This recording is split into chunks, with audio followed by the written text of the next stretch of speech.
The atmosphere in the air is thick enough to choke on, charged with a heavy mix of suffocation, intense pride, and massive expectations.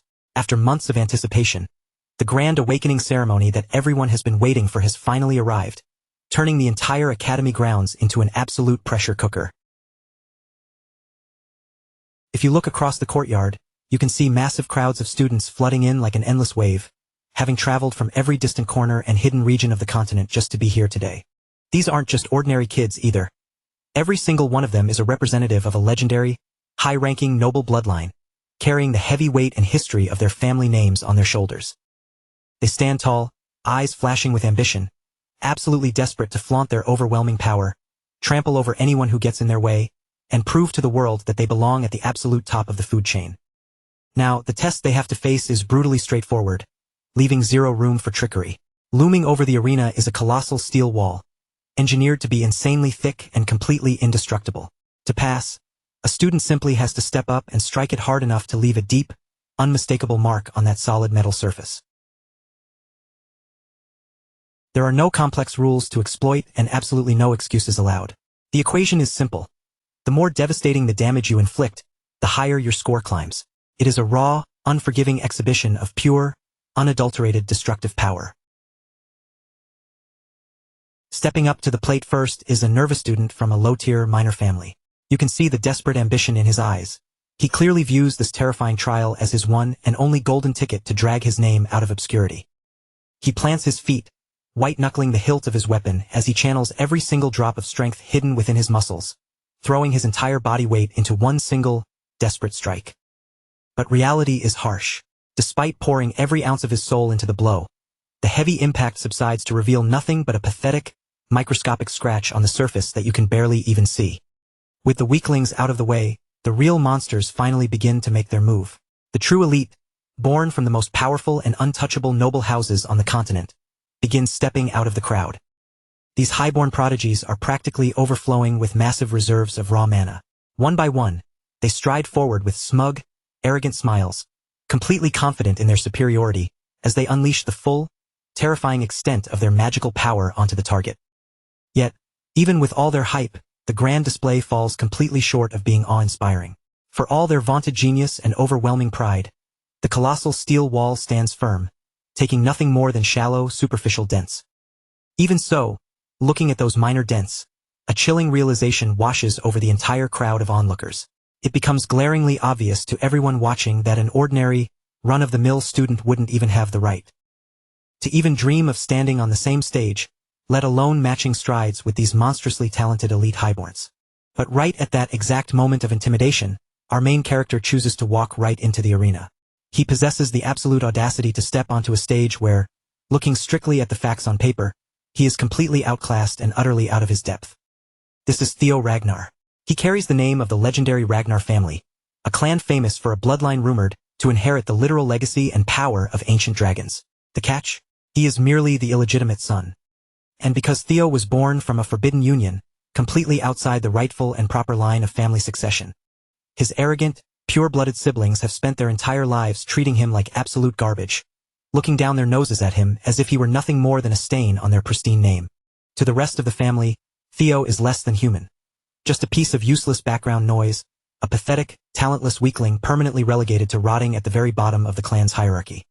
Which is precisely why his half-brothers, his half-sisters, and every single spectator whispering in the stands have already written him off, completely convinced that he is about to utterly humiliate himself in front of the entire academy. Yet, as he walks forward, Theo's expression doesn't show even a microscopic hint of fear or hesitation. Without breaking his steady stride or lowering his chin for even a second, he marches directly into the center of the arena, moving with the calm certainty of a man who already knows exactly how this script ends. The sheer aura of unshakable confidence radiating off him is so overwhelming that he doesn't look like a family failure at all. Instead, he looks like a true protagonist finally stepping into the spotlight for his grand awakening. Slowing his steps just a fraction, Theo reaches down and wraps his fingers firmly around the hilt of his sword.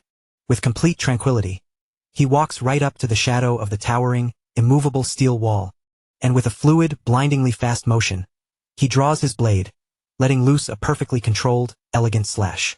The strike is executed with such terrifying sharpness, such absolute precision, and such flawless execution, that the supposedly indestructible steel wall splits wide open beneath his blade, parting as effortlessly as a chunk of soft butter melting under a red-hot knife. That single, effortless display of absolute, godlike power instantly paralyzes the entire stadium.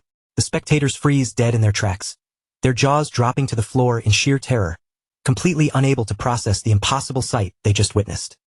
It's the ultimate mind-breaking flex that absolutely nobody in their right mind saw coming. A moment so utterly absurd that it instantly demolishes every single insult and expectation they ever held against him. And honestly, you can't even blame them for losing their minds like that, because Theo wasn't always this terrifying, unstoppable monster capable of making haughty high-tier nobles shake with fear. To understand how he got here, we have to look back. For well over a millennium, the legendary Ragnar clan had reigned supreme as the Empire's ultimate northern shield, standing at the borders like an eternal, unbreakable fortress wall against any threat. Their mythical strength was rooted in a legendary, unique physique, one that ancient myths claimed was directly passed down to their ancestors by the dragons themselves. Because of this draconic heritage, every legitimate member born into the clan was blessed from birth with massive reserves of magical mana, near-infinite physical stamina, and a supernatural, instinctive genius for the way of the sword. Those godlike blessings were supposed to be an absolute birthright for anyone carrying Ragnar blood in their veins. But there was one tragic, painful anomaly in the family line. Theo, the very protagonist of our story, completely lacking even a single shred of magical talent or any of the physical gifts expected of his noble lineage. The family branded him a worthless outcast, openly calling him a mistake and treating him like literal dirt beneath their boots. Even the personal swordsmanship instructor who was formally tasked with guiding and training him looked at him with nothing but pure disgust. And then, one fateful day, absolute catastrophe struck without warning as a violent, bloody attack descended directly upon the Ragnar estate. As screams and pure chaos erupted all around the manor, Theo found himself utterly powerless, unable to save a single soul or do anything to change the horrific nightmare unfolding before his eyes.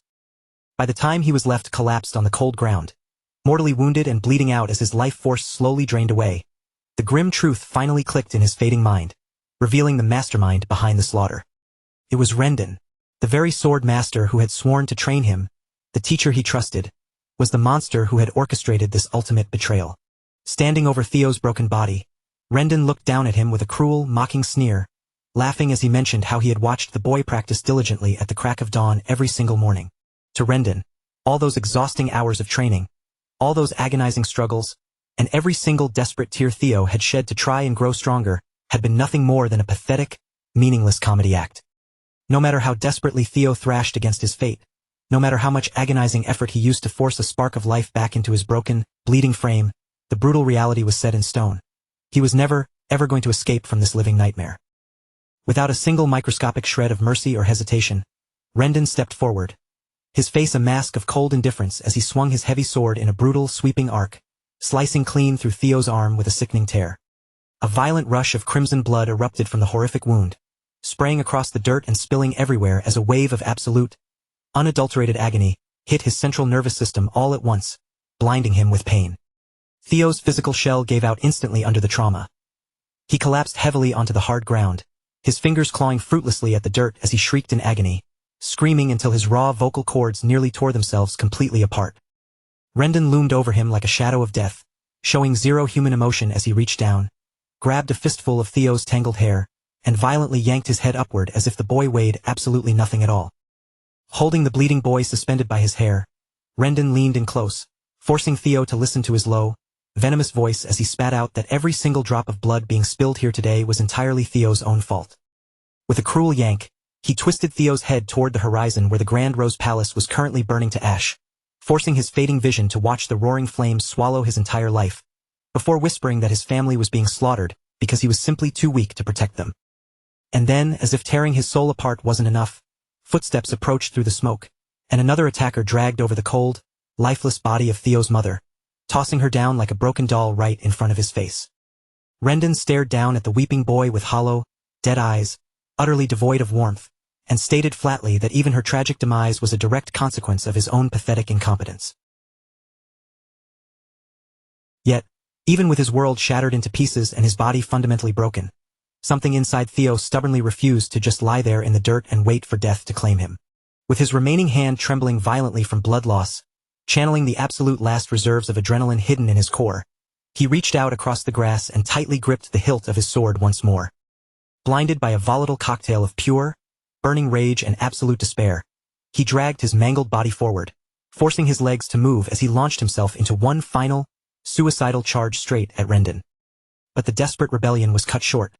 Before Theo could even get within striking distance, another silhouette in the shadows hurled a gleaming sword with pinpoint accuracy, driving the cold steel straight through the center of his chest. The violent momentum of the blade blasted Theo completely off his feet, sending him flying backward through the air in a trail of crimson before he crashed onto the hard earth with a sickening, heavy thud. As Theo lay sprawled in the dirt, completely paralyzed from the neck down, he could physically feel his warmth and strength draining rapidly into a dark puddle beneath him. The chaotic sounds of the burning estate began to blur into a distant hum as his vision darkened at the edges, and in those final, fleeting moments of consciousness, the only thought left burning in his mind was the suffocating, bitter regret of his own utter weakness. And then, with one final, agonizing breath, the remaining light vanished completely, and everything before his eyes sank into an abyss of total, silent darkness.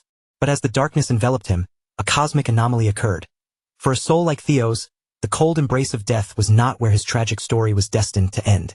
In an impossible twist of fate, his consciousness was violently wrenched backward through time, thrown deep into his own past while secretly carrying mysterious, hidden traits and unawakened skills that had never existed in his previous life. Theo's eyelids suddenly snapped open, a sharp gasp escaping his throat, as if he had just been forcefully ripped out of the jaws of a horrific nightmare by an invisible hand. His vision cleared, and the very first person standing right in front of him, looming over him with an annoying familiarity, was none other than that treacherous bastard himself, Rendon. Theo blinked, looking down at the heavy wooden training sword gripped tightly in his hands and then taking in the familiar dirt courtyard around them. It looked exactly like they were right in the middle of an ordinary afternoon sword practice. Rendon barked out a sharp command, trying to snap Theo back to reality, his face twisting with visible irritation because the boy was just standing there like a statue in a daze instead of focusing on his stance. But Theo's mind was spinning at 1,000,000 miles an hour, completely unable to process the impossible situation or reconcile the smell of fresh dirt with the memory of burning flesh. He frantically wondered if his dying brain was just forcing him to relive his life in a flash, but the fact that the very first face he had to look at belonged to Rendon's punchable, arrogant mug made him feel like the universe was playing a sick joke on him. Then, completely defying all laws of logic, a translucent, glowing blue system interface manifested out of thin air right in front of Theo's eyes, leaving him staring at the floating text in absolute, paralyzed confusion. The luminous screen blinked, presenting him with a sudden, tutorial quest, and the condition for completion was so absurdly, beautifully simple. Land a solid punch right on Rendon's face. At this point, Theo was completely lost, his internal monologue screaming in confusion as he questioned what kind of twisted hallucination this was, and whether dying visions were supposed to be this completely unhinged.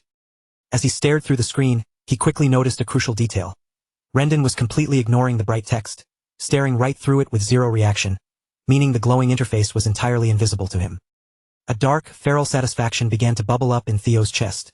Considering what the quest was ordering him to do to the man who would eventually betray him, he certainly wasn't about to question his good luck. Without warning, he loosened his fingers, letting the wooden practice weapon clatter uselessly to the ground as he balled his hand into a tight, white-knuckled fist, poured every single ounce of physical weight he possessed into his shoulder, and drove a vicious, direct punch straight into that bastard's cheekbone. The strike landed with a heavy smack, but to Theo's frustration, Rendon's head barely bobbed, his expression shifting only slightly into a look of sheer bewilderment as if he couldn't comprehend why his useless student had suddenly lost his mind. Instead of being terrified, however, a slow, genuine smirk began to spread across Theo's lips. The solid impact against Rendon's jaw and the sting in his own knuckles felt far too crisp, far too detailed, and far too real to be a phantom memory. Rendon's confusion instantly morphed into pure, unbridled fury. With a lightning-fast counter, his wooden sword flashed, delivering a punishing blow to Theo's midsection that sent the boy crashing backward across the dirt of the training grounds. Theo slid through the dust, his face contorting into a painful grimace as he clutched his ribs, deeply annoyed that even if this was a hallucination, the sensation of having the wind knocked out of him was so agonizingly realistic. Rendon let out a heavy, disappointed sigh, resting his wooden blade on his shoulder like an exhausted teacher dealing with a hopeless case, stating that while he understood Theo was frustrated about his lack of progress with the grand awakening ceremony around the corner, that was no excuse for a student to raise a hand against his own master. The very second the phrase awakening ceremony echoed through the courtyard, Theo's entire train of thought froze solid. That specific event had taken place nearly a whole decade before the night he was murdered. Rendon completely ignored the boy's sudden, wide-eyed shock, continuing to rain down a barrage of condescending remarks and criticism, as if Theo's obvious mental confusion was just another sign of his inferiority. Finally losing his patience, the instructor turned his back on him, walking away toward the main house while tossing a cold, parting remark over his shoulder that he expected Theo to be ready for their next grueling lesson. As soon as the master was out of earshot, the surrounding noble clan members who had been watching from the sidelines burst into cruel snickers, whispering loudly that the family failure was finally losing his mind, blaming the teacher because he possessed zero innate talent. As the familiar, degrading insults washed over him from every direction, the fog in Theo's mind began to clear, and the puzzle pieces of this impossible reality slowly started clicking together.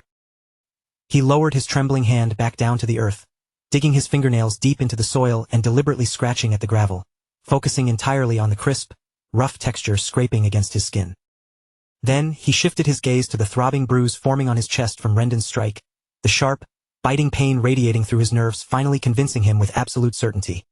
This wasn't a dream, he had actually gone back in time. Right at that exact moment of revelation, another brilliant system window materialized in the air before him, its golden light pulsing with a vibrant, otherworldly energy. The new text flashing on the screen offered its congratulations for successfully completing the secret tutorial quest, confirming that his reckless punch against the instructor had indeed fulfilled the requirements.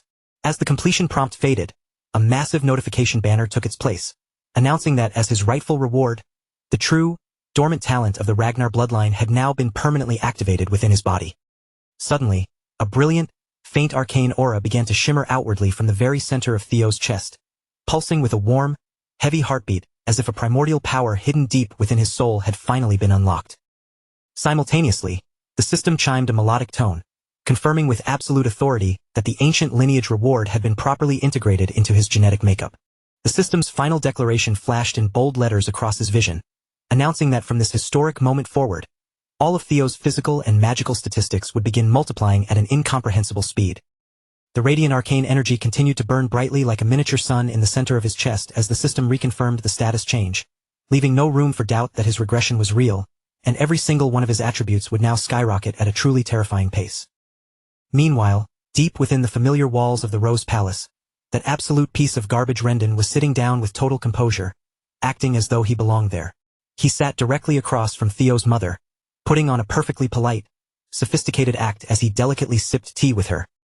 Rendon maintained a completely smooth, respectful expression as he delivered his report, casually stating that throughout his entire career, he had never once encountered a child with as little natural aptitude as her son. But then, a dark, sinister grin slowly stretched across his face, and he smoothly added that this exact lack of skill was precisely why he had taken the job. He claimed that as a true, dedicated instructor, he would do everything within his power to force Theo into shape before the Grand Awakening ceremony arrives in 5 short months. Listening to his smooth lies, the graceful lady of the Rose Palace, Cecilia Ragnar, took in every single word with absolute, pure-hearted trust, offering a gentle smile as she replied that she would gladly leave her beloved son's future entirely in Rendon's highly capable hands. To show her deep appreciation, she reached out and placed a heavy, velvet pouch brimming with solid gold coins onto the table, softly pleading with him to show Theo just a little bit of extra patience and care. Rendon scooped up the coin purse without a moment's hesitation, keeping his humble servant facade perfectly intact as he bowed his head and assured her that she didn't have a single thing to worry about. But Cecilia simply offered a calm, knowing look, shaking her head as she softly explained that fear had never even crossed her mind, because her faith in her Theo was absolute and unshakable. A short while later, Rendon swaggered down the quiet estate corridor completely alone, lazily tossing the heavy sack of gold up and down in his palm while a massive, arrogant smirk spread from ear to ear across his face. He was absolutely ecstatic, practically vibrating with glee over the fact that he was being handed such a ridiculously lavish fortune, all while fully intending to teach the boy absolutely nothing of actual substance or value. The more the scenario played out in his head, the harder it was to keep from laughing out loud, silently mocking both the mother and her useless son as nothing but incredibly naive, brainless fools. From where he stood, the situation was a goldmine. Not only was he getting paid a fortune to supposedly train a direct descendant of the Ragnar line, but he was also looking forward to a massive second payout from his secret benefactor for feeding them Theo's private information and covertly sabotaging his growth from the shadows.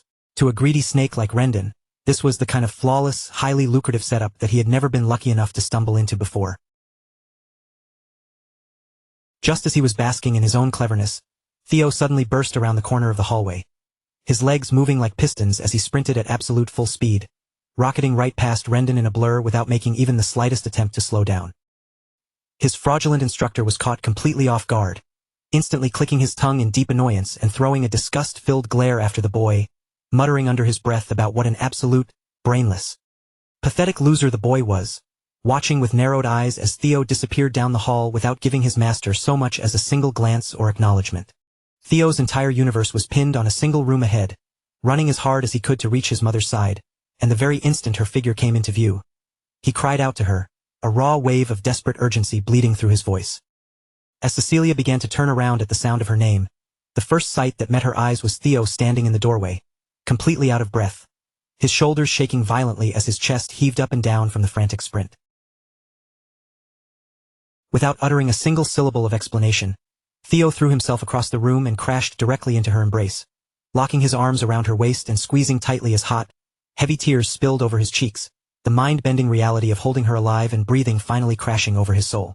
In that exact moment of physical contact, a horrific phantom flash of his past life surged back into his mind with violent clarity, dragging his consciousness straight back to that terrible night when Rendon had violently seized him by the hair and forced his eyes to stare down at her cold, blood-soaked corpse, forcing him to bear witness to the ultimate, agonizing proof of his own pathetic weakness.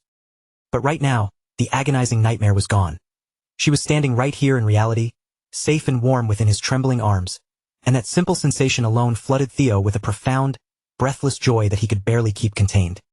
Clinging to her fabric, a cold, unyielding iron resolve settled deep within Theo's heart. He silently swore right then and there that he would rewrite the strings of fate and alter the future, no matter what horrific cost he had to pay, purely for his mother's sake. If that bizarre, floating blue interface hovering in his vision was indeed the real deal, then he knew a path to absolute power lay right in front of him, because that newly unlocked Ragnar's talent trait was the golden key he needed to surpass his old limits. He knew with absolute certainty that if he utilized every second of this regression, he could build up a level of power so overwhelming that he would easily be able to hold his own when that bloody, backstabbing war for the imperial throne finally broke out. And above all else, keeping his emotions locked down, Theo made a blood oath that he would forge a strength so terrifying that he could personally extract the most brutal, agonizing revenge imaginable on that miserable piece of trash Rendon, crushing the life out of him with his very own two hands. Not long after that emotional vow, a brand new system notification shimmered into existence right before Theo's eyes, presenting him with his secondary tutorial quest, which strictly commanded him to push his physical limits to the absolute brink of total exhaustion. The next morning, the sky was still a pitch-black curtain, so incredibly early that the first rays of the sun hadn't even begun to peek over the horizon, but Theo was already out on the dirt grounds, throwing his entire body into a relentless training regime. Every single drop of sweat that rolled down his face, and every burning stride he took, was entirely fueled by the vivid image of tearing Rendon apart, and that pure, unadulterated fury kept his muscles firing when they wanted to quit. Theo didn't need anyone to tell him how high the stakes were. He understood better than anyone else on the planet that he needed to become a monster in combat as fast as humanly possible. You see, in his previous timeline, he had spent years working for a shadowy, high-level intelligence organization known across the land as Black Snow, but because his physical combat prowess had been completely non-existent, he had been shoved away into desk-bound information gathering, never once trusted with a frontline role. He had never in a million years imagined that the top-secret data he had meticulously compiled back then would become his greatest weapon now. One specific piece of classified knowledge he vividly recalled was the recipe for a legendary potion called the Bloody Sword Emperor Elixir, a concoction rumored to permanently enhance a human's physical vessels tenfold. The true, world-altering value of this elixir wouldn't be discovered by the public until far into the future when the secret manuals were unearthed, but because of his regression, Theo already knew exactly what ingredients were required to brew it. Even more importantly, his mind unlocked a memory of an incredibly brutal, legendary training regimen, a hellish routine he had been forced to abandon in his past life because his fragile, talentless body simply couldn't survive the strain. But everything was different now. With the legendary Ragnar talent pulsing vibrantly through his veins, Theo was absolutely certain that if he kept grinding day in and day out, true, godlike power would finally be within his grasp. A wild, dark grin twisted across his face as he noticed his sprinting speed steadily breaking past his old records, and right on cue, the translucent system window popped up in the air, showing his quest completion metrics steadily climbing. As the morning went on, other low-ranking clan members began filtering into the surrounding training grounds, and they instantly froze, staring in absolute, jaw-dropped confusion as they watched Theo run lap after lap without showing a single sign of slowing down or losing breath. The onlookers began to lean in close, whispering frantically among themselves and wondering aloud if the family failure had secretly always possessed this kind of monstrous, freakish physical endurance. Disregarding their stares, Theo immediately transitioned into heavy sword drills, and with every single downward arc, his eyes widened slightly as he felt the wooden blades slicing through the air at a velocity he had never achieved before. A few days flew by in a blur of non-stop motion, with Theo completely refusing to ease up on his self-inflicted torture for even a single second. Eventually, deep in the absolute dead of night, when the entire palace had gone pitch black and every sensible soul was fast asleep, he was still out there on the dirt, swinging his blade under the dim moonlight. From the shadow of a nearby balcony, a quiet pair of eyes watched his silhouette move, her mind racing as she realized the boy had been pushing himself like a man possessed for days on end, barely sleeping and tearing past normal human boundaries. Witnessing that kind of terrifying, unyielding dedication with her own eyes, she couldn't stop the sudden doubt creeping into her mind, wondering if Theo was truly the worthless, talentless idiot that the entire empire claimed him to be. She remained hidden in the darkness, her gaze completely locked onto his repetitive, precise movements as she silently meditated on how he had maintained this suicidal pace day after day without a single moment of rest. And the longer she stood there observing his flawless focus, the more she began to question whether the venomous rumors spread by the high nobles had been completely wrong from the very beginning. As for Theo himself, his physical body was screaming in agony, his muscles burning so intensely that he felt like he might drop dead or pass out at any moment. But whenever his vision started to blur, the sight of that floating blue progress bar creeping closer to completion kept his soul from shattering. Finally, after what felt like an eternity of agonizing labor, he managed to force his trembling limbs to push the quest progress bar all the way up to a staggering 90%. But the exact millisecond he paused to catch his breath and wipe the sweat from his brow, the glowing numbers suddenly ticked backward, sliding right down to 89%. The system was absolutely ruthless. The moment he allowed himself a single second of relaxation, the interface penalized him instantly, docking his hard-earned progress without mercy. He had just spent days of pure, agonizing torture barely clawing his way up to that 90% threshold. Yet right before his disbelieving eyes, that meticulously earned percentage point vanished, resetting back to 89 like a slap in the face. It was clear as day now, the system demanded absolute perfection, and simply because he allowed his lungs a tiny moment to breathe, the bar refused to hold its ground. But instead of giving up, Theo let out a feral snarl, gritted his teeth until they nearly cracked, forced his screaming, broken muscles back into motion, and violently pushed through the barrier to claim his victory. The burning exhaustion tearing through Theo's muscles finally began to morph into something meaningful. Every single agonizing second he had spent pushing himself beyond human limits was starting to bear fruit, proving that his desperate gamble wasn't in vain. Right there, hovering in the dim air before his straining eyes, the glowing interface began to shift, finally revealing the elusive 3-digit milestone that he had been relentlessly chasing for what felt like an absolute eternity. Even though his physical vessel was screaming in pure agony, completely pushed past its absolute breaking point, Theo somehow tapped into a hidden well of sheer willpower, forcing his trembling legs to endure one final hellish stretch. Every single bead of sweat blinding his eyes, every ragged, suffocating breath tearing at his lungs, and every excruciating step he took across the dirt finally crystallized into a tangible, undeniable result right before him. At long last, the numerical value he had been starving for manifested in a brilliant flash of blue light, successfully ticking upward to hit that monumental, long-awaited 3-digit threshold. Having completely drained his life force into that final suicidal push, Theo collapsed inward, his lungs desperately rattling as they tried to suck in even a microscopic breath of air. Yet, a glance at the screen revealed there was still one single, agonizing percent left to conquer. Refusing to fail at the finish line, Theo dug his fingers into the dirt, reached deep into the absolute bottom of his soul, and shattered the physical limitations crushing his chest. He watched with a feral grin as the interface flashed violently, cementing the perfect 3-digit victory he had suffered so long to achieve. A considerable amount of time passed, and the scene shifted away from the brutal, dust-filled training grounds to find Theo lying perfectly still on a clean cot inside a remarkably quiet, secluded medical room. The moment his heavy eyelids slowly fluttered open, he winced at the dim light, his gaze wandering aimlessly across the unfamiliar ceiling as he tried to piece together his fractured memories and figure out where he had ended up.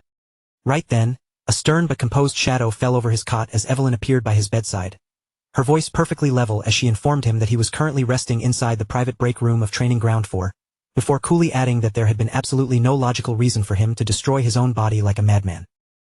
But before Theo's swimming consciousness could even lock onto her words long enough to read through the tantalizing, glowing text boxes multiplying across his vision, the absolute exhaustion stored in his nervous system locked up, causing his eyes to roll back as he violently plunged back down into a deep, dreamless state of total unconsciousness. While he lay there completely dead to the world, motionless on the simple mattress, the supernatural system interface didn't vanish. It remained floating silently in the air above his chest like a loyal sentinel. The translucent blue screen pulsed with an eerie light, displaying a stark, waiting prompt that asked the unconscious boy whether he wished to officially claim his legendary quest rewards. Right this very second. When the darkness finally receded once more, Theo was seen waking up in the exact same medical bay, his muscles still throbbing intensely as his internal circuits slowly recovered from the suicidal workout that had torn him apart. As soon as a spark of awareness returned to his eyes, he blinked away the grogginess and scanned the perimeter of the room.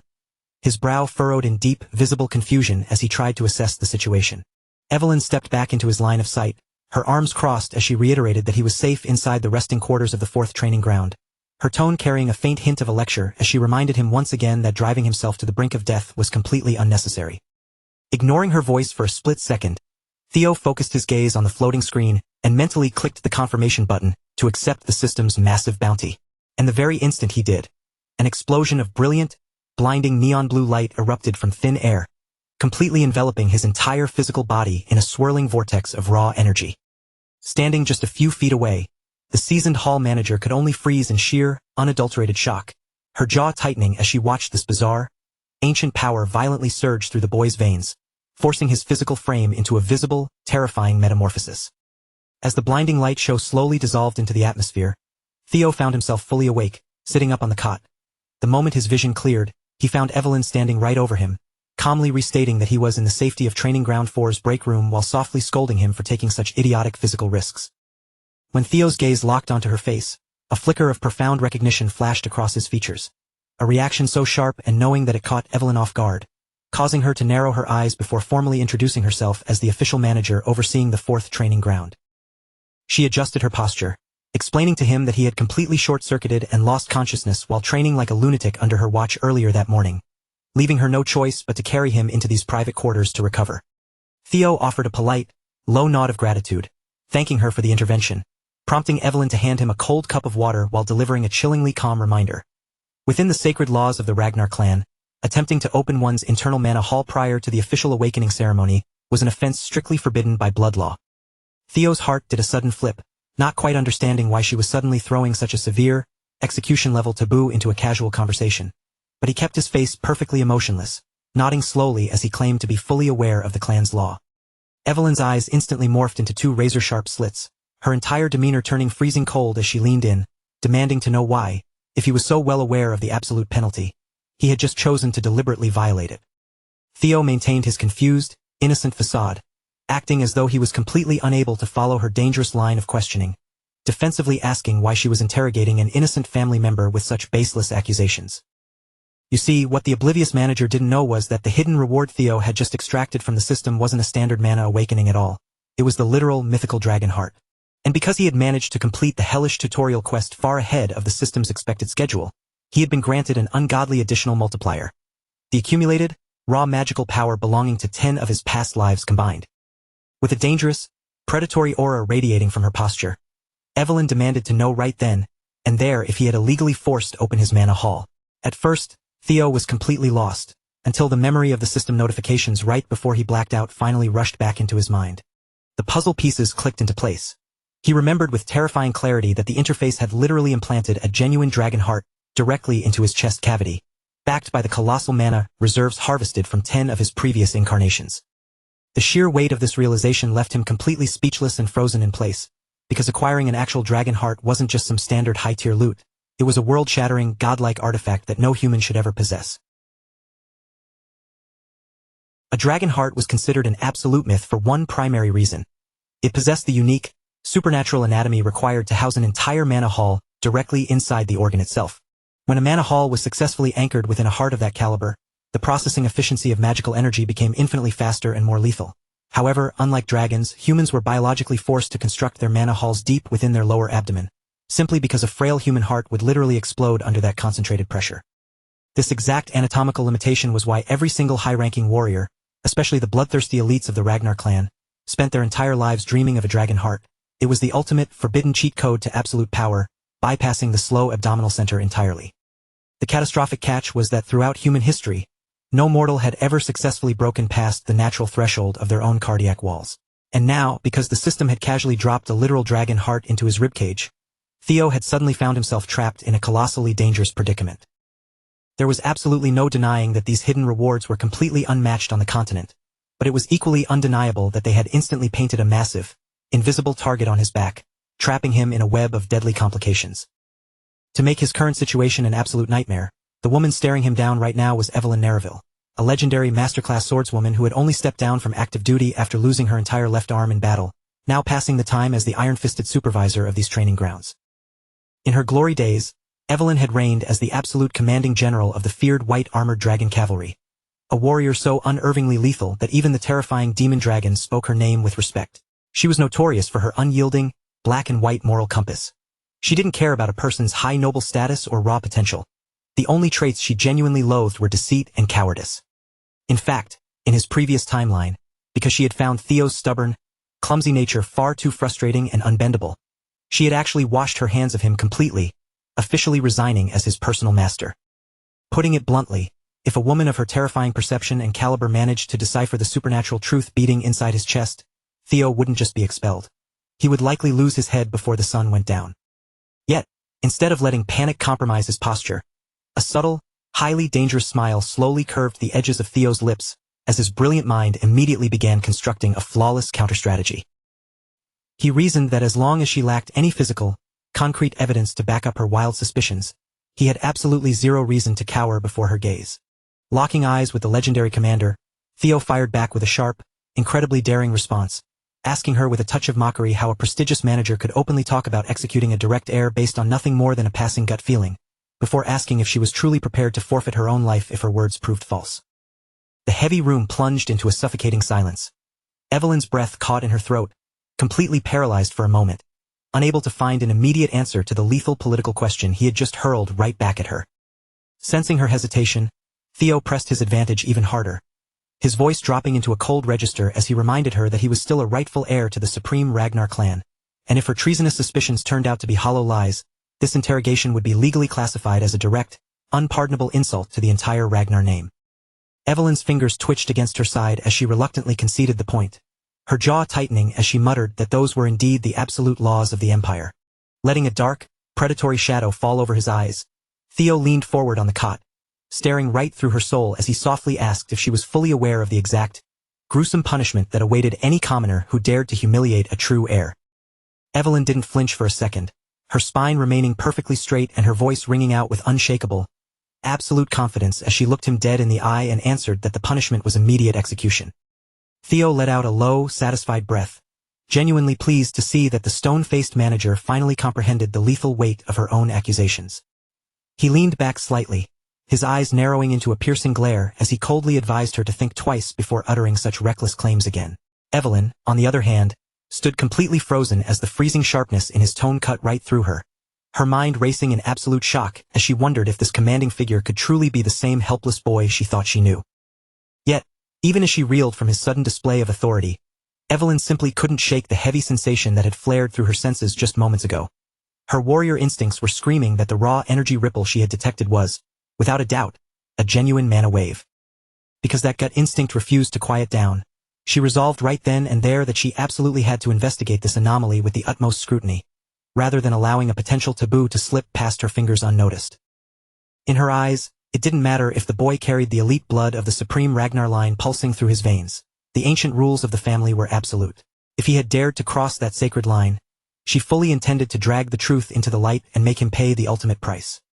Stepping forward to conduct a thorough, intrusive scan of his internal pathways, Evelyn's focus suddenly shattered as she made a staggering discovery. There was absolutely no trace of a mana hall anywhere within Theo's lower abdomen.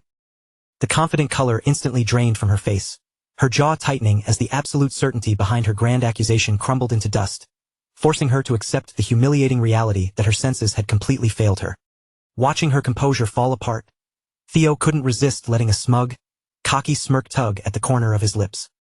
He tilted his chin upward, staring down at her frantic expressions with a gaze that silently mocked her, as if asking if she was finally satisfied with her pathetic failure. Bound by the unyielding iron laws of the clan she served, Evelyn didn't hesitate for a single fraction of a second. She dropped to her knees, sinking her form low to the floorboards as she bowed her head directly at his feet, her voice trembling but resolute as she begged him to order her immediate execution to pay for insulting a true heir with her worthless life. As he looked down at her prostrate form, her forehead practically glued to the dust, Theo kept his face impassive while a dark amusement swirled in his thoughts. The poor woman never stood a chance of finding Manhwa Hall, because a mythical dragon heart operates on an entirely different plane of reality, acting as a sentient energy core that the host can manipulate and mask at will. Put simply, Theo possessed the absolute power to completely vanish his mana signature from the face of the earth whenever it suited his needs. Furthermore, the historical fact that a human could even survive transplanting a dragon heart wouldn't be discovered by the Empire's grand scholars until several years into the future, leaving Theo entirely confident that no living soul in this primitive era could ever dream of proving his secret. Instead of taking advantage of her submission to demand her blood, Theo reached out, placing a remarkably calm, stabilizing hand onto Evelyn's trembling shoulder as he quietly told her to stand up, assuring her that there was no need to take a simple misunderstanding to such a gruesome extreme. He turned on his heel, his cloak billowing as he began to stride toward the exit, tossing a parting comment over his shoulder that she had merely been executing her sworn duties, adding that very few common warriors would ever possess the raw courage to risk their own necks to demand accountability from a highborn heir, a trait of pure righteousness that he genuinely respected. Of course, behind that mask of magnanimous nobility lay a cold, calculated truth. Theo was a pragmatist above all else, and he had absolutely zero intention of wasting a powerhouse of Evelyn's caliber when she could be utilized elsewhere. Ensuring her survival was a long-term investment that would yield massive dividends for him later down the line. As his footsteps faded down the hall, he loudly remarked that while the restriction on early mana awakening was meant to protect fragile vessels from exploding, he was actually quite pleased to see that she cared enough about the clan's future to interrogate even a disregarded bastard like him. And as that cryptic, heavy praise echoed through the empty spaces of the room, Theo vanished through the doorway, leaving Evelyn sitting frozen on the cold ground, completely alone as she tried to process the sheer gravity of the terrifying presence she had just encountered. Theo swaggered down the outer corridors with an unshakable, absolute confidence radiating from his posture, feeling a profound sense of triumph as he realized the chessboard of fate was finally tilting in his direction. Reminiscing on the fact that he didn't just hold a godlike dragon heart, but also wielded the accumulated, terrifying magical reserves of 10 whole past lives. A few days flew past in a blur of intense preparation, until that very same absolute clown of an instructor showed up on the grounds, his obnoxious voice echoing painfully across the training field as he screamed at Theo. Rendon barked like a rabid dog, wildly pointing his finger as he ordered the boy to shift his blade's arc further to the right, puffing his chest out as though every useless word spilling from his lips was a sacred piece of tactical genius. On the surface, Theo kept his head low, intentionally executing flawed movements to maintain his facade of a talentless weakling, but with every passing second that Rendon used to lob personal insults and mockery at him, the burning urge to tear the man apart became nearly impossible to suppress. Moreover, utilizing the extensive combat analysis from his past life, Theo began to notice a highly sinister pattern. The instructor wasn't just being a terrible, lazy teacher. He was deliberately and systematically drilling twisted, structurally flawed sword forms into Theo's muscle memory. This discovery cemented Theo's suspicions with absolute certainty. Rendon was merely a low-level pawn being manipulated by a much larger shadow, a realization that pointed directly back to the elite figure who had plunged a sword through his chest on the night the Rose Palace burned. Recognizing the trap, Theo decided that the time for playing victim had officially expired. It was time to force the snake out into the open and expose the true identity of the mastermind pulling the strings. A dark, incredibly sharp smirk slowly spread across his features as the perfect counter-strategy crystallized in his mind, knowing exactly which domino he needed to tip over next. Right in the middle of Rendon's loud tirade, Theo suddenly brought his wooden practice sword down across his knee, snapping the solid wood clean in two with a violent crack before locking eyes with the stunned instructor and stating flatly that he was entirely finished listening to his endless, pathetic barking. Before the man could even process the insubordination, Theo took a menacing step forward, his voice dripping with absolute venom as he mockingly questioned how a fraud with such laughably garbage skills had ever managed to cheat his way into the rank of a mid-tier swordsman in the first place. Predictably, Rendon swallowed the bait hook, line, and sinker. His face twisted into a grotesque mask of pure, veins-popping fury, but Theo didn't flinch for a single millisecond. He stood perfectly ground, matching the veteran's murderous aura with a piercing, entirely fearless gaze that practically begged the man to try something. At this point, Rendon was practically shaking with unbridled rage, his breath coming in ragged gasps. Yet Theo remained as unyielding as a mountain, refusing to take a single step back or soften the lethal edge of his words. Instead, Theo strode directly into the older man's personal space, looking him dead in the eyes as he repeated, with agonizing clarity, that his swordsmanship was nothing more than absolute, unmitigated trash. This was the core of Theo's brilliant gambit. Push the arrogant instructor so far past the deep end that he would be forced to legally resign his post in disgrace, a crisis that would inevitably force a panicked Rendon to run straight back to his shadowy benefactor for instructions. Meanwhile, the scene cuts away to the prestigious, high-end district of the Camellia Palace, where the heavy wooden doors of a bustling pub were suddenly kicked wide open as a boisterous clan member burst inside with a massive, mocking grin plastered on his face. He slammed his hand on the counter, hollering across the room to draw the attention of a man named Axion, loudly proclaiming for the entire establishment to hear that the worthless bastard of the Ragnar family had actually challenged his own martial master to a formal duel next week. The elite youth he was shouting at, Axion, didn't move a single muscle. He remained seated in absolute, terrifying silence, his hand resting beside his drink without so much as lifting the glass from the dark wood. Completely oblivious to the dropping temperature in the room, the loud-mouthed messenger kept rambling on, laughing about how the talentless failure was foolishly blaming his instructor for his own genetic inferiority, confidently predicting that Theo would leave the arena on a stretcher, permanently crippled. In a sudden blur of motion, the heavy glass in Axion's hand vanished from the table and shattered with a brutal, sickening crunch straight into the loudmouth's face, knocking the man out cold before he could even process the strike. Axion glared down at the bleeding body, his face contorted in sheer disgust as he spat that he didn't give a single damn about whether some irrelevant trash got himself crippled. This terrifying arrogance was completely natural, because he was none other than one of the legendary four hounds of the north, the feared dark tiger Axion Ragnar. Sitting right beside him in the dim light was Remington Narcio, another legendary powerhouse holding an equal title among the four hounds of the north, famously known across the battlefields as the Silver Lion. Just then, the heavy tavern doors creaked open once more as another elite figure entered the space. This visibly anxious man was Ed Troyvin, famously dubbed the Nine-Dragon Sky Dragon. Unlike his peer, his brow was furrowed with worry as he sharply warned the group that letting their guard down against a Ragnar could lead to disaster. But Axion merely scoffed at the warning, waving his hand dismissively as he stated that the concept of an unexpected upset only applies to people who possess actual hidden talent, meaning they had zero reason to waste breath on a muddle-headed, talentless nobody like Theo. Ed's expression remained grim as he pointed out the flaw in that logic, reminding them that regardless of his personal standing, the boy still belonged to the volatile Ragnar bloodline, a family where even the most microscopic variable had a historical habit of exploding into completely unprecedented anomalies. Axion let out a cold chuckle, shifting his posture as he countered that Theo foolishly picking a fight with a seasoned veteran like Rendon was actually the best possible scenario for them. After all, it meant the ruthless instructor would have the perfect legal excuse to completely dismantle and neutralize the annoying brat before he could ever become a real thorn in their side. Fast forward exactly 1 week later, and an immense, buzzing crowd began to gather around the stone bleachers of Training Ground 4. This wasn't just a simple gathering of low-ranking squires or standard grunt soldiers looking for a cheap distraction either. To everyone's surprise, several of the clan's most high-ranking, politically influential figures had taken their seats in the VIP boxes, instantly escalating this minor dispute into a massive, high-stakes spectacle far beyond anything Theo had anticipated. Standing dead center in the dusty ring, Theo felt a cold sweat prickle the back of his neck, his eyes scanning the horizon as hundreds of piercing, critical glares locked onto his figure from every angle of the stadium. He fiercely cursed his own calculations in his head, bitterly remembering that his original plan was simply to humiliate that piece of garbage instructor enough to force a quick resignation. He never in a million years expected the entire political upper echelon to show up and blow this whole situation completely out of proportion.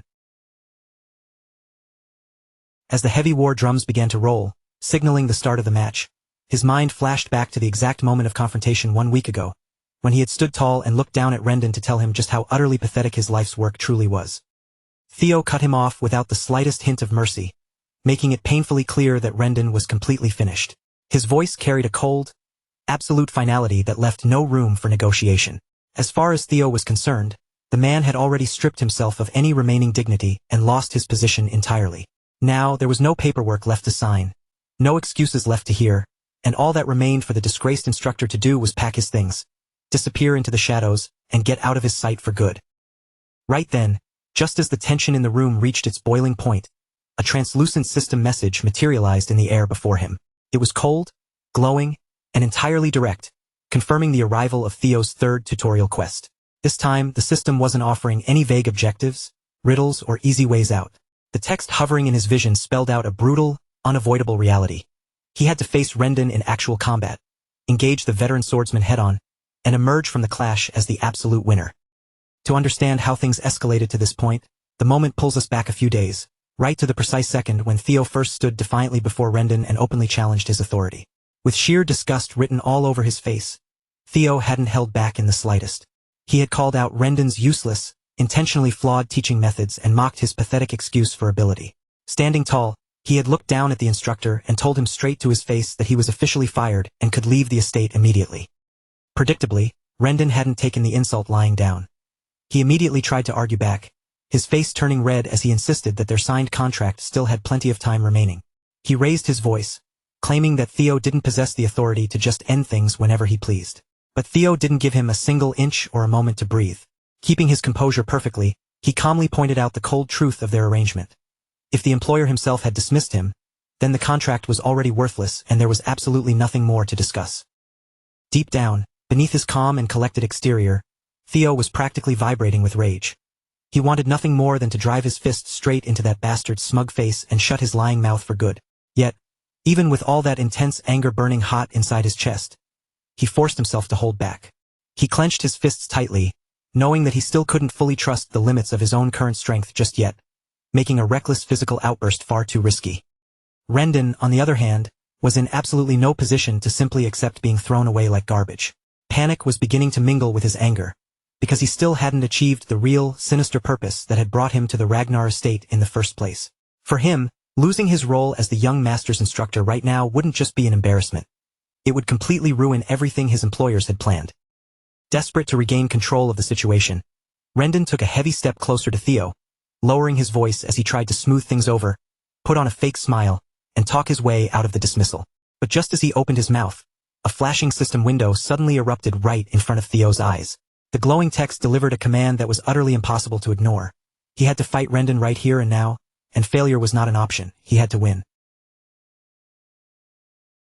Theo was completely caught off guard by the sudden, intrusive message, his eyes widening slightly as his thoughts froze for a brief second to process the quest. And right at that exact same instant, before he could even form a response, Evelyn Nereville elegantly entered the scene. Stepping forward with an unbothered air, she loudly urged him to settle the entire matter the traditional Ragnar way, through a display of raw strength, where the stronger side naturally decides everything and the weak have no voice. According to Evelyn's sharp logic, there was absolutely no need to waste time dragging this petty conflict through some formal, bureaucratic tribunal or legal dispute. A simple, decisive sword match would settle the argument cleanly right then and there. She smirked, pointing out that once the duel ended and the dust settled, everyone present would simply have to bow their heads and obey the absolute will of the victor. Rendon's eyes instantly lit up with a predatory gleam the moment he heard her make that suggestion. The old bastard's mind started racing as he immediately saw a massive opening to salvage his mission, and he quickly spoke up to agree. He nodded eagerly, putting on an act and pretending as if this violent proposal was the most brilliant, fair, and honorable solution to their little problem. That unexpected turn of events left Theo standing frozen in place, his mind searching for how he was even supposed to respond to such a sudden development. Meanwhile, Evelyn kept pushing the idea aggressively, talking about the duel as though it were the most perfect, obvious answer in the world. Her overwhelming confidence and casual attitude only made the sudden weight of the pressure on Theo's shoulders feel twice as heavy. But despite the external pressure, Theo still couldn't bring himself to feel completely certain about his chances. No matter how much he deeply hated Rendon and wanted to see him suffer, he was realistic about his own current level of physical conditioning. He stared at his hands, knowing deep down that he didn't truly believe he was fully ready to face and defeat a seasoned bastard like that just yet. Even so, despite his internal doubts, the momentum of the situation kept rolling forward like an unstoppable boulder, dragging him along with it. Before he could find a way to redirect the conversation, the arrangements were made, and Theo eventually found himself standing out on the training grounds directly across from Rendon, a heavy training sword gripped firmly in his hand, with absolutely no path left to back out. All around the perimeter of the courtyard, the watching crowd of onlookers and servants began smirking, nudging one another, and whispering nastily among themselves. To them, the young master standing there with a weapon looked like a complete joke, and they were already thoroughly enjoying his impending humiliation before the match had even truly begun. They muttered loudly enough for him to hear, mocking how Theo couldn't even swing a basic sword properly, laughing under their breath as if the final result of the duel had already been set in stone. In their petty minds, he wasn't just going to lose a simple match today. With an opponent like Rendon, they fully expected the young master to leave the courtyard permanently crippled. After all, from their perspective, there was simply no physical way someone with Theo's reputation could ever defeat a certified mid-rank swordsman. Rendon himself was absolutely filled to the brim with confidence, looking down his nose at the boy with a smug, condescending sneer. He openly offered him one last patronizing chance to back down, saying that if Theo fell to his knees and apologized right now, he would graciously pretend none of this had ever happened, since a teenager's foolish pride wasn't worth risking his entire life over. But Theo wasn't about to bow his head to a traitor. Not now and not ever. Instead, he gripped his hilt tighter and fired right back with a sharp, piercing confidence of his own, coldly telling Rendon that he was the one who should be begging for forgiveness. He narrowed his eyes and leveled a chilling warning at the old bastard, telling him that unless he wanted to leave this estate as a useless, one-armed swordsman, he should accept his dismissal and walk away quietly while he still had his health. Rendon didn't take the threat seriously at all. He only answered with a wide, ugly grin that distorted his face, completely convinced that the upcoming duel was already fully under his control. In his twisted mind, this match wasn't a challenge. It was the perfect, golden opportunity to accidentally kill Theo, right here on the dirt, and simply claim afterward that it had been an unfortunate, unavoidable mishap during training. Tired of the talking, Theo suddenly exploded into movement, rushing forward across the gaps of the courtyard. He lifted his practice sword high above his shoulder, gritting his teeth as he charged straight toward Rendon with a fierce intensity. The crowd's reaction to his sudden movement was instantaneous. Their eyes went wide and their jaws nearly dropped to the floor as they watched him dash forward so recklessly, looking exactly like a desperate amateur throwing himself headfirst into extreme danger without a single tactical thought in his head. To the critical eyes of the onlookers, the spectacle looked even worse because Theo's posture seemed completely off. He didn't seem to know how to balance his weight or swing his sword with proper form at all, making his entire high-speed charge look painfully awkward and completely amateurish. But even as Theo came charging in blindly with his blade raised high, and the entire crowd stared on in utter disbelief, there was a strange tension in the air. From the outside, he genuinely looked like an idiot rushing straight into a beating he didn't understand, appearing completely unable to handle the basic weight of a proper sword swing. Stepping forward to meet the charge, Rendon moved first, his arms blurring as he unleashed several sharp, practiced sword strikes that cut through the air toward Theo one after another. But somehow, against all visual expectations, Theo managed to protect himself. With quick, reactive jerks of his blade, he blocked the heavy impacts and avoided the sharp edges just enough to keep his body completely safe. Even when his initial strikes failed to draw blood, Rendon didn't slow down for a second. The old bastard grunted, pressing his foot forward and unleashing another frantic wave of heavy swings, using his superior reach and experience to try and overwhelm Theo's defenses completely. The sheer force of the onslaught gradually began pushing Theo backward across the dirt, forcing him closer and closer into a tight corner. Watching the boy retreat, Rendon felt a wave of dark satisfaction, completely certain in his heart that this was exactly how things were supposed to end. In Rendon's arrogant mind, the final result of this little farce was completely obvious. Theo wasn't even ranked as a low-tier swordsman yet. He was still technically nothing more than a pathetic, weak apprentice. Sure, his defensive movements had improved a little bit since their last session, but Rendon was absolutely convinced it was nowhere near enough to bridge the gap. He admitted to himself that if Theo had at least reached the legendary level of the Four Hounds of the North, then perhaps this fight would be a real challenge. But against a veteran like him, this foolish, coddled boy from the main Ragnar clan stood absolutely zero chance of winning. The story then abruptly shifts its focus back to a few days earlier, inside the quiet halls of the estate. Theo had turned sharply toward Evelyn, fixing her with an intense glare as he questioned her motives directly, demanding to know what in the world she had been thinking when she suddenly suggested that dangerous sword match out of nowhere. Evelyn had met his intense gaze and answered without a single hint of hesitation, calmly stating that she had only been trying to look out for him. She explained that if Theo truly wanted to rid himself of Rendon permanently, he needed to be much smarter about it. She was entirely convinced that Rendon had a powerful, shadowy figure backing him from behind, meaning that simply firing him and sending him away would never solve the deeper, structural problem. Theo had narrowed his eyes at her words, his suspicion rising as he asked how she could possibly know that much about his personal instructor. Evelyn had merely smiled, replying that the truth had been completely obvious to her from the very start, especially after she personally witnessed the strange, flawed, and highly suspicious sword style that Rendon had been purposefully teaching him to stunt his growth. Because those red flags were too prominent to ignore, Evelyn confessed that she had taken matters into her own hands. She had secretly hired a professional to investigate Rendon's past, quietly digging deep into his background and financial ties, without ever letting the old man notice he was being watched.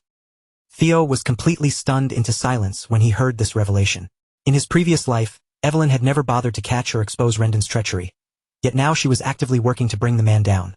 All because Theo's bizarre, altered behavior after the recent Manor Hall incident had completely caught her attention and changed her perception of him. Evelyn then leaned in slightly closer, finally revealing the dark truth of what her secret investigation had uncovered. She explained that every hidden transaction, every secret message, and every single trace connected to Rendon's history eventually led back to one specific, powerful location: the Camellia Palace. For Theo, hearing that specific name brought no shock or surprise at all. If anything, the revelation lined up far too perfectly with the fractured pieces of information he already held from his memories of the future, confirming his worst suspicions about who was pulling the strings. Still, despite the storm brewing in his mind, he quickly pushed down the burning anger and intense irritation that rose up inside him. He took a slow breath, forcing his facial muscles to relax and keeping his expression perfectly under control so she wouldn't see how deeply it affected him. Instead of showing too much of his real, raw emotions or letting her see how much he actually knew, Theo simply played along.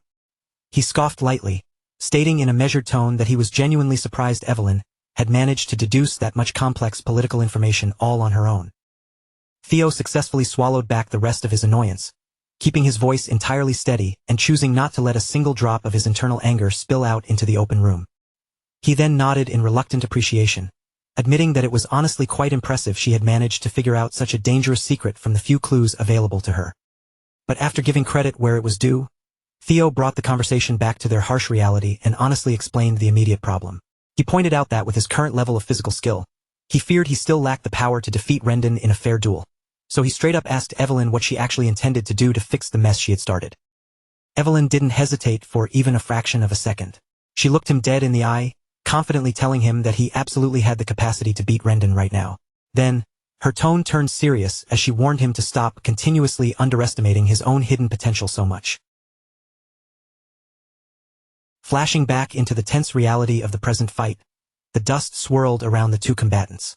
Rendon was still relentlessly launching strike after strike, throwing out one aggressive attack after another in a desperate bid to end the match.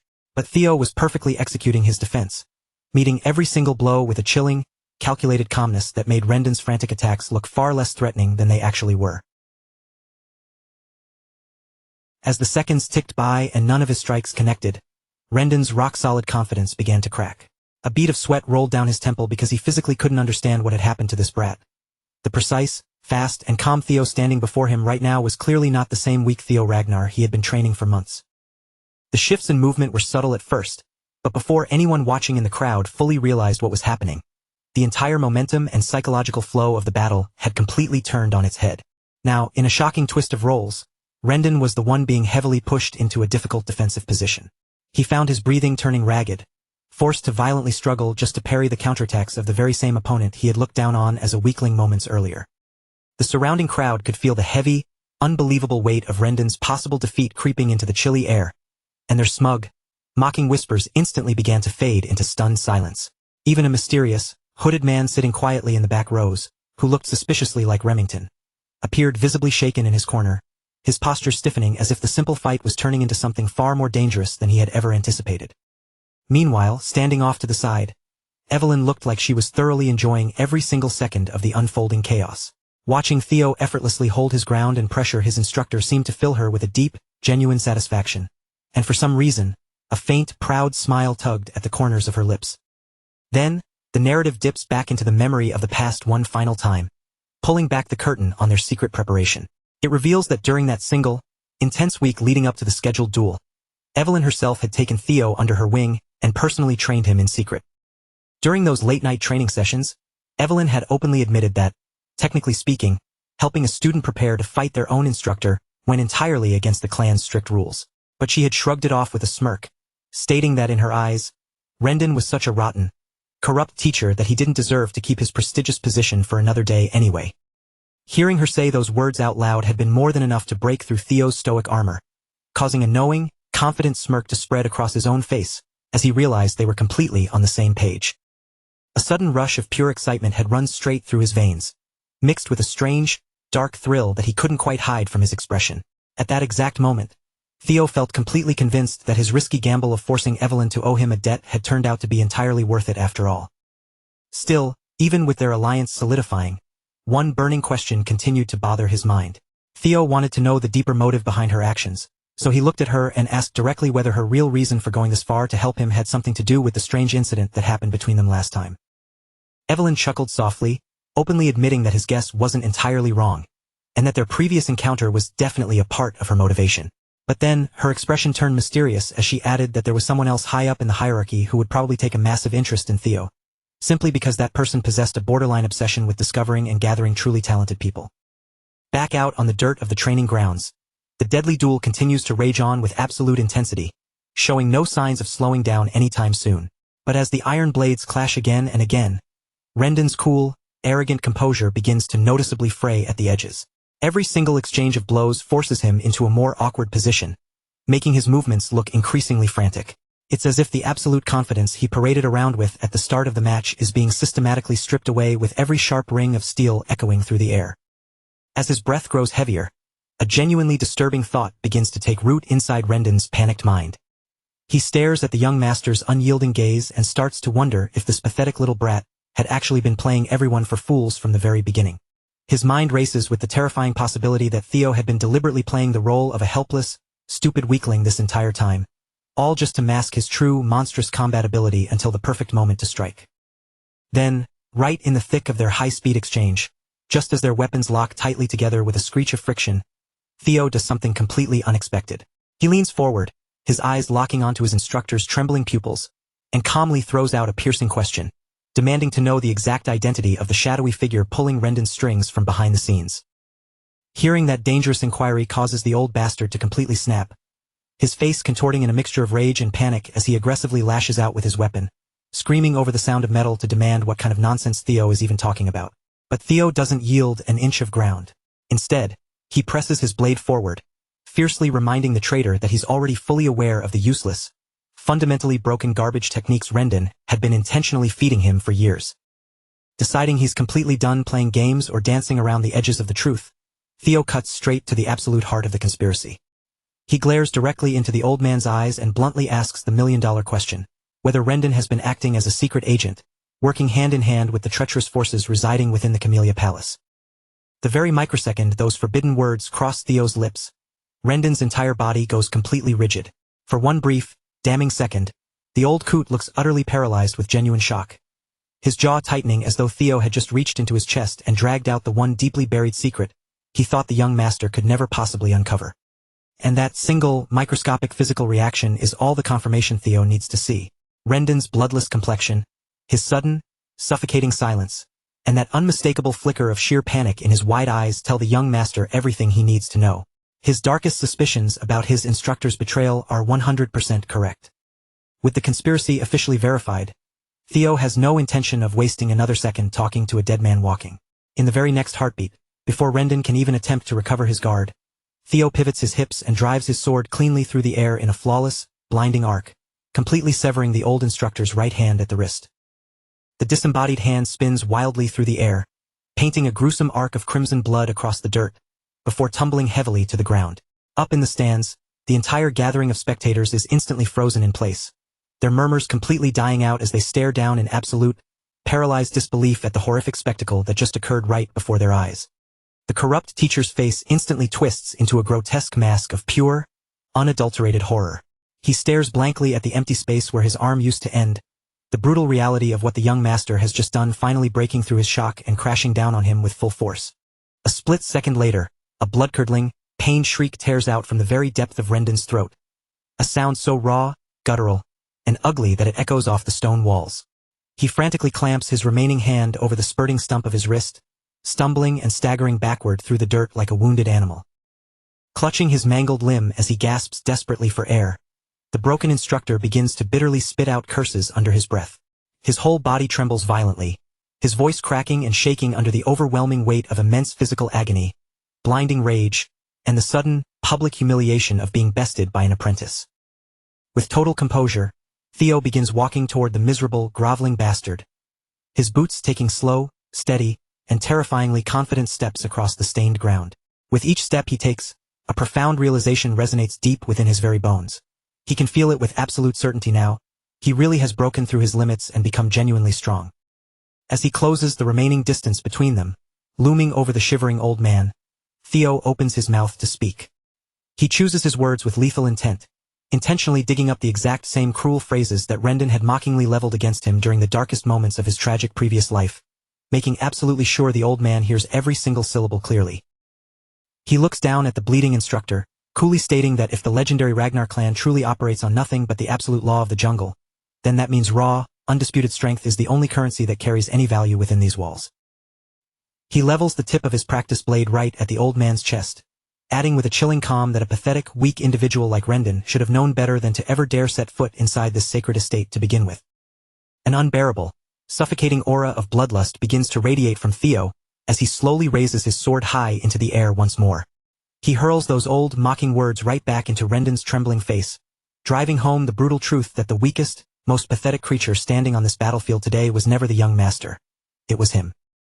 His voice echoes across the courtyard as he repeats the clan's core doctrine, telling the dying man that under the unwavering Ragnar belief in the absolute rule of power, a weak, talentless fraud like Rendon had absolutely no right to ever come here and act as though he stood above anyone else. Without a hint of hesitation or remorse, Theo snaps his arms down, bringing his sword crashing down in one final, merciless executioner's swing. In a flash of steel, Rendon's severed head goes rolling across the dirt, while a violent spray of blood erupts from the neck, instantly shocking the entire training grounds into a profound, breathless silence. Almost the exact second the brutal execution is finalized and the body collapses, a familiar, glowing system notification materializes directly in front of Theo's face. The bright text beams out a message of congratulations, officially acknowledging that he has successfully completed all the requirements for tutorial quest number 3. But the notification doesn't stop there. It notes that he didn't just merely survive or win the requested match. He completely shattered the expectations of the trial, going far beyond the basic objectives outlined for him, and because of this exceptional performance, the system loudly announces that he has qualified for a special, hidden extra reward. The magical interface shifts, presenting a prompt that asks whether he would like to claim and receive this bonus prize right away. And honestly, considering how much power he needs to survive what's coming, there is absolutely no mystery about what Theo is going to choose here. While Theo interacts with his invisible screen, the surrounding spectators are left completely, utterly shell-shocked. All the smug arrogance, the mocking snickers, and the nasty whispers from earlier have completely vanished, replaced by pale, bloodless faces and a heavy, stunned silence that hangs thick over the arena. After all, their minds are struggling to even process the reality of what they just witnessed with their own eyes. They just watched a supposedly talentless, low-ranked apprentice swordsman effortlessly butcher a seasoned, mid-tier combat veteran in a matter of minutes, a paradigm-shattering event that is almost impossible for their brains to accept. Standing over the corpse, Theo can't help but look down and think to himself that the feared instructor Rendon was actually far weaker than he had remembered from his youth. In fact, a small wave of embarrassment washes over him as he reflects on how a pathetic man like this had managed to make him suffer so intensely in his past life.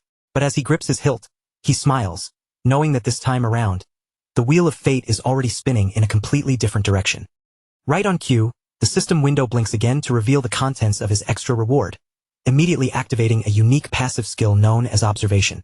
And as if that wasn't enough, a massive surge of warmth floods his core as the system grants him an additional, incredible bonus. One full, condensed year's worth of pure magic power. But before Theo even has a chance to properly test out his newly acquired energy, the air pressure in the courtyard suddenly drops. Out of nowhere, a massive figure comes tearing down from the sky like a comet, slamming violently into the center of the training grounds with the terrifying, earth-shattering force of a falling meteor. Dust and debris explode outward in a massive cloud, and before Theo can even raise his arms to guard his face, the dust splits open. The massive man looks straight through the haze, locks his piercing gaze directly onto Theo, breaks into a wild, feral grin, and barks out the boy's name with an absolute explosion of booming excitement. As the dust cloud finally clears away, the terrifying identity of the intruder becomes clear. The man standing in the crater is none other than Julius Ragnar himself, famously feared across the lands as the Demon Dragon, and the absolute commander of the legendary white-armored dragon cavalry. Theo is left completely, utterly stunned as he stares at the giant, his mind temporarily short-circuiting as he recognizes the legendary warrior. He can barely comprehend the fact that a powerhouse like Julius is actually standing right in front of him, and his thoughts immediately begin racing wildly, wondering just how long this monster had been hiding in the shadows watching his fight. The moment the surrounding crowd finally registers the identity of the newcomer, the entire courtyard erupts into absolute, chaotic pandemonium. This isn't just any high-ranking official. This is the apex commander of the White Armored Dragon Cavalry, a mythical figure whose status sits far beyond ordinary human ranks, and everyone begins panicking, frantically whispering about why on earth someone of his caliber would suddenly show up in a place like this. Then, the scene quickly shifts to catch Evelyn's immediate reaction to the grand entrance, and for once, her perfect composure is shattered. She looks absolutely devastated, her eyes wide with irritation as she stares down at the deeply cracked and utterly ruined stone flooring that Julius had completely destroyed just by landing his massive body there. Julius, completely oblivious to the property damage he just caused, stands tall and radiates an almost overwhelming physical pressure. Just by standing perfectly still in the center of the crater, he emits the terrifying, untamed presence of a legendary living beast. The sheer, suffocating weight of the commander's aura causes a cold sweat to instantly break out across Theo's forehead. He stands there completely frozen in place, his muscles tense as his mind scrambles, entirely unsure of what his very next move should be in front of such a dangerous man. But as it turns out, all of Theo's intense fear and caution are completely unnecessary. Without warning, Julius suddenly throws his massive head back toward the sky and bursts into a roaring laugh, his face contorting into a broad, shockingly carefree grin that catches everyone off guard.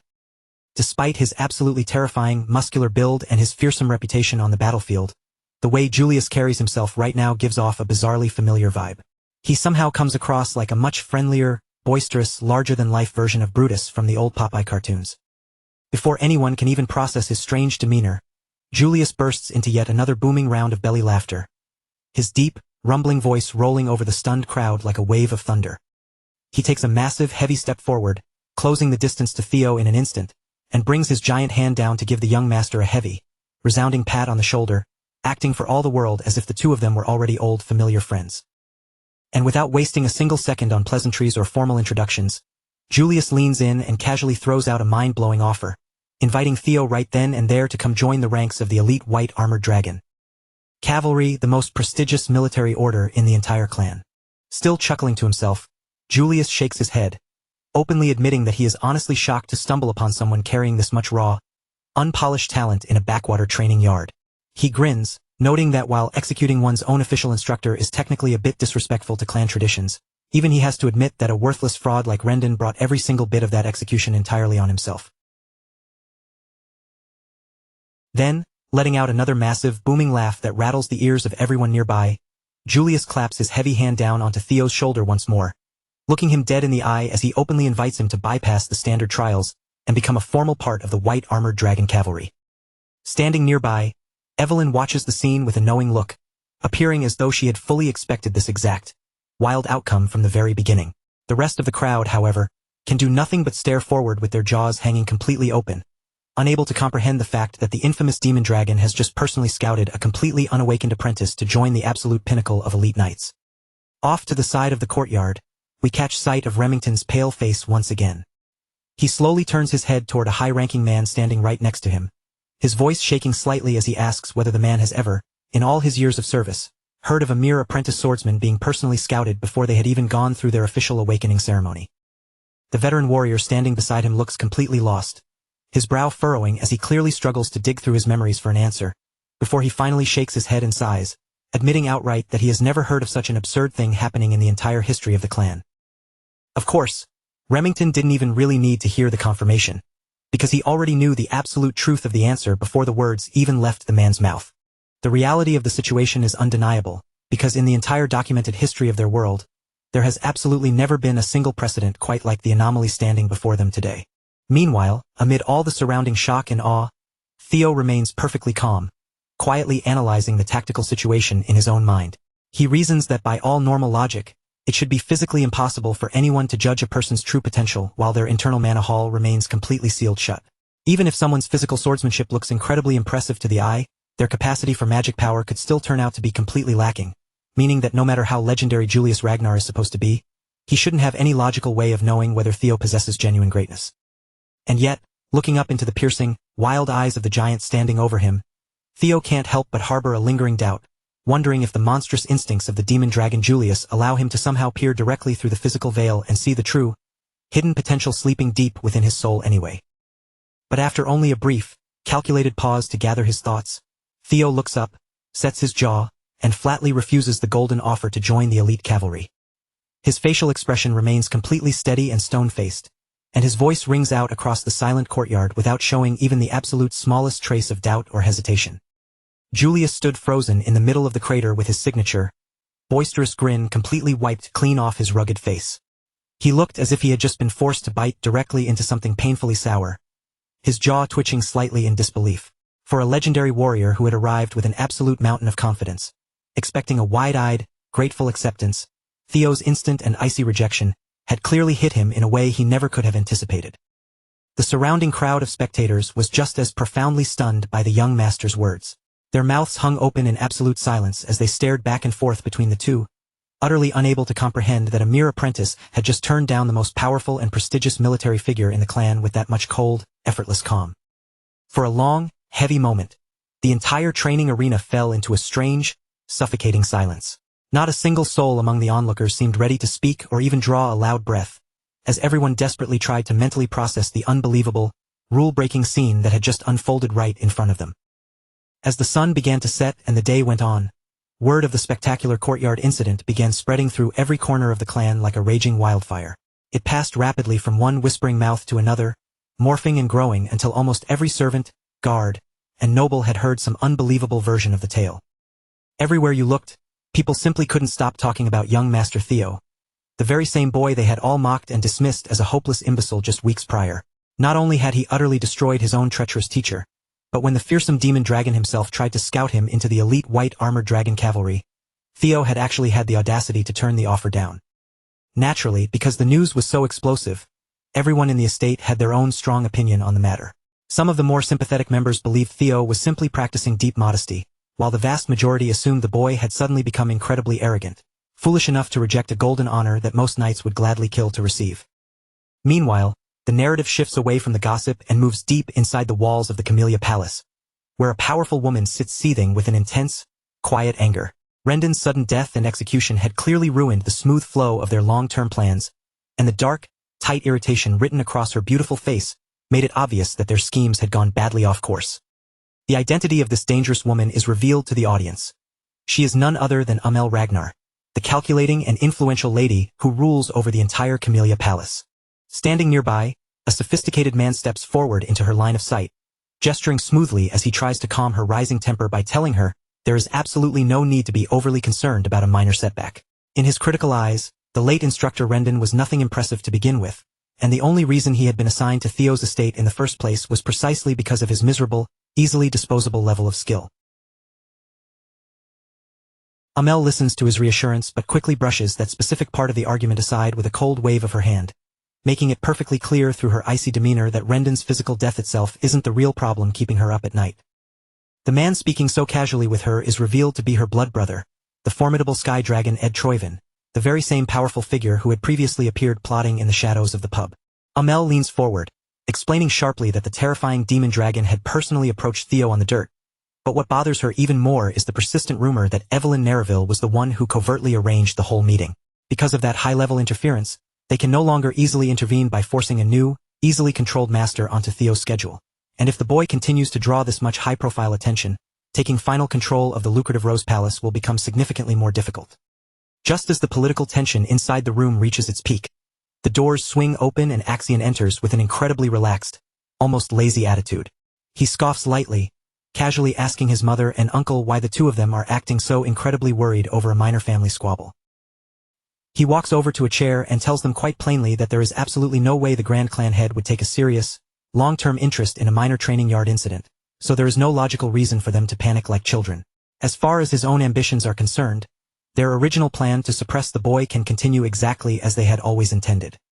Amel snaps her sharp gaze over to her son, her eyes narrowing as she demands to know whether he truly, deeply understands the fragile nature of their situation.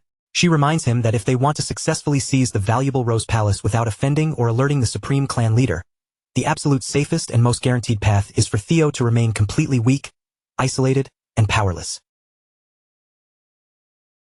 Her son merely smirks at the warning, nodding smoothly as he claims he already fully understands her concerns. However, he remains absolutely certain that Theo is still fundamentally powerless, because in his arrogant mind, a historical loser like his cousin couldn't have changed his core nature so quickly. Axion firmly believes that Evelyn and the eccentric demon dragon have simply always possessed a strange, dramatic interest in hopeless underdogs, meaning there is zero reason to treat the boy as a serious threat to his future. But standing by the window, Ed Troyven clearly does not appreciate how casually his young nephew is treating this dangerous political shift. His weathered expression noticeably hardens, his eyes flashing with a stern gravity, as he steps forward to warn Axion never to underestimate the momentum of an anomaly. Instead of backing down, Axion reaches into his coat and pulls out a sealed parchment letter, a sly, predatory grin spreading slowly across his face. Since his mother and uncle are losing their minds with concern over the boy, he announces that he will personally go play with Theo a little bit, using the letter to humiliate him and remind the garbage cousin exactly where he belongs in the family hierarchy. Sometime later, the setting shifts back to the quiet estate training grounds, where Evelyn stands with her arms crossed, watching intently as Theo finishes up a solid, highly disciplined practice session. She speaks up, offering genuine praise for his incredible work ethic, and Theo lowers his wooden blade to thank her in return, politely admitting that training under a truly proper, legitimate master like her really does feel completely different from anything he experienced before. With the lesson winding down, Evelyn naturally brings up the explosive topic from earlier, mentioning that from a purely practical standpoint, it probably would have been vastly better for his future security if he had simply joined the white armored dragon cavalry. She tilts her head, looking at him with deep, unhidden curiosity as she tries to figure out why he would flatly refuse such a rare, career-making opportunity from the clan's top general. Theo pauses in his movements, taking a moment to genuinely think it over before offering a response. Deep down in his soul, he knows it would be an absolute lie to tell her he has zero regrets about the decision, because marching alongside the legendary white armored dragon cavalry had actually been one of his greatest, unfulfilled dreams during his tragic previous life. Even so, a faint, confident smirk crosses his face as he looks down at his hands, silently reminding himself that accepting Julius's tempting offer right now would actually end up holding his true development back far more than it would help him. There is absolutely no logical reason for him to lock his destiny into one specific military path this early in his second life. Once he calculates the immense structural privileges and absolute political influence he could easily claim by reaching the very top of the clan after his upcoming awakening ceremony, joining the cavalry no longer feels like the greatest prize available on the board. So, keeping his grander ambitions hidden, Theo simply smiles warmly at Evelyn and says he merely did not wish to receive unearned, special treatment from the higher-ups. He falsely claims to her that he still doesn't feel physically ready for such a high honor, and that for the time being, he is perfectly satisfied with training under her expert guidance as he prepares himself for the critical awakening ceremony. Evelyn lets out a soft sigh and chuckles, gently reminding him that despite his noble reasoning, a proud commander like the demon dragon is probably going to feel incredibly disappointed and slighted after being rejected so directly by a teenager. As she continues to speak, Theo looks at her face and decides that this quiet moment is the perfect opportunity to test out his newly acquired observation ability for the very first time. He shifts his focus entirely onto Evelyn's figure, activating the skill to read her hidden statistics and abilities in vivid detail, which immediately confirms what his instincts had already suspected. Floating before his eyes is the undeniable proof. She is, without a shadow of a doubt, an incredibly high-ranking swordswoman whose true power dwarfs his own. But as he reads further down the magical display, the glowing information begins to reveal something much more personal and shocking about her mindset. It states clearly that Evelyn deeply admires Theo's unexpected humility and strong character, and that instructing him has granted her a profound sense of vibrant energy and purpose she hasn't felt in years.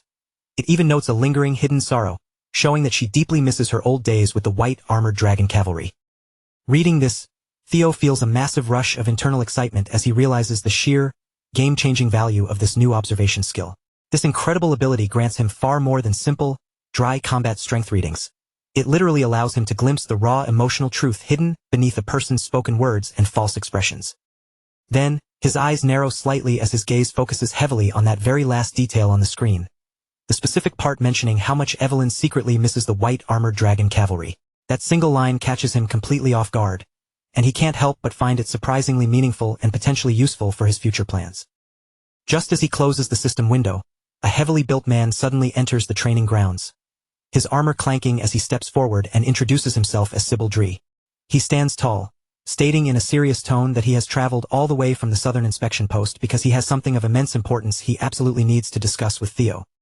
The moment the man draws near, Theo immediately feels a subtle wave of uneasiness wash over him. Sybil's physical presence is remarkably intense and intimidating, boasting a battle-hardened face that makes the young master instantly wonder what kind of dangerous or hostile conversation this meeting is truly about. Seeking clarity before things turn ugly, Theo quietly activates his observation skill once again, aiming it directly at the newcomer's chest, but the psychological information he receives back is completely unexpected. Instead of hostility, the screen reveals that Sybil carries a powerful, burning desire to have a passionate sword spar with him. That bizarre revelation causes Theo to internally break into a nervous sweat beneath his tunic. The sudden, wild idea of crossing sharp training swords with a massive warrior who possesses such a frightening, scarred face is more than enough to make him feel genuinely anxious about what's to come. Right on cue, a familiar system notification pops up in his field of vision, officially revealing the details of his 4th tutorial quest. This time around, his primary overarching objective is to completely cast aside his humiliating title as the Imbecile of Ragnar, and the system dynamically displays that his recent actions have already granted him nearly 28% progress toward completion. As the screen fades, Sybil turns out to be surprisingly blunt and direct about the real motivation behind his sudden visit. Without attempting to hide his true intentions or speak in riddles, he drops to one knee and loudly declares that he wishes to swear loyalty and follow young Master Theo from this day forward. He looks up, admitting with total brutal honesty that in the past, he had once been among the vast majority of people who completely ignored and looked down on Theo because the boy seemed utterly devoid of talent. Back in those days, Sybil confesses that he truly believed the mocking title of Ragnar's premier imbecile suited the young master perfectly. While Theo can certainly appreciate the warrior's raw honesty in a house full of liars, he still can't completely stop himself from feeling a sharp prickle of irritation as he stands there listening to his past failures being aired out so casually. After all, the massive soldier is practically insulting him straight to his face without fully realizing just how incredibly harsh his clumsy words actually sound to the ear. But Sybil quickly presses on, explaining that his entire opinion flipped completely upside down when he recently learned that Theo had been quietly coming out to the yards every single morning, training harder and sweating longer than anyone else in the entire lineage. On top of that immense dedication, Sybil's eyes light up as he states he felt profoundly honored to personally witness the spectacular, bloody results of all that hidden effort during Theo's public duel against that old fraud, Rendon Harvey. Sybil confesses that he was completely, utterly captivated by the majestic sight of Rendon's severed head flying through the morning air. Watching Theo's unbelievable, rapid growth with his own 2 eyes had left him feeling truly amazed and deeply inspired. And to top it all off, the legendary image of the demon dragon Julius Ragnar personally dropping from the heavens to invite Theo into the elite white armored dragon cavalry had burned itself permanently into the very depths of Sybil's memory. From that defining moment onward, Sybil says Theo instantly became his ultimate idol and inspiration. He explains that he had nearly given up on his own martial path after constantly being mocked by his peers as the idiot of the Southern Inspection Office, but seeing Theo rise from the ashes changed something fundamental inside his heart. Now, with his heart on his sleeve, all he asks for is one simple chance to respectfully cross swords in a match against the person he looks up to most. His blunt, overwhelming sincerity is so incredibly direct that it completely catches Theo off guard, leaving the young master temporarily speechless. Under normal circumstances, given the constant assassination plots surrounding him, Theo would be deeply suspicious of any random warrior approaching him so suddenly with sweet words. But thanks to the magical insight of observation, he can see right through to the young man's core nature with absolute clarity. The system interface confirms that Sybil genuinely, deeply respects Theo as a warrior, and that at his absolute core, all he truly wants from this interaction is a wholesome sparring match to test his own limits. Everything Theo scans through the skill points directly to the giant being completely genuine. It was definitely a bizarre and wholesome turn of events that Theo never could have expected to happen so soon after his victory. Even so, as the realization sinks in, a pleasant feeling of satisfaction begins to warm his chest. After brutally defeating Rendon and causing such a stir that Lord Julius took notice, Theo had naturally assumed that only bitter people with painful inferiority complexes would come crawling out of the woodwork to aggressively challenge and test his new power. But instead of a petty assassin or a jealous cousin, he has stumbled upon a fierce warrior who genuinely admires his journey and desires to follow his lead willingly. To Theo, this proves that despite the corruption at the top, there are still honorable people out there who carry the true, unpolluted pride of the Ragnar name in their veins. As he looks down at the kneeling soldier, a cold, calculating spark ignites in Theo's eyes. This unexpected encounter could actually work out perfectly for his grand design. If he truly intends to overthrow his enemies and become the absolute clan head of Ragnar one day, He will desperately need fiercely loyal people he can trust around him, and he will need highly capable subordinates who possess the strength to stand tall beside his throne when the final war begins. Beyond the thrill of the spar itself, Theo realized this interaction could be the key to pushing forward with his fourth tutorial quest. The one specifically tied to casting away the humiliating, lingering title of the Imbecile of Ragnar. In his previous life, that name had clung to him like a rusted iron shackle he could never shake off, but now, with the system actively opening new paths of growth before him, he was absolutely determined to tear that shameful label off his reputation once and for all. With his resolve hardened, Theo turned toward his mentor and formally asked for her permission to accept a real spar. Evelyn Nareville, standing to the side with her arms folded, gave her immediate approval without the slightest hint of hesitation, looking almost pleased with his initiative as she gestured for him to go ahead and show the audience exactly what he was capable of. Stepping toward his opponent, Theo hoisted his training blade up into a sharp, formal salute. He introduced himself with quiet, ironclad dignity. Theo Ragnar, apprentice swordsman of the Rose Palace, currently preparing for the upcoming awakening ceremony under the direct guidance of Master Evelyn Nareville. The seasoned, one-armed swordmaster standing nearby watched him perform the salute with a genuine, satisfied smile, clearly approving of both his impeccable posture and the newfound weight of confidence he carried himself with. Sybil Dree hurriedly scrambled to return the salute in his own slightly awkward, unpolished way. He introduced himself as an apprentice swordsman hailing from the Southern Inspection Post, explaining that he had inherited the traditional, aggressive swordsmanship of the Kurai clan, with his entire combat focus placed on the art of the quicksword. Without a moment's delay, the match officially began, and Sybil launched himself off the dusty ground with an explosive burst of speed that surprised even the onlookers. From the very first second of the engagement, he moved with the frantic intensity of a madman, rushing into Theo's guard with the raw ferocity of someone aiming to kill with his very opening strike. Theo, however, was ready. He met that initial wild attack head-on, catching the heavy blade with his own in a clean, decisive block that sent a shower of bright, jagged sparks scattering through the air between them. The boy formerly branded as the idiot of the Southern Inspection Post was undeniably, dangerously fast. If there was one thing that Sybil had absolute, unshakable confidence in, it was the raw, lightning-like speed of his sword. But after enduring just that first violent exchange, Sybil could already feel a cold sweat breaking out on his neck. The rumors of young Master Theo's sudden, miraculous skill were not exaggerated gossip. They were the terrifying, unvarnished truth. Meanwhile, Theo found himself mentally analyzing the fight, wondering how in the world someone as skilled as Sybil had ever been branded an idiot in the first place. If a version of Theo from his previous, helpless life had been forced to face this man, he almost certainly would have struggled just to stay alive for more than a few exchanges. But the Theo standing on this training ground was no longer that pathetic, broken version of himself from the past. Seizing the initiative, Theo immediately shifted from defense into a sharp, clinical offense. He swung his blade with precise, overwhelming force, hitting the side of Sybil's weapon and sending him spinning through the air like a ragdoll until his sword clattered uselessly to the dirt. To the current Theo, handling a spar of this level felt almost like second nature. Poor Sybil took the force of the follow-through strike directly to the solar plexus, and the impact was so jarring that it felt like it knocked every ounce of air right out of his lungs. His body tumbled uncontrollably, finally crashing hard against the reinforced wooden stands surrounding the training arena, bringing his reckless charge to a very abrupt and brutal stop. Thankfully, the controlled blow had not left him with any grave injuries. Sybil forced himself to rise to his feet, ignoring the lingering pain in his chest, and bowed deeply to praise young Master Theo's masterful swordplay before sincerely admitting his defeat with a look of profound gratitude. Theo accepted the victory with graceful calm. He raised his training sword in a respectful salute toward the downed Sybil and told him, in a steady, level voice, that it had been a genuinely good fight. As Theo held his blade up in that lingering salute, his own reflection flickered and gleamed across the polished, bright surface of the steel. Suddenly, a new, daring idea crossed his mind. If his observation skill could analyze the deep, hidden stats of other people, there was no reason it shouldn't work on himself as well. He focused his intent and the skill activated perfectly. Theo's personal status window materialized before him, listing talents like Observation, Player, and Ragnar, along with several others that were still locked behind high requirements. It labeled him a level 1 swordsman with well-balanced stats, but caught his eye immediately with a shockingly high magic power value of 190.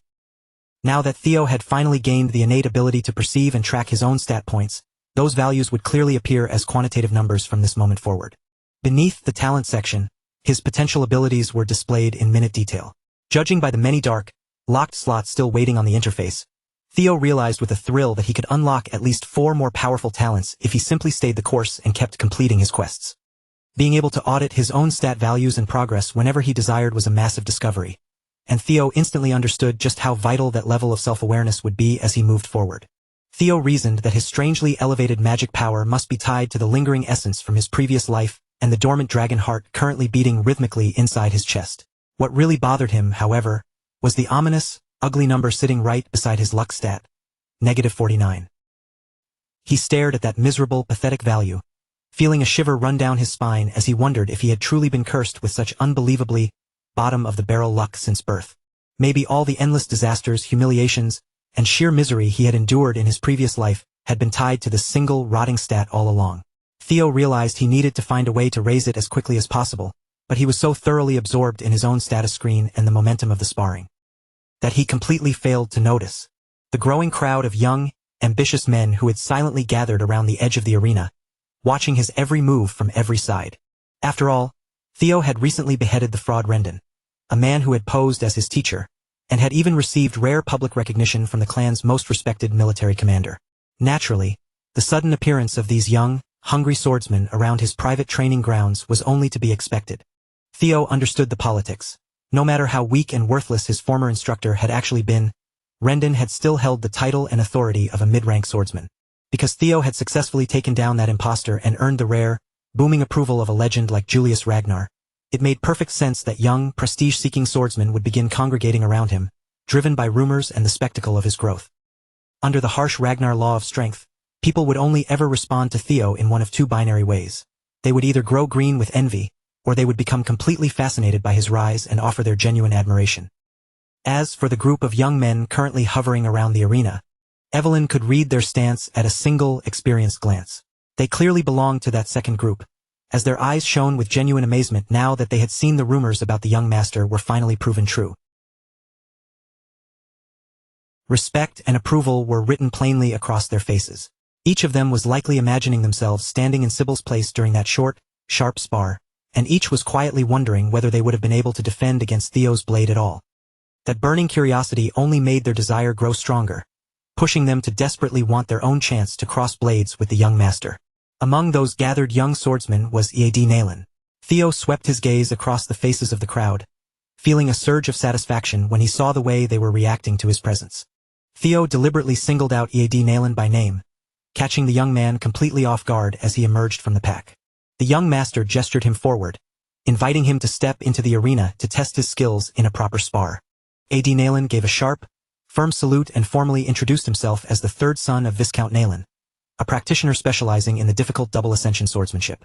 Theo returned the salute with calm ease and casually wished him a good fight. Without wasting another moment on pleasantries, the two fighters quickly took their stances and immediately began clashing with intensity in the center of the training ground. With every strike and every ringing, violent collision of steel against steel, Theo's proficiency in basic swordsmanship continued to steadily tick upward. Ead, however, was far from a pushover. He moved with great agility and fought with enough tactical intelligence to slip in a sharp, deceptive slash that appeared to leave Theo with no immediate way to counter it. In that fraction of a second, Theo felt as if the entire world had slowed to a crawl around him. He intuitively adjusted his grip on the hilt, shifted the angle of his blade, and met the incoming lethal attack with a perfectly placed block. That single, expert defensive maneuver was enough to knock Eddie's primary sword clean out of his hand, sending it flying across the arena floor. That crucial block significantly raised Theo's proficiency in the changing heart swordsmanship style. With Ead disarmed, the match was effectively decided, and the young man accepted his defeat without argument, offering Theo his full and lasting approval as a warrior. To Theo's genuine surprise, earning Ead's approval also caused his luck stat to tick up slightly.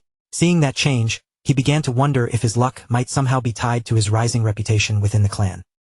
If that tactical connection was indeed solid, then Theo had just stumbled upon a massive, game-changing method to finally patch up the miserable luck stat that had been dragging him down like an anchor throughout his entire life.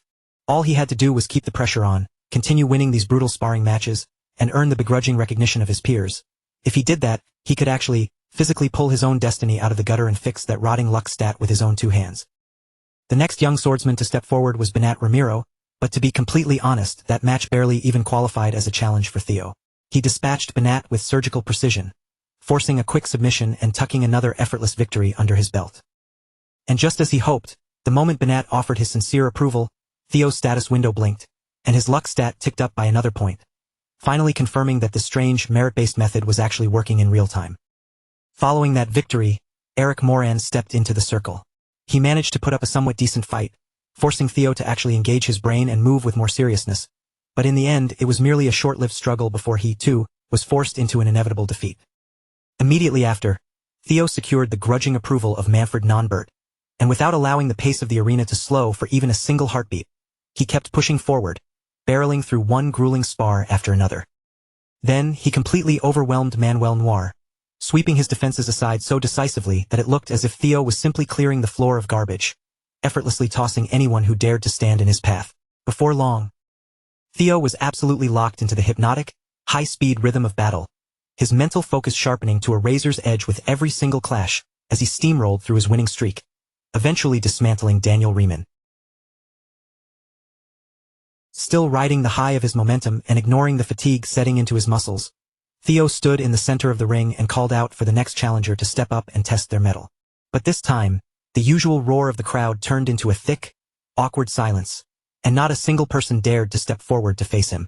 By the time he had systematically dismantled the majority of the young swordsmen gathered in the courtyard, Theo's lungs were burning and his limbs felt heavy, yet his internal fighting spirit was still ravenously hungry for more.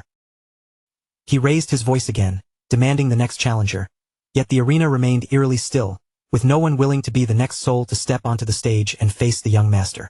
Theo had fought so many back-to-back matches that his physical body was teetering on the edge of complete exhaustion, yet when he checked the status of his system quest, the one meant to erase his imbecile title, he saw that it had only crawled forward by a measly 1%. He speculated that the slow progress was likely because the men he just defeated already viewed him with a level of respect.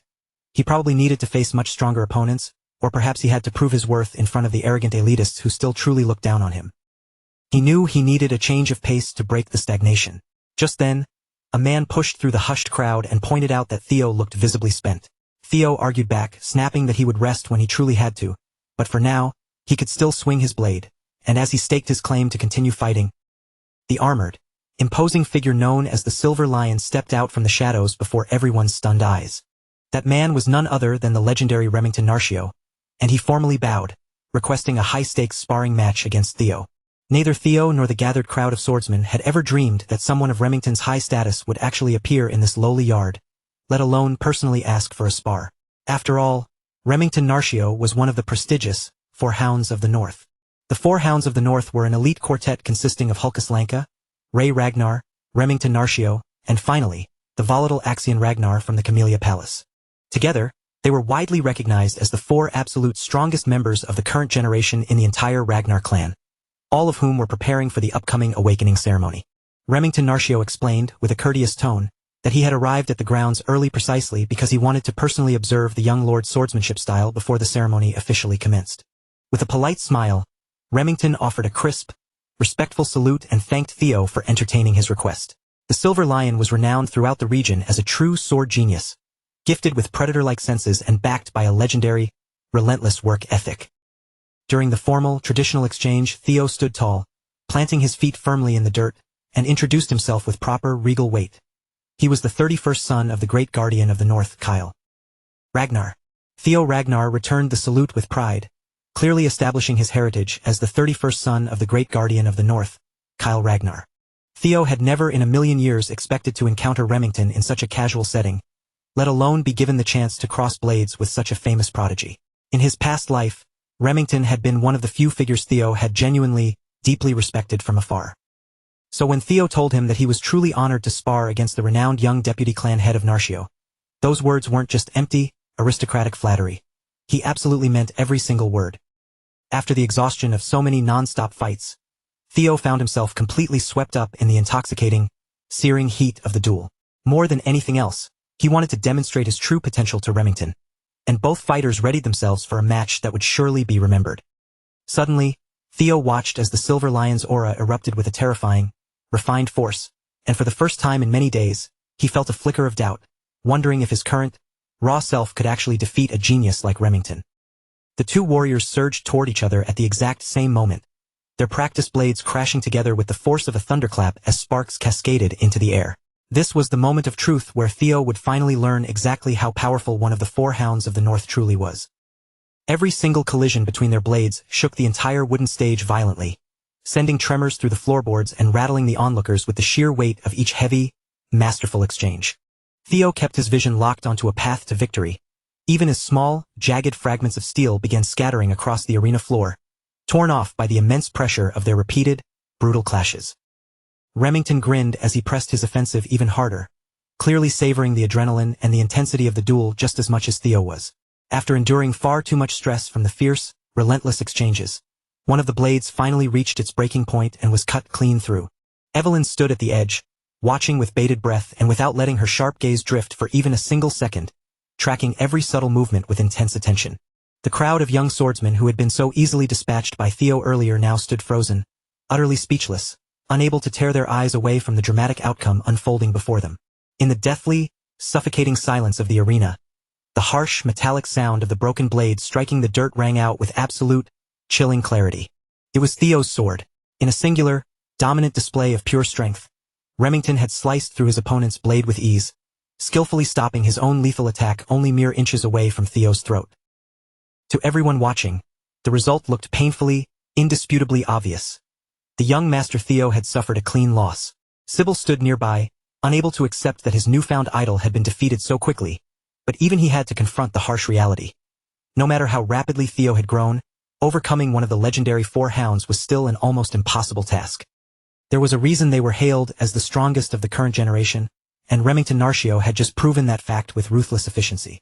Even in defeat, Sybil stubbornly insisted that the indomitable fighting spirit Theo had just demonstrated was already more than worthy of his respect. But then, to the absolute jaw-dropping shock of every single person standing in the yard, the mighty Silver Lion suddenly lowered his guard and declared that the duel was, in fact, his own loss. Remington saluted Theo with a flawless, traditional form, bowing his head respectfully as he thanked the young lord for the privilege of the duel. He explained his reasoning clearly. Theo's blade had already been severely worn down and compromised before their match even began, and on top of that, the young lord had been fighting at a severe disadvantage, having battled multiple opponents in a row. Theo looked him in the eye and countered, stating that on a real, bloody battlefield, no enemy would ever offer such a polite consideration. Because of that, he admitted he had already mentally accepted his own defeat the very moment his blade had failed him. Remington responded with a calm, understanding and appreciative smile, clearly finding deep respect for Theo's uncompromising, hardened way of thinking. Then, the legendary Silver Lion and the boy once called an imbecile reached out and firmly shook hands in front of the mesmerized, watching crowd. From that brief, intense, and deeply meaningful exchange, a newfound respect blossomed between the two unlikely opponents. Remington expressed his sincere hope that they could have a proper, fair duel under much better conditions next time, and Theo felt the exact same way. A stunned hush fell over the onlookers, their eyes wide with disbelief as they watched one of the prestigious four hounds reach out to personally acknowledge Theo. The expressions on their faces told the whole story. It was dawning on them in real time that this young master possessed a level of caliber and untapped potential they had completely underestimated. Following that intense duel with Remington, a surge of progress rippled through Theo's system, driving his quest completion percentage all the way up to 35%. When you consider just how incredibly difficult it is to secure even a shred of recognition from someone of that stature, such a massive jump in progress was nothing short of extraordinary. Standing off to the side, Evelyn finally let out a long, shaky breath, her shoulders sagging as the crushing weight of the moment evaporated. She had been bracing for any number of outcomes, but seeing the interaction conclude on such a positive note brought a genuine sense of relief to her features. For the very first time, Theo had been handed a concrete, undeniable benchmark, allowing him to finally grasp the sheer scale of the power the hounds actually wielded. This realization only hit home because Remington had finally dropped his guard, offering a brief, terrifying glimpse into the true extent of his combat prowess. Thanks to his recent quests, Theo had leveled up, acquiring rare talents and forbidden manuals that had transformed his strength into something far beyond his old, broken self. Yet, the moment his blade met the White Lion's, he was forced to reckon with the heavy, suffocating pressure of a truly superior fighter. That sharp, fleeting exchange served as a blunt reminder of his current reality. Despite how far he had come, there were still glaring gaps in his technique and power that he couldn't afford to ignore. While it was admittedly disappointing that his own physical limitations had forced an early end to the duel, he still walked away with plenty to show for it. His luck stat had ticked up by 10 points, and perhaps even more valuable, his reputation in the eyes of the clan had skyrocketed overnight. However, the quest itself was still a long way from being finished. Theo knew he couldn't just rely on one performance. He would need to get creative and actively seek out new opportunities to keep proving his worth to the powers that be. What he desperately needed now was the right stage, a high-profile arena where he could force everyone to acknowledge his strength strictly on his own terms. That was precisely when Remington dropped the reveal. He hadn't crossed the grounds just to test his blades against a junior, but to deliver something much more significant. His true objective was to hand-deliver a formal, high-stakes invitation directly into Theo's hands. As Theo unfolded the parchment, it became immediately clear that this was no ordinary note. It was a prestigious, sealed invitation. It was an official summons from the elite organization known as the Scale Dragon Society, delivered directly to him.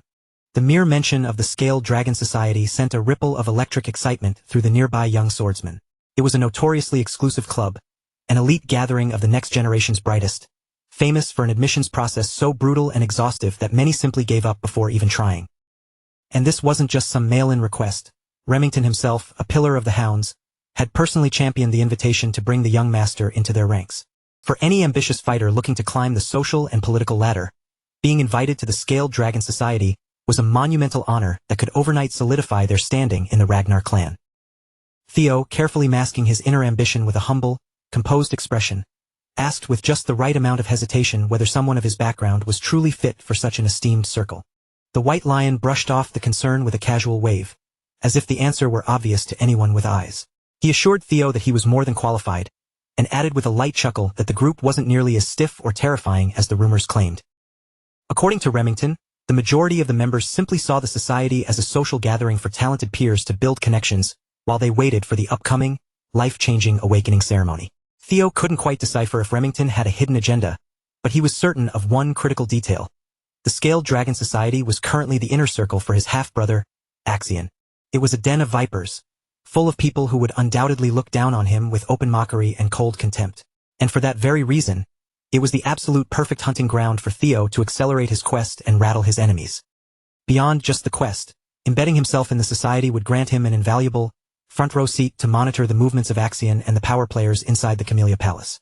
Seeing no logical reason to back down, Theo accepted the invitation with a polite nod, offering a gracious word of thanks to Remington for the personal delivery.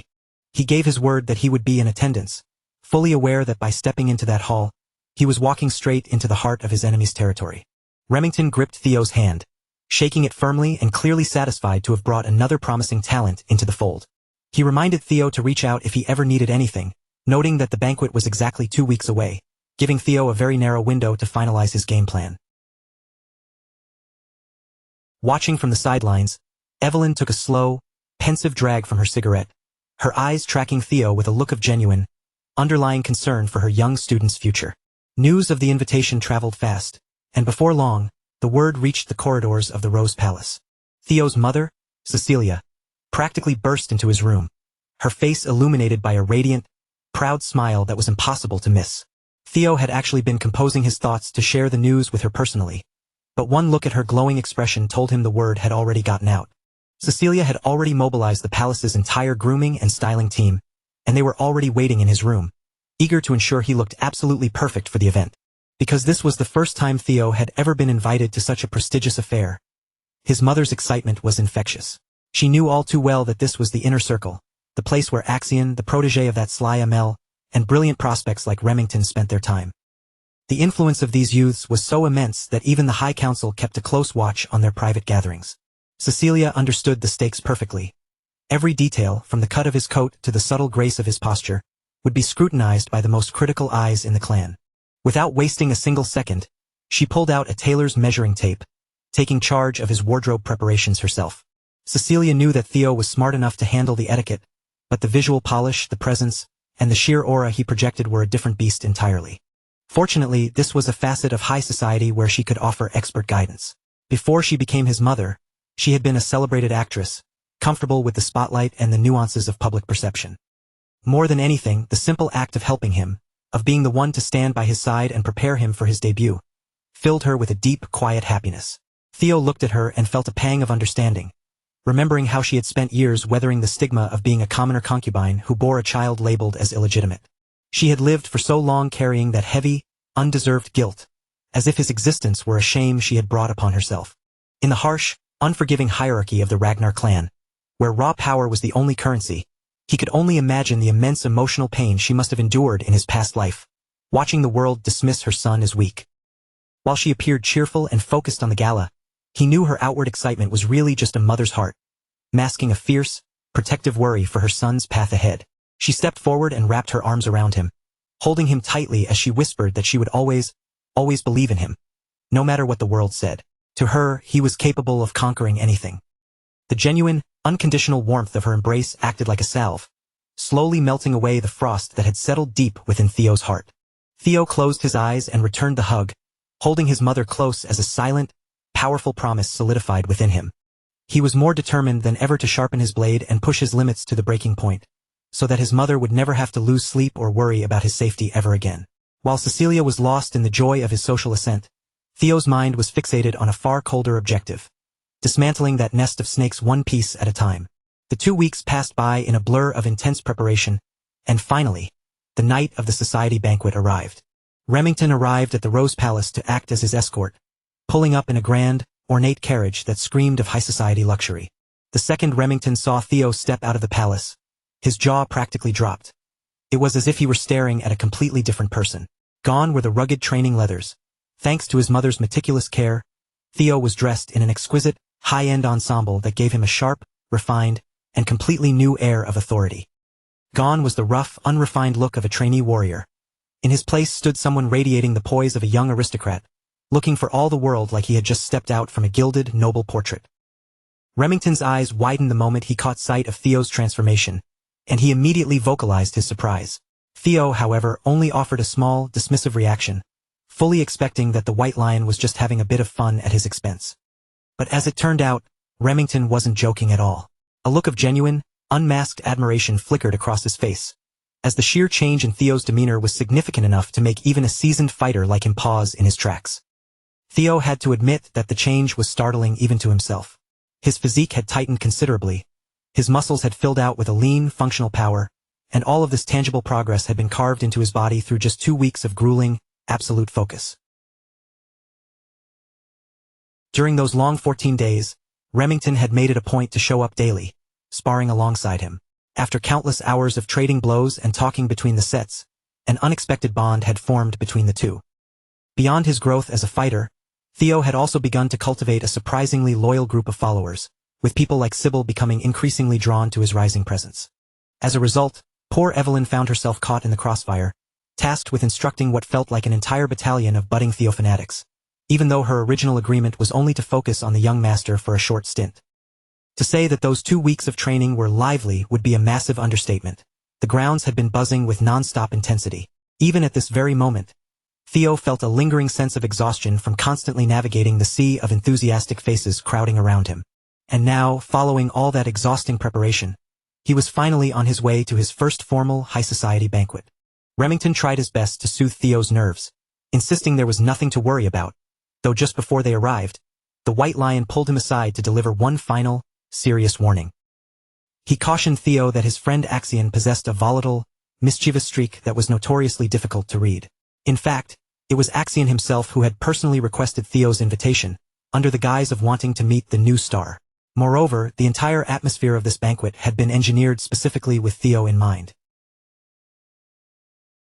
Hearing this revelation definitely shifted the landscape for Theo, though it certainly didn't discourage him in the way one might expect. If anything, this new information made the situation significantly better for his own agenda. Theo was, in a twisted way, already looking forward to the inevitable wave of open mockery and insults he was about to face from every corner of the room. Meanwhile, deep inside the luxurious banquet hall, the dark tiger, Axion Ragnar, was already lounging, idly swirling a glass of high-end liquor. He was visibly brimming with excitement at the prospect of turning the man long labeled the imbecile of Ragnar into his latest personal plaything for the night. Moments later, their carriage glided to a smooth halt in front of a sprawling, opulent palace, signaling their arrival at the long-awaited venue. Remington hopped down first to make way, and Theo stepped out shortly after him, leaving the comfort of the carriage behind to face the music. The second his boots hit the stone pathway, the young lord stood tall, calmly letting his gaze sweep across the exterior of the grounds. He was stepping directly into the Camellia Palace, the home turf of the very same trash who had once orchestrated the interference that stifled his growth. In his past life, this location, and the cruel people who held influence here, had devoured his dignity, his mother's peace, and the entirety of the Rose Palace without showing a shred of mercy.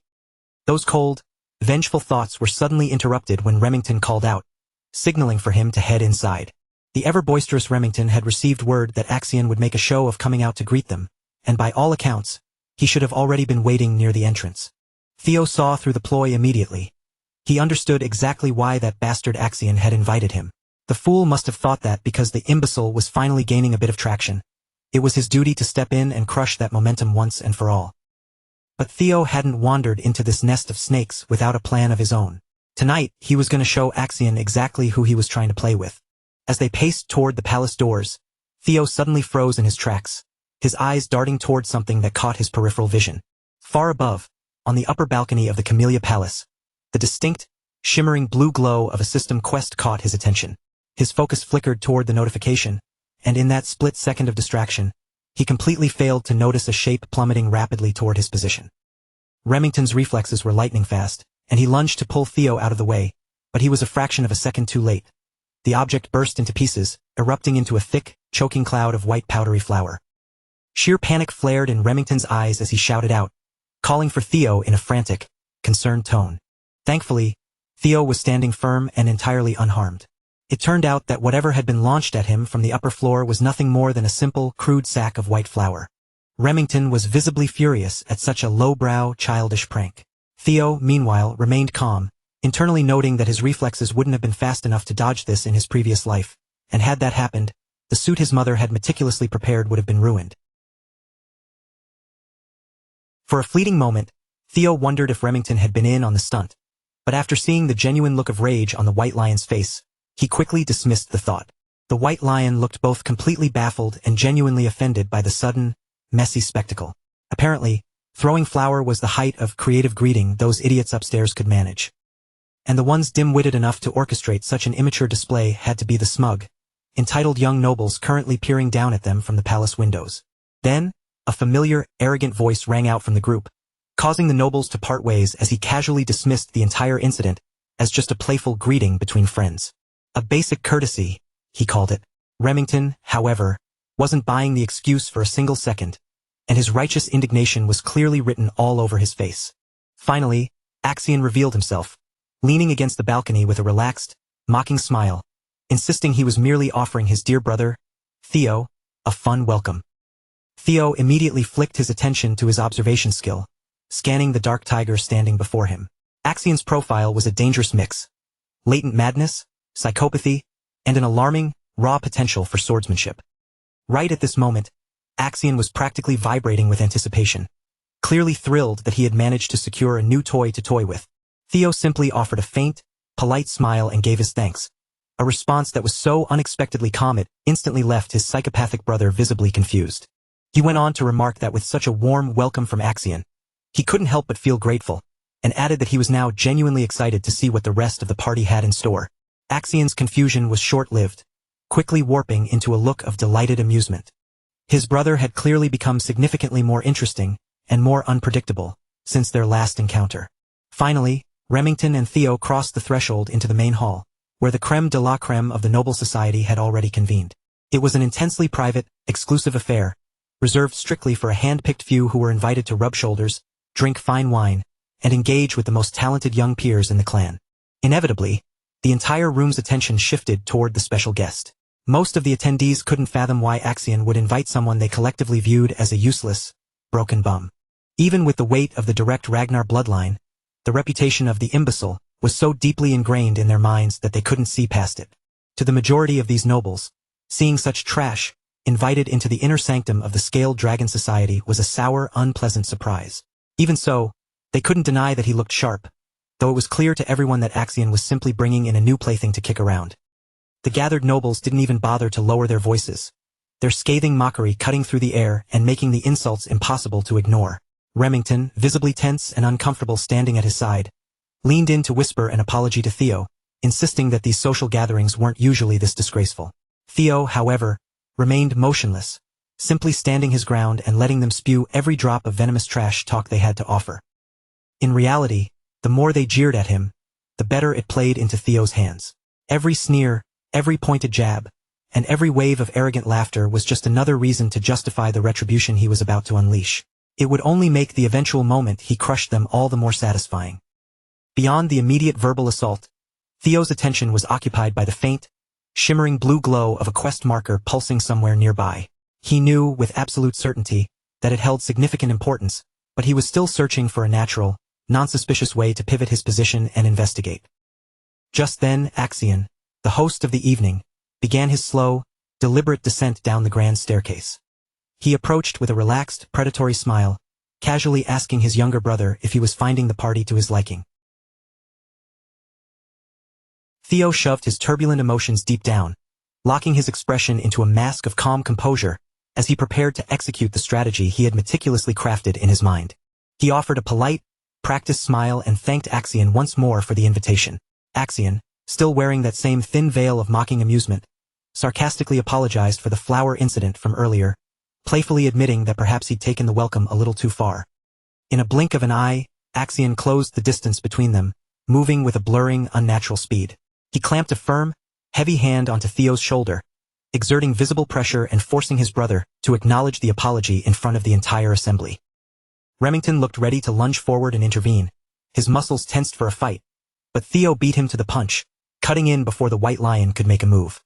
He maintained a calm, steady tone as he mirrored Axion's own excuse back to him, asserting that the earlier stunt was simply a friendly, brotherly greeting. For the first time all night, the psychopath was speechless. Theo's response was too composed, too icy, and utterly impossible for him to rattle. Axion suddenly burst into a boisterous laugh, slapping Theo hard on the back like a proud, doting older brother. He remarked that he never realized the kid had such a backbone, noting that Theo had transformed drastically from the timid, stuttering child he once knew. The longer Axion scrutinized him, the more entertained he became.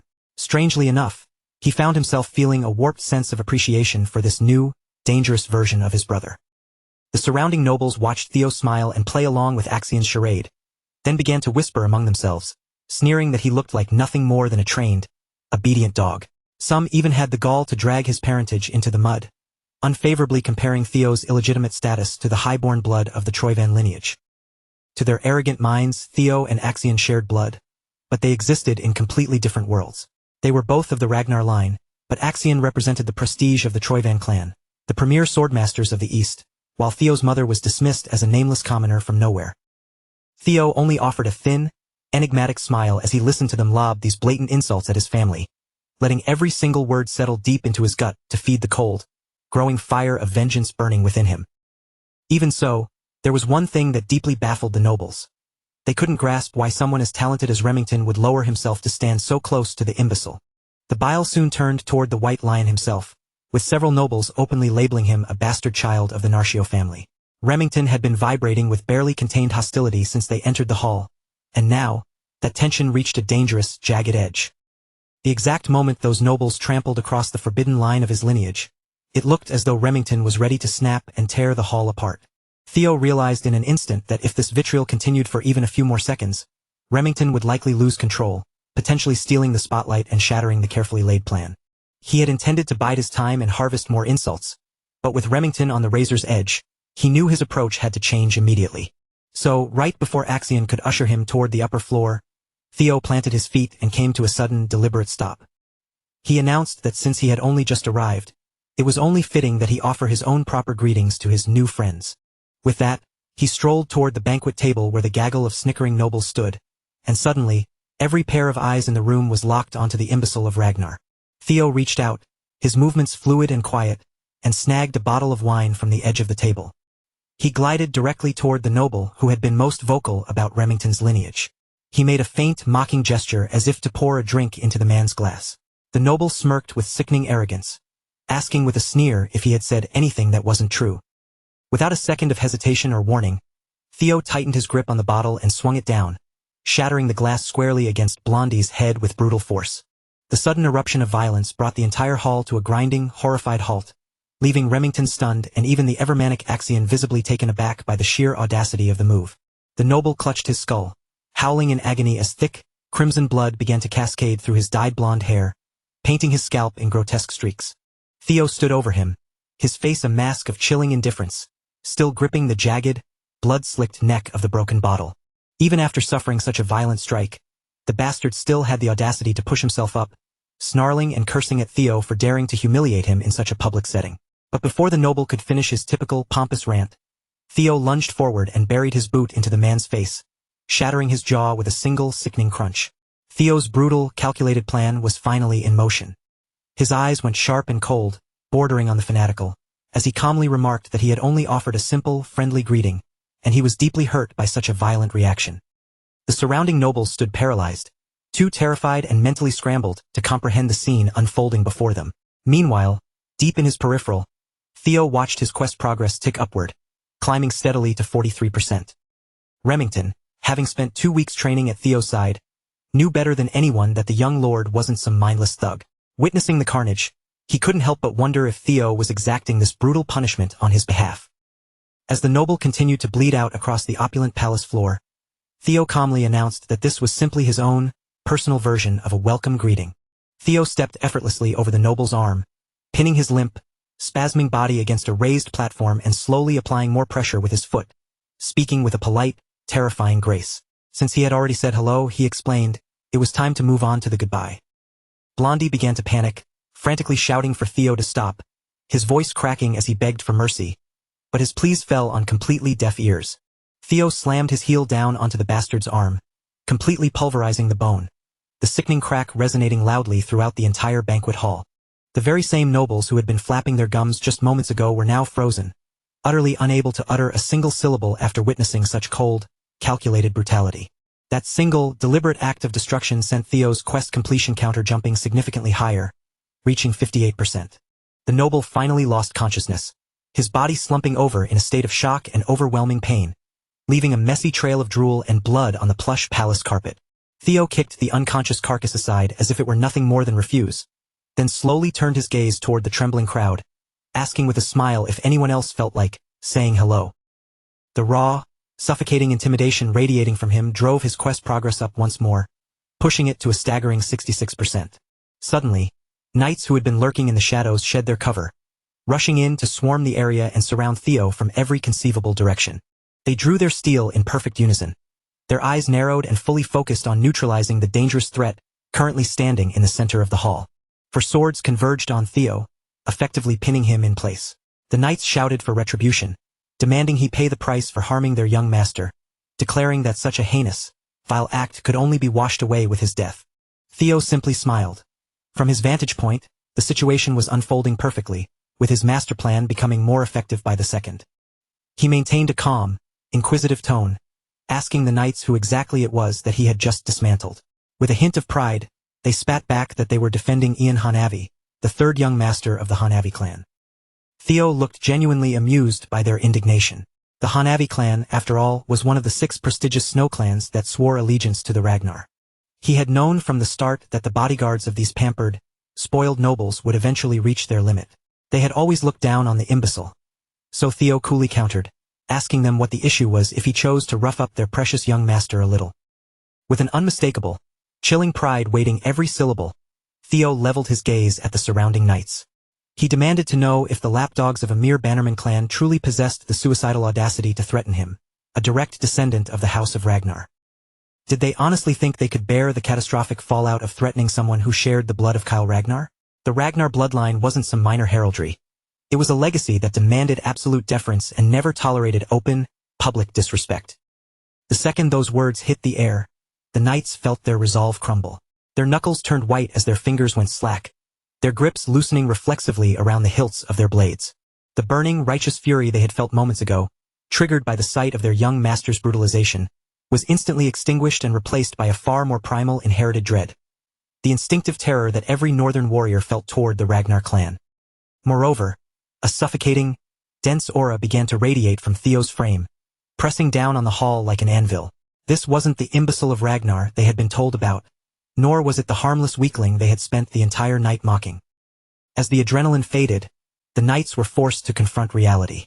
Theo was a legitimate heir with a legal claim to the throne, and above him stood the Lord of the North, the absolute overseer of all 6 snow clans.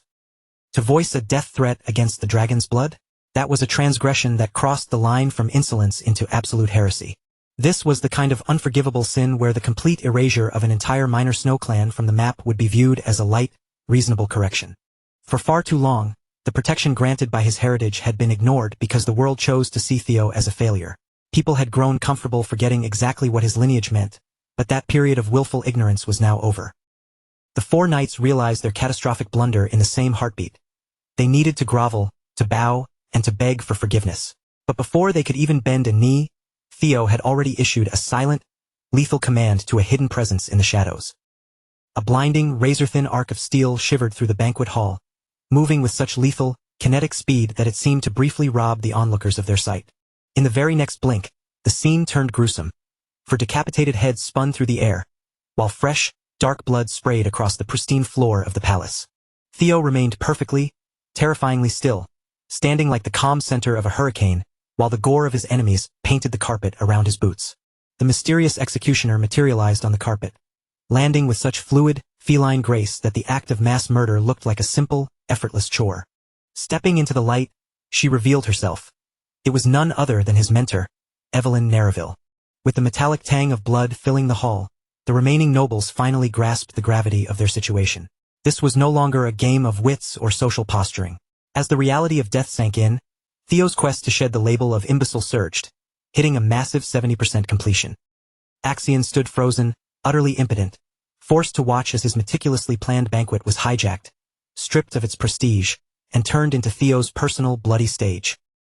Evelyn kept her eyes locked on her student, asking in a calm, curious tone exactly when he had realized she was tailing him. To Theo, the answer was practically self-evident. He didn't need to know her specific reasons for trailing him to the Camellia Palace. All that mattered was that her presence gave him the freedom to dismantle these fools without having to hold back a single ounce of his strength. A heavy, suffocating silence gripped the crowd, every noble present waiting with bated breath for Theo's next move. The evening before the banquet, Commander Julius had made a clandestine visit to Evelyn's quarters. He had spent the time teasing her mercilessly, mocking her for refusing to take on any new disciples while simultaneously pouring her heart and soul into training this specific new student every single day.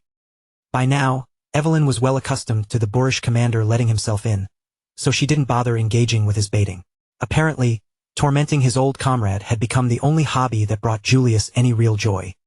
That torment included swiping her rarest vintage wine as if he owned the cellar. But tonight, there was a real question behind the mischief. Julius genuinely wanted to know what she saw in this boy. Evelyn knew that trying to wrestle the bottle away from the massive brute was a losing battle, so she gave him the truth. Theo had simply blown past every expectation she had. When it came to the sheer drive to hone his technique and refine his latent talent, Theo was easily among the most formidable students she had ever trained. Considering that even a prodigy like Axion had once passed through her tutelage, that was a heavy, calculated statement. Evelyn didn't sugarcoat it. Based on the ceiling of Theo's potential, she could state with absolute certainty that he had already eclipsed young Master Axion, and she assured Julius she wasn't just saying it for his sake. Julius had always relied on Evelyn's eye for talent. After all, she possessed two sharp eyes to his one. Still, Julius struggled to wrap his head around such a drastic, overnight transformation. The most logical conclusion was that Theo had been deliberately masking his true capabilities for a long-hidden agenda. Even then, Julius had to concede it was bizarre that someone would conceal their power for so long, only to decide the present moment was the right time to unveil it. As an instructor, Evelyn knew that anyone who moved too recklessly, too quickly, was bound to stumble and fall hard. But what she sensed in Theo was different. It felt as if he were being hunted by something unseen, pushing himself toward the limit not out of vanity, but out of raw, existential panic. That was exactly why the idea of him attending the Scaled Dragon Society gathering left her so uneasy. Julius polished off the final drops of the wine and agreed that the Axion brat was a dangerous variable that demanded constant vigilance. It was actually Julius who suggested she shadow the boy, just to be safe. He had a premonition that something would go wrong at the banquet. Perhaps not the exact disaster Evelyn feared, but something monumental was bound to occur. As a member of the Ragnar house, Julius knew exactly what happened when wolf cubs with a taste for blood were locked in the same pen. They didn't talk, they fought to carve out a hierarchy. Before leaving, the commander tossed a uniform onto the table, once again pressuring Evelyn to try and convince Theo to enlist in his unit. But it wasn't just the boy he was after. He wanted Evelyn back in the ranks of the White Armored Dragon Cavalry, and he clearly had no intention of letting her decline. He refused to accept her retirement just because she couldn't ride a dragon anymore.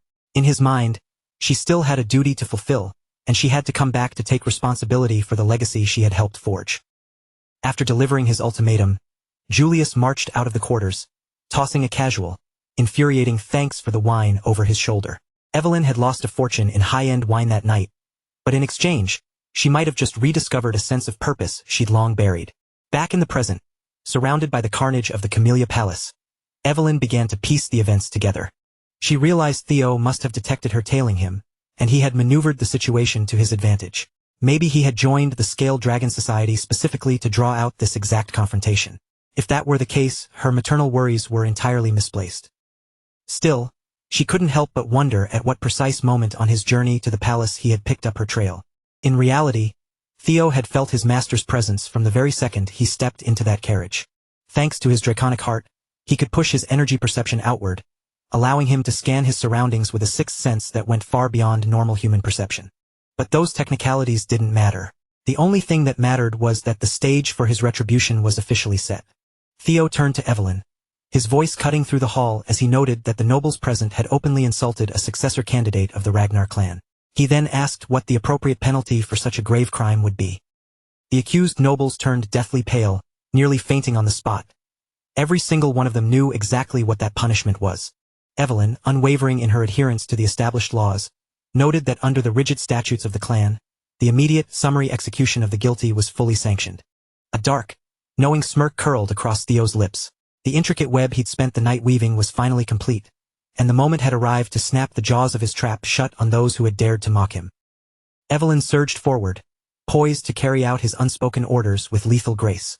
Feigning the image of a magnanimous and forgiving master, Theo addressed the trembling crowd with an icy, mocking air of superiority. He dismissed these young offenders as little more than reckless, ignorant children who hadn't even undergone their formal awakening rituals yet. With a casual, almost dismissive wave, he declared that he'd be satisfied by claiming just one arm from each of them to settle the debt for their insolence. The instant the decree left his tongue, Evelyn moved with the speed of a striking viper. She became a literal blur of motion, a cyclone of razor-sharp steel. She unleashed a precise, utterly merciless assault directly upon the ranks of the panic-stricken young nobles of the Scaled Dragon Society. The second son of the noble Byron clan lunged frantically in a desperate attempt to parry, but his reflexes were far too sluggish. With one clean, surgical swipe, his right arm was severed clean from his shoulder. A piercing, blood-curdling scream tore through the opulent hall. The eldest son of the Red and White Mercenary Corps scrambled, clutching his side as brilliant, hot crimson blood erupted in a violent spray from the raw, jagged stump where his limb had once been. Even the fourth daughter of the influential Ceres Merchant Guild, with her slender, delicate frame, found no quarter from Evelyn's blade. Her arm was lopped off in an instant, hitting the cold, polished floor with a sickening thud. Paralyzed by sheer terror, the third son of the Clark clan spun on his heels, trying to scramble away, but outrunning a seasoned, veteran warrior like Evelyn was a fool's errand. As the eldest daughter of the Howard clan was brought low and reduced to a one-armed cripple, a system notification materialized before Theo's eyes. His hidden quest progress surged, the counter ticking upward to hit 79% completion. Trembling and drenched in his own blood, one of the pathetic nobles dragged himself across the floor. He crawled frantically toward Axion or Axe, as his inner circle preferred, sobbing and wailing in a desperate plea for salvation. But Axe simply stood there, his expression utterly vacant and cold. He threw his brother's earlier justification back in his face, stating with chilling indifference that he couldn't possibly interfere with what was, after all, simply a unique form of high society greeting. The crawling noble suddenly caught a terrifying, metallic glint in the corner of his vision. Before he could even let out a final scream, a blade descended with blinding speed, slicing his arm clean off. A crimson arc of blood sprayed through the air, narrowly missing the pristine, embroidered suit Axion wore. While the heir of the Purink family twisted and writhed on the floor in absolute, unadulterated agony, Axion ignored the cacophony of suffering and locked his sharp, predatory gaze onto his former teacher. Evelyn met his intense, burning stare without a hint of hesitation, her face entirely composed as she offered him a small, cold, and professional nod of acknowledgement. Axion had never, in his wildest dreams, imagined he would encounter his old combat instructor in the middle of such a visceral, bloody massacre. Evelyn offered him a crisp, military salute with her dripping blade. As Axion scanned the wreckage of his banquet, he realized with a jolt that Evelyn had been terrifyingly selective, striking down only those who had dared to spew vitriol at Theo's lineage. Theo had orchestrated the entire nightmare with such clinical, tactical precision that despite Axion being a fellow successor candidate, he found himself without any legal or social leverage to intervene in the slaughter. It took Evelyn less than a few minutes to weave through the crowd, systematically shearing the right arms off 14 high-ranking individuals, all while executing Theo's cold, unyielding commands. Given their immense wealth, these nobles could easily afford the services of a powerful priest to magically reattach their limbs, but their potential as elite swordsmen was ruined forever. Everything had unfolded exactly as Theo had calculated. Meanwhile, Axion's mind spiraled, consumed by a burning, obsessive curiosity. How had Theo managed to bring both Remington and Evelyn under his thumb?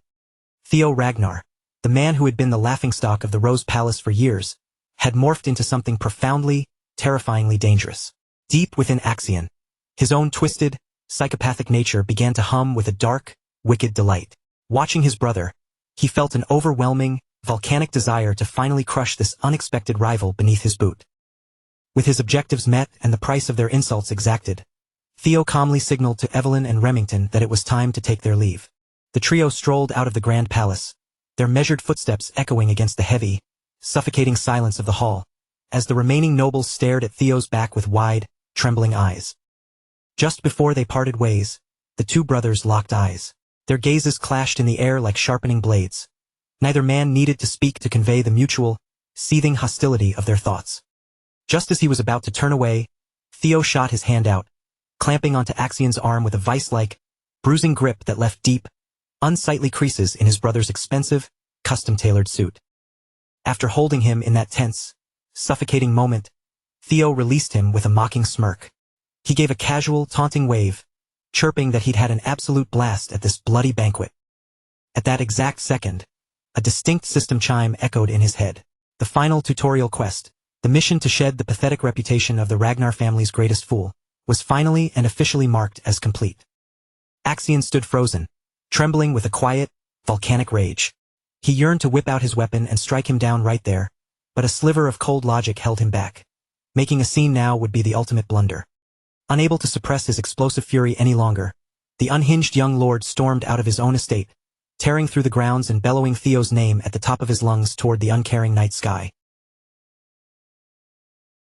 With all of his tutorial-level objectives successfully cleared, the world would never again dare to view Theo as the useless, dim-witted failure of the clan. The introductory phase of his new life had reached its conclusion, but the grand, agonizing path of true revenge against those who had wronged him was only just beginning. As a reward for obliterating his old reputation and completely flipping public perception on its head, he was granted an experience elixir, a potent, shimmering tonic capable of instantly boosting a user's level by 5, provided they were below level 30. Whispers of the horrific carnage and the sudden, brutal massacre at the banquet spread like wildfire, reaching the ears of the various masters lurking within the other royal palaces. Any noble would have been paralyzed with shock to hear the impossible news. Axion's prestigious scaled dragon society had been dismantled, not just politically, but literally torn to pieces. Meanwhile, Theo was in a state of absolute, triumphant bliss after successfully flexing his newfound authority over those once arrogant nobles. Eager to toast his flashy, blood-soaked debut into high society, his loyal followers escorted him to a local pub to celebrate the victory. His entire dedicated retinue had gathered to commemorate the occasion, and even the normally stoic and reserved Evelyn graced them with her presence, taking a seat to enjoy a few well-earned rounds of drinks with the crew. Lounging in his chair with a drink, Theo couldn't help but wonder with amusement how the surviving members of the Scaled Dragon Society were coping after being utterly brought to heel by the very man they had once called a worthless fool. Deep within the luxurious, velvet-lined halls of the Camellia Palace, Lady Emil Ragnar sat in a state of absolute, bewildered disbelief. She had just been handed the report that her faction had not only given Theo the perfect legal pretext for his violence, but that the boy had carved the arms off their allies right in front of Axion's horrified face. When Axion sullenly verified that the report was accurate, Emil's frustration finally boiled over. The entire situation felt absurd to her. She lashed out at Axion, reminding him that she had explicitly warned him not to underestimate Theo. She was seething, furious that instead of strong-arming the boy into total submission, they had inadvertently handed him the legal authority to run completely wild. Desperate to salvage his pride, Axion fired back, arguing that if Theo were to secure official recognition from the family, capturing the Rose Palace would become infinitely more difficult, and he urged her not to jump to conclusions. Emil wasn't interested in his excuses. She cut him off with a frigid, sharp tone, ordering him to leave her sight and spend his time reflecting on his massive blunders, unwilling to hear another word. She pointed out the sheer gravity of his failures, emphasizing that his reckless, impulsive behavior had nearly derailed the elaborate, long-term machinations they had been cultivating for years. Recognizing that there was no arguing with her while she was in this state, Axion bowed his head in reluctant obedience and exited the chamber in silence. Left alone with her advisor, Emil let out an exhausted, frustrated sigh, wondering aloud who Axion could have possibly inherited such an insufferable, stubborn nature from. Standing in the shadows, Ed Troyvin offered a wry, knowing smile, noting that the young lord actually resembled Emil herself when she was his age. Emil shot him a lethal glare, making it perfectly clear she was in no mood for his dry, witty banter. Ed immediately bowed to offer an apology, shifting his tone to reassure her that this recent incident might not be a catastrophe after all. He began to dissect the political landscape, pointing out that because the Rose Palace fell under the clan head's personal harem, securing direct, official ownership over it had always been a legal quagmire. He reminded her that while the palace had long been ignored by the clan leader, viewed as little more than a dumping ground for the useless, it still carried the sovereign, untouchable protection of the clan leader himself. Ed then revealed his cunning, dual-layered strategy, explaining that all they needed was a legitimate excuse to strike. Because Theo had sparked a massive, violent uproar in the middle of a high-profile gathering, he was now rapidly cementing himself as the sole face of the Rose Palace. By using this high-society disaster as their primary justification, they could now leverage the clan's own formal, rigid procedures to legally trap and suppress the upstart young master. Hearing this, Emil went silent, her mind racing as she processed the brilliance of the scheme. Her fear of Theo's growth had stemmed from the worry that if the clan leader favored the Rose Palace, his influence would explode. But now, she realized they could weaponize his newfound notoriety. By invoking the clan's legal framework, the Camellia Palace could effectively lock him down, forcing the Rose Palace to bow before the iron influence of the Troyvin bloodline. A cruel, triumphant smile spread across her face as she realized the plan was nearly foolproof. Turning her eyes back to Ed, she demanded to know exactly how long it would take to prepare the trap. Ed offered a confident, sinister bow, assuring her that every necessary arrangement had already been finalized in the shadows. He promised that when she awoke tomorrow, the very first thing she would hear would be the news of her victory. The heavy, stifling silence in the room finally breaks as he turns toward Amel, his voice shifting into a soothing, velvet-smooth tone that seems to wrap around her like a blanket. He leans in slightly, his posture open and reassuring as he encourages her to finally set aside the burdens she's been carrying all day. With a gentle, knowing smile, he suggests she wash away the day's exhaustion with a long, warm soak, promising her a night of truly undisturbed rest. Then, he gestures to a rare, exquisitely crafted aromatic candle, explaining with a touch of pride that he personally sourced it from the volcanic regions of South Akron, just for her to help her unwind. Amel looks up, her gaze meeting his, and she can physically feel the tension draining from her shoulders as a profound sense of relief washes over her. She decides in that very heartbeat to fully let go and lean on the strength of her dependable older brother. Her expression softens, eyes glistening slightly as she voices her sincere, heartfelt gratitude for the warmth and safety he so effortlessly provides. Across town, the mood is jarringly different. Inside a crowded, dimly lit tavern, the air is thick with the scent of ale and boisterous chatter. Remington suddenly slams his heavy cup down on the scarred wooden table, his face flushed and eyes swimming with raw, unfiltered emotion. He's completely overwhelmed, his words tripping over each other as he loudly confesses how shocked he was by today's events, slurring his speech as he admits he never truly understood how deeply Theo valued their bond until now. Theo sits perfectly still on the opposite side of the table, his expression a mixture of confusion and mild amusement. He watches his friend's dramatic outburst with a blink of bewilderment, genuinely struggling to grasp why Remington is spiraling into such an emotional state. It's almost comedic to him. He can't help but find it hilarious to witness Remington acting like he's hammered, especially considering the poor guy has been nursing nothing but a glass of sweet orange juice all night long. Remington stares blankly down into his half-empty cup, his voice dropping to a low, heavy murmur. He recounts how earlier today, Theo had stood there, an unmoving wall, while those vile thugs spat cruel insults right into his face, and he didn't even flinch. But the second those same parasites turned their toxic, venomous words toward Remington, Theo didn't hesitate. He struck back instantly. A wave of bitter regret washes over Remington's face, his head hanging low as he feels the sharp, stinging shame of his own past inaction. Looking back up, Remington fixes his gaze on the young master, his eyes wide and burning with newfound awe. He's finally piecing it together, realizing the sheer magnitude of the hidden, agonizing pain Theo must have been forced to endure all those years. For so long, the world had callously looked down on him, sneering and dismissing him as nothing more than a talentless, useless child, and Remington realizes just how heavy that cross must have been to bear.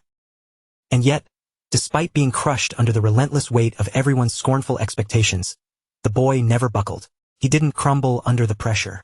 Instead, he chose to grit his teeth, silently defying the hand fate had dealt him, and poured his soul into tempering his body and spirit until he emerged as someone truly formidable. He even stood his ground against opponents that anyone else would have deemed unbeatable, enemies against whom Theo should have had zero chance of survival. He displayed a terrifying, iron-willed resolve to force a victory, even going as far as to wage an open, daring war against the mighty Camellia Palace, an authority so powerful that not a single other soul in the land would dare challenge them. Remington gazes at him with profound, unadulterated respect, openly acknowledging that Theo possesses the rare, cold courage required to draw his steel at a moment's notice. He is visibly moved, his chest heaving as he realizes that his friend essentially placed his entire life on the altar of war just to stand in his defense. As thick, dramatic tears of pure gratitude well up in Remington's eyes, Theo can only sit there, staring back with a blank, hollow expression. A thin layer of cold sweat begins to prickle at his hairline as the realization dawns on him. His friend is completely drunk on his own emotions and has fundamentally misunderstood every single aspect of the situation. The emotional youth suddenly surges to his feet, the legs of his chair scraping harshly against the floor. He stares directly at Theo with a burning, fierce determination in his eyes, declaring to the entire room that no matter what the strict, iron-fisted orders of his own clan might be, he is choosing a different path, a path where he pledges his life to follow wherever Theo leads. The room erupts. That passionate, ringing declaration hits the other tavern patrons like a shockwave. People who had been quietly watching the two of them suddenly rise to their feet, letting out loud cheers and thunderous applause. The air is thick with praise as the crowd shouts their admiration for the two young warriors, completely swept up in the intensity of the moment. Theo feels a wave of panic wash over him as he realizes he's now the center of unwanted attention. He opens his mouth, desperate to shout over the noise and clear up the massive, escalating misunderstanding, but Evelyn's voice suddenly resonates directly inside his mind via telepathy. It's sharp, commanding, and tells him to shut his mouth and let his friend play out this emotional scene for all it's worth. Theo glances over at her corner, meeting her gaze. She looks entirely unbothered, her expression casual as she sends another mental message. This isn't a problem at all. If anything, seeing how inspired and hyped the crowd is, it's clear that everyone in the tavern is now practically lining up to get on his good side. Hearing her amusement, a faint, fleeting smile touches the corner of Theo's lips. Yet, behind those eyes, he maintains a cold, analytical clarity. He knows the truth better than anyone. There isn't anything inherently special about him. Every drop of the power he possesses, every ounce of strength that has terrified his enemies, is nothing more than a gift provided by his status window. He pulls up the glowing, translucent blue interface, the text hovering in his vision. He stares intently at the stats, fully acknowledging that every victory, every growth milestone, is a direct result of this system. For a fleeting second, he recalls how, at the very start of his journey, he had been naive enough to assume this magical interface was just a hallucination born from the desperate, lingering regrets of his previous life. But now, as his eyes scan the incredibly complex, precise, and structural data presented before him, he knows with absolute certainty that this status window is far more than a psychological fragment. It is something deeply mysterious and profoundly powerful. A strange, eerie sensation of déjà vu brushes against his consciousness, like a ghost of a memory he can't quite grasp. He shakes it off, forcing his shoulders to relax. It's not worth dwelling on right now. The system is the tool he needs, and it is actively handing him the power to ascend, and that is all that matters. Now that the dust has finally settled on the Scaled Dragon Society incident, a new prompt flashes brightly in his field of vision, notifying him that his level has successfully ticked upward. He notes with satisfaction that each level up grants him those vital, precious stat points, which he can freely distribute to push his physical capabilities to the next tier. A wicked smirk creeps across his face. Theo fully realizes he now possesses the terrifying, godlike ability to manipulate his own attributes at will. A dark, cold thrill runs down his spine, as he contemplates what a monster with effectively limitless potential will do to the future of this world. Across the table, Evelyn catches a glimpse of that sinister, villainous smile, and she can't help but shiver, a look of genuine worry clouding her features.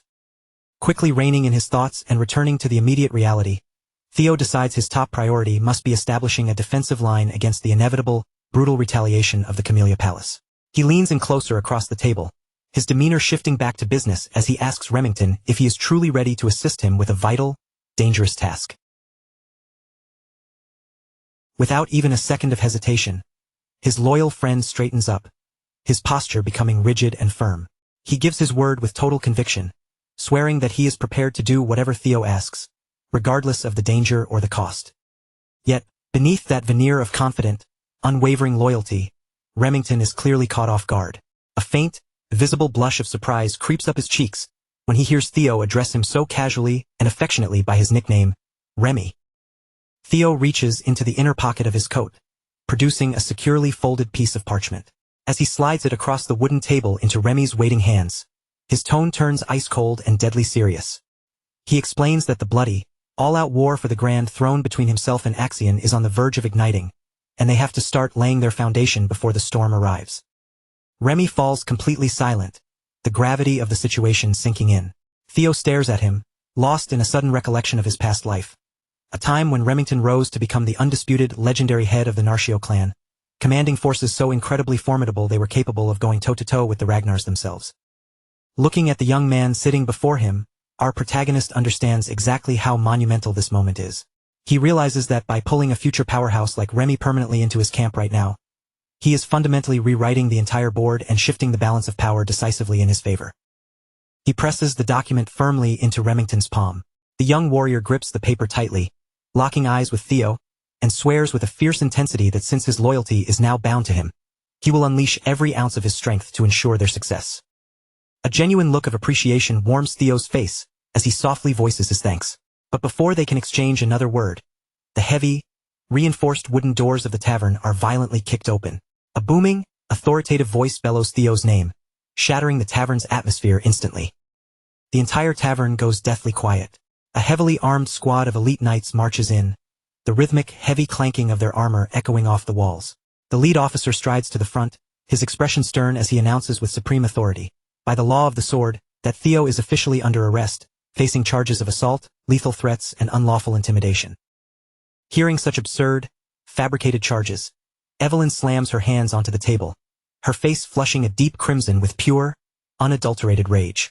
She starts to bark out that the entire situation is total garbage, but Theo calmly raises a hand, signaling her to stand down. He steps forward, his expression completely unfazed, and demands to see the official warrant. He inspects the document held before him, his eyes narrowing as he scans the text.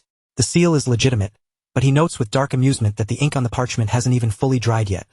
A blatant, sloppy sign that his desperate enemies rushed this paperwork through in a panicked, uncoordinated frenzy. Knowing exactly how to play this game, he decides to offer no resistance, choosing to cooperate perfectly to bait his enemies. He calmly extends his wrists forward, his movements relaxed and fluid, as the anxious knights move in to secure the heavy, iron-forged shackles around his wrists. As the guards grip his shoulders and begin forcefully escorting him out into the street, Theo casts one last, casual glance back over his shoulder. He flashes a reassuring, confident smile toward his companions, a silent signal that he trusts them implicitly to handle everything perfectly while he is away. Left behind in the middle of the suddenly silent and disrupted tavern, Remington and Evelyn stand frozen. They remain there in the center of the room, staring blankly at the empty, gaping doorway, their faces pale and paralyzed in a state of absolute, breathless shock. Finally snapping out of his daze, Remington looks down at his own trembling hands. He forcefully redirects his entire, scattered focus toward the tightly folded piece of paper that Theo had securely handed him just seconds before the chaos descended. The explosive news of the young master's sudden arrest ripples through the estate with lightning speed, eventually reaching the elegant, opulent halls of the Rose Palace. Theo's mother, Lady Cecilia, goes deathly pale as she hears that her beloved son has been dragged away to the high tribunal. Her legs give out beneath her, and she collapses onto her knees in sheer, overwhelming terror. Her loyal personal servant rushes to her side, his voice thick with deep concern. She waves him off with a weak, trembling hand, insisting she is all right while desperately demanding to know on what absurd grounds they could possibly justify taking her boy away. The servant bows his head, revealing the grim reality. It stems from the destruction of the Scaled Dragon Society, and her son is now being formally accused of inciting a violent, unlawful rebellion. Her breath hitches in her throat. Her eyes widen as she tries to process the sheer gravity of the claim, asking with a strained, trembling voice if they truly intend to put her young son through the nightmare of a full, hostile trial. With a heavy, sinking heart, the servant lowers his gaze further, quietly admitting that because Theo so thoroughly and utterly obliterated the Scaled Dragon Society, The powerful, shadowy factions pulling the strings are ensuring he cannot easily escape this carefully laid trap. Cecilia closes her eyes, struggling to comprehend how a simple, innocent invitation could have unraveled into such a dangerous, life-altering mess. Yet, as she takes a deep, steadying breath, a flicker of fierce, maternal pride returns to her gaze. She firmly believes her son will undoubtedly shatter this trial, because she knows exactly what kind of resilient, extraordinary child he truly is. Clasping her hands tightly against her chest, Cecilia stares out the window toward the distant courtyard. She sends out a silent, heartfelt prayer into the air, pleading that her boy will endure the coming storm and return home to her completely unharmed. Meanwhile, the massive, heavy wooden wheels of an armored carriage rumble loudly against the stone pavement as our protagonist is transported under heavy guard toward the intimidating, fortress-like grounds of the tribunal. As the carriage finally screeches to a halt, Theo looks out through the thick iron grates. A cold, chilling wave of familiarity washes over him as he realizes it has been an incredibly long time since he last stood before this ominous, stone-faced place.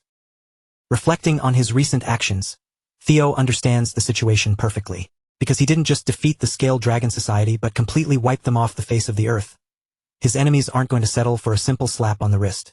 They are going to throw everything they have at him, forcing him into a grand, televised trial specifically designed to destroy his reputation and his life.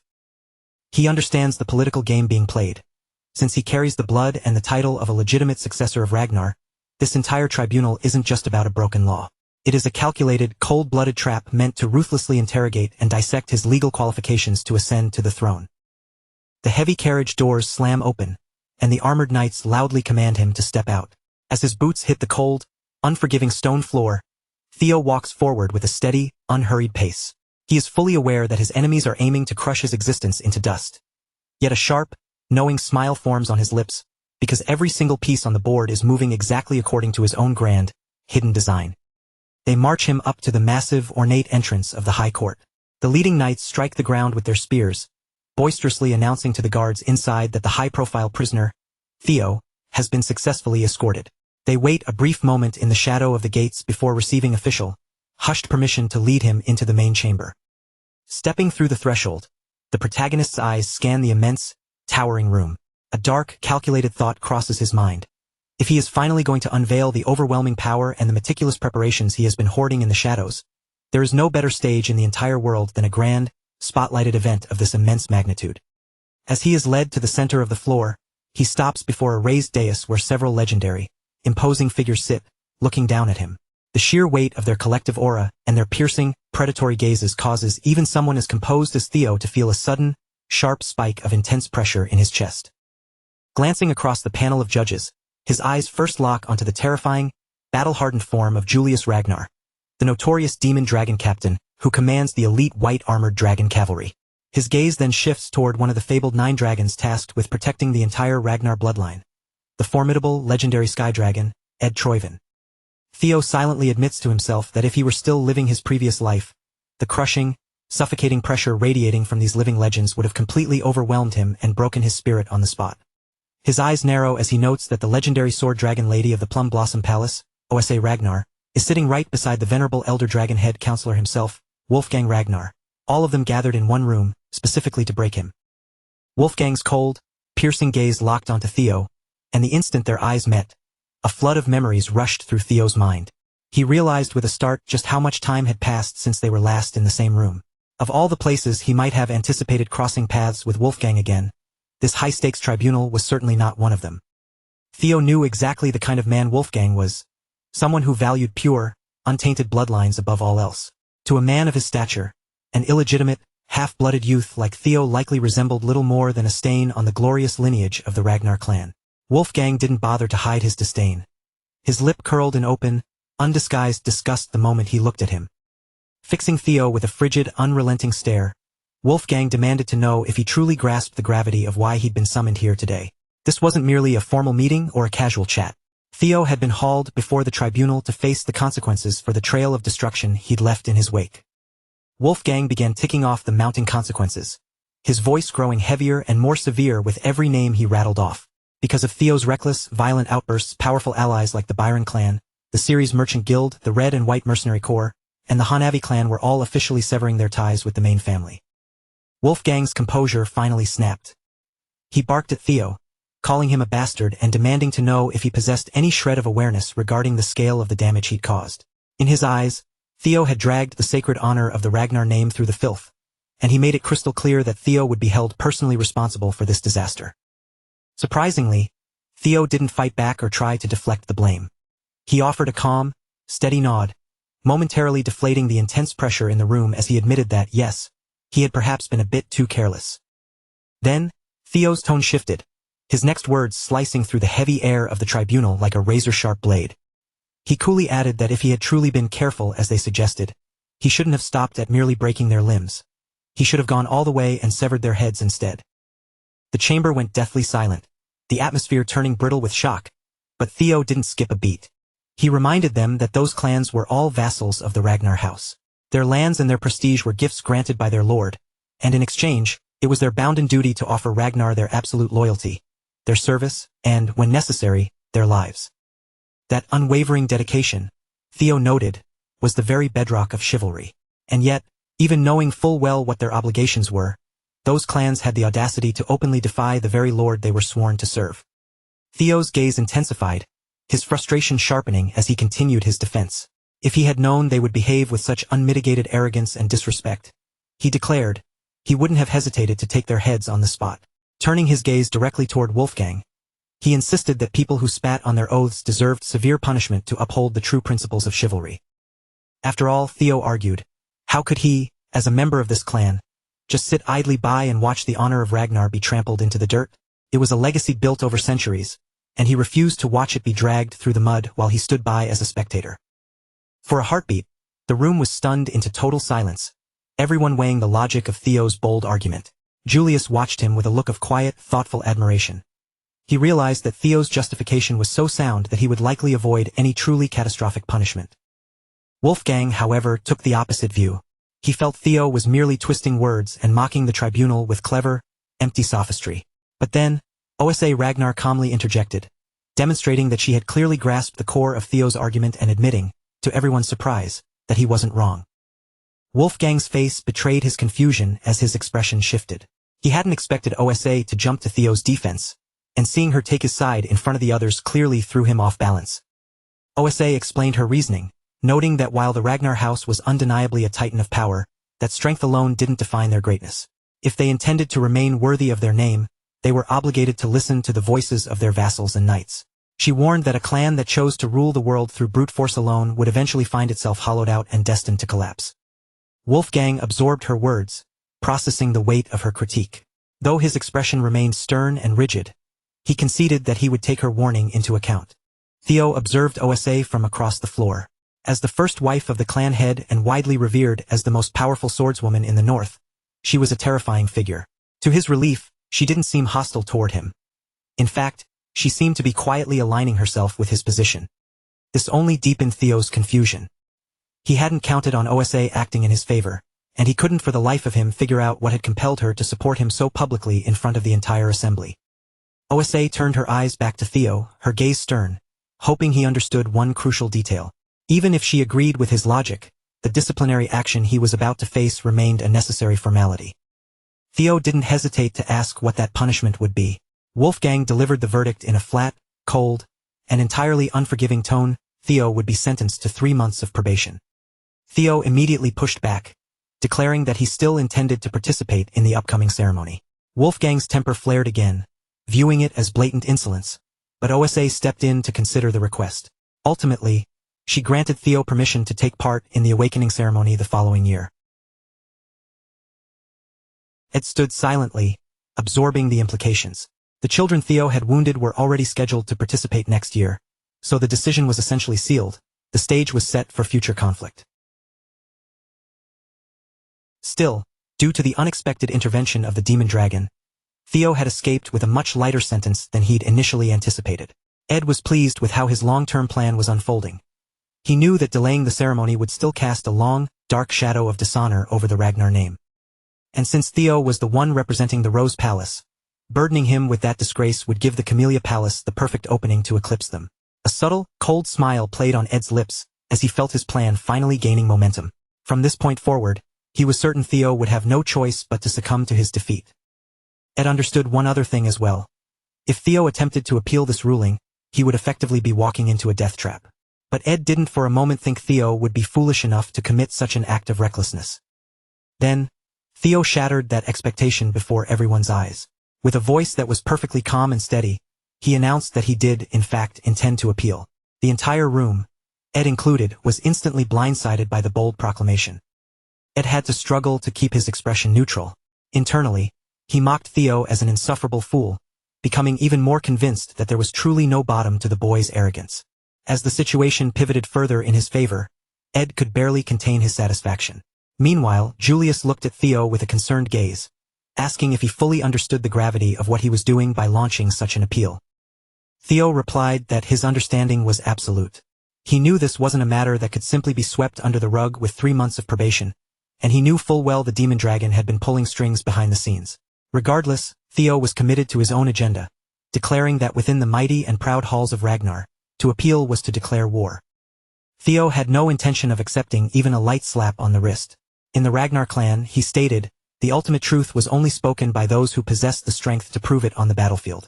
He pushed his luck even further, asserting that rather than being punished, he believed he deserved to be rewarded for his actions. Once again, the surrounding figures were left completely speechless by his audacity. Meanwhile, in a hidden northern hideout of the series' merchant guild, the structure was being consumed by a hellish inferno.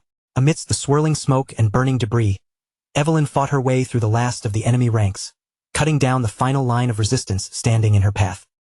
Remington surveyed the wreckage and realized that this had indeed been their secret lair all along. Just as Theo had predicted, the enemy had been hiding in plain sight this entire time. After smashing through the compound and leaving the site in ruins, Remington and Evelyn finally unearthed something significant hidden deep within the rubble. Back at the tribunal, Ed's eyes sparkled with malicious delight. From his viewpoint, Troyvin of the Camellia Palace was finished, and the entire board was shifting exactly the way he had orchestrated. With Theo standing as the focal point for all the high-ranking figures, Wolfgang grilled him with a sharp, interrogative edge. Was he really prepared to take a minor dispute that would be over in 3 months and ignite a full-scale, all-out war? Wolfgang labeled it as pure, unadulterated arrogance. He pressed Theo further, questioning whether he was truly delusional enough to believe he could survive the combined wrath of 15 different clans all on his own. Theo didn't even flinch. He replied simply and directly that this was a matter he was fully prepared to handle. In cases where the power disparity between opposing parties was overwhelming, Theo understood that seeking an appeal through a proxy battle was a standard, legitimate method of conflict resolution. Theo knew the rules of an appeal within the Ragnar clan perfectly. It wasn't just a grievance or a request for a second chance. It was a formal declaration to decide right from wrong through trial by combat. However, when a direct, clan-wide war was impossible to win due to a massive gap in strength, each side was permitted to designate a representative. The final judgment would be determined by a one-on-one sword duel. That was the mechanism of a proxy battle. And in this specific instance, Theo intended to stand as his own representative. Julius immediately realized the lethal danger of this maneuver. There was an incredibly high probability that the plaintiff's chosen representative would be Axion, and if events moved in that direction, Theo's defeat was virtually guaranteed. He searched Theo's face, wondering if there was some master plan behind that icy, calm exterior. If Theo believed for a second that someone would step forward to fight for him, Julius thought he was in for a rude awakening. Theo then formally submitted his request to have the proxy battle held in 1 week's time, adhering strictly to the established rules of the house. Ed felt he could see through Theo's calculations like glass. He assumed that Theo was pinning his hopes on Julius or Evelyn stepping in as his champion. But Ed knew no one would dare agree to such a thing, leaving Theo with no alternative but to step into the ring and face his own doom. Ed decided he would send Axion to be his representative. That way, Axion would have the satisfaction of personally crushing Theo and showing him exactly where he belonged in the hierarchy. Just as Ed was preparing to announce his chosen warrior, a voice suddenly cut through the tension of the room. The moment the sound hit the air, everyone froze, falling into an eerie, total silence. A man walked into the chamber, carrying an aura of authority that instantly shifted the atmosphere. He offered a word of praise for the sheer cleverness of Theo's strategy.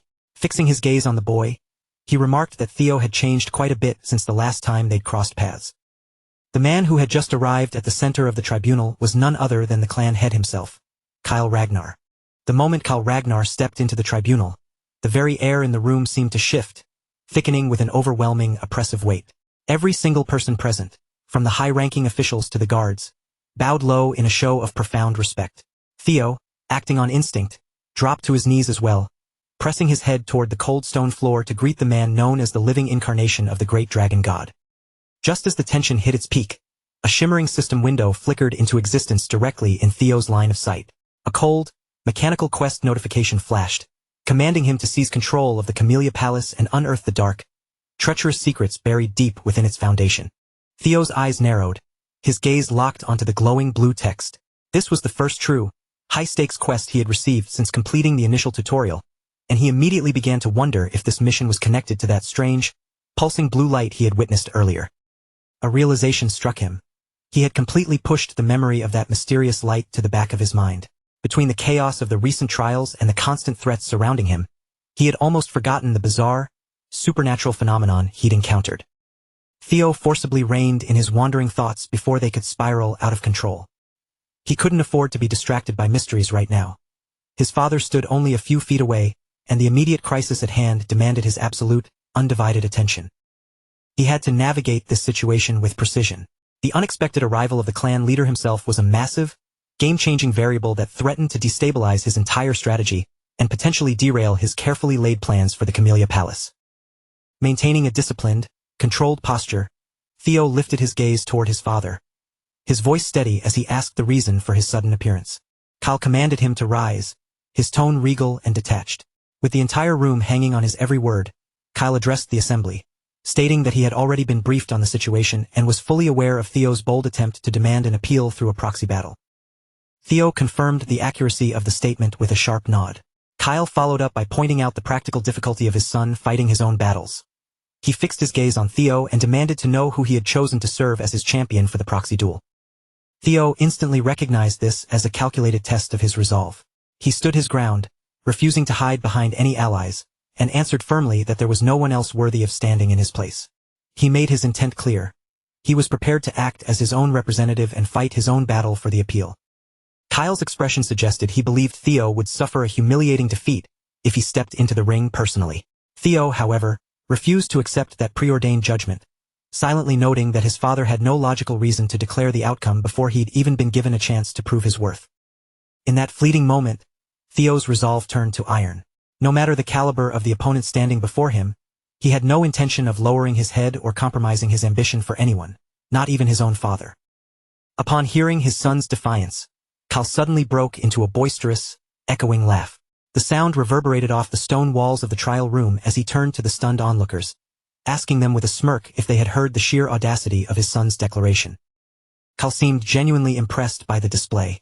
Theo's refusal to bow or back down was the exact kind of untamed spirit he expected from a true scion of the Ragnar bloodline. To him, this stubborn, arrogant attitude was a perfect reflection of the clan's predatory nature. With a satisfied, almost proud look on his face, Kyle openly praised Theo, remarking that such a fierce, unyielding attitude was truly remarkable. A wave of relief and secret triumph washed over Theo, a faint, confident smile tugging at his lips. Everything was still perfectly aligned with his grand design. The proxy battle was little more than a piece of bait, and since he didn't actually need to win through steel, it felt exhilarating to speak with such confidence without having to worry about his lack of combat skill. He recalled the high-stakes task he'd assigned to Remington and Evelyn. Once they successfully recovered the ironclad evidence of the Camellia Palace's treason, his victory would be absolute, and he wouldn't even need to draw his blade to dismantle his enemies. Then Kyle decided to raise the stakes. Speaking with the absolute authority of the Ragnar clan master, he announced his intention to test his son personally with a single, devastating strike. Theo's eyes widened in surprise as Kyle dismissed the ongoing trial. The clan leader promised that if Theo could somehow survive just one blow from him, then every single charge against him would be dropped immediately, and he would be cleared of all punishment. Kyle ordered Theo to step forward into the center of the floor, but before he could take a single step, Ed roared out an objection, desperate to halt the proceedings. Ed understood the implications all too well. If Kyle personally tested Theo, that act alone served as a public mark of approval. And if, by some miracle, Theo endured it, he would gain the direct validation of the clan head, effectively cementing his status. Ed was certain Theo would be pulverized by such a strike, but even the remote possibility of success made his skin crawl. He stammered out a protest, questioning how mere vassals could interfere with the clan leader's decision, while desperately trying to cling to the original rules of the proxy battle. Kyle Ragnar silenced him with a single lethal command to shut his mouth. he made it brutally and unequivocally clear. If any vassal dared to challenge the will of the Ragnars, the solution was as simple as it was violent. They would just have to be eliminated. Ed had no choice but to swallow his protests and fall into a tense, terrified silence. Kyle then turned his attention toward Julius, demanding to know if he had anything to contribute, as the demon dragon had been smirking quietly to himself for quite a while. Julius responded with a light, mocking tone, claiming he was simply surprised.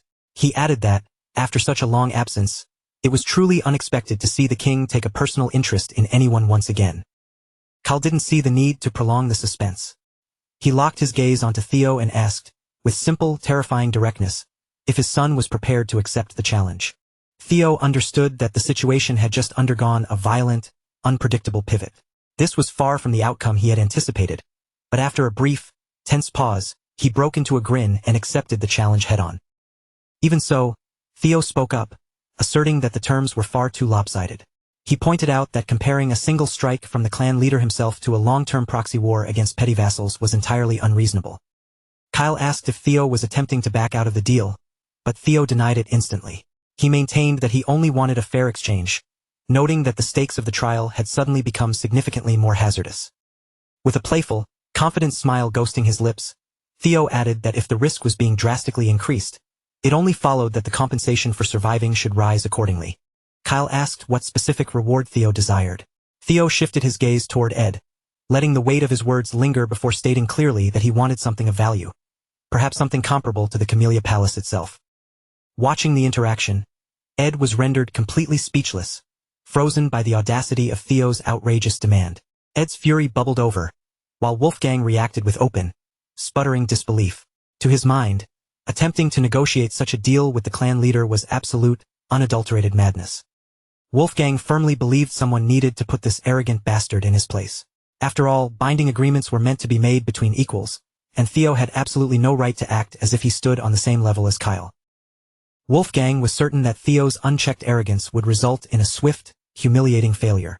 To everyone's utter shock, Kyle reasoned that if Theo truly aspired to be his successor, he needed at least this much boldness and reckless courage. Anything less would be beneath the dignity of the Ragnar house. Kyle turned his head to ask if the Sky Dragon had any further objections. The man bowed low, replying that everything, including the Camellia Palace, belonged to his lord Kyle, so he dared not comment on the clan leader's final decision.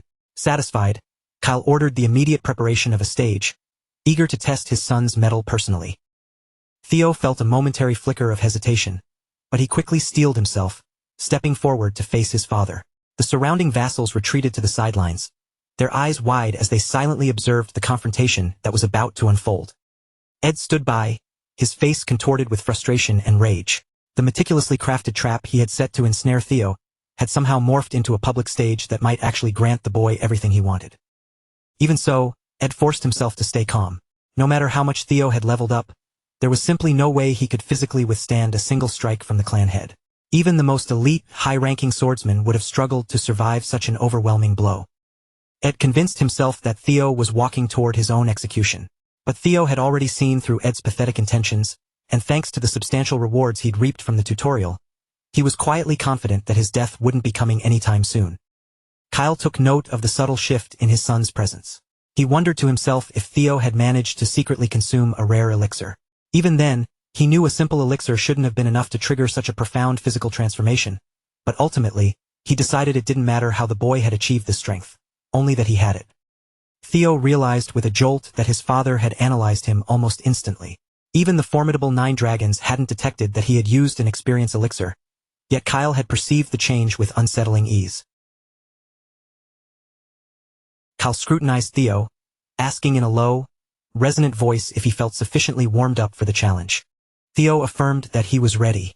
Kyle remarked that he would typically draw his greatsword for such a display, but since Theo hadn't yet learned how to wield mana, he would show some mercy and use a simple rusty steel blade instead. He asked once more if Theo had any objections. Theo shook his head, confirming he had no issues with the terms. The next moment, Kyle's expression shifted, his casual demeanor evaporating as the air around him grew heavy and sharp with the aura of a true warrior preparing for battle. A massive, suffocating pressure exploded from Kyle as he took a deliberate step forward. The raw, terrifying intensity of his fighting spirit filled the entire chamber, and Theo felt a surge of genuine anxiety coil in his gut, despite his calculated resolve. Theo stared at the overwhelming force radiating from his father's sheer fighting spirit. Kyle looked pleased, offering a rare word of praise as he expressed genuine surprise that his son was managing to remain standing firmly under such intense pressure. Theo, however, remained rooted in his confidence. After consuming the experience elixir he earned as his tutorial reward, his core physical strength had nearly tripled. The elixir had boosted his level by 5, and Theo had meticulously poured every single gained stat point directly into strength. With that massive surge of raw power surging through his muscles, Theo felt a profound sense of liberation. He was no longer shackled to the realm of the weak. He had finally crossed the threshold and stepped into the realm of the extraordinary. Theo planted his feet, gripping the earth with every ounce of his resolve. He held onto the unwavering belief that, even if it was just by a hair's breadth, he could survive at least one blow from the man who commanded the clan. The moment Kal Ragnar began his swing, the entire assembly fell into a suffocating, deathly silence. No one dared to breathe, let alone speak, while Ed watched from the sidelines with a chilling, predatory certainty. He was convinced that this singular, devastating strike would be the absolute end of Theo. Theo funneled every sliver of his focus into his defensive stance, mentally blocking out the surrounding whispers and the crushing weight of the gaze of the 9 dragons. His eyes locked onto the arc of his father's weapon with an intensity that burned. He refused to succumb to the paralysis of fear. Instead, he tracked the incoming movement with terrifying clarity, watching the lethal strike as it tore through the air directly toward him. A brilliant, blood-red beam of energy erupted from above, crashing down upon the stage like the absolute judgment of a god. The impact was cataclysmic, shattering the stone foundation and sending a massive plume of dust and debris billowing into the air, completely engulfing the arena. But as the haze gradually settled, Kal Ragnar wore a thin, enigmatic smile. Standing in the center of the wreckage, miraculously still on his feet, was the son he had finally recognized. The sight left every witness in the room completely staggered, their jaws hitting the floor. Through a display of sheer, iron-willed stubbornness and unfathomable determination, Theo shattered the doubts of his critics. He hadn't bothered to defend his innocence with pathetic pleas or sycophantic excuses. Instead, he let his survival, standing tall amidst the ruins of his father's terrifying assault, speak for him. The moment Theo stood through that singular, world-shaking strike, the trial reached its inevitable conclusion. Simultaneously, the familiar, sharp chime of the system echoed in his mind, alerting him that his sudden quest, single strike from Kal Ragnar, had been marked as a resounding success. As a reward for surviving the ordeal, the system unlocked a specialized inventory feature for Theo. Tucked inside this new digital space lay a mysterious blue key, humming with an arcane, pulsing light that signaled its immense importance. It was clearly no mere trinket. Time seemed to slip away until Theo finally drifted back to consciousness, his mind heavy and sluggish as he tried to piece together his surroundings. A wave of confusion clouded his vision, and he quietly murmured to himself, wondering where in the world he had been brought. The moment Cecilia caught sight of her son's fluttering eyelids, her expression shifted from dread to pure, overwhelming relief. Her voice hitched as she told him, with tears of joy streaming down her face, that he had actually fainted while standing bolt upright after the trial's conclusion. Cecilia's composure crumbled entirely. She gripped Theo's hand with trembling fingers, sobbing as she confessed the living nightmare she had endured, terrified of the news that the clan leader had challenged her boy to a duel. Her eyes darted over him with frantic, motherly concern, and she demanded to know if he was hiding any hidden injuries.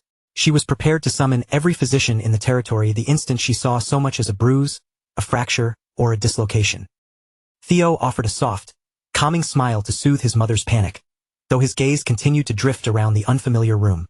He felt physically sound, yet he couldn't shake the nagging sensation of not recognizing the opulence surrounding him. Just then, Julius stepped into the room, his voice calm as he laid out the situation. By the direct, ironclad order of the clan leader, the mistress of the Camellia Palace, Axion, and the chief of intelligence had all been summarily evicted from the estate. The realization hit Theo like a physical blow, and his expression lit up with sudden, vivid clarity. He finally understood where he was, and a deep, quiet satisfaction surged through him. They were currently occupying the very heart of the Camellia Palace. The system pinged again, updating Theo on his status and confirming that his next objective was well within reach. With his foot now firmly planted inside the Camellia Palace, the only task left was to peel back the layers of the estate and uncover the dark, hidden secret buried in its depths. Out in the manicured gardens of the Camellia Palace, Imel was creating a spectacular scene.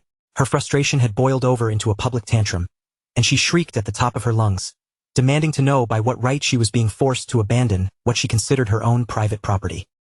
The household staff scrambled around her, white-faced and trembling as they attempted to mitigate the disaster before her screeching drew more unwanted attention. They begged her, with frantic gestures, to keep her voice down and stop making such a spectacle in the middle of the courtyard. At a distance, hidden by the shadows of a stone pillar, Ed watched the chaos unfold with a cold, hollow stare. Without a moment's hesitation, he turned his attention to Axion and issued a grim, lethal command. Theo Ragnar had to be silenced permanently. Axion acknowledged the order with a slight dip of his head, outlining a calculated strategy for the upcoming awakening ceremony, hinting that he already had a foolproof method to dispose of Theo when the moment presented itself. But Ed's patience had worn thin, and he wasn't interested in drawn-out plans. His voice deepened with murderous intent as he told Axion to simply sever Theo's head from his shoulders and finish the job once and for all, ensuring there was absolutely no chance of survival. Axion locked eyes with Ed, catching the jagged, raw edge of the hatred burning there. Those eyes were incinerated with a hunger for vengeance, making it painfully obvious that Ed wouldn't find a single moment of peace until he saw Theo lifeless at his feet. Once the initial dust at the Camellia Palace had finally settled, Theo took a moment to reflect on the sequence of events. Even though the path he had taken hadn't always mirrored his initial strategy, the outcome he had secured was far more lucrative than he had ever dared to hope. He had successfully pried the Camellia Palace out of his enemy's grasp without ever needing to rely on his ultimate ace in the hole, which in itself was a massive strategic victory. To sweeten the deal, he had also solidified a new, potent form of authority. Intrigued by the potential of his new capability, Theo channeled his focus and activated the inventory skill. A split second later, he reached into thin air and pulled out an object, as if he were plucking it from a hidden, extra-dimensional pocket that only he could touch. Theo stood there, casually crunching on an apple he had just manifested, still wrestling with the impossible reality of the inventory system. It felt like a fever dream, yet he couldn't ignore the sheer, practical genius of having a portable storage space at his beck and call. Next, he drew the blue key he had earned from his inventory. As he rotated the object between his fingers, he grew increasingly convinced that it held the key, quite literally, to a deep, guarded secret tucked away somewhere in this very palace. As Theo approached a heavy, ornate door, the keyhole began to pulse with a low, rhythmic light. The door seemed to recognize the blue key, reacting to its presence with an eerie, magical resonance. Theo inserted the key and twisted, the lock clicking open with a heavy, satisfying thud. As the door swung wide, he froze, his breath catching in his throat. Instead of a standard storage room, he was staring down into a yawning, subterranean tunnel that stretched into absolute darkness. The system chimed, informing him that he had successfully discovered a hidden dungeon. As a reward for being the first to find this secret location, the system granted him a permanent experience boost. All EXP gained within these walls would be doubled. Staring at a literal cave system concealed beneath the flooring of the Camellia Palace, Theo realized this was clearly another unique challenge. He had no intention of walking away from a double experience bonus, so he concluded that conquering this dungeon was a gamble worth taking. Before he took his first step into the abyss, Theo reined in his excitement. He reminded himself that plunging into a dungeon without proper equipment was the hallmark of an amateur. He deliberately took a step back, opting to prioritize preparation over reckless speed. After some time had passed, Theo returned fully armed and armored, his inventory bulging with a wide array of weaponry. Confident that he had covered all his bases, he finally crossed the threshold to begin his investigation of the dungeon. As Theo ventured deeper into the damp, narrow tunnels, a pair of glowing eyes suddenly locked onto him from the darkness ahead. A massive wolf, far larger than any natural creature, stepped into his path, snarling with a primal, predatory intensity that marked it as a dangerous demonic beast. The wolf didn't hesitate. It lunged, covering the distance in a single, blurring flash of fur and teeth. Theo's reactions were sharp. He snapped his shield into place just in time, absorbing the brunt of the collision before the beast could clamp its jaws around his throat. The sheer force of the impact vibrating through his arm told Theo exactly what he was up against. Digging his heels into the cold stone, he summoned every ounce of his core strength and shoved the creature back, refusing to let the monster dominate their exchange. Theo refused to be outclassed in a test of pure power. With his posture anchored and his grip tightened, he bared his teeth, signaling to the beast that he wouldn't be bullied by a simple monster. Confronted by Theo's stubbornness, the wolf let out a jagged, ear-piercing shriek and launched itself forward once more. Its massive frame filled the tunnel, crushing the space between them with terrifying momentum. Theo pivoted and swung his sword in a swift, practiced arc, but the blade barely skated across the wolf's hide, leaving no significant scratch. The realization dawned on him. The creature's hide was dense as steel, and given its blistering speed, tentative or half-measured strikes were essentially useless. Theo's mind raced as he analyzed the fight. This wasn't a wild animal. It was a true demonic beast, possessing a combination of unnatural toughness and raw agility that he had never encountered before. He braced himself for the inevitable, knowing the uphill battle he was facing. Before he could formulate a solid game plan, the wolf pounced again, rearing up and swinging its obsidian claws, intent on shredding him to pieces. In that desperate, heart-pounding moment, Theo's mind flashed back to the searing arc of light he had witnessed when he faced his father's single strike. He thought to himself if he could just replicate even a sliver of that refined, absolute power, he could flip the script on this battle. He vividly remembered the overwhelming majesty of that strike and attempted to channel a pure, white arc of energy toward the wolf. The attempt fizzled out instantly, and Theo had to accept the harsh reality. Copying his father's technique was going to be infinitely harder than it looked.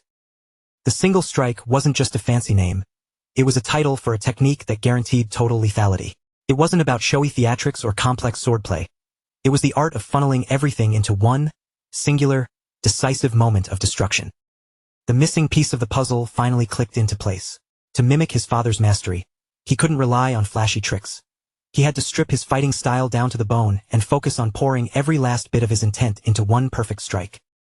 Theo sheathed his shield and shifted his focus, sharpening his mind toward the art of the blade.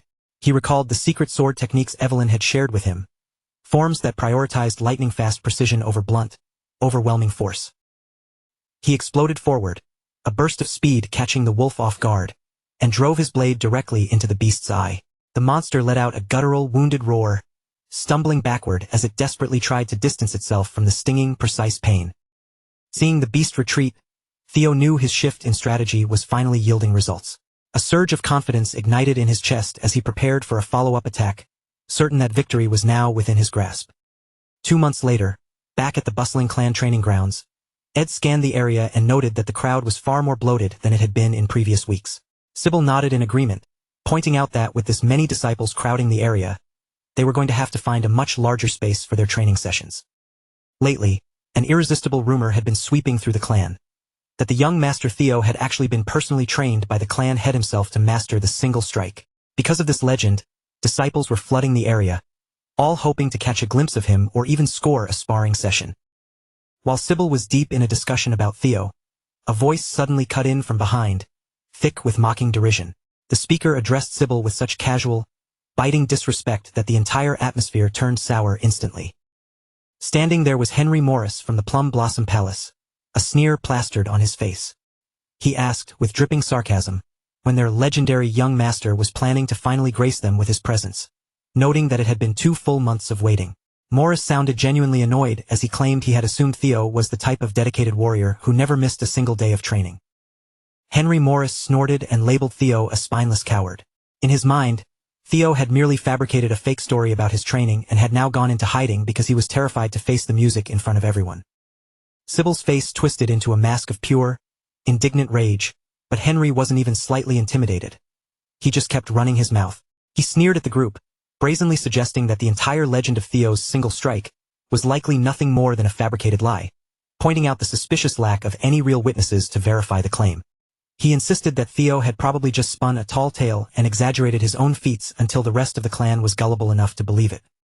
Henry's arrogance reached a breaking point when he dismissed the destruction of the Sacred Dragon Society as yet another piece of fake news.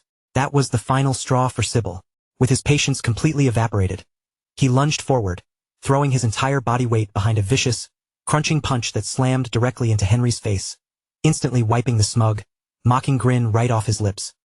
The moment Henry hit the floor, one of his cohorts from the Plum Blossom Palace erupted in fury, shrieking insults and branding Sybil nothing more than a pathetic dropout. But as the words echoed across the training ground, the air grew heavy. Every nearby disciple turned, their eyes narrowing as they pinned the loudmouth with sharp, hostile glares that made him recoil. Sybil didn't pull a single punch, firing back with a cutting insult, calling the guy a total eyesore. He then planted his feet, making his position crystal clear. None of the people standing here, especially those arrogant fools from the Plum Blossom Palace, had any business comparing themselves to their young master, Theo. Eddie stared at his friend, momentarily stunned by the sheer gall of the comment. Seeing Sybil, who wasn't exactly a beauty himself, standing there and deadpanning an insult about someone else's face was almost too absurd for Adi to wrap his head around. Sybil let out a long, pent-up breath, venting months of buried frustration. He confessed that he'd been sick and tired of the Plum Blossom Palace lackeys constantly skulking around to stir up trouble. He declared with unwavering conviction that he would never just sit back and watch while some lowlife disrespected their young master. The fuse had finally burned down to nothing. Sybil and his comrades didn't wait for a formal challenge.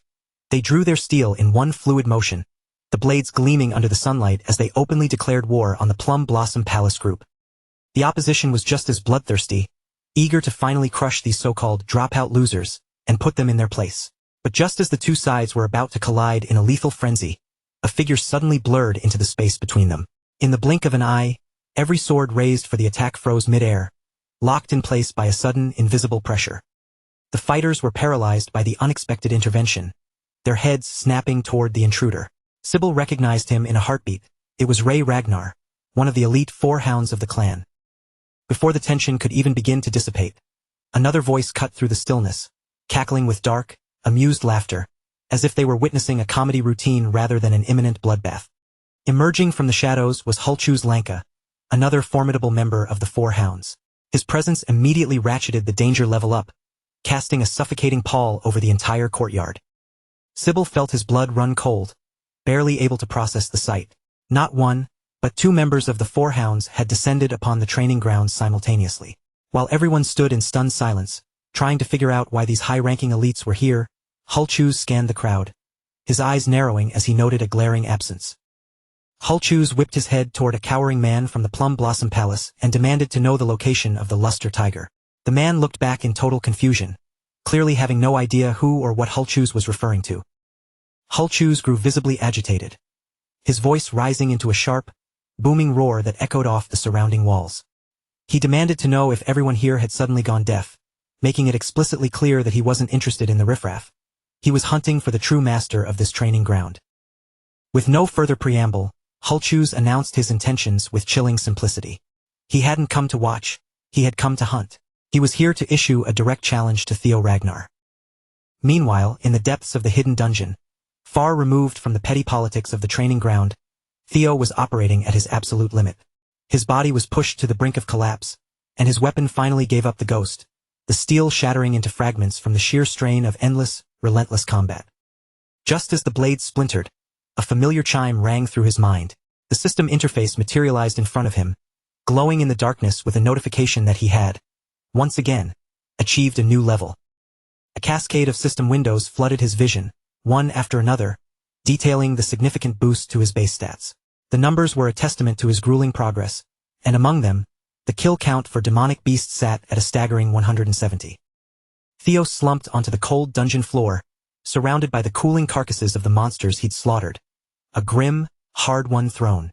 The system updated his status, indicating that only a single, final target remained before his mission was complete. He uncorked a health potion and downed it in one go, the liquid coolly washing away the worst of his exhaustion. As the medicinal warmth coursed through his veins, he reflected on the countless times he'd been on the razor's edge of death, saved time and time again only by these precious, life-saving vials. Back at the start of this hellish trial, even a single monster had felt like a mountain he couldn't climb.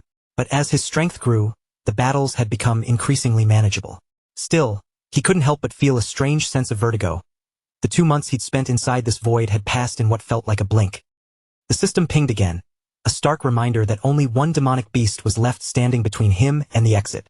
After weeks of unending warfare, the final enemy was all that separated him from the end of this journey. Theo intuitively understood the weight of that message. Seeing the stairs carved into the stone ahead, he realized that the last remaining beast was almost certainly the dungeon boss, lurking in the darkness below. With his resolve hardened and his eyes fixed on the path ahead, Theo stepped forward, descending into the depths. Before long, he crossed the threshold into the 5th floor of the dungeon. He glanced down at the jagged hilt of his broken sword, knowing it was utterly useless now. Since his primary weapon was beyond any hope of repair, Theo accessed his internal inventory, searching for a suitable replacement. A search of his remaining gear revealed that he was down to his very last blade. As he pulled it into his hand, a surge of recognition hit him. This was the very same sword his mother had given him as a birthday present so long ago. Holding the weapon pulled him back into the bitter, regretful memories of his past life. Back then, as the awakening ceremony loomed, he'd been constantly fighting with his mother, eventually tossing this very sword into a corner of his room, ignoring it completely. Now, inspecting the quality of the white snow steel, he realized it was a masterful piece of craftsmanship. He stood there in the silent dungeon, weighed down by the crushing guilt of how he had treated that gift. In that memory, he recalled his mother rushing into his room, her face radiating pure, infectious joy. She'd been so excited, having stayed up until midnight just to be the first to shower him with birthday love and gifts the moment his special day began. But he'd been a bitter, angry child. Instead of accepting her affection, he'd snapped at her, his words sharp and cruel, telling her that he had no time or interest in birthday toys when the pressures of the awakening ceremony were right on his doorstep. Back then, his heart had been poisoned by unrealistic expectations, and he'd lashed out, blinded by his own disappointment. He had made it clear to her that it didn't matter how finely forged his equipment was, it wouldn't change the mediocre bloodline he had been cursed with. He remembered the look on her face when he told her to just leave him alone, shutting her out when all she'd wanted was to celebrate him. But now, clutching that same sword in the heart of the dungeon, Theo swore silently to himself that he would not walk that same path of regret again. Before long, he reached the imposing entrance of the boss chamber. The system immediately flashed a bright warning, urging him to exercise extreme caution as a gargantuan, powerful demonic beast was lying in wait. Theo stepped inside and came face to face with the final guardian. It was a dragon, resting quietly in the center of the hall, slumbering with the casual confidence of an apex predator that feared absolutely nothing. A wave of relief flooded Theo as he got a clearer look. It wasn't a true dragon, but a lesser drake. It was still a monster of incredible power, but the realization took the edge off his initial terror. Still, he couldn't help but wonder why the final boss was draconic. The lore of the land claimed the Ragnars were descended from dragons, and the coincidence felt too specific, too meaningful to just be a random occurrence. He toyed with the idea that it might be a coincidence, but he shoved the doubt away. Whether there was a deeper, hidden meaning or not, he was trapped in this dungeon until he put this monster down for good. The system projected the quest requirements again, highlighting the final target. The message was clear. This drake was the final barrier standing between him and his escape. A small, lingering doubt whispered in the back of his mind, questioning if he could actually take this thing down. Even if it was only a lesser drake, it was a creature imbued with draconic power, and that alone made it a nightmare scenario. Theo steadied his breathing, the frantic beating of his heart slowing as he locked into a state of total focus. He tightened his grip on the sword and prepared to unleash his signature technique, single flash. He recalled every grueling hour he had spent perfecting the move against the wolves in this dungeon. It might not yet match his father's legendary dragon flash, but he surged toward the beast with a roar of intent, pushing his dragon heart to its absolute threshold, desperate to land one decisive, crippling blow. Theo drove the white snow steel blade deep into the drake's eye, a clean, agonizing strike. The creature shrieked, a chaotic eruption of pain and rage as it recoiled from the sudden wound. The drake whipped its thick tail around in a blind, savage counterattack. Theo pivoted, dodging the blow by a fraction of an inch, but a cold wave of disappointment settled in his chest when he realized the strike hadn't gone deep enough to pierce the brain and end it immediately. The beast roared, its golden eyes burning with the singular, feral need to shred him. Theo didn't flinch. He watched the monster's movements, his mind dissecting the battlefield for potential paths, and with a surge of renewed confidence, he prepared to rush it once more. Theo darted in, landing a series of quick, stinging slashes. He wasn't trying to deliver a killing blow just yet. He was keeping the beast occupied, dancing around its frantic swings while his eyes searched for the fatal weak point that would end the match. Suddenly, the lesser drake opened its maw and unleashed a second, earth-shaking roar. The sonic pressure rolled through the chamber like a physical wave, and an involuntary shudder of primal fear paralyzed Theo's nerves. His muscles locked up under the sheer force of the dragon's aura, trapping him even as he saw the incoming strike hurtling toward him. With no time to dash away, he braced his feet and held his sword up in a desperate, last-ditch effort to parry the blow. The impact was like being hit by a boulder. He was sent soaring across the room, his body slamming into the solid stone wall with a bone-jarring thud. Agony flared through him as he registered the terrifying gap in their physical strength. Theo acknowledged the cold fact that he couldn't survive a prolonged exchange like this. Gritting his teeth against the pain, he forced himself to rise, pushing back against the encroaching darkness. He knew he had to bait the monster, find an opening, and strike for the kill before his remaining energy bottomed out. He knew the anatomy of a dragon's weakness, the reverse scale. Keeping that singular point in his mind, Theo leaped directly onto the drake's back, scrambling along its armored hide while barely dodging the massive, clawed limbs swiping to peel him off. Finally, he spotted the shimmering, vulnerable reverse scale. He threw every ounce of his remaining stamina into a final thrust, burying his sword deep into the mark. Blood geysered from the wound, and the lesser drake collapsed, reeling as the life bled out of it. He keeps driving his blade into that exact, vulnerable weak spot over and over again. Every single time his strike lands true, the beast erupts in a sharp, guttural shriek as pure, agonizing pain courses through its massive frame.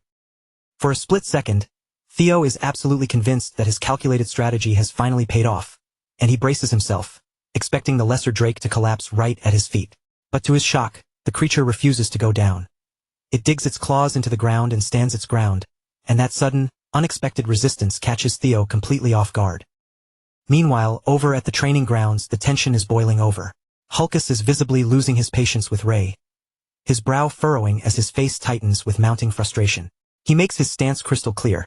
He has no intention of backing down, because he's determined to be the very first one to cross blades with the young master. Ray narrows her eyes at him, looking at him with nothing but pure, unadulterated contempt, and she bluntly dismisses him as a total loser, telling him to get out of her way. Hulkus, however, refuses to let the insult slide. He immediately fires back, his voice rising as he reminds her that the only time he suffered a defeat was 3 long years ago. Ever since that bitter loss, Hulkus has dedicated every single waking moment to pushing his limits and sharpening his combat skills. In his mind, those 3 years of grueling, relentless training are more than enough to bridge the gap and finally prove his worth. Ray, however, doesn't spare a second to take him seriously. She brushes off his newfound confidence as if it were meaningless drivel, mocking him by calling him a loser once again. That dismissive attitude only causes Hulkus's anger to flare up even hotter, turning his face a shade of deep, irate crimson. At this point, Hulkus realizes that words are completely useless. He snaps and challenges her to a duel right then and there, declaring that whoever emerges victorious will earn the sole right to challenge Theo Ragnar to a fight. Without wasting a second or holding anything back, Hulkus heaves his massive, heavy weapon toward her with enough force to crush stone. Ray, however, barely even flinches. She intercepts the strike with such effortless grace that it seems as though the powerful blow didn't even register as a threat to her. Sybil and Henry watch from the sidelines, looking completely bewildered by how quickly the situation spiraled into chaos. But the moment the reality hits them, that 2 members of the elite 4 hounds are genuinely about to go to war with each other, their confusion rapidly morphs into genuine, palpable fear. Just as the 2 combatants tense up, ready to lunge at one another, Remington suddenly steps right into the fray. He plants himself firmly between them, radiating a cold, authoritative presence as he commands them to take their quarrel elsewhere, firmly stating that this space belongs to young Master Theo. Remington makes his position perfectly clear to everyone watching. He stands like an immovable wall, refusing to allow anyone, regardless of their status, to stir up trouble or bring chaos into his young master's domain. Instead of backing down in the face of Remington's authority, Hulkus actually beams with excitement at the prospect of a challenge. He admits he's been itching to fight Remington too, but the older warrior just stares him down, calmly telling him to quiet his tongue and listen closely to what he's saying. Suddenly, a suffocating, crushing pressure radiates across the entire training yard, pinning everyone in place. A collective chill runs through the onlookers, and even Remington's composure falters as he looks around, wide-eyed, wondering where such a dark, dangerous killing intent could possibly be originating.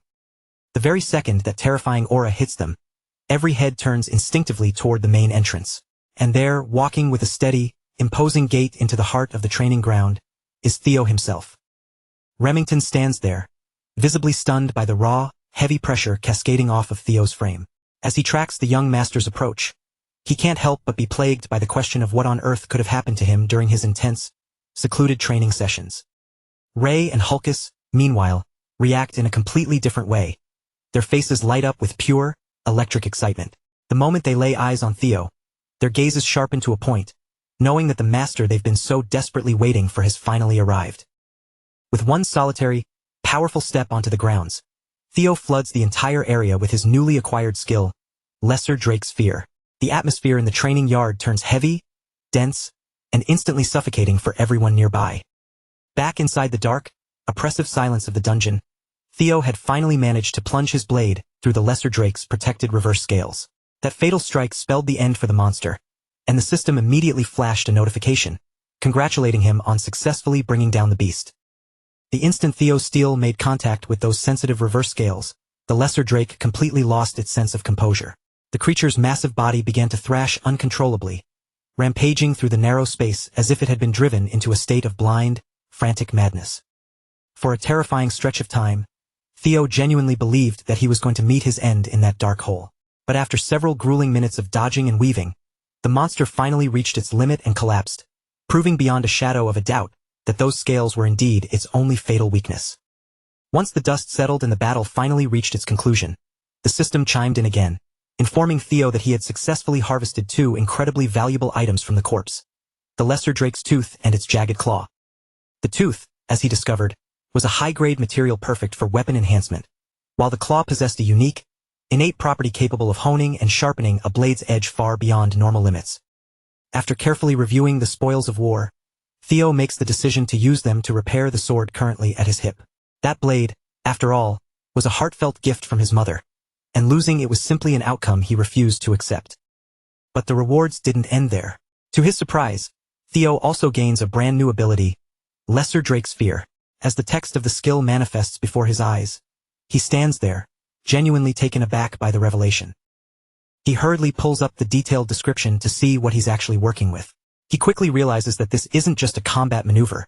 If his target happens to be weaker than him, Lesser Drake's Fear can physically force that opponent into a state of absolute, cowering terror. The discovery leaves Theo reeling with shock. In his understanding of the world, a skill with such potent psychological effects wasn't something just anyone could master. He had always been under the impression that only the exceptionally gifted, the chosen ones, could ever hope to wield such terrifying power. Nevertheless, a smile tugs at the corner of his lips at the thought of testing it out in the real world. As he tucks his belongings away into his inventory, he finds himself wondering if such a specialized skill will actually be practical within the walls of Ragnar, a place already teeming with incredibly powerful individuals. With the Camellia Palace dungeon finally cleared and the loot secured, Theo steps out into the open air at last, successfully completing the daunting quest to uncover the deep-buried secrets of the palace. As a reward for clearing the very first scenario quest, the system bestows upon Theo an additional mysterious item, a peculiar object known as a nest compass. Theo turns the strange, ornate device over in his hands, studying it from every angle, but he's left completely in the dark regarding its intended function. He can only speculate whether this compass is destined to play a pivotal role in the next quest he faces. Deciding to shelf the mystery for now, Theo stores the nest compass safely in his inventory and resolves that his top priority is rest. After the absolute hell he just went through, his body feels like lead, completely drained of all its energy. But fate, it seems, has other plans. Before he can even make a move toward his quarters, a maid comes sprinting toward him in a frantic panic. She is clearly out of breath and visibly distressed, telling him that an emergency has erupted and requires his immediate intervention. The maid stops short when she catches sight of the nasty wounds littering Theo's body, her face twisted in genuine concern and hesitation. Theo, however, simply waves off her worry as if it's a trivial matter, his expression neutral as he asks her to get to the point and explain the situation. The maid quickly gathers her courage and explains the source of the chaos. A massive, heated brawl has broken out in Training Ground 4, and things have escalated to the point where they are spiraling dangerously out of control. Upon hearing the news, Theo makes a beeline for the training grounds without a moment's hesitation. The instant he crosses the threshold, he releases his newly acquired skill, Lesser Drake's Fear, and the invisible wave of terror ripples through the air, instantly silencing every person present. Theo's patience is completely spent. His voice carries a sharp, dangerous edge born from both anger and bone-deep exhaustion as he orders everyone to clear out, stating flatly that he needs his rest. The sheer intensity of his aura is so overwhelming that several onlookers immediately lose their footing and pass out cold. Hulkus, however, is a different breed.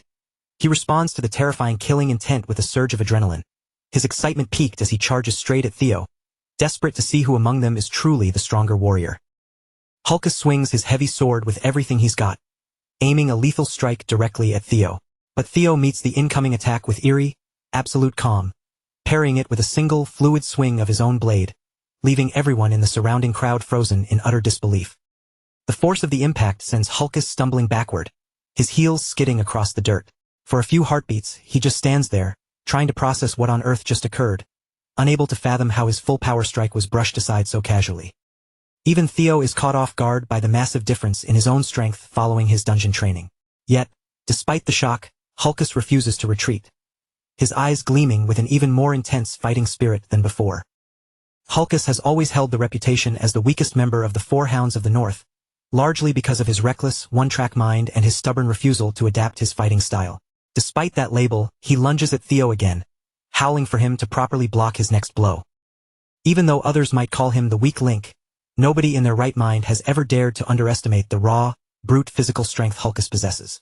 That's exactly why Theo is genuinely stunned to find that he can keep pace with him so easily. He delivers one clean, decisive counterstrike, cutting through Hulkus's defense and bringing him down. An incredible, exhilarating rush floods through Theo as he realizes the sheer magnitude of his newfound power. Across the way, Hulkus lets out a ragged cough, blood speckling his lips as his body finally reaches its limit, causing him to collapse and fall unconscious to the hard ground. Watching Hulkus go down, a flash of regret hits Theo. He realizes he might have been a bit too careless and perhaps should have held back a little more. Still, he feels a sense of relief that his opponent was none other than Hulkus, a man legendary for his insane toughness and ability to soak up heavy punishment. Theo quickly confirms that Hulkus is merely unconscious, not dead. Sybil stares at the scene in absolute astonishment, and within moments, the entire training ground erupts into a thunderous chorus of cheers for the young master who managed to floor the Black Bear of the Four Hounds with a single, clean strike. Theo immediately moves to reassure the crowd, clearly announcing that Hulkus is still alive and well, ensuring they understand that his strike, while frightening, was not intended to be lethal. But then, disaster strikes in a different way.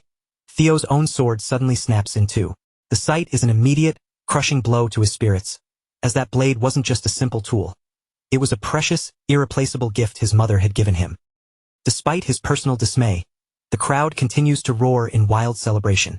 To them, the sight of his broken sword only serves to make the moment look even more legendary, as they praise him for his raw, overwhelming strength that shattered his own weapon in a single blow. Theo gazes at their ecstatic reactions with a look of utter confusion on his face. He simply cannot wrap his head around why everyone is celebrating so loudly when, in his hands, his mother's precious memento has just been destroyed. Meanwhile, lurking off to the side, Ray watches the entire scene play out in complete silence. As she stares at Theo, a long-forgotten memory from her past begins to bubble to the surface of her mind, stirring up emotions she thought were buried deep away. Flashback to the past. Back when Ray was nothing more than a small, vulnerable child, Theo happened to stumble upon her while she was wandering alone through the biting, desolate cold. Her attire was woefully thin, offering almost no protection against the freezing winter air, and, struck by confusion, Theo gazed at her and tenderly asked why she was wandering about unprotected in the middle of the driving snow.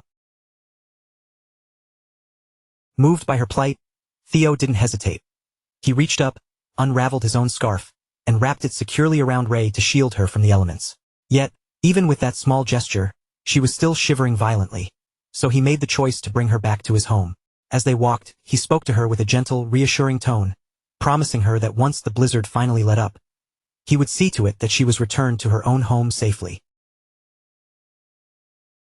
As that long-buried memory fades and the present reality settles back in, Ray's hard, combat-ready expression softens in a way she doesn't even notice. A fleeting, genuine smile graces her lips, and with that soft, lingering warmth still shining in her eyes, she turns on her heel and begins to walk away from the battlefield, leaving the tension behind. Remington, who has been watching the exchange closely, immediately picks up on the shift in her demeanor. Seeing Ray display such a rare, tender smile, especially given the intensity of the situation they just faced, leaves him genuinely surprised, his eyes widening slightly as he processes the change. Sometime later, within the opulent confines of the Camellia Palace, Theo finds himself sitting there, looking visibly flustered and embarrassed. A group of maids has gathered around him, their faces bright with excitement as they chatter away, happily congratulating him on earning a brand new, prestigious title, the Luster Tiger. One of the maids beams with unconcealed pride, clearly delighted to witness the fruits of Theo's grueling labor finally paying off. She leans in with an encouraging grin, urging him to keep pushing his limits and to maintain this incredible momentum all the way until the upcoming awakening ceremony. She gazes at Theo with unwavering faith, telling him that she has no doubt he will succeed. However, before he can even properly absorb the praise, his mother suddenly materializes at his side, taking him by surprise as she begins forcefully feeding him a freshly prepared dish of abalone. At first, Theo instinctively tries to fend her off, completely caught off guard by this aggressive display of culinary affection. But his mother is undeterred. She doesn't slow down for a second, continuing to pile more food into his mouth while he can do nothing but helplessly beg her to take it easy. As Theo resignedly continues to eat, fragments of memories from his previous life begin to bubble up to the surface of his mind. Immersed in this quiet, domestic moment and surrounded by his mother's sincere care, he finds himself overcome by a profound, growing sense of gratitude. Theo manages to choke out a compliment, telling his mother that the meal is absolutely delicious, which earns him a pleased, satisfied look. However, almost immediately after, her gaze drifts downward and lands on the broken sword he has resting nearby. The very moment her eyes register the damaged state of the blade, a look of utter shock washes across her face. Theo feels his body instantly stiffen, and cold sweat begins to prickle on his skin as a wave of nervous, anxious tension overtakes the room. Theo quickly rushes to explain, stuttering out that the sword snapped during his intense training session. He starts apologizing profusely, well aware that this blade wasn't just some standard equipment. It was a precious, irreplaceable birthday gift his mother had handpicked for him. Instead of pointing the finger at Theo, his mother's mood shifts rapidly into a burning, white-hot fury directed at the smith who had sworn the sword would never break. According to their claims, it was forged using rare white snow steel and sturdy ebony steel wood, so it should have been far more durable than this.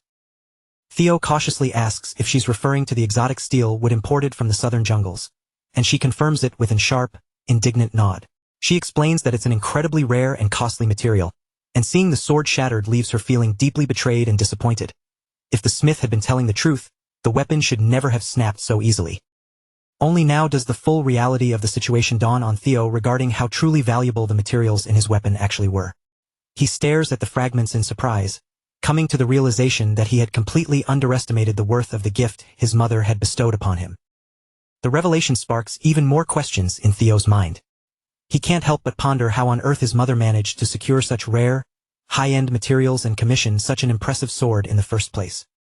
With fire in her eyes, his mother declares she's going to march directly to the workshop and demand a full, thorough explanation from the maker. Furthermore, she fully intends to force them to forge a replacement that is actually worth a damn, one that is truly fitting for her beloved son. Theo attempts to defuse the situation, trying to calm her down by assuring her that it's really no big deal and that he can just pick up any other sword to use. She, however, point-blank refuses to entertain the idea, sternly telling him that the world is finally starting to acknowledge his true potential, which means he needs to be more careful and well-equipped than ever before. With the all-important awakening ceremony looming just around the corner, she makes her position crystal clear. She will absolutely not allow Theo to step into such a high-stakes event while carrying some pathetic, shabbily broken weapon.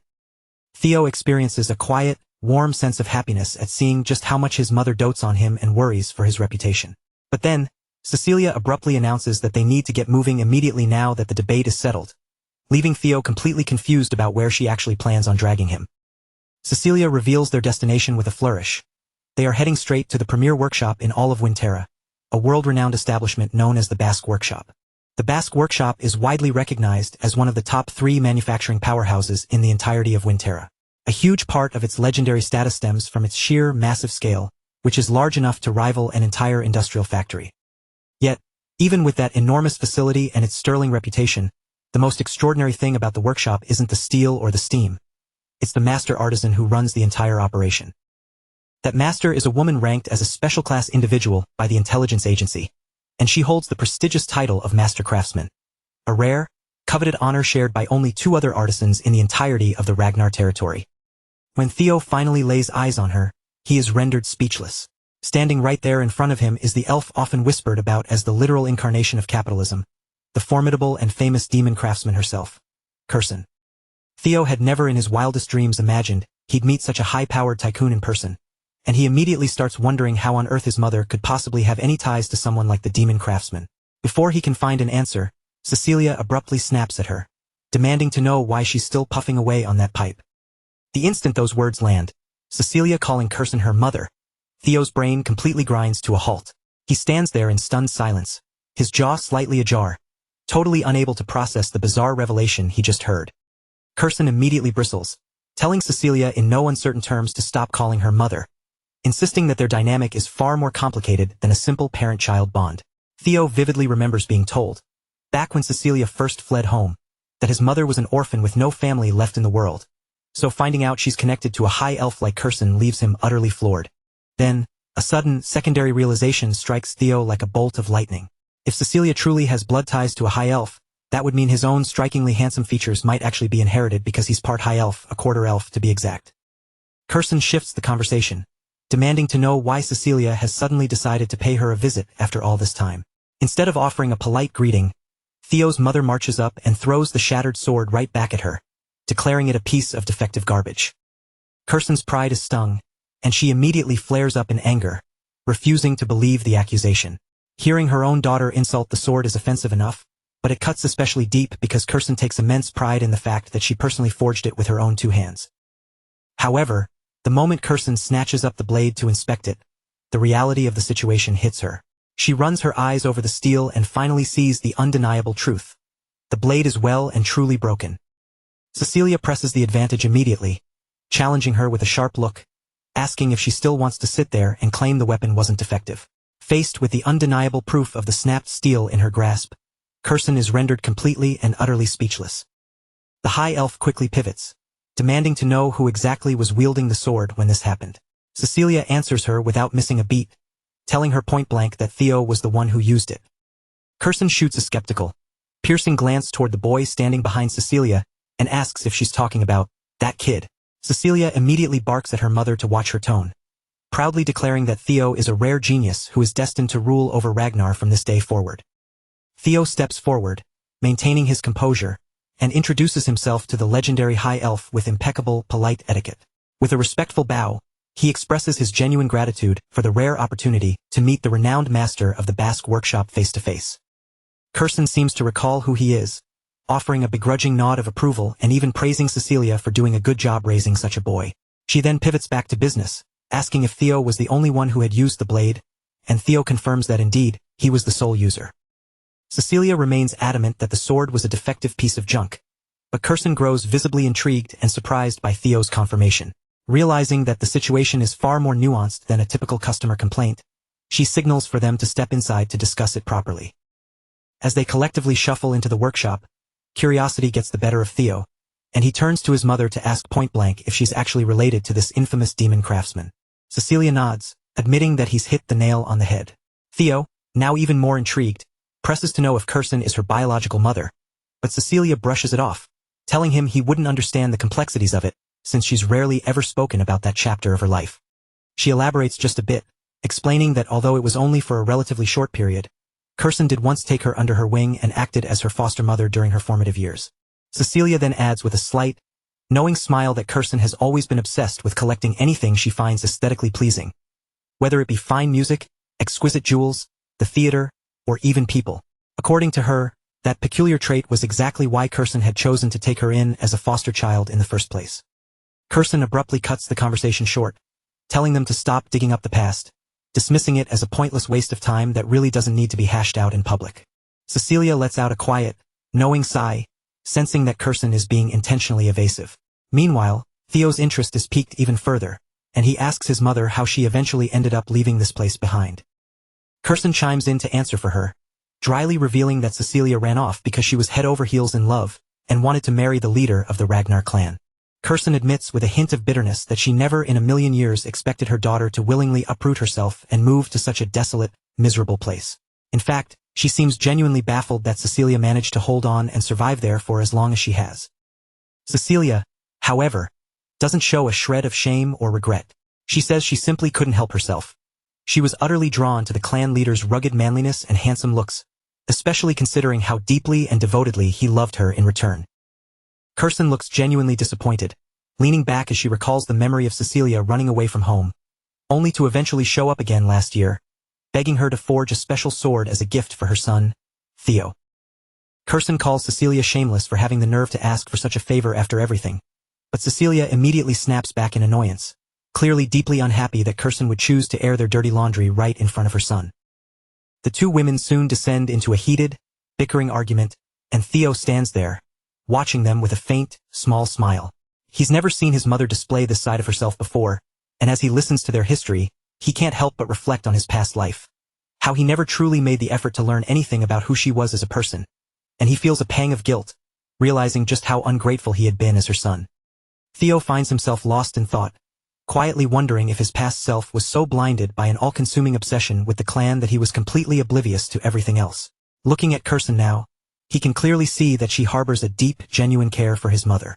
This realization only leaves him with more questions, specifically why she chose to stay on the sidelines and never stepped in to help back when things were at their worst. They venture further into the labyrinthine depths of the workshop, moving past bustling work tables and roaring furnaces until they finally reach their destination. Kirsten comes to a halt in front of a heavy, unassuming door and casually informs them that this is her private residence. Cecilia immediately furrows her brow, annoyed, and demands to know why Kirsten has dragged them into such a secluded, deep part of the facility. Without softening her tone or holding anything back, she insists that Kirsten forged the absolute finest sword imaginable for Theo. A necessary measure, she argues, to properly atone for the failure that cost him his previous blade. Kirsten doesn't even bother to acknowledge Cecilia's outburst. Instead, she abruptly waves a hand, ordering her to wait out in the hall. She then grabs Theo, firmly pulls him into the room, and slams the heavy door shut, leaving a completely stunned and frustrated Cecilia cut off on the other side. Inside the sanctuary of her room, Kirsten completely ignores the sound of Cecilia calling her name from behind the door. She shuts out the noise, turning her full, intense focus onto Theo, clearly aiming to get straight to the bottom of the mystery. Without wasting a second on pleasantries, Kirsten looks Theo straight in the eye and asks the million-dollar question. Does he possess a relic of the primordial dragon?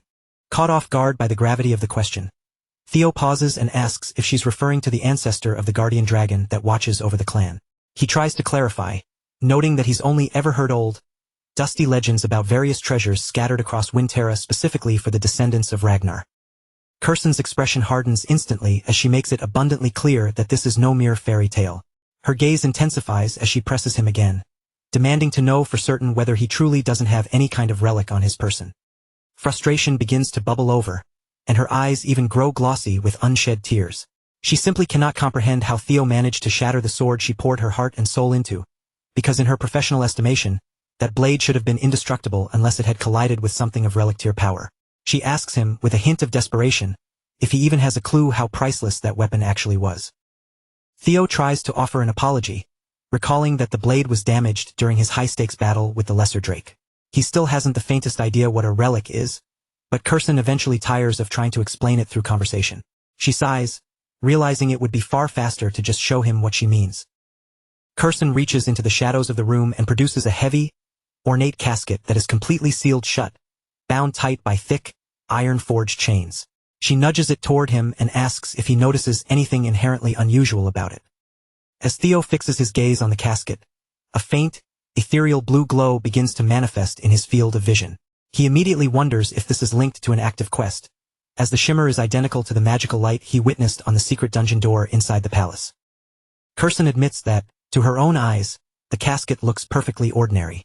However, based on the subtle shift in Theo's reaction, she can tell with certainty that he has detected something that remains hidden from her. She begins dragging the heavy, sealed box forward, explaining that she has spent years trying to break the lock and claim the treasure within. No matter what technique, tool, or spell she employed, every single attempt ended in total failure. Kirsten plants the casket firmly in front of him and finally reveals the true nature of its contents. It is, as she suspected, a genuine relic of the primordial dragon. She recounts an ancient tale to explain its origin, describing how the primordial dragon once pulled one of its own fangs and worked it into a lethal blade. That legendary weapon became known throughout history as the Monster Sword, or more commonly, the White Moonlight Blade. Kirsten then proposes a high-stakes, dangerous gamble. If Theo can successfully break the seal on the casket and claim the item, she will surrender the White Moonlight Blade to him, acknowledging it as his own. Theo looks slightly perplexed by the intensity of her tone. That's when Kirsten drops the real bombshell, warning him that the task is not just difficult, it is life-threatening, and if he fails to open the casket, he might very well lose his life in the process. Kirsten waits for him to back down, but instead, a confident, excited smile tugs at the corner of Theo's lips. He makes his position crystal clear. As far as he is concerned, that sword is already as good as his. At that precise moment, a system window flickers into view before Theo, detailing the next scenario in his quest. The objective is clear. He must be deemed worthy by the primordial dragon's relic, the White Moonlight Blade. The white moonlight blade isn't just a powerful weapon. It is the signature blade of the leader of Black Snow, one of the legendary 9 dragons, whispered about in the criminal underworld as the Black Dragon. Hardly anyone in the world knows the truth about this blade, mostly because the vast majority of people who have ever laid eyes on it, or even spoken its name, have either died or vanished into thin air without a trace. A memory flickers in Theo's mind. A mysterious man from his past who had locked eyes with him, clearly shocked that Theo could see him at all. By some bizarre stroke of fate, Theo had once caught a glimpse of the blade's true form, though he still struggles to understand why the Black Dragon had spared his life back then. It is for that very reason that Theo is absolutely stunned to find the Black Dragon's blade sitting right here in front of him, and even more so, to learn that it is an authentic relic of the primordial dragon itself. He thinks back to his encounter with the Black Dragon 4 years ago, and the timeline suddenly clicks. Even back then, Kirsten must have been in possession of this sword all along. Kirsten narrows her eyes at Theo, asking one final time if he is truly prepared to open it, ensuring he understands the magnitude of the danger he is about to invite. Theo's smile only widens, his resolve hardening like steel. No matter what kind of nightmare is lurking inside that box, he tells Kirsten with absolute, unwavering conviction that the sword already belongs to him. As Theo leans in to examine the seal, something about the casket's structure catches his attention. The way the energy radiates from it feels strangely, hauntingly familiar, mirroring the sensation he felt back at the Camellia Palace. Trusting his instincts, Theo pulls out the mysterious blue key and presses it against the casket, hoping that the connection he senses will bridge the gap. Kirsten watches in stunned silence as the lock begins to click and shift right before her eyes, a feat she hadn't been able to accomplish despite years of relentless effort. Suddenly, a strange, volatile energy begins to churn from within the casket. A ghostly, ethereal light begins to spill out from the cracks, quickly filling the room with an eerie, rhythmic pulse. Kirsten's expression shifts from surprise to genuine alarm as a thick, pitch-black fog starts to coil around Theo, acting like a tether that begins pulling him directly toward the casket. Theo struggles to maintain his footing, fighting against the supernatural force that is trying to drag him in. He digs his heels in, but the pull is too strong. He is hoisted off his feet and swallowed into a dark, incomprehensible void. When Theo finally forces his eyes open, he finds himself in a place he doesn't recognize. He scans the horizon, his expression clouded with confusion as he tries to pinpoint where he has been transported. Then, the realization hits him like a blow to the gut. Before him stands the Rose Palace, but the structure is completely engulfed in a sea of raging, hellish flames. He struggles to comprehend why he's being forced to relive this nightmare. As the memories of his past life play out like a cursed reel before his eyes, he is struck by just how thoroughly he had managed to suppress the memory of how weak and pathetic he once was. That sharp, painful sting only fuels his burning desire for strength. He knows he needs the power to eventually crush Rendon and tear down the Camellia Palace, but as that thought takes root, a spectral griffin begins to warp his surroundings, lunging toward him as if to tear his soul apart. Just as the beast is about to make its move, Theo snaps out of his stupor and springs into action. His hand flashes upward, clamping tightly around the griffin's beak, successfully catching the monster completely off guard. In that flash of a second, Theo deciphers the creature's trick. It's attempting to invade his mind, weaponizing his own desperate hunger for power against him, and he finally understands why this weapon carries the title of Monster Sword. The griffin lets out a low, menacing growl, calling him an insolent worm as it writhes and thrashes about, trying desperately to pry itself from his iron grip. Theo, however, doesn't blink.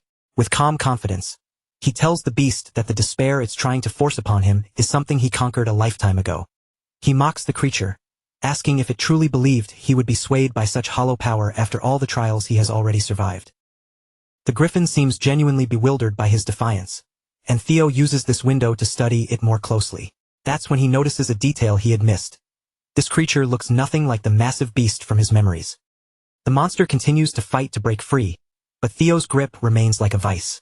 He remembers the griffin of old being at least 10 meters tall, yet in this space they seem to be evenly matched in size. Theo briefly wonders if the creature shrank due to being sealed away for an eternity, but he dismisses the thought. The reason hardly matters now. His eyes flash with a dangerous, cold intent as he declares that the Moonlight Sword is now his property. He pulls his fist back, winding up to deliver a merciless punch to the beast's face. The creature immediately drops the hostility, scrambling to negotiate, clearly terrified of the impending blow. Meanwhile, back in the real world, things are taking a turn for the worse. Inside Kirsten's workshop, Cecilia lets out a blood-curdling scream of panic the instant she sees her son slumped on the floor, completely unconscious. She dives to Theo's side, desperately shaking him and calling his name, begging him to open his eyes. No matter how much she cries or how hard she tries to rouse him, he remains unresponsive. Cecilia's composure completely shatters under the weight of her terror. Tears stream freely down her cheeks as she rounds on Curson, her voice trembling and laced with desperation, as she demands to know why her son has fallen into such a deathly, unconscious state. Curson stands frozen, utterly at a loss for words, as she watches Cecilia weep uncontrollably before her. Through her sobs, Cecilia pleads, her voice shaking as she insists that she never wanted Theo to be put through this kind of ordeal. All she had asked for was a reliable weapon for her son. Curson leans in, studying Theo's pale, unresponsive form with newfound intensity, and the realization that dawns on her is chilling. She can see a violent, monstrous energy pulsing directly through Theo's bloodstream. It's an anomaly that, even with her centuries of craft and experience, she has never once encountered. The only reason Curson had allowed this perilous situation to unfold was her underlying assumption that Theo's possession of a relic would act as a safety net. She had been fully convinced that such an item would be more than enough to shield him from any backlash. Cecilia's expression shifts from sorrow to a sharp, icy resolve. Through her tear-blurred eyes, she fixes her mother with a warning that leaves no room for debate. If any permanent harm comes to her son, she will never, under any circumstances, forgive Curson for this. No amount of excuses or complex explanations will bridge that divide. Suddenly, a twitch of movement breaks the suffocating tension in the room. Theo's fingers curl, and he firmly, instinctively locks his grip around the hilt of the moonlight sword. In that same heartbeat, a bizarre, ethereal radiance begins to pulse from deep within his chest, glowing brightly as if some dormant, ancient power has finally been stirred to life. The sight of the strange light enveloping him sends a fresh jolt of alarm through Cecilia. She leans over him, frantically trying to rouse him, her voice thick with panic as she calls his name over and over again. Finally, after the long, agonizing silence of his trance, Theo's eyelids flutter, and he slowly brings his eyes back into focus. The relief that washes over Cecilia is instantaneous. The moment she realizes he is truly conscious, she throws her arms around him, pulling him into a desperate, bone-crushing hug, unable to stem the tide of her relief. Still gripping him tightly, Cecilia pours out her heart, telling him how utterly terrified she was and admitting that she had been driven to the edge of madness with worry. Theo offers her a gentle, tired smile, patting her back to reassure her. He tells her not to dwell on it too much, insisting that despite the chaotic events that just transpired, he is feeling perfectly fine. At that exact moment, the system interface manifests in his vision, chime ringing with success. He has successfully bested the Griffin and brought the quest to a close. As his reward for the trial, Theo is officially recognized by the system as the owner of the White Moonlight Sword, cementing his claim over the legendary blade. Theo reflects on his victory, well aware that fortune had played a significant role. The Griffin had only just been unshackled from its long imprisonment, leaving its strength dampened enough for him to seize the advantage.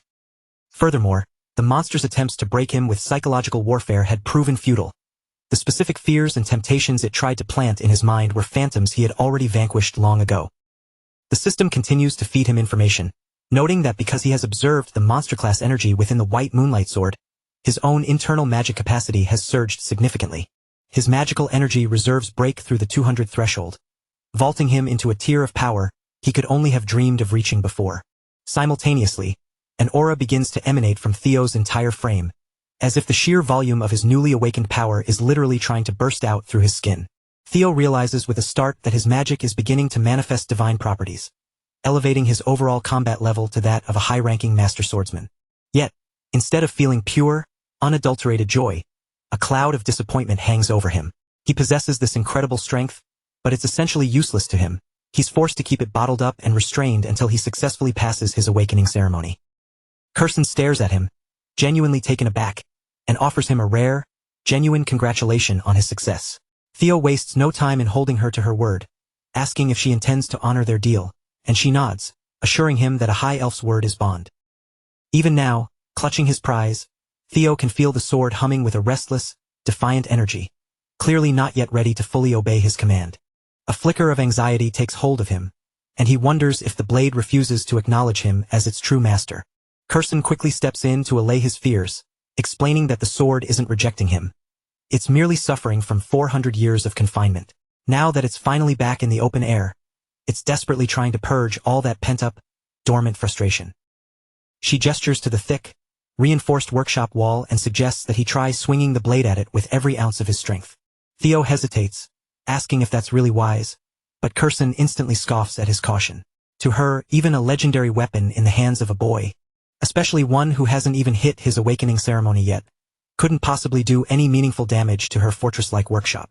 Theo feels a bit uneasy about her bravado, but curiosity wins out. Knowing he can suppress his dragon heart's output at will, he decides this is the perfect, safe environment to test the limits of his new legendary acquisition. He steps toward the wall, calling upon his magical reserves. In a voice that is respectful yet tinged with a serious, sharp edge, Theo gives a quick warning before committing to the swing. Theo whips the cloth covering away, the moonlight sword's blade catching the light as he chambers his stance, bracing for a single, decisive strike. Curson watches him with a critical eye, but as she senses the sheer density of the power flowing into his hands, her expression abruptly freezes into one of pure panic. Realizing the situation has spiraled far beyond what she anticipated, Curson lunges forward, desperate to call him off before the strike lands. But she's far too late. Theo has already pivoted, launching a technique he calls the single flash. The shockwave of the strike tears through the air with terrifying velocity, carving directly through the reinforced wall of the workshop. Cecilia stands rooted to the spot, aghast at the sheer, raw destruction, while Curson's eyes grow wide, welling up with tears of disbelief as she stares at the wreckage. Every single assumption Curson had made about this boy's limits was decimated in that singular, violent instant. With one careless flick of his wrist, Theo had sheared the massive wall in half, despite having no intention to cause such havoc. Curson can only collapse into a state of despair at the cost of this new disaster, especially on the heels of the last one. Theo stares at the carnage, stunned by the result. It was massive overkill. He feels his body sag as the sword greedily drains the last of his magical reserves to execute that devastating slash. Quick as a flash, Curson is at his side, channeling her own mana into him to prevent a magical collapse. She moves with such inhuman speed that Theo doesn't even perceive the moment she arrived. As she supports him, she's hit with the startling realization that Theo, for all his destructive potential, has absolutely no fine-tuned control over his magic. Regardless of that technical failure, when she casts her eyes back at the gaping, jagged crack carved through the thick stone wall, the truth is undeniable. She is looking at a genuine, once-in-a-generation genius.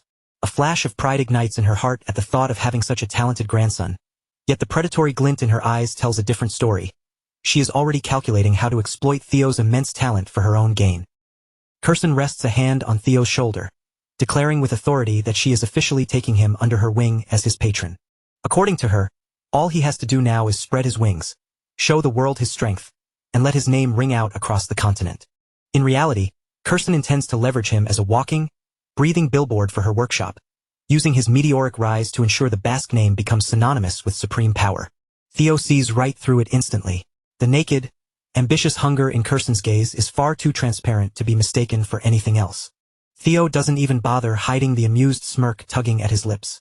He looks straight at Curson, bluntly pointing out that he can practically see bright, glittering dollar signs sparkling inside her eyes as she stares back at him, completely transparent about her greed. Later that evening, the heavy shroud of darkness outside grows deeper, casting long shadows across the grounds as the chaotic, clanging noise inside the workshop slowly quiets down into a calm silence. With their business concluded, Theo and his mother prepare to depart from the Basque workshop. Standing near the entrance after everything that transpired, they face Curson one last time to exchange their final, polite goodbyes. Once those parting words are finished, Theo and Cecilia finally turn around, parting ways with the eccentric blacksmith and leaving the quieted workshop behind them as they walk into the night. After their figures fade into the distance, Curson is left standing alone, holding the heavy monster fangs in her hands. It turns out Theo had left them behind as a surprise payment, covering the costly repairs for the stone wall he had completely destroyed earlier. Looking down, Curson is absolutely thrilled, her face lighting up at the sight of rare materials harvested directly from a drake. In her mind, she reasons that Theo must have boldly seized this loot while conquering the ruin to obtain his relic, which only makes the precious prize feel even more valuable to her. At the exact same time, a warm sense of pride rises deep inside her chest as her thoughts shift toward Cecilia. She can't help but smile, thinking that her dear friend managed to raise a truly incredible and formidable son. Just then, the atmosphere shifts as a figure suddenly materializes from the shadows, greeting her aloud by her legendary title, the Demon Craftsman. The very moment that familiar, ominous voice strikes Curson's ears, Her entire body instantly freezes in place for a tense, brief second. Breathing heavily, Kirsten slowly turns her head around, her eyes narrowing as she demands to know exactly why he has broken his silence to come to a place like this. But the mysterious, cloaked crow of Rober Ragnar merely stands there like a statue. His eyes glow with a sharp, piercing red glint through the darkness, utterly refusing to utter a single word and leaving the entire room hanging in a thick, suffocating suspense. 5 full days pass by in a flash after that fateful night. At long last, the highly anticipated and long-awaited day of the Grand Awakening ceremony finally arrives, bringing an electric energy to the air. As is their usual routine, Evelyn and Theo are spending the early morning hours out on the training grounds, deep in the middle of an intense sparring match with their training blades moving like lightning between them. After trading several heavy blows with Theo in rapid succession, catching the vibrations traveling up her arms and feeling the sheer, crushing force behind each of his strikes, Evelyn can immediately tell from this clash alone that his swordsmanship has drastically improved yet again. His footwork is sharper, his thrusts are visibly faster, and his overall physical strength has clearly risen to a whole new level. Lowering his guard slightly, Theo flashes her a highly pleased, confident grin. He admits he is genuinely happy to hear such high praise, especially since he never imagined a strict mentor like Evelyn would actually pay him a compliment. Meanwhile, the regular clan members watching the match from nearby are left sweating nervously, wiping their brows because standing anywhere near Theo makes them feel painfully weak and inadequate by comparison. Only half a year has flown by since Theo first began to turn his life around, yet Evelyn is completely amazed by how breakneck his growth has been. He has already reached a terrifying threshold where he can actively push her back during a serious sparring session. And if Theo successfully awakens his latent magic power during the ritual today, Evelyn knows with absolute certainty that the world might just witness the birth of a true, unstoppable monster. After their fierce spar continues for a little while longer, Evelyn steps back and finally gives him her full, proper recognition. She looks him in the eye, telling him he has done an excellent job and even suggesting he should aim straight for the coveted top position at the ceremony. She softly adds that her earnest prayers will be with him, offering him her most sincere, heartfelt support before the critical, life-altering event gets underway. Theo responds by flashing a broad, arrogant smirk, tossing out a quick thank you for the kind words. Then, he playfully jokes that if he ends up becoming the valedictorian, he'll be sure to loudly mention her name in his grand speech in front of the entire assembly. Evelyn's face immediately drops into a tired, thoroughly unimpressed expression, squinting her eyes as she silently wonders to herself whether making a public scene like that is really necessary at all. Meanwhile, hearing the banter, Theo's loyal companions quickly swarm around him in an excited huddle, eagerly shouting and begging him to make sure he mentions their names in his big victory speech as well. Seeing them clamor, Theo can't help but puff out his chest with a bit of pride, sighing drama-filled thoughts about how being so popular is truly a troublesome burden. Evelyn, however, just glares at him with a thoroughly creeped-out expression, clearly thinking he is letting his ego get far too out of hand. The scene then dramatically shifts away from the dusty outdoor training fields, panning over toward the grand architecture of the clan's central headquarters. There, amidst the rising tension of the hall, Theo makes his grand entrance, walking through the massive doors with a perfectly calm, poised, and confident presence that commands attention. When he reaches the heavily armored checkpoint guards, he stops, standing tall as he introduces himself properly and clearly as Theo Ragnar of the Camellia Palace. The moment Theo steps past the threshold and into the main arena, the very first thing that catches his attention is the staggering, massive crowd gathered from all corners of the estate for the ceremony. The sheer scale of the turnout makes perfect sense, considering the awakening ceremony stands as the single most critical and prestigious yearly event held by the entire Ragnar clan. Every single young participant has arrived here today desperately hoping to produce spectacular results. For the ambitious swordsmen of Ragnar, this exact ritual serves as their primary chance to earn true recognition, eternal honor, and a rightful place in the High Elder's eyes. With hundreds of elite members of the Ragnar clan watching intently from the towering balconies on all sides, and with the terrifying clan head himself, Khal Ragnar, sitting high above them, the heavy atmospheric pressure weighing down on the floor is incredibly intense, making it hard to breathe. Even some of the most legendary, high-ranking figures have personally come to witness the new generation, including famed members of the mythical Nine Dragons, as well as the legendary former clan head from 2 whole generations ago, the ancient Hilda Ragnar. The more Theo gazes up at Hilda's youthful features, the harder it is for him to believe the rumors that she is actually 150 years old. Still, putting her defying appearance aside, he feels a wave of relief seeing her attending the ceremony once again in this timeline. Suddenly, the head conductor strikes a massive ritual drum. The deep, heavy thud echoes like thunder through the stone arena, instantly drawing everyone's wandering attention to the front.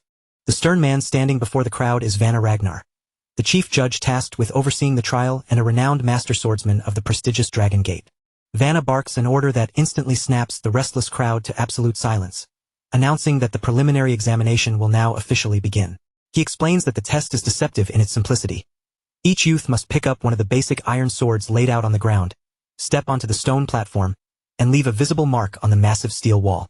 However, he sharply reveals that the wall before them is forged from a dense alloy of white snow steel, meaning any ordinary, non-magical swing won't even leave a microscopic scratch on its surface. But Vanna notes that everything changes the moment the participants successfully learn to channel raw magic power into their weapons, transforming a standard physical slash into an empowered strike capable of cleaving through the hardened metal. In order to grant them the spark needed to awaken that dormant inner energy, Vanna gestures to his assistants, preparing to distribute a rare soma pill to every single participant in the room.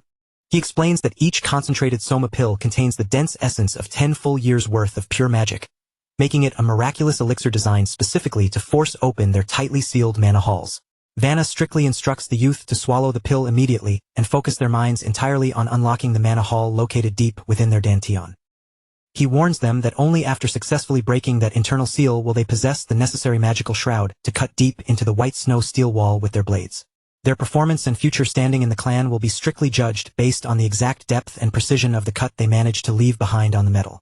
Vanna then raises his booming voice, projecting across the entire hall as he announces that from this exact moment forward, the participants whose names are called must step out of line, claim their soma pill, and climb up onto the testing platform. Without waiting, the very first name called out by the judge is Theo Ragnar, and he is loudly ordered to step forward to begin the trial. Theo steps out from the crowd without a single shred of hesitation. As he extends his hand to receive the glowing pill, his mind flashes back to the memories of his tragic past life, recalling vividly that his fierce rival Axion was the one who claimed the valedictorian title during that original timeline. After firmly swallowing the bitter soma pill, Theo reaches down toward the rack and wraps his fingers around the hilt of one of the standard iron swords prepared for the examination. With the weapon resting in his grip, he walks toward the towering white wall with a quiet, icy determination, his heart firmly resolved that this time around, history will absolutely not repeat itself. The moment Theo takes his first step toward the platform, a glowing blue system window suddenly materializes right before his eyes, displaying Scenario Quest 3. Achieve the rank of valedictorian at the awakening ceremony in order to successfully clear the quest rewards. Meanwhile, up in the high VIP stands, the 150-year-old Hilda shifts her gaze toward Kyle. Her eyes narrow with intrigue as she asks the clan head if this particular boy is the fascinating anomaly he had mentioned to her before. Kyle responds with a confident smile, leaning back slightly as he gives a positive, knowing nod. He smoothly turns the question right back on her, a playful glint in his eye as he asks if the boy has finally managed to pique her notorious interest as well. Hilda nods slowly, admitting that after hearing endless whispers and unbelievable stories about this peculiar youth, she couldn't help but feel a spark of curiosity. Now that she's here, she wants to witness his true nature with her own eyes and see exactly what kind of power this intriguing descendant of theirs possesses. Down on the floor, Theo rolls his shoulders back, stretching his arms to shake out the stubborn tension tight in his muscles. But even as he tries to loosen his posture and breathe smoothly, a strange, cold wave of nervousness quietly creeps its way into his chest. Before he can overthink, the imposing Judge Vanna steps into his field of view without an ounce of delay. Looking straight down at the young man, Vanna firmly reminds Theo that the time has come, signaling for him to swallow the soma pill in his hand. Theo raises his hand and tosses the potent pill directly into his mouth. The moment the medicine touches his tongue, horrific memories from his tragic past life flash vividly behind his eyes, recalling how he had choked down the soma back then, lost control of the surging mana, and permanently shattered his own dantian. His jaw tightens as he vows that this time, he will never let the same disaster repeat itself. The very instant the smooth pill slides down his throat and settles into his stomach, a violently powerful surge of energy erupts deep within his core, rushing wildly through his veins as if an ancient, sleeping beast had suddenly been shocked awake. The overflowing mana quickly begins spilling outward from his skin, scattering in chaotic, visible ripples through the immediate area and heavily stirring the air until a miniature gale whips around his feet. Watching from the side, Vanna's eyes widen as he stares in absolute bewilderment, completely unable to comprehend how a mere brat could unleash such a staggering, massive wave of raw mana. The sheer, unbridled volume of the energy makes the judge clench his fists, suddenly terrified that Theo will lose his grip and be torn apart by the pressure. After all, Everyone in the clan knows that consuming soma is an incredibly volatile process that can never be handled carelessly without paying a steep price. For the newly formed mana hall to safely anchor itself into the Danteon, especially for naturally gifted Ragnars who already harbor immense reserves of internal energy, the awakening requires flawless, absolute precision. If a candidate makes even a single microscopic error during the breakthrough, they risk blowing their veins apart and becoming permanently disabled for the rest of their days. Sensing the wild, untamed pressure exploding from the boy's body, Vanna's expression darkens, already entirely convinced in his mind that this reckless brat has completely ruined his own future. But then, shattering everyone's grim expectations in an instant, Theo plants his feet, steadies his breathing, and almost effortlessly brings the wildly thrashing, unstable power under his absolute, iron control.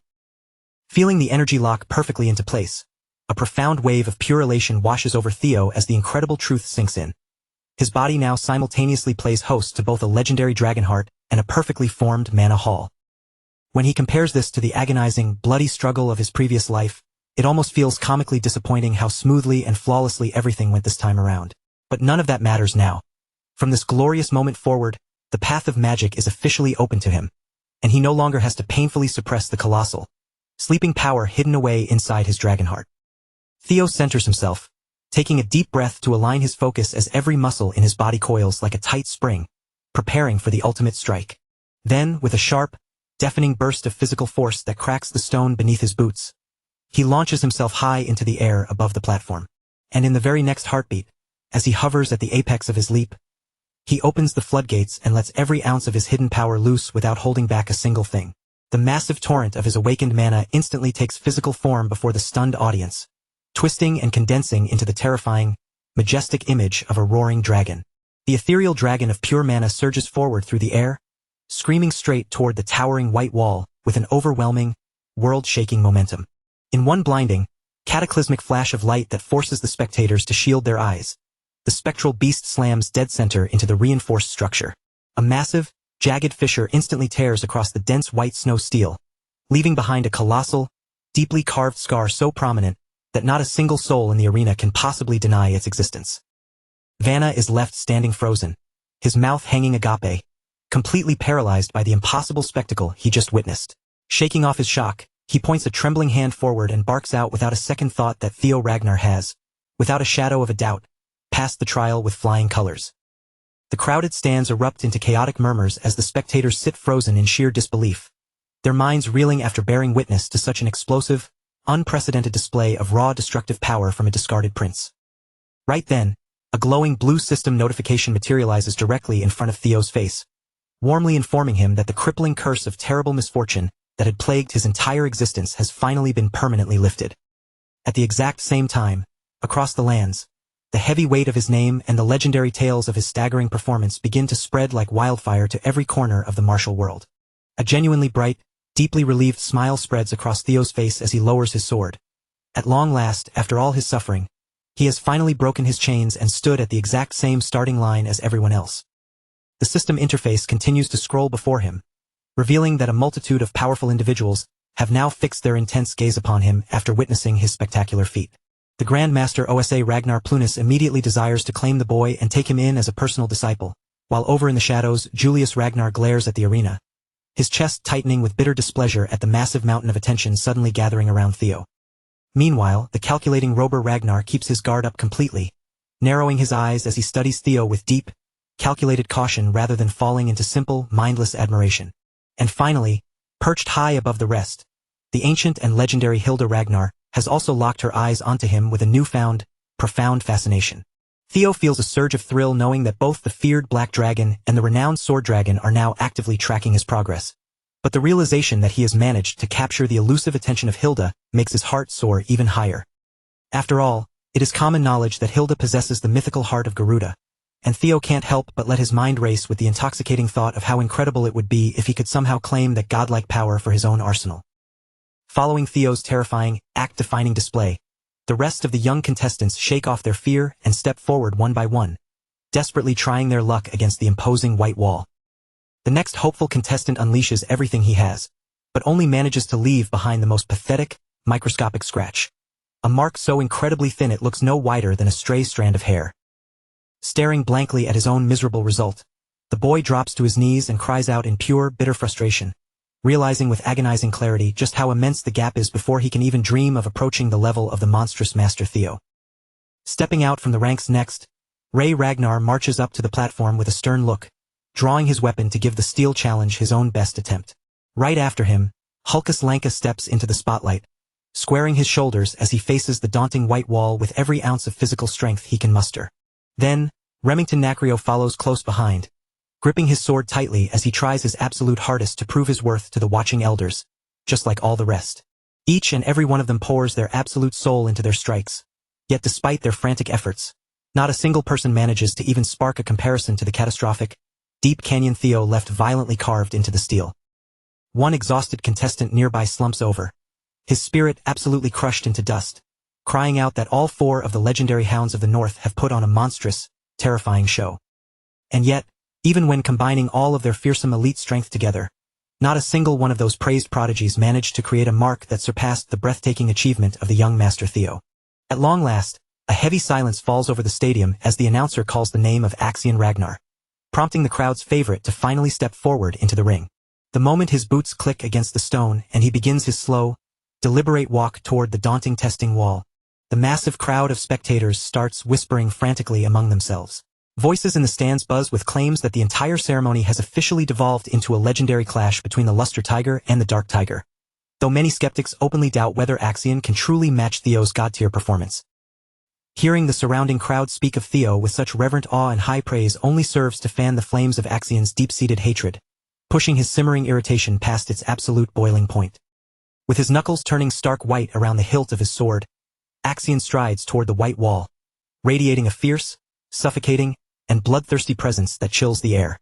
Then, tossing his head back, he swallows the golden soma pill in one aggressive gulp, and in an instant, his entire physical frame seems to violently ignite, bathed in a scorching aura of pure, unadulterated fighting spirit.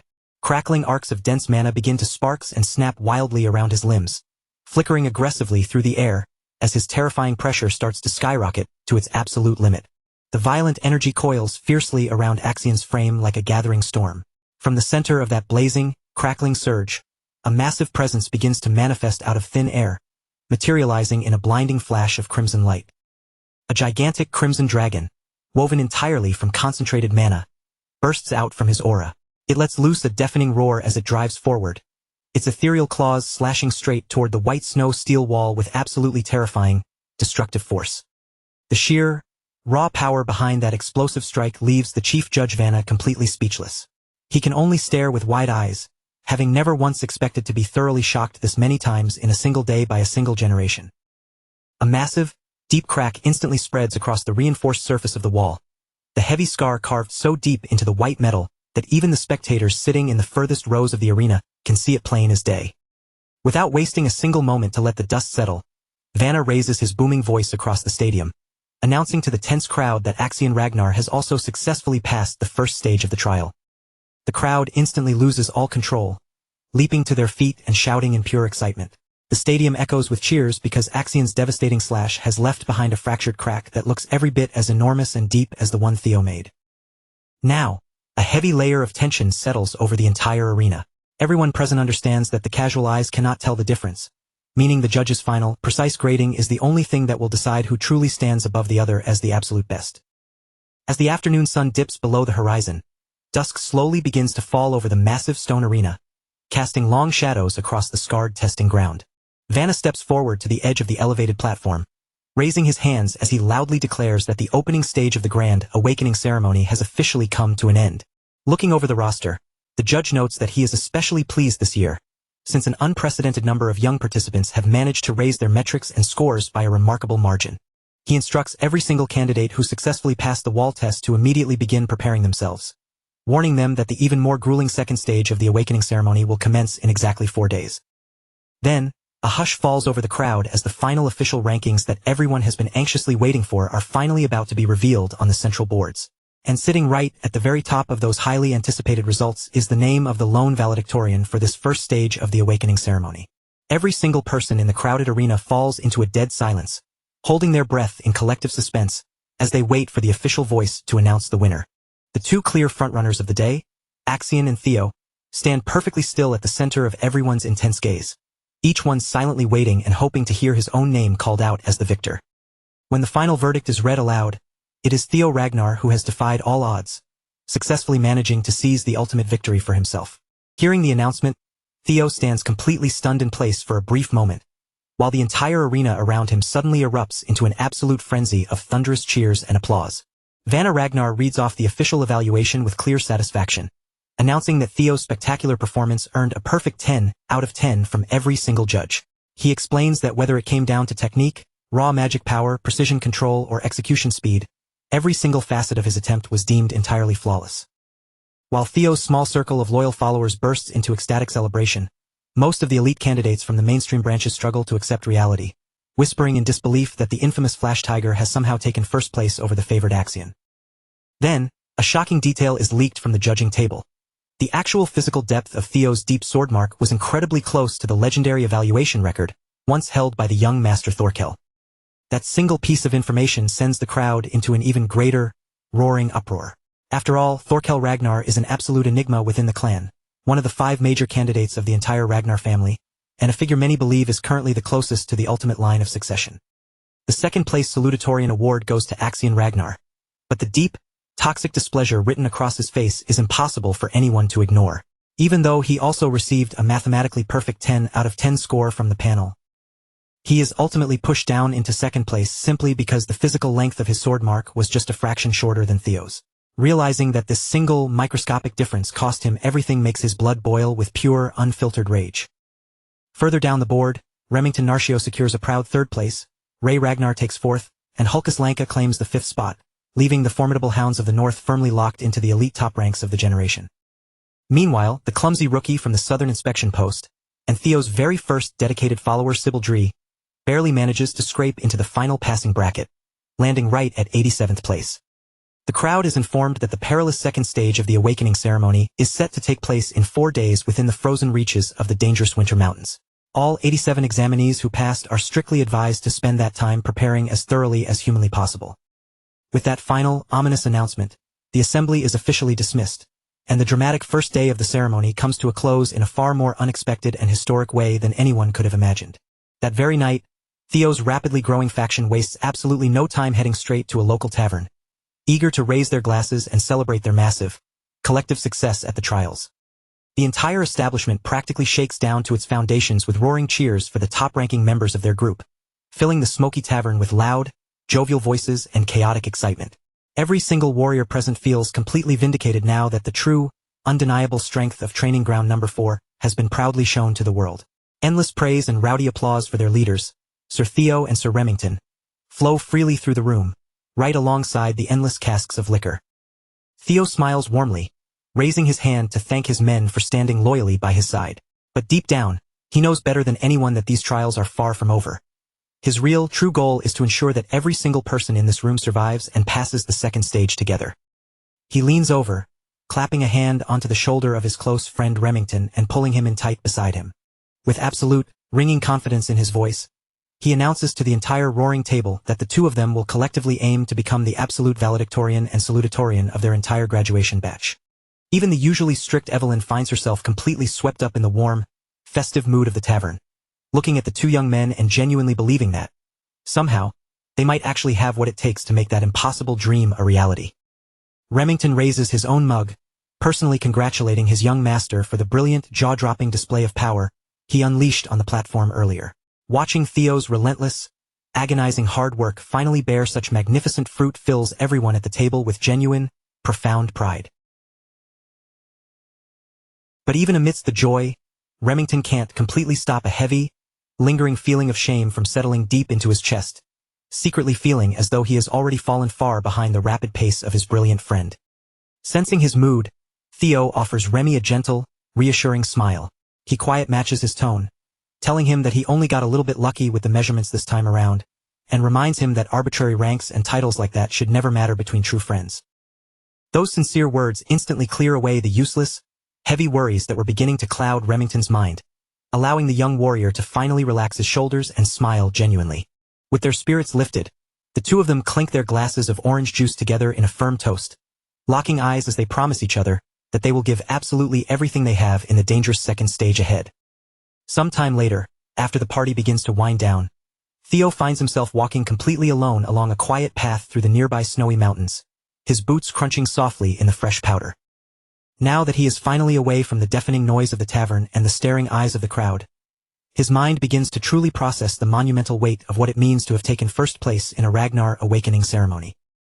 He looks up at the starry sky, remembering how in his miserable past life, this was the exact kind of legendary achievement he would have never even dared to dream about, let alone accomplish.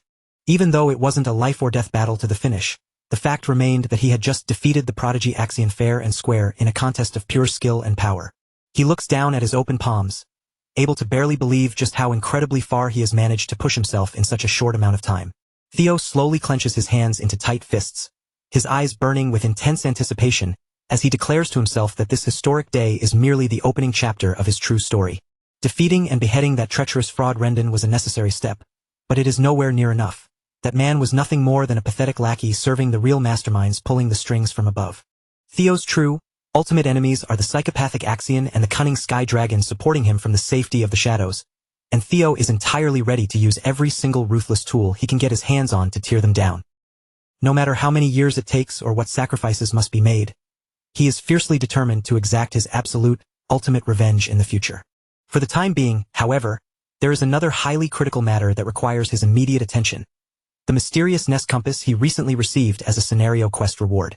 Pulling the strange artifact out from his cloak, he watches as its magical needle spins around, pointing directly toward the frozen, jagged peaks of the Winter Mountains, the exact same perilous location where the next stage of the clan trial is about to be held. During the upcoming second stage, deep within the freezing terrain, Theo will finally gain the golden opportunity to uncover the truth and discover exactly what secrets that mysterious compass is guiding him toward. But while he is standing out there alone, buried deep in his own thoughts beneath the falling snow, his finely tuned senses suddenly catch a faint, strange ripple in the freezing air nearby. His survival instincts react at once, and his posture instantly shifts into a low, defensive stance, ready to unleash a fatal counterattack against whatever hidden presence is lurking close by. Someone has been stealthily tracking his movements, and if there's one thing Theo absolutely despises, it's being watched. The hooded spy freezes in sheer surprise as the target right in front of his eyes suddenly vanishes into thin air like a wisp of smoke. A mere heartbeat later, before the stalker can even process what happened, he feels the biting, icy edge of a sharp blade flashing dangerously close against the bare skin of the back of his neck. Pressing the steel closer, Theo coldly demands to know his identity, causing the terrified man to quickly stammer out an explanation to save his own skin, desperately insisting that he is not a hostile Seuss agent. Trembling, the man introduces himself as Gatsby Jotun, a scout from the famous and highly respected Gale Sword platoon. According to Gatsby, his captain personally sent him to track Theo down after witnessing the boy's breathtaking, monstrous performance during the first phase of the awakening ceremony. Theo keeps his facial expression completely unreadable, staring down at the trembling scout with a piercing gaze that seems to look straight through his soul. He muses internally that the grand scouting offers from the various elite factions are arriving much earlier than he had anticipated in this life. Gatsby quickly swallows his nerves and explains that his captain is willing to grant Theo the rare privilege of taking their exclusive admittance qualification test, an elitist offer that catches Theo completely off guard due to its sheer arrogance. Theo feels deeply insulted that the Gale Sword platoon would have the audacity to offer him some pointless, conditional test instead of a formal, direct invitation. Gatsby, however, missing the tension entirely, proudly boasts about his platoon's prestigious reputation, claiming that merely being considered for the exam is an immense honor most swordsmen could never dream of achieving. Before the scout can keep running his mouth and singing praises about his faction, a fiery, mocking voice cuts straight through the quiet woods, loudly calling the Gale Sword platoon a bunch of brainless, complete morons. A muscular woman with a massive greatsword strapped securely across her back steps out from the trees, addressing Theo respectfully as young master, before immediately offering him a direct deal that is light years better than whatever garbage the Gale Sword platoon brought. This fierce, imposing warrior is none other than Ian Sosili, a famous figure widely feared on the battlefield as the Fire Goblin, and known officially as the brutal vice-commander of the Black Iron Cavalry. She explains that she didn't bother sending a low-ranking scout. She has come here in person to hand Theo a direct, unconditional invitation to join their elite frontline ranks. The moment Gatsby realizes exactly who has just walked into the clearing, his jaw drops and he starts stumbling blindly over his own words. Anyone in the clan who recognizes the terrifying name of the fire goblin knows very well that angering her is a one-way ticket to an early grave. But before Ian can take another step closer to Theo, the bushes rustle violently as several hidden scouts from various other rival factions reveal themselves, clearly terrified that such a once-in-a-generation candidate might get snatched up before they can pitch their own offers. They rush into the clearing all at once, throwing all dignity aside as they loudly shout out their frantic proposals over one another. One desperate scout screams that the elite Black Sword platoon is fully prepared to guarantee Theo a promotion to squad leader within 3 short years. Not wanting to be left out of the historic hall, representatives from the prestigious Swords of Law and the Strict Security Bureau also jump headfirst into the chaotic competition, eagerly throwing their own massive benefits into the noisy pile. Thoroughly annoyed by the pathetic bidding war breaking out right in front of her eyes, the fire goblin snaps, her veins bulging in anger. These scouts are supposed to be tempting the young master with grand promises to advance his martial career, yet here they are, bickering and barking among themselves like mindless fools in an open market. Theo simply stands back and watches with a detached, amused expression as the gathered idiots curse at one another and trade petty verbal jabs. At this point, he figures it would be much better to quietly slip away into the shadows before they turn their annoying attention back to him. But his plan to stealthily depart comes to a sudden, grinding halt. Beautiful, pink plum blossoms inexplicably begin drifting through the freezing mountain air, slowly filling the space with a sweet fragrance as a seductive, echoing voice, backed by an absolutely crushing spiritual aura, instantly silences every single person in the clearing. The powerful newcomer acknowledges with a soft chuckle that people will likely criticize her for being far too greedy, but she simply could not bring herself to stay away from a diamond in the rough. She declares that if slightly staining her flawless reputation is the price for securing an extraordinarily talented individual for her palace, then she will gladly pay it. The legendary lady of the Plum Blossom Palace, the feared sword dragon herself, Osa Ragnar Plunis, gracefully steps into the snow, officially entering the scouting war and shocking every single person present into a state of paralyzed, breathless silence. Ian is the only warrior bold enough to break the quiet, narrowing her eyes as she demands to know what business the clan head's esteemed first wife has in a backwood place like this. Lady Osa merely offers a serene, chilly smile, calmly admitting that she has traveled out here for the exact same reason as everyone else. She has gone completely out of her way to meet the young Theo Ragnar personally. But while Theo finds himself trapped in the middle of this absurd, high-level recruitment standoff in the mountains, over on the other side of the estate, the humiliated salutatorian is currently releasing his psychotic frustration by brutally slicing off the heads of his own subordinates. To call Axion Ragnar a sore loser for throwing a tantrum after the results would honestly be putting the horrific situation far too lightly.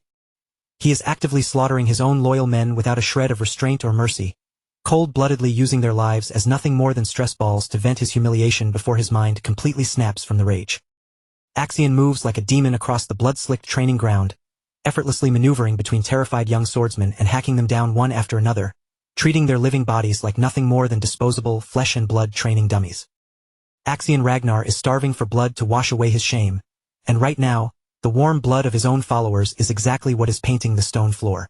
With every vicious dash and every gory slash of his sword, his mind flashes back to Theo's smug, arrogant face, remembering the time the bastard left behind that bloody, armless mess at the Scaled Dragon Society banquet.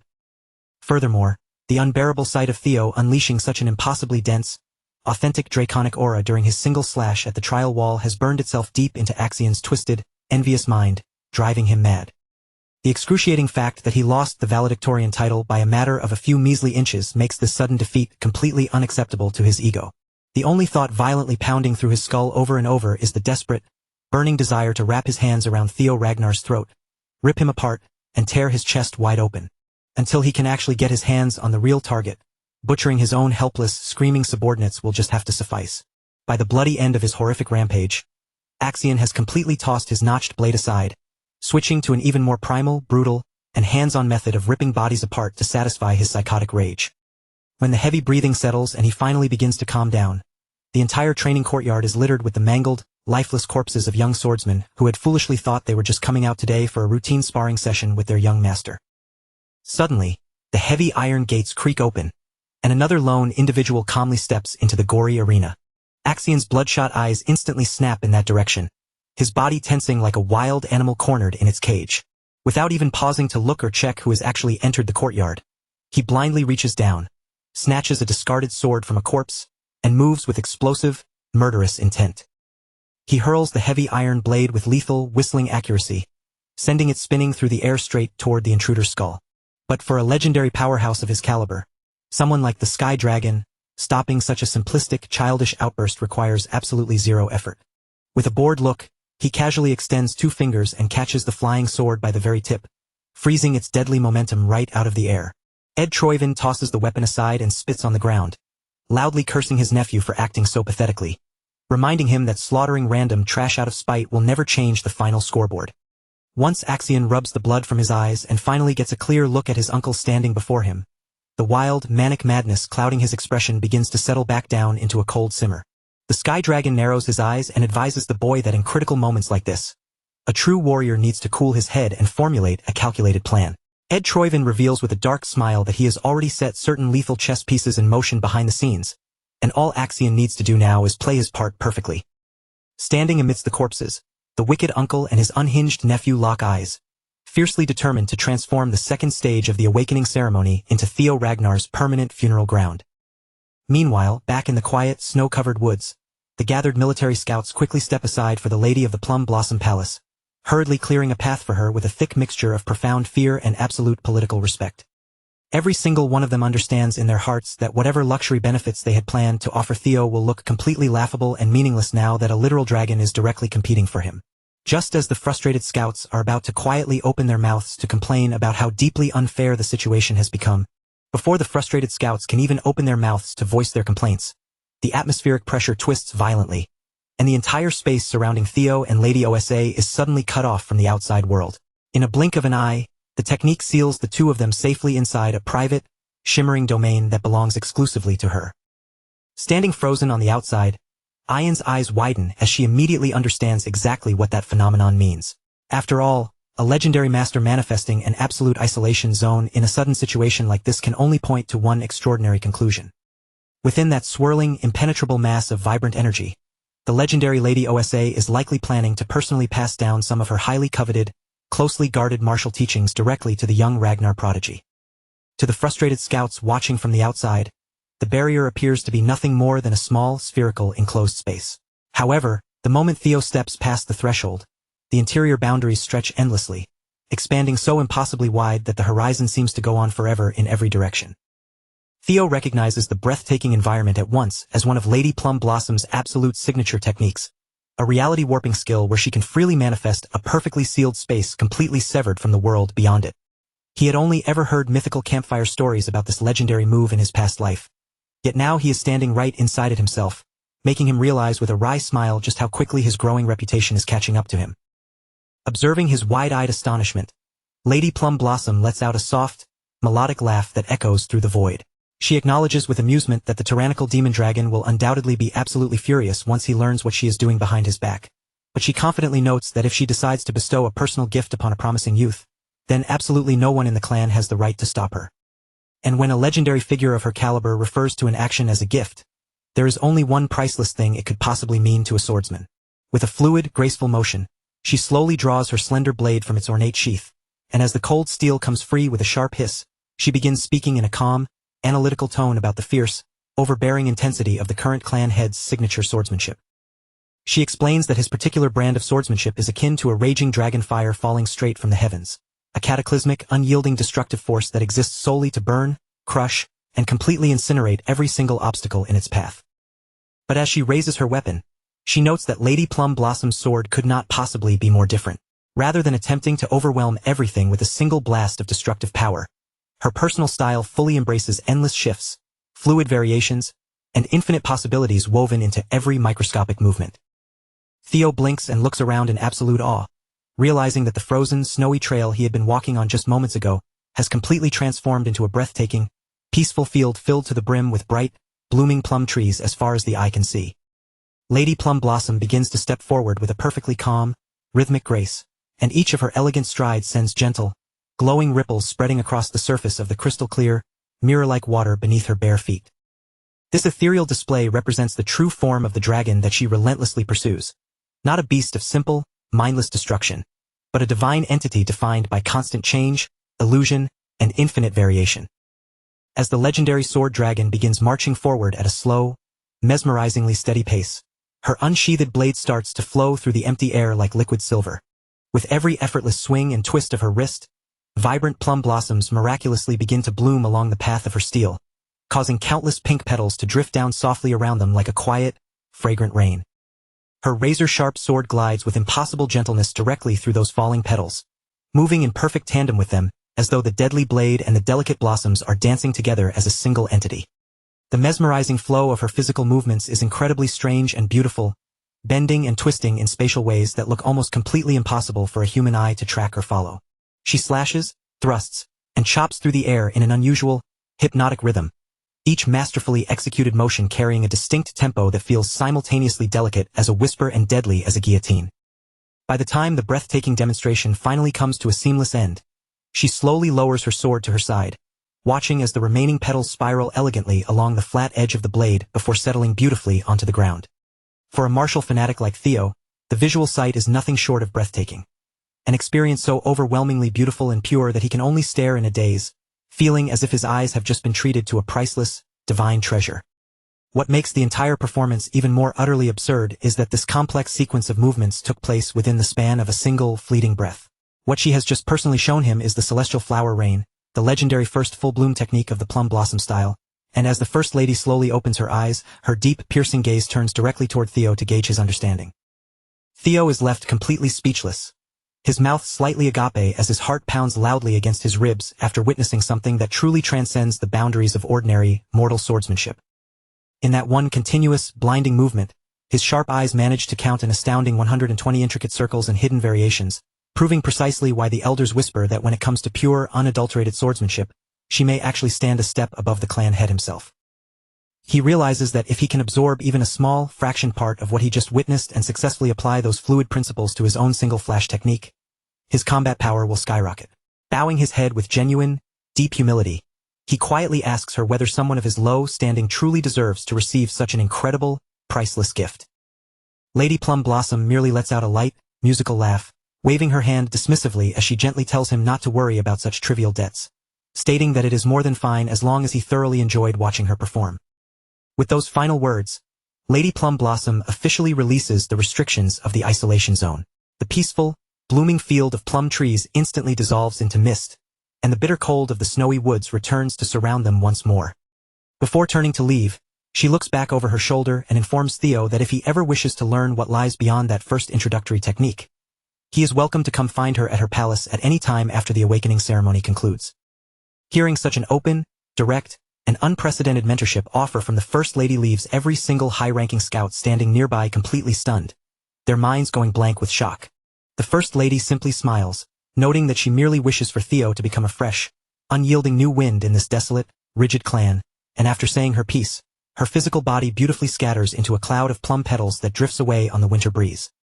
Theo stands alone in the snow, knowing better than anyone that he has just been handed something far too valuable to quantify.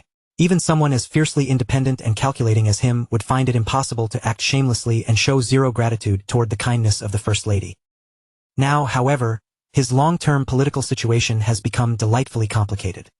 He scratches his chin, reasoning that it would likely be viewed as far too greedy and provocative if he attempted to become Lady Plum Blossom's personal disciple while simultaneously trying to join the ranks of the white-armored dragon cavalry.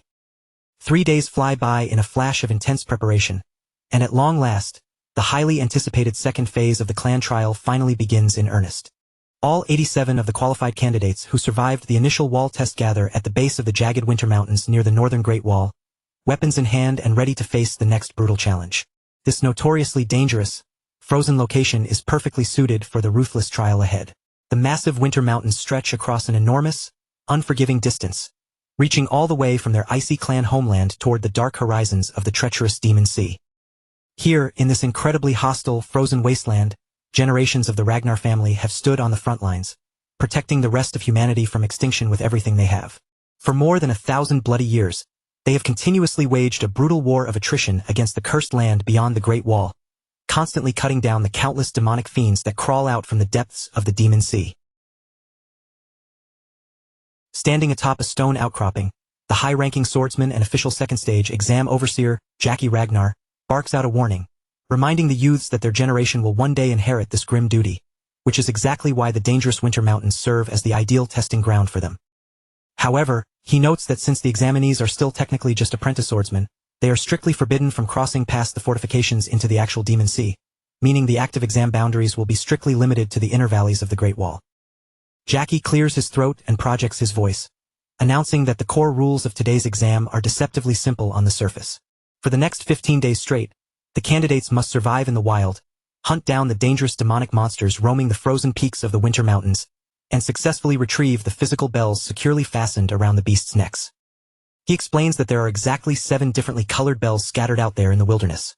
Red, orange, yellow, green, blue, indigo, and violet, perfectly matching the traditional colors of the rainbow. Predictably, the official point value awarded for each retrieved token rises significantly in that exact chronological order.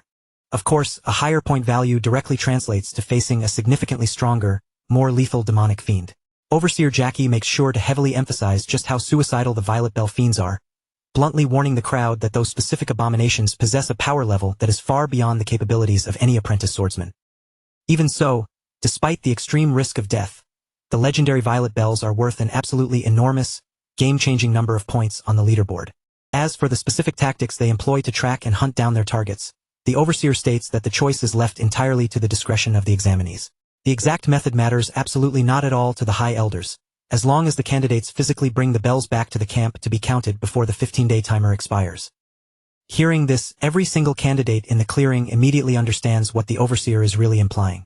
If absolutely any method is allowed, it means that tracking down another participant, stealing their hard-earned prey, or violently snatching their collected bells is perfectly valid. In fact, the rule is practically an open encouragement, showing that the exam itself is explicitly designed to sow bloody conflict and internal betrayal among them. But to Theo, this ruthless setup is simply another perfect reflection of the Ragnar clan's uncompromising, law of the jungle philosophy of survival of the fittest. As a final critical warning, the Overseer points toward the maps, explaining the mechanics of the ancient warding totems placed throughout the mountains, which are specifically designed to repel high-level demonic fiends with their holy energy. He reveals that near these safe zones, caches of survival supplies and rations have been buried for the examinees to unearth, and he strongly encourages everyone to utilize them as effectively as they possibly can to stay alive. With every single rule thoroughly laid out and the tension reaching its absolute boiling point, Overseer Jackie formally drops his hand, giving the booming signal for the second trial to officially begin. The absolute second Overseer Jackie gave the word and dismissed the crowd. The silence shattered as a handful of candidates bolted in completely different directions without a single moment of hesitation. Most of them were operating on the exact same logic as Sybil. With this grueling exam stretching out over 15 whole days, hoarding supplies right out of the gate was the absolute key to making it out alive. Before they could even think about hunting for points, they needed to lock down their basic resources, securing a foothold before executing the rest of their personal strategies. Even though the trial had only just begun, Hulkus Lanka looked like he was already having the absolute time of his life, savoring every single passing second. Out here in the raw, untamed wilderness, where lethal danger and massive opportunity were tangled together, he moved with absolute confidence, looking completely and utterly in his element. Axion, however, was in a completely different headspace as he stepped into the testing grounds, a vicious thirst for vengeance burning hot inside his chest and a far more sinister, cold-blooded objective already firmly rooted in his mind. His uncle from the prestigious Sky Dragon branch had pounded the warning into his head over and over again, emphasizing that he absolutely could not deviate from the script and had to execute every phase of the plan with flawless precision. The instructions were simple but absolute. As long as Axion played his part perfectly and didn't stray from his assigned role, it was only a matter of time before Theo was brought crashing down to earth.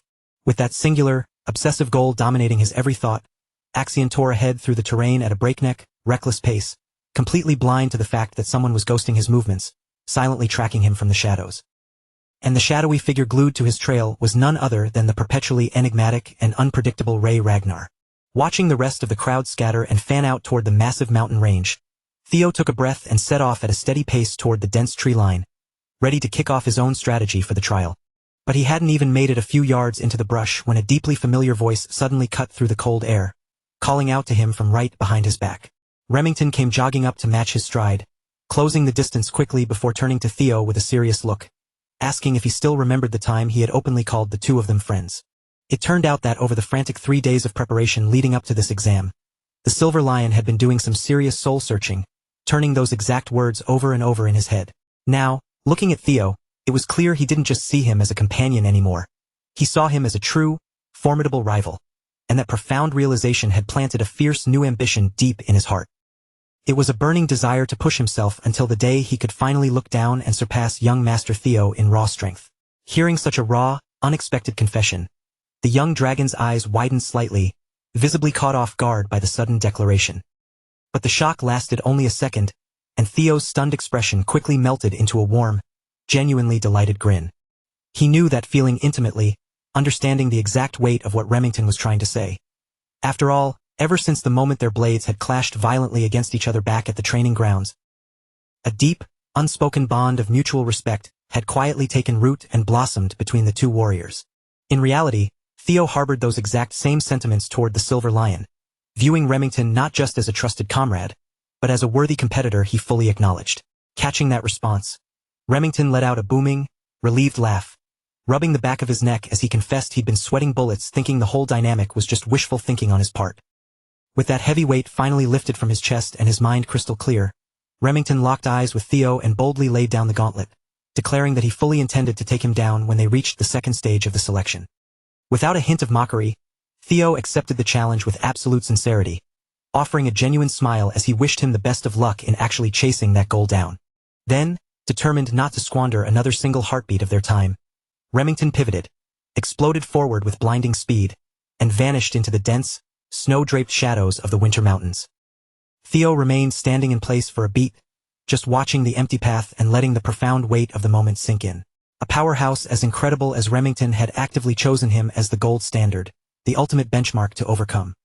Sensing that reality sent an electric shock of pure excitement racing through Theo's veins, unlike any thrill he had ever experienced before. It was undeniable proof that he was finally carving his path to becoming a genuinely powerful entity, and the sheer realization of it was intoxicating. Exhaling slowly, Theo mentally called up his system inventory, forcibly tucking those warm emotions away for later because he knew, first and foremost, he had a brutal trial he needed to conquer right now. Reaching into the interface, he pulled out the nest compass, gripping the device firmly as he officially launched his hunt for the elusive dragon's nest. The glowing needle within the casing flickered and locked onto a rough heading, giving him just enough of a baseline trajectory to start making his move through the frozen terrain.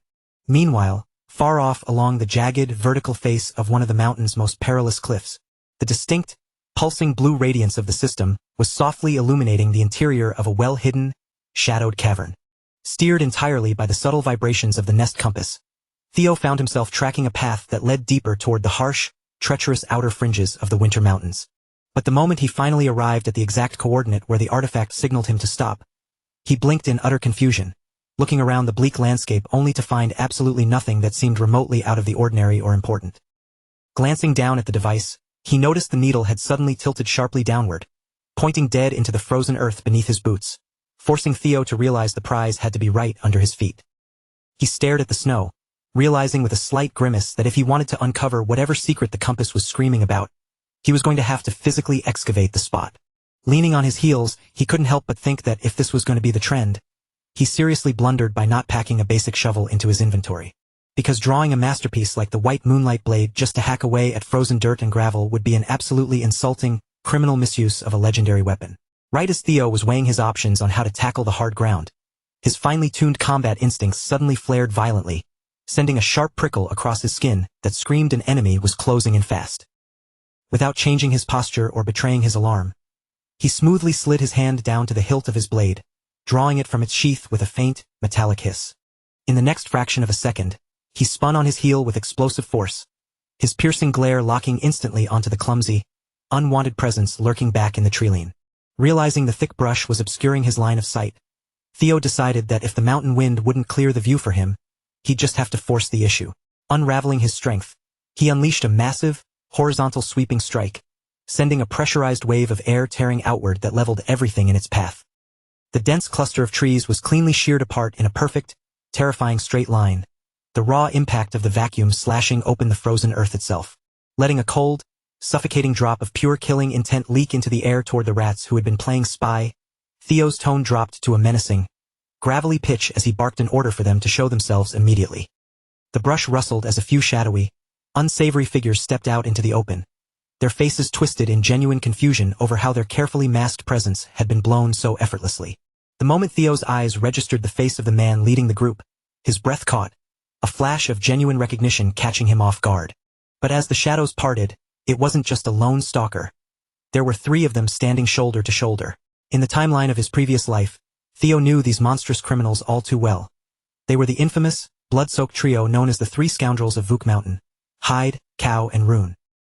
Those degenerate mercenaries more than earned every bit of their revolting reputation, living as absolute, irredeemable garbage who made a habit of slaughtering innocent civilians during their contract runs and framing the butchery as unfortunate accidents. They were precisely the kind of human cancer that naturally spawned under the Ragnar clan's corrupt, brutal doctrine of might makes right. Theo, in particular, could never scrub the horrific memory of the Vuk village massacre from his brain. Back when he was grinding away as a cleaner for Black Snow, he was the unfortunate soul specifically tasked with sanitizing the grotesque crime scene those exact bastards left behind. Because of that, he understood with absolute certainty the sheer, unmitigated horror these 3 psychopaths were destined to unleash upon the world if left unchecked. The falsified public records claimed the tragedy took 761 innocent lives, with another 220 souls permanently lost to the missing persons list. Yet the truly sickening detail omitted from the files was that not a single victim's body could be identified by their families, solely because the trio's favorite method of execution involved completely pulverizing the heads of their prey for nothing more than sick amusement. Theo had already marked them down as a problem he'd have to put in the dirt eventually before they could cause harm, but he never anticipated crossing paths with them this early in the timeline. Noting how precisely they had managed to track him through the mountains, Theo tilted his head, asking flatly if Axion was the petty fool who paid them to pull off this ambush. Hearing the question, one of the thugs just burst into a mocking, arrogant sneer, making it loudly clear that professionals of their caliber didn't take marching orders from wet-behind-the-ears brats. Naturally, they hinted that their true benefactor sat on a throne far higher up the food chain. Someone so insulated and powerful that a kid like Theo supposedly couldn't even conceive of them pulling the strings. But the young dragon didn't even blink, his mind instantly locking onto the pieces of the puzzle until he narrowed the identity down to one absolute certainty: the head counselor himself. The sudden, tense twitch in the scoundrel's expressions gave away the game instantly, letting Theo know with absolute certainty that he had hit the bullseye on his very first guess. The way these arrogant hitmen kept bragging about pure bloodlines and noble heritage made it painfully easy for Theo to piece together the larger conspiracy at play. When he scanned the horizon and confirmed there wasn't a single exam proctor anywhere in sight, the chilling reality clicked perfectly into place. Whoever was assigned to monitor this specific sector of the wilderness had either been ordered to look the other way, or even worse, had already been bought and paid for by the conspirators. Theo's razor-sharp intuition was rapidly turning into a massive headache for these killers, as he had unraveled their entire setup far quicker than they ever anticipated. Yet, despite being totally exposed, the 3 lowlifes didn't show even a flicker of panic or concern on their faces. In their twisted minds, the final outcome of this encounter was already a done deal, and they remained entirely convinced that no matter how clever the boy was, this contract would still end with his corpse buried in the snow. The sneering leader of the trio curled his lip into a grotesque, mocking grin, tauntingly telling Theo that there was nothing in this world he relished more than shattering the flawless face of a handsome young master. At that point, his words crossed the line from a standard intimidation tactic into a bizarre, narcissistic fixation on Theo's appearance, masking his deep-seated malice with a sick, lingering stare. But the young flash tiger didn't show a single trace of fear, remaining completely unshaken by the vile threats being hurled his way. His cold gaze stayed locked onto the 3 targets positioned right in front of him, his posture perfectly balanced and alert as he ensured not a single one of them could make a sudden movement out of his line of sight. Rather than standing around and letting the loudmouth thug waste more breath on childish insults, Theo decided to end the conversation right then and there. In a fraction of a second, his sword tore through the frozen air with an explosive, deafening roar, summoning the terrifying, towering silhouette of an ancient dragon that seemed to manifest from his sheer aura. The 3 scoundrels didn't even have enough time to take a single step forward to launch their coordinated assault. Before they could close the physical gap between them, and before their drawn weapons could pose even a minor threat to his safety, they found themselves staring directly into the jaws of absolute death. Theo's legendary blade carved through the air 3 times in a seamless, lightning-fast sequence, with each precise slash being executed with perfect, lethal control. Relying on that flawless, unbroken rhythm, he unleashed his newly forged technique, the Triple Dragon's Claw, sending a wave of compressed, razor-sharp energy flying directly toward each of the 3 targets simultaneously. When the situation called for violence, Theo had never been the type to hesitate or hold back his true strength. Even so, he felt a profound disgust at the thought of lowering himself to the level of the human garbage standing before him, men who treated senseless cruelty and murder as badges of honor to boast about. In their foolish ignorance, these mercenaries were trying to execute him for a future political crime he wouldn't even commit until years down the line. Because of that irony, Theo resolved to handle this encounter in a way that completely inverted the signature, gruesome methodology these very scumbags were famous for employing. When the dust settled, only their intact heads would remain untouched amidst the carnage. The raw, concentrated power behind the dragon's claw was truly that terrifying, engineered to pulverize and mangle a target's physical body into an unrecognizable slurry, while miraculously leaving the head completely preserved and pristine. This wasn't just a simple victory. Theo had completely and utterly neutralized them, demonstrating the massive, unbridgeable gulf in power that existed between them as he handed down their final judgment. Even Theo himself felt a small wave of surprise at how effortlessly their defenses crumbled under his blade, though he reasoned that at this specific point in the timeline, they were still just young, unrefined thugs, far weaker than the legendary monsters they were destined to become in the future. The successful execution of this newly born sword technique was only possible because of the celestial flower rain concept that Lady Plumblossom had briefly demonstrated to him. That short, enigmatic lesson had left an indelible mark on his subconscious, fundamentally altering the way he structured his flows of energy. Over the course of the last 3 days of intense preparation, Theo had meticulously broken that advanced style down to its core components, analyzing its internal physics before rebuilding it into a customized form that perfectly complemented his own body. Through that grueling process, he finally unlocked the secret to chaining 3 separate, independent flashes of speed together without losing a single ounce of momentum. Weaving high-speed slashes through intricate circular paths and fluid arcs proved to be exponentially more difficult than standard linear strikes, requiring an absurd level of fine muscle control. Yet, as he mastered the precision, an entirely new horizon of tactical variations and lethal applications began to unravel before his eyes, even though he knew he was still a far cry from matching the First Lady, who could flawlessly string together 120 of those complex transitions without breaking a sweat. Stooping down, Theo quickly collected the 3 severed heads, noting that the grotesque expressions on the scoundrels' faces were permanently frozen in time. The raw agony, blinding shock, and total disbelief were still etched perfectly into their features, proving they hadn't even realized they were dead until the light completely left their eyes. With a cold, indifferent shrug, he carelessly tossed the grim trophies right over the sheer edge of the cliffside, leaving the flesh for the wild scavengers roaming the valleys below. Turning his back on the drop, his focus immediately shifted back to the primary logistical puzzle at hand, figuring out exactly how to bypass the solid ground and access the subterranean cavern. However, just a second after the severed heads tumbled a few meters down the steep rocky drop, a heavy, distinct thud echoed back up the mountainside. The metallic, solid echo was far too close and structured to be a random boulder, causing Theo to instantly narrow his eyes in sharp suspicion. Shifting his position to peer closely over the edge, the hidden mechanism of the mountain finally revealed itself to his gaze.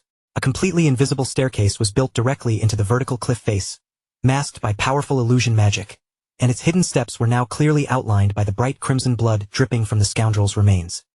With that bloody trail lighting the way, the secret quest to locate the hidden stairs and infiltrate the mysterious blue cave had officially commenced. The restricted path, which had remained totally hidden from every other candidate in the exam, now lay completely exposed and accessible to Theo alone. A sudden rush of adrenaline surged through Theo's chest, prompting him to leap boldly off the cliff's edge without a single moment of hesitation, descending rapidly toward the hidden treasure room he had been hunting for. But as he focused entirely on his descent, completely oblivious to his surroundings, a bizarre, unnatural bird perched on a distant crag watched his every movement with unblinking eyes. Meanwhile, far away within the grand halls of the royal palace, the high-ranking clan officials were just beginning to receive the initial data packets from the opening hours of the trial. Sitting comfortably at the absolute top of the live leaderboards was Axion Ragnar, who had already managed to secure a staggering 41 demon bells by aggressively spearheading a ruthless squad of 20 elite underlings. Holding down the second-place slot with absolute stability was the quiet prodigy, Ray Ragnar, who maintained a razor-thin margin right behind Axion's inflated score as the live updates continued to scroll across the central monitor. Despite the high scores at the top, there was only one specific name that every single politician around the grand table was genuinely dying to see. Everyone wanted to know how Theo Ragnar was performing, forcing the panicked messenger to frantically flip through pages of data, scrolling all the way down to the absolute bottom of the final sheet before finally spotting Theo's official tally. According to the official tracking ledger, Theo's current score sat at an absolute 0, without a single demon bell to his name. To make matters worse, the data indicated he was operating entirely as a solo wolf, with 0 allies supporting him, leading the officials to whisper that he was either completely overwhelmed or hiding out in the brush, desperately waiting for an opportunity to scavenge a kill. Of course, all of this speculative guesswork could have been cleared up in an instant if the local proctors were actually checking in to report the ground reality. Sitting at the head of the table, The entire room could feel the suffocating wave of irritation leaking from Lady Plum Blossom as she grew increasingly impatient with the lack of transparency. The head counselor maintained a perfectly calm facade, smoothly pointing out that a candidate who dominated a structured theoretical stage won't necessarily replicate that success in a dynamic, live combat environment. He went so far as to suggest that Theo's mental fortitude was simply too fragile for the harsh realities of real warfare, where even a millisecond of hesitation results in a gruesome death. He sneered quietly, reminding the room that such a failure was entirely expected from a low-born, illegitimate child who lacked the pure, unadulterated blood of the true Ragnar lineage. As he spun his smooth lies, the head counselor secretly gloated to himself, fully confident that his hand-picked assassins had already thoroughly butchered the boy in the wilderness ahead of schedule. But right in the middle of his silent celebration, the old man's mind jarred as a sharp, high-level telepathic transmission from Ed Troyven cut straight into his subconscious. Ed's mental voice slammed into his thoughts with immense pressure, demanding to know if the old fool had gone behind his back to interfere with the trial. Rather than trying to play dumb or dodge the accusation, the head counselor didn't even bother to deny his involvement. If anything, he projected a wave of mild annoyance through the link, simply frustrated that the tight timeline had prevented him from coordinating the assassination with the rest of the alliance beforehand, though he remained confident the permanent elimination of the boy was all that truly mattered. Even a seasoned powerhouse like the Sky Dragon was briefly stunned by the old man's utterly shameless, arrogant demeanor. The casual, unapologetic way the counselor spoke about wiping out an illegitimate child of the throne was so completely brazen that it threw away any attempt at political subtlety. Ed was absolutely seething with rage inside. This fanatical, bloodline-obsessed old relic had authorized a wetwork operation without his clearance, without a single warning, and without checking to see how it impacted the broader strategy. Even worse, this reckless, uncoordinated hit risked completely derailing the elaborate long-term trap that Ed had spent months meticulously setting up behind the scenes. Ever since the tragic day Camellia had been forcibly stripped away from his household, the Sky Dragon had been aggressively maneuvering to seize absolute administrative control over the fabled Rose Palace. Yet, despite utilizing every single intelligence asset at his disposal, he had continuously failed to unearth the precise coordinates of the primordial dragon's ancient relic. Because of that prolonged dead end, Ed Troyven had recently developed a highly compelling alternative theory. He became convinced that somewhere in his sudden rise to power, young Theo had somehow stumbled upon a concrete, physical key directly linked to that long-lost Rose Palace treasure. The Sky Dragon could feel the absolute certainty of it vibrating deep down in his very bones. A boy like Theo didn't just magic his way into high-tier swordsmanship out of nowhere. He was entirely certain the brat was actively carrying an invaluable clue regarding the relic's whereabouts at this very moment. Knowing the boy had evolved far too quickly into a genuine existential threat to his ambitions, Ed immediately severed the link and initiated a new telepathic command. Forcing his mental voice into the mind of a high-ranking guard stationed at the testing grounds, he issued a strict order to contact Axion and tell him to accelerate his operations immediately. Back at the council table, Lady Plum Blossom's sharp eyes didn't miss a beat, easily deducing that the head counselor and the director of Central Intelligence were silently exchanging secret signals. They clearly fancied themselves master manipulators, but from her perspective, their poorly hidden glances and tense body language were painfully obvious. Recognizing the shift in the room, she leaned slightly toward her faction, noting that the group backing Theo's ascension needed to immediately deploy their own countermeasures. If their political adversaries were already taking active steps to rig the board, they couldn't afford the luxury of sitting idly by and hoping for the best. While the concern was entirely logical, Julius Ragnar immediately put his foot down, flatly rejecting any outside interference on the boy's behalf.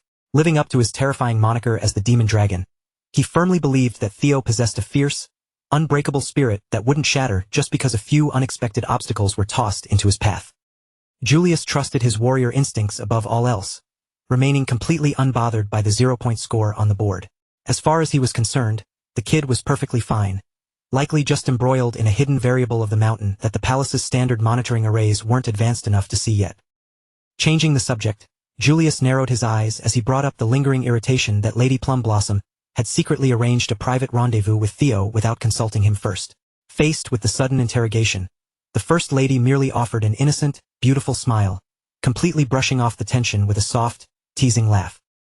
Meanwhile, deep within the frozen valleys of the Winter Mountain, Theo finally reached the base of the sheer drop, the hidden staircase terminating directly in front of his destination. The cloaked pathway had guided him straight to the entrance of a subterranean world, completely buried away from the sight of ordinary mortals. Stepping inside the cavern, he quickly noted that the geological layout of the cave itself wasn't overly complex or labyrinthine. The internal structure was relatively straightforward, but the rocky terrain surrounding the outer threshold was absolutely crawling with ancient, animated skeletons, pacing back and forth like a tireless vanguard of undead guards. The moment his boots crossed the threshold, the skeletal guardians lunged forward in relentless waves, accompanied by a powerful, localized mental illusion spell designed to break an intruder's psyche. Under normal circumstances, a standard warrior caught in such a dual assault would find their sanity shattered within minutes, but after surviving the agonizing soul-tempering process of the white moonlight blade, Theo found this level of mental pressure completely laughable. Refusing to let the weak monsters distract him, Theo kept his gaze firmly fixed on the rotating needle of the nest compass. Navigating deeper into the dark recesses of the cave under its flawless guidance, he finally spotted an unnatural, hidden structure tucked away behind a false rock wall. To ensure no other hidden threats or candidates were creeping up on his position, Theo closed his eyes and unleashed a massive wave of pure sensory perception outward across the entire subterranean sector. The very instant his overwhelming aura swept through the dark cracks and crevices, the localized cave wildlife completely panicked, scurrying away in total terror, as if an apex predator had suddenly materialized in their nesting grounds. In tight, unpredictable environments like this, his specialized divinity skill felt almost like a cheat code. Relying on its passive radar, Theo could perceive things far beyond the physical limitations of human eyesight, effortlessly tracking the heat signatures of monsters, lurking deep around blind corners long before they ever had a chance to spring an ambush. Shaking off the momentary distraction, Theo tightened his grip on his hilt and pushed deeper into the damp dark. When all was said and done, his knowledge had ensured he was the absolute first soul to set foot in this forgotten sanctuary, meaning the historical honor of facing whatever ancient test lay ahead belonged to him alone. At long last, his boots stepped into a massive hollow chamber, revealing the magnificent, untouched lair of the dragon hatchling. He stood in silence, well aware that if the timeline proceeded along the exact course of the memories etched in his mind, this entire cavern would look drastically different 3 years from now. In that original, bloody future, the elite strike teams of Black Snow would eventually launch a massive raid here, slaughtering the majestic hatchling and looting a priceless, legendary tier artifact hidden deep within its nest. As Theo quietly strode toward the heart of the nesting grounds, he offered a silent, apologetic thought to the future version of Black Snow. He knew full well that by changing the timeline today, he was permanently rewriting their most celebrated historical achievement, but he had absolutely no intention of walking away empty-handed when absolute power was within his grasp. Beyond the threshold of that heavy gate lay the Amon Grimoire, a legendary artifact so exceptionally rare and flooded with raw magical power that simply labeling it as valuable felt like a massive understatement. It was precisely the kind of unique, paradigm-shifting treasure that possessed the absolute potential to rewrite the entire trajectory of a person's destiny. The exact microsecond Theo crossed the threshold and stepped into the chamber beyond. His legs locked up and his entire body ground to a sudden, involuntary halt. He stood completely frozen in his tracks, his eyes stretching wide in sheer astonishment as the staggering, impossible sight before him completely hijacked his senses and wiped every prior thought from his mind. Piled high into the cavernous air right in front of him were literal mountains of solid gold, casting off a reflection so brilliant and intense that the entire subterranean chamber seemed to be radiating light from the inside out. Masterpiece weapons of ancient lore, priceless uncut gems, exotic artifacts, and shimmering trinkets were carelessly littered across every square inch of space, looking as though someone had ransacked the treasuries of multiple fallen empires and dumped the entire hall into a single, chaotic pile. One undeniable truth forced its way into Theo's mind almost immediately. No matter what the initial reports had claimed, there was absolutely no way this massive vault was the simple, unadorned nesting ground of a mere dragon hatchling. The sheer, breathtaking scale of the wealth and the heavy, ancient atmosphere dominating the air were far too magnificent for a mere beast. Right at the dead center of that Colosseum-sized cavern, coiled directly atop the endless, glittering sea of gold coins, rested a colossal, slumbering draconic beast. An ancient powerhouse that was casually using a fortune large enough to buy nations as the most absurdly decadent bed in existence. Shifting his weight to get a closer, more analytical look through the golden glare, Theo could see that the Titan was buried in an incredibly profound, heavy sleep. It showed absolutely zero awareness of or concern for the mortal world outside its vault, its mountain-like silhouette remaining completely motionless amidst the hills of glittering treasure. Theo was far too sharp a survivalist to delude himself about the catastrophic danger he was currently flirting with. If that mythological engine of destruction so much as cracked an eyelid and decided to purge the intruder, the grimoire, the gold, and every priceless artifact in the room would instantly become irrelevant, because he would be turned to ash before he could even process his own failure. For a tense moment, Theo couldn't stop his mind from aggressively questioning the validity of his own historical memories. Had the intelligence reports compiled by Black Snow been fundamentally flawed from the start, Or was there some hidden variable explaining why a fully matured, ancient dragon was occupying a den meant for a hatchling? Perhaps he had been sabotaged by inaccurate data, or maybe the true, glaring issue was that his regression had brought him to this exact coordinate 3 whole years ahead of schedule. No matter what the underlying cause was, this wildly volatile curveball forced Theo to freeze and calculate his next move with extreme caution. The suffocating pressure radiating from the sleeping beast was so utterly overwhelming that a strong instinct inside him screamed to turn right back around and slip out of the cavern without disturbing a single coin. It was a bitter pill to swallow, but he reasoned that he could always mark this location down and return a few years later to claim the prize right before Black Snow's historical raid was set to happen. Unfortunately, that tactical retreat evaporated into thin air the exact moment the massive, armored eyelids of the dragon slowly began to part. As Theo instinctively tensed his muscles, his breath caught squarely in his throat, a cold sweat breaking out as he realized with absolute certainty that the titanic creature was no longer dreaming. In the heartbeat that followed, Theo found himself pinned beneath the direct, unblinking glare of one of the most ancient and primordial living entities in the entire world.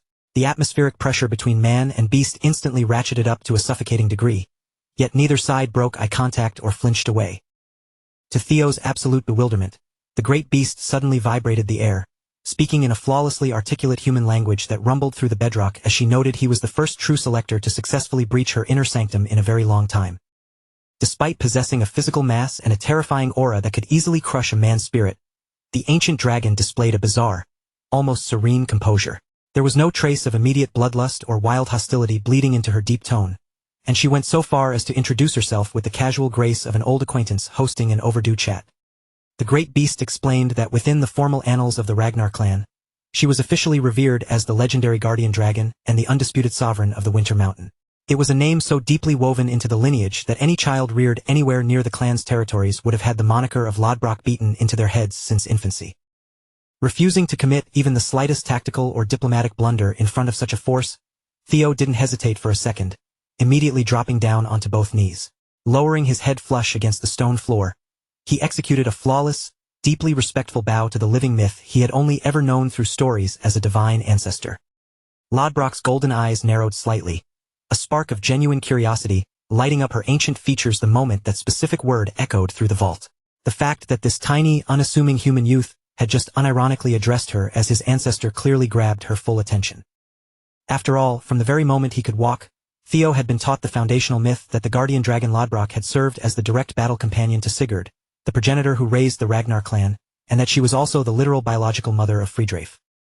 The primordial beast immediately snorted in heavy derision at the statement, scoffing aloud that Friedreif, that ungrateful, deceptive bastard, must have been spreading absolutely ridiculous, self-aggrandizing fiction out in the human world.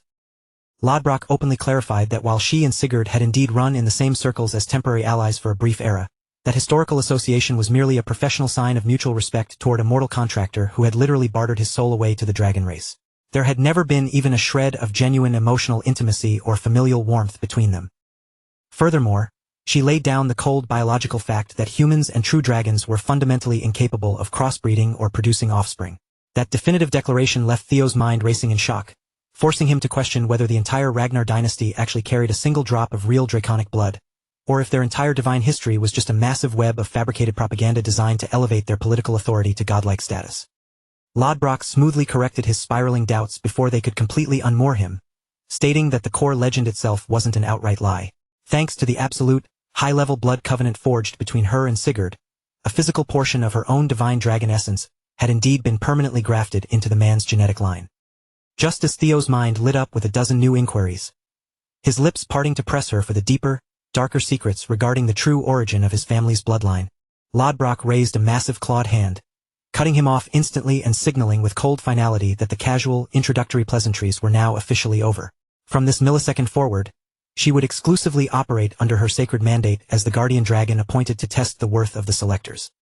In accordance with the unbreakable blood pact sworn during the absolute dawn of the clan's creation, Lodbrok would now execute her ancient obligation. Any true selector who possessed the skill and fortitude to successfully endure her trial would be granted the absolute right to demand answers to 3 separate questions of their choosing.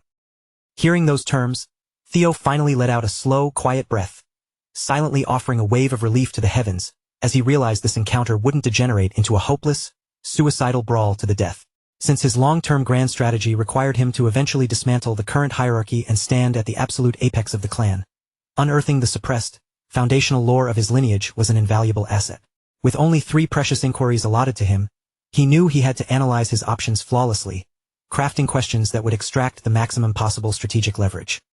Meanwhile, far outside the subterranean vault, the chaotic storm of the second phase of the awakening ceremony was still raging violently across the peaks. Axion continued to absolutely terrorize the competitive rankings, butchering the high-tier monsters roaming the frozen tundra with terrifying ease, his devastating Thousand Dragons roar technique having already evolved to a level of lethality where it could vaporize waves of enemies in a single roaring blast. A massive, predatory white tiger beast collapsed heavily into the blood-soaked snow, its muscular frame completely torn open and devoid of life. As the monstrous creature's final twitches ground to a halt, Axion stepped over the debris, walking calmly toward the carcass without showing a single ounce of fatigue or hesitation. His hyper-focused gaze was glued entirely to the vibrant green demon bell fastened tightly around the dead beast's neck. That small, metallic token of progression was the absolute only thing of value to him as he closed the remaining distance and reached down. With that latest bell torn from the corpse and secured in his possession, Axion's verified body count officially skyrocketed to a staggering 57 high-grade targets. His score was accumulating at a genuinely terrifying velocity, widening the gap between him and the rest of the candidates with every single beast he slaughtered. Yet, despite his mechanical efficiency at hunting monsters, stacking points was never his true objective for this trial. Axion was consumed by a far more desperate, burning urge to track down and butcher Theo, but every single advanced scout he had deployed into the surrounding valleys kept returning with the exact same infuriating update. Theo's signature had completely vanished from the map. Standing nearby, one of Axion's most sycophantic lackeys, Orion Gardner, let out a smug, condescending chuckle as he confidently theorized that the cowardly trash Theo had simply lost his nerve the moment the exam forced him into a real-world scenario where he actually had to risk his life against genuine monsters. Orion had already made up his mind that he was going to tether his own survival and political future to Axion's coattails for the entire duration of the selection, no matter how brutal things got. He was secretly terrified of the unstable madness rippling off the young master, but at the same time, he possessed an almost religious faith in the absolute, monstrous strength that very same madness provided. Unfortunately for him, Orion's arrogant mouth ran away with his brain, causing him to overstep his bounds as he carelessly admitted that while Theo had admittedly shown a freakish spike in power recently, the guy had still spent his entire formative existence living like a pathetic, brainless idiot. Before the final syllable could fully exit his mouth or give him a chance to walk the insult back, the cocky smirk vanished from Orion's face, his eyes welling up with instant tears of pure terror as his breathing choked out into ragged, desperate gasps. With blinding speed, Axion's iron grip had clamped around his throat, his fingers digging deep into the soft tissue and slowly, methodically crushing his windpipe in a remorseless chokehold. Glancing down at the suffocating boy with eyes devoid of human warmth, Axion sneered, stating that a worthless, low-tier parasite like him clearly couldn't comprehend one fundamental truth of the world, likely because he had spent his entire pathetic life being weak. Within the brutal architecture of the Ragnar clan, possessing genuine, absolute power meant you never had to waste energy fearing anything or anyone. The Dark Leopard was visibly teetering on the absolute razor's edge of a severe psychological break, yet his profound cruelty and deep-seated paranoia remained as razor-sharp and inherently lethal as ever. Orion kicked and clawed weakly at the iron arm, desperately trying to force out a coherent apology, but each frantic syllable was instantly strangled into a pathetic wheeze before it could clear his throat. This ugly, unhinged display of internal violence would have undoubtedly ended in a broken neck if another intelligence runner hadn't chosen that exact second to sprint into the clearing, bearing a priority encrypted transmission straight from Ed Troyvin, the Supreme Director of the Central Intelligence Bureau. The contents of the dispatch were incredibly brief, blunt, and entirely devoid of pleasantries. Ed was issuing a stern, unyielding reminder for Axion to stop wasting time playing games and immediately accelerate the execution of their coordinated assassination plot. With a bored huff, Axion carelessly dropped Orion into the dirt like a discarded piece of trash, shifting his icy attention fully onto the trembling messenger. He locked eyes with the runner, telling him to relay a direct response back to his uncle, making it crystal clear that Ed needed to shut his mouth and stop micromanaging his movements. Axion didn't need a single soul breathing down his neck to remind him of what the target was. In this entire godforsaken world, there wasn't a single person who harbored a more psychotic, obsessive desire to violently end that bastard Theo's life than his own half-brother. Meanwhile, completely insulated from Axion's unhinged rampage across the surface, Theo remained deep within the silent, glittering sanctuary of the ancient dragon's lair. He stood perfectly still against a hill of gold coins, his mind working at maximum capacity as he systematically analyzed what specific line of questioning would yield the highest concentration of strategic data. After taking a long, deliberate pause to carefully weigh every potential angle and downstream consequence, Theo finally settled his focus and prepared to deliver his opening inquiry. Observing his shifting posture, Lodbrok let out a massive, rumbling yawn that shook the cavern walls, visibly relieved that the tiny human had finally managed to make up his mind. The oppressive silence had dragged on for so long that sheer, unadulterated boredom had very nearly pulled her consciousness right back down into another multi-year slumber. Theo kept his delivery exceptionally clean, stripping away any unnecessary rhetorical flair as he looked the ancient god in the eyes. For his very first question, he asked bluntly, why was the legendary guardian dragon still lingering in this physical world? Lodbrok's golden eyes flashed with instant amusement as she effortlessly saw through the structural trap of his words. She noted that while he was technically posing a basic geographical question on the surface, his true intent was to peel back the layers and expose the entire hidden cosmic framework underlying her presence, prompting her to openly praise him for selecting his phrasing with such calculated precision. Regarding the absolute truth of why she chose to anchor her immortal physical form to the depths of this frozen mountain range, Lodbrok stated that the core reality was actually surprisingly elegant and straightforward. Far beyond the charted horizons, at the absolute, desolate edge of existence, there lurked an apocalyptic entity that defied the conventional laws of mortal comprehension. Its titanic, shifting mass stretched across entire oceans, becoming a terrifying, omnipresent threat that ancient civilizations eventually came to whisper about as the Nameless Monarch. For roughly the span of the last 1,000 consecutive years, Lodbrok had voluntarily sealed herself within this subterranean vault, remaining in a state of constant, vigilant readiness without ever abandoning her post. Her ultimate cosmic directive was to act as a shield for the preservation of the mortal world itself, and that heavy, unyielding burden was the sole reason she had chained herself to this mountain for centuries. The Winter Mountain and this entire, sprawling subterranean lair were merely a distant, isolated outpost in the grand scheme of things. As that revelation left Lodbrok's lips, a profound silence descended, leaving Theo rooted to the spot as he struggled to process the sheer gravity of what his ancestor had just unloaded onto him. Yet, deep down, Theo was absolutely certain of one thing. The chilling sensation he had caught in that split second wasn't a trick of the light, nor was it some paranoid projection of his own stressed imagination. For one fleeting, impossible moment, buried deep within the infinite depths of Lodbrok's ancient eyes, Theo had witnessed something that defied all logic. He had seen genuine, unmistakable fear. Who could have ever conceived that an entity like Lodbrok, a prehistoric dragon whose power rivaled that of the gods themselves, could be shaken by such a primitive emotion? The realization caused the ambient air in the chamber to thicken, turning heavy with dread. Somewhere out there in the vast unknown lurked a presence so utterly catastrophic that it could petrify a deity-like dragon who had endured and reigned for over a millennium. Whatever the Nameless Monarch truly was, Theo knew by now that it was a monstrosity that completely shattered all known laws of nature and common sense. Theo felt a burning, insatiable urge to keep pushing, to dig deeper into the forbidden history and isolate exactly what kind of horror could elicit such a visceral reaction from Lodbrok. But he forced himself to hold back. There were other, more immediate mysteries he had to unravel first. For his second question, Theo pivoted to the topic of the ancient dragon relics that had haunted his life like ghosts. He was finished with the vague whispers and fragmentary lore he'd scraped together until now. He needed the raw, unvarnished truth of what they actually were. Lodbrok mused that there were roughly 3 such relics recognized in the world. While she admitted that even her ancient memory didn't hold every minute detail, she could tell from the aura Theo was projecting that the young selector had been struck by an extraordinary stroke of fate. Of the relics she could personally identify, the first 2 were the sprawling dungeon beneath Camellia Palace and the legendary White Moonlight Blade. But when the conversation shifted to the final piece of the puzzle, the situation became far more complex. That final relic, Lodbrok noted, was the lost heritage of the ancient dragon Papnir. It had originally been birthed from the very soul of a supreme ancient dragon, a spirit so exponentially powerful that upon death, it had shattered and dispersed into 31 distinct, autonomous fragments.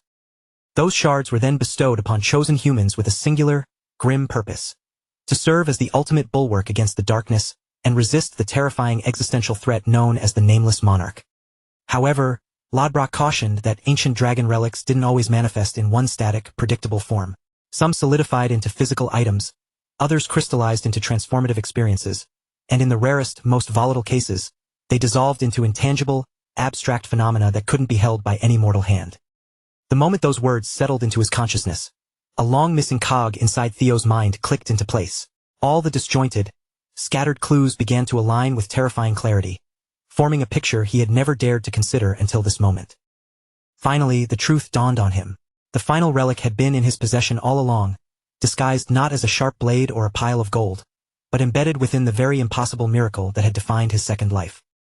Every experience he had endured since waking up in the past flooded his mind simultaneously, rushing forward like a panoramic montage of a life already lived and lost. Surviving 20 grueling years, standing at the precipice of a final, lonely death, only to be yanked back through the folds of time to that desperate, defining moment. That was as bizarre and unnatural a phenomenon as anyone could ever experience. His regression wasn't just a twist of fate. It was the relic itself. It dawned on him that he was the vessel, carrying within his very being one of the 31 shattered fragments of Papner's soul. But a single, glaring contradiction still refused to lock into place. Every known relic was inextricably tethered to a guardian dragon that watched over it. Yet, in the case of his regression, there was absolutely no guardian to be found. As that dissonance rattled in his brain, a sudden, chilling realization hit him. With that grim answer taking root in his heart, he steeled himself and finalized his third and final question. Theo locked his gaze onto Lodbrok's piercing, golden eyes, refusing to wither under her titanic presence. With unwavering resolve, he asked the ultimate question. Why had he been chosen as the vessel? Why would the cold hand of fate decide to elevate a man once mocked as the Ragnar clan's greatest imbecile, a supposed talentless failure, to stand as the only line of defense against a nightmare as absolute as the nameless monarch? Lodbrok returned his stare with a fierce, unwavering intensity. Instead of offering a simple, comforting answer, she tilted her massive head and countered his final question with a searing one of her own. She asked Theo point-blank why he was so incredibly arrogant to assume that he was the only soul out there who had been chosen.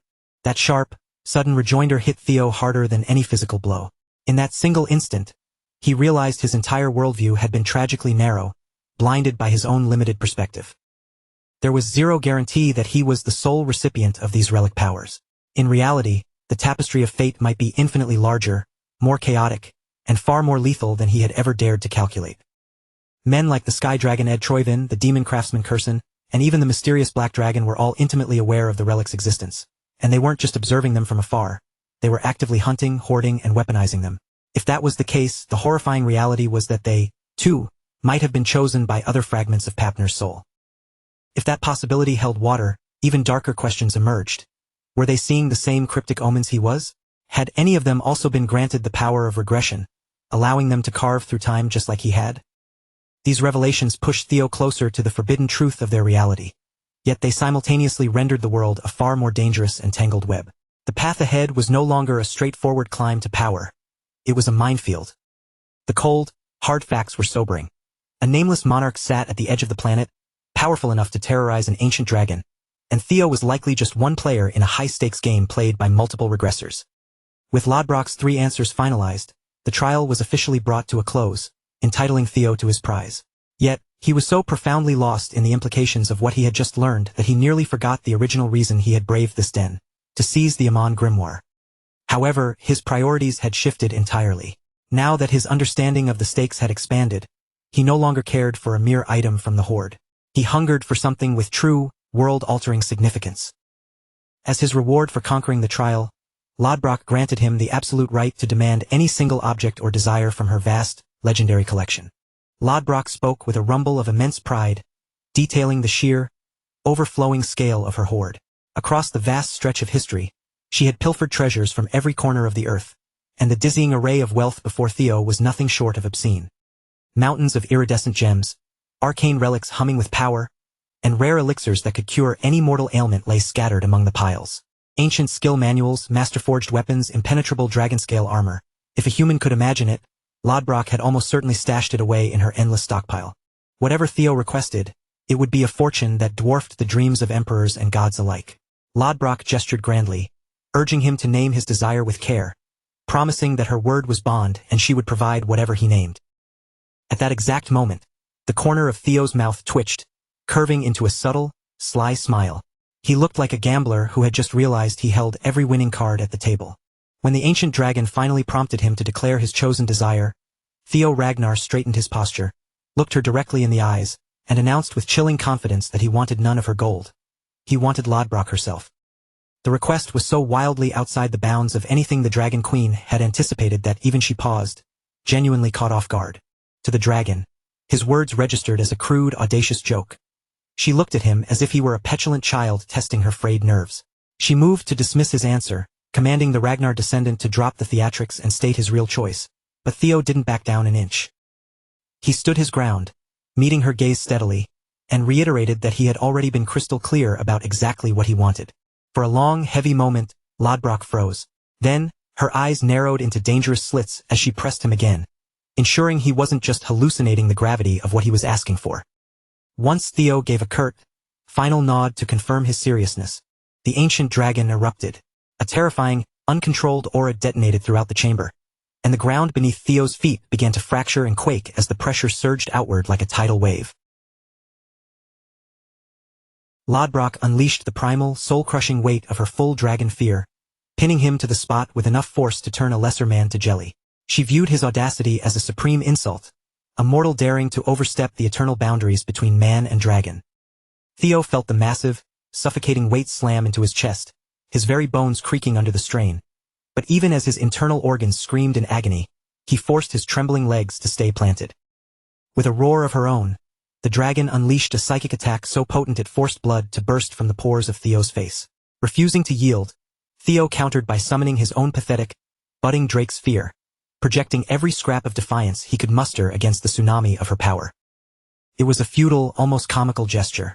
Even Lodbrok watched him with a mix of annoyance and pity, looking at him as if he were a complete fool for daring to challenge an ancient dragon's majesty with such an infantile and inadequate imitation. Planting his feet firmly against the shivering stone floor, Theo projected his voice, ringing it out through the cavernous space to reiterate his demand. He threw Lodbrok's own promise back at her. She had declared he could claim any treasure within her sanctuary, and by her own logic, there wasn't a single word in their agreement that explicitly forbade him from claiming the dragon herself. Though his tone remained steady and resolute, Theo was acutely aware that this was the most reckless gamble of his entire life. This wasn't some minor tactical maneuver. It was an all-or-nothing bet where the slightest misstep would see him pulverized into dust against these very walls. The guardian dragon Lodbrok was far more than just a primordial beast hibernating in the deep. Alongside the legendary founder Sigurd, she had been a primary architect of the entire Ragnar clan's legacy. If Theo could actually secure her as his partner, he wouldn't just be an outcast and a failure. He would be undeniably recognized as a warrior worthy of the bloodline. To ensure the nightmarish trajectory of his previous life could never repeat itself, Theo was prepared to stake his very soul on this outcome. If this absurd, perilous path was the only way to rewrite his destiny, he refused to blink.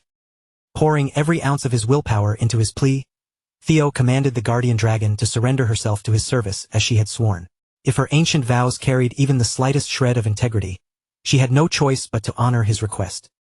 Beneath the bravado of his demand, however, lay a deep, aching desperation. He wasn't just baiting the dragon's pride. He was a desperate soldier pleading for the raw strength required to survive the catastrophe looming on the horizon. In that intense, suspended moment, something strange flickered behind Theo's silhouette. For one surreal heartbeat, his shadow seemed to distort, briefly mirroring the outline of the legendary progenitor, Sigurd. Lodbrok's eyes widened, the golden irises sharpening with an ancient, predatory focus as if she were witnessing a ghost from the distant past manifest in the living, breathing present.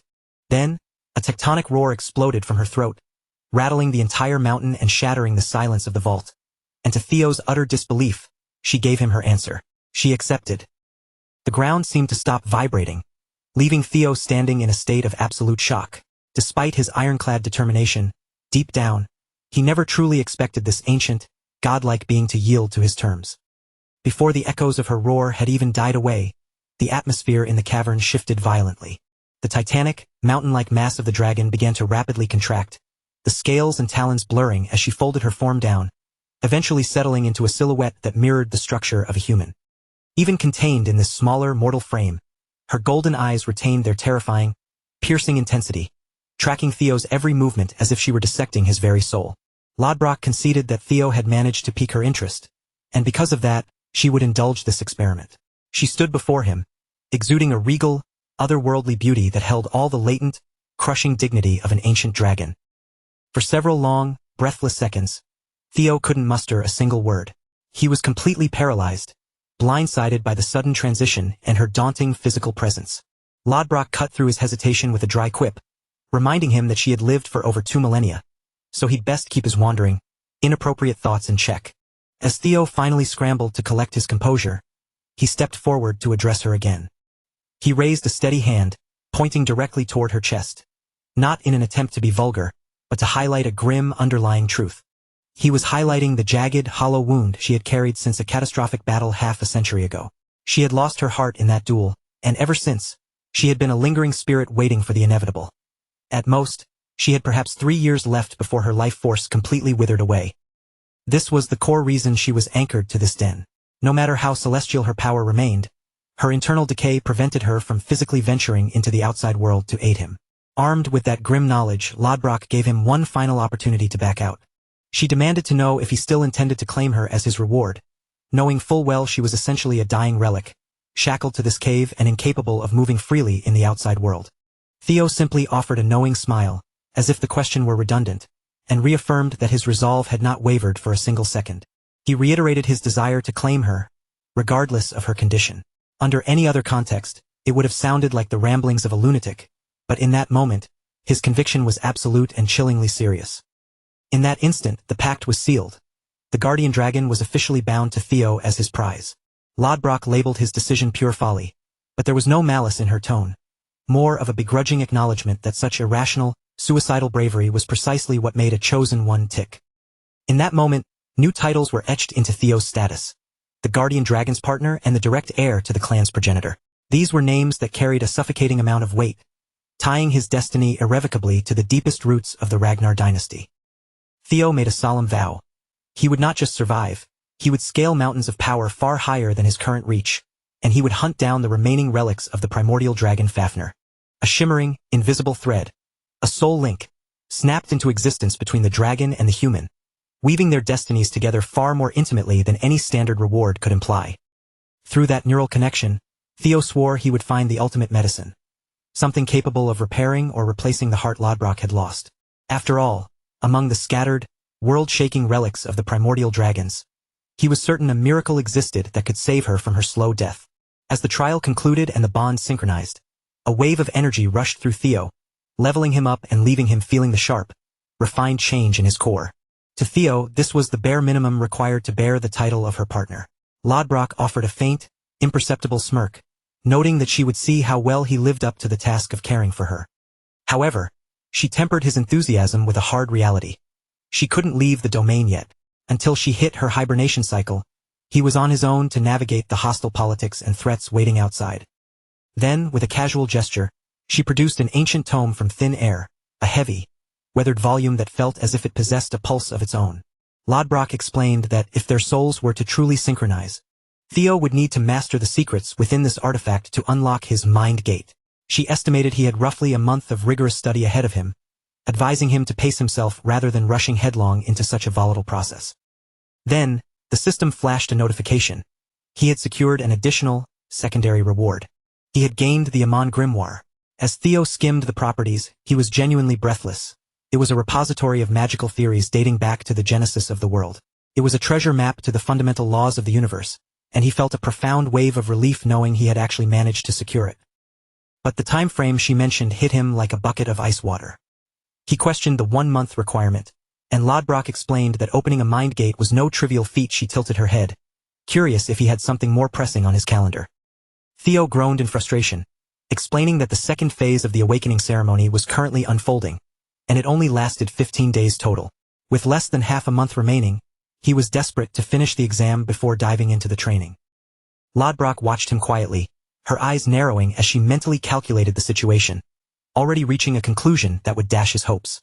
She admitted that, in theory, his plan was logical. Unfortunately, she had absolutely no intention of letting him walk out the door. After all, she hadn't just chosen a partner to let him run off immediately. For his own survival, she insisted he open that mind gate before the second stage of the ceremony ended. Until that was accomplished, she made it clear he wasn't going anywhere. Her tone was serene, yet the implication behind it was cold and absolute. She was keeping him locked in. With only 13 days left on the clock, Theo had roughly 300 hours to achieve the impossible. To understand why this training was so critical, we have to look back at what was happening on the surface.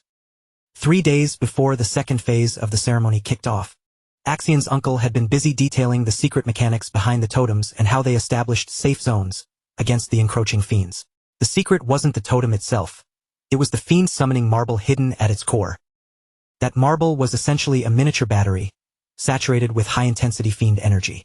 Because of the sheer potency of the signal it emitted, local monsters were naturally repelled, leaving the area around the totem effectively quarantined from the chaos. With a sharp, clinical squeeze of his fingers, he grinds the tiny marble into dust right before their eyes.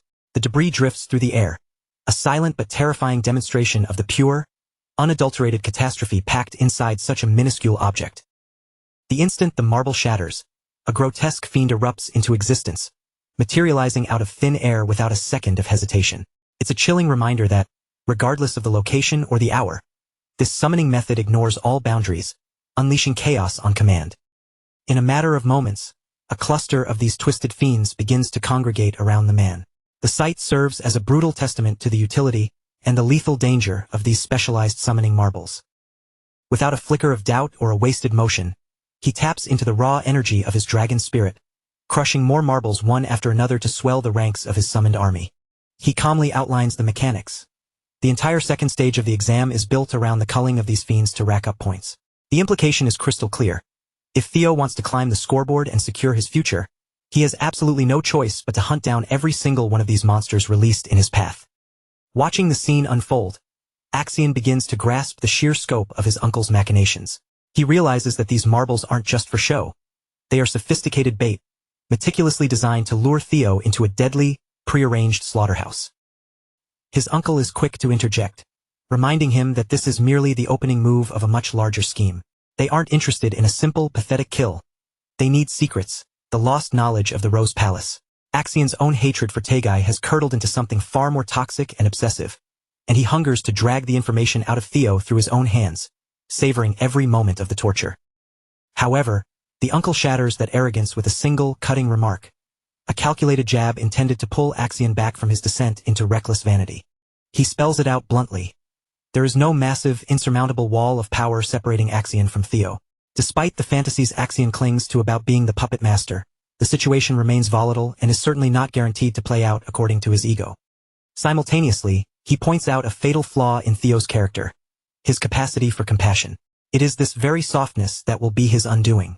The uncle suggests a cold, calculated strategy, using the vulnerable dropouts languishing at the fourth training ground as the ultimate bait. To the uncle, these people are nothing more than hostages, leverage that will force Theo to crawl out of hiding and surrender his secrets. It's a cowardly, indirect approach that doesn't rely on brute strength, and while Axion clearly bristles at the lack of a fair fight, he eventually bows to the efficiency of the plan. The narrative shifts back to the present, where the gears of this trap are already turning. The Dark Leopard recalls how Theo managed to vanish completely, leaving the audience stunned as the clock ticked down. Only 12 hours remaining before the second stage concludes. The prodigy from Ragnar had already surged into the lead with a massive 860 points. Even with that cushion, the Dark Leopard can't shake the growing anxiety that all this effort might be for nothing if their intricate trap falls apart at the finish line. One of his subordinates murmurs a theory. Perhaps the council scoundrels found Theo first? It seems the only logical explanation for his total disappearance from the map. Felix Ragnar, currently holding the 7th rank, decides to step into the conversation, offering his own observations on the current situation. Axion, however, shuts him down instantly, snapping at him with sharp, biting impatience. He sneers, labeling Felix's input as nothing short of moronic. To twist the blade further, he mockingly reminds Felix why Lady Plum Blossom chose to take a personal interest in Theo instead of looking his way.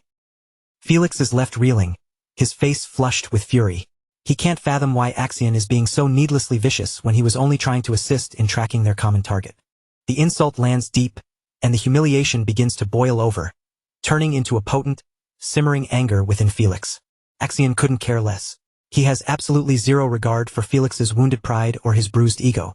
With a slow, chilling grin, he rises to his feet.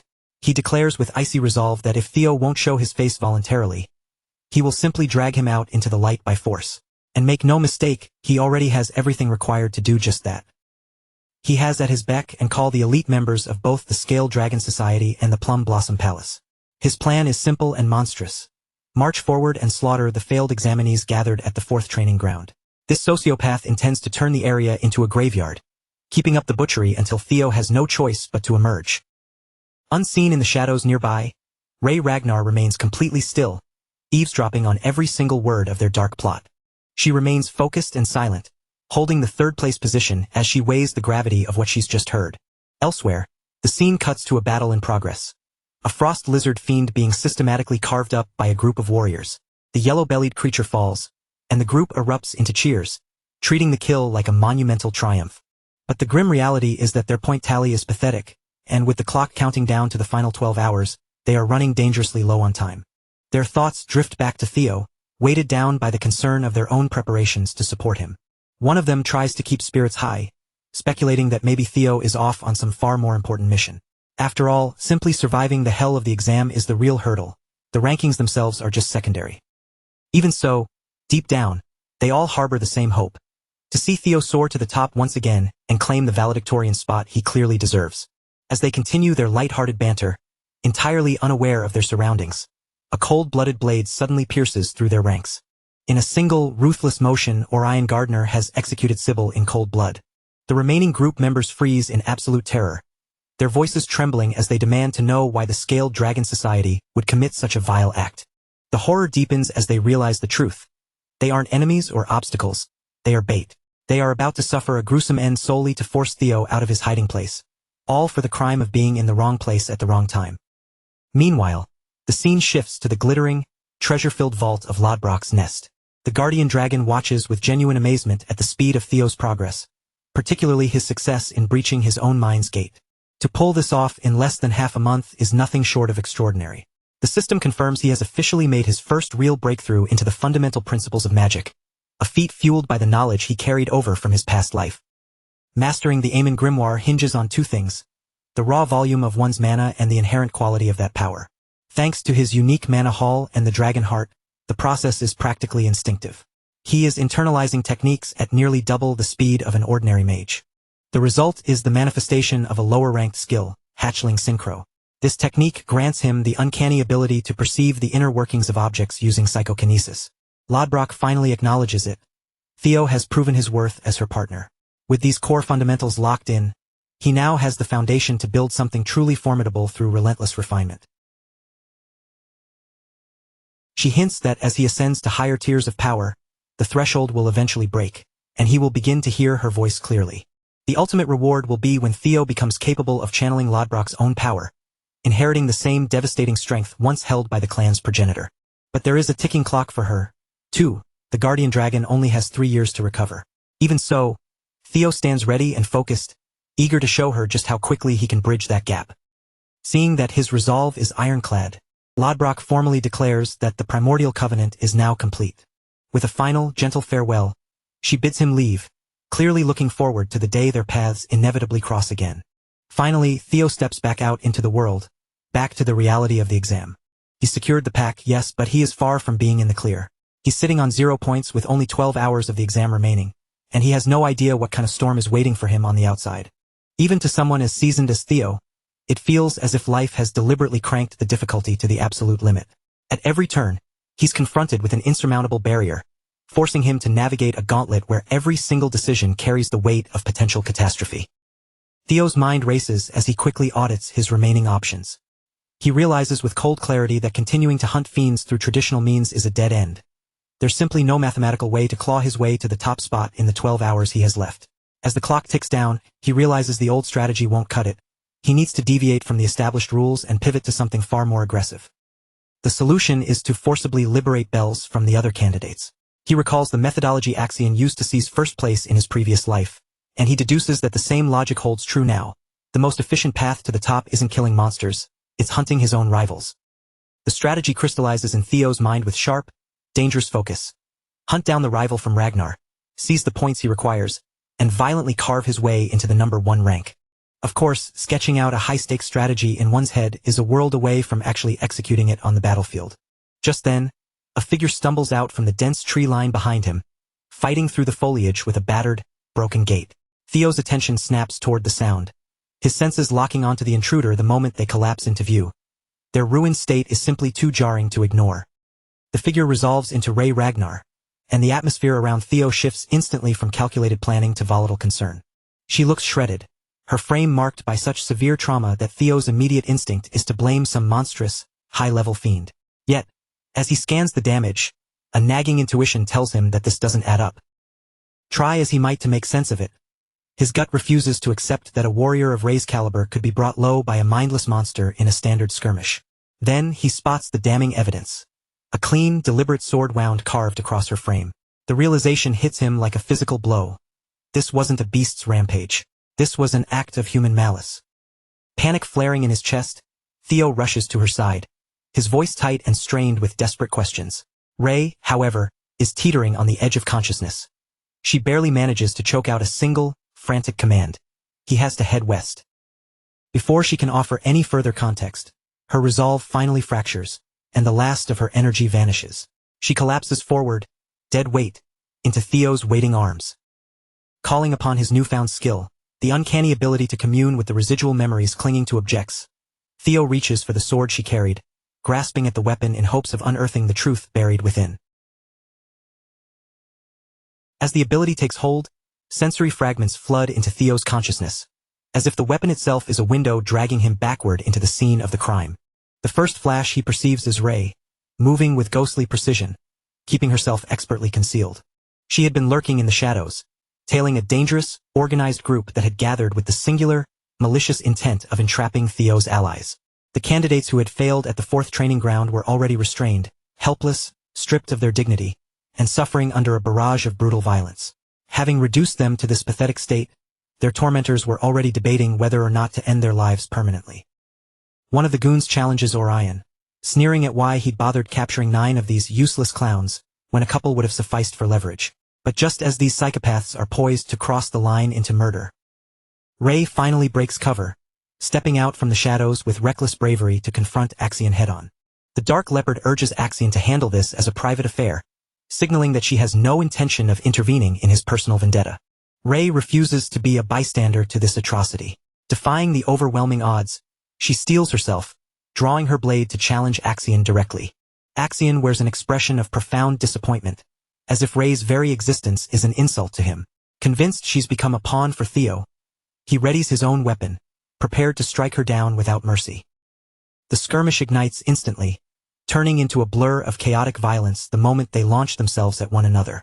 Steel shrieks against steel as they trade a massive opening blow, the sheer force of the collision proving that neither is holding anything back.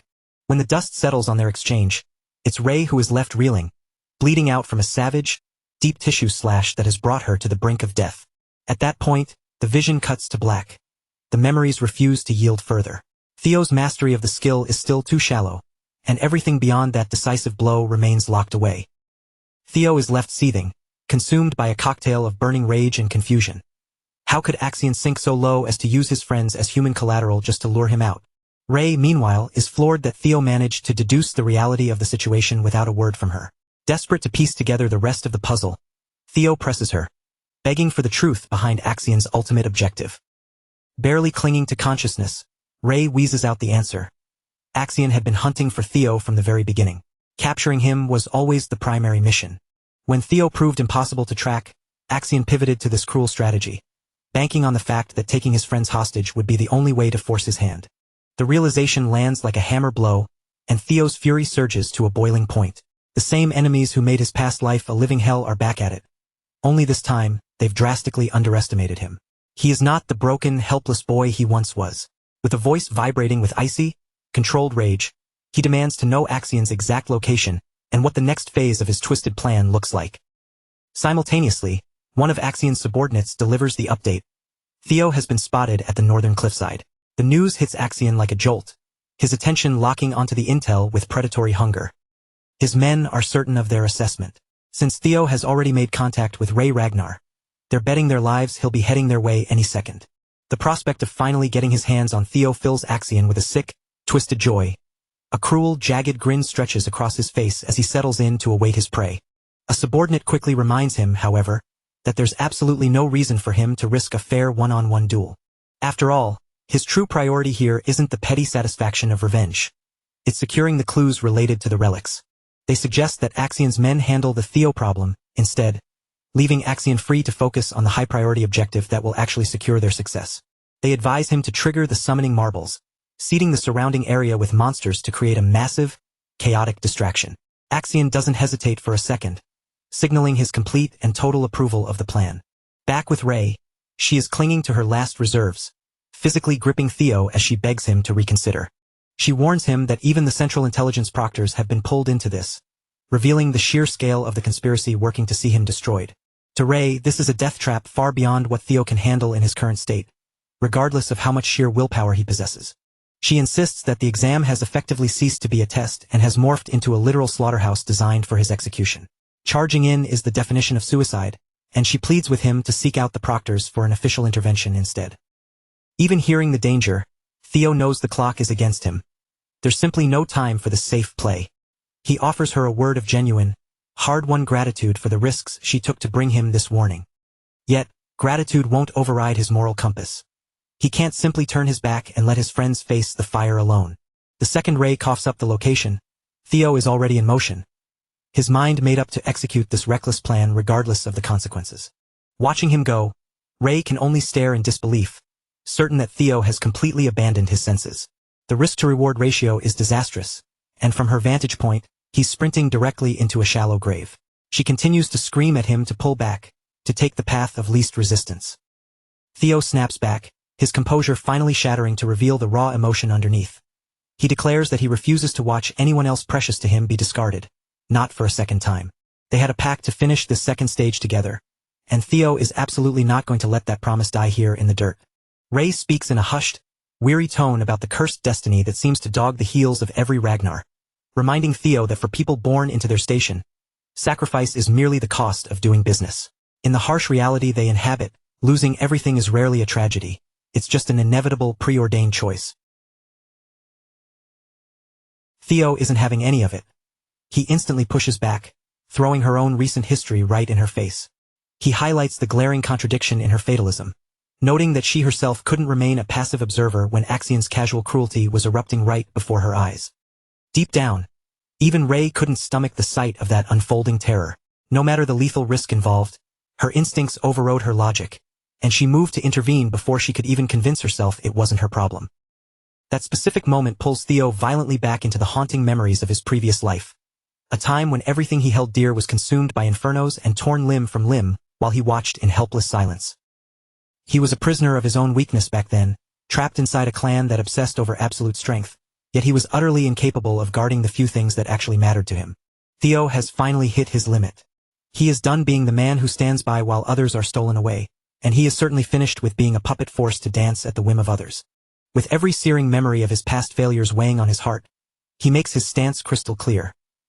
He will not, under any circumstances, repeat the disastrous mistakes that cost him his world once before. That potent cocktail of long-buried regret and white-hot resolve ignites within him. His face becomes a mask of iron, and his voice carries a dangerous, sharp-edged finality. Theo demands the location of Axian, and he says it with the weight of a man who has fully committed to the point of no return. He is finished with playing defense. The narrative lens pulls away from Theo's urgent, tense confrontation to follow the movements of Remington Narcio. Remington has just stumbled upon a scene that puts his survival instincts on immediate high alert. Scattered haphazardly across the forest floor are the abandoned supplies that Sybil had been carrying just moments ago. And the items aren't just Sybil's. As Remington looks closer, he realizes these supplies belong to the entirety of Theo's inner circle. The fresh, dark stains of blood splattered across the dirt tell Remington everything he needs to know. A brutal atrocity occurred here, and based on the state of the scene, it happened only a short while ago. His eyes track up from the gore-soaked gear, and he pivots his focus toward the two warriors standing watch in the distance, bracing himself for a confrontation. One of them is Hulkus Lanka, the contestant currently holding the 5th rank in the overall standings.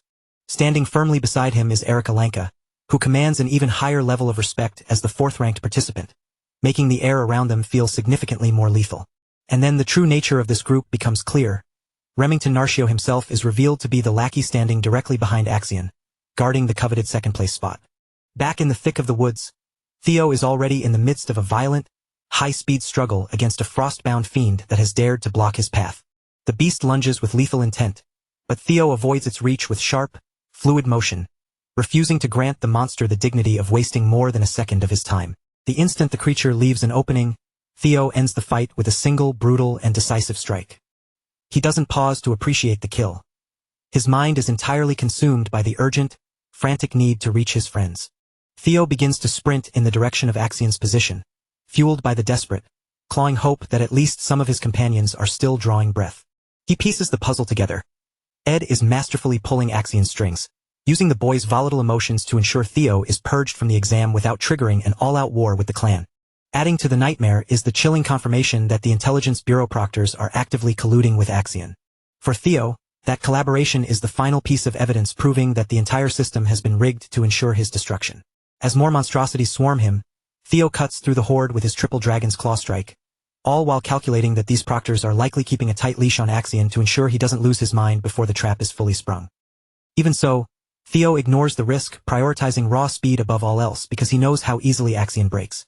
The guy is a powder keg of insecurity and ego, and once his emotions spike, he loses all capability for rational thought. Theo launches himself into the air toward yet another fiend, readying an aerial blow while simultaneously plotting how he might weaponize that impulsivity to turn Axian's own flaws into his downfall. His blade descends, finding the monster's skull with clinical, bone-shattering precision. A hot spray of blood erupts from the wound, painting the pristine snow crimson as the massive beast collapses into a heap beneath him. Elsewhere, Ray struggles to gather her scattered senses, her thoughts drifting to the image of Theo. After all these years, she realizes that deep down, he hasn't fundamentally changed from the boy she once knew. Even with her vitality ebbing away and her body screaming from the trauma, Ray's core desire is still to assist him, even if it's the very last thing she ever does. Meanwhile, the hostages are being subjected to a merciless beating under Axian's command, tossed aside as if their lives have the value of dirt. Axian stands ready to butcher them for so much as a stray noise, acting as if the slightest plea for mercy would be sufficient grounds to end their lives. Once again, the supervising proctors step in to warn him against acting unilaterally and inciting an unnecessary incident before the plan hits its critical phase. Obeying the order, Axian halts his blade millimeters from his target and forces himself to stand down, though the effort of holding back his bloodlust is clearly eating him alive. He is well aware that 4 elite proctor swordsmen have already been deployed to carry out a silent, clean assassination of Theo.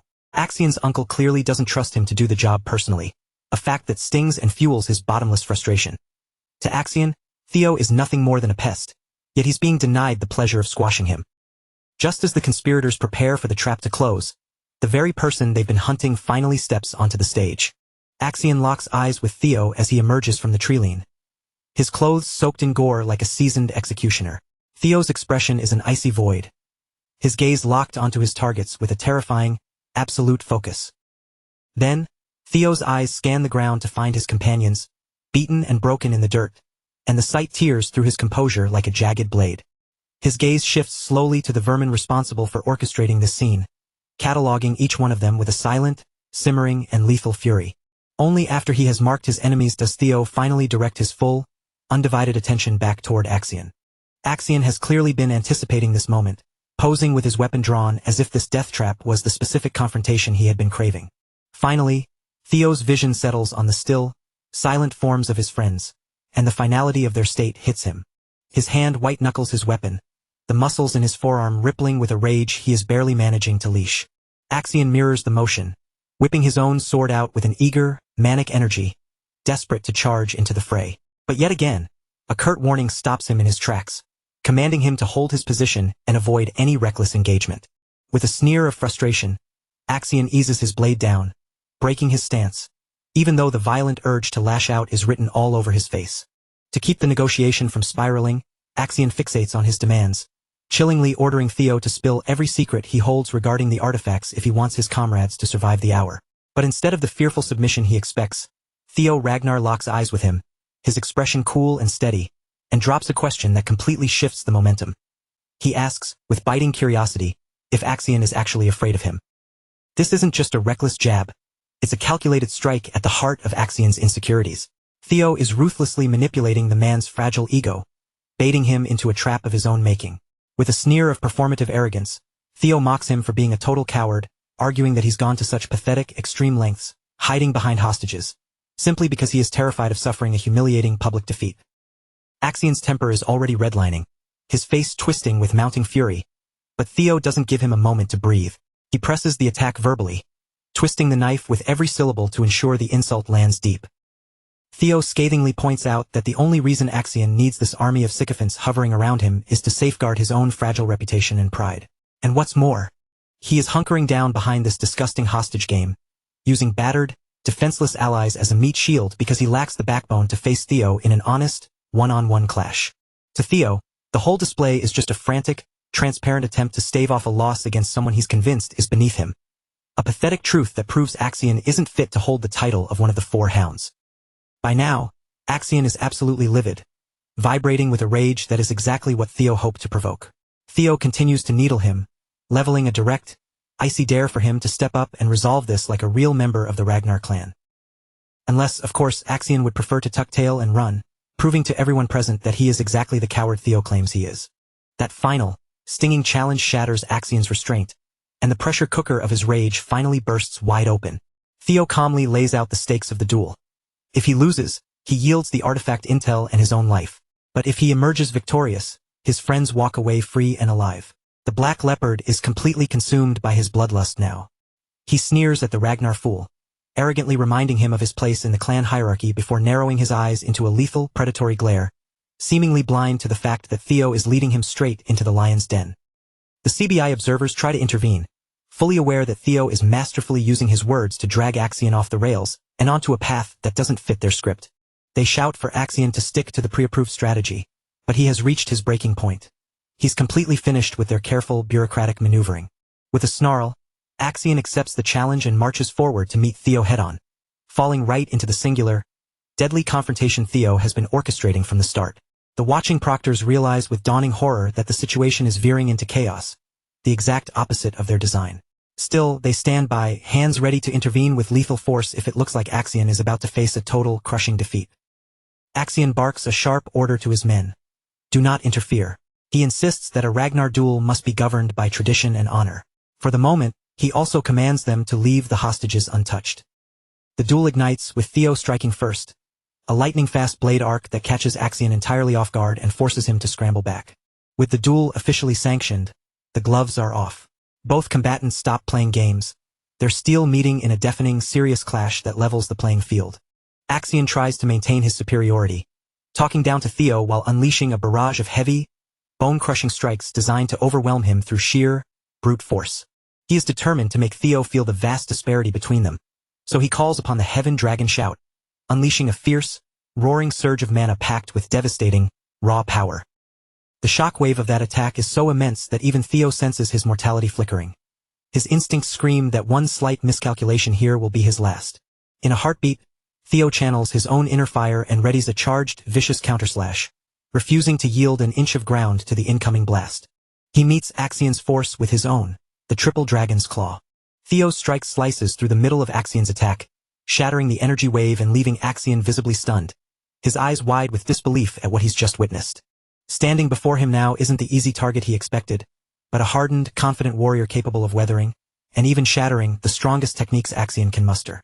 Theo flings the insult right back, sneering at Axion's audacity for trying to lecture him on strength when this is the pathetic best he has to offer. Watching the exchange from the sidelines, Orion breaks into a cold sweat, staring at the aftermath of Theo's strike. His initial contempt has vanished. He is beginning to realize that the man he called an imbecile is harboring a terrifying, hidden power. The air grows suffocatingly heavy. The fight is no longer one-sided. For the first time, it's dawning on everyone present that Axion might actually lose this. Staring at his own uncertain survival, Orion starts to weigh his options, wondering if he should jump ship to the winning side while he still has the chance. He also realizes with newfound clarity that Axion has committed the ultimate mistake. He has fundamentally underestimated his opponent. Ultimately, Orion decides to stay the course.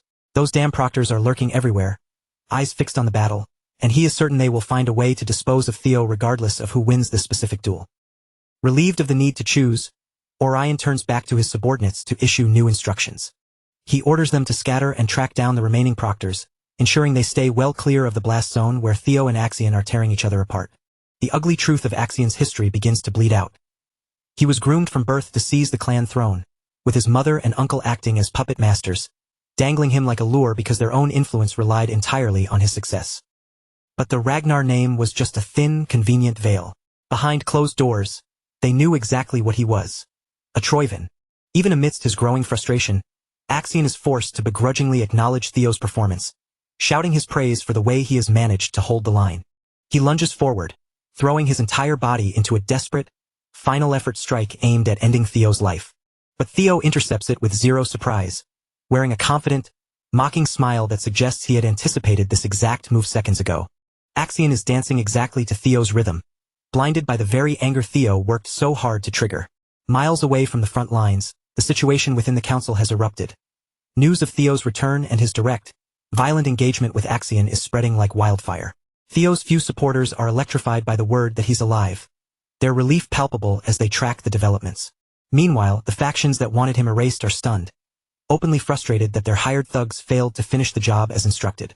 Axion's uncle, curiously, seems satisfied to hear Theo is still breathing, even if his true endgame remains obscured. Keeping Theo alive provides a crucial window to squeeze the secrets they need out of him. He's playing a waiting game. Once the information finally surfaces, he'll order the elite swordsman to execute a clean, definitive strike to eliminate Theo for good. Then, without warning, a fresh report arrives detailing the savage intensity of the brawl currently playing out between Theo and Axion. As one might expect, the news sends him into a panic. This level of exposure is a direct contradiction to his carefully laid plans. Back in the thick of the combat, Theo taps into the jester's footwork, a secret, high-level technique.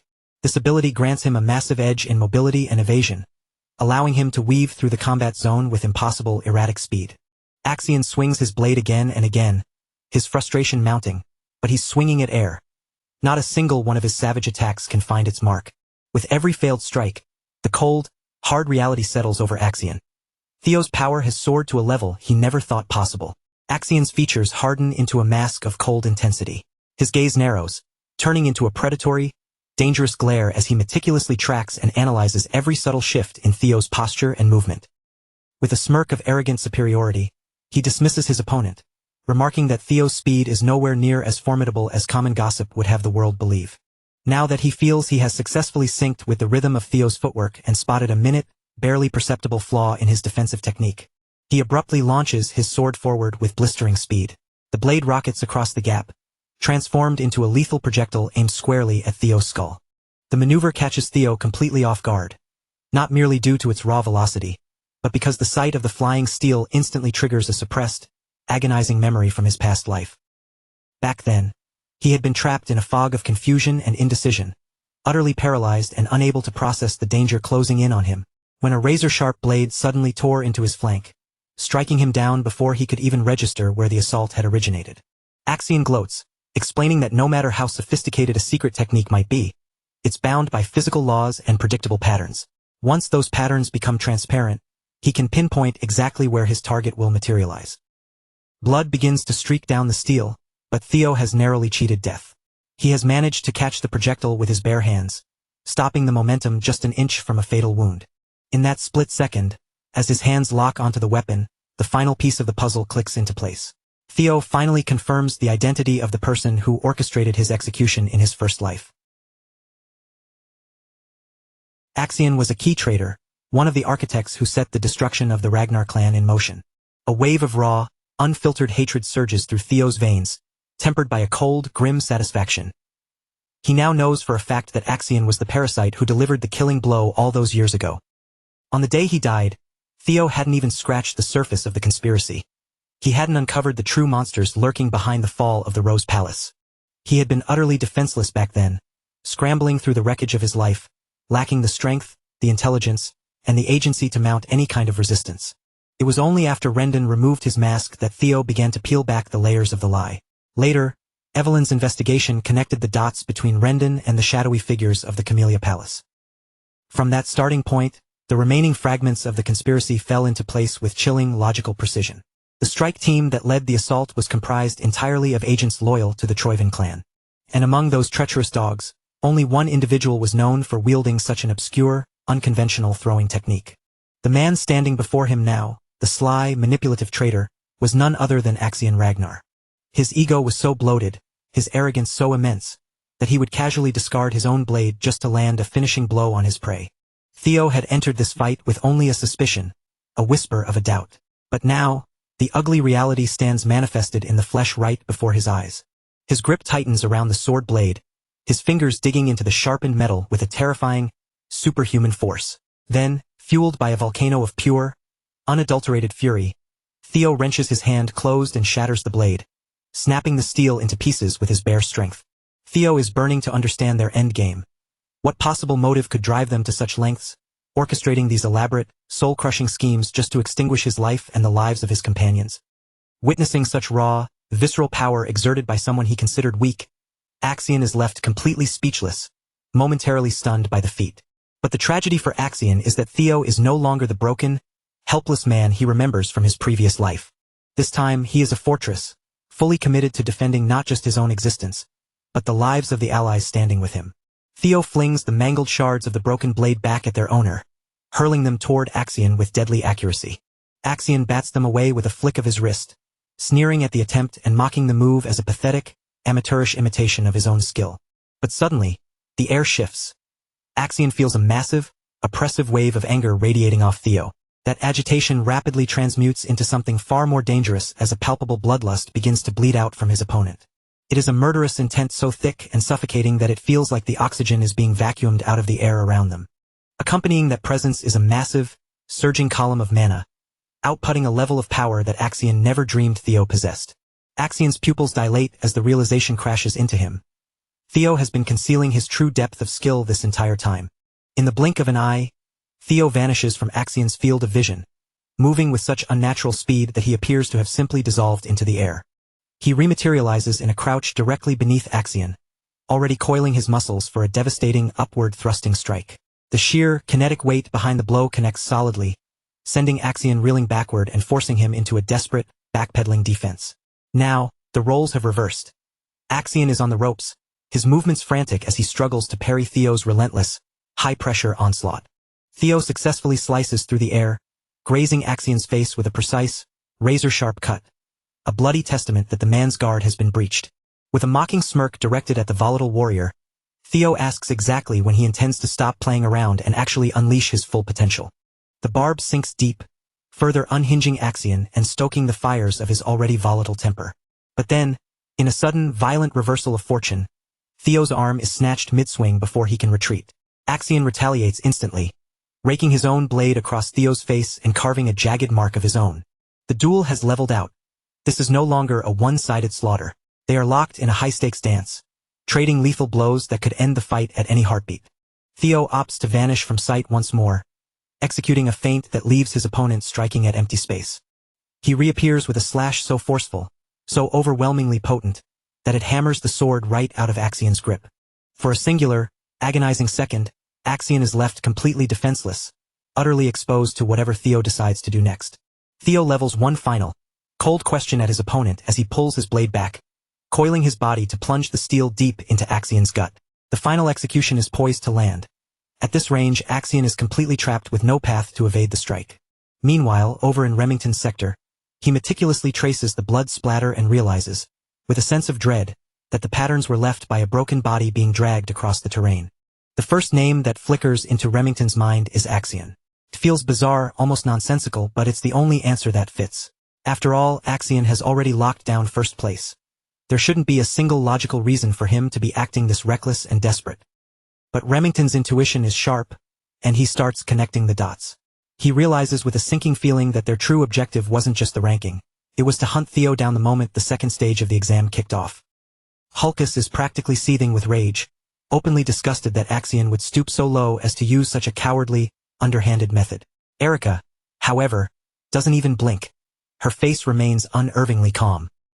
She speaks with a chilling level of composure, noting that these kinds of devious schemes are exactly what they should have anticipated from the very first day of the clan's awakening ceremony. Remington knows she's right, and the realization only deepens his frustration.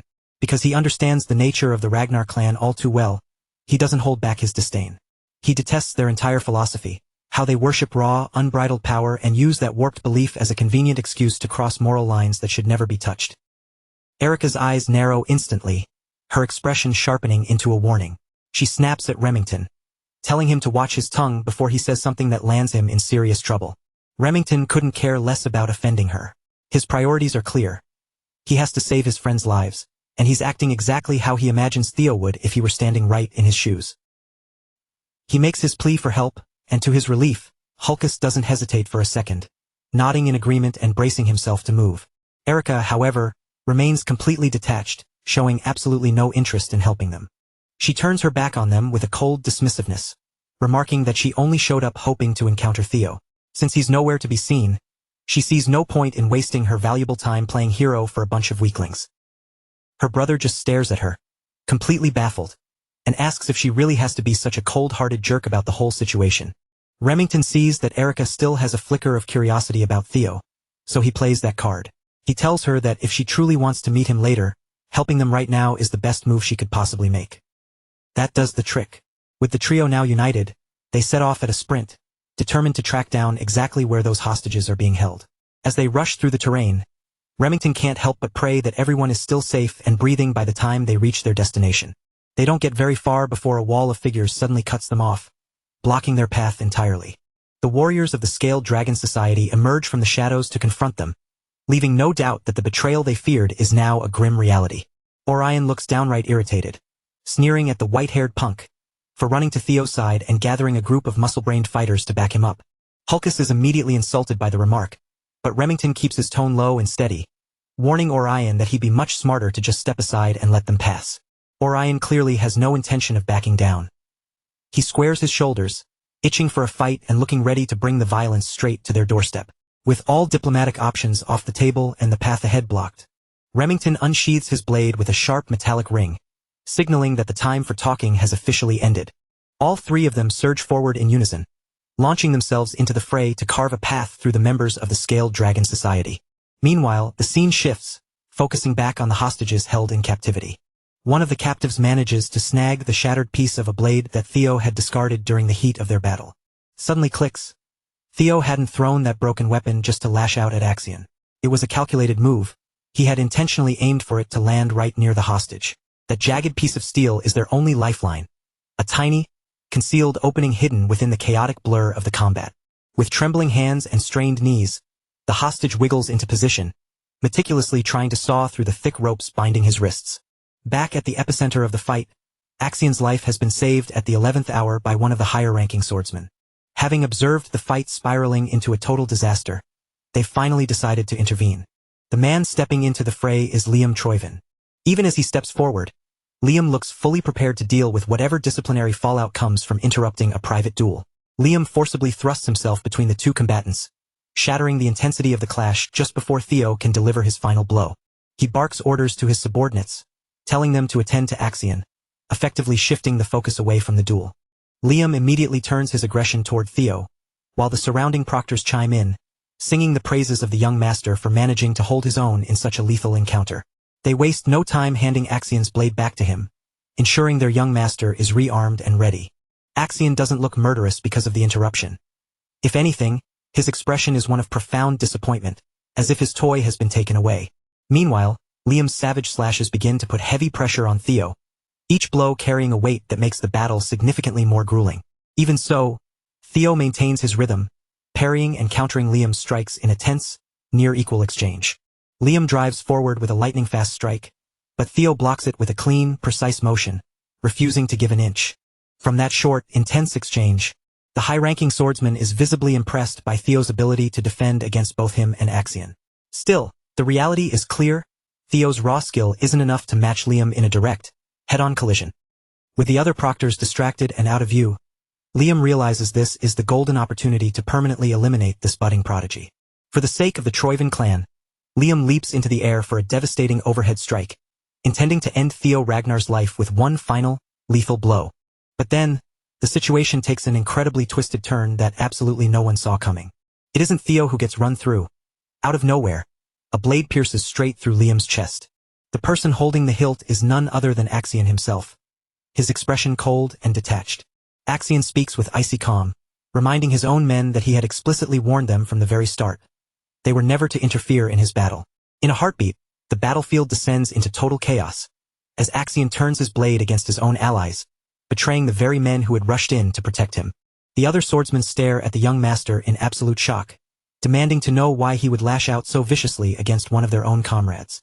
Axion jerks his gaze toward them, his features twisting into a mask of pure, unadulterated fury. The mere realization that they actually harbored doubts, that they truly believed he might falter or fall here, strikes him like a physical blow. To his warped sense of ego, their hesitation isn't just a tactical concern. It's a vile insult, a mockery of the immense power and the ancestral pride he wields as the rightful heir. Theo watches the scene unfold, witnessing Axion completely unravel in real time. In that quiet observation, the grim reality settles over him. Axion has finally snapped. The man is no longer thinking like a calculated warrior. His mental state has completely spiraled into the depths of total madness. Yet, amidst that insanity, a sliver of acknowledgement breaks through. For the first time, Axion begins to accept something he had desperately fought against. The person standing across from him is not just some upstart. He possesses the genuine skill, the terrifying aura, and the undeniable presence worthy of the Ragnar name. From his earliest childhood, Axion's mind was corrupted by his uncle's twisted influence.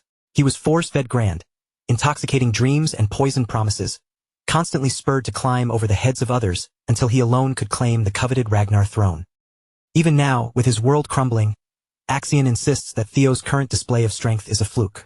In his own distorted perception, when he compares their potential, he remains the superior force. That fundamental hierarchy, in his mind, has not changed one bit. He roars his conviction into the air, declaring that destiny has marked him to be the greatest warrior alive and the rightful master of the throne. To him, the idea that he could be defeated in a skirmish like this is a logical impossibility. With that lethal obsession burning bright in his eyes, Axion makes his stance clear. Any obstacle, any soul foolish enough to stand between him and his grand ambition, will be cut down without mercy. Without a single moment of hesitation, he hurls himself forward. He unleashes a vicious, desperate slash, pouring every last ounce of his remaining strength and manic energy into the strike. But the blade cuts through nothing but thin air. Axion's sword whistles through the empty space, missing his target by a wide margin. Theo had already vanished, utilizing his incredible speed to propel himself straight upward. He's hovering high above the battlefield before Axion can even register that his opponent has abandoned the ground. From that elevated vantage point, Theo launches his counterassault. The blow lands with sickening precision, and for the first time, a look of genuine, bone-chilling shock crosses Axion's face as the impact rattles his entire frame. Meanwhile, the situation for Liam has turned dire. He isn't dead yet, but he is hanging on by a thread. His body is broken, riddled with severe injuries that would have dropped a lesser man instantly. Fighting through the haze of agony, Liam gasps out orders for his men to swarm in and protect Axion, regardless of the cost. To him, this is the final, desperate gamble to eliminate Theo before their entire operation collapses into ruin. But the high-ranking swordsmen hesitate. They plant their feet, clearly recoiling from the order. They witnessed firsthand what happened to Liam the moment he dared to step into the heat of the duel. Liam has no patience for their cowardice. He screams at them to move, his voice raspy and desperate, warning them that if the young master fails to survive this, every single one of them will face execution. Axion, meanwhile, is being pushed back inch by agonizing inch. He looks utterly bewildered, his eyes wide as he struggles to grasp why, despite all his power, he is the one being dismantled in this fight. In the crushing weight of this moment, his uncle's teachings echo in the back of his mind. A grim reminder that within the cutthroat environment of the Ragnar clan, outcomes can shift in a heartbeat. He remembers the lesson that no matter how insurmountable the odds appear, an unexpected force can always arrive to turn the entire board upside down in an instant. But Axion refuses to accept the truth unfolding before him. Even as total defeat looms large, he clings to a desperate, shattered sense of denial. He had spent years looking down on Theo, treating him as a nuisance, beneath his notice, labeling him as a lowly worm or an annoying insect. He had even mocked him as a pathetic fool who failed to understand his place, insisting that Theo should never have even dared to stand on the same stage as him. Yet, the current reality proves his uncle was right all along about the widening gap between them. Despite this, Axion remains trapped in the suffocating fantasy of his own superiority, refusing to let that delusional belief break. Even after sustaining brutal, debilitating wounds, Axion lashes out again. He forces his mangled, broken body to move, as if sheer, unadulterated rage can serve as a substitute for actual vitality. His strikes have become wild, reckless, and entirely blind. He is no longer fighting with technique. He is driven by pure insanity, ranting incoherently about destiny, fate, and the glorious future that he still insists belongs to him alone. Theo, however, holds no space for such grandiose nonsense. To him, concepts like destiny and fate are utterly hollow when weighed against the cold, hard reality of their current situation. He realizes that it was precisely this toxic ambition of Axion's that dragged down everyone he held dear, turning that singular obsession into the primary engine of their destruction. Since Axion is clearly too far gone to ever surrender, Theo makes a cold, final decision. He will dismantle this threat once and for all by force. With that resolve hardening like stone in his chest, Theo taps into his core one last time, drawing out the final reserves of his power to fuel a single, decisive strike. A majestic, shimmering blue dragon manifests around him. Its radiant form pulses with raw energy, coiling through the air like a living, breathing avatar of his intent. For one last, thunderous moment, Theo unleashes the full roar of his triple dragon's claw, hurling the concentrated power forward with devastating velocity. As he strikes, he declares with ironclad certainty that he will become strong enough to cut down anyone at all, who dares to block his path. The attack rips through Axion without a shred of mercy. In one jarring, cinematic frame, Axion's body is pierced cleanly, his form rupturing and coming apart under the sheer, unbridled force of Theo's onslaught. Then, as the thick cloud of dust and debris begins to drift away from the scarred battlefield, a lifeless, mangled shape drops heavily to the earth. The corpse lies there, grotesque and final, with its head completely severed from the torso, leaving absolutely no question as to the lethality of that final strike. Axion's head falls separately from the heights above, tumbling through the air long after his body has already collapsed into the dirt. It hits the ground with a sickening, heavy thud, crashing into the earth until the features are reduced to an unrecognizable, ruined mess. A dark trail of blood begins to pool across the arena floor, but it's far too late. The deed is done, and history has been set in stone. Following that grueling and vicious confrontation, the lone figure left standing is Theo Ragnar, planted firmly on the ground, having finally exacted his long-awaited vengeance. Liam can only stare on in a dazed, catatonic state at the horrifying spectacle of the young master's decapitated remains, utterly unable to process the total disaster unfolding before his eyes. For a man as insufferably arrogant as Axion, it is a cruel and fitting conclusion, one that leaves his shattered pride strewn across the dirt right alongside his lifeless body. Liam knows full well the hellish fate that awaits him if news of this colossal failure reaches the ears of the Sky Dragon. Driven by pure panic, he rallies his remaining men, demanding they exact revenge and kill Theo, no matter the cost. The Troivan protectors, all veteran, high-ranking swordsmen, finally shake themselves from their state of paralyzed shock and advance as a unit. Ahead of them, Theo stands his ground, weary but unyielding. A faint ghost of a smile plays on Theo's lips. It is a mix of deep satisfaction and bitter fatigue, as if he is acutely aware of how perilous the coming moments will be. And he isn't wrong. He is walking on the edge of a blade. Even in peak condition, surviving a coordinated assault from 4 senior proctors would have been a near impossible feat in his current, exhausted state. The outlook is bleak. His physical stamina has hit a hard wall, and the massive amount of mana he expended to put Axion down has drained his internal reserves until they are essentially running on empty. Realistically, there is only one option left. With the meager scraps of strength left in his limbs, he must find a way to stall, to buy just a few more precious seconds. Based on his own tactical assessment, help is on the horizon and should arrive any heartbeat now, making every second he manages to hold out absolutely vital. The proctors finally close the gap, entering his striking range. They ready themselves for one final, desperate charge, determined to avenge their fallen young master with everything they have. But just as the situation reaches its breaking point, salvation emerges. The courageous Remington Narcio and the lanky siblings rally together, bursting onto the scene just in time to intercept the threat. The group moved in a blur, swiftly encircling Theo to form a protective, impenetrable formation. With their bodies positioned as a solid, unified barricade, they effectively cut him off from the line of advancing proctors, holding the defensive line with grim determination. For Remington, the choice was simple and required no hesitation. To him, there was nothing unusual about standing your ground in this manner. When a comrade's life is dangling by a thread, backing them up is the only path that makes sense for true allies. Theo shifted his gaze toward the reliable Silver Lion, and the second his eyes landed on Remington, a palpable wave of calm washed over him.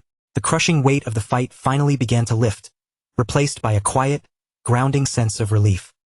Erica Lanka stole a fleeting glance at Theo, her expression shifting into one of pleasant surprise. She seemed genuinely impressed, clearly satisfied that the legendary rising star she'd been hearing about was actually handsome, too. Meanwhile, her brother Hulkus wore a look of pure, adrenaline-fueled excitement, visibly thrilled to be standing in the presence of someone powerful enough to execute Axion and still have the grit to face down a squad of veteran swordsmen. With reinforcements arriving at the perfect, life-saving moment, the fire in Sibaldree's eyes ignited once more. Despite the fact that his body was battered and screaming in protest, he forced himself to stand, gripping his sword with shaking hands to fight alongside his young master. Remington leveled his blade toward the band of corrupt proctors, his face hardening into a mask of righteous fury as he began systematically cataloging their litany of crimes. He didn't mince his words, declaring with absolute certainty that he would take great pleasure in delivering judgment upon scum like them, especially since they had the audacity to defile such a sacred and hallowed tradition. The situation had devolved into a chaotic mess, and with a growing number of witnesses standing by to document their treachery, the proctors all whipped their heads toward Liam Troyven. They were paralyzed, looking to him for some kind of directive, waiting to see what his next gambit would be.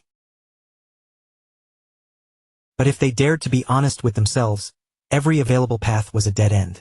They were backed into a corner, and no matter which way they turned, the walls were closing in tight. Their mission had been a total disaster. They had failed to unearth a single scrap of useful information regarding the Rose Palace's artifacts, which had been the primary objective behind this entire elaborate scheme. On top of their failure to secure the relics, they had completely botched the assassination of Theo, the single biggest threat to their agenda, and in a twist of irony, their own young master had been slaughtered while under their supposed protection. With this many eyes on them, so much incriminating evidence left in the wake of the battle, and such a catastrophic failure to account for, the game was effectively over. Even so, the proctors remained stubbornly hooked on the delusion that Sir Liam would somehow conjure a miracle to wriggle out of this hopeless nightmare, just as he had successfully done a dozen times before. And when the knot became too tangled to undo, Liam's logic remained cruelly, brutally simple. If there were too many witnesses left to testify against them, the solution was easy. Kill every last one of them. Liam still had his ace in the hole, the hidden marbles. If he could trigger them correctly, they could fabricate a story about an abnormal monster outbreak and claim that all the candidates on the site had been tragically wiped out in the carnage. By reframing their failed torture session and botched assassination plot as a freak natural disaster, they could scrub the scene clean, burying every last piece of evidence that tied the Troyven family to this atrocity. Driven by pure, unadulterated desperation, Liam fumbled and dropped the 25th grade monster marbles onto the ground. If they could just stage the aftermath with enough skill, there was still a slim, haunting chance they might escape. Even as their world disintegrated around them, the proctors chose to prioritize the family's interests above their own lives, fully prepared to slaughter everyone present just to preserve the reputation of the Troyven name. But before the marbles could fully activate and unleash their true, monstrous forms, Liam was rocked by a sudden, searing jolt of agony that ripped through his stomach for the second time that night. The wretched man had been blindsided with another vicious strike from behind, taking a brutal, bone-crushing blow that robbed him of his chance to complete his final, desperate plan. This time, the blade came from none other than the White Dragon Clan's supervisor, Selford Gardner, and standing resolutely by his side was another supervisor, Aaron Bacchus. And they weren't alone in this arrival. Behind the White Dragons, the Plum Blossom and Daffodil Palaces had also joined the fray, bringing two more high-ranking supervisors with them, Natasha Koppel and Sally Gardner. Finally, Liam, that conniving, treacherous snake, lost his footing entirely, his knees buckling as he collapsed face-first into the cold, unforgiving dirt. Supervisor Selford immediately leveled a stern warning to the remaining traitors, ordering them to drop their weapons instantly. He made it terrifyingly clear that any refusal would be met with immediate execution right where they stood. The Troyven proctors went rigid, utterly trapped, with nowhere left to run and no path left that didn't lead to their own destruction. Behind them stood the most brilliant young prodigy the Ragnar line had seen in ages, while directly in front of them stood veteran supervisors who had lived through a lifetime of brutal conflict. When Theo realized that the suffocating shadow of danger had finally retreated and that his safety was officially guaranteed, the final, flicking embers of energy that had kept him upright finally sputtered and died. Before he could faceplant into the ground, Ray Ragnar was there, catching him, the very woman who, only a short time ago, had warned him not to walk into this trap. Just as the velvet darkness of unconsciousness began to pull him under, Theo managed to rasp out a final word of thanks to her for the warning she had given. As the criminals were rounded up and shackled, Remington finally dropped his heroic, battle-hardened demeanor, sprinting over to his comrade with a face etched in genuine, raw concern. The Lanka siblings didn't waste a second, shoving their way through the crowd. Erica was clearly intent on making sure she left a lasting impression, while Hulkus was already fantasizing about scheduling a future rematch. Soon, the remaining boys from the training grounds flooded in, pushing the others aside as they wept openly, pouring out their heartfelt gratitude to the young master with tears streaming down their faces. Bathed in the chorus of their voices, their deep worry, and the warmth of their genuine care, Theo Ragnar let a soft, exhausted smile grace his lips. This was the true weight of the strength he had always craved, not just the raw destructive power of his blade, but having people who would stand firm at his side through the fire. And perhaps more than anyone else in that circle, Ray was the one who truly understood that quiet, hidden side of him. As his consciousness drifted away into the void, Theo murmured a final, groggy request for the bells, reminding them that he only needed enough to secure his place in the top rank. Not long after the treacherous proctors were hauled away in chains, the explosive news reached Ragnar headquarters and filtered up to the highest tiers of the organization. Ed Troyvin, predictably, looked like he'd been struck by a ghost. He stood there staring at the messenger, his mind completely unable to reconcile the words he was hearing. Around the grand round table, the most influential figures in the Ragnar clan sat in a deafening, heavy silence as the messenger delivered the grim report before them. The revelation that Axion Ragnar was dead hit the room like a thunderbolt. The sheer weight of disbelief etched onto every single face in the chamber. For the Sky Dragon, the news that his own nephew had been slain in a trial where he himself had orchestrated the assassination of a fledgling was almost too much. He barely managed to keep from losing his composure right then and there. While Unkt fought with every fiber of his being to contain his volcanic rage, the formal announcement for the second round of the blooming ceremony began to echo out. Back at the starting line, the survivors of that hellish test slowly drifted together, every one of them looking worn down, their bodies and spirits clearly pushed to the absolute limit. A man stepped forward to take the stage, his presence instantly drawing every eye in the clearing as the restless crowd finally quieted down. An elderly man began to offer praise for the candidates' grueling efforts. The man tasked with officially declaring the end of the ceremony was none other than one of the 9 dragons, the legendary Zenith Dragon, Pharaoh Ragnar. Everyone in the clan knew the fabled reputation of the Zenith Dragon, so the younger generation stood in stunned, wide-eyed silence. They could barely believe their eyes, as the old man was a phantom who rarely graced even the most formal of clan events with his presence. Old Man Pharaoh cleared his throat and began reading the final tallies, announcing that 45 of the original 87 candidates had successfully made it through. While that might seem like a harsh cull at first glance, compared to historical averages, the survival rate was impressively high, solidifying the fact that this year's group was incredibly gifted, perhaps even the strongest crop of recruits in the clan's long history. And even amongst such a formidable and talented generation, a few select individuals had risen to the top, shining with a brilliance that made the others look dim by comparison. So here we are at the final moment of truth. Can you take a guess at who walked away with the highest score? The atmosphere in the arena shifted as the gravity of the second round's results truly sank in. This wasn't just a basic assessment anymore. Anyone who had managed to endure the trials and come out on the other side was no longer just some nameless apprentice. From this moment forward, they would be automatically promoted to entry-level status, marking their first real step into the family's ranks. The survivors had every reason to stand tall and take pride in what they had achieved. By successfully navigating the carnage of the exam, they had finally earned the legitimate credentials to serve as official Ragnar inspectors, ready to be deployed under the banners of the family's various internal factions. Just as the energy in the crowd reached a fever pitch, the Zenith Dragon stepped forward. The hum of anticipation turned into a collective hush as he turned to the part everyone had been waiting for, the official tally of the scores. It came as little surprise to those watching closely. First place was claimed by Theo Ragnar, who had amassed a staggering, near-impossible total of 1,121 points. Looking back at his journey, the figure felt almost surreal. This was the same individual who had languished at 0 points for the vast majority of the test, only to mount a meteoric, late-game comeback that propelled him straight to the summit of the rankings. But once the crowd recalled the grisly climax of his duel, the moment he personally claimed Axion's head, that sudden, violent spike in his score began to make perfect, terrifying sense. The rest of the leaderboard solidified shortly after. Remington Narcio secured second place with 926 points, followed closely by Erika Lanka in third with 843. Ray Ragnar took a solid fourth with 789 points, while Hulkus Lanka barely scraped into the top 5, clinching the final spot in the upper tier. The old man's voice echoed through the clearing as he continued to rattle off the standings all the way down to the 45th position, the final cutoff for those deemed worthy. For these elite survivors, lucrative and prestigious assignments were essentially waiting on their doorstep. Yet, even after all that, the blooming ceremony had one final card to play. Beyond the public rankings, a third round remained, a clandestine ultimate stage reserved exclusively for the absolute best of the best.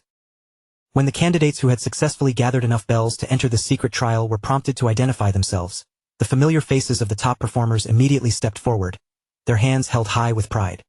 In the end, only the top 4 contenders had demonstrated the monster-like tenacity required to earn a path into this final, hidden crucible.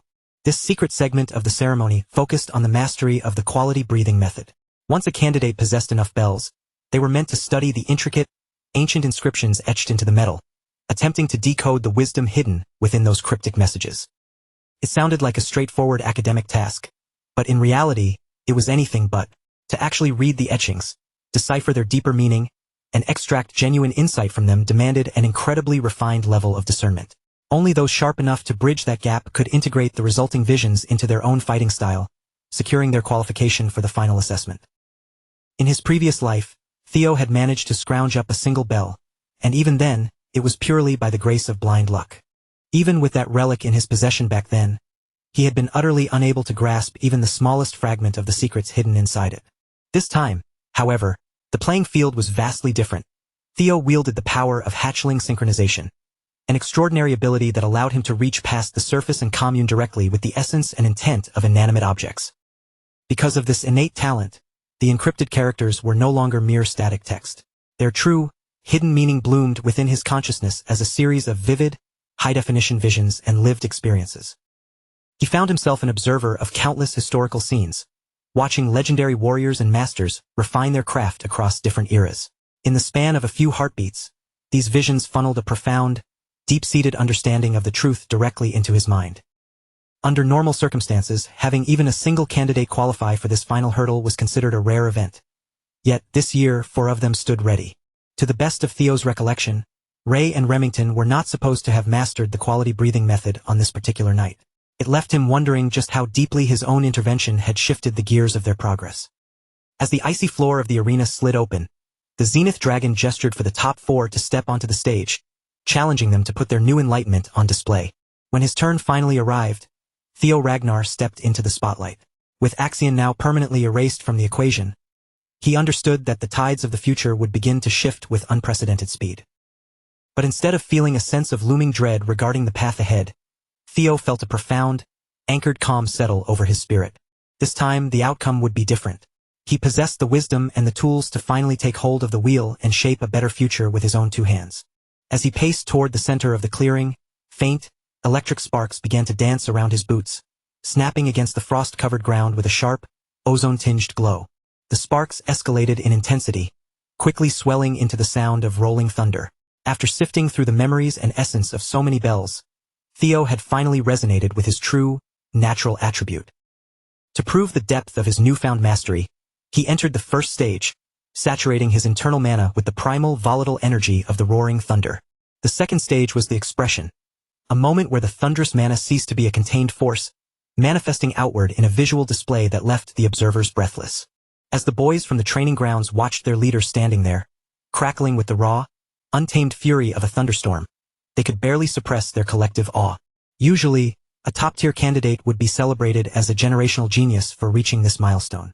But Theo Ragnar was operating on a level that defied all conventional metrics. There wasn't a single term in their vocabulary that could truly encapsulate the sheer scale of his potential.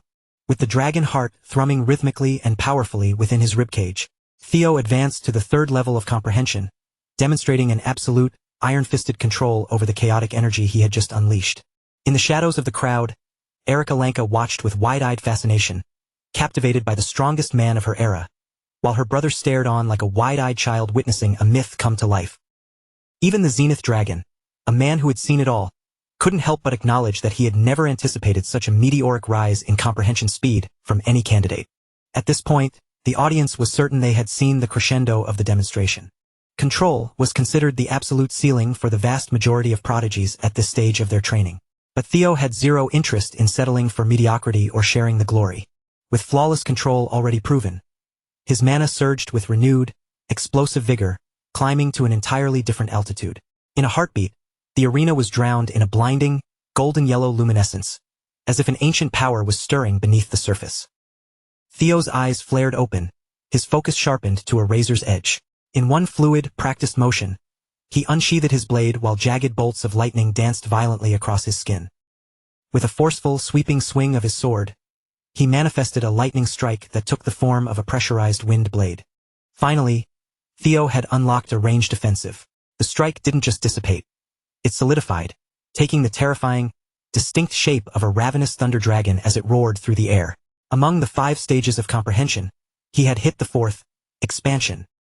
The surrounding candidates were rendered completely speechless. They stood frozen, their mouths agape in raw, unadulterated astonishment. Theo Ragnar didn't hold back. He aimed the thunderous technique directly at Old Man Pharaoh. The old man merely offered a chuckle, his eyes twinkling with amusement. Far from being offended, he seemed genuinely pleased to be on the receiving end of such a display of generational talent.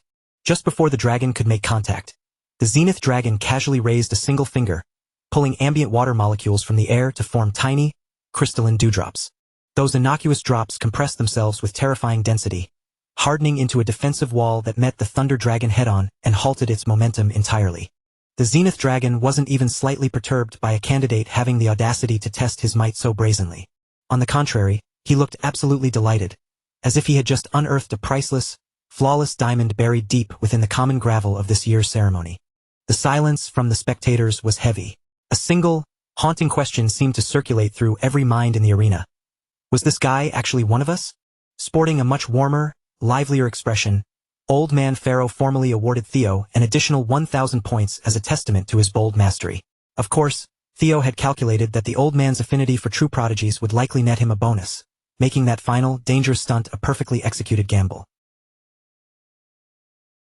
Following that breathtaking display of power, Theo's final score surged to an eye-watering 2,121 points. For the vast majority of the other candidates, even cresting the 1,000-point threshold would have been a near-impossible feat.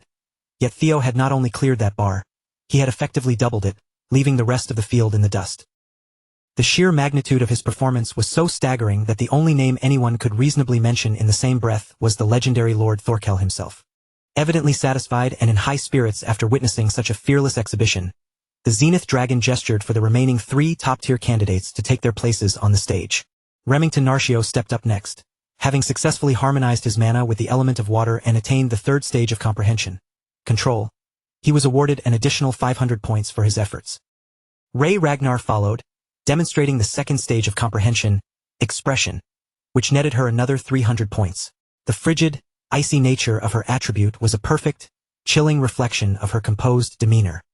Erica Lanka mirrored Ray's success, reaching the same level of expression to secure her own 300-point bonus. Much like her explosive and fiery personality, her attribute manifested in brilliant, searing flames. The old man wore an expression of profound satisfaction as he looked over the exceptional pool of talent gathered this year. Under any normal circumstances, shattering the 1,000-point ceiling would be the hallmark of a champion. In truth, this particular batch of recruits boasted 4 individuals who could have easily claimed the top spot in almost any other era of the ceremony. Even so, the gap between 1st and 2nd place remained an absolute chasm, simply because Theo Ragnar could not be judged by the conventional yardsticks used to measure even the most gifted geniuses. With that, the General Assembly was dismissed, leaving the rest of the candidates to depart so that the staff could begin the heavy preparations for the prestigious nomination ceremony slated for the following week. Only the 4 finalists remained in the arena, waiting in a tense, expectant silence for the briefing on the final leg of their journey. Suddenly, from the jagged, snow-dusted peak of the mountain, a wave of pure, bone-chilling killing intent cascaded downward, blanketing the entire region in an oppressive weight. The pressure slammed into the 4 candidates with such physical force that their knees buckled. They were forced to fight just to remain standing beneath the crushing intensity of that hostile aura. The Zenith Dragon's expression grew grave and solemn as he formally announced the commencement of the next stage, a trial that would fundamentally alter the trajectory of their lives. Despite all the foreknowledge Theo held regarding the future, he found himself completely blindsided. He had never once heard of a development like this in any of his previous memories. His confusion deepened as he recognized the distinct, surging power resonating from the mountain peak. The force raining down on them, demanding that they break or bow, bore the unmistakable signature of Lodbrok's energy. The final act of the blooming ceremony was a tightly guarded secret, a privilege bestowed upon only a handful of chosen elites, an audience with the patriarch of the Ragnar family himself. The nature of this meeting was a total mystery to the outside world, as its outcome was dictated entirely by the patriarch's temperament and cold judgment. However, it was the definitive proving ground where a candidate could be elevated to a true contender in the brutal war for the throne. At this very moment, all 5 of the primary frontrunners for the family head position could trace their rise back to this exact final trial. Selection for the family head battle was the ultimate indicator of legitimacy. That meant Kyle Ragnar was currently waiting for these 4 at the summit. Even with that fact clear, it still failed to explain why Theo could detect the residual energy of Lodbrok radiating from up above. Then, in a chilling flash of insight, a terrifying possibility clawed its way into his thoughts. Could the man who had laid claim to the ancient dragon's heart actually be his own father? Old Man Pharaoh finally signaled the 4 to begin their ascent, commanding them to conquer their fear and climb the peak to face the Lord. Easier said than done. Under the weight of that suffocating pressure, The group found themselves paralyzed, unable to muster the strength for even a single step forward. Observing their struggle, Theo interjected, advising them to stop fighting the pressure with raw, brute force. Instead, they needed to tune their own mana to match the exact wavelength of the force bearing down on them. Remington's eyes lit up as the concept took root. He grasped the tactical nuance instantly. It would be a delicate operation, but if they could generate an anti-phase wave to cancel out the incoming pressure, the path ahead would open up. In essence, this stage served as a brutal filter, discarding any candidate who lacked the finesse to manipulate their magic power under extreme, life-threatening conditions. Erica stood by, her brow furrowed in confusion, clearly lost as the two smart guys traded technical jargon. Remington, never one to miss an opportunity to teach, launched into a sprawling, intricate breakdown of mana's vibrational properties. Erica just stared at him blankly, as if he were an alien broadcasting on a frequency she couldn't possibly decode. To put it in layman's terms, they had to project a mana frequency that acted as the exact inverse of the burden crushing them. Erica finally snapped, scolding Remington for being a goody two-shoes, and insisting that he was intentionally overcomplicating a solution that was inherently simple. While the others continued their bickering, Theo had already shut his eyes, focusing his mind on sculpting his own counter-resonance in total silence. Within a few seconds, a dense, formidable aura began to bleed out from his frame. The aura steadily bled off the pressure that had pinned him to the earth, granting him his mobility back. When the others finally looked over, stunned at the speed of his success, Theo replied with a cool, absolute confidence, remarking that such feats were merely expected for the next head of the clan. The candidates were visibly shaken by his sheer audacity, while the Zenith Dragon stood like a statue, his expression completely unreadable. Leaving the rest of them in his wake, Theo exploded into a sprint, diving straight into the thick of the snow-covered woods. Old Man Pharaoh called out, warning the stragglers to pick up the pace, as the points for this final stage would be awarded based on who reached the summit first. That singular instruction acted like a spark in a powder keg. The atmosphere of the group transformed instantly from confusion to cutthroat competition. As the last candidate vanished into the treeline, the Zenith Dragon fell into a rare state of quiet contemplation. A faint, wry chuckle escaped him. Even after all his years, he had never felt such a fierce, burning desire to mentor a young talent as he did for this boy. Meanwhile, over at the Camellia Palace, a boisterous elf burst through the entrance, her laughter echoing through the halls as she hunted for her daughter. Curson, the master demon craftsman, stormed through the corridors, kicking doors open with unceremonious force as she frantically searched for Cecilia. Judging by the weary, resigned looks on the maids' faces, this was far from an isolated incident. Ever since Theo's rise to prominence as a rising star, Curson had been a fixture at the palace, showing up nearly every day. Finally, Curson blew past the security of an important meeting, throwing open a door and erupting into cheers the moment she caught sight of her daughter. For what felt like the 100th time, Cecilia pleaded with her mother to observe at least a modicum of palace decorum. Curson simply didn't care. She had no interest in empty displays of etiquette when she was on the verge of making an absolute fortune. She was already wealthy by any reasonable standard, but the upcoming influx of treasure promised to be obscene. After all, Curson was widely regarded as the living, breathing, elven embodiment of pure capitalism. Ever since Theo had captured the spotlight, the demand for her custom work had skyrocketed, pushing her workshop into the mainstream and making her brand a household name. Cecilia was genuinely happy for her mother's success, but deep down, she took even greater pride in the fact that her son had finally begun to live up to the immense potential she had always known he possessed. Previously, Cecilia's only hope was to watch Theo find his footing and prove his worth to the world. But now, seeing her boy constantly thrust into life-or-death situations, her heart is trapped in a perpetual cycle of dread. She's haunted by the worst-case scenarios. What if he gets seriously injured? What if the overwhelming weight of expectation finally breaks him? Forced to watch from the sidelines with her hands tied, Cecilia is consumed by a painful, gnawing sense of helplessness. Unable to keep that mounting anxiety and frustration locked away any longer, Cecilia decided she had to shift her energy towards something constructive, something she could actually control for her son's sake. If she was destined to stand on the sidelines while he fought his battles, then she would be damned if she let him head into danger looking anything less than perfection. She made a silent vow. Theo would at least look absolutely impeccable, no matter what challenges he faced. Meanwhile, elsewhere, Curson was practically vibrating with excitement, rambling on about her grand ambitions to scale up her business operations. Her forge, which had long been dedicated solely to weaponry, was about to undergo a massive transformation. She was preparing to pivot and start crafting exquisite accessories as well. And it wasn't just a small change, either. This single strategic expansion promised to boost her revenue by tenfold. Given those kinds of numbers, it's easy to see why she was so incredibly worked up and enthusiastic. Sensing an opportunity to better support her son, Cecilia approached her mother with a serious, calculated request. She wanted to commission a custom-made, specialized prosthetic arm for Theo. Far above the lowlands, atop the freezing, jagged peak of the mountain, Karl Ragnar erupted into a boisterous, echoing laugh the moment his son boldly declared his intention to claim the throne. The clan head then turned his attention to a small, dark bird perched nearby, offering a calm, chilling assurance to the creature that he wasn't the type of father to stand in the way of a child's grandest dreams. Moreover, he understood the fire of youth better than anyone. After all, back when Kyle was a younger man, he had burned with that very same hunger and ambition as Theo. Indeed, the very summit where they stood, littered with the abandoned, rusting blades of countless challengers, served as a grim monument to that undying drive. This graveyard of swords was the physical legacy of every goal he had once chased down. For a man like Kyle Ragnar, the only thing that truly carried any weight was the continued, absolute prosperity of the Ragnar family name. And he was prepared to ruthlessly eliminate any person or obstacle that threatened that stability. Looking out over a sea of blades that stretched toward the horizon, he reasoned that one more corpse on the pile wouldn't make a bit of difference. Strangely, the little black bird seemed to shift its weight, appearing noticeably uneasy, as if it were genuinely concerned about the survival of this year's crop of contenders. Kyle Ragnar cut that sentiment down immediately, making his position crystal clear. When the future of the clan is hanging in the balance, his sword knows no mercy, not even for blood kin. He had known all along that his own son was a regressor, and that knowledge changed the stakes entirely. The air turned thick and oppressive in an instant. Finally, the long-dreaded moment had arrived. The definitive confrontation between father and son at the summit.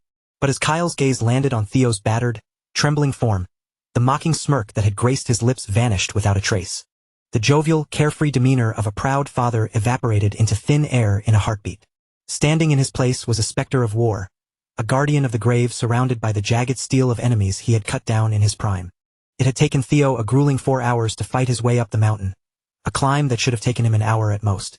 That crushing, suffocating aura emanating from his father had pushed him to his absolute physical limit. Kyle gestured for his son to step closer, his eyes narrowing as he demanded to know if Theo truly grasped what this graveyard of blades signified. Every child born to the Ragnar line had grown up hearing the dark legends about their patriarch and the gruesome mythos surrounding this final resting place. This spot was the ultimate symbol of the Ragnar headship. It was a seat of power that required one person to shoulder the world's threats entirely alone, with nobody to turn to for help. The throne bowed to only one law, the law of absolute strength. A true leader had to stand above all other mortals, unshakable and cold. So, when Kyle put the question to his son, asking if he really possessed the resolve to claim such a throne, Theo didn't hesitate for a second. His answer was a firm, resonant yes, cutting through the mountain silence. His father scoffed, warning him that such a heavy declaration shouldn't be made so lightly. To carve his own path to the top, Kyle had sent thousands of souls screaming into the afterlife, and not many possessed the stomach to handle the weight of that much lingering resentment. Standing here among the dead, Kyle was forced to confront the bloody, winding road that had defined his entire existence. Even now, he could still feel the phantom echoes of his victims' curses, the vengeful threats ringing out from beyond the grave. Yet, Theo's resolve remained like tempered steel. The boy knew exactly who he was and what he was striving to become. His determination was rooted in the agony of his past life and a bottomless thirst for vengeance. If he could only seize that throne, he could finally sever the cycle of bloodshed strangling the clan, a mission that outweighed his own life. Of course, Theo couldn't simply confess that truth to his father. So, true to the Ragnar way, he decided to let his sword provide the only response that mattered. A jagged, dangerous grin spread across Kyle Ragnar's face. His boy knew exactly how to speak the language of the strong. Since Theo chose to express himself through steel, Kyle would no longer view him as a son, but as a challenger. He was genuinely curious to see what the brat had managed to learn from that mysterious mentor of his. Theo immediately understood the implication behind his father's words. He was almost certain that Kyle was referring to Lodbrok. That revelation all but confirmed Theo's suspicion. His own father had been the one to claim the ancient dragon's heart. Theo's muscles coiled as he desperately tried to raise his guard, but it was already far too late. In the blink of an eye, his father moved, a blur of motion that sliced him clean in two. Before his brain could even register the agony, the sensation of his lower body vanished entirely. Death began to wrap its cold fingers around him, and as his torso was separated with the clinical precision of a butcher's knife, his grip on existence began to rapidly slip away. Karl Ragnar hadn't been holding back at all. This was the raw, terrifying power of his signature technique, the heart sword. Having cut his own son down, the patriarch turned back to the agitated black bird, calmly telling the creature that there was no reason to fret over the boy's fate. Only someone with an iron will and an absolute, unshakable resolve could ever hope to survive his heart sword. It was an undeniably brutal test for a newcomer in the midst of an awakening ceremony, but if Theo was truly the man he claimed to be, he would find a way to return. But if his determination proved to be hollow, Karl reasoned it was better for him to expire right there as a soulless husk. The patriarch had no interest in nurturing a regressor who might, one day, become a liability to the clan. Theo's consciousness was plunged into an infinite, silent void, a purgatory hovering between the living world and the afterlife. He felt that grim, familiar weight once again, the crushing pressure of death grinding his very soul to dust. Strangely, he felt a weird sense of acceptance. After all, not many could boast of surviving a strike from someone approaching the power of a demigod. As his awareness began to drift, Theo looked back on his current life, trying to console himself with the fact that he had done everything in his power. He had successfully snatched the Camellia Palace from the grip of the Troivans. He had also successfully taken down Rendon and that rabid Cur Axion, the very bastards who had cut his first life short. Compared to those hard-won victories, anything else he might have accomplished would have just been a stroke of fortune. Compared to the hell of his first life, this second attempt had been cut short, sure, but at the very least it had been a life worth living. For a fleeting, quiet moment, the thought crossed his mind that perhaps it would be easier to just let go, to stop the endless struggle, to cease the fighting, and to finally slip away into a peaceful, eternal slumber that no one could ever interrupt again. As the fire in Theo's spirit began to flicker and wane, he started to accept that this might truly be the end of the road. With that final, agonizing surrender, the last fragile remnants of his consciousness began to dissipate, much like a single dewdrop vanishing under the scorching heat of the morning sun. But just as those final threads of his existence were about to fray completely, and before the very last traces of who he was could be wiped into the abyss, the great griffin's spirit dormant within his blade suddenly intervened, refusing to stand by while his host simply faded away. That massive, majestic creature forced its way into the void, cutting through the encroaching darkness just to scold its own master. The message was clear. If the kid seriously thought he could just roll over and die after climbing this far, the griffin was going to be absolutely furious. The moment that familiar, razor-sharp voice echoed in his mind, dripping with mockery and biting insults, something deep within Theo's soul sparked, like a dying coal catching a sudden, desperate gust of wind. That single, tiny flicker of life, paired with the griffin's brutal honesty, was exactly what Theo needed. It jolted him out of that pathetic, defeated mindset and dragged his consciousness back from the brink. No matter how deep this void tried to pull him, it would not become the graveyard of Theo Ragnar. He wouldn't allow it. Fueled by a stubborn, burning refusal to die, Theo's soul began to mend itself, rapidly pulling back into its original shape. He had already experienced the tragedy of surrender in his first life, and there was no way in hell he was going to let this new story end before it had even reached its peak. With his essence reconstructed, Theo pushed beyond every boundary he had ever known, channeling every ounce of his remaining strength to manifest a blade capable of severing the very fabric of that endless, suffocating void. In that critical moment, the vow he had etched into his own soul surged to the surface. His physical body could shatter, his mind could be crushed, and his soul could be torn to shreds. But Theo Ragnar would never bow his head and surrender to destiny. Within that absolute vacuum where nothing else existed, Theo gripped his sword and unleashed a desperate singular swing. It was a movement fueled by total defiance, a physical rejection of death itself. That strike was sharper and more pure than anything he had ever executed before, carrying the sheer, concentrated force required to cut through the very concept of erasure. The false, suffocating illusion of death shattered like glass around him. Suddenly, the light of reality poured through the cracks, washing over Theo's soul like the first golden rays of dawn breaking through a long, dark nightmare. Theo's eyes snapped open. The familiar, frozen landscape of the mountain peak rushed back into his view. He had done it. He had successfully pierced through the lethal manifestation of the heart sword Jinjitsu. If not for the griffin sealed within his blade, Theo would have undoubtedly ended up as a hollow shell, his body left behind on the mountain while his soul was snuffed out. Karl Ragnar stood there, looming directly over him, his eyes scanning Theo with a sharp, piercing intensity. Then, with the cold, detached arrogance of a demigod who had seen it all, he offered a single, sneering grunt of approval. His son had officially passed. This had been a lethal test where failure meant instant death, yet somehow, through sheer force of will, Theo had carved his path through the impossible. Following the conclusion of the blooming ceremony, a full week evaporated in what felt like a blink of an eye. Finally, the monumental day of nominations had arrived at the heart of the clan. The Lanka siblings, Hulkus and Erica, stood among the throngs of candidates, waiting with bated breath for their names to be called by the masters of the clan. Hulkus clearly looked out of place, his visible discomfort in such a crowded arena drawing immediate teasing from Erica, who mocked him for acting like a panicked child. But in fairness, it was hard to blame him. The place was crawling with unit commanders, the legendary 9 dragons, and even the former and current clan heads, all watching their every move. Erica hissed at her brother to wipe the fear off his face, warning him that no respectable faction would recruit someone who looked like they were shaking in their boots. Besides, she reminded him, after gathering all those bells, he still hadn't managed to master elemental breathing.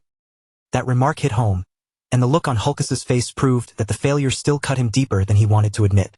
To make matters worse, his sister remained tight-lipped, refusing to breathe a word about what reward she had received from the clan head after her own ascent up the mountain. Hulkus grumbled, lamenting that Theo would have been much cooler about the whole thing.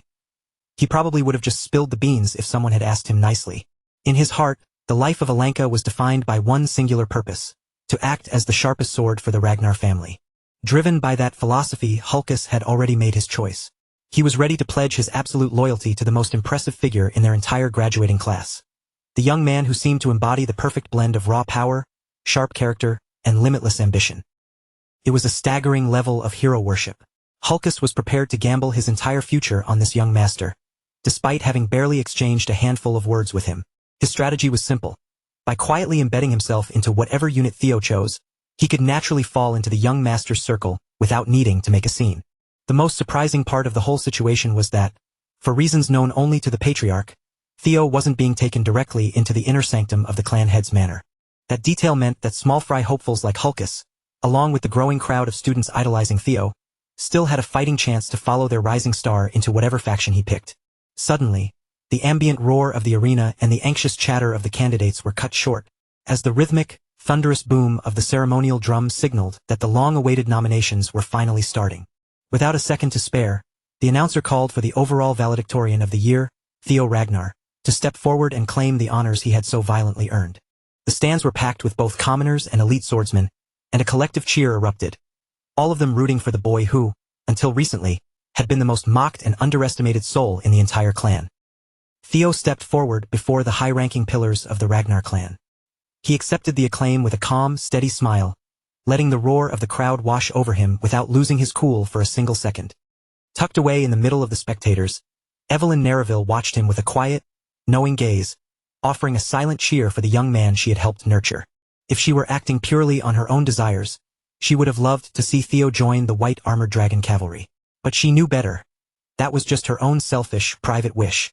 As the undisputed valedictorian, Theo had proven his excellence across the board, completely overshadowing every single one of his peers in every test that had been thrown his way.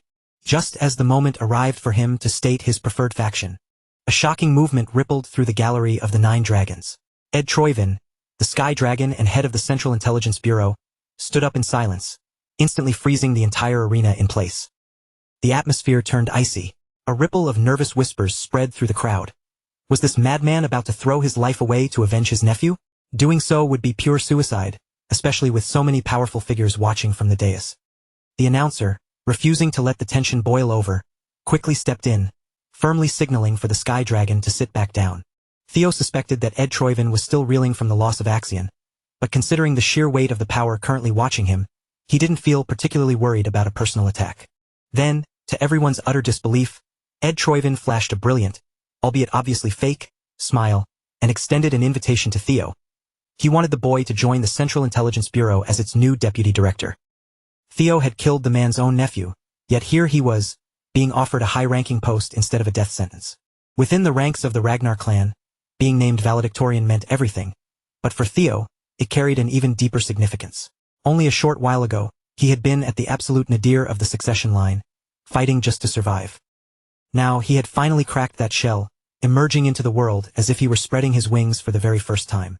Word of Theo's exploits tore through the clan like wildfire. Everywhere people gathered, They whispered about how he had eliminated Axion and successfully held his ground against a proctor. His meteoric rise from the lowest of the low to the very top touched something deep within the hearts of the apprentice swordsmen. Now, more than ever, they were beginning to see him as a leader worth following into the fire. The collective perception of Theo shifted dramatically, almost overnight. The biting mockery and dismissive contempt that had once followed him everywhere were replaced by a wave of genuine, wide-eyed admiration and a newfound, begrudging respect from the very people who had once looked down on him. The label of the Ragnar imbecile had been completely scrubbed from the public consciousness, as if it had never existed at all. In its place, the clan now saw a once-in-a-generation prodigy. A young monster of a man whose terrifying potential was only just beginning to reveal itself. As Theo stood firmly in the spotlight, basking in the sea of expectant gazes, the familiar, chime-like notification of the system echoed clearly within his mind. The third scenario quest had been officially cleared, and as his spoils, he was granted the ether core.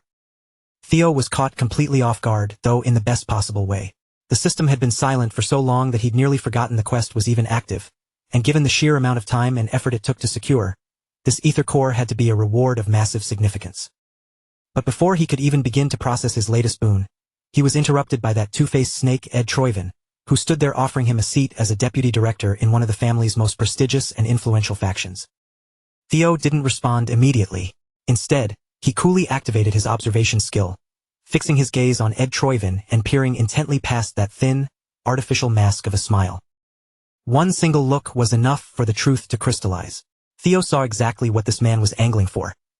Ed wanted to leash him, turning him into a pliable puppet who could be exploited to uncover the hidden secrets of the primordial dragon relics. Theo had already sensed this was a possibility, but having it confirmed was crucial.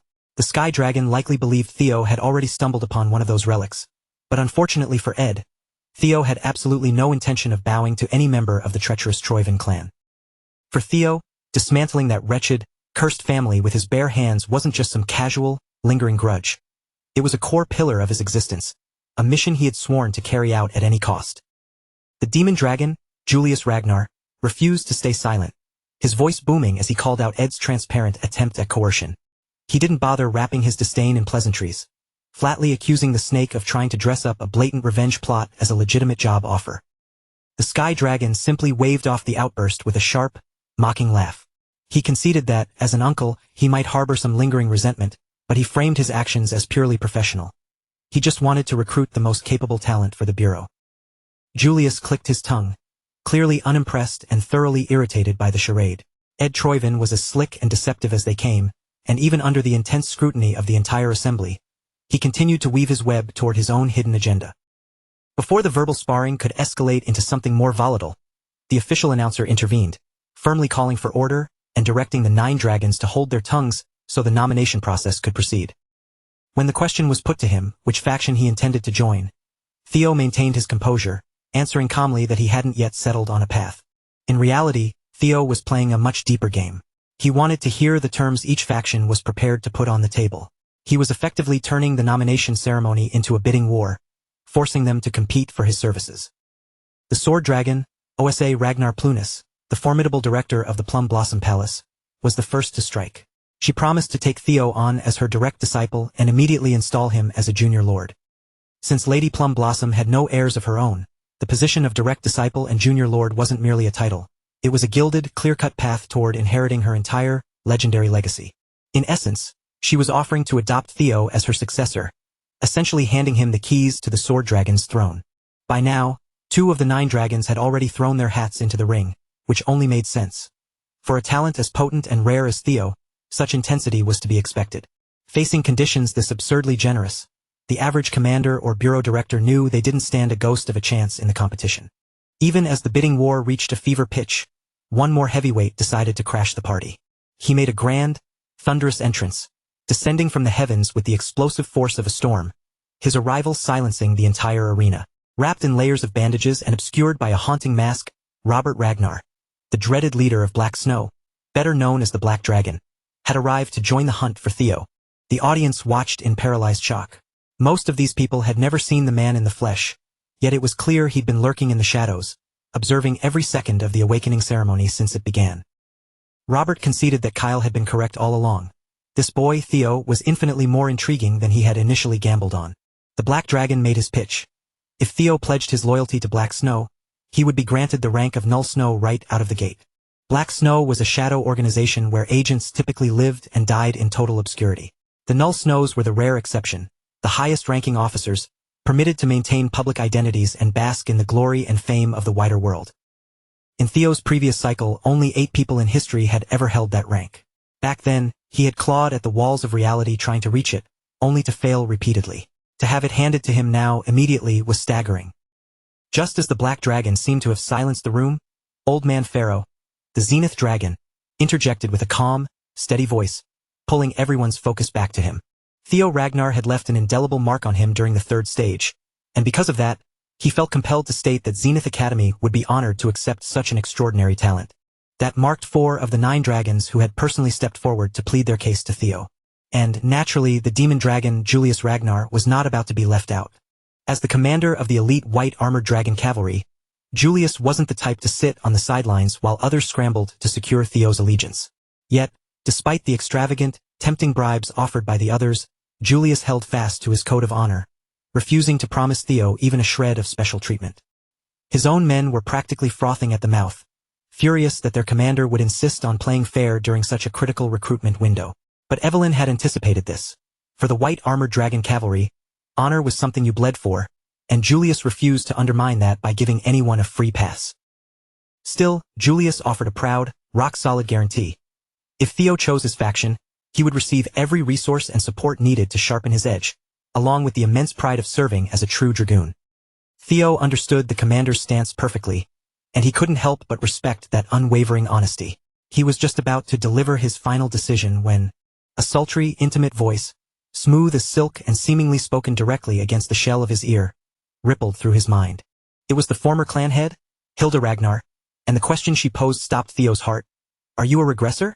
The sheer, unshakable confidence in her tone left no room for doubt. She wasn't guessing. She knew. Fighting to keep his facial expression from betraying his inner turmoil, Theo channeled his thoughts into a telepathic reply, feigning ignorance and pretending not to grasp the gravity of her question. Hilda let out a low, amused chuckle at his flawless performance before wondering aloud what kind of hell he must have endured in his previous life. When she specifically mentioned cycles, Theo's mind reeled. That single word landed like a physical blow, forcing him to consider a terrifying possibility, that the phenomenon of regression might not be a one-time occurrence. With the entire arena holding its breath waiting for his announcement, Theo was reeling from the existential shock of her revelation, so he asked for a brief moment to collect his scattered thoughts. Hilda's smirk grew as she observed his visible panic. She told him to drop the act as she was a fellow regressor, the only difference being that her own allotted cycles had long since been exhausted. In other words, this dangerously elegant, centuries-old grandmother of his was casually dropping the bombshell that she had walked this path of regression multiple times over. The weight of that revelation was almost too much to process in the middle of a ceremony, and Theo immediately realized he needed to corner her later for a real explanation. When he pressed her for the meaning behind these cycles, Hilda sounded genuinely taken aback by his ignorance. She lamented that her son, Kyle, must have left the poor boy completely in the dark. It wasn't entirely surprising, given that Kyle held a visceral, burning hatred for regressors. The only real mystery was why he had allowed one to keep breathing, even if they were his own flesh and blood. Perhaps that was the true, hidden reason Theo had been subjected to such a suicidal trial at the mountain peak all along. Hilda seemed genuinely amused, even a little pleased, to sense the burning hunger for answers in the boy's eyes. However, she knew full well that this bustling arena was neither the time nor the place to peel back the layers of such a complex history. If Theo really wanted to uncover the deepest, darkest secrets of the Ragnar clan, and the terrifying truth of the world beyond, he would have to seek her out in private to continue this conversation. Reflecting on the final leg of the awakening ceremony, the image of his father's gift stood out in sharp relief. That merciless, cold-blooded heart sword.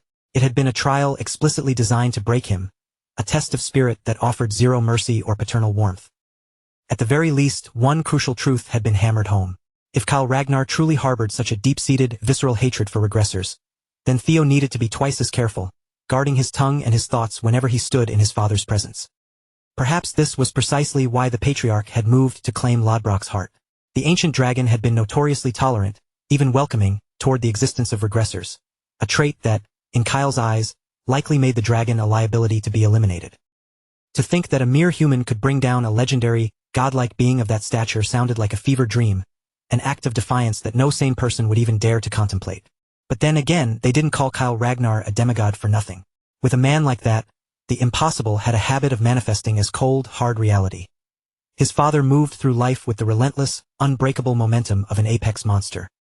If Theo was ever going to peel back the curtain on the true nature of regression, he would eventually have to sit down eye to eye with grandmother Hilda and force a complete, uncut explanation out of her. Setting that mental turmoil aside, there was one final, pressing task at hand. The moment of truth had arrived. Theo Ragnar had finally reached his verdict on which faction to call his home. With his head held high and a look of absolute certainty etched into his features, Theo stepped forward to announce his decision. The declaration was made with unshakable conviction, leaving no room for doubt about the path he had chosen. Remington Narcio, who had secured a respectable second place in the rankings, made his move, opting to join Zenith Academy as the chosen disciple of the Zenith Dragon. It was a harmonious pairing. Both the master and the student shared the same underlying mastery of the water current breathing technique, making it a natural fit for his growth. In the timeline Theo remembered, Remington had returned to the fold of the Narcio clan, choosing to forge his path in isolation. That solitary, volatile road had eventually spiraled into a bloody, ruinous rebellion against the House of Ragnar. And everyone knew that making an enemy out of the Silver Lion was a death sentence. It was the kind of colossal mistake that nobody walked away from unscathed.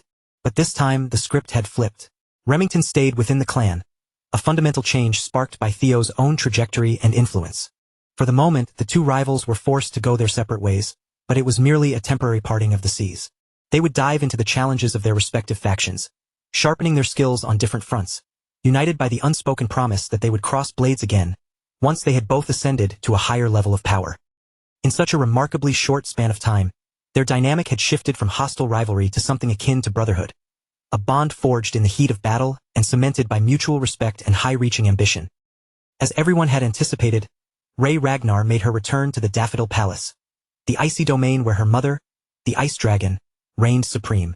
For a figure as cold and commanding as Rey, there truly was no theater in the entire clan better suited for her talents than that frost-covered palace. Sybil and the other hopefuls from Training Ground 4 had desperately hoped to follow in their young master's footsteps, but their test scores simply weren't high enough to qualify them for the prestigious faction Theo had picked. Parting ways with the allies who had stood shoulder to shoulder with him was a bitter pill to swallow, but it was a necessary sacrifice. Theo felt a genuine, quiet anticipation to see his friends evolve and spread their wings in their own directions. As the formal ceremony concluded and the tension in the arena began to dissipate, the Lanka siblings navigated through the dispersing crowd to find Theo.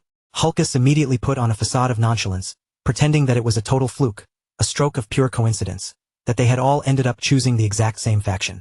Theo, playing along with the social grace expected of him, offered them a polite, warm greeting, making sure to voice his sincere gratitude for their support during the second stage. Erica, however, made her stance clear. She wouldn't be forgetting that debt anytime soon. She had a soft spot for strong men, and apparently her giant brother shared the same affinity. Suddenly, a supervisor's voice cracked through the air, barking a warning for the new recruits to stand at attention and prepare themselves. The commander was making his approach. Honestly, looking back, it shouldn't have been a surprise to anyone that Theo would gravitate toward the most esteemed, honorable unit in the entire Ragnar organization. It was the ultimate launchpad, the perfect environment to polish his standing, solidify his reputation, and lay the groundwork for his eventual campaign to seize the position of clan head. The White Armored Dragon Cavalry, a unit held under the iron-fisted command of the relentless demon dragon himself. Any further, deeper probing into Grandmother Hilda's revelations would simply have to be shelved for another day. Right now, the fresh recruits had a different mission to attend to. It was time to stand tall and announce their visions for the future. Hulkus Lanka bellowed his declaration, his voice ringing out with raw, unbridled enthusiasm as he vowed to become one of the greatest dragoons to ever serve. Some of the other rookies were driven by the allure of fame, dreaming of hearing their names whispered with reverence across the breadth of the clan. Erica, meanwhile, set the bar high, declaring her intent to eclipse everyone else and become the undisputed strongest of her generation. A claim that promised a long, brutal road ahead. One nervous, young recruit stammered out that he simply wanted to earn the commander's personal acknowledgement, an awkwardly sincere wish that drew a few puzzled glances from those nearby. Finally, the moment arrived. It was time for the golden boy to step into the spotlight and share his own map for the future.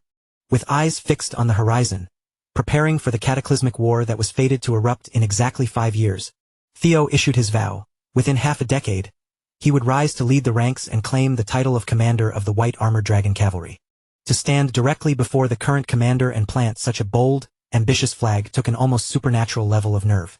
But Julius didn't interpret Theo's direct challenge as a slight. On the contrary, he seemed to take a grim pleasure in witnessing such massive, unyielding ambition from a green recruit. Regardless of the varied motives that had led these rookies to choose the cavalry, Julius had one final, non-negotiable lesson for them. Every drop of sweat and blood they left on the battlefield would, in time, be etched into the annals of legend. The agony of today would ripen into the pride of tomorrow. The cavalry's shield would remain unbreakable, and its blade would never know the meaning of surrender.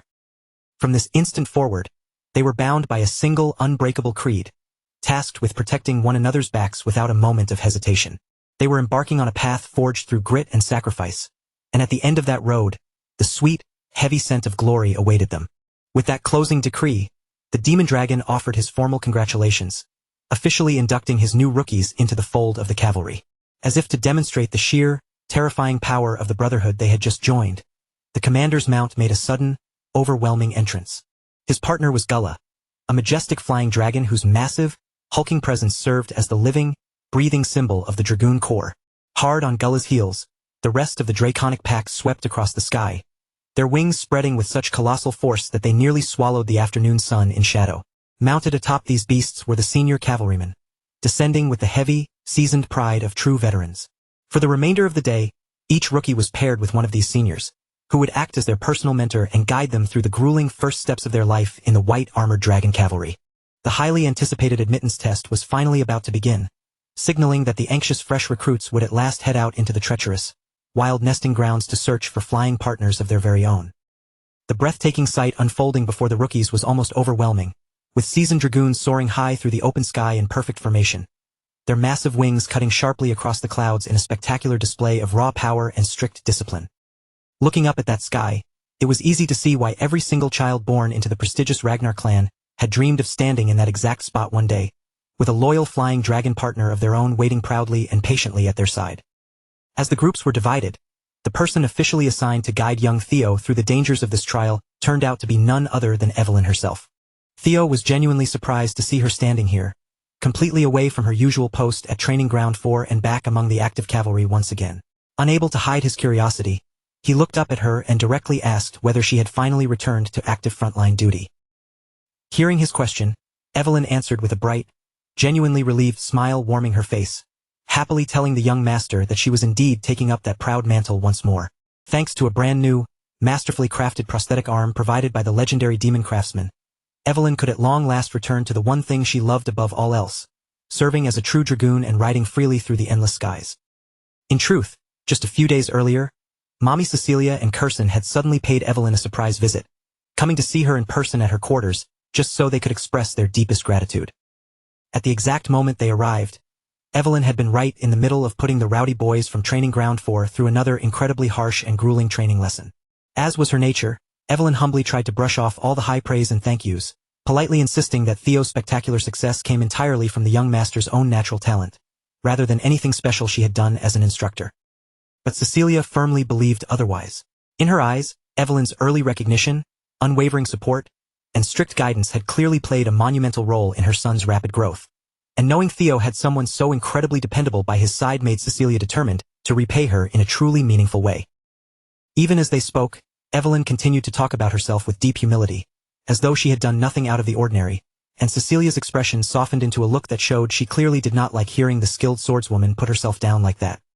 Stepping forward, Kirsten then gently remarked that the bright lights guiding others through the pitch-black darkness often have absolutely no idea just how brilliantly they themselves are shining. The wise elf could see that exact, radiant light glowing inside this fierce, one-armed swordswoman, and she genuinely wanted to help Evelyn shine even more brilliantly across the entire world. And so, back in the present moment, Evelyn's life as one of the cavalry's premier dragoons had been fully reignited.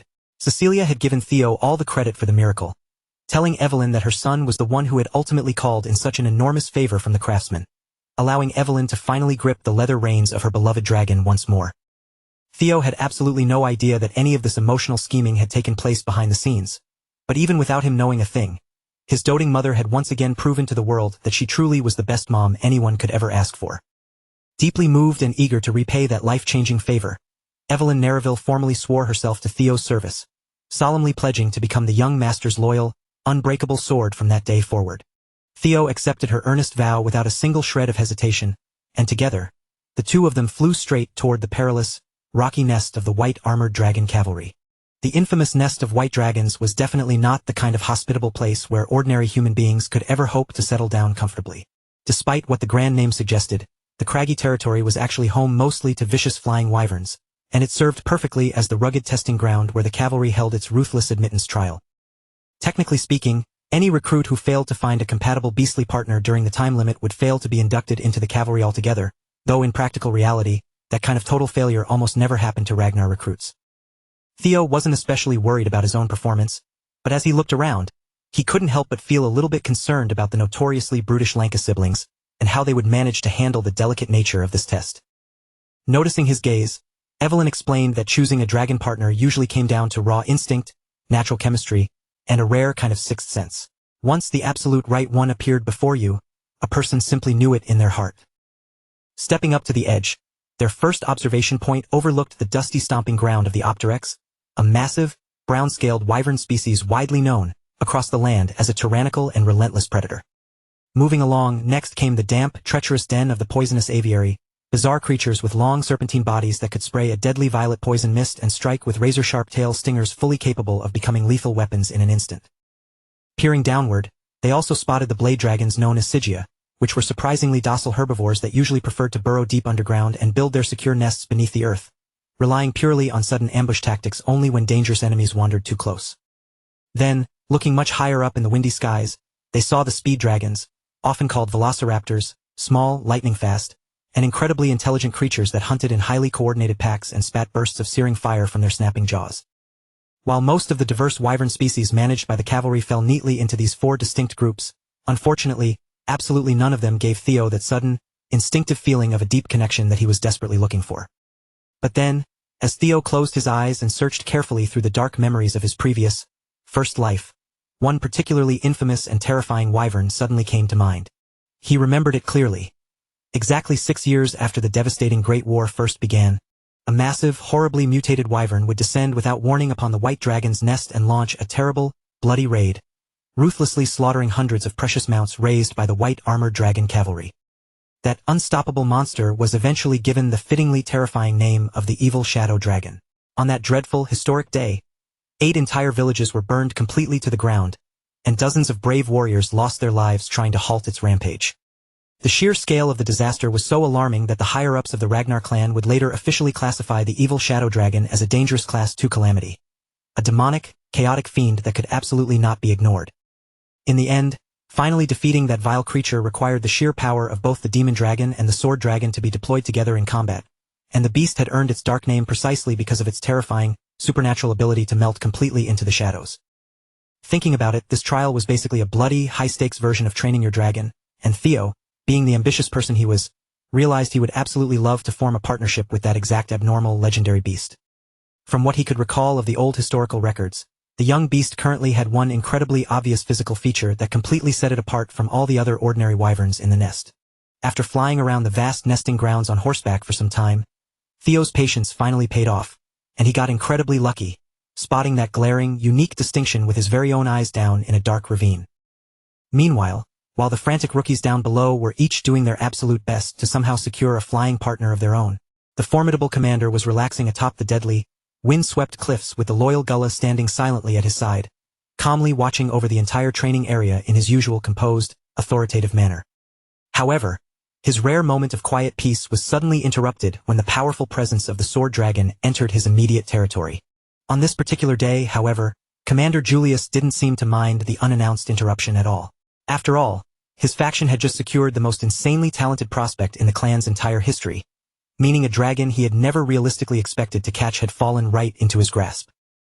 And as the heavy silence broke, it turned out that checking in on this development was exactly the reason why OSA had come up the mountain to see him. With her sharp intuition, she already knew that Commander Julius fully intended to establish young Theo as one of the cavalry faction's main foundational pillars much sooner rather than later. Of course, Julius remained a fortress, neither openly confirming nor explicitly denying her bold claim. He knew all too well that a man who ran his mouth too easily could quickly bring about his own messy downfall, and he was definitely not about to make that rookie mistake here. Even without him uttering a single incriminating word, the perceptive sword dragon could easily tell just by his posture that Julius was painting a much larger, more ambitious political picture than she had first assumed. The commander had not spoken a single careless sentence, but the grand direction of his inner thoughts was still clear enough for a veteran like OSA to easily sense. Still, OSA had not climbed all the way up here just to stir up petty trouble between factions.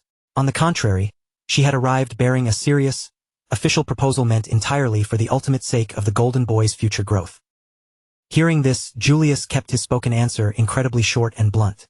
He stated that Theo was already firmly integrated into his faction, so transferring the boy over to the Plum Blossom Palace was completely out of the question. Still, he narrowed his eyes, wanting to hear what kind of unique proposal this plump woman had actually brought him. Without softening her tone or dancing around the point any longer, OSA looked him dead in the eye and boldly suggested that their two rival factions should jointly mentor the rising young star together. It was a radical, shocking idea completely without precedent.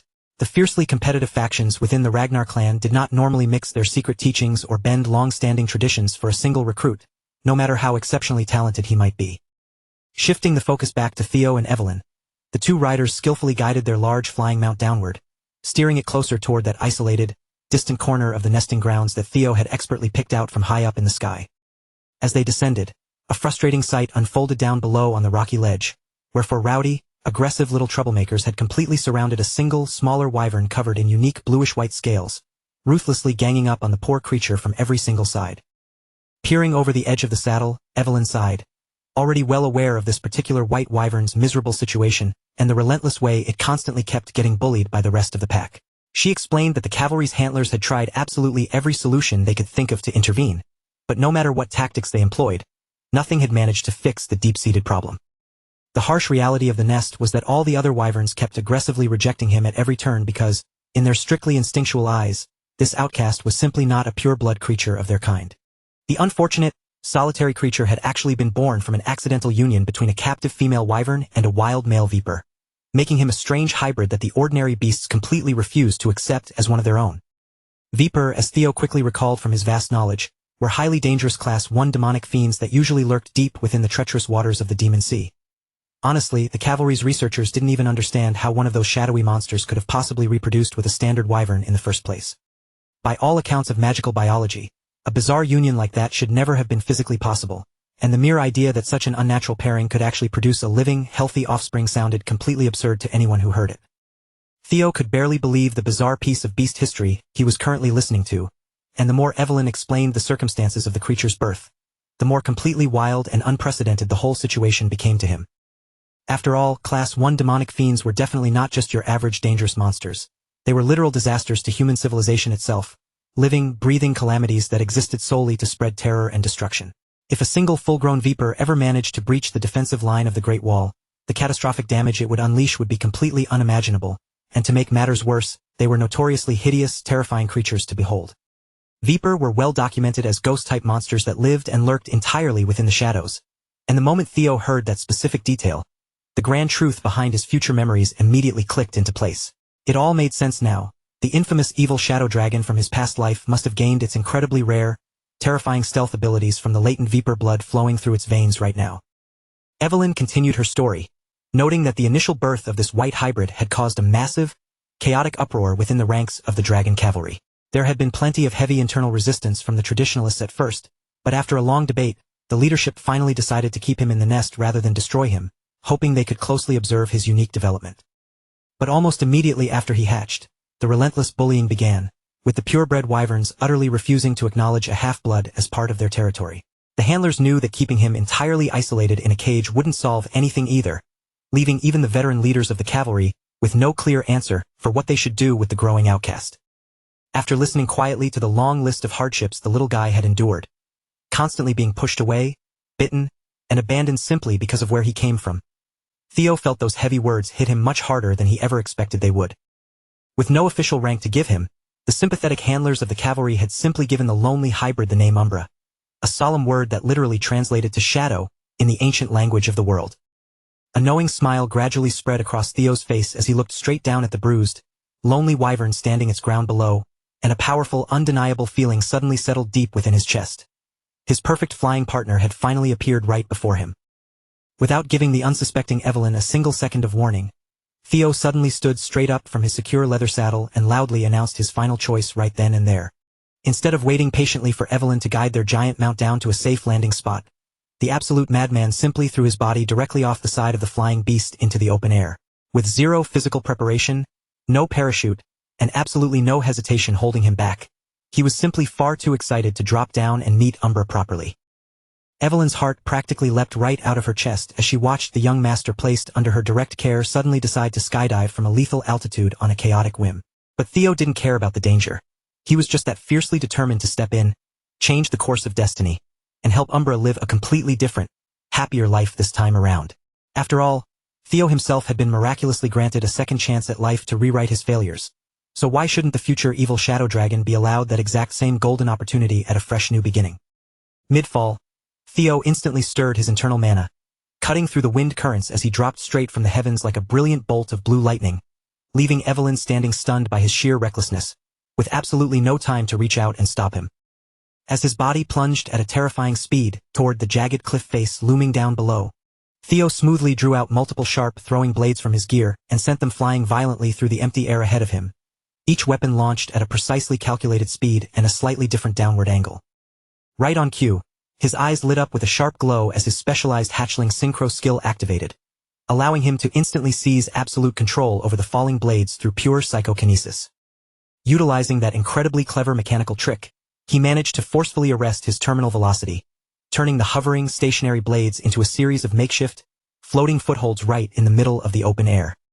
To anyone watching the spectacle from a distance, it almost looked as if Theo was gracefully running downward through the empty sky, casually stepping against gravity itself as if he were on a solid staircase. For a young recruit, mastering the complex art of psychokinesis was already deeply impressive on its own, but utilizing it in such a wildly creative, death-defying way was on a completely different level of genius, leaving Evelyn to do nothing but stare down in absolute amazement. As she watched him manipulate the blades with flawless precision, she couldn't help but realize that this young monster's true growth speed was becoming something completely beyond belief. Down on the rocky cliff below, the aggressive wyverns surrounding Umbra continued to hiss, spit, and screech with open territorial hostility, their powerful bodies completely tense as they slowly closed their circle around the lone hybrid.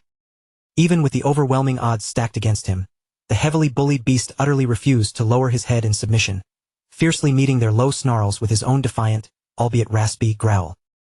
Watching that incredibly unfair, cruel scene unfold right in front of his eyes as he neared the ground, Theo was suddenly reminded of his own painful past, specifically the dark days of his childhood when he had been universally mocked and cast aside as the pathetic imbecile of the Ragnar clan. Back in those bitter days, his own peers and relatives had constantly sneered at him for being nothing more than an incompetent, worthless bastard, and all he could do back then was tightly grit his teeth, swallow the burning humiliation, and quietly endure every cruel insult thrown his way. But those days of weakness were long gone. Now, Theo was no longer that helpless, crying boy. Through sheer blood and effort, he had transformed into someone entirely different, the undeniable, terrifyingly greatest warrior of his entire generation. Bright, volatile sparks began to crackle and pop wildly around his limbs, as his signature thunder dragon breathing roared to life within his core, wrapping his entire descending figure in a surging shroud of electric power. The instant Theo finally entered his effective combat range above the ledge, he redirected the hovering blades for their true purpose, sending them rocketing forward through the air straight toward the aggressive wyverns that were bullying Umbra. The thrown weapons blazed with an absolutely absurd, blinding amount of blue electricity as Theo intentionally unleashed the full weight of his oppressive dragon mark across the area. If he had truly desired to, he could have effortlessly slaughtered those 4 bully wyverns on the spot, but showing immense restraint, he held his lethal power back, letting the shockwaves burst just close enough to terrify them out of their minds. It worked perfectly. As the terrified bullies instantly scattered into the air with their tails practically tucked between their legs, shrieking in fear, Theo Ragnar executed a flawless, heavy landing right on the center of the cliff, glaring up to coldly scold the fleeing beasts, calling them pathetic cowards who only ever dared to act tough because they had superior numbers on their side. Once the skies were clear, his intense gaze shifted back downward toward the trembling Umbra, and the fierce sharpness in his eyes instantly softened into a quiet look of genuine concern. But Umbra, having known nothing but cruelty from others, only saw this powerful human as a dangerous new threat. The wounded, bleeding beast growled warily from deep in its throat, lowering its front posture as if ready to desperately pounce the instant Theo showed even the slightest hint of hostility.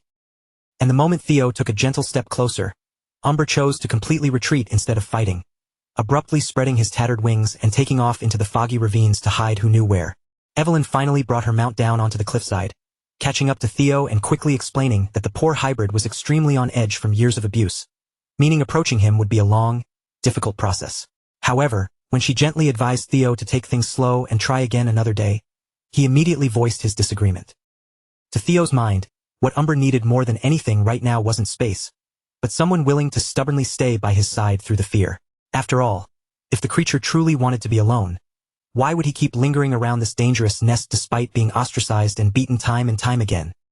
The heartbreaking answer was incredibly simple to Theo.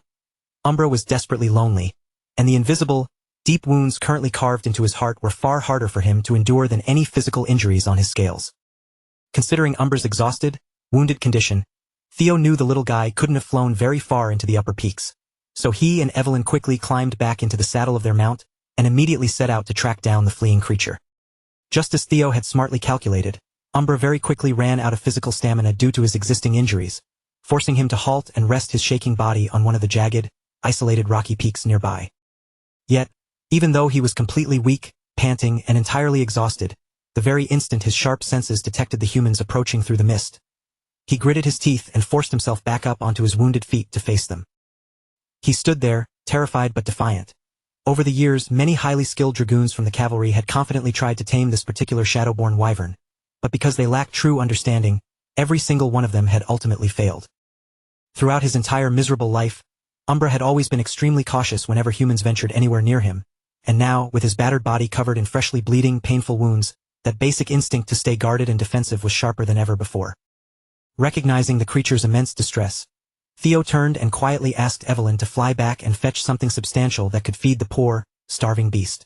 While she took off to handle that task, he decided to stay behind on the rocky ledge, determined to take his time and try to truly understand Umbra not merely as some wild monster, but as an individual with its own soul. Taking a deep breath, Theo began walking forward toward the defensive beast at a slow, deliberate and careful pace. However, the moment his boots drew too close, Umbra snapped and released the crushing, oppressive fear aura of a true apex wyvern. Theo didn't flinch for a second, answering the threat immediately by pushing right back with the dominant, overwhelming fear aura of a lesser drake. In that incredibly tense, localized space between them, beast and man faced each other completely head-on, each stubbornly trying to overpower and break the other using nothing but raw presence and an invisible torrent of psychological pressure. But as the seconds ticked by, Theo's cultivated aura ultimately proved to be the stronger of the two. Step by agonizing step, his heavy presence pressed relentlessly forward across the stone until Umbra's posture faltered, and the hybrid was steadily forced down beneath its weight. Sensing that he had lost the battle of wills, Umbra tightly braced his wounded frame and closed his eyes, fully expecting a wave of agonizing pain to follow, absolutely certain that this powerful human was about to brutally strike him down while he was weakened. But the expected blow never came. Instead of hurting him, Theo gently uncorked a high-grade healing potion, stepped right up to the shivering creature, and poured the soothing liquid carefully over the beast's deeply wounded body. The very moment the magical medicine soaked deep into his raw injuries, Umbra could feel the burning pain fading away into nothingness, his torn flesh and broken scales recovering bit by bit as a small but noticeable amount of physical strength returned to his limbs. Once the absolute worst of those terrible, throbbing wounds had been properly treated, Theo reached out with an open hand and gently stroked the side of the poor wyvern hybrid's head, keeping his touch entirely calm, warm, and careful. Completely stunned by the sensation, Umbra could only open his eyes wide and stare at the boy in utter confusion. For as long as he could remember, his entire existence had been filled with nothing but raw pain, bitter rejection, endless suffering, and the constant reminder that he never belonged anywhere.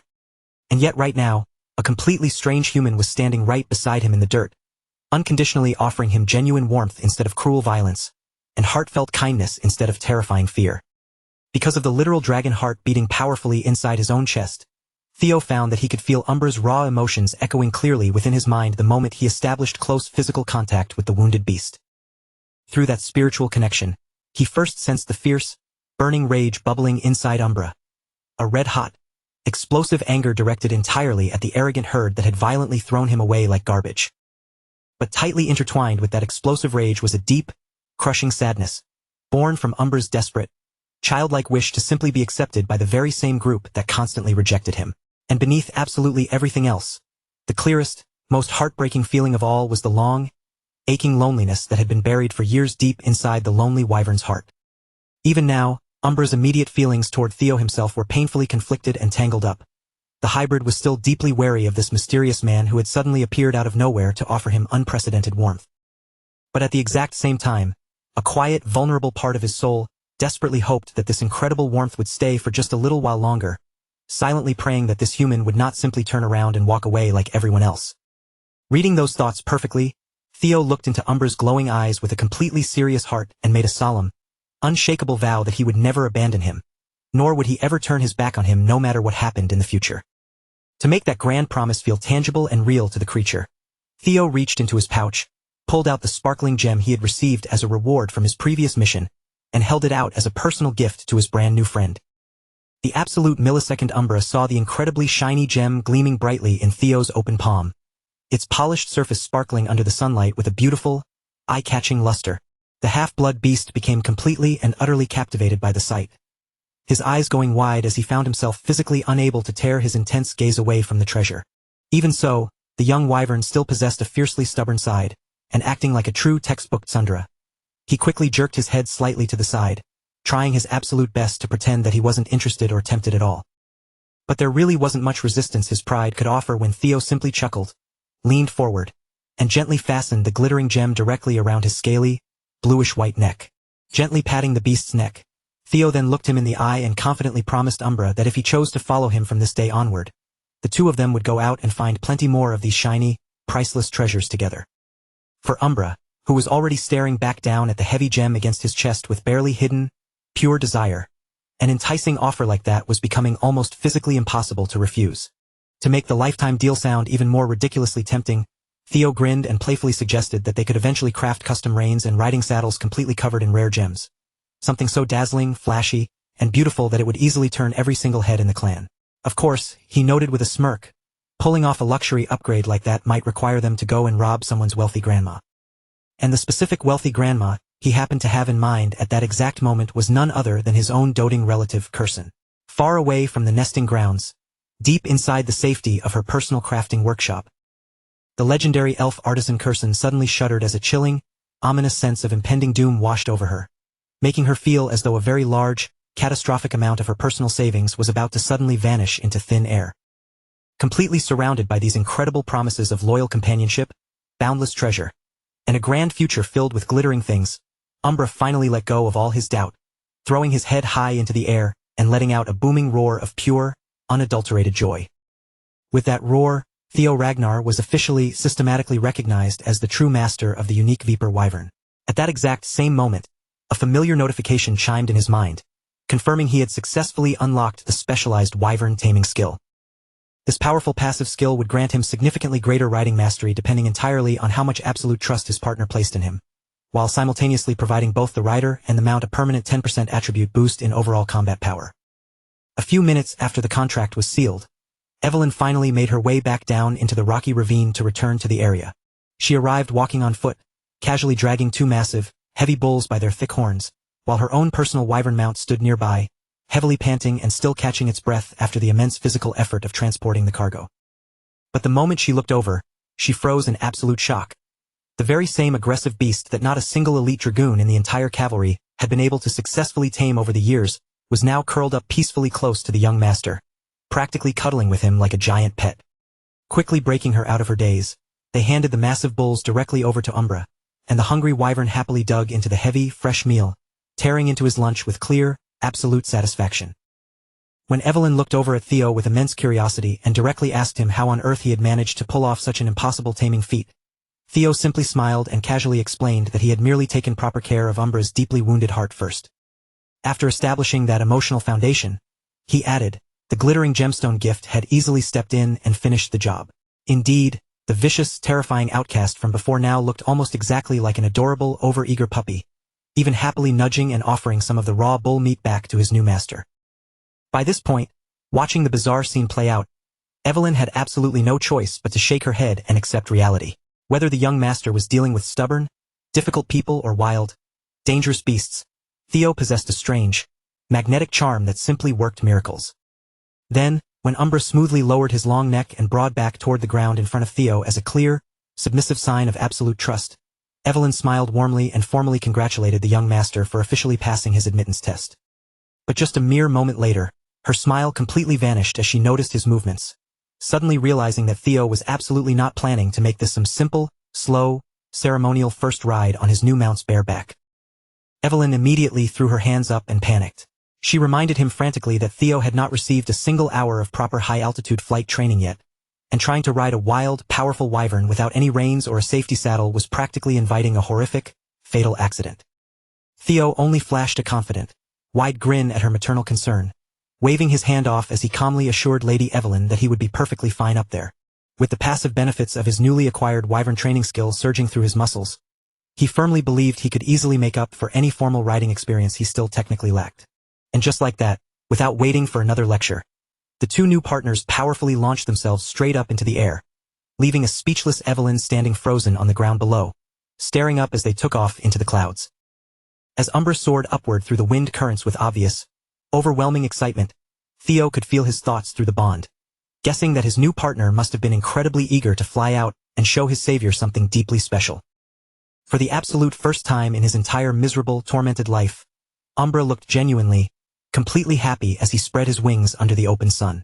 Watching his giant partner fly through the air with almost childlike wonder and innocence, Theo couldn't help but quietly wonder to himself how such a pure-hearted, gentle creature could have ever evolved into the terrifying, bloodthirsty demonic fiend known in his past timeline by the dreaded name of the evil shadow dragon. After effortlessly crossing all the way through the entire mountainous nest, the two of them finally reached the outer edge of a massive, roaring waterfall, where an endless torrent of mountain water came crashing down into the abyss in a deafening, massive curtain. Without slowing his terrifying flying speed for even a fraction of a second, Umbra plunged straight through the heavy downpour, expertly flying them right into a hidden, massive cave concealed perfectly behind the roaring wall of falling water. Up until this very second, Theo had genuinely believed that he knew the geography of the winter mountains inside and out, especially after everything he had personally experienced and mapped out during his time in the black snow. But even with his vast knowledge, he had never known that a breathtaking, ancient crystal cave was hidden right behind this waterfall. And looking around at the entire cavern subterranean chamber glittering so brilliantly with millions of colorful reflections, it was incredibly easy to understand exactly why the lonely Umbra loved this secret sanctuary so much. As Theo stepped off Umbra's back and cast his gaze around the brilliantly glittering cavern, the missing pieces of the puzzle clicked together, and he finally understood what had driven Umbra toward becoming the apocalyptic, mutated evil shadow dragon in his previous timeline. Scattered throughout the pristine crystal cave were patches of eerie ghost spirit flowers, and it was blindly obvious that the isolated Umbra had been surviving in this dark sanctuary by eating nothing but these forbidden plants. Looking closer at the pale petals, Theo felt a chill run down his spine, knowing these unnatural flowers were not supposed to grow in a terrestrial environment like the winter mountains at all. Under normal circumstances, they only bloomed in the crushing, dark depths of the demon sea, anchoring their roots in soil that was entirely saturated with pure demonic energy. According to ancient lore, dragons and demons carried primordial energies that opposed each other on a fundamental level, leaving Theo deeply baffled as to how a wyvern hybrid like Umbra had managed to survive on something so inherently toxic to his draconic nature. Whatever the biological miracle behind it might be, one immediate priority took shape in his mind. These corrupting, dangerous flowers had to be systematically burned away for Umbra's own safety.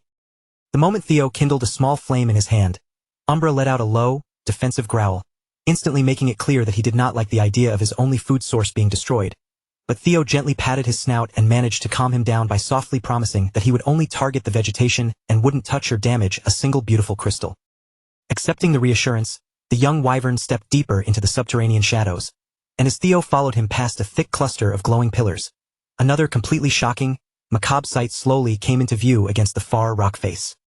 There, suspended high off the ground and tightly chained against the damp cavern wall, hung a horrifying, desiccated human corpse, its frame incredibly thin, withered, and rotting away in the absolute freezing darkness of the hidden cave. Theo stepped closer, using his trained eyes to analyze the state of the remains, estimating that the mysterious man had been dead for at least 10 whole years, yet strangely enough, the flesh had barely decayed as much as it naturally should have over a decade. The sub-zero temperature deep within the icy cave had certainly played a physical part in preserving the body, but raw cold alone could not possibly account for this level of flawless preservation.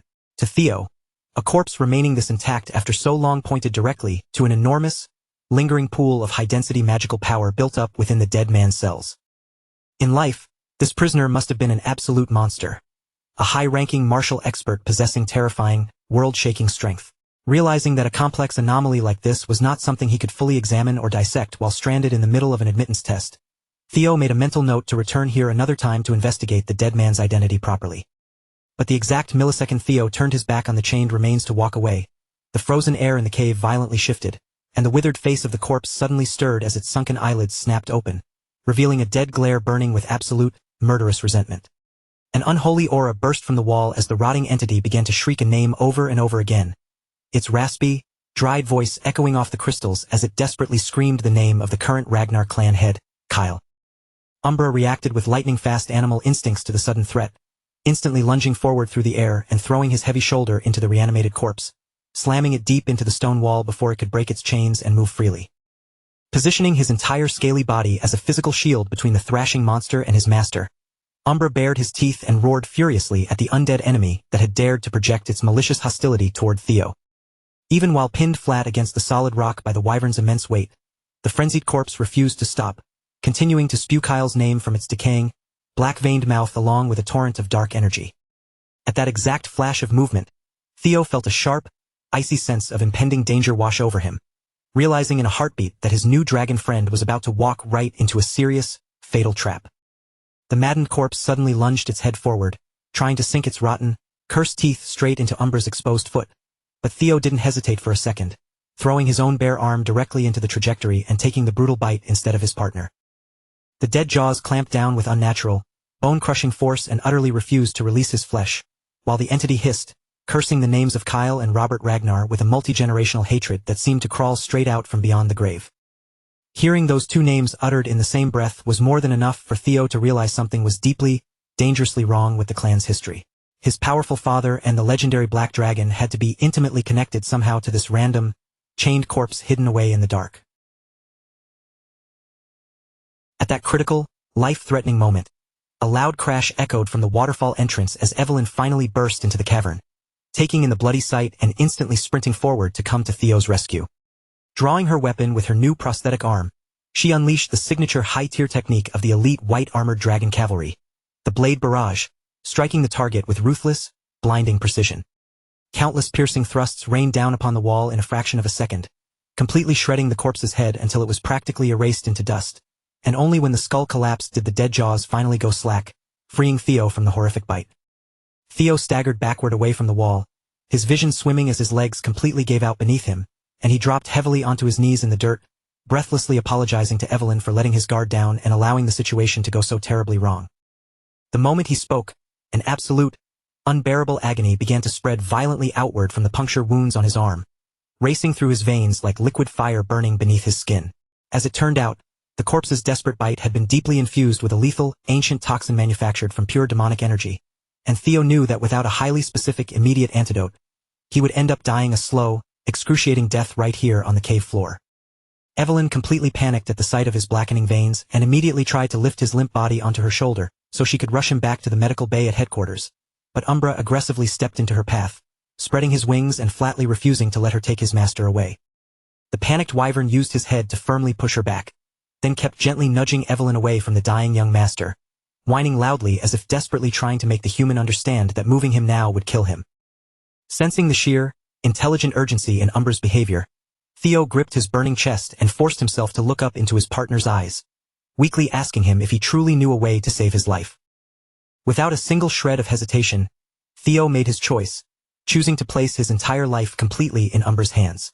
Even as the agonizing poison threatened to tear him apart, he managed to flash a reckless, trusting grin, leaving the Viper Wyvern to decide his ultimate fate.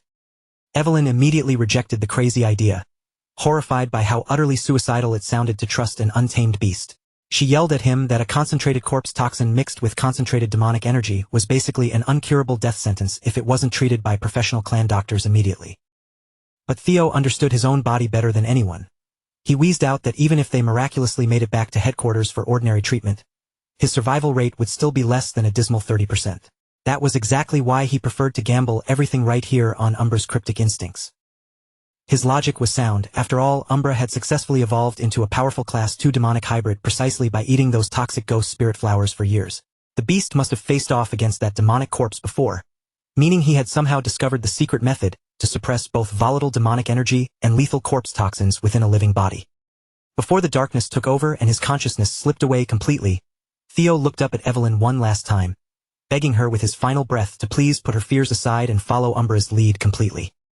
The moment Theo passed out, the Viper Wyvern whirled around, scanning the layout of the cave before moving with incredible speed, deftly harvesting a specific bundle of the pale ghost spirit flowers from where they grew along the jagged rocks. Next, he slammed his tail against the cavern walls, intentionally breaking off several glowing pieces of the surrounding raw crystals and gathering the fragments off the ground with an urgent, desperate purpose. Umbra scrambled back over and dropped the scattered materials directly at Evelyn's boots, nudging them forward while looking at her, clearly gesturing for her to crush the elements together and feed the resulting mixture to the young master. Evelyn clenched her teeth until they nearly bled, swallowing her immense fear of the unknown, as she chose to honor Theo's dying request and place her faith in his dragon partner. Reaching down with a shaking breath, she grabbed the fragile stalks of the ghost spirit flowers and the sharp, glowing chunks of the broken crystal in her hands. Then, channeling her internal mana down into her palms, she forcefully crushed the materials into a fine paste, blending the raw magical elements and the demonic petals together into one harsh, swirling mixture. What formed from the synthesis was a viscous, dark purple liquid radiating a strange warmth, and Evelyn carefully tilted Theo's head back, slowly dripping the concoction down into his open mouth. The moment the fluid disappeared down his throat, the loyal soldier and the terrified beast both froze in a tense, agonizing silence, completely holding their breath as they stared at the boy's pale face, waiting to see if the strange medicine would save him or kill him. The exact millisecond the dark purple mixture reached the center of Theo's chest, the powerful dragon heart resting inside his core reacted, giving off a sudden, thunderous, and deafening thrum that rattled his ribs. With that mythical heart acting like a high-powered engine inside his chest, Theo's dying body began to visibly and violently recover, and an absolute torrent of pure mana started overflowing from his skin in visible waves. The massive pressure of that overflowing mana gradually shifted into the elemental form most natural to his soul, taking on the violent, crackling blue force of his innate electric affinity. Little by little, the surging currents of his lightning began to forcefully absorb the extracted corpse poison, twisting and braiding together with the corruptive demonic power inside his bloodstream rather than fighting it. As the two opposing forces fused, the very color of his electrical magical attribute started to mutate, darkening rapidly until it was no longer an ordinary blue lightning storm, but a terrifying, absolute shade of pitch black. Once the elemental transformation finally finished its course, the newly born black lightning surged backward, flowing straight back into Theo's core and completely restarting his entire life support system from within. A comprehensive, full-body cleansing purification erupted throughout his meridians, and through surviving that terrifying, agonizing process, Theo successfully conquered the demonic toxin and permanently obtained the terrifying trait of the evil shadow dragon itself. Meanwhile, while Theo was literally fighting on the brink of death inside that hidden crystal cave, the powerful commander Julius Ragnar was sitting far away from the mountains, inside the quiet safety of his personal faction office. As he reviewed his documents, a shadowy operative stepped into the room, delivering a piece of incredibly grim news that the elite intelligence network, the Black Snow, had already cross-checked with absolute, meticulous care. And according to the highly classified report placed directly before his eyes, the terrifying, world-altering information had just been officially confirmed with an overwhelming 89% authenticity. The heavy silence in the room was violently shattered as Julius's emotions completely boiled over.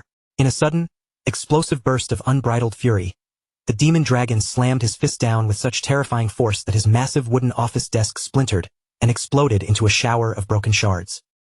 He stood breathing heavily among the wreckage, bitterly reflecting on how he had been riding a phenomenal wave of success and momentum lately.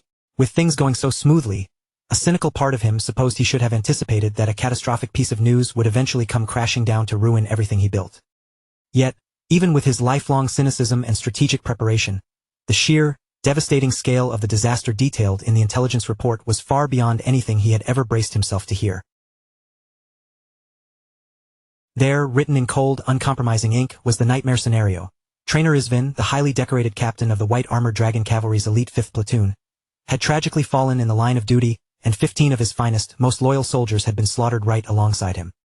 Meanwhile, deep inside the hidden cavern, a miraculous biological restructuring was taking place within Theo.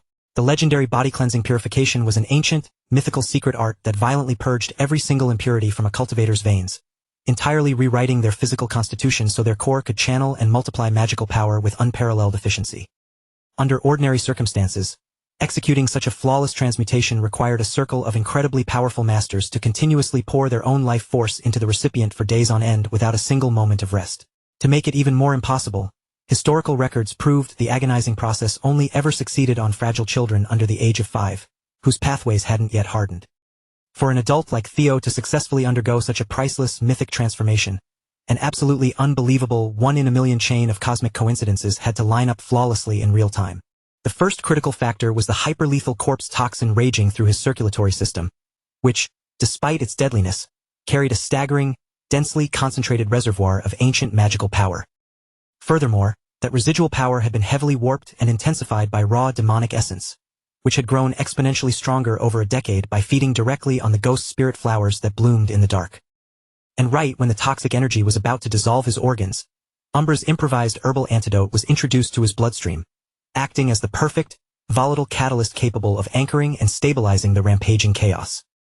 All of these terrible, conflicting elements miraculously coalesced into a state of absolute equilibrium, creating a flawless balance where Theo was neither consumed by the shadow toxin nor simply cleansed of its beneficial properties. Instead of succumbing, his resilient draconic cells managed to completely dominate and absorb the endless stream of raw energy, entirely rewriting the deadly poison and turning it into a permanent extension of his own power. With a sudden, violent gasp, Theo's body jolted awake on the cavern floor. As his eyelids blinked open and his blurred vision cleared, the very first things he saw were the anxious, pale faces of Evelyn and Umbra, both hovering right beside him in the dim light. Every muscle in his body felt completely hollowed out and exhausted from the sheer physical trauma of the purification. Looking up at his companions with a tired, weary smile, Theo weakly apologized for scaring them and making them worry so much. Hearing his steady voice, the battle-hardened female soldier and the fiercely loyal wyvern finally let go of the heavy breath they had been holding for what felt like hours, their shoulders slumping in immense relief. But the moment Theo mentally summoned his glowing status window to check his vitals, his eyes widened in sheer disbelief. There, blinking in front of him, was an impossible system notification. Somehow, he had officially awakened as the second coming of the mythical evil shadow dragon. The sheer impact of the purification process alone had permanently gifted him an astronomical 85 additional attribute points. It was a statistical jump so massive and unprecedented that even someone with Theo's vast past life knowledge had to stand in awe of how truly extraordinary it was. Gazing around at the glittering environment, he was now absolutely certain of one profound geological fact. The glowing crystals blanketing this cavern were no mere stones, but physical, condensed manifestations of pure, unadulterated elemental energy. It was this ambient purity that had constantly filtered and neutralized the malevolent toxicity of the ghost spirit flowers over the years, transforming what should have been a horrific, flesh-melting poison into the ultimate, boundary-breaking medicine. Looking over at the massive wyvern resting nearby, Theo felt a profound wave of gratitude wash over his heart, incredibly thankful that he had trusted his gut and placed his literal life entirely in Umbra's hands. To begin with, anyone carrying the blood of the Ragnar family possessed a physical vessel that was already considered genetically flawless and close to perfection from the moment of their birth. But now that Theo had miraculously survived a complete body-cleansing purification and awakened the legendary legacy of the evil shadow dragon, his ultimate trajectory toward the absolute zenith of martial power had become clearer and more undeniable than ever before. With his condition stabilized, their attention naturally drifted back to the biggest mystery remaining in the cave, the true identity of the tragic man who had become nothing more than a chained, vengeful phantom rotting in the dark. Evelyn stepped carefully over the rubble, moving closer to the section of the wall where the corpse had been pinned. As she brushed away the dust and examined the stone face more intently, she noticed a complex network of fascinating markings intentionally carved into the rock. Stretching across the entire surface of the stone were rows of remarkably clean, precise, and disciplined inscriptions, effectively forming a hidden historical journal left behind by a legendary master of the martial arts. Reading the faded characters aloud, she discovered the writing recorded how the desperate man had crawled into this secret cave to hide after suffering a crushing, humiliating defeat at the collective hands of Kyle and Robert Ragnar.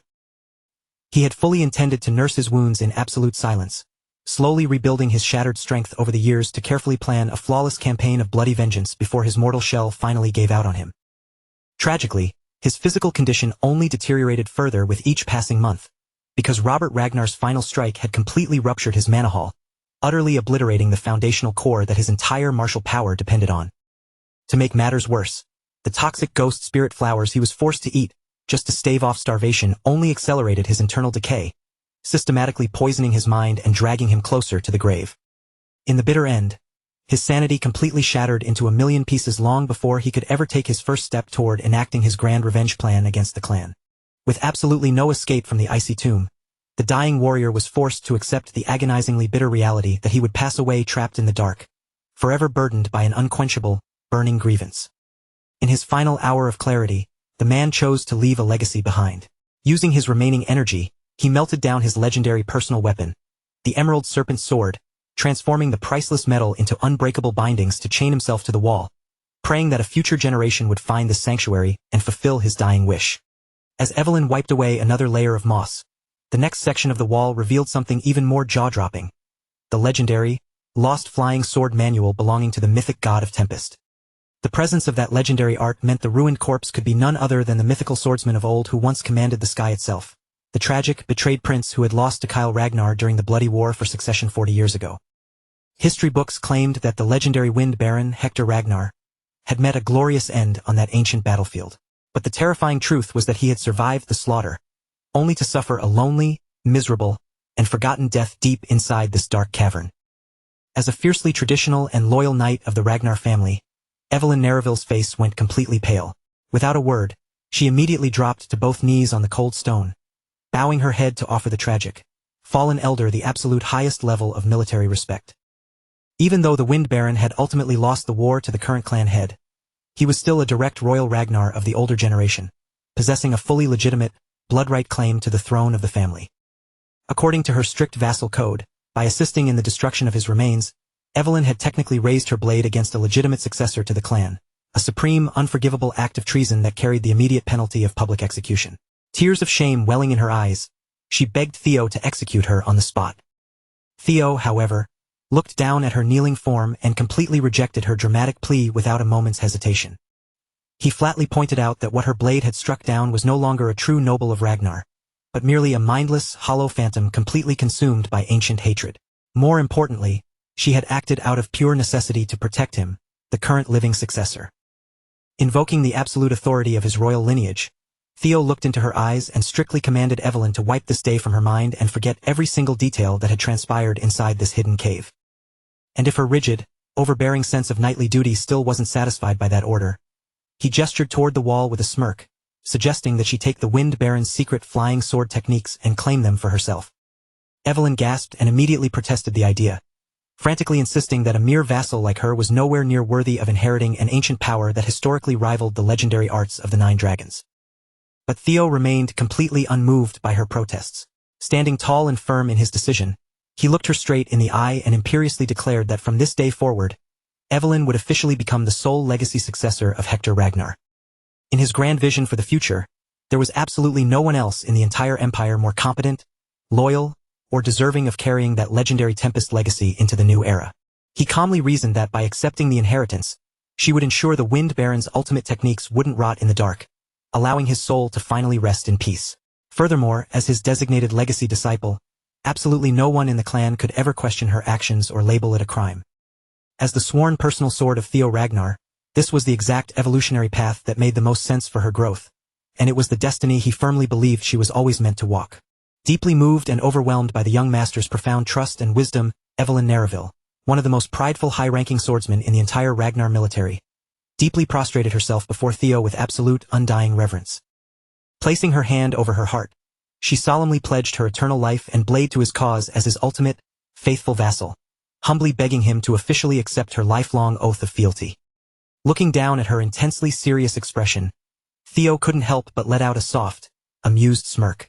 After all, this girl had always been hilariously rigid, painfully serious, and completely obsessed with doing absolutely everything by the literal book. Watching how desperately Evelyn craved to have her devotion acknowledged in accordance with proper knightly tradition, Theo realized he couldn't simply brush her earnestness aside. Deciding to fully honor her deep sincerity, he reached down with a quiet, solemn resolve and smoothly drew his gleaming blade from its scabbard. With a fluid and incredibly graceful motion, Theo lightly tapped her shoulders and officially knighted Evelyn right then and there on the open field. As he accepted her solemn oath of fidelity, he swore a silent vow of his own, carving her promise deep into the very fabric of his heart and soul. From that defining moment onward, she was no longer just a follower. She had officially become the first true sword of her esteemed lord. And with the massive shadow of Umbra looming quietly beside them as the sole, silent witness to their sacred pact, the profound bond between vassal and master was no longer just empty words spoken into the wind. It had been permanently sealed, officially recognized, and bound by a gravity that neither of them would ever break. Hours passed, and by the time the blazing sun began its slow descent, painting the horizon in deep hues of orange and crimson, the vast majority of the weary rookies had already made their way back to the expansive grounds of the White Armored Dragon Cavalry headquarters. Among them, Hulkus was practically beaming with a smug sense of self-satisfaction. He felt incredibly proud of his performance, puffing out his chest with extra delight after scanning the grounds and realizing that he had actually managed to touch down well before Theo. However, that fleeting moment of triumph vanished instantly. Both Hulkus and his bizarre, frog-like mount completely froze in absolute shock, their eyes widening in utter disbelief as they looked up and saw the final rookie of the day gracefully descending through the clouds and onto the training field. It was Theo Ragnar, and he had returned from the test accompanied by the single most terrifying and utterly bizarre partner out of every single beast captured by the examinees. As the dust settled, a few of the veteran cavalrymen standing on the sidelines recognized the massive creature almost immediately. Whispers broke out as they remembered the beast as Umbra, the infamous, violently disobedient brat of a dragon that absolutely no rider in the history of the Order had ever been able to control. But once the initial shock passed and they saw Theo standing calmly beside it, the veterans simply shrugged and chalked it up as yet another unbelievable miracle performed by the Millennium's greatest prodigy. Meanwhile, poor Hulkus could only watch in despair as his newfound confidence was completely and utterly crushed on the spot. Stepping forward and ignoring the murmurs of the crowd, Evelyn maintained her perfect military posture as she formally submitted their official written report, marking the successful completion of their grueling aptitude test. After handing the documents over to the officer on duty, she paused to scan the immediate area, a slight frown crossing her face as she casually inquired about where the commander had gone, noticing his conspicuous absence from the grounds. The seasoned dragoons nearby quickly spoke up to explain the situation, mentioning that their formidable boss had abruptly rushed off to his private office just a few minutes prior, looking incredibly grim after receiving an incredibly urgent, high-priority magical message. And almost as if on cue to answer her question himself, the legendary demon dragon suddenly tore through the sky, reappearing above the field astride his terrifying, massive partner. They slammed down onto the earth with a violent, heavy force, sending a shockwave through the dirt that instantly caused the light-hearted atmosphere to turn deathly serious. Stepping down from his mount, Julius Ragnar wasted no time on pleasantries. He began his address by grimly apologizing to the gathered crowd for having to deliver incredibly grim news to them so soon after their grueling admittance test had officially concluded. Without a hint of hesitation in his booming voice, he loudly announced that every single soldier present on the field, veterans and brand new rookies alike, was being ordered to mobilize and deploy to the remote Fort Blanky without a moment's delay. The suddenness of that single, sweeping command hit the ranks like a physical blow, sending an immediate wave of intense confusion and palpable worry, whispering through the entire headquarters as soldiers exchanged frantic glances. Amidst the rising panic, Theo stood perfectly still, acting as the sole individual in the courtyard who actually comprehended the true weight of what was coming. In his mind, he realized the pieces were moving. The infamous series Merchant Guild hostage crisis at Fort Blanky was finally kicking off exactly as history dictated. This meant they were about to head directly into a hornet's nest, actively interfering with a deeply rooted clandestine scheme designed to secure the legendary, dragon-killing blade known as Bamung for the orchestration of an upcoming military coup. And pulling the strings from the darkness behind this entire elaborate treasonous plot was none other than the fiercely despised, treacherous sky dragon himself, Ed Troyven.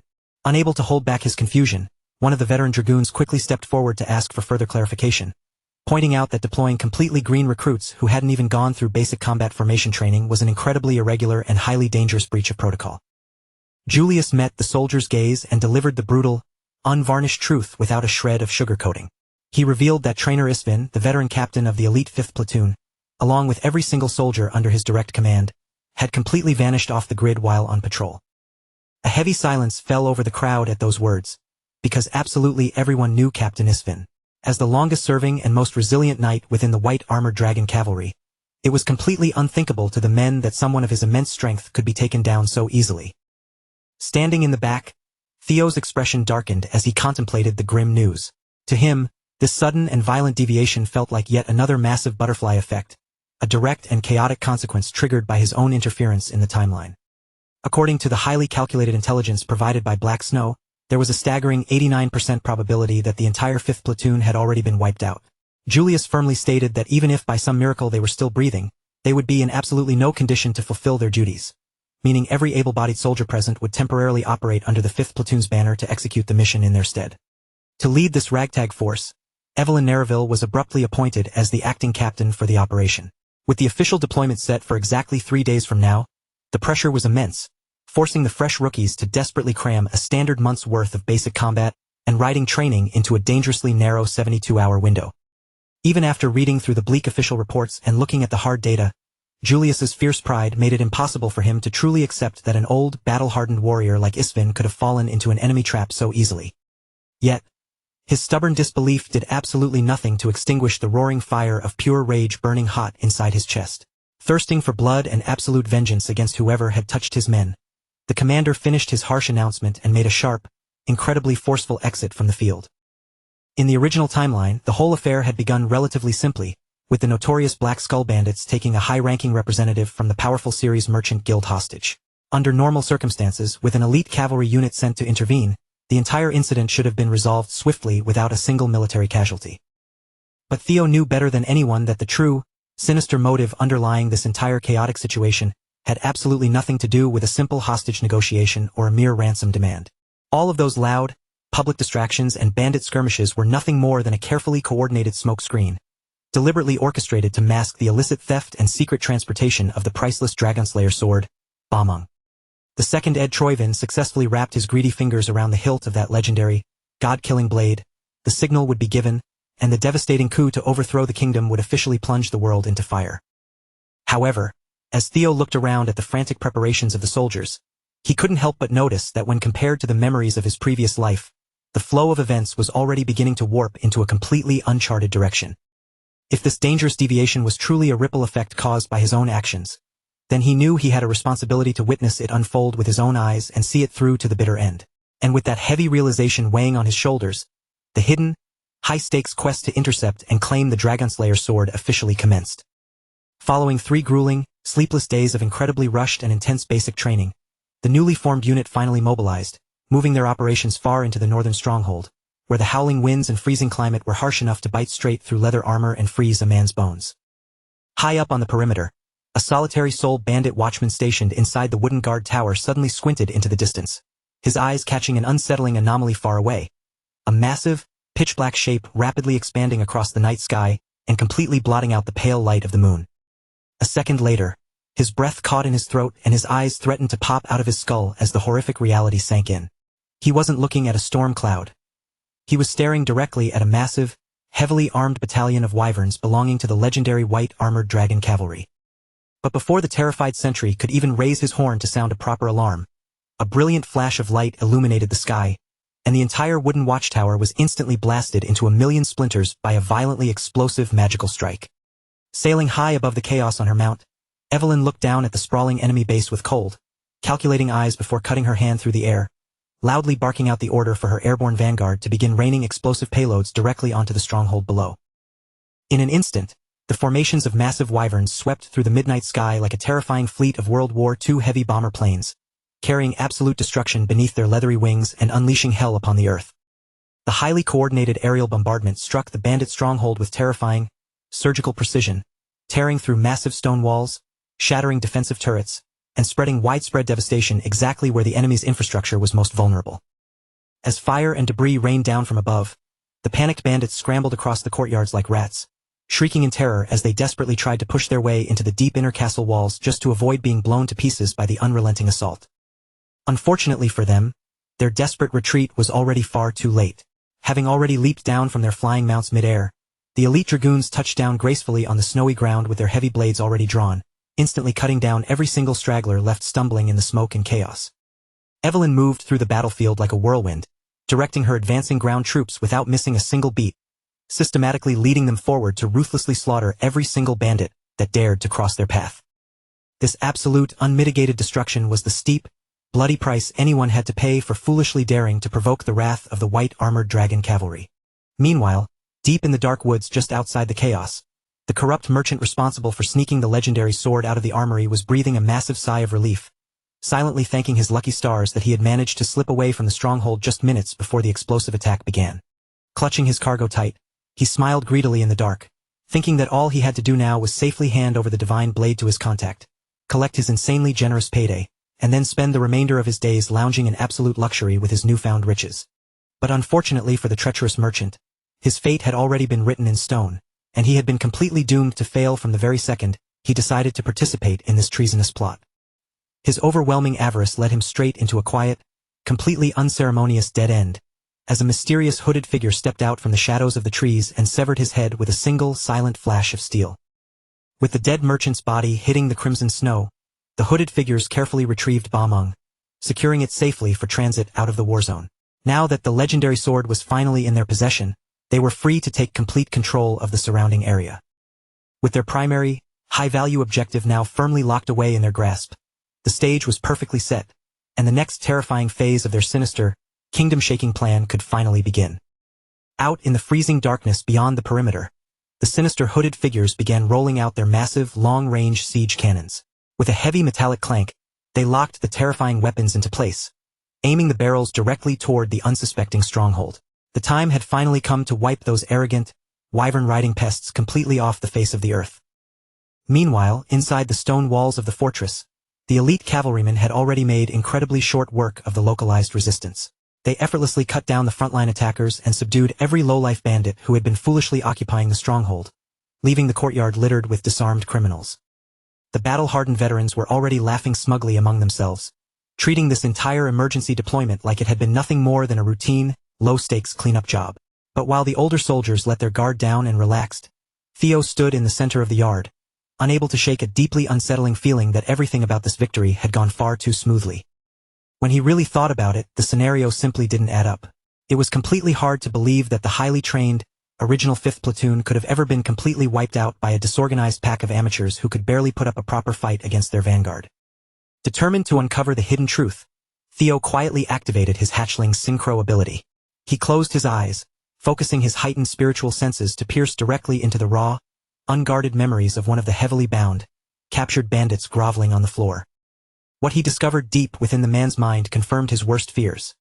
The legendary sword Bameng had definitely been stolen and smuggled through here. Yet, strangely enough, not a single one of these frontline bandits had ever actually laid eyes on the blade with their own two eyes. While such extreme secrecy might have been understandable for the low-ranking pawns of the organization, the truly disturbing part was that even the high-level bandit executives had been carrying out their specific smuggling logistics completely in the dark, acting as blind instruments for a master they didn't know. Noticing the young prodigy standing stiffly in the courtyard, one of the senior dragoons caught sight of Theo's incredibly tense expression and walked over, asking him with a casual smirk what could possibly be wrong after such an easy win. Before Theo could answer, another senior soldier chimed in, telling him to just relax and calm down, assuming the famous Flash Tiger was simply letting his nerves get the better of him on his very first real deployment. In truth, the older veterans mostly just wanted to wrap up the administrative paperwork quickly so they could head back to the warm barracks. Right at that second, a horrifyingly grim premonition struck Theo's mind like a shard of ice. Without wasting a single breath to explain himself, he abruptly spun on his heel and broke away from the senior knights, leaving them staring blankly at his retreating back in utter confusion. Theo silently gripped the hilt of his weapon, drawing his razor-sharp blade in one fluid motion before swinging it with full force toward a section of the stone wall that looked completely ordinary and unassuming at first glance. The thick, solid bricks shattered and split apart under the impact, revealing a hollow hidden chamber packed to the brim with rows upon rows of wooden kegs, each one stuffed with highly volatile, military-grade explosives hidden right beneath their feet. The realization hit him instantly.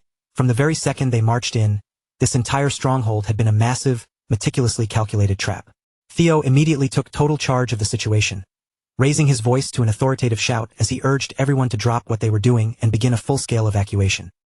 And then, as if to confirm his sudden warning, a sharp, terrifying whistle of incoming artillery fire began cutting through the freezing night air from somewhere out in the distant hills, growing deafeningly louder with every passing microsecond. Realizing the sheer scale of the danger, Theo lunged forward, shouting at his stunned comrades with absolutely everything he had left in his lungs to get down and run. But his desperate warning was instantly swallowed whole by the deafening, earth-shattering roar of fire and iron as the opening heavy bombardment crashed directly into the heart of the stronghold, obliterating the stone structures into dust. The devastating first round of detonations struck dead center, hitting the primary target buildings with terrifying accuracy, and the attackers out in the dark immediately began reloading the massive iron barrels without losing a single second. From every conceivable angle on the surrounding ridges, the mysterious hooded figures ruthlessly continued hammering the explosive-filled fortress, unleashing an unrelenting rain of cannon fire designed to trigger the hidden kegs. Their directive from on high was chillingly simple and entirely merciless. Wipe out the newly formed 5th platoon from existence, and ensure that not even a single solitary ant walked out of those burning ruins alive.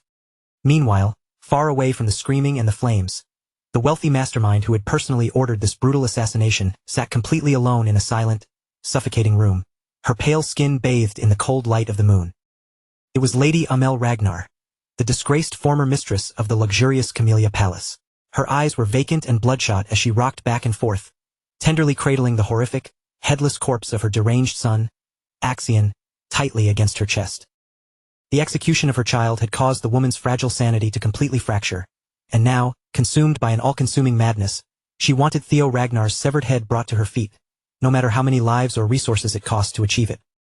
Back at the fortress, taking full advantage of the absolute chaos and blinding smoke caused by the cascading explosions, the remaining captured bandits tried to break away from their bindings and flee into the night for their lives. But Evelyn had absolutely no intention of letting these criminals slip away under the cover of the attack.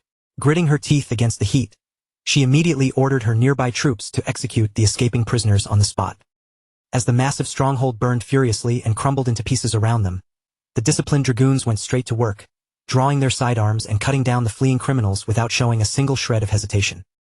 Even amidst the flying debris, Evelyn's sharp mind was putting the pieces together. She could easily tell that something was deeply wrong with the story regarding the original 5th platoon's demise, especially considering how utterly helpless and weak these bandits looked under real pressure. Suddenly, another explosive cannonball came screaming down from the heavens right in her direction. Evelyn's survival instincts flared, and she barely managed to throw herself to the side in the nick of time to avoid being roasted alive by the fiery shockwave. With the second, even more intense wave of the enemy's coordinated bombardment already underway, Evelyn wisely prioritized her remaining troops' survival over the mission parameters, loudly giving the definitive order to retreat from the courtyard. After all, with the sheer volume of artillery raining down, the trapped bandits would inevitably be blown to pieces by the explosion soon enough, even if the cavalry abandoned them and left them to their fates. Sprinting through the collapsing corridors, the scattered rookie group finally managed to successfully reunite with Evelyn's main battalion amidst the thick smoke and falling rocks. Now that the fractured pieces of the 5th platoon had successfully gathered together under one banner again, their singular, burning priority shifted entirely to finding a viable escape route out of this crumbling, fiery hellhole. As they paused to catch their breath, Theo stepped forward and urgently proposed that they move directly toward the outer perimeter walls, intentionally picking the path that ran opposite from the direction of the devastating artillery fire. Under the crushing, near-impossible stress of the deadly situation, something profound hidden deep within Theo's consciousness suddenly snapped open. His legendary mind gate awakened with a surge of energy, shattering past the standard biological limits of his brain to drastically accelerate his thinking speed and sharpen his sensory perception to a godlike degree. When he opened his eyes and looked around the burning courtyard again, the complex architectural structure of the surrounding stone buildings seemed to magically unfold before his vision, completely exposing their internal layouts and hidden blueprints in terrifying, crystalline detail. The sheer, overwhelming flood of spatial information rushing into his consciousness left him visibly dazed for a split second, his chest heaving as his human brain struggled to keep up with the sheer volume of data it was absorbing. Seeing him freeze in the line of fire, Evelyn rushed forward to snap him back to reality, firmly grabbing hold of his shoulder as she desperately tried to pull him toward the outer gates in accordance with their original evacuation route. However, Theo planted his feet firmly into the dirt, stopping her dead in her tracks for a brief second before she could drag his body a single step farther into the open yard. With an expression of absolute, unshakable decisiveness, Theo looked her in the eyes and declared that running toward the main exits would be suicide. Instead, he claimed they had to do the exact opposite and head deeper into the heart of the stronghold.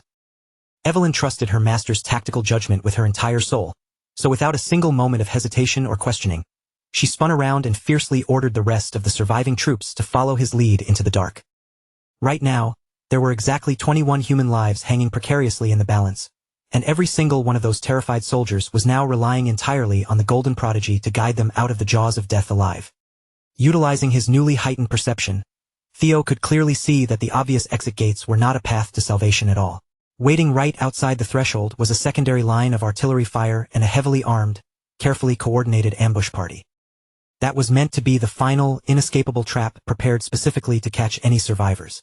Relying heavily on his newly open mind gait in perfect tandem with his hatchling synchro, Theo began rapidly reading the ancient memories embedded within the stone walls of the fortress itself, mapping out the architecture until the entire stronghold appeared in his mind's eye like a living, breathing web of pure information.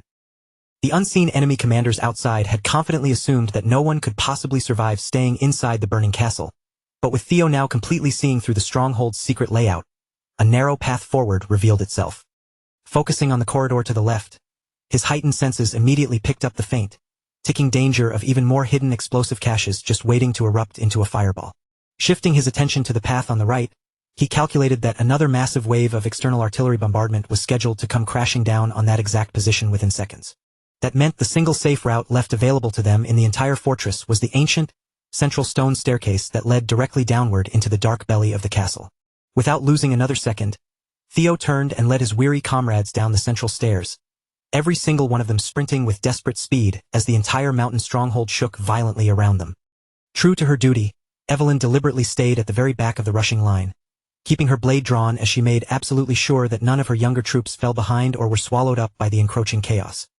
But the exact moment their boots hit the floor at the very bottom of the flight, all of their desperate hopes for survival seemed to instantly vanish into thin air, because the dark stone corridor ahead of them ended abruptly in a solid, impenetrable dead end. An immediate wave of blind panic swept through the ranks, the cold reality of their situation settling heavily over the rookies. With their hearts hammering against their ribs, every eye instinctively turned toward Theo, their wide, desperate gazes silently pleading for the young prodigy to pull some brilliant miracle out of thin air. Turning back to retrace their steps up the stairs was completely out of the question, and with every ticking second they wasted frozen in hesitation, the invisible noose around their necks only tightened. And then, as if the universe determined they hadn't faced enough disaster today, the structural damage from the relentless surface explosions finally reached a catastrophic breaking point.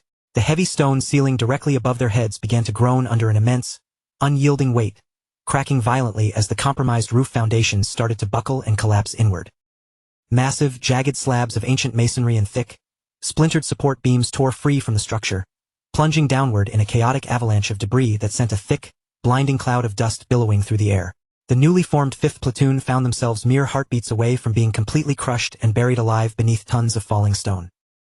Meanwhile, just outside the perimeter of the crumbling fortress, the hooded, shadow-dwelling agents of the Troivan faction stood atop the ridges, watching the spreading sea of flames with twisted, sadistic satisfaction. They openly relished the absolute chaos and ruin their heavy artillery bombardment had successfully unleashed upon the valley. With a final, earth-shaking thud, the very last artillery shells they had brought along were launched into the sky, leaving their massive munitions arsenal completely depleted. Their heavy weapons were empty, but the apocalyptic level of total destruction they had set out to achieve already blankets every single corner of the burning stronghold. In their twisted minds, this merciless slaughter was nothing less than divine justice for the execution of their fallen young master, Axion. Freeing their sleek, cold blades from their scabbards and letting their raw, suffocating killing intent flood the snowy air, the elite Troivan agents fanned out and prepared to storm the ruins to finish whatever survivors the bombardment might have missed. They were completely unbothered by the brutality of the task. Even if Theo Ragnar had been blown into unrecognizable pieces by the artillery, these zealots were fully prepared to dig through the river of blood, shredded flesh, and smoldering rubble piece by piece, just to drag out the physical proof that his life had been snuffed out. But unfortunately for the approaching executioners, that easy victory would not be handed to them today. The young 5th Platoon had just cheated death by the absolute narrowest of margins. At the exact microsecond the roof caved in above them, the stone floor beneath their boots suddenly gave way as well, shattered entirely because Theo had delivered a single, desperate, full-powered downward slash at the final, crucial instant. The entire group plummeted through the newly made breach, dropping like stones into a hidden, deep underground lair that none of them could have ever anticipated existed. But as they scrambled to their feet in the dark, they quickly realized they weren't alone. Waiting in the shadows of the subterranean cavern was another hostile contingent of armed bandits. Theo hadn't just struck the floor blindly out of raw panic. Using his enhanced perception, his mind had mapped out a vast, hollow space resting deep beneath the lower hallway, and that single, split-second observation became the miraculous reason anyone survived the structural collapse above. As Theo raised his weapon and peered past the defensive line of shocked bandits blocking their immediate path, his eyes locked onto something hidden even deeper within the murky recesses of the underground chamber. A massive, heavily reinforced subterranean prison colony, sealed shut behind thick, rusted steel bars. Peering through the gloom at the prisoners huddled together behind those cold bars, the group gasped as they recognized a familiar face. It was the missing Captain Trainer Isavin, battered but alive, trapped alongside the survivors of his platoon in the dark belly of the earth. With their presence discovered, the remaining bandit jailers rushed forward, but they were hilariously outmatched by Evelyn's furious vanguard troops. In fact, Hulkus actively charged ahead and handled the final 2 guards entirely by himself, cutting them down with a pair of aggressive strikes before they could even pose a threat to the rookies. The moment the heavy cell doors were pried open and the prisoners secured, Evelyn rushed to the old knight's side, quickly receiving the full, horrifying breakdown of the situation from Captain Isavin. Absolutely no one in the Order could have guessed that the Central Intelligence Bureau itself was the shadow entity secretly orchestrating this entire treasonous web from behind the scenes. With the guards dealt with, the members of the original 5th Platoon were finally released from their heavy iron shackles, the cold restraints clattering loudly onto the stone floor after what felt like an eternity of agonizing captivity. Yet, the sweetness of freedom brought very little joy to the rescued soldiers. A grim glance revealed that nearly every single one of them had been brutally missing limbs from their torture, and even the indomitable old captain himself had been left permanently, severely crippled by his captors. Evelyn had strongly suspected from the very beginning that the treacherous Ed Troyvin was pulling the strings of this disaster, but even her darkest theories hadn't prepared her for a conspiracy running this deep into the bedrock of the nation. These disgusting turncoats had gone so far as to raise their military blades against their own flesh and blood, violating every sacred oath of the clan. There was absolutely no point in using softer political language to describe the scene before them. This was textbook, high-level treason, and under the unyielding weight of ancient Ragnar law, treason demanded the absolute harshest, most irreversible punishment a knight could deliver. Captain Isvin looked up, instantly recognizing the dangerous, white-hot fury burning in the eyes of the younger generation, but he raised a trembling hand, warning them not to let raw emotion blind their tactical judgment. Their enemies were calculated killers whose plot had been seamlessly prepared from start to finish, and with their current wounded numbers, rushing into a head-on clash up there would be nothing short of suicide. For the exact present moment, their single most intelligent, high-priority objective had to be establishing a secure line of communication to contact the elite Black Snow intelligence agents who were supposedly stationed in the surrounding wilderness. Theo stepped forward, his voice cutting through the gloom as he pointed out that since no reinforcements had arrived despite the massive bombardment, it was highly probable the enemy had already quietly eliminated the Black Snow scouts hidden nearby. The tactical situation looked completely bleak, but looking closely at the young rising star's eyes, an ingenious counter-strategy was already taking shape in his mind. He reasoned that since the Troyvin agents had deliberately tried to bury even their own criminal bandit pawns under that heavy artillery fire, it proved they wanted every single loose end erased to ensure a flawless, untraceable political cover-up. And because of that obsessive need for absolute certainty, they would undoubtedly march directly into the ruins to visually confirm whether their main targets had been reduced to ash. They would be completely drunk on their assumed triumph, carelessly sorting through the bodies without ever realizing the lethal danger lingering right beside them. That exact blind overconfidence was the perfect weapon the cavalry could exploit. If they quickly moved back upstairs, concealed their presence within the smoldering wreckage, and organized a perfectly coordinated ambush of their own, the arrogant traitors would walk straight into the jaws of their trap. Only by weaponizing that single, unexpected element of surprise would they possess even the slimmest mathematical chance of completely turning this horrific disaster on its head and surviving the night. Listening to the flawless tactical breakdown, Captain Isvin quietly studied the young man, his sharp, battle-hardened old eyes measuring Theo from head to toe with a profound sense of awe. With his immense experience, the old captain could easily tell that Theo had only recently unlocked the legendary power of his mind gate, and to achieve a feat of that caliber at such an incredibly tender age was nothing short of a historical anomaly. For a long, quiet moment, the old warrior could only bitterly lament the advanced age of his own body, feeling a twinge of shame that when faced with this sudden crisis, he had nearly given up and accepted defeat far too quickly. But fortunately for the future of the Order, the fierce younger generation standing tall before him still possessed unshakable courage, absolute tactical clarity, and more than enough survival instinct to keep pushing forward through the flames. As though a dying, cold ember had suddenly been blasted with pure oxygen, a fierce martial flame reignited inside the veteran. Captain Isvin gritted his teeth, forcefully pushing his battered body upright onto his single remaining leg as he rallied his remaining men through pure, unadulterated force of will. The proud warriors of the white armored dragon cavalry, both the battle-weary survivors of the original platoon and the fierce rookies of the new one, would stand shoulder to shoulder, moving in perfect unison to execute the ambush exactly as Theo had brilliantly laid it out. With the trap set, an all-out, no-holds-barred deathmatch between two opposing factions of the mighty Ragnar house was about to violently erupt within the burning ruins. Not long after, The arrogant Troivan strike team poured through the shattered gates of the ruined stronghold, fanning out carelessly across the smoldering wreckage as they casually began searching for the charred bodies of their targets. They lazily overturned heavy stones, kicked aside fractured wooden beams, and poked through every single collapsed corner, fully expecting to easily identify the mangled victims left behind by their flawless artillery strike. Their cold intent was clear. Anyone they managed to find who was still miraculously drawing breath was to be executed immediately, dispatched on the spot without even the slightest, most microscopic trace of human mercy. But after picking through the debris for quite some time, a heavy wave of unease began to settle over the search parties. They had found absolutely no physical remains belonging to the cavalry. The squads inspecting the western sector reported 0 corpses, and the eastern division wasn't finding anything useful to confirm their kills either. To make matters worse, the scout team monitoring the outer perimeter exits radioed in with the exact same frustrating update.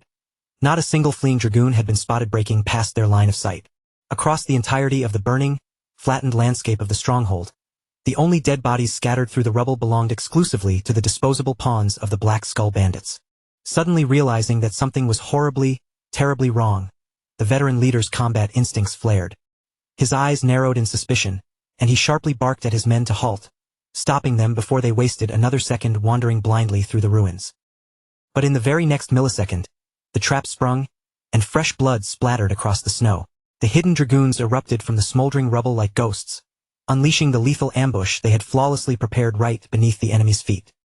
The traitorous Troivan commander's reflexes were the only reason he survived the opening salvo, barely throwing his head back in time to avoid having his skull pierced clean through by the lightning-fast thrust of Evelyn's blade. With the element of surprise spent, the 2 opposing captains, standing on completely opposite sides of this bloody military betrayal, locked eyes and prepared to clash directly in single combat.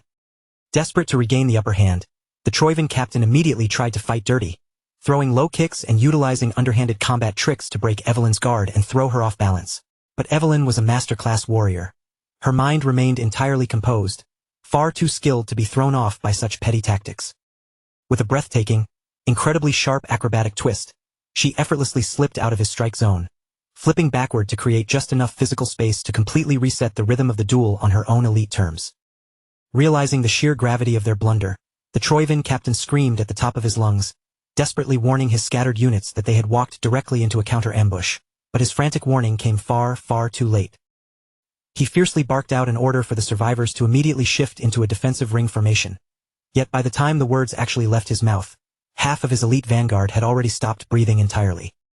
They had been systematically, ruthlessly cut down in the blink of an eye by the highly trained dragoons who had been patiently lying in wait within the shadows of the wreckage. With this illegal, treasonous Black Ops operation now dragged fully into the light of day, Evelyn stood tall amidst the fire as the literal enforcer of Ragnar law.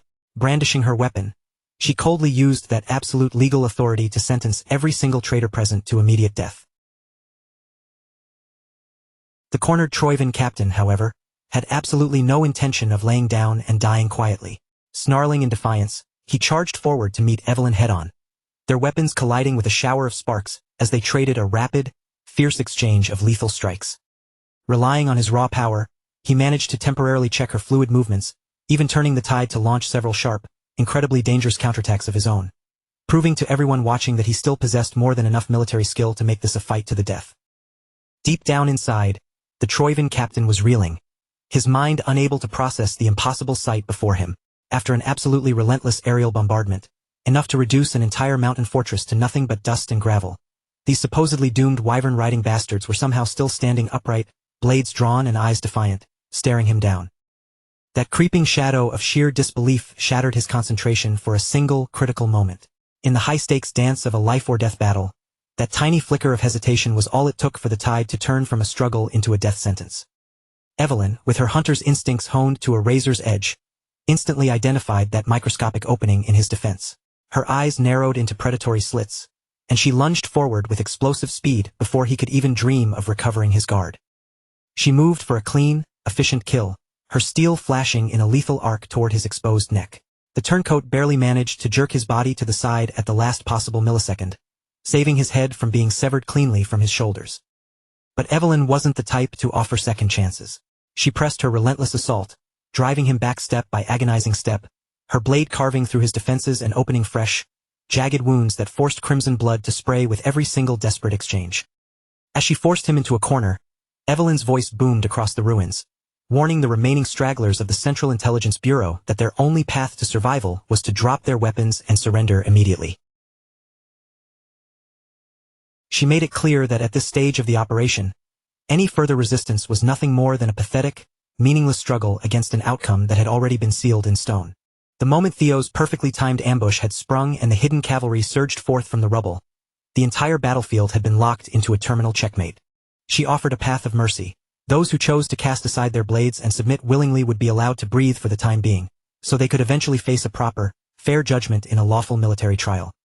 But before his terrified subordinates could even consider clutching at that lifeline, the Troivan captain roared a final, desperate command across the chaotic battlefield, giving them the authorization to ignite their ultimate, forbidden technique.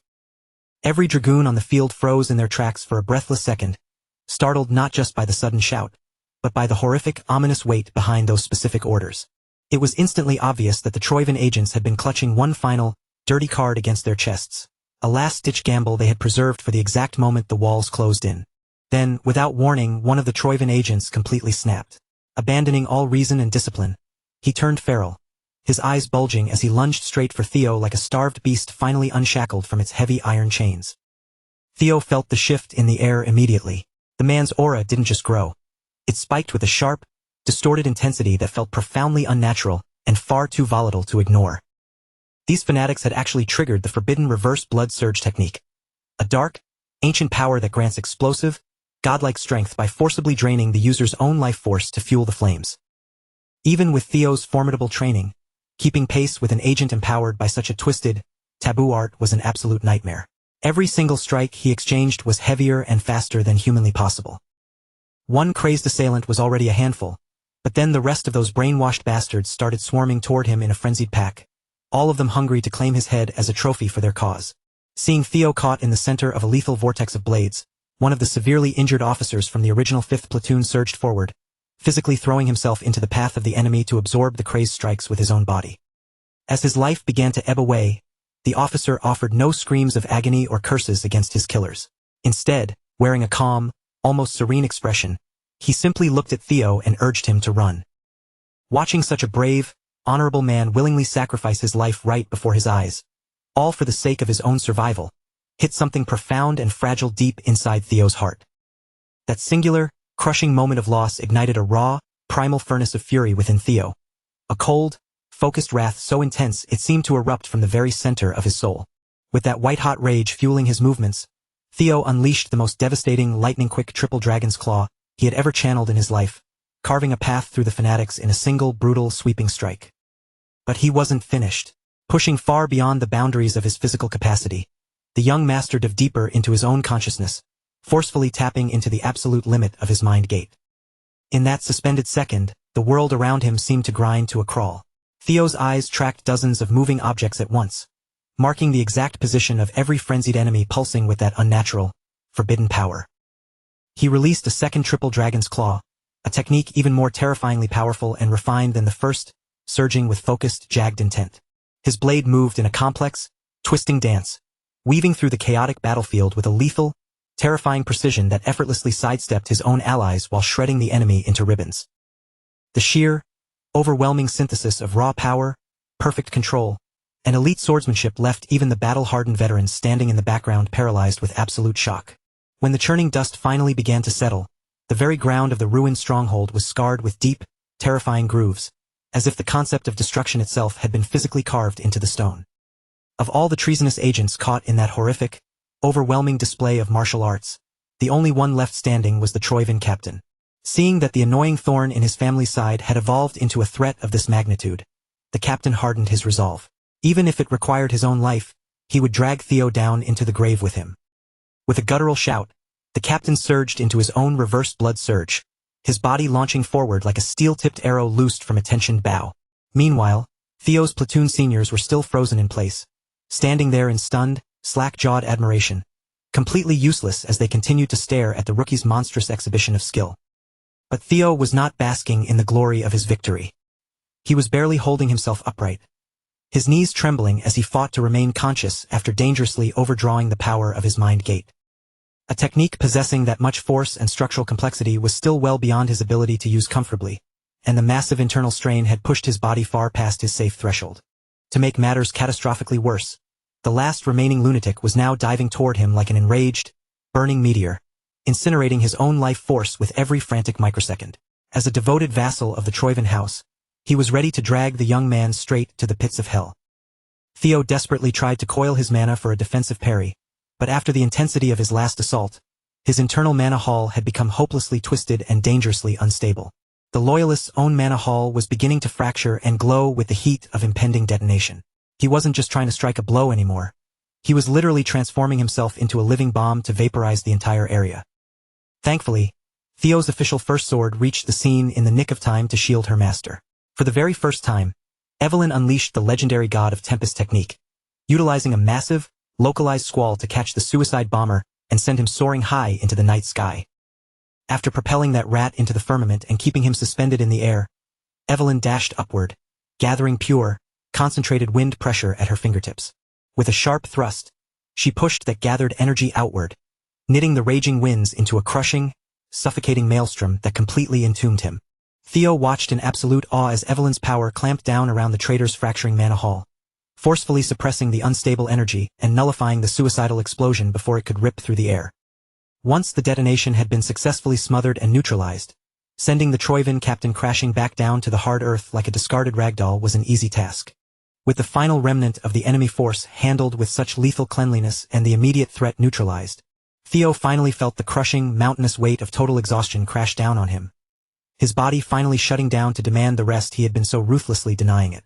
Hulkuz, Erica, and the rest of the seniors rushed toward him in a frantic blur, their faces washed with overwhelming relief and genuine gratitude toward the young master who had single-handedly secured all of their lives.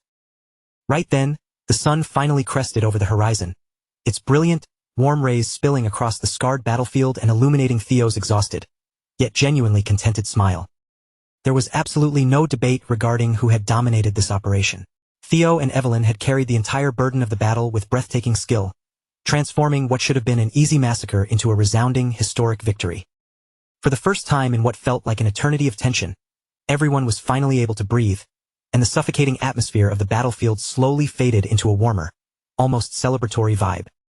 The long, treacherous night had reached its end, and as the morning light touched the ruins, it signaled the rise of a truly dazzling new leader for the next generation.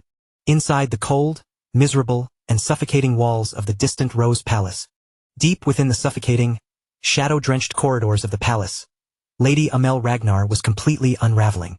She was pacing frantically, her composure shattered, spiraling into a hysterical, furious breakdown that made her seem like a woman who had finally stepped beyond the edge of reason. Ed Troivan had her pinned, his hand locked in a suffocating, lethal grip around her throat. He loomed over her, his eyes blazing with a barely contained, murderous intensity as he spat vitriolic curses directly into her face. From the sound of his blistering tirade, it was clear that Amel had acted entirely on her own initiative, inserting reckless, ill-conceived maneuvers into the stronghold operation without waiting for the strategic timing he had mandated. She had even brazenly stolen the Sky Dragon's own seal, using it to forge official documents and force the operation forward under a false, stolen authority. The total annihilation of the white-armored dragon cavalry, along with that illegitimate Ragnar brat, was never supposed to happen this early in the game. Because of her short-sighted, impatient tantrum, the entire Troivan faction was now teetering in a precarious and dangerous position. To Ed Troivan, this deranged woman had just single-handedly dismantled decades of meticulous, cold-blooded planning in one fit of sheer, unadulterated madness. Lady Amel snarled back through the pain of his grip, her voice trembling with raw spite. She insisted that all she had ever wanted was vengeance for her precious, fallen Axion. She demanded that Theo be torn apart, limb from limb, and not just him. Everyone, absolutely everyone connected to that bastard, had to suffer until there was nothing left, so her dead son could finally find peace in the grave. Ed found her emotional excuse completely and utterly unforgivable. In his frigid, calculating eyes, casting aside her duty to the greater family lineage just to mourn one worthless, failed child was beyond pathetic. In a sudden, explosive burst of rage, he stomped down upon Axion's rotting, severed head without a single flicker of hesitation. They had lost the Dragonslayer sword, the single most crucial piece of their entire grand design, and because of this, Amel was effectively stripped of her status. She would no longer be recognized as a daughter of the Troivans. As Amel looked up into her brother's ice-cold, lifeless eyes, it felt as though their arrogant, tyrannical father was standing there himself, peering down at her with that same measure of soul-crushing, merciless contempt. Before turning to leave, the Sky Dragon commanded his palace attendants to drag Amel away and lock her in a chamber where she would never again see the light of day. Because the risk of information leaking was now too great, he ordered that every single servant present be executed to tie up the loose ends. Only when the reality of his order truly sank in, faced with the prospect of being entombed in total darkness and erased from history, did Amel finally snap back to her senses, dropping her defiance to beg him for mercy. But Ed Troyvin had already exhausted the last of his patience. To vent the boiling, volatile rage that had been building inside him ever since his painstaking coup began to crumble, he drew his weapon and wiped out every single attendant standing in the palace hall. And as the silence returned, his mind drifted back to the root of all his recent failures. That one single bastard, Theo Ragnar. The Sky Dragon could feel the primal ache in his hands, desperate to stain them with the boy's blood and tear him apart from the inside out. With his first major mission now successfully behind him, Theo finally found a rare, quiet moment in his quarters to sort through the various spoils he had scavenged from the battlefield's chaos. Amidst the carnage, he had managed to secure the fabled Dragonslayer sword, Bamung. However, he quickly discovered that the legendary blade was currently encased in a powerful, stubborn magical seal. Theo attempted to grip the hilt firmly to test the weapon's true weight and balance, but the blade immediately repelled his touch with an almost violent resistance. An electric, jarring shock surged from the steel, forcing Theo to flinch and drop the sword onto the floor before he could even attempt to maintain his hold. It was abundantly clear that this weapon wasn't named a Dragonslayer, just for poetic flavor. Its very essence seemed to run diametrically opposed to the blood flowing through Theo's veins, as if the blade itself were sentient, actively designed to resist everything his lineage stood for. Still, Theo remained undeterred. If he could only uncover the secrets hidden within its mystic properties, there might eventually be a way to force Bamung to bend to his will. Mystics were relics left behind from the primordial mythic age, rare, elusive, and fleeting like desert mirages, almost never found in the hands of common men. Once such an item was obtained and properly unlocked, a mystic could bestow upon its wielder a power truly of legend, the kind of strength possessed by the ancient heroes who had literally reshaped the course of history. In his previous life, Ed Troyvin had eventually succeeded in unraveling the secrets of the mystic Bamung. And as Theo sat there, meticulously recalling Ed's specific movements and combat patterns from that time, he managed to piece together a fairly solid theory regarding the exact location where the Sky Dragon had truly achieved his ascension. Until Theo could personally travel to that coordinates and solve the enigma for himself, Bamung would simply have to remain locked away, dormant in his inventory. Just as Theo was becoming lost in his deep, contemplative thoughts, a sudden, sharp knock at the door shattered the quiet of his room. It was Evelyn. Even though the hour was late and the moon was high, she had come bearing an urgent request that couldn't wait until the dawn. The commander was demanding to see Theo immediately, and the tone of the message made it clear that this was not a meeting that could be delayed. Inside Julius Ragnar's personal office, the air hung heavy and thick with an unspoken gravity, even as the conversation initially drifted through the motions of standard, polite formalities. Sitting directly across from him was the weary captain trainer Isvin. With a heavy sigh, the old man finally broached the subject of his retirement. He felt a deep sense of shame in admitting it, but after losing both his leg and his loyal wyvern Rocinante during the recent mission, he knew he was no longer fit for the front lines. He confessed that the march of time had finally caught up to his bones. He no longer possessed the raw strength required for duty. He wished to spend his final years in his quiet hometown, mourning the brothers-in-arms he had outlived. Julius could see the unwavering determination etched into the old man's face. He knew no amount of pleading would sway him. Respectfully, he offered his approval for Captain Isvin's formal retirement. As the old captain calmly sipped his tea, the topic shifted, steering toward the brilliant, rising rookie, Theo Ragnar. He reported that the boy had successfully shattered his mind gate. Julius leaned back, clearly gratified to hear that his chosen star had finally crossed the invisible threshold between ordinary men and true superhumans. Isvin was certain of one thing. Theo was not one of those rare, natural-born prodigies who entered the world with their mind gate already wide open. All the evidence indicated something far more impressive. Theo had forced that brutal bottleneck to open through sheer, unadulterated willpower and relentless personal effort. This meant that Theo's internal vessel of power was now on the precipice of a massive, structural expansion. That expansion, Isvin noted, might eventually grow so vast and deep that even Theo himself could not yet fathom the true scale of the potential resting inside him. Julius was visibly animated by the prospect of filling that larger vessel, eager to push Theo's already rapid, exponential growth to its absolute zenith. With those observations concluded, Isvin's final report drew to a close, delivered as a piece of parting wisdom from a battle-hardened veteran to his successor. From this day forward, the survival of the cavalry and the entire future of the clan would rest on Julius's shoulders to hone, guide, and forge into greatness.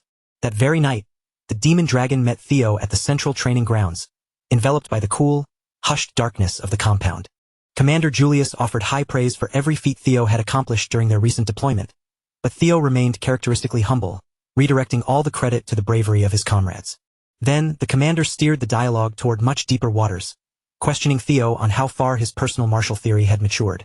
Theo hesitated, initially misunderstanding the question, assuming Julius was referencing his raw combat efficiency or technique proficiency. He responded from that purely tactical angle. Julius cut him off instantly. He wasn't inquiring about the level of Theo's sword forms or his fighting style. That was merely the superficial skin of a warrior. Martial theory referred to the very nature of the world his sword was attempting to carve out for itself. Struck by the question, Theo suddenly realized he didn't have an answer. Until this very moment, he had focused every fiber of his being solely on mimicking the clan head's sword, chasing the shadow of that overwhelming godly swordsmanship he had once witnessed with his own eyes. Julius had already anticipated that Theo would give him that exact answer. It's a common trap. When beginners first start out, almost everyone views the path of the sword through that same narrow, restricted lens. Determined to broaden the boy's limited perspective, the demon dragon moved with silent precision. He unsheathed his blade, preparing to demonstrate to Theo a completely different, darker philosophy behind the art of swordsmanship. The moment Julius Ragnar exerted his will, the atmosphere in the arena warped instantly. The surrounding space bent and distorted, pulled into the demon dragon's personal isolation zone. A harrowing, nightmarish landscape manifested directly from the depths of his own overwhelming power. This was worlds apart from the sword dragon's isolation zone, where that one had felt vibrant, graceful, and possessed an almost poetic beauty. This felt like an affront to the senses. This dark realm was the physical embodiment of the commander's unique martial theory, a suffocating personal domain that hungrily consumed everything caught within its reach. Julius Ragnar spoke plainly, his voice cutting through the tension as he explained that his blade was, at its very essence, inherently demonic. Theo didn't need a long-winded explanation to grasp the gravity of the situation. Simply standing under the weight of that killing intent made his chest tighten. The air itself felt heavy, thick, and difficult to draw into his lungs. Then, the commander settled into his battle stance. He began to move, his body executing heavy, punishing attack sequences with a fluidity that was as terrifying as it was impressive. His sword didn't just swing. It carved massive, bone-crushing arcs through the air. He spun with lethal momentum, driving forward in brutal, piercing thrusts designed to punch through any defense and obliterate whatever stood in his way. Every movement was saturated with the singular, chilling intent to kill, each strike seamlessly chaining into the next like an unrelenting series of executions. Theo could only watch, frozen in a tense mixture of paralyzing fear and absolute awe, as the commander's immense power and honed skill bore down on him from every conceivable angle. Once the momentum reached its apex, Julius Ragnar drove his sequence to a climactic, terrifying peak and shattered the very fabric of the world he had conjured. From the shards of that broken space, a violent, crimson tidal wave surged upward, rising like a tide of pure, blood-colored destruction given tangible form. The wave coiled around Theo, leaving him feeling utterly helpless and small, as if he were being swallowed whole by a force far beyond his comprehension. Only after the final strike did Julius allow the crimson tide to dissipate. He then turned his piercing gaze toward the boy, asking Theo what he had gleaned from the demon dragon's unique martial philosophy. Theo desperately tried to organize his thoughts, searching for the perfect words, but only two concepts managed to break through the shock: pure strength and total destruction. He wasn't off the mark at all. In truth, he had hit the nail on the head. Strength and destruction were the beating heart of the demonic sword, raw, primal concepts that required no complex flowery language to understand. Even if the blade is pushed to the point of shattering, it must still drive straight ahead, fueled by a bottomless hunger to crush everything in its path. That explosive, destructive force formed the bedrock of the commander's style, making him seem less like a man and more like the living personification of death. Julius then shifted the focus, his eyes narrowing slightly as he asked Theo what he had felt when witnessing the sword of the plum blossom.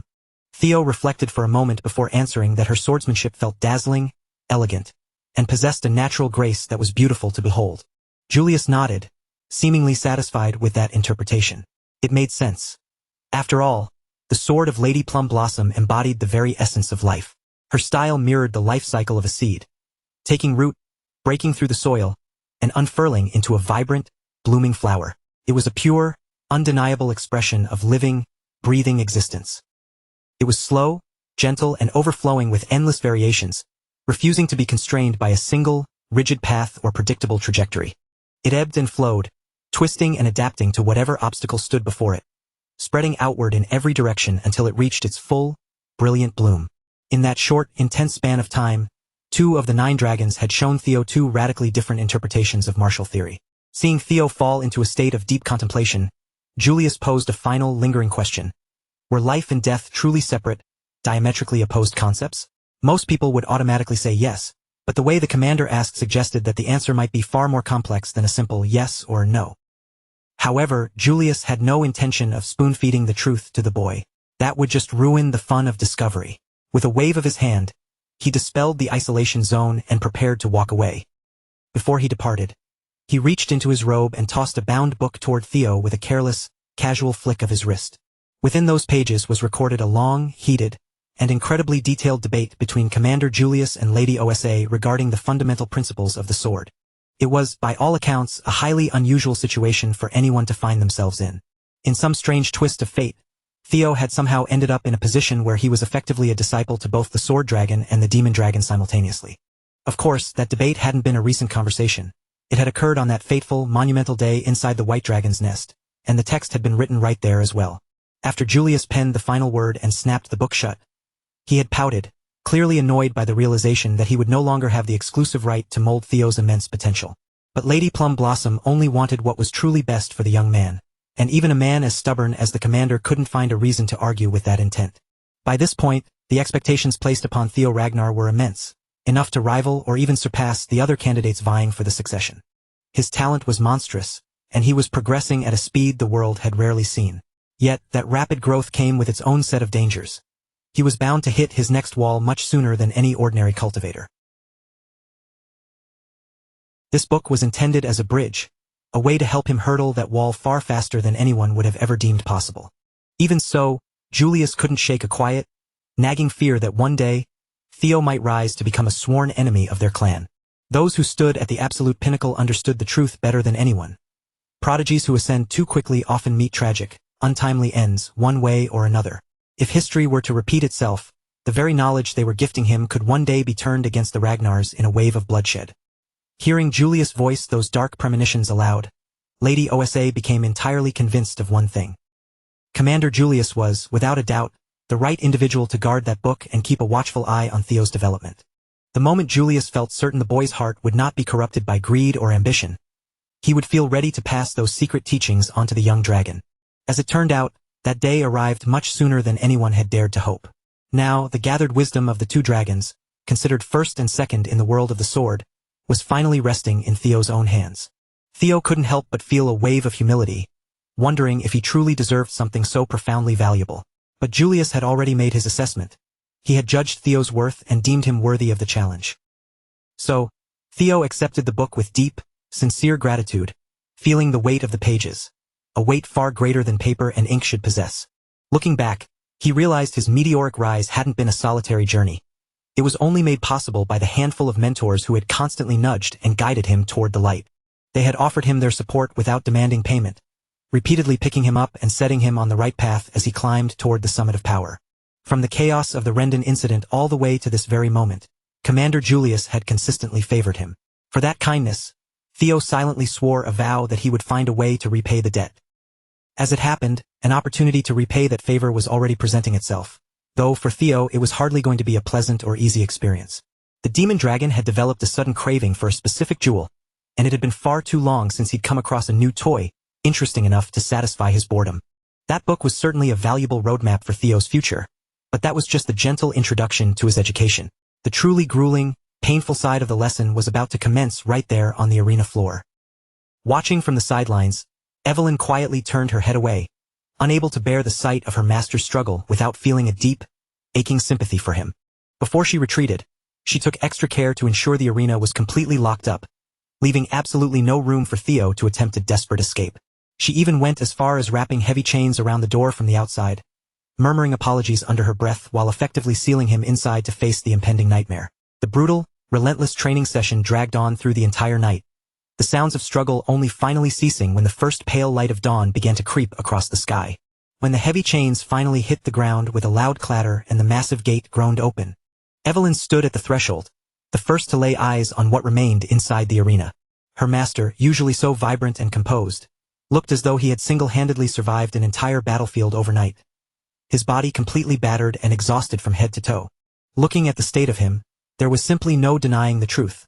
The commander had definitely taken his training methods a few steps too far. But there was more to focus on than just recovery. Evelyn had already completed the mission she was tasked with. The next vital piece of the puzzle was hidden deep within the underground detention cells. The defeated captain of the Troivan squad had been left crippled and tossed into that dark hole, effectively stripped of any remaining capacity to flee or put up a fight. Yet, he was clearly not the type to break under pressure, regardless of what interrogation tactics they might employ. Understanding this, they left him to languish in his cell while Theo began drafting a different, more effective strategy to force the situation wide open. Theo spoke to Evelyn in low, measured tones, detailing the precise sequence of events he anticipated over the coming days, carefully outlining exactly how each step needed to unfold. A few days later, once his preparations were complete, Theo finally made his way toward the training grounds of the Plum Blossom Palace. Upon entering, he approached the Lady of Plum Blossoms, offering her a formal, respectful greeting while maintaining a perfectly humble and poised posture. OSA Ragnar Plunus had been expecting his arrival, especially considering the heavy weight of the knowledge she had already entrusted to him. That book had proven to be an invaluable asset, sharpening Theo's insight and deepening his comprehension far beyond what he had originally dared to hope. Determined to gauge exactly how much he had internalized, Lady Plum Blossom summoned a practice sword, the weapon appearing instantly in her grip. The instant she held the blade, the air in the training yard shifted. Her unique martial presence expanded, blooming outward like a sudden, sweeping floral gale. She intended to continue guiding him through the bedrock of her technique. Those seemingly small, essential nuances that most practitioners overlook, which truly serve as the roots of master-level swordsmanship. As the session drew toward its conclusion, she hoped to have a serious conversation with Theo about the philosophy of making life itself blossom through the edge of a blade. For the second time, she formally extended the invitation for Theo to become her official, direct disciple. However, before committing to a final answer, Theo felt it was necessary to pose a single, pointed question. He wanted to know, with absolute clarity, if she was extending this offer in her capacity as the legendary Heaven Dragon Swordmaster. Lady OSA's expression shifted, her surprise clearly visible. That title was a well-guarded secret, known by only a tiny handful of people. The Heaven Dragon Sword was an ancient, secretive school that permitted only a single successor at any given time, and at this moment, she stood as the sole, mysterious heir to that legacy. Lady Plum Blossom instantly realized that Theo wasn't asking out of mere curiosity. He was digging deeper, attempting to uncover the true nature of her underlying intentions. She chose to answer him with total candor. There was no ulterior motive, no hidden trap, and no complex scheme disguised by her warmth. From the blossoming path of the plum blossoms to the secret arts of the Heaven Dragon Sword, she held a genuine desire to pass every ounce of her knowledge and power down to Theo. Minutes later, Theo emerged from the training grounds, finally having arrived at a definitive decision. As he navigated the elegantly manicured corridors of the Plum Blossom Palace, a group of members from the Flower faction intercepted him, closing in to surround him with smug, challenging expressions on their faces. Theo had never been one to tolerate insolence, and the moment he delivered a blunt, curt response, those arrogant men instantly took offense. Assuming that Theo had just officially become Lady Plum Blossom's newest disciple, they haughtily demanded that he show proper, subservient respect to them as his new seniors. Theo could only look at them with mild irritation, wondering why these people were making such an aggressive fuss. It was nothing more than a desperate, childish attempt to shield their own crumbling egos. It was the same old song and dance. None of them were his direct superiors, meaning their pathetic attempt to throw rank around was completely hollow. Even so, these sycophants were determined to act superior, hoping to use the clan's rising star to bolster their own lack of status and reputation. But there was one critical fact they were completely oblivious to. While Theo had indeed been granted the incredible honor of becoming Lady Plum Blossom's direct disciple, he had actually declined the offer. When he was initially presented with the chance to inherit two of the most precious, legendary legacies in the world, he was naturally tempted to accept.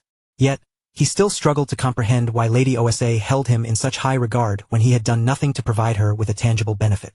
She had confessed that there was no grand, calculated reason for it, no hidden agenda waiting to be sprung. Lady Osa simply wanted to support him because seeing Theo felt like looking back at Kyle during his younger, more idealistic years. In his appearance, and even more so in his spirit, he was an almost perfect reflection of the clan head during his youth. A man who once pursued his dreams and ideals with an unyielding, relentless intensity. And perhaps, even now, that same man remained a dreamer, still reaching for something that lay just beyond the horizon. Back then, Kyle never surrendered to despair. No matter what brutal trials or obstacles were thrown in his way, he always fought to overcome them through his own raw strength and perseverance. Every single day of his life had been a gauntlet of one hardship after another, a grueling, endless road that would have snapped the spirit of any ordinary man. Despite that, Kyle Ragnar never faltered, and he never once compromised the core principles he held in his heart. Whenever Lady Osa cast her eyes upon Theo, she saw that younger version of Kyle, the man she had once fallen deeply in love with. With those memories rushing back, it was impossible for her to simply stand by and remain indifferent. Having been completely honest about her motives, the choice now lay entirely in Theo's hands. Even though the offer was prestige incarnate, the kind of legacy most practitioners would kill to inherit, Theo remained composed. He weighed the weight of the proposal against his own path and, with quiet conviction, chose to turn it down. Right now, his life was already crowded with influential figures. Everywhere he turned, there were mentors watching him, correcting his stance, refining his technique, and actively steering his journey.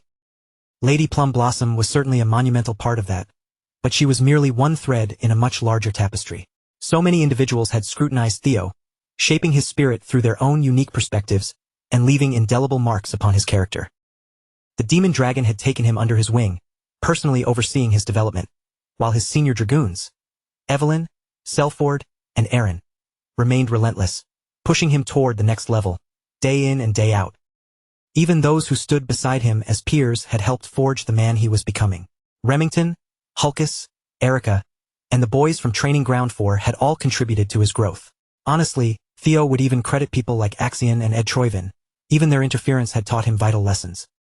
That admission clearly caught Lady Osa off guard. It was common knowledge throughout the clan just how deep and bitter the conflict between Theo and the Troyvins truly ran. But from Theo's vantage point, the suffering those villains inflicted had only served to sharpen his resolve, forcing him to evolve and constructing the resilient version of himself standing in her presence today.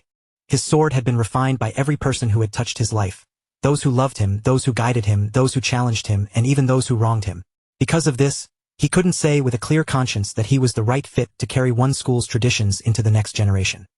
Lady Plum Blossom fully grasped the intent behind his words. Theo's swordsmanship was inherently restless, fluid, and far too dynamic to be shackled by a single, rigid form. While his independence made him all the more captivating to her, it simultaneously left a lingering, quiet regret in her heart. Nevertheless, even if Theo could not stand before her as a traditional disciple, he looked at her and offered a different, more personal proposal. He would be honored to stand by her side as her son. Those words struck a deep chord within Lady Plum Blossom, igniting a warmth in her heart she had never expected to feel, let alone acknowledge. After Theo departed, Osa Ragnar Plunis returned to the quietude of her quarters, settling back into her peaceful ritual of enjoying a glass of wine. Yet, the atmosphere around her felt transformed. There was a vibrant brightness that hadn't been there before. Her attendant noticed immediately. The master's mood had shifted in a way that was impossible to overlook. The heavens had decreed long ago that Osa would never bear a child of her own. And now, a youth like Theo had pledged to become her son. With such a precious gift offered to her, it was only natural that she felt completely overwhelmed with joy. For her loyal attendant, simply witnessing her master's radiant smile was enough to bring genuine happiness to her own day. Lady Osa wanted to express her gratitude to Theo for granting her the opportunity to finally experience the feeling of motherhood. With that resolve in mind, she decided she would draft a letter to her husband immediately. The primary objective of that missive was to request that Theo's promotion examination be fast-tracked as soon as possible. Upon hearing this, her attendant urged caution, gently advising Lady Osa not to move too recklessly. Theo was still a rookie, having only just concluded his awakening ceremony. Drawing even more intense scrutiny to him at such a tender age might expose him to far greater dangers than those he was already facing. But to Lady Osa, that was exactly why they had to accelerate his advancement rather than holding him back. Before the great, Encroaching winds of the Ragnar clan swept in to devour everything. They had to help Theo climb to the summit. As his new mother, she would ensure her son had every advantage within her power to survive. Meanwhile, far removed from the serenity of that room, buried deep within the cavalry's subterranean detention ward, the sole occupant of the cells slowly cracked his eyes open. He sensed an arrival, convinced that the rescue he had been desperately waiting for was finally at hand. But the help that had arrived wasn't there for a rescue. It was a cold-blooded assassin deployed by the Troivans to excise the rot and eliminate every loose end that could lead back to them. The captain offered his neck without a hint of resistance, accepting his end with a stoic resignation, as if this final sacrifice was the last service he could render to his masters. But in the heartbeat before the assassin's steel could claim his life, a violent, localized cyclone of sword energy tore through the dungeon, shattering the tense atmosphere. Evelyn came crashing down from the ceiling, a blur of motion as she lunged to intercept the killer before he could finish his gruesome task. She had been waiting for this exact moment for what felt like an eternity, keeping a vigilant watch for the enemy to show his hand. From the very beginning, this entire sequence had been a trap meticulously set by her young master. With Evelyn's superior command of the blade, an assassin who had lost the element of surprise stood absolutely no chance against her onslaught. The Troivans had foolishly dismissed her as a non-factor, and now they were about to pay the ultimate price for that arrogance. It was a disaster that Captain Sidra couldn't be silenced as planned, but if their cleanup operative was also captured, the situation for the Troivans would plummet from bad to catastrophic. The assassin's mind scrambled, frantically searching for any possible exit strategy to make it out of the dungeon alive. However, Evelyn had no intention of allowing him to walk away. She struck instantly, channeling a forbidden secret technique of the god of tempest. She unleashed the whirling squall, summoning a raging, pressurized current of air that pinned the assassin in place, stripping him of all mobility. Within the claustrophobic confines of the underground cell, there was zero room for him to evade or countermaneuver. Facing total entrapment, the assassin turned to a final, desperate gambit. He attempted to incinerate the evidence by detonating his own mana core. But Evelyn didn't yield an inch, raining down pressure that disrupted his focus and cut off his ability to trigger the volatile technique. She had witnessed this exact maneuver before. Since it had failed once, she was absolutely certain she wouldn't let it succeed here. Ultimately, Evelyn decisively overpowered and shackled the cleanup operative sent by the Troivan family. Deep within the heart of a secluded, uncharted forest, far away from civilization, stood a hidden black site facility. Inside that clandestine bunker, high-ranking operatives convened to discuss the failed hit in the underground dungeon and the subsequent capture of the assassin. They confirmed that the assailant held ties to Serpent Season, a shadow organization under the command of the Eastern elite clan, the Troivans. The briefing included Theo, Evelyn, Commander Julius, and a covert agent from Black Snow. This failed operation proved one thing beyond a shadow of a doubt. Their suspicions were correct. There was indeed a mole embedded deep within the cavalry. This was exactly why such a high-stakes meeting was held in this desolate, remote location. They couldn't afford a single word of this to leak back to the enemy. According to Black Snow's intel, Serpent Season was currently operating out of a fortified ancient castle in the Cal Helm region. In 3 hours, the mission would be flagged as a failure, the files would be burned, and they would vanish into thin air. Before that window closed, they had to storm the base, neutralize their forces, and secure every scrap of evidence and intel before it was lost forever. The Black Snow operative delivering this briefing was Cleve, a high-ranking Null Snow agent. Theo hadn't anticipated coming face-to-face with an operative of such caliber so soon. Before the strategy session could officially conclude and the tactical execution of the ambush could begin, Commander Julius interjected. He raised one final, critical matter, making it abundantly clear that there was still unfinished business that demanded their attention. This operation was to be no mere assignment. Beyond the strategic importance of the raid, it was to serve as the formal venue for Theo Ragnar's official promotion examination. For a heartbeat, Theo was certain he had misheard the commander's words. In his own estimation, he was far too inexperienced and green to be considered for such a significant advancement in rank. Commander Julius didn't bother to argue with that assessment. In fact, he validated Theo's hesitation. That precise lack of readiness was exactly why the stakes, and the difficulty, of this test had been cranked up to an absurd, borderline lethal degree. Ordinarily, as a warrior ascends the ladder of power, the trials become progressively more grueling. This time, however, the higher-ups were using a mission that threatened to spiral into a full-blown civil war as the testing ground for a mere mid-rank promotion. The Demon Dragon had already been briefed that Theo was the primary architect behind Evelyn's surveillance and the entire capture operation. Since Theo had been the one to set these gears in motion, it was only fitting that he be the one to see the machinery through to its conclusion. Even with his status as an heir, conducting secret operations without first consulting the commander was a breach of protocol. If he truly wanted that promotion, he had to see this mission through to the end with absolute, flawless precision. Julius made sure the gravity of the moment weighed on Theo. Once he achieved the rank of mid-rank swordsman, he would earn the autonomy to undertake solo missions, granting him unprecedented freedom. With the current trajectory of events, the young man was being pulled inexorably toward the eye of the storm. It felt as if the threads of history itself were converging upon his name. As if to test his resolve further, the system chimed to life, triggering the fourth scenario quest. It provided Theo with a long-awaited chance to sever the dark, lingering tendrils of the conspiracies that had plagued his previous life. Theo felt a surge of cold, focused heat running through his veins. He was determined to tear away the facade and expose the rot eating away at the core of the decaying clan. With that grim conviction burning in his gaze, he swore a silent oath. No matter what obstacles or horrors stood in his path, he would bring this mission to an absolute close. With that declaration, the mission codenamed Operation Snake Cleanup was officially put into motion. Due to the lingering, high-probability concern that a traitor was embedded somewhere within the cavalry's ranks, they had to maintain the strictest operational security. The strike team was restricted to a bare minimum. Only 3 operatives. Those 3 were Cleve, Theo, and Evelyn.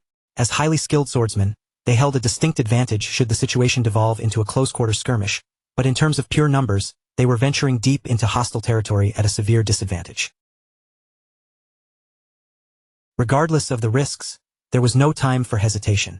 Whatever conditions awaited them inside that enemy stronghold, they would have to adapt on the fly to ensure the operation's success. Meanwhile, deep within the shadows of the Serpent Season headquarters, the assassins had just finished gathering every sensitive document and ledger that linked their shadowy network directly to the Troyven family.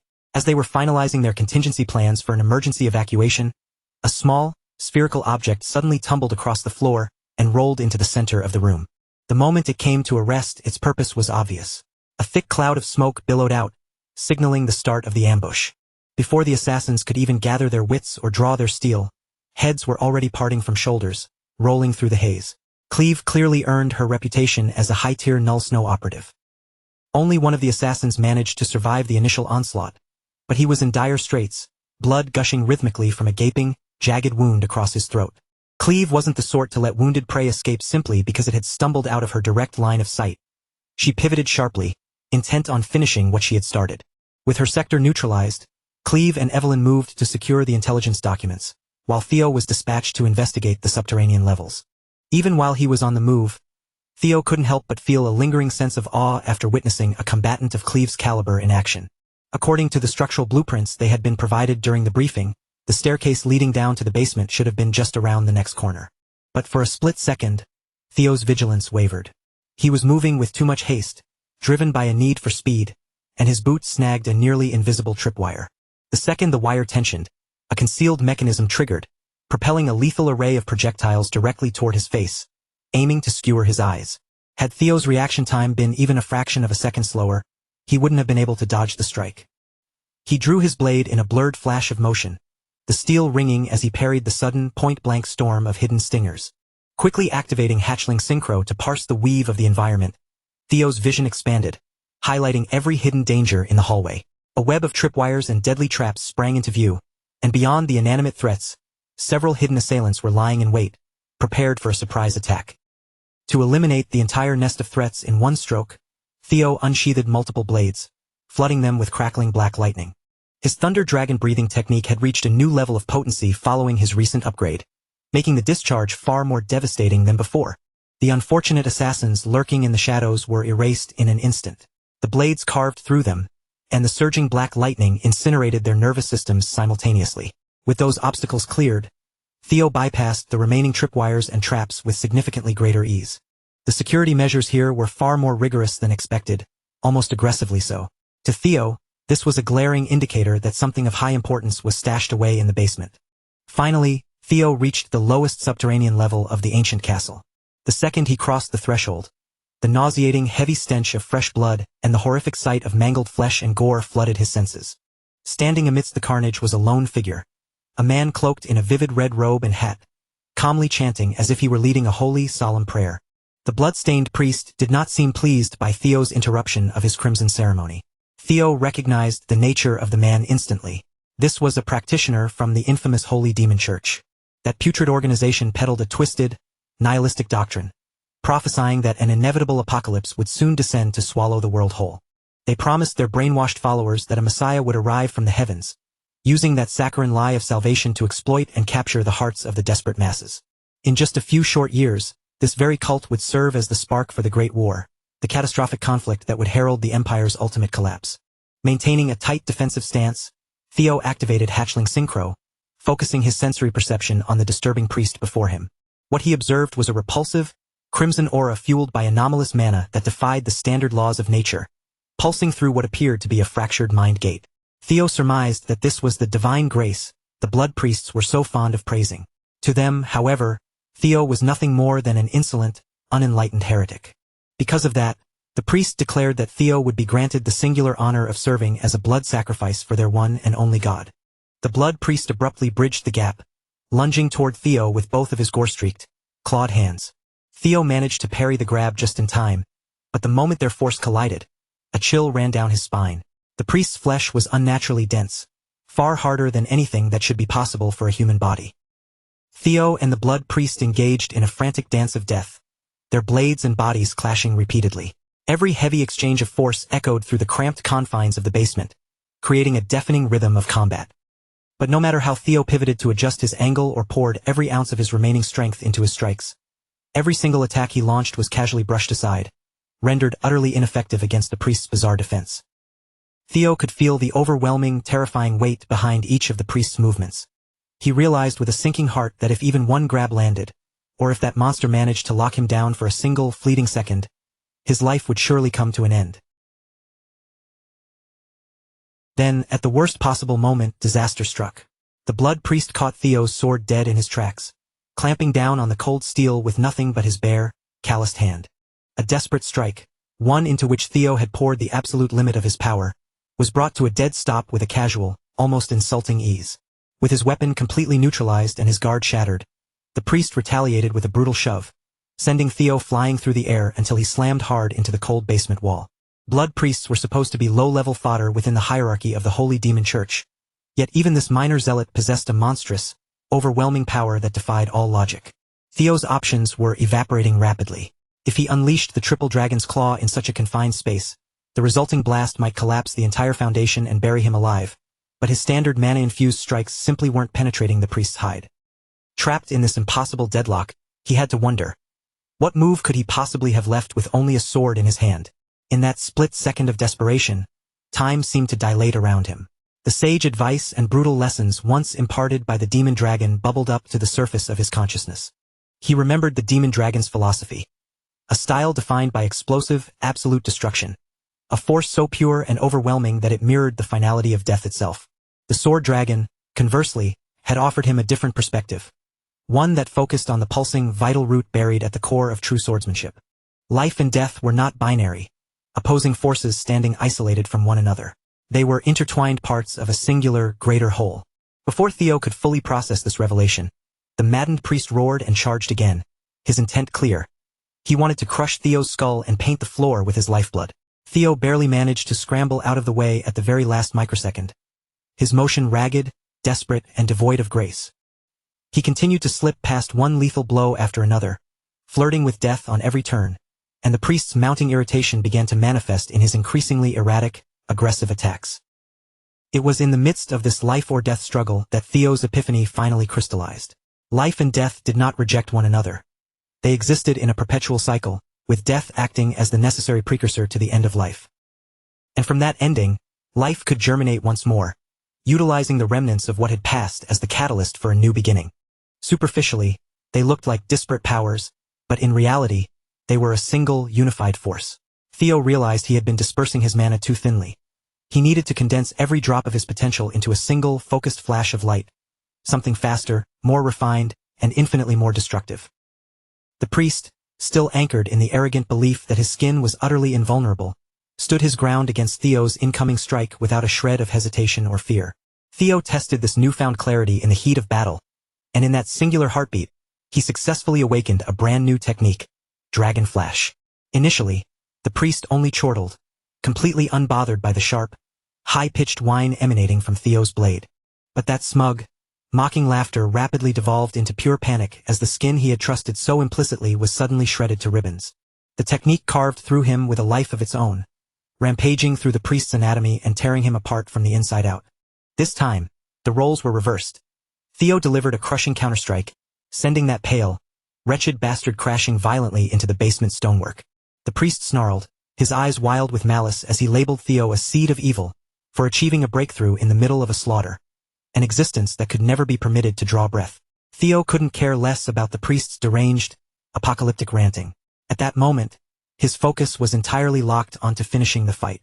Seizing the blood priest by the face with a crushing grip, Theo triggered hatchling synchro, forcibly breaching the defenses of the lunatic's mind to pry into his memories. This was his golden opportunity to pull back the curtain and expose the true origin of the uncanny, dark power wielded by the holy demon church. The instant he pushed deeper, the world around Theo began to warp and swirl, as if his very consciousness was being unmoored from reality and dragged into a nightmare dimension. It was a sensation he was familiar with, the eerie weightlessness of his soul drifting through an expansive, infinite void. Yet, this felt entirely unlike his previous memory dives. This experience was profoundly deeper, more alien, and infinitely more perilous than anything he had encountered before. Suddenly, his system pinged with an alert, but the holographic interface was flickering, glitching, and riddled with a chaotic mess of unreadable, corrupted text.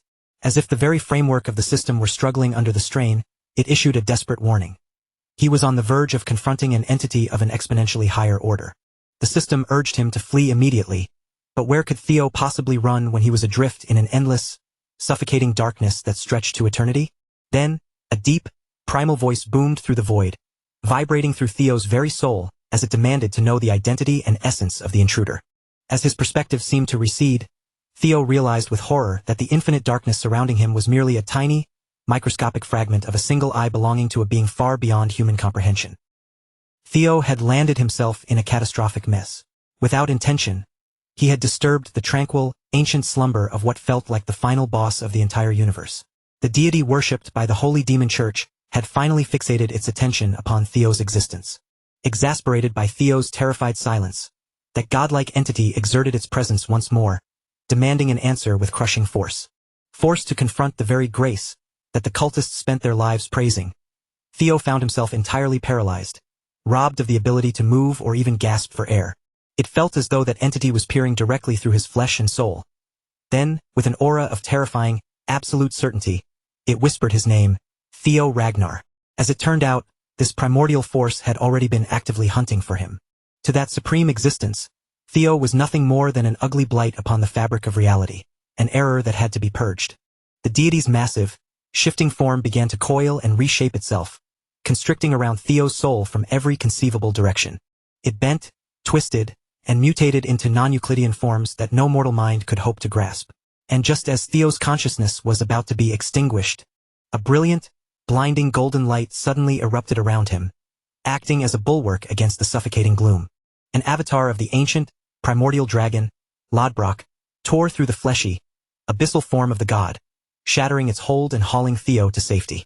Theo could only look on in dumbfounded awe, witnessing two titanic existences far beyond the scope of his world locked in a standoff.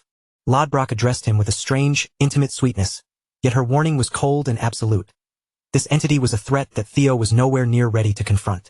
Even if Theo somehow miraculously bridged the gap and reached the towering heights of Sigurd Ragnar's power, Lodbrok made it chillingly clear. Defeating that cosmic entity was far from a sure thing. For this moment, at least, it was Lodbrok who would have to bear the burden and stand firm against such a terrifying, world-altering disturbance. She didn't give Theo even a heartbeat to protest or argue his case. With a swift, dismissive flick of her massive tail, she sent his soul hurtling back toward his physical body. Theo's mind was still reeling, a chaotic storm of unanswered questions and desperate curiosities swirling within him, begging for clarity. Yet, before he could utter a single word or voice any of his inquiries, the force of her command slammed him back into the cold, oppressive atmosphere of the blood-stained basement. Back in the driver's seat of his own body, the young man found himself trembling uncontrollably, his entire psyche rattled to its core by the ancient, soul-crushing terror he'd just narrowly escaped. A heavy, suffocating realization settled over him as he processed the scene. Lodbrok had been standing as a lonely, solitary bulwark against that incomprehensible horror for an eternity. Theo gripped his chest, fighting to steady his ragged, shallow breathing, while trying to make sense of the impossible cosmic spectacle he'd just witnessed firsthand. Across the room, the blood priest had completely snapped, his composure crumbling into unhinged rage as he grappled with the bitter irony that a non-believer like Theo had been granted an audience with the Lord, while he, a lifelong fanatic, had been ignored. Theo didn't entertain the man's madness a second longer. He moved with cold precision, striking the bald zealot down and swiftly severing his head. The cultists might have hailed that entity as a god, but to Theo it was an abomination, not a deity. More than the kill itself, Theo was now possessed of a terrifying certainty. The Holy Demon Church was actively serving the nameless sovereign, the very entity Lodbrok had cryptically warned him about. It became painfully evident that safeguarding the realm from that looming, nightmarish presence had been Lodbrok's silent, lonely responsibility for countless generations. But the grim reality remained. Without her heart to sustain her, Lodbrok's own existence was ticking away, limited to a mere 3 years. And the clock was already counting down to the Great War in 5 years' time, with the impending death of the Guardian Dragon serving as the first grim bell tolling the end of the world. The pieces of this jagged puzzle finally clicked into place. The rise of the Holy Demon Church, Ed Troiven's treacherous rebellion, and the encroaching chaos. It was all inextricably linked. Theo's legs felt like lead, and his equilibrium was shattered, his consciousness still trying to recover from the violent whiplash of his out-of-body encounter. Thankfully, Evelyn was already by his side, sensing his instability and stepping in to offer her shoulder as a sturdy support for him to lean on. Cleve watched the scene unfold with genuine shock and dawning respect. She was honestly impressed that her young master had managed to dismantle such a formidable blood priest all on his own. With such a lethal display of skill under his belt, there was no doubt left. Theo had shattered the requirements for his promotion exam with room to spare. Once the trio finished purging the castle of every remaining threat, they finally had the breathing room to scour the debris for the incriminating evidence they needed. But as they sifted through the mess, the reality hit. Everything they had gathered so far was little more than circumstantial chatter. It wasn't nearly enough to seal the deal in a formal prosecution. So Theo reached into his pockets and produced a mysterious, familiar-looking box he claimed to have uncovered in the deep recesses of the basement. The second her eyes landed on that box, a flash of recognition crossed Evelyn's face. She knew exactly what that was. It was the very same container she and Remington had been tasked to retrieve back before the awakening ceremony had even begun. Inside lay the secret ledgers detailing the illicit trade between the Ceres Merchant Guild and the House of Troiven. Evelyn marveled at her master's cunning. He'd kept this explosive secret tucked away, waiting for the perfect, most damaging moment to reveal it. Cleve pored over the documents, her eyes widening as she spotted formal transaction records tied directly to Ed Troiven, verified by official seals that made the evidence impossible to refute. With these documents in hand, they finally held the smoking gun needed to expose the Sky Dragon's treason and their dirty dealings with the Holy Demon Church. The weight of the proof was undeniable. They finally had the ammunition required to move against that snake, Ed, and drag his schemes into the light. Their first strike would be a targeted assault against the Ceres Guild, signaling that the time had finally come to derail history and crush Ed Troiven once and for all. Back at headquarters, when word of the Sky Dragon's wretched betrayal finally reached the Demon Dragon, his fury ignited, barely contained behind a wall of cold, lethal intent. For now, however, they only possessed enough evidence to cast suspicion, which meant they needed to conduct a much deeper, more meticulous investigation. Julius received the intel directly from the Black Dragon himself. Once Robert Ragnar stepped into the fray, the situation shifted instantly from a mere suspicion to a full-blown crisis. Given Robert's immense power and reach, it was impossible to believe he had been blind to these undercurrents all along. He'd likely known the truth for ages and had simply let the game play out. Sensing the tension, the Black Dragon gracefully pivoted away from that awkward line of inquiry, instead turning his attention to heaping praise on Theo Ragnar for his solo victory against the Blood Priest. Robert boldly asserted that the boy's natural talents were far more aligned with the Black Snow Division, and that Theo belonged where his skills would truly be sharpened, under his watch. He lauded Theo's sharp perception and his uncanny ability to synthesize complex details from the smallest clues, noting that his methodology mirrored a veteran Black Snow operative, almost as if he'd been groomed for the shadows from birth. Julius, however, had no intention of letting the Black Dragon poach his prize recruit. OSA had already tried her hand at stealing Theo, and now Big Brother Robert was circling like a shark, too. Hearing the title Big Brother cross Julius's lips caused the Black Dragon's stoic features to soften with a flicker of genuine nostalgia. After all, long before they became the titans of power they were today, the quartet of Kyle, OSA, Robert, and Julius had shared a bond as close as blood siblings. Julius wasn't fooled for a second, though. He could see right through the act. Robert was weaponizing their shared history just to get his hooks into Theo. Regardless of the skepticism in the air, Robert persisted, keeping up the facade of the doting older brother simply looking out for his younger kin. Just before taking his leave, he casually pilfered several of the commander's most prized wine bottles as if it were nothing, demanding that Julius stock something even more expensive for his next visit. Julius could do nothing but offer a string of quiet curses as he watched Robert Ragnar saunter off, disappearing cheerfully into the shadows. The Black Dragon's visit had also served to verify the loyalty of the cavalry. He was visibly relieved to find that this unit had managed to remain untainted by the Sky Dragon's reach. As Robert stepped toward the threshold, his very existence began to dissipate, his form fragmenting and drifting away like dust caught in a sudden breeze. He was already relishing the thought of watching the series guild's impending collapse. And, as fate would have it, that very day marked a grand occasion for the corrupt family. They were in the middle of a lavish wedding ceremony. Every high-ranking official within the organization had congregated inside the central branch's opulent wedding chapel. The groom, Naven Bacchus, strode forward, puffing his chest out as he formally presented himself as the second son of the powerful Bacchus clan. It was Quadric Ceres, the guildmaster himself, who had been the primary architect behind this strategic marriage alliance between their two families. His fourth daughter, Lily Ceres, was intended to serve a singular, cold purpose, acting as a living, breathing bridge to fuse two formidable factions into one singular entity. This marriage was never meant to be a simple handshake deal. Through the binding force of this union, the Ceres family and the Bacchus clan were to be fused together, officially linked by blood and oath from this day forward. Quadric Ceres could barely contain the avaricious hunger bubbling under his skin. His features twitched with a hideous, satisfied grin as he surveyed the scene. To Quadric, this wedding was the key that unlocked the status of an elite noble. But he was just getting started. He was already internally orchestrating a dark scheme to make the Ragnar suffer for ever daring to cast a disdainful glance his way. It was only a matter of time before he unleashed a torrent of vengeance that would paint the streets red.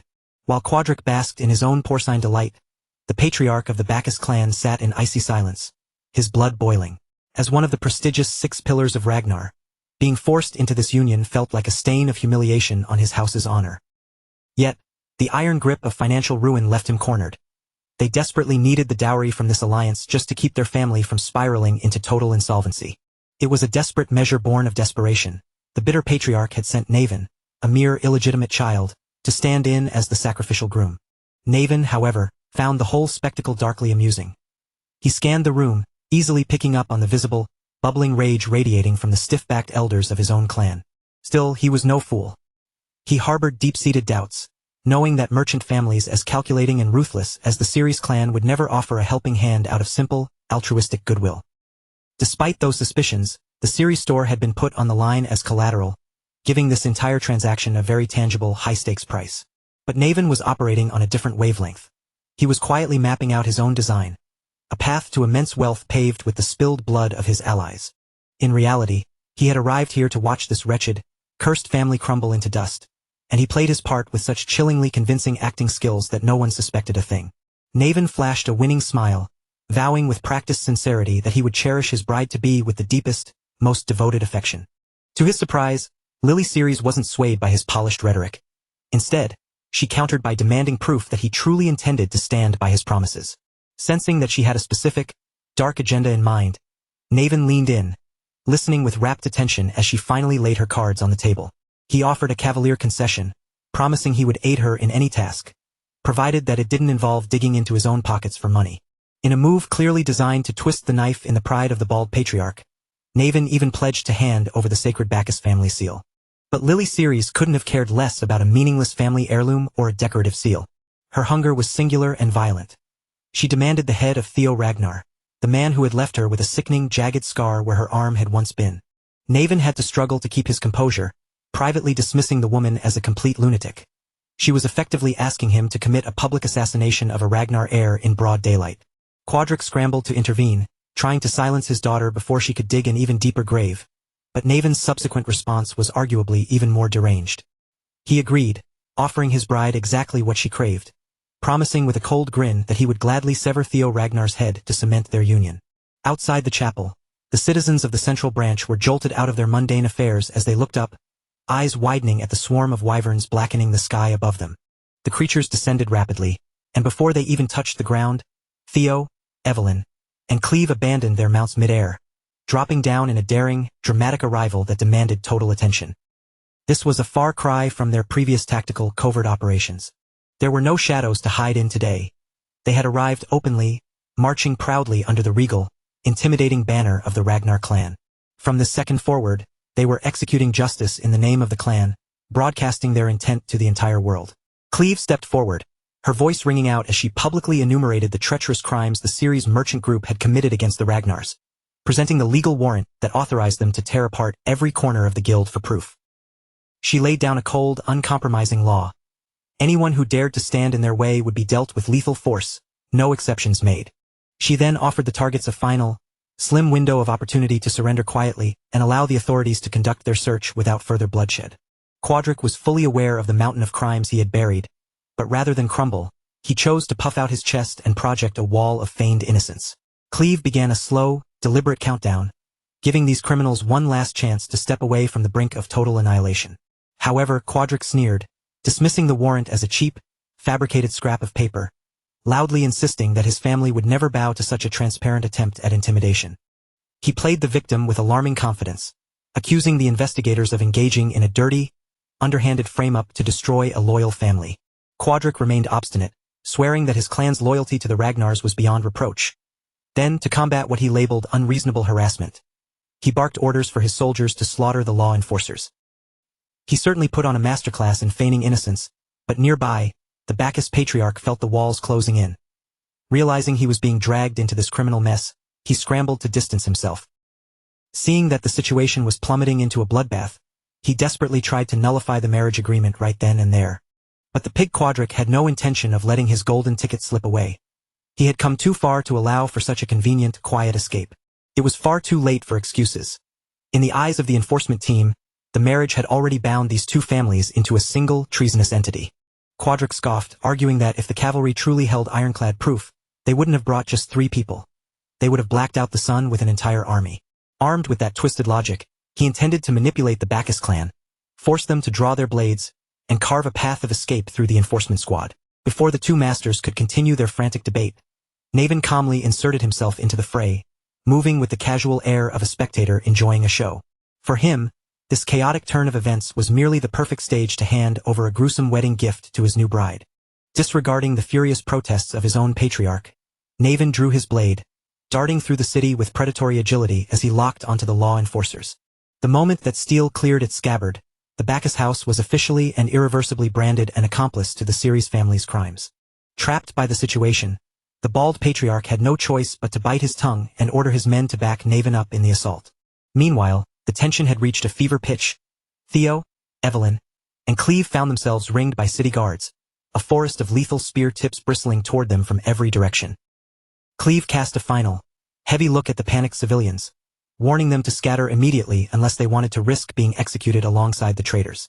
Suddenly, Naven vaulted into the center of the standoff, landing right between the factions and seizing the entirety of the room's focus for his own dramatic reveal. Naven muttered under his breath, his tone laced with cynical amusement, remarking that the folks over at the Ragnar clan always seemed itching to drag someone to the executioner's block the second they found even the flimsiest excuse. The air between them instantly chilled. Theo and Evelyn both went rigid, their expressions hardening as the same sobering realization struck them simultaneously. This man was not just a typical brawler, he was genuinely dangerous. Then, with a fluid, lethal motion, Naven swung his blade in a wide circular arc, forcing all 3 of them to scramble and scatter in different directions, raising their weapons in a desperate bid to survive the immense pressure of his strike. That violent, opening slash was apparently how Naven Bacchus chose to welcome the Ragnar entourage to his little party. It was clear, however, that the greeting was tailor-made for the young master, Theo. For a split second, Theo was rendered completely motionless, his mind reeling because he knew exactly who stood before him. The name Naven Bacchus might not ring a bell for the common folk right now, but in the dark chapters of the future, his name would become impossible to ignore. During the chaos of the Great War, Naven had been a walking catastrophe, a natural force of pure destruction who repeatedly threw the Ragnar clan into disarray. Years down the line, he would integrate into the Sarah merchant group and lock shields alongside Ed Troyvin, cementing his place in history with a legacy written in blood. They would come to fear him as Ghost Sword Naven, a nightmare of a swordsman whose blade seemed to materialize from thin air. And for some maddening reason, this very legend in the making was currently dead set on claiming Theo's head. He barely spared a glance for the women standing alongside Theo. Ghost Sword Naven's predatory gaze remained locked onto the Ragnar heir with single-minded focus, as if ending Theo's life was the only thing that gave him purpose. Theo's mind began to race, calculating every angle. If he could leverage his knowledge of the future, this terrifying confrontation could be flipped on its head, turning a brush with death into a massive opportunity to elevate his own strength to an entirely new tier. With a sharp command, Theo signaled for ISO to engage Naven, then ordered the ladies to press on with their mission without him. As they pushed forward, Theo would stand his ground to face this eccentric, deadly swordsman alone. Evelyn clearly hated the sound of that. Her hesitation was instantaneous. She looked back with palpable reluctance, clearly unwilling to leave Theo to fend for himself against such a lethal threat. Cleve, however, respected Theo's tactical call. She knew the Sarah crooks were likely scrubbing evidence as they spoke, leaving them no time to spare. They had to move, and they had to trust that Theo possessed the grit to stall a monster like Naven. Naven offered the young master a playful, mocking warning, his tone light and jocular as he remarked that he might not look like much, but he was actually quite a handful in a fight. Theo didn't flinch. Instead, he met that strange, volatile energy with a faint, amused smirk of his own, expertly matching Naven's bizarre temperament without missing a beat. Before their steel could clash again, Theo interjected, stating he had one question he needed answered. Naven, still cloaked in his unpredictable air, gestured for him to speak. Theo didn't mince words, bluntly asking if Naven was committing such blatant treason solely because he wanted to dismantle the Bacchus family and avenge his tragic, mistreated mother. The effect was immediate. The moment the words left Theo's lips, Ghost Sword Naven's grip tightened white-knuckled around his hilt. Theo had ripped open a memory he loathed to touch, a psychic wound he preferred to keep buried under layers of iron and hate. Just like that, Naven's resolve hardened. He had found yet another justification to lop the young man's head off.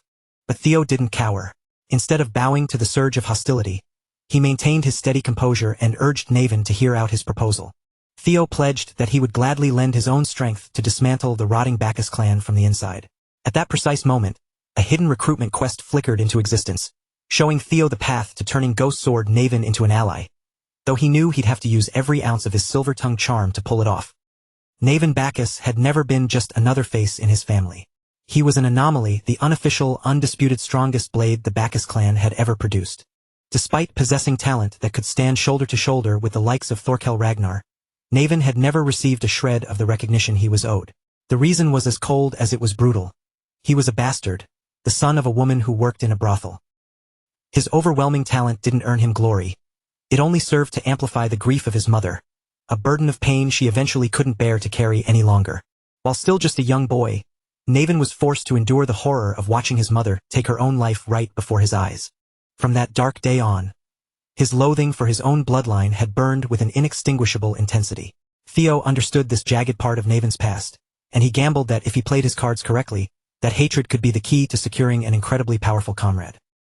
Unfortunately, Theo had severely underestimated how explosive Naven's reaction would be when his mother's memory was dragged into the fray. Before Theo could regain his footing, he was hammered by another ferocious, deadly strike from Ghost Sword Naven. It was no playful spar. The force of the impact was staggering, nearly lifting Theo off his feet and rattling him to his very marrow.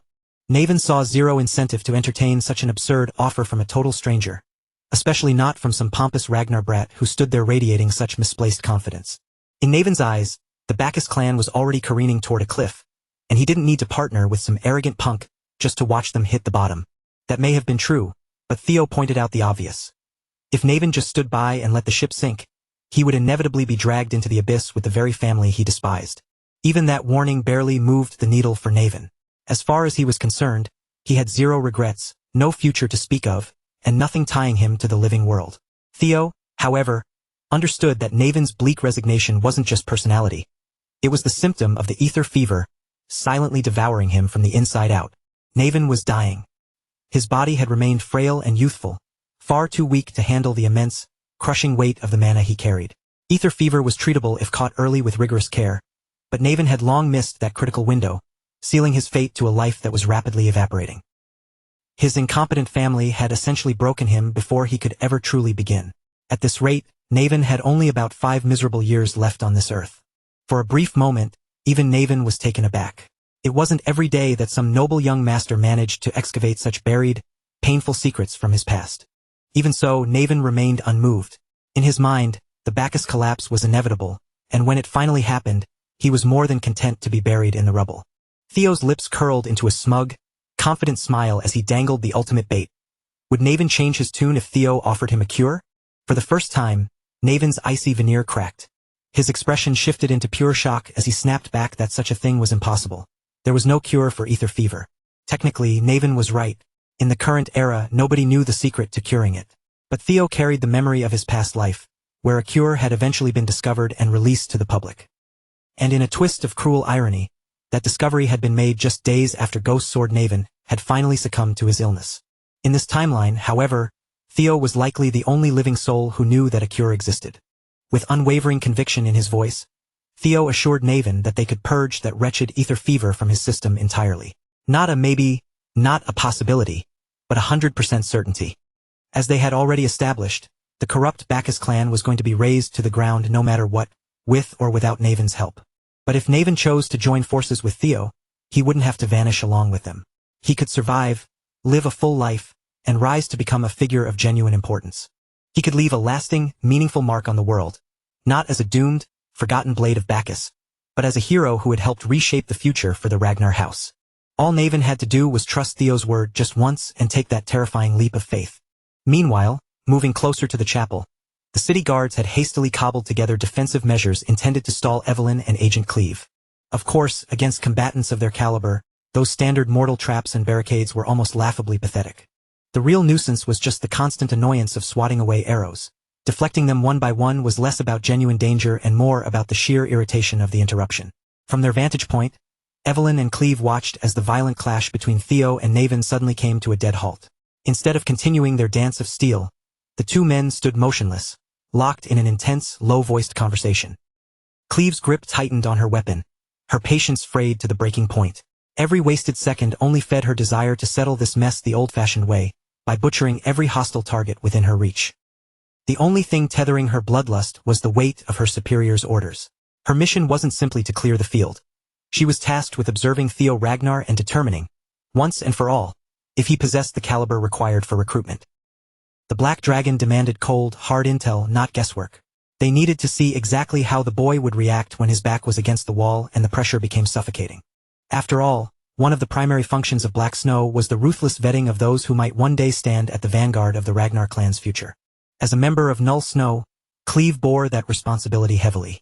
Before they had even breached the castle, she had grilled her superiors on the exact criteria for when she would be permitted to remove her self-imposed limiters. With the demonic cult now firmly entangled in the plot, the protocol was absolute. If an entity of bishop rank or higher manifested, Cleve was authorized to unleash her full, unrestrained power. So, despite every fiber of her being screaming for a release of violence, Cleve remained a disciplined blade, keeping her involvement strictly calculated, even though she despised the restraint. Her biggest grievance with the setup, however, was purely practical. The delay. If this operation dragged on, it would bleed into her unpaid overtime, and that prospect irritated her far more than the flying projectiles of the enemy. While Cleve stewed in her own annoyance, Naven Bacchus abruptly vaulted across the gap, touching down on their side of the fray as if defecting were the most natural maneuver in the world. Evelyn's gaze immediately darted across the battlefield, her face etched with sudden, sharp anxiety as she scanned for the young master, fearful that Theo had been cut down in the exchange. But the reality was far from her fears. Theo hadn't fallen. Somehow, he and Naven were standing as allies, the tension between them completely diffused. Following that brief, hurried parley between lethal sword strikes, Naven Bacchus had effectively jumped ship. Honestly, having a monster of his caliber fighting at their backs rather than aiming for their throats made the entire battlefield feel significantly less like a death trap. He even took the time to offer a stiff, sincere apology to the women for his earlier hostility, an act of grace almost more jarring than his betrayal of his own family.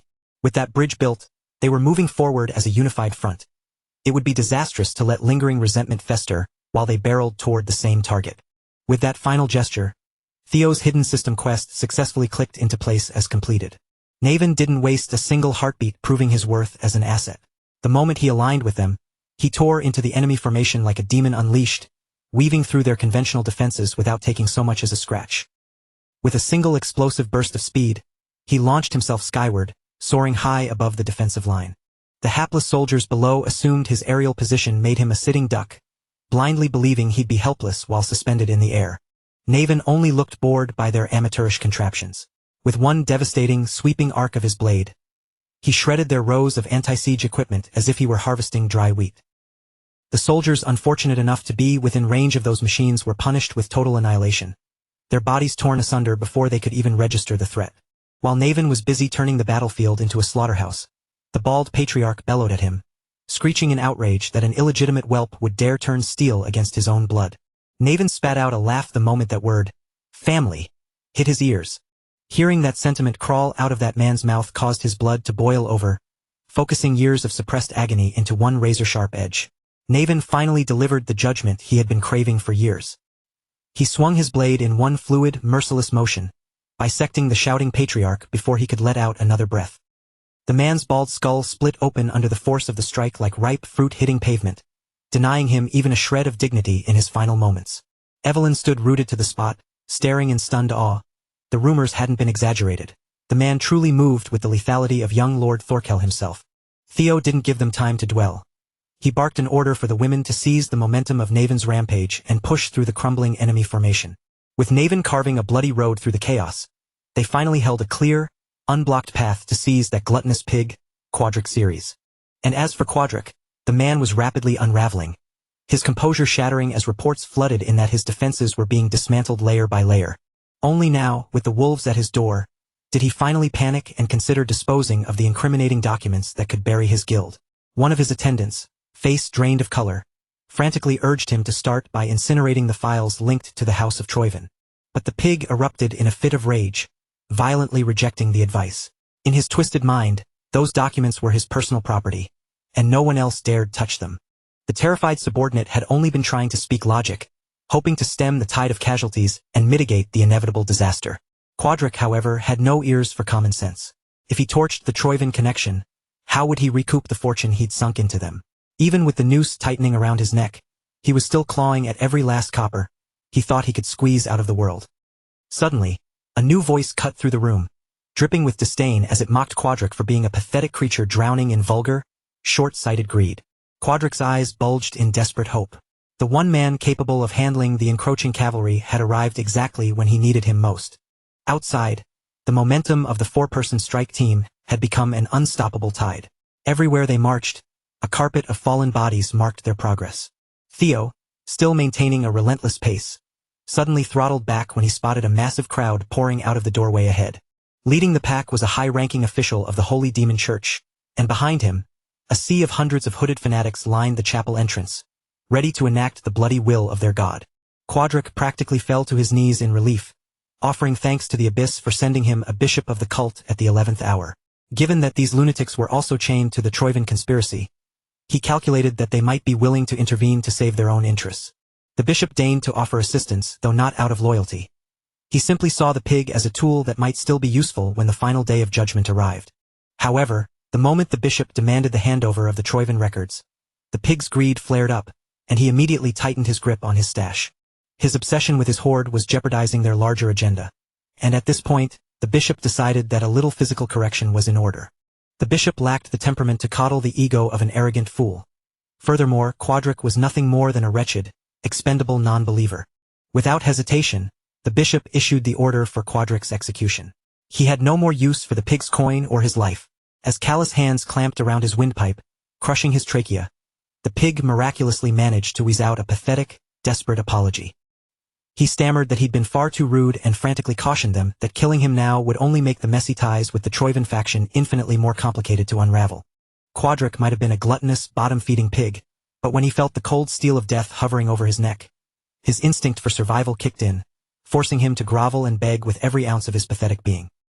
The bishop, deciding that the worm still held some utility, granted him a temporary reprieve, giving him one final, strict ultimatum: incinerate every trace of the evidence before their window of opportunity slammed shut. He followed that directive with a chilling warning, his voice devoid of warmth. Don't even think about running. Their Dark Lord's gaze was fixed upon all of them, and there was nowhere in this world for a rat like Quadric to scurry into hiding. Paralyzed by the terrifying thought that the bishop might retract his mercy at any moment, Quadric scrambled toward the basement entrance, his body trembling as he dragged himself forward in a frantic race against time. Outside the chapel, Theo's strike team was about to be greeted by a harrowing welcome committee, curated specifically for them by the Blood Bishop and his army of fanatical zealots. The cultists began to fan out, their ranks unfurling like a surging crimson tide. The hour had arrived for them to unleash their fanatical holy war upon the world. The sickly, gaunt bishop of the demonic cult projected his voice, preaching of the imminent arrival of their god, a deity that would manifest in a cataclysm of blood and ruin. All around him, the brainwashed masses mimicked his demented sermons, their voices chanting those twisted dogmas with the hollow, haunting devotion of the truly lost. On Theo's front, the math was grim. Only 4 warriors stood against an encroaching ocean of cultists, who were packed together so tightly they formed a wall of flesh. They had suspected the demonic cult was pulling the strings, but the premature appearance of a high-ranking bishop was a complication that shattered their expectations. Peering past the folds of those blood-red hoods, Theo locked eyes with the cultists. He saw only empty, glazed stares. Their humanity had been utterly stripped away, leaving them devoid of even a shred of fear. He didn't wait for a signal or a second thought. Theo plowed straight into the thick of them, his weapon singing as he hacked open a gruesome passage through the sea of bodies. These fanatics were entirely indifferent to their own survival. They flung themselves into the fray without hesitation, driven by a single suicidal impulse to strike, no matter the cost to their own lives. Even veterans like Evelyn and Naven, who had stood knee-deep in battlefields before, found themselves rattled by the sheer, relentless stampede of zealots throwing themselves toward their blades. Cleve, however, remained on the periphery, her reaction starkly different as she assessed the developing carnage. She offered a silent prayer of gratitude that a bishop had finally shown his face. It complicated the mission, certainly, but more importantly, it released her from her chains. She could finally stop holding back and unleash the full extent of her power. Cleve unsheathed both of her blades, her stance shifting instantly. It was as if she had been waiting for this exact permission to carve her way through the waves of demonic worshippers. Just as Theo began to feel the mounting pressure and sensed their forward momentum beginning to falter, Cleve vaulted into the center of the slaughter, transforming the battlefield into a gore-slicked stage for her lethal blade dance. From this second onward, her days of observing from the sidelines were over. She wasn't here to audit the fight. She was here to dominate it. Ready to exact a brutal price from anyone foolish enough to block Ragnar's path, Cleve was prepared to tear through the entire city limits with her bare hands if that was what it demanded. Before she could descend entirely into the bloodbath, Theo urgently reminded the Null Snow operative that their primary directive remained the securing of the evidence before it was reduced to ash. Cleve shot him a look of utter disdain, unimpressed by his narrow focus on paperwork. Now that the demonic cult had unmasked themselves in such a public spectacle, she argued that any further pursuit of physical evidence was a redundant waste of effort. Theo stood his ground, shaking his head. In his mind, the evidence was now more vital than ever. If the demonic church was desperate enough to deploy a bishop, then something hidden inside that chapel was clearly too dangerous to allow them to keep. Cleve finally yielded, her eyes burning with intensity as she demanded to know what his next tactical move would be. The priority was straightforward. They had to punch through the crimson mass of believers with the velocity of a lightning strike, effectively speed-running the encounter. To pull it off, Theo prepared to bridge his lightning gate with hatchling synchro, drastically expanding his effective range far beyond his usual capacity. Simultaneously, he pushed his mind gate to its breaking point, sweeping and scanning the terrain like a master surveyor mapping out the anatomy of the battlefield. Intrigued by the sheer scale of the technique Theo was preparing, Cleve backed off half a step, yielding the lead to see how the young master would execute his plan. The moment her guard wavered, a blood priest spotted a gap and lunged, attempting to land a dirty blow while her attention appeared momentarily diverted. Cleve pivoted in a blur, shredding the hulking, muscular preacher into ribbons of meat. With her and the others containing the cultists, Theo could finally focus on the mission objective. After mapping the layout of the chaos, the young master swiftly identified the most efficient corridor leading directly into the chapel. He lunged into the sea of fanatics, appearing to surf over the waves of violence, but their numbers seemed infinite. The more he felled, the more surged into his path. A seemingly bottomless tidal wave of brainwashed sycophants loomed ahead, pressing toward him as if their ranks were inexhaustible. To provide him with the necessary cover, Evelyn and Naven began ruthlessly clearing the filth that dared to obstruct his optimal route. The pair moved in perfect, lethal synchronization, carving out precious space for Theo's advance. However, when Evelyn overheard Naven buttering up her lord, her competitive fire flared to life. Theo didn't stop for a breath. Utilizing psychokinesis with surgical precision, he turned his electrified daggers into mid-air platforms, literally stepping through the atmosphere using his signature, Lightning Dragon rapid protection. Theo calculated that the duty of destroying the incriminating records had almost certainly been offloaded to the High Commander Quadric series. After projecting his senses through the solid masonry of the chapel walls, he was able to triangulate the pig's location with relative ease. With that insight, the fourth scenario quest continued to unfold, driving them deeper into the heart of the enemy's den. Back on the front lines, Evelyn and Naven had truly gelled into a devastatingly efficient combat duo. Ever the arrogant showman, Ghost Sword Naven swaggered, introducing himself as Lord Theo's new first-string sword, as if the vacancy had been permanently filled. Evelyn's reaction was immediate. Naven could read her features like a book. He had successfully ruffled her feathers by casually staking a claim to that rank. He added, with a smirk, that he might consider stepping down to second sword status, provided that the Null Snow Girl was the one stepping up to challenge him for the spot. But when it came to matching Evelyn's skill, Naven Bacchus projected an unwavering confidence in his own superiority. To back up his bravado, he moved with effortless grace, slicing down several cultists who had tried to capitalize on Evelyn's momentary distraction. Since they were supposedly on the same side now, Naven suggested they drop the petty bickering. He proposed a simple contest. The one with the highest kill count would earn the title of Theo's first sword. Evelyn, possessing a rigid sense of decorum, outright dismissed his childish proposition. But the second Naven taunted her as a coward afraid of the scoreboard. Evelyn's composure nearly disintegrated, her temper igniting on the spot. Accepting the challenge in the most aggressive way possible, Evelyn moved with a sharp, decisive strike, snatching a kill right from under the nose of Ghost Sword Naven. Evelyn struck with absolute precision, her movements sharp, vicious, and utterly decisive. As Naven watched her cut through the chaos, the grim reality finally settled in. He had walked right into a confrontation with someone far more dangerous and skilled than he'd initially dared to imagine. Channeling the formidable legacy of the Tempest God, Evelyn stood her ground amidst the carnage. She was determined to prove, here and now on the blood-soaked battlefield, that she was worthy of being named Theo Ragnar's first sword. Naven, however, looked less concerned by the danger and more exhilarated by it.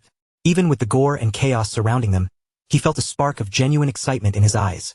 He had finally found a rival worthy of his attention, and the thrill was written all over his face. Deep within the dark, silent walls of the chapel, Quadric Ceres was struggling to keep his composure. He hobbled frantically, scrambling deeper underground toward the lowest floor, his breath hitching as a mounting, suffocating panic gnawed relentlessly at his sanity. He snatched up burning torches along the damp walls, shattering lock after lock in his desperate flight, until he finally reached the most heavily fortified, guarded chamber in the entire subterranean structure. At the center of that vault sat a heavy, sealed chest. Hidden away inside were documents so explosive and damning that they possessed the power to shatter nations and bring mighty, untouchable empires crashing into the dust. But Quadric didn't view those papers as earth-shattering evidence of treason. To his greedy, narrow mind, they were nothing more than bargaining chips, a way to squeeze even more coin out of the Troivans. He rationalized that if he burned them now, he might be able to wipe his hands clean and avoid the crushing weight of the treason charges looming over his head. Yet, even as the truth of his predicament clawed at him, his insatiable greed fought back, refusing to let him drop the torch onto what he still stubbornly viewed as his ultimate future payday. He had already poured an obscene amount of capital into the Sky Dragon's elaborate plans.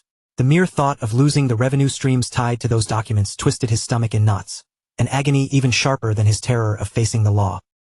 The bishop's chilling threats suddenly echoed through the back of his mind. Quadric knew that twisted fanatic wasn't bluffing. While his money was precious to him, he realized with a jolt that staying alive was, perhaps, just a little bit more important. With fingers trembling so violently that he could barely hold the handle, Quadric finally surrendered and let the torch fall toward the pile.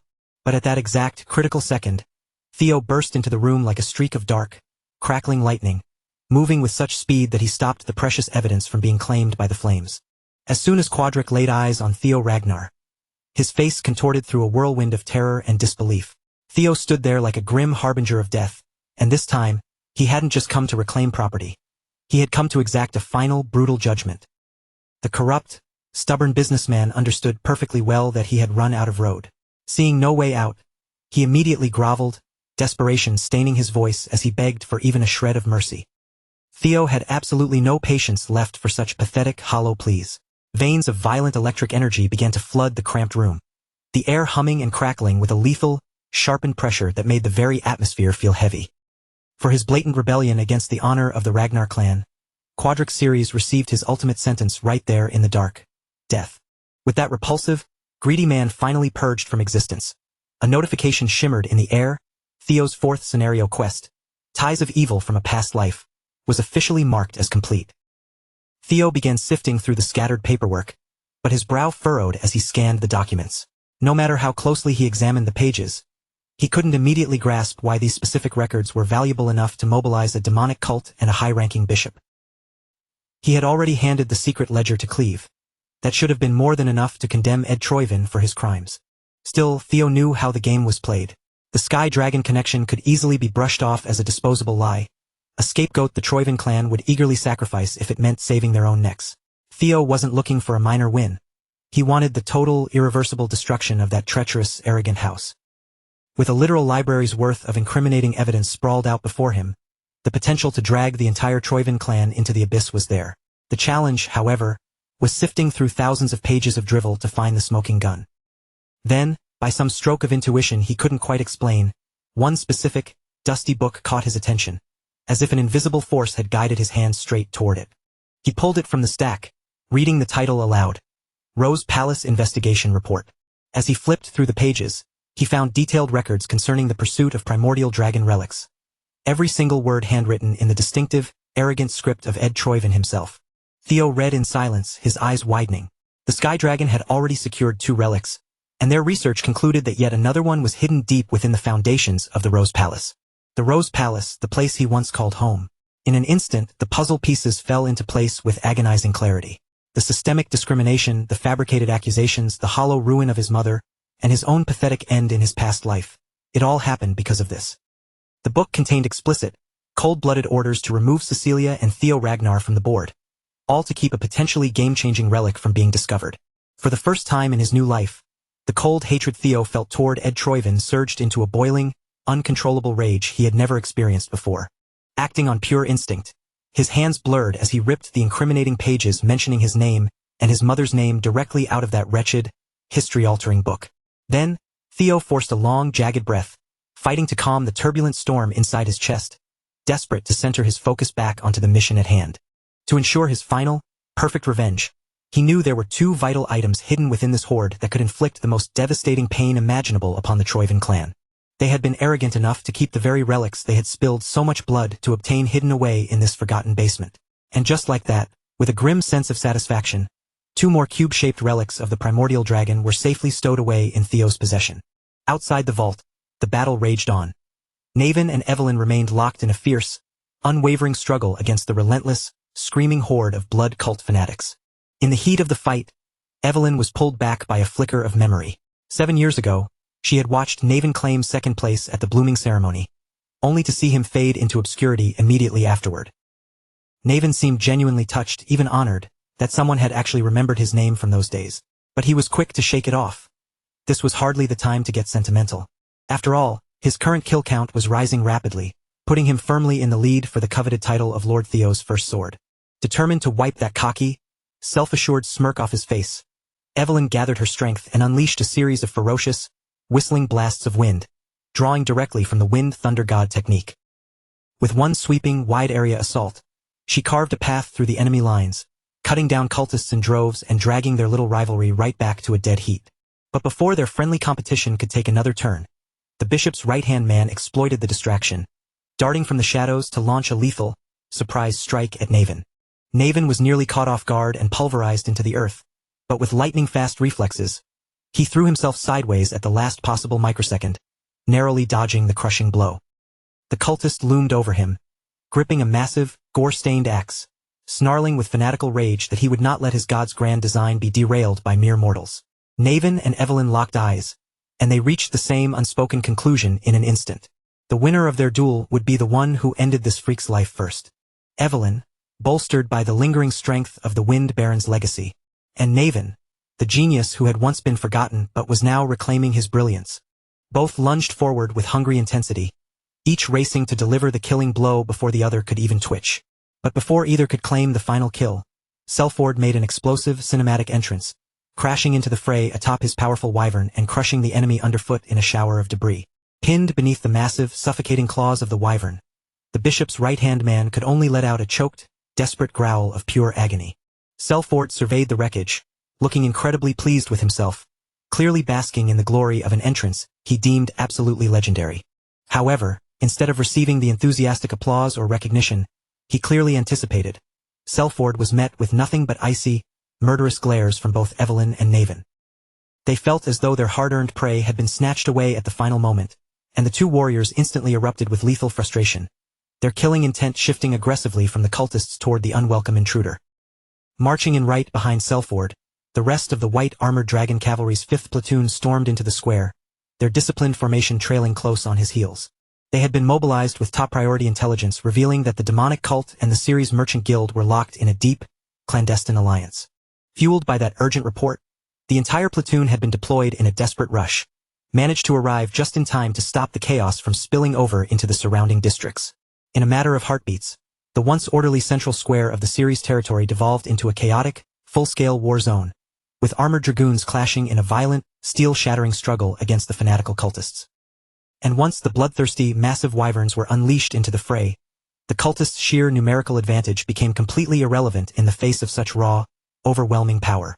While his disciples were being systematically slaughtered by the dozens, the bishop remained disturbingly detached, continuing to pray for a new sun to rise beneath the crimson, blood-stained sky, chanting calls for the ultimate end of all creation. That twisted, fanatical freak continued to preach his demented gospel at the top of his lungs, while nearby, Cleve sat quietly on the sidelines to catch her breath. Truth be told, after finally cutting loose and going all out, she felt she had rightfully earned a momentary respite from the endless cycle of slaughter. Unbeknownst to the combatants, the Null Snow operative had already silently incapacitated the bishop, leaving the man broken, hollowed out, and rapidly spiraling into a state of total, irreversible madness. Once the cavalry had fully asserted control, it took only a few grueling hours to mop up the remaining remnants of the cult and finally restore a semblance of peace across the battered region. Now, however, the real struggle began. Everyone, including a clearly exhausted Evelyn, was forced into the tedious nightmare of processing paperwork for the citizens displaced or harmed by the short-lived conflict. The very same dragoons who, only moments ago, had been heroically carving through lines of cultists, now looked like they would gladly charge back into a suicidal battle rather than suffer through this mind-numbing, endless desk work. It felt as though everyone was being subjected to a special form of bureaucratic torture, with the notable exception of Erika Lanka. She might have projected the image of a savage warrior on the battlefield, but when it came to organization and logistics, she proved to be surprisingly reliable. Her brother, Hulkus, seemed to be thriving in the environment as well, calmly and efficiently navigating compensation requests for the civilians who had suffered property damage during the skirmish. Evelyn, on the other hand, was rapidly nearing her breaking point, her frustration mounting because it seemed like everyone in the room kept turning to her for help with their own assigned tasks. Every single redundant question, every new stack of forms, and every confused, incompetent subordinate was pushing her closer to an absolute mental collapse. When she finally reached her limit and snapped, she cast her subordinates away with a sudden burst of energy, conjuring a localized, violent storm of wind that whipped through the office. While the cavalry remained trapped in their own administrative hell, Cleve and Theo sequestered themselves in a separate area to meticulously organize the massive, dangerous pile of evidence they had successfully recovered. From clear traces linking back to Ragnar's stolen relics to Ironclad, detailed plans for full-scale treason, every piece of information had been carefully preserved within those incriminating documents. Recognizing Theo's indispensable contributions throughout the operation, Cleve was the first to offer her sincere congratulations on his promotion to the intermediate rank. She further noted, with a knowing look, that someone with his caliber and potential would undoubtedly flourish if he decided to join the ranks of Black Snow. Theo immediately grew visibly uncomfortable, shifting in his seat as he tried to gracefully dodge the conversation. It was obvious he had no interest in being drawn into a serious recruitment pitch by the Black Dragon. Shifting gears, Cleve delivered one final piece of promising news. The operation to finally hunt down and capture the Sky Dragon had officially been set into motion. The secret ledger they had recovered from the chapel was deemed sufficient, concrete proof to justify the commencement of the hunt. That meant Black Snow's elite, high-stakes arrest team had already been dispatched, and was currently making a rapid, determined push toward the capital. But before they could even bask in the success of their progress, a breathless messenger burst into the temporary encampment, bearing an urgent, game-changing update. The elite arrest team had run into an unforeseen, brutal complication. Ed Troyvin had been masterfully concealing his true level of power the entire time. And now that the facade had crumbled and he no longer felt the need to operate from the shadows, the Sky Dragon was finally unleashing his full, terrifying strength. Ed was sharp enough to understand that exposing all of his hidden cards at such a volatile stage was far from a strategic masterstroke. However, he calculated that if he could leave a high enough trail of bodies in his wake, he might still manage to cripple Black Snow to a significant degree. In his own warped, arrogant fashion, Ed Troyvin even offered a mocking nod of respect to Theo Ragnar for forcing him into such a desperate corner. The Camellia Palace, the incident at Axion, the loss of the Dragonslayer sword, and now the total collapse of the Ceres Guild. Every painstaking preparation Ed had made had been unraveled by the actions of that one wretched imbecile. Ed Troyvin was beginning to slip into a state of unhinged, dramatic madness, his sanity fracturing under the weight of one crushing failure after another. Even so, deep down in the dark, he remained a hater to his very core. He decided he would allow Theo a moment to celebrate his small victories, but he knew with cold certainty that the master plan of the Troyvin clan was far from finished. The Dragonslayer sword might have been lost, but Ed had already managed to secure a formidable replacement contingency. He was already moving, heading back to his father to leverage resources that might just turn the tide back in his favor. With the chaos in the Ceres territory finally addressed, Theo was finally able to return home to the quiet of the Camellia Palace. The palace, however, was anything but quiet. It was bustling with frantic energy, packed with nobles getting measured for custom garments while attendants rushed back and forth in a blurry, chaotic dance. Kirsten stood at the entrance, scanning the environment in genuine surprise, visibly taken aback by the overwhelming, hectic atmosphere unfolding before her eyes. Simply trying to navigate the hallway felt like marching through the middle of a battlefield. Only instead of clashing swords and fresh blood, the air was filled with flying fabrics, measuring tapes, and frantic garment cutters. She surely would have been swallowed up and lost in the middle of that frantic, busy crowd if her daughter hadn't spotted her and made her way through the workers. Cecilia was practically beaming as she excitedly explained that she was in the middle of launching a new business venture, a high-end, luxury brand centered around exquisite fabrics and dazzling, rare jewels. She continued to talk at length, pouring out the finer, intricate details of her business plan, while Kirsten listened in a soft, dazed, and slightly absent-minded state. The elf mother found herself far too distracted by her daughter's infectious, bright smile and her overflowing, youthful enthusiasm to actually process any of the technical details. To Kirsten, the sheer radiance of Cecilia's genuine happiness made her shine brighter than any of the precious, shimmering jewels on display in the estate. However, Kirsten hadn't traveled all this distance simply to bask in her daughter's joy. She had arrived in person because she carried news that demanded urgent delivery. Concerning whispers regarding the Rose Palace had finally reached her ears, and the rumors were grave enough that she couldn't in good conscience ignore them. The moment the words left her mother's lips, Cecilia's anxious mind spiraled toward the darkest possible outcome, and she immediately stammered, asking if her son was safe. Watching her daughter's expression shift instantly from radiant, carefree happiness to a trembling, fragile mess of pure worry made Kirsten's heart ache with a heavy, protective sorrow. She acted immediately to soothe Cecilia's mounting anxiety, speaking with a gentle but firm tone to make it clear that she hadn't brought news of some impending catastrophe. In fact, the information she carried was the absolute antithesis of a tragedy. Amel, that spiteful, manipulative woman who had brought so much darkness into their lives, had finally met her end. She had been discovered dead, and she wasn't alone. Her entire camp had been decimated along with her, wiped out to the very last follower. To ensure there was no mistake, their severed heads had been publicly displayed along the outer walls of the Rose Palace. It served as a gruesome, unmistakable message. The threat she posed had been definitively and violently crushed. The moment the words hit her ears, a visible shift occurred in Cecilia's posture. It was as if an immense, crushing weight that had been pinning her down for years had suddenly been lifted, allowing her to draw a full, steady breath for the first time in an eternity. A wave of pure, overwhelming relief flooded over her features. After living on the edge of the abyss, she could finally permit herself to believe that this terrifying nightmare had truly reached its conclusion. She had mastered the art of hiding her terror behind a calm facade, but beneath the surface, every single day had felt like an agonizing trek across a path of razor-sharp blades. Because of that vile woman, Cecilia had been systematically framed, falsely accused, backed into corners, and even hunted by hired assassins. Through it all, she had been paralyzed, terrified that even a single cry for help would drag her own son into the center of the scandal and ruin his future. With that rotten, treacherous mistress now dead, the long, constricting chain of suffering that had held Cecilia's life captive had finally been shattered. While Theo Ragnar remained secluded, buried deep in his recovery, the world outside his walls had begun to warp and shift, with the political landscape curdling into something significantly more volatile. And this transformation wasn't arriving with quiet diplomacy. It was being carved into reality through sheer bloodshed, with high-ranking heads rolling and historic strongholds being drenched in deep, unforgiving crimson.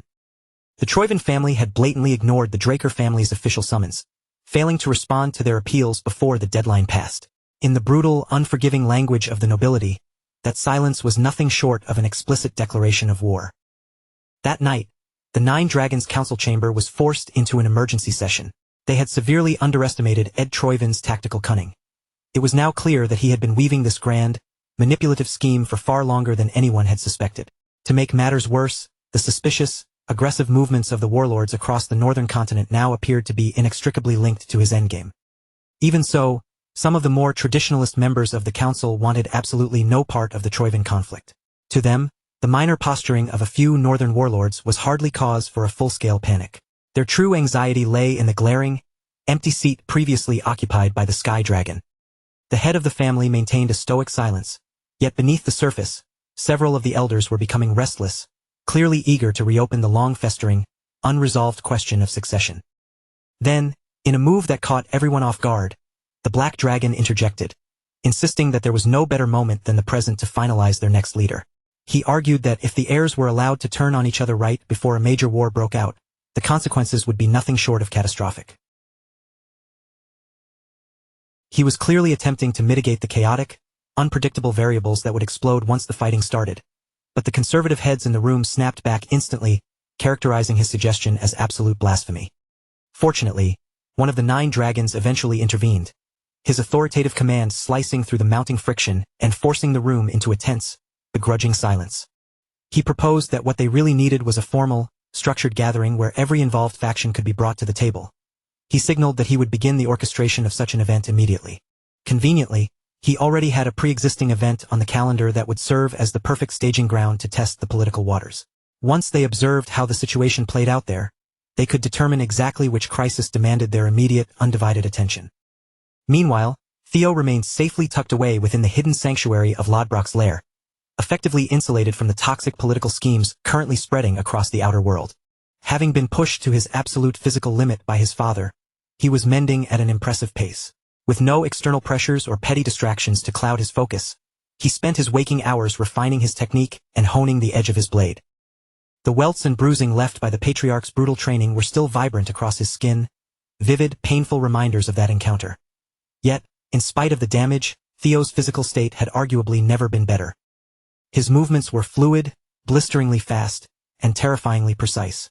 Every strike he executed sliced through the air with lethal intent, systematically snuffing out the flames of a perfectly aligned row of candlesticks, one after another. While he had transformed his body into a weapon as honed and dangerous as the relic blade in his grasp, the battlefield within his own mind was far from peaceful.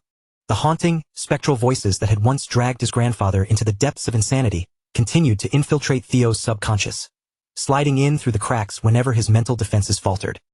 They hissed with ancient malice, flooding his consciousness with violent, impulsive urges, goading him to lash out, destroy everyone in his vicinity, and claim absolute dominion with his own two hands. Time and again, these whispers urged him to surrender to his darkest, most predatory instincts, to cut down anyone standing in his path without the slightest hesitation or shred of remorse. Following that grueling and profoundly unsettling training session, with the remnants of those mental echoes still rattling through his mind, Theo still managed to project an aura of effortless confidence as he showed off his flawless physique, looking significantly less like a survivor of a brutal beating and more like a battle-hardened, mythical warrior forged in the heat of conflict. As he finally deactivated his aura and lowered his sword, a familiar, resonant voice reached him, cutting through the silence to ask if those internal voices were beginning to impose a heavy, unbearable weight. The guardian dragon, Lodbrok, stepped forward, her presence exuding a calm that was nonetheless piercing, as she contemplated the enduring vengeful grudge left behind by the mad dragon emperor. Trusting Dragon Mommy with a vulnerability he showed no one else, Theo answered with total honesty. The voices had been gnawing at his focus more than he cared to admit, and despite the time that had elapsed since he first wielded that half-sword, the lingering grudge anchored to it refused to fade. He hadn't reached a breaking point where he could no longer function, but he was acutely aware that any power originating from the Mad Dragon Emperor was nothing to be trifled with. Even so, Theo couldn't bring himself to label the experience as entirely a curse. After all, it was precisely because of that corrupted power that he had managed to steal a glimpse into the Emperor's own realm, even if that realization had only lasted for a fleeting, terrifying moment. Lodbrok fully grasped the gravity of the trial he was enduring. No matter how many eons drifted by, the Emperor's name remained etched into her memory, a scar that time could never hope to heal. After all, he was the one who had once laid claim to her heart. She had recounted bits of that history to him before, a truth that only made Theo's internal conflicts more knotted. He remained haunted by questions. Why had his father spared his life, and why go as far as to bestow such a dangerous weapon upon him? Noticing Theo's mind beginning to race down a path of reckless speculation, Lodbrok stepped in with a firm reminder to temper his pace. If he continued to charge headlong into his own psyche without caution, he would inevitably collide with forces far exceeding his current capabilities, just as he had in the past. For the present, they still possessed the luxury of time. Thanks to the immediate intervention of the High Priest, even the trauma of his severed arm had been mended without any lasting, debilitating complications. Even so, Lodbrok wasn't about to leave his recovery to the whims of fate. She leaned in, conducting a meticulous, hands-on examination to ensure that every muscle and sinew had knitted back together correctly. Once she was entirely satisfied that her diagnostic check was thorough, Lodbrok signaled for Theo to take his leave for the day. She could sense, through the subtle shifts in the air, that someone else was already actively searching for him.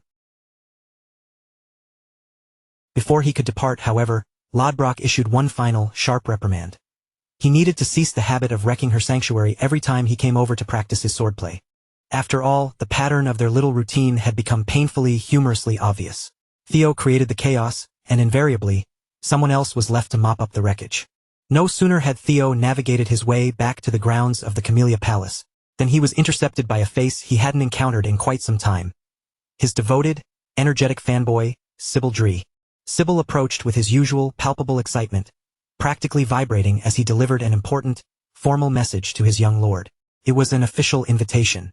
The letter detailed that the Daffodil Palace was formally requesting the honor of Theo Ragnar's presence at a banquet, held to commemorate the 18th birthday of Lady Ray Ragnar. Sybil, however, couldn't suppress his bewilderment regarding the timing. With the specter of war looming heavily over their borders, holding a lavish birthday celebration for Lady Ray felt bizarrely disconnected from the dire reality of the world. Furthermore, based on the frantic rumors surrounding the event, it was shaping up to be an unusually grand affair. Theo, however, viewed the matter through a different lens. To him, it was highly probable that the banquet was being blown up to such ostentatious proportions precisely because they were living through such precarious and turbulent times. The fallout from Troyvin's betrayal had shattered the internal stability of the family, destabilizing its foundations from within and leaving every competing faction on edge, waiting for the first sign of further collapse. Instead of Axion, the golden child who had spent his entire life being carefully groomed and polished under the Sky Dragon's own watchful guidance, it was Theo who had defied all expectations to seize the mantle of the sixth successor. As if that singular, massive upset hadn't been enough to rattle the foundation of the clan, the revelation that one of the 9 dragons had been deceiving them all, secretly orchestrating treasonous plots right beneath their very noses, had plunged the organization into total chaos. The council chamber now faced a dangerous, yawning power vacuum. This reality transformed the upcoming birthday banquet from a simple evening of wine, music, and celebration into something far more calculated and sinister. It was being presented as a carefully choreographed display of strength, designed to signal to every outside entity that the Ragnar clan remained unified, powerful, and utterly unshakable. Beneath the surface, however, it served as a high-stakes arena where the various successors and their supporting factions could size one another up in person. Sybil watched his young lord with thinly veiled admiration, noting how effortlessly Theo parsed the true intent behind the gala. The mere prospect of Theo stepping into the center of such a high-profile stage left the young man practically vibrating with anticipation. If those aging, arrogant relics of the past were truly desperate to gauge the true extent of Theo's capabilities, he was more than happy to oblige them with a performance that would be burned into their memories forever. In the heart of winter, the Daffodil Palace radiated a cold, regal beauty. Its massive, ornate architecture loomed against the frigid sky as if it had been chiseled directly out of solid frost and ancient stone. Inside the cavernous banquet hall, a veritable sea of affluent families, all tied to the Ragnar lineage in one form or another, had gathered to pay their respects. Dignitaries and nobles swirled through the room, lifting flutes of vintage wine and picking at decadent displays of food, their faces fixed in polite, practiced smiles. Yet, the moment the newly named heir appeared in the doorway, the entire room seemed to hold its breath. Wine glasses were frozen in midair, half-eaten morsels were forgotten on plates, and the hum of polite gossip died out instantly, replaced by a suffocating, collective silence as every single gaze swiveled toward the candidate. Young Lord Theo Ragnar commanded the room's absolute attention from the second he crossed the threshold. Dressed in sharp, dark winter attire that highlighted his silhouette, his eyes were cold and piercing, projecting an aura of authority that made him impossible to look away from. He looked polished, lethal, and entirely composed. Theo allowed his gaze to drift slowly and calmly across the expanse of the hall, methodically cataloging the crowd and confirming that every single noble in the vicinity was locked onto his every move, just as he had anticipated. Of course, everyone in attendance understood the unspoken truth. The birthday festivities were merely a thin veil. They had all come to get a look at this dark horse, this new heir who had suddenly crashed into the race for the throne. Theo was fully prepared to leave an indelible mark on their minds. As luck would have it, the person who strode into the hall immediately behind him was about to make that task significantly easier. From over his shoulder, Theo heard the rhythmic, confident gait of someone approaching. Then, a voice cut through the stagnant air with perfect clarity, and the moment the words rang out, a palpable wave of shock rippled through the gathered nobility. Naven Bacchus approached Theo with an air of complete reverence, lowering his body in a formal bow and addressing him openly and clearly as his lord. He made absolutely certain that his voice projected to every corner of the hall, ensuring that no one could claim they had failed to hear his pledge of allegiance. Theo's face broke into a genuine, warm expression of recognition. For a fleeting second, he almost didn't recognize the rascal. Even back during the day of his chaotic, sham wedding, Naven hadn't bothered to shave, but here he stood, clean-shaven and radiating an entirely different level of authority. The nosy, self-important nobles immediately erupted into hushed whispers. Everyone had caught wind of the bloody, brutal purge that had swept through the Bacchus family, and how the sole survivor had emerged from the carnage as the new head of the house. Even after the clan's near collapse, the Bacchus name remained one of the 6 pillars of power. So, when the new family head publicly addressed the 6th successor as Lord, it ignited exactly the kind of firestorm Theo had been hoping for. With nothing but a perfectly timed arrival and a few deliberate sentences, the entire atmosphere of the gala had been irrevocably altered. Just as Theo was about to lean in to give Naven the next set of instructions, a man built like a literal mountain of muscle materialized silently behind him, moving with the practiced ease of a predator. The instant Theo and Naven sensed the looming threat at their backs, their survival instincts flared in tandem, both of them tensing up as if a mortal blade had suddenly been pressed against their throats. The massive man retracted the suffocating pressure of his presence, deliberately softening that crushing intensity before offering a polite, disarming introduction. With a laid-back, almost jovial smirk on his face, he casually dropped the bombshell that he was, in fact, the 5th successor. Theo was momentarily thrown off his game. He knew that crossing paths with this beast was inevitable, but he hadn't anticipated the confrontation happening this soon. This was Thorkel Ragnar, the legendary commander of the Black Iron Cavalry, and one of Theo's primary adversaries in the race for succession. Towering over Theo and making him seem small by comparison, Thorkel extended a massive hand with a broad, seemingly generous gesture, inviting a handshake as if they were merely 2 acquaintances exchanging pleasantries. The 2 most prominent faces in the new generation of successors had finally locked eyes, and a breathless tension seemed to seize everyone in the banquet hall. One represented the heir who had previously stood at the vanguard of the competition, while the other was the newly ascended successor whose rapid rise had sent tremors through the entire clan. The question on everyone's mind hung thick in the air. When the dust finally settled, who would remain standing at the summit? Wearing a smile that seemed calculated to be entirely disarming, Thorkel urged Theo not to be so stiff. He laughed, claiming he had simply wandered over to pay his respects to the rising star that everyone was currently obsessed with. He even chuckled, remarking that he was personally relieved to see that the immature Axion had finally been discarded, and that someone with actual potential had secured the patriarch's favor in his stead. The tone was breezy and sounded almost sincere, but Theo didn't let his mental guard slip for even a fraction of a second.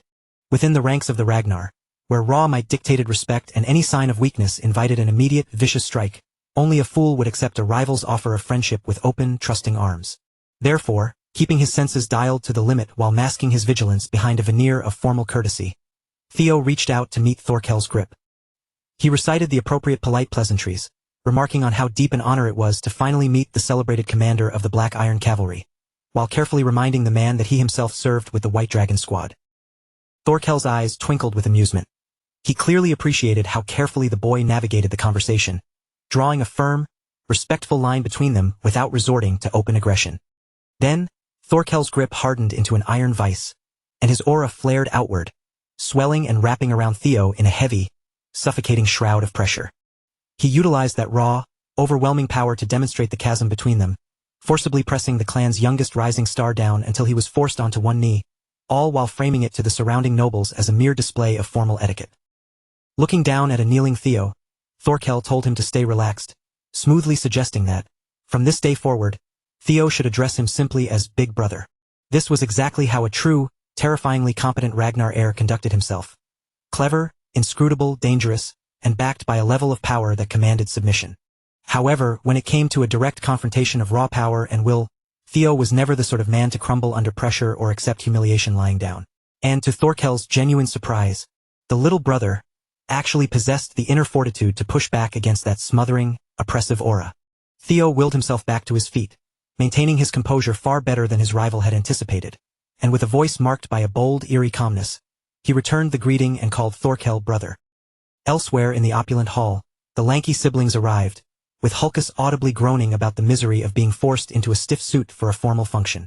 His sister was frantically trying to repair their family's reputation for being wild barbarians, but with his blatant lack of decorum, she clearly had a massive hill to climb. As Hulkus continued to look as if he were being slowly strangled by his own necktie, another familiar figure sauntered into the grand hall.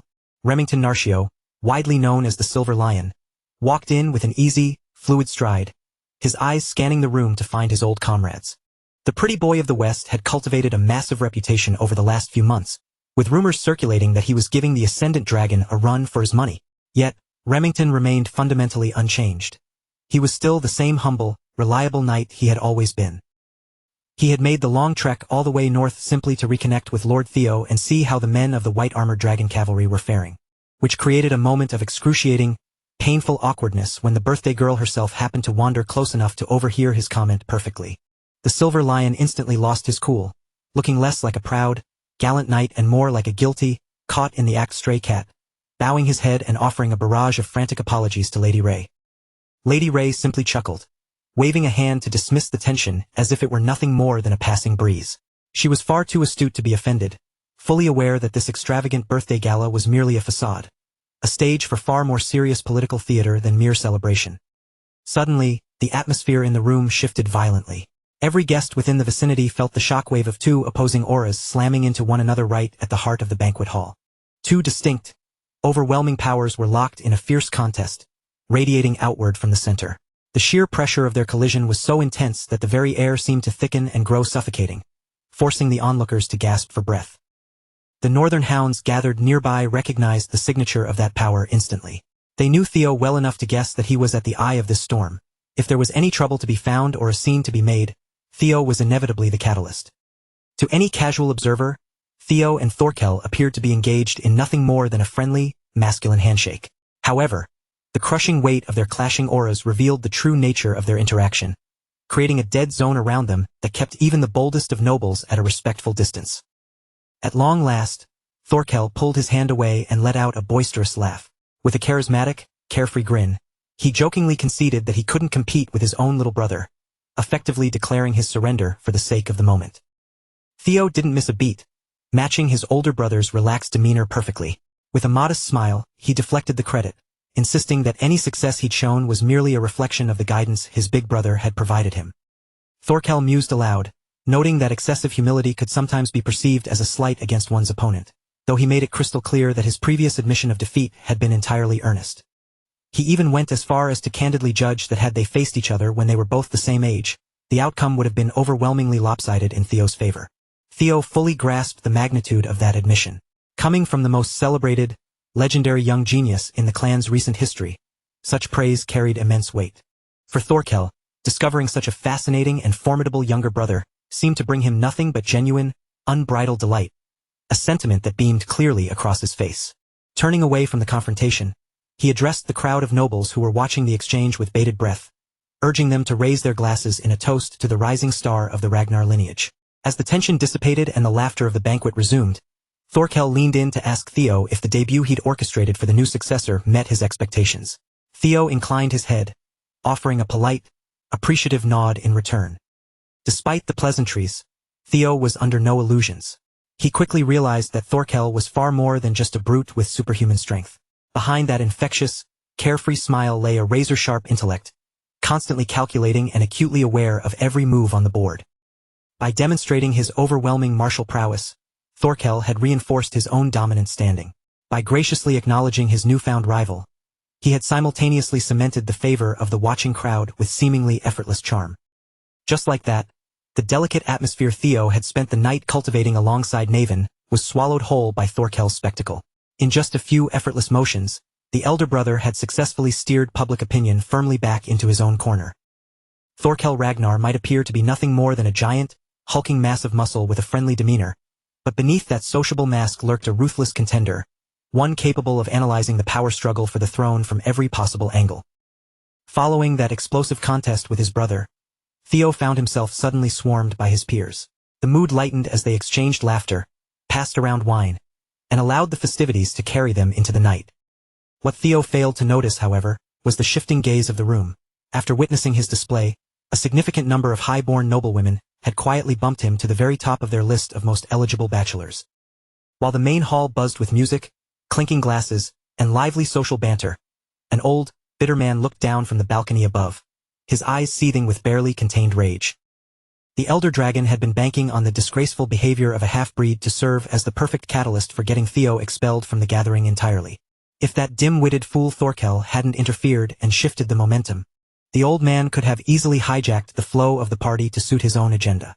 What truly grated on him was seeing a mere bastard act with such autonomy, disrupting the family hierarchy and meddling in clan affairs with total impunity.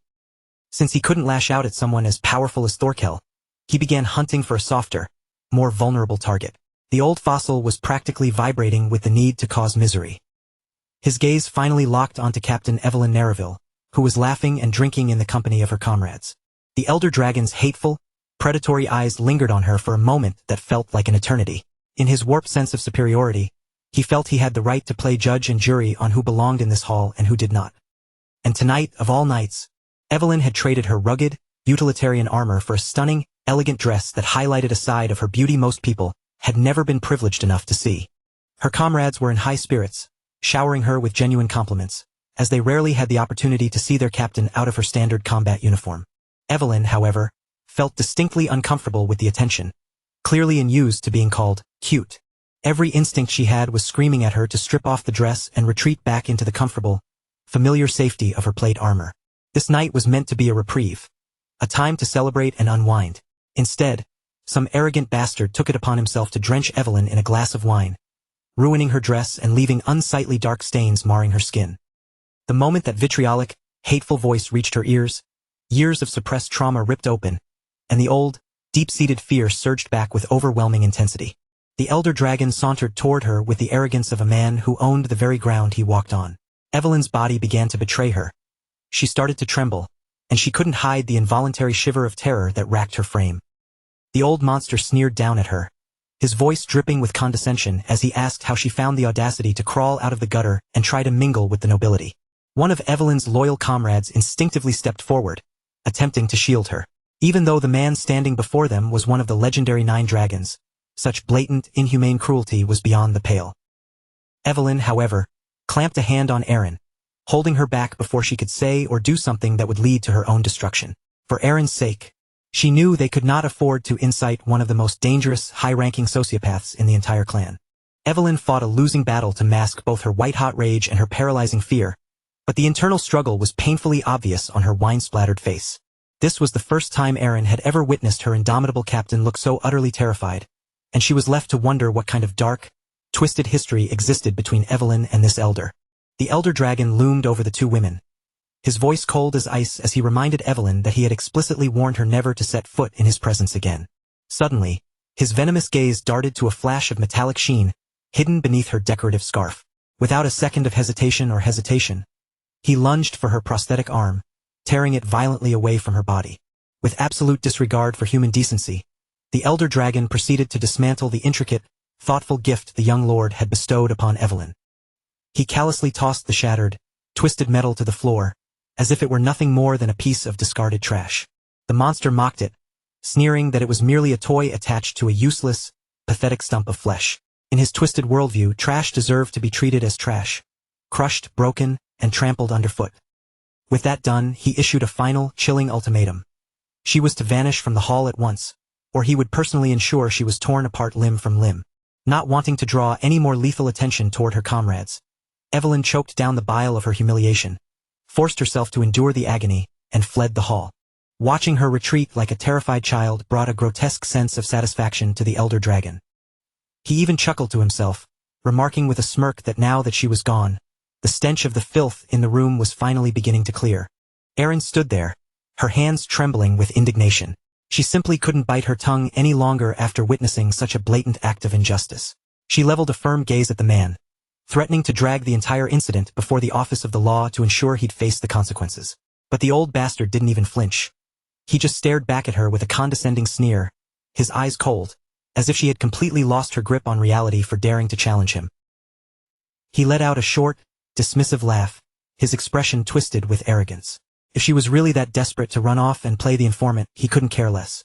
In fact, he seemed perfectly happy to let her go ahead and try whatever she wanted, clearly confident that she couldn't touch him. He leaned in, his voice dripping with malice. He knew something she was about to learn the hard way.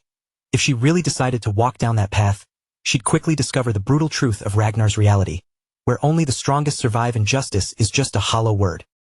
Evelyn was sprinting now, her breath coming in sharp, ragged gasps. She didn't dare look back, her feet pounding against the ground with a frantic urgency. It was as if she knew, with every fiber of her being, that slowing down even for a split second would mean her end. The ghosts of her past had clawed their way back into the light, tearing through the peace she'd tried to build. She felt a surge of bitter self-loathing. How could she have been so naive to think she could just relax, laugh, and enjoy a simple evening alongside her comrades without the shadow of her history falling over her? For years, she had fought tooth and nail to bury the trauma of her childhood, forcing herself to move past the days when she was just a helpless, powerless girl. But seeing that man again, it was like all that hard-won progress, every bit of strength she'd gathered, had been shattered into pieces in a single heartbeat. The man everyone else bowed to, the one revered as the Elder Dragon, was the same man who had once rained down merciless violence upon her, all because she had dared to utter the word father in his presence.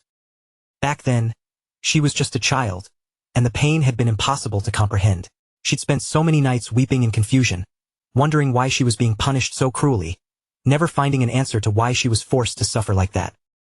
And in this moment, the years seemed to vanish. No matter how much she had grown or how strong she had become, the sensation of that past returned with sickening clarity.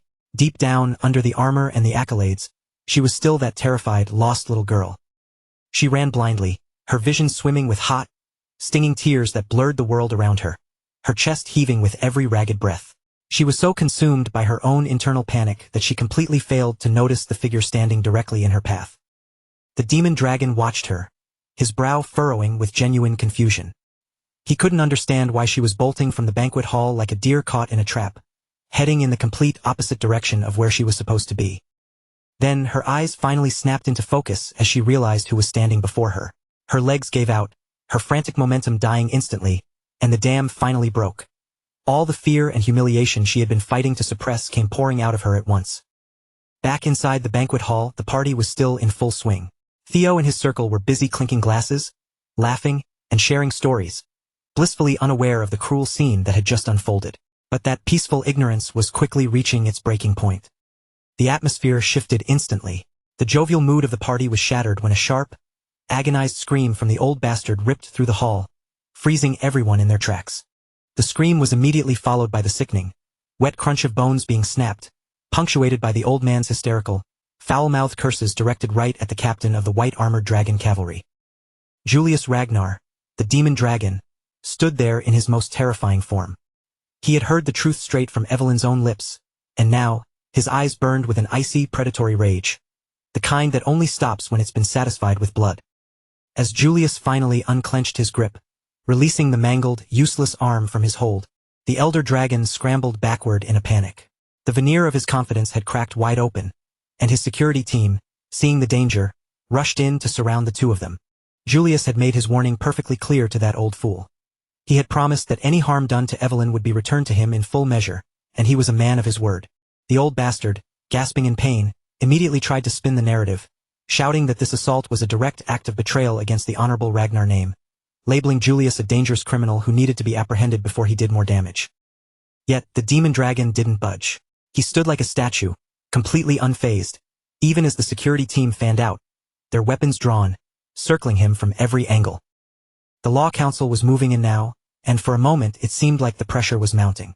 Surely, even the esteemed leader of the white-armored dragon cavalry couldn't escape the consequences of his actions this time, right?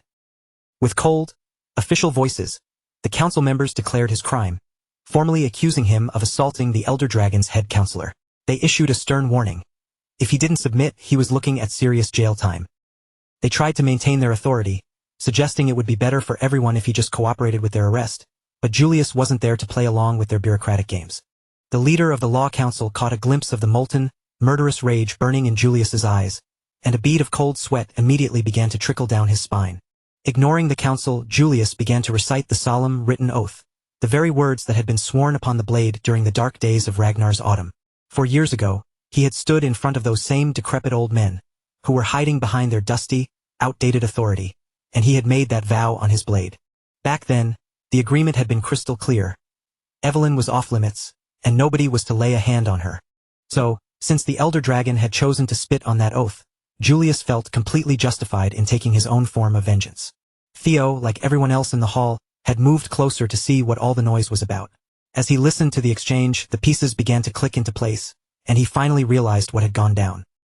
This incident had never happened in his previous life, which could only mean one thing. He had shifted the timeline so much that the world was no longer following the path he remembered. Based on his knowledge, Evelyn Nereville was born as Wolfgang Ragnar's illegitimate child, a name that, frankly, was far too noble to be attached to a man as vile as him. Wolfgang obsessed over blood purity above all else, yet ironically, he lacked the self-control to live by his own rigid standards. To him, Evelyn was nothing more than a living, breathing contradiction. A walking stain on his reputation that he desperately wanted to sweep under the rug and hide away forever. He had been planning to disown her and cast her out for good, but he hadn't accounted for Julius stepping in to stop him. Julius had recognized the hidden spark in the girl and brought her into the white-armored dragon cavalry. That single, decisive act had completely dismantled Wolfgang's cruel plans. Under Julius's watch, Evelyn blossomed into an elite fighter and a respected leader, quickly climbing through the ranks. Just when she finally earned the title of captain and was carving out her own legacy, Wolfgang's deep-seated insecurity exploded. Terrified of his dark secret coming to light, he decided to eliminate his own daughter, framing the murder as a tragic, accidental death. He missed the killing blow, but the strike was still brutal enough to cleanly sever her left arm.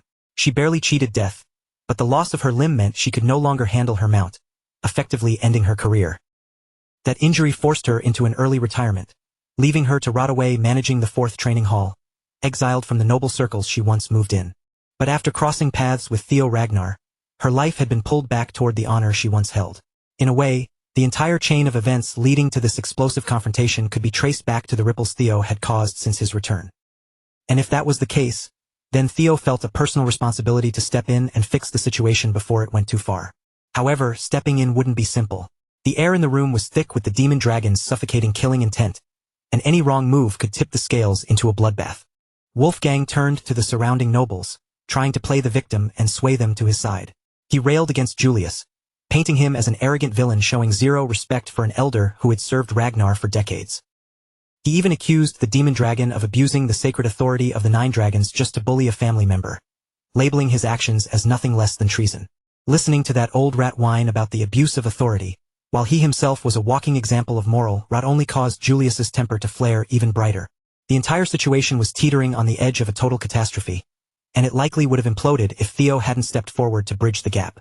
Theo calmly interjected, reminding everyone that this event was meant to be a joyful celebration for his dear friend, not a place to terrorize innocent guests or turn the ballroom into a slaughterhouse. Because Julius held the young lord in such high regard, he finally forced himself to swallow his rage, pulling back from the brink just in time to stop the violence from erupting. Wolfgang's face darkened, his brow furrowing as he processed the situation. His earlier attempt to bait everyone into an emotional outburst had failed spectacularly. His carefully laid trap had been completely dismantled, and that realization made his blood boil with irritation. With 2 of the most powerful men in the family standing on the brink of an all-out brawl, Theo stepped into the tension. He proposed a resolution rooted in history. They should set aside their petty shouting match and settle the score through the formal tradition of a Ragnar duel trial. He made it clear that turning a festive birthday celebration into a blood-soaked arena was beneath them. Instead, he challenged them to take their grievances to the dueling grounds, where they could let their blades decide who was actually in the right. Wolfgang recoiled at the suggestion, his nose wrinkling in disgust. He was quick to play the victim, insisting that there was absolutely no reason for him to be dragged into a trial when he had done nothing wrong in the first place. Refusing to let the old man's excuses derail the plan, Theo maintained his cool, calm demeanor. He urged the old bastard to accept the duel, emphasizing that it was the only way to prevent this entire scene from escalating into a public disgrace in front of the other guests. Just then, Theo's attention was drawn to a new arrival, the Lady of Daffodil Palace. She strode into the hall, her icy gaze sweeping over the scene, and it was painfully obvious that she was absolutely livid that her daughter's special night was being tarnished by two brawling fools. With every measured step she took toward them, the ambient temperature plummeted. A layer of crystalline frost began to creep rapidly across the floor, spider webbing out from beneath her feet. This was Neil Ragnarton, the woman feared as the Ice Dragon. She was an absolute force of nature, and quite frankly, there wasn't a sane person in the room who wanted to be the target of her wrath. Wolfgang immediately tried to retreat behind his usual defense of victimhood, but Neil cut him off with a sharp, chilling command to hold his tongue. She had zero patience for his pathetic excuses or his trivial squabbles. Speaking firmly, she insisted that for the sake of her daughter, both men needed to stop acting like children and follow Theo's suggestion, settling their dispute immediately so the celebration wouldn't be dragged any further through the mud. It was clear that her patience had reached its limit, and that ultimatum was the only shred of mercy they were going to get from her. As word spread, the nobles began to murmur amongst themselves. Most of them were already betting on the outcome, assuming that Wolfgang and his circle of elders would dominate the field. After all, even in their older age, they were still seasoned, high-ranking inspectors. Wolfgang shared that exact sentiment. He was supremely confident that his own men would have no problem tearing apart whoever Julius decided to send out to face them. According to the strict protocols of the duel trial, the primary parties, the plaintiff and the defendant, were only allowed to face each other in the final, decisive round. Everything leading up to that, the first two bouts, had to be contested by hand-picked representatives. When Wolfgang scanned the opposition, he felt a surge of smug satisfaction. All Julius had to offer was a one-armed woman who had been sidelined by her injuries, and a wretched, illegitimate child who, in Wolfgang's eyes, held absolutely no standing whatsoever. Wolfgang did the math in his head and smirked. He didn't even think he'd have to draw his own weapon to settle this. His underlings were more than capable of securing a clean 2-0 sweep. So, while he put on a show of feigned reluctance, Wolfgang officially agreed to a pure blade-to-blade contest to resolve the matter once and for all. The crowd began to pour out of the banquet hall to reach the duel arena. Whispers and rumors traveled through the throngs of people as everyone debated how these high-stakes matches would play out. Among them stood Thorkel, a calm, amused smile playing on his lips. He sipped his wine slowly, watching the chaos unfold as if it were a private performance put on solely for his enjoyment. To be perfectly honest, he hadn't expected his younger brother to be the one to step up and handle the situation with such incredible boldness. Knowing the infamous, hair-trigger temper of the demon dragon, this entire confrontation had been moments away from exploding into total, uncontrollable carnage. If Theo hadn't stepped in with that quick, clever intervention, the corruption-loving dragon would have absolutely used the legal system to trap Julius, ensuring he was politically and socially ruined before the sun came up. But in one brilliant, decisive moment, Theo had defused the ticking time bomb while negotiating terms that both sides were forced to accept. Thorkel could already tell that what was about to happen next was going to be an incredibly fascinating show. Before long, the assembly had gathered outside the Daffodil Palace, surrounding a freshly cleared, snow-dusted arena. The crisp, biting night air circled them, heightening the tension. With the Law Council serving as official supervisors, the trial began. To ensure total fairness, the use of mana was strictly prohibited, and every action taken within the arena was protected under the ironclad rules of Ragnar law. Both sides were required to swear a binding, solemn oath. No matter the outcome, there would be no retaliation later, and no lingering resentment would be tolerated. Julius and Wolfgang recited the oaths with cold, formal precision, though their eyes remained locked in a glare of pure, unadulterated hostility. With the formalities concluded, the order was given for the first combatants to step into the ring. To everyone's genuine shock, it was none other than the rising star, Theo Ragnar, who confidently drew his sword and stepped into the center of the arena, bathed in the silver glow of the moonlight. Those who knew Theo understood that he was a terrifying combatant, but seeing him take center stage against such dangerous odds still made his allies wince with worry. The opponent he was facing wasn't just some random soldier. He was clearly a force to be reckoned with. Remington recognized him immediately. It was Galesword Beta, the Elder Dragon's right-hand man. Among all the high-ranking inspectors, Beta was widely feared for his lethal skill and brutal combat efficiency. Before Beta made his move, Wolfgang leaned in close, whispering an unsettling, cold-blooded pep talk into his loyal aide's ear. He gave Beta explicit permission to go for the kill, telling him not to hold anything back. Beta showed a moment of hesitation. After all, Taking the life of a successor candidate to the patriarch was no small matter. But the old bastard just waved it off, promising that any so-called accidental death during the trial would be absolved by the rules. If he couldn't get the kill, he at least wanted Beta to return with one of the boy's arms as a trophy. While that vile conversation was happening, Theo stood composed on his side of the arena, his stance rock-steady and his blade poised. Julius had regained some of his composure, but he was still deeply troubled by the weight of this decision. He hated the thought of dragging such a talented young man into his own personal war. He had actually apologized to Theo earlier for his recklessness, questioning over and over if this was truly the right call. But Theo had just looked him in the eye and told him, with absolute confidence, to trust him. This duel wasn't just about winning. For Theo, it was about settling a deep, festering grievance that had been left to rot for far too long, and perhaps carving out a bit of his own legend in the process. As both combatants locked into their starting positions, the referee from the Law Council raised a whistle to his lips and blew a sharp, piercing sound that cut through the frozen night air. Beta decided to test the waters, settling into a patient, stationary defensive stance, his eyes glued to Theo's every movement.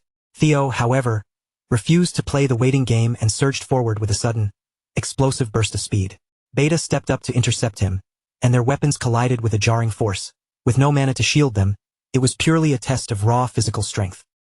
The impact sent a shower of sparks raining down as both men were forced back by the sheer power of the blow. The second their boots found their footing again, they were both off like a shot, launching themselves into the next rapid-fire exchange without a second of hesitation. It turned into a chaotic blur of steel. The clashes were so fast and so intense that the spectators could barely follow the movement. To most of them, the arena was just a series of flashes as blades hammered against blades. Beta might have had an unfortunate name, but his swordsmanship was anything but weak. He was a master of his craft, and he was successfully trading blow for blow, matching Theo's strength perfectly. The Elder Dragon's aide, Beta, felt his eyes widening in genuine alarm. As he tracked Theo's movements, he realized with a shock that transcended simple combat metrics. He couldn't find a single viable opening. Every time he searched for a lapse in the young lord's defense, he found only a wall of perfect, calm readiness. They were still in the early stages, merely trading light, probing strikes to gauge each other's rhythm. Yet, even these preliminary exchanges were enough to silence the skeptics. For a young, rising talent to trade blow for blow with a hardened veteran like Beta was nothing short of extraordinary. Theo was rapidly proving that he wasn't just successor material, he was a prodigy. However, Beta knew that raw talent and youthful vigor had their limits. He had clawed his way through enough brutal, real-world skirmishes to know that true battle-hardened experience offered advantages that pure speed couldn't match. Specifically, he knew how to weaponize the environment itself, turning the very ground beneath them into his greatest ally. With a sharp, calculated snap of his foot, Beta gouged the loose, sun-baked earth and scattered stones beneath him. He kicked the debris upward, sending a thick, blinding cloud of grit and jagged dust swirling directly into the young lord's face to sabotage his vision at the perfect moment. That fleeting second of disorientation was all the veteran needed. As Theo's focus faltered, Beta exploited the gap, lunging forward with a calculated, lethal strike.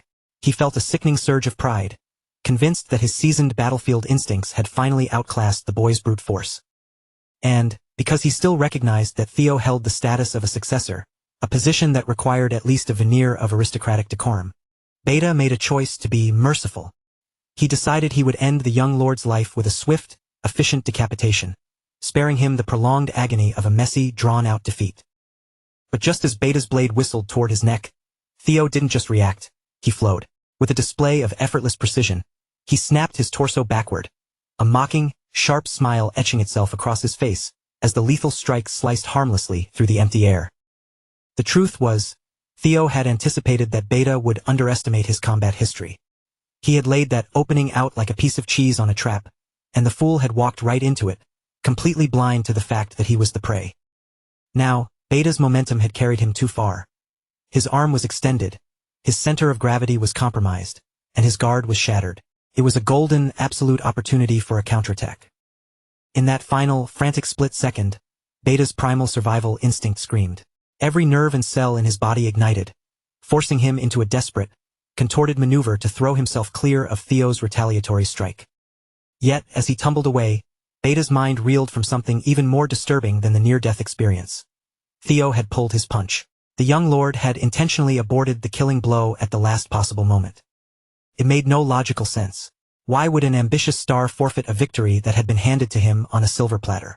If Theo were acting purely on his own initiative, he would have ended Beta's career or life, right then and there without a blink.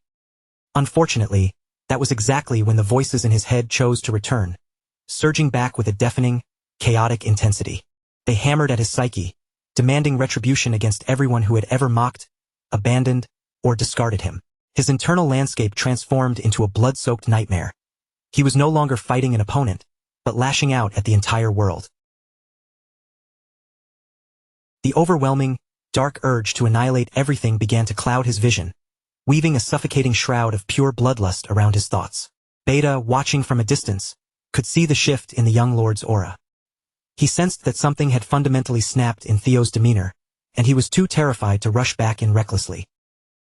He had already been humiliated by one feigned opening, and he now feared the strange, eerie stillness was just another calculated snare. The insult burned even deeper. He felt like he was being treated like a novice who could be manipulated twice in the same breath. But a career inspector prides himself on not falling for the same ruse twice. Convincing himself he had finally read the boy's tactic, Beta charged forward with renewed, murderous confidence, fully intent on finishing the job. Theo raised his blade, utterly unfazed. He caught Beta's full power strike head-on, stopping the heavy blade with such effortless ease that it looked like he was barely holding a feather. Still holding the lock, Theo murmured a command, directing his focus inward to the raging, discordant whispers inside his skull. Through sheer, iron-willed authority, he forced the voices into a deathly silence. If bloodshed was the price to keep them quiet, then he would pay it. He didn't need their screeching commentary to do what was necessary. In a heartbeat, the atmosphere shifted. Theo moved with terrifying, blurred speed, unleashing a relentless cascade of slashes from angles that defied physics, until one savage, decisive cut sheared cleanly through Beta's defense and severed his arm. As agony flooded his system, Beta was pinned by the crushing weight of pain and shock, frantically retreating to avoid being butchered completely by the young lord's unhinged assault. Gripping his remaining arm, Beta clawed at the air, trying to find a path out of the deadly confinement of Theo's relentless, maddened offensive. Theo turned that desperate struggle into a pathetic display of futility. With a sudden burst of overwhelming force, he struck Beta, sending the defeated man careening like a discarded doll straight out of the arena. The seated nobles on the far side of the grounds would have been caught in the crossfire of the debris if the ice dragon hadn't stepped in at the last second, shielding them behind a wall of frost. After witnessing the sheer impact of that blow, she gave a silent, grim nod of acknowledgement, recognizing both the horrifying depth of Theo's talent and the raw, explosive power contained within his strikes. What made the feat truly monstrous was that he hadn't tapped into his mana even once. With a singular, brutal slash, he had physically shattered the arena as if he were an apex predator, not a mere swordsman. As for Beta, he lay motionless in the center of a jagged crater, unconscious, missing an arm, and utterly incapable of fighting another round. His armor was shredded, his pride was in tatters, and his dignity was gone. He didn't just lose. He had been completely and utterly dismantled in front of the entire assembly. The Law Council referee took one look at the wreckage of the man and the arena, then promptly signaled the end of the first round. The verdict was official. Theo Ragnar was the victor of the opening duel. As the crowd erupted into roars of disbelief and excitement, Theo struggled internally, working to suppress the lingering, ravenous hunger for more violence. He managed to pull himself back from the brink before the madness claimed him. Still, the weight of the old grudges bubbling within him today felt heavy, heavier than usual, as if a much larger, more ominous force were guiding him toward a dark, predetermined fate. That terrifying, suppressed power only surfaced when he surrendered to that strange, echoing malice. But he knew that relying on those echoes of the past was a razor-thin path, one that could easily plunge him into an abyss of no return. The danger was blindingly obvious, yet he couldn't deny that if he learned to harness this power with precision, it would be an unparalleled engine for his growth. Truth be told, with that dark current at his beck and call, he could likely double his lethality as effortlessly as one might flip a switch. Once the crews had cleared the rubble and stabilized the arena, the atmosphere tightened for the second round, and both sides were prompted to present their next fighters. But to the total bewilderment of everyone watching, Theo stepped forward, faced the delegation, and declared that he would be fighting consecutive battles. The referee acknowledged his participation for the defense side, but Wolfgang looked as if he'd been slapped. He viewed the boy's decision to stay in the ring as an act of intolerable, arrogant hubris. Determined to crush that confidence, Wolfgang made his move, deploying one of his most trusted, elite killers. The Sword of Mystics and former Dragon Gate Swordmaster, Page Grayson. The Lanka siblings gasped in awe as the elder stepped forward, shouldering a sword of absurd, massive proportions, and he was doing it without burning even a hint of mana. Next to them, Remington was vibrating with anxiety, his nerves clearly shot, but the Lanka siblings just hushed him, telling him to breathe and stay focused. The Silver Lion noted the difference. The first round had been a matter of reputation, but sending Page Grayson was a declaration of war. Grayson wasn't just a functionary. He was a legendary elder, a master of his craft. It was obvious to everyone with eyes that Wolfgang's corner was now out for blood, determined to kill Lord Theo regardless of the cost. Still, after witnessing the sheer carnage Theo had just unleashed, nobody dared to bet against him. The moment the referee's whistle pierced the tension, signaling the start of the second round, Theo calmly, and with a surprisingly polite smile, raised his hand. Instead of rushing into another lethal exchange, he simply waved his hand in a clear sign of surrender and forfeited the match right then and there. A stunned, suffocating silence gripped the entire arena. No one, perhaps least of all the grizzled Page Grayson, could believe what they had just witnessed. Theo offered a humble, disarming explanation. As a mere mid-ranked inspector, he couldn't possibly hope to cross blades with a master elder like Grayson. He conceded the gap in their experience, choosing to walk away without ever drawing his steel. The Sword of Mystics, Page Grayson, stood in the center of the arena, his face twisted in genuine irritation. He had prepared himself for a grueling, high-stakes clash of steel, only to have the battle snatched away from him by a forfeit before he could even draw his weapon in earnest. Even the Law Council referee seemed caught off guard for a moment, his brow furrowing as he formally announced the winner of the second round. The audience, however, quickly grasped the brilliance of the move and erupted into spontaneous applause. Theo had pulled off a masterstroke. He had neutralized a dangerous, veteran threat without burning an ounce of stamina. After all, the trial rules were absolute. The plaintiff and defendant were now forced to face each other in the final, decisive third round. Wolfgang had been so blindingly focused on eliminating that troublesome young successor that he never even considered he might be the one being played. Now, caught in the web of Theo's maneuvering, he had no choice but to step into the final fight himself, all while nursing his shattered arm in a sling limb. Evelyn watched the scene unfold with a sense of profound shock. In all her years under his shadow, she had never seen her father, a man who exuded an arrogance that felt indestructible, look this rattled, as if the very foundation of his authority was turning to dust beneath his feet. As Theo strolled back to their corner, Evelyn lowered her eyes, a wave of guilt washing over her as she apologized for dragging him into her chaotic mess yet again. But Theo didn't brush it off. He met her gaze with a steady, sincere kindness that provided the anchor she so desperately needed. The genuine warmth in his voice reached something deep and frozen inside her, reminding her of the rare, beautiful moments that had miraculously survived in her life. She drifted back to the memory of when Julius Ragnar was still just an ambitious, unproven newcomer in the cavalry. Even then, he had approached her with nothing but bright, infectious enthusiasm, inviting her into his squad as if she were an equal. He was the very first person to look past her status and actually acknowledge the flickering talent that was beginning to blossom. Even after the tragedy of losing her arm, the demon dragon never once wavered or turned away. He remained her steadfast ally, repeatedly reminding her that one catastrophic setback didn't mean her story was finished. It was just a chapter, and she was capable of rising from the ashes. And then, she had encountered the charismatic young lord who completely pivoted the trajectory of her once doomed existence. Theo provided her a brand new path, and Evelyn chose to become his sword, finally securing a sense of purpose she could carry with genuine, burning pride. Lord Theo had granted her the courage to voice the desires she had stifled for years, the ones she was once far too paralyzed by fear to fight for. Her history was a dark mosaic of agony, humiliation, and loss, but she was no longer adrift in that darkness. She was surrounded by people who didn't just know her name, they genuinely cared about her survival. So, how could she remain frozen in place, shackled to a dead past and unable to take a single stride forward, when people like them placed such absolute faith in her? Perhaps, after all these agonizing years, the time had finally arrived to strike down the villain who had haunted her every waking hour. Before Julius could advance to take his place as the final participant, Evelyn stepped forward, her voice cutting through the tension. She was finished with the role of the victim. It was time to seize her own destiny, even if she had to do it with only one hand. The Law Council referee wasted no time, his voice booming across the grounds as he ordered the plaintiff and the defendant to step into the arena for the final round of the trial. Even with his broken arm heavily bound in a sling, Wolfgang Ragnar still moved with a predatory, threatening aura, strutting into the ring with his head held high, as if he could still bully the entire crowd into submission. Internally, however, he was seething, cursing that cunning successor for cornering him and stripping away his remaining scraps of reputation. Wolfgang had already calculated that Julius might kill him here, but he was driven by a single, dark obsession. He was going to take at least one of their arms before he went down. After all, dismemberment had always been his favorite way to handle disappointments. After a hushed, sharp exchange with the referee, the defense's motion to swap their final fighter was officially cleared.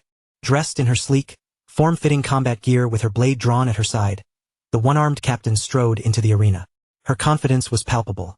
Her posture was perfectly straight, and her resolve was ironclad.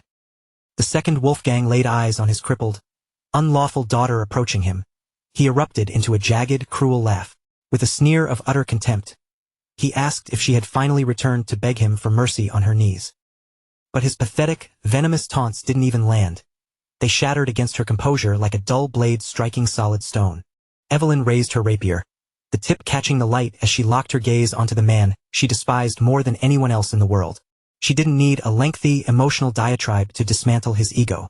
A single, sharp word from her lips was enough to send Wolfgang into a blind, shaking rage. Because the one thing this narcissistic man absolutely loathed was being addressed as father. The entire audience plunged into a stunned, breathless silence the moment Evelyn uttered that forbidden name.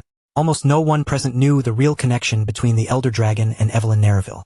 While rumors of an illegitimate child had drifted through noble circles for years, they were almost always dismissed as petty, idle gossip that no one cared to investigate.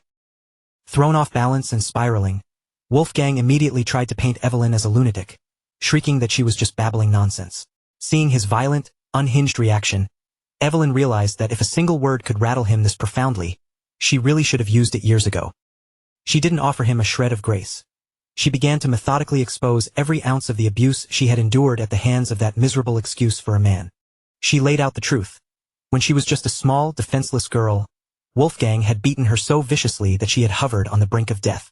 And even later, after she had fought her way up through the ranks of the white-armored dragon cavalry, he had tried to assassinate her, all because her very existence threatened the pristine, blood-obsessed image he spent his life curating. Wolfgang's composure finally disintegrated, his mask of nobility ripped away by his own fury. He barked that, as an esteemed elder of House Ragnar, he possessed the absolute right to clean up anything that dared to stain his history. Evelyn had baited him with surgical precision. In his uncontrollable anger, he had essentially confessed to his heinous crimes in front of the entire assembly. The nobles observing the trial couldn't help but be overcome with sympathy for Evelyn, replaced by a visceral disgust for the old bastard. Who could have imagined that the man who constantly preached about the sanctity of bloodlines was the one spreading his own seed in such a rotten, secret fashion? Those who were already familiar with Wolfgang's debauched habits maintained a deafening silence. They had warned him long ago that a day of reckoning would come if he continued to live with such reckless, hypocritical disregard for others. And Wolfgang finally realized it too. In that agonizing moment, he understood that his reputation was incinerated, stained beyond any possibility of repair. Off to the side, Julius and Theo remained still, watching the confrontation play out, allowing the ugly truth to tear through the arena on its own terms. The demon dragon still burned with the desire to step in and end it himself, desperate to shield Evelyn from further emotional damage. But Theo held him back with a firm gesture. He knew this was a burden Evelyn had to conquer with her own hands. The instant the referee's whistle pierced the air, Evelyn launched forward, immediately seizing the offensive and refusing to grant Wolfgang even a second to catch his breath. With Evelyn operating with one arm and Wolfgang burdened by his own shattered limb, the physical disparity was surprisingly balanced. However, Evelyn had navigated life with her handicap for far longer, and that adaptation gave her the edge in rhythm and flow. She controlled the tempo, forcing Wolfgang onto his back foot. Then, sensing the perfect opening, Evelyn unveiled the secret weapon she had been holding in reserve. As a battle-hardened veteran, Julius immediately felt the shift. Her stance smoothed out, and the very air around her seemed to vibrate with sudden intensity. Evelyn was tapping into the Wind Thunder God technique, Dockhart. Relying on raw, refined technique, she began to whip the air around her, quite literally conjuring a localized storm. The veteran onlookers squinted, their eyes widening as they faintly identified the signature style of the windstorm blade. To their knowledge, that technique had been lost to the ages. So, how in the name of the ancients had Evelyn not only mastered such a complex art but refined it to the point where she could deploy it in a high-stakes duel? The Wind Thunder God technique lived up to every legend attached to it. Evelyn moved through the center of the fray like the calm eye of a hurricane. Her strikes were razor-sharp and calculated, parrying Wolfgang's heavy blows while relentlessly driving him toward the edge. It was an astonishing display. Not every day did one see such a young warrior standing toe-to-toe with a veteran predator like Wolfgang. Theo observed the bout with a genuine, delighted smile, his eyes tracing Evelyn's footwork as if he were savoring every flicker of her long-overdue breakthrough. Because magic was strictly banned in the trial, pure, disciplined swordsmanship finally had the stage to itself. Stripped of the crutch of magical power, a refined technique like Evelyn's could finally display its true, devastating brilliance. The reality was simple. Wolfgang was a total fraud, a man who had coasted his entire life on the prestige of his bloodline. Without that privilege serving as a shield, his actual sword skills were embarrassingly mediocre. Still, Evelyn's relentless pressure was suffocating him, and the elder dragon eventually clawed his way out of the corner through sheer, desperate force. Even if he was a hack, he had spent decades as one of the family's premier enforcers. At the very least, he still knew how to swing a blade with the brute, unrefined violence of a caveman. After finally bashing open a gap in Evelyn's defensive screen, Wolfgang roared and charged at her with a renewed, ugly strength. Having bypassed her momentum, his arrogance surged back to the surface, and he couldn't stop his mouth from running again. He snarled, swearing he would beat Evelyn until she groveled at his feet, begging for his mercy and finally, coming back to her senses, as his obedient puppet. Evelyn had reached her breaking point with Wolfgang. She was finished listening to his vitriol. His endless threats, the poisonous insults, and the toxic weight of his words had shadowed her for years. But in this moment, they completely lost their sting. The fear that once paralyzed her had simply evaporated. For the first time, she possessed the inner fortitude to stand her ground and face him with a blade of her own. If that decrepit, cruel old man wanted to turn this confrontation into a brutal test of raw strength, then Evelyn was more than ready to meet his aggression head-on and utterly dismantle him at his own twisted game. When she was just a small, vulnerable girl, her father had been an inescapable monolith, a towering presence that eclipsed her entire world. Back in those dark days, no one in existence struck more terror into her heart than he did. Yet, everything was fundamentally different now. She no longer stood alone in the dark. She was surrounded by people who supported her. Dependable, honorable allies in whom she could place her absolute trust. These were individuals who had championed her cause and believed in her inherent worth, even during those agonizing periods when Evelyn herself couldn't muster the faith to believe that her life could ever change for the better. Because of their unwavering presence, all of those agonizing, suffocating thoughts, the self-doubt that had kept her small, were finally discarded, cast away like rusted chains that no longer had a place on her skin.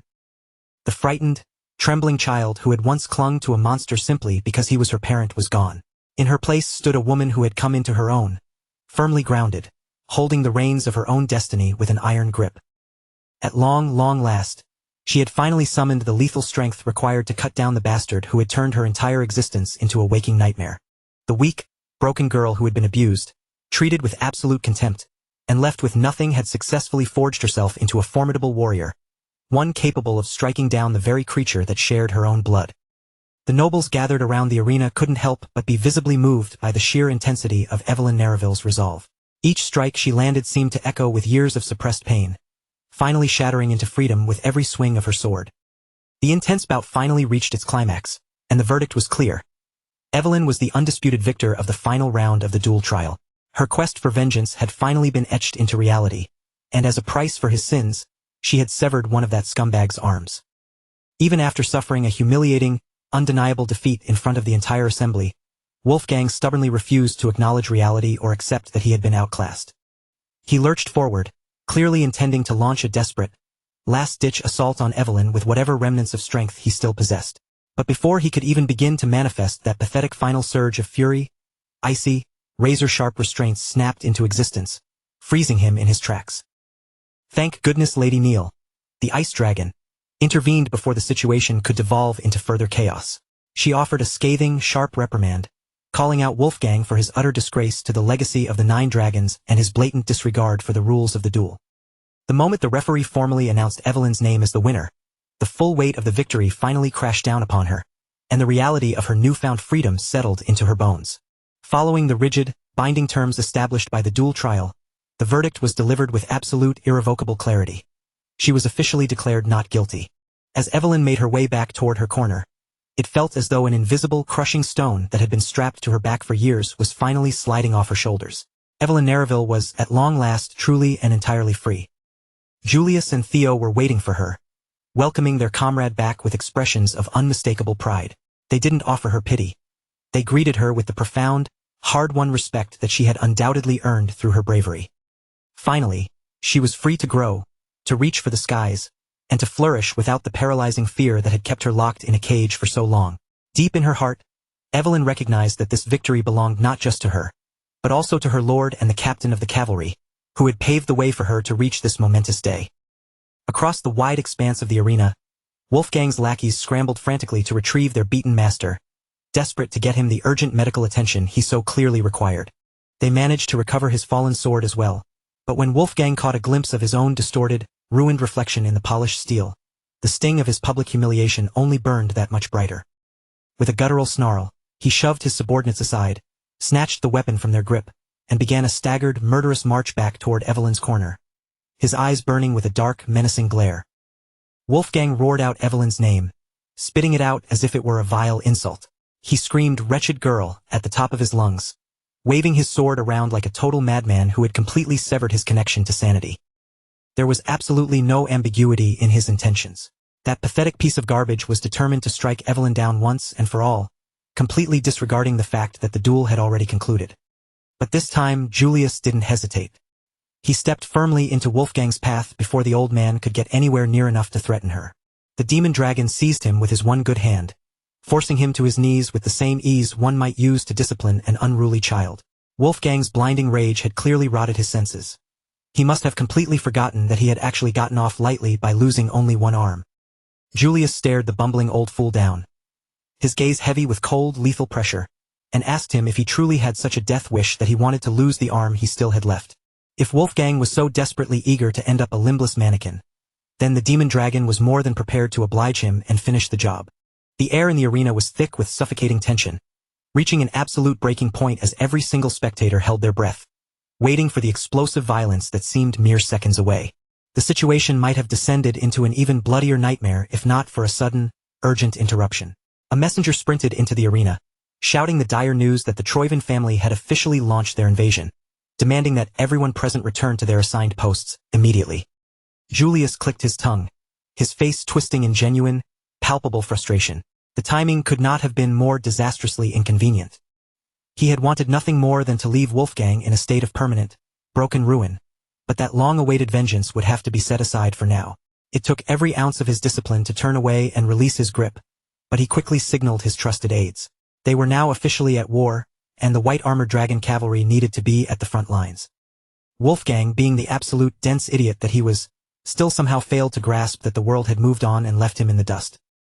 He kept running his mouth, whining incessantly that the duel wasn't finished yet, but by that point, the entire arena had moved on, and no one was sparing even a glance for his pathetic tantrum. In the end, it took the ice dragon herself to threaten him with cold, very literal, and very painful violence just to force him to finally shut his trap. Lady Neil delivered one final, chilling warning. If he ever dared to bring shame upon the name of the 9 dragons again, her ice blades would take great pleasure in turning him into a frozen, motionless pincushion. Wolfgang still tried to scramble for leverage, desperately leaning on his status and claiming that laying a hand on him would be an unforgivable insult to the authority of the entire Elder Council.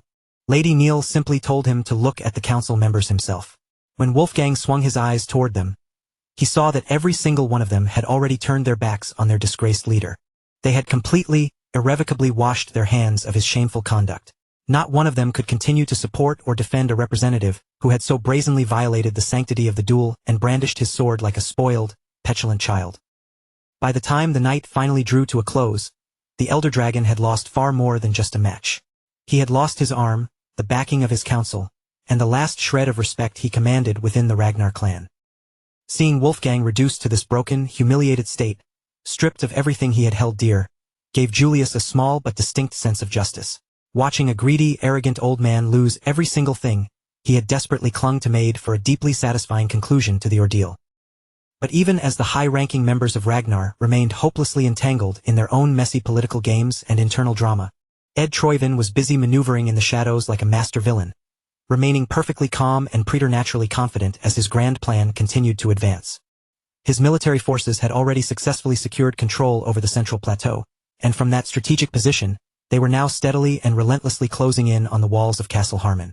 According to the most recent intelligence reports, the Ragnar forces, a combination of the Lord's cavalry and the private, elite troops of the Six Pillars, were frantically mobilizing to meet the Troivan army head-on at the central plateau. Ed Troivan chuckled to himself, a low, quiet sound of triumph.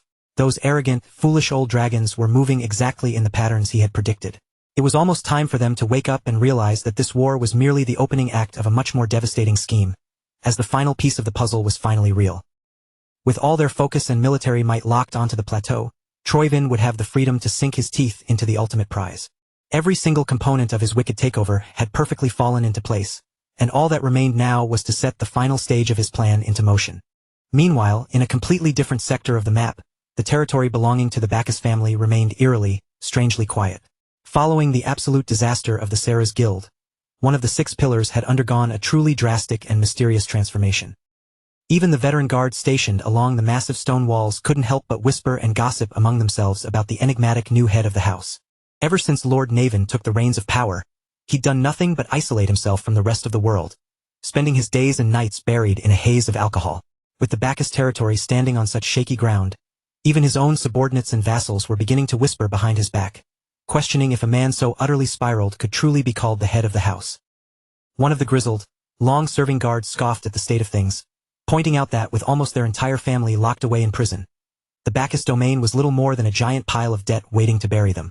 In his eyes, a lord was completely useless, especially when even the knights and loyal servants who'd spent generations building the family name had turned their backs and abandoned ship. Still, it's hard to blame the new lord for wanting to drink his way into oblivion every single day. Given the circumstances, the ability to find even a moment of numb release might have been a mercy. To make matters stranger, the guards had recently been bolstered by reinforcements sent over by the Ragnar clan. You'd think these fresh troops would be a godsend to fix the territory's desperate manpower shortage, but instead, they proved to be nothing more than dead weight. Useless freeloaders just taking up space and eating rations. Much like the Lord himself, these soldiers spent their time hitting the bottle and letting the days drift by. And as luck would have it, the captain leading this pathetic Ragnar contingent was none other than Sybil Dree, backed by Ead Naren and the rest of Theo's die-hard fanboys. They were technically on the roster for the night watch, but without fail, every single night ended with them sprawled out in the streets in a sloppy, drunken heap. Their assignment didn't feel like military support at all. It felt like the main clan's way of politely telling them to vanish and stop bothering anyone. One of the guards patrolling the ramparts was within earshot of all this gossip, but instead of looking concerned or annoyed by the incompetence, he wore a faint, rather pleased smile, as if he just heard exactly what he was hoping for. The very instant the sun dipped beneath the horizon and darkness swallowed the walls, that guard slipped away from his post, moving stealthily until he reached someone waiting in the shadows. He whispered the report. Morale inside the Bacchus territory had completely bottomed out. With the defenses in such a pathetic, disorganized state, their mission could practically be considered a guaranteed success before it even truly began. More hooded figures detached themselves from the gloom, their faces obscured as they began their advance toward the Bacchus walls. They'd heard enough to be confident. It was go time, and with the fallen household in such a ruinous state, they were certain they could crush their objective in record time. Sure enough, they found Captain Sybil, the man tasked with guarding the gate, slumped over in a stupor with a bottle still dangling loosely from his hand. One of the hooded assassins moved in, sliding into the guard's position with a predator's grace. He twirled a combat knife between his fingers, sneering down at the drunken bastard for being so stupid as to fall asleep on the job. With a terrifying, cold-blooded precision, he lined up his strike, aiming directly for Sybil's throat, and drove the blade down without a single flicker of hesitation. Meanwhile, over at the headquarters of the White Armored Dragon Cavalry, Julius was slammed with a request so incredibly brazen that his first instinct was to reject it outright. Theo had just demanded to invoke his independent operation rights as an intermediate inspector.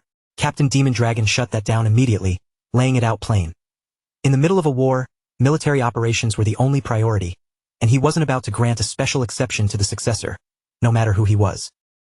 Unfazed, Theo kept his cool, insisting that his request was inextricably linked to their success in the war. He hadn't come to argue with empty hands, either. The documents he clutched provided cold, hard evidence to back up his claims. As Julius began scanning the files, his eyes widened, and his expression shifted from irritation to genuine shock as the gravity of what he was reading started to sink in. Theo explained that the Troivan clan's main invasion points, specifically the push toward Castle Harmon and the Central Highlands, were merely elaborate, expertly crafted diversions designed to suck up all of their attention while the real danger loomed elsewhere. He made a compelling case that the true target of the invasion was the floating archipelago, which had been paired with the already compromised and vulnerable Bacchus territory. With the mountain of reports Theo had provided spread out before him, Julius realized the young lord's assessment wasn't just a hunch, it was a logical, ironclad deduction. Thinking back to the recent series hostage crisis and the movements of the Black Skull, the pieces started falling into place. It was clear they had been acting in tandem with the Troyven family all along. Theo elaborated further, noting that the Black Skull had originally been a maritime league operating out of that very archipelago, a place once renowned as the central hub where the Empire's massive wealth circulated. That one crucial detail changed everything, explaining exactly how the Troyven clan had managed to amass such an absurdly massive war chest to fuel their campaign. And given the archipelago's strategic location, it was only a matter of time before that area became a direct, existential threat to the heart of the Ragnar territory itself. Because of the mounting threat, Theo strongly urged them to hike the priority of reinforcing the neglected Bacchus territory before it became impossible to salvage the situation. The catch, of course, was that the main bulk of Troyven's army was already locked in around the Central Highlands and Castle Harmon. The threat was immediate, and Ragnar had already committed their forces to meet that clash head-on. They simply didn't have any extra soldiers to spare for a hypothetical flank. Even so, they couldn't afford to just let these strategic points fall. That was precisely why Theo was pushing for independent command authority. He intended to lead the reinforcement effort in Bacchus while personally investigating the archipelago. If they timed it right and moved with precision, they could sever the financial artery that was pumping blood into Troyven's entire war machine. With a small, hand-picked squad and a narrow window of time, Theo was convinced he could hit them where it actually hurt and shift the entire momentum of the war. Julius found himself genuinely impressed by the young man's tactical brilliance.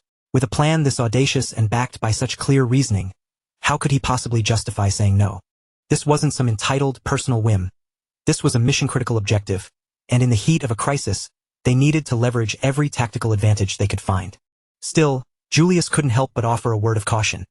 He warned Theo not to get cocky, not to overextend, and to keep the operation within his ability to manage. After the young lord departed, Julius remained standing in the silent headquarters, quietly pondering how the kid had managed to piece together such a complex puzzle on his own. Somehow, Theo had acquired highly classified intel that he should never have been able to access. Under normal circumstances, it would have been logical for Theo to hand such valuable data over to an expert like the Black Dragon. The fact that he brought it directly to his captain signaled his true intentions. It was obvious to Julius. Theo wanted to keep this mission under wraps so he could operate with complete freedom.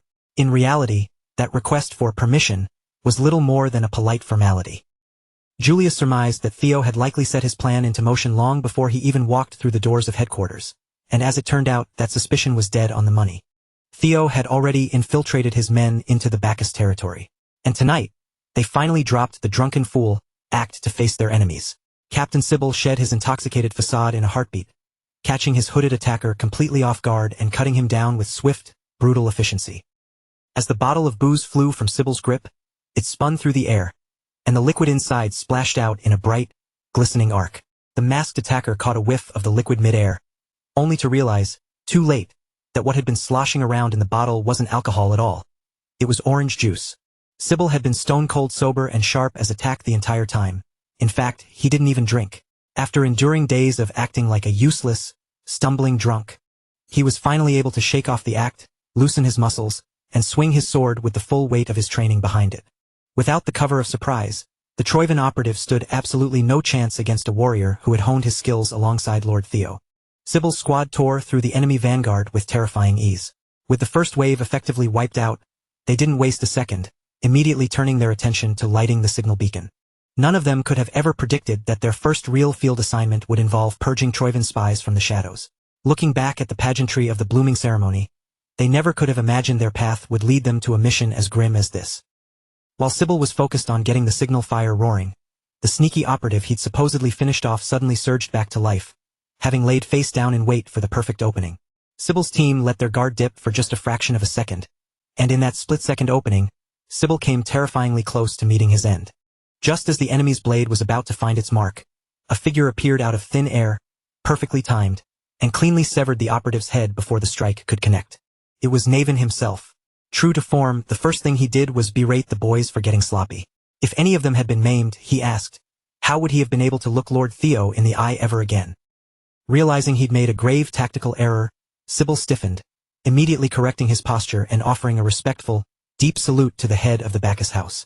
Naven simply waved a hand, telling him to stop being so uptight and to just take a breath and relax a little. Of course, if these guys really wanted to kick back and finally enjoy a moment of genuine relaxation, there was still one crucial piece of business to wrap up. They had to see Lord Theo's mission through to its absolute completion. A satisfied, wide grin spread across Sybil's face. Recentering his focus, he turned back to the task at hand, pouring his efforts into getting that beacon fully lit. Naven found himself feeling an unexpected, growing warmth toward having these young soldiers stationed in his territory. Their restless energy, their loose, informal way of carrying themselves, and the strange, chaotic rhythm they brought with them actually meshed perfectly with his own mood. The moment the massive walls ringing the Naven territory were bathed in the sudden, sharp glow of the signal flames, crossbowmen materialized along the ramparts. They lined the upper stone walkways, silent and alert, their fingers resting on the triggers as they braced for the inevitable arrival of the next wave of intruders.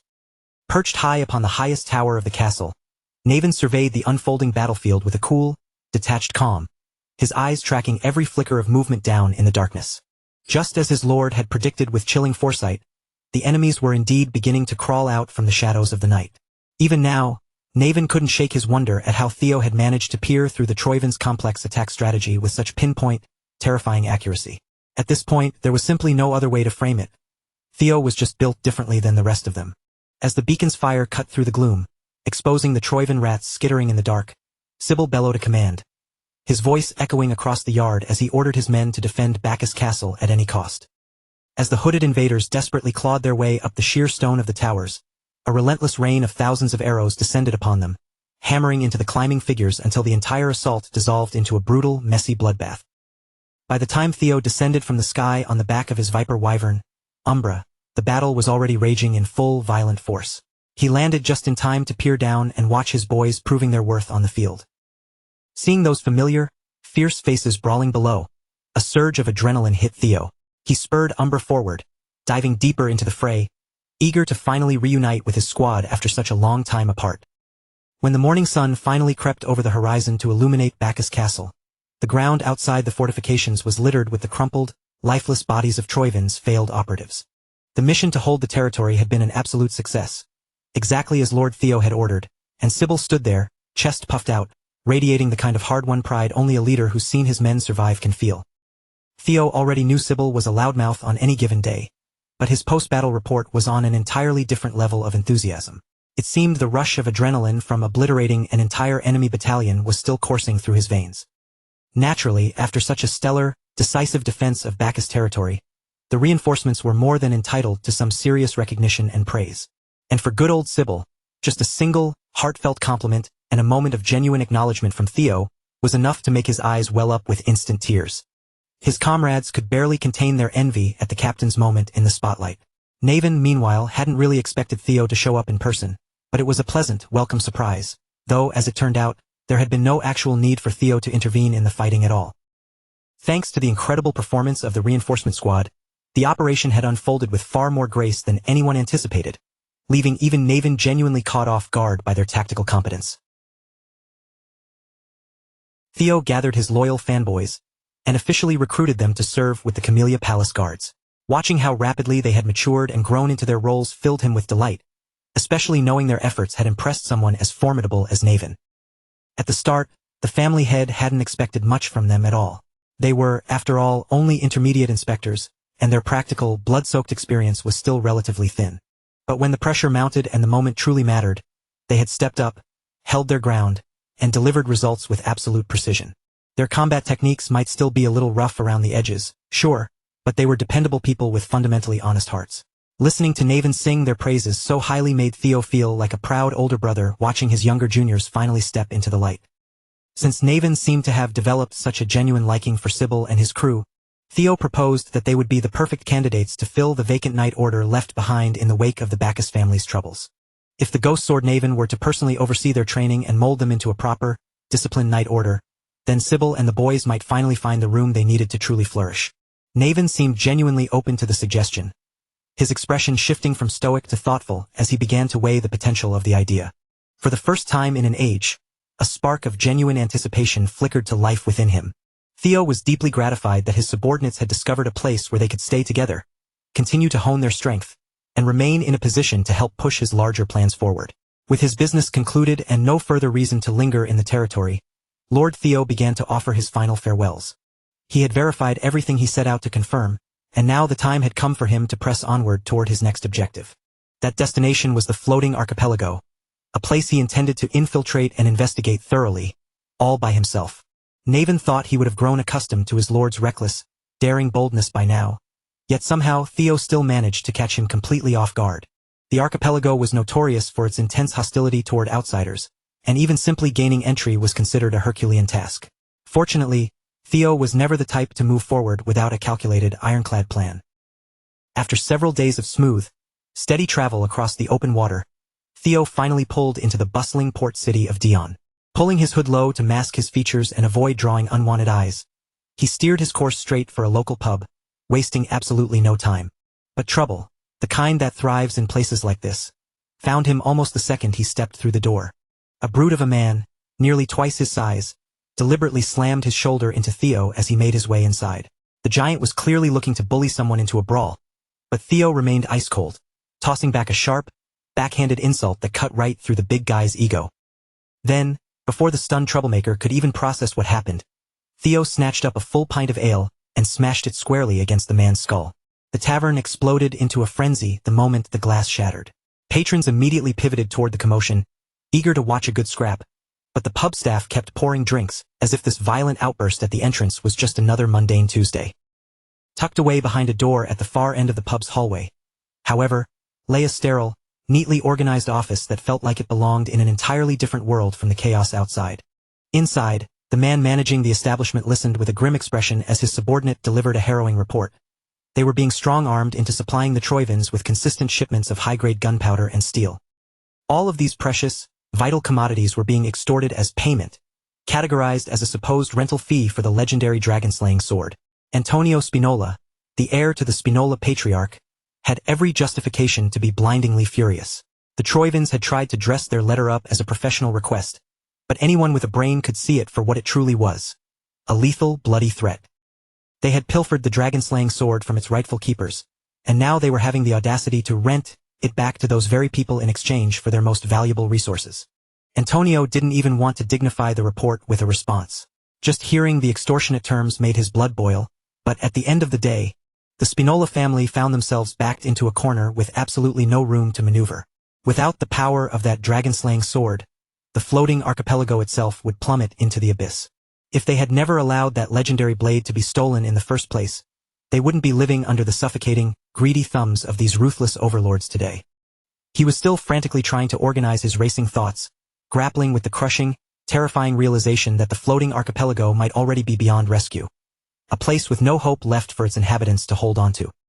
Just as that suffocating tension peaked, a burst of raw, boisterous noise erupted through the office door, cutting through the heavy, oppressive silence of the room like a physical blow. Antonio was already boiling over with fury from the constant feeling that he was being fleeced by the Troivans. The second that obnoxious racket reached his ears, he didn't hesitate. He slammed his chair back and kicked the office door wide open, determined to silence the disturbance. If these customers were here to drink, fine, they could drink until they dropped, but he expected them to have enough decency to keep their voices at a manageable volume. Deep in the shadows of his hood, a small, knowing smirk played on Theo's lips. The very man he'd been waiting for had finally stepped out of his fortress, and it had taken nothing more than a little calculated disruption to flush him out. Antonio Spinola was exactly the type of person Theo needed to encounter. For the next, highly critical phase of his grand design, this man was destined to be a pivotal piece on the board. After creating just enough of a scene upstairs to get himself promptly escorted down into the pub's private liquor storage area, Theo didn't bother with idle chatter. He cut straight to the chase, informing Antonio that his destination was the floating archipelago and that he wanted to secure a spot on Antonio's ship as a combatant for the dangerous journey ahead. He spun a convincing tale about the increasing frequency of sea monsters along that route, offering his blade as protection for the crew. After the little display he'd put on upstairs, his combat prowess was undeniable, and he'd heard enough rumors to know the Spinola family was desperate for skilled hands. From Theo's perspective, it was a perfectly mutual arrangement. Antonio didn't bother playing coy.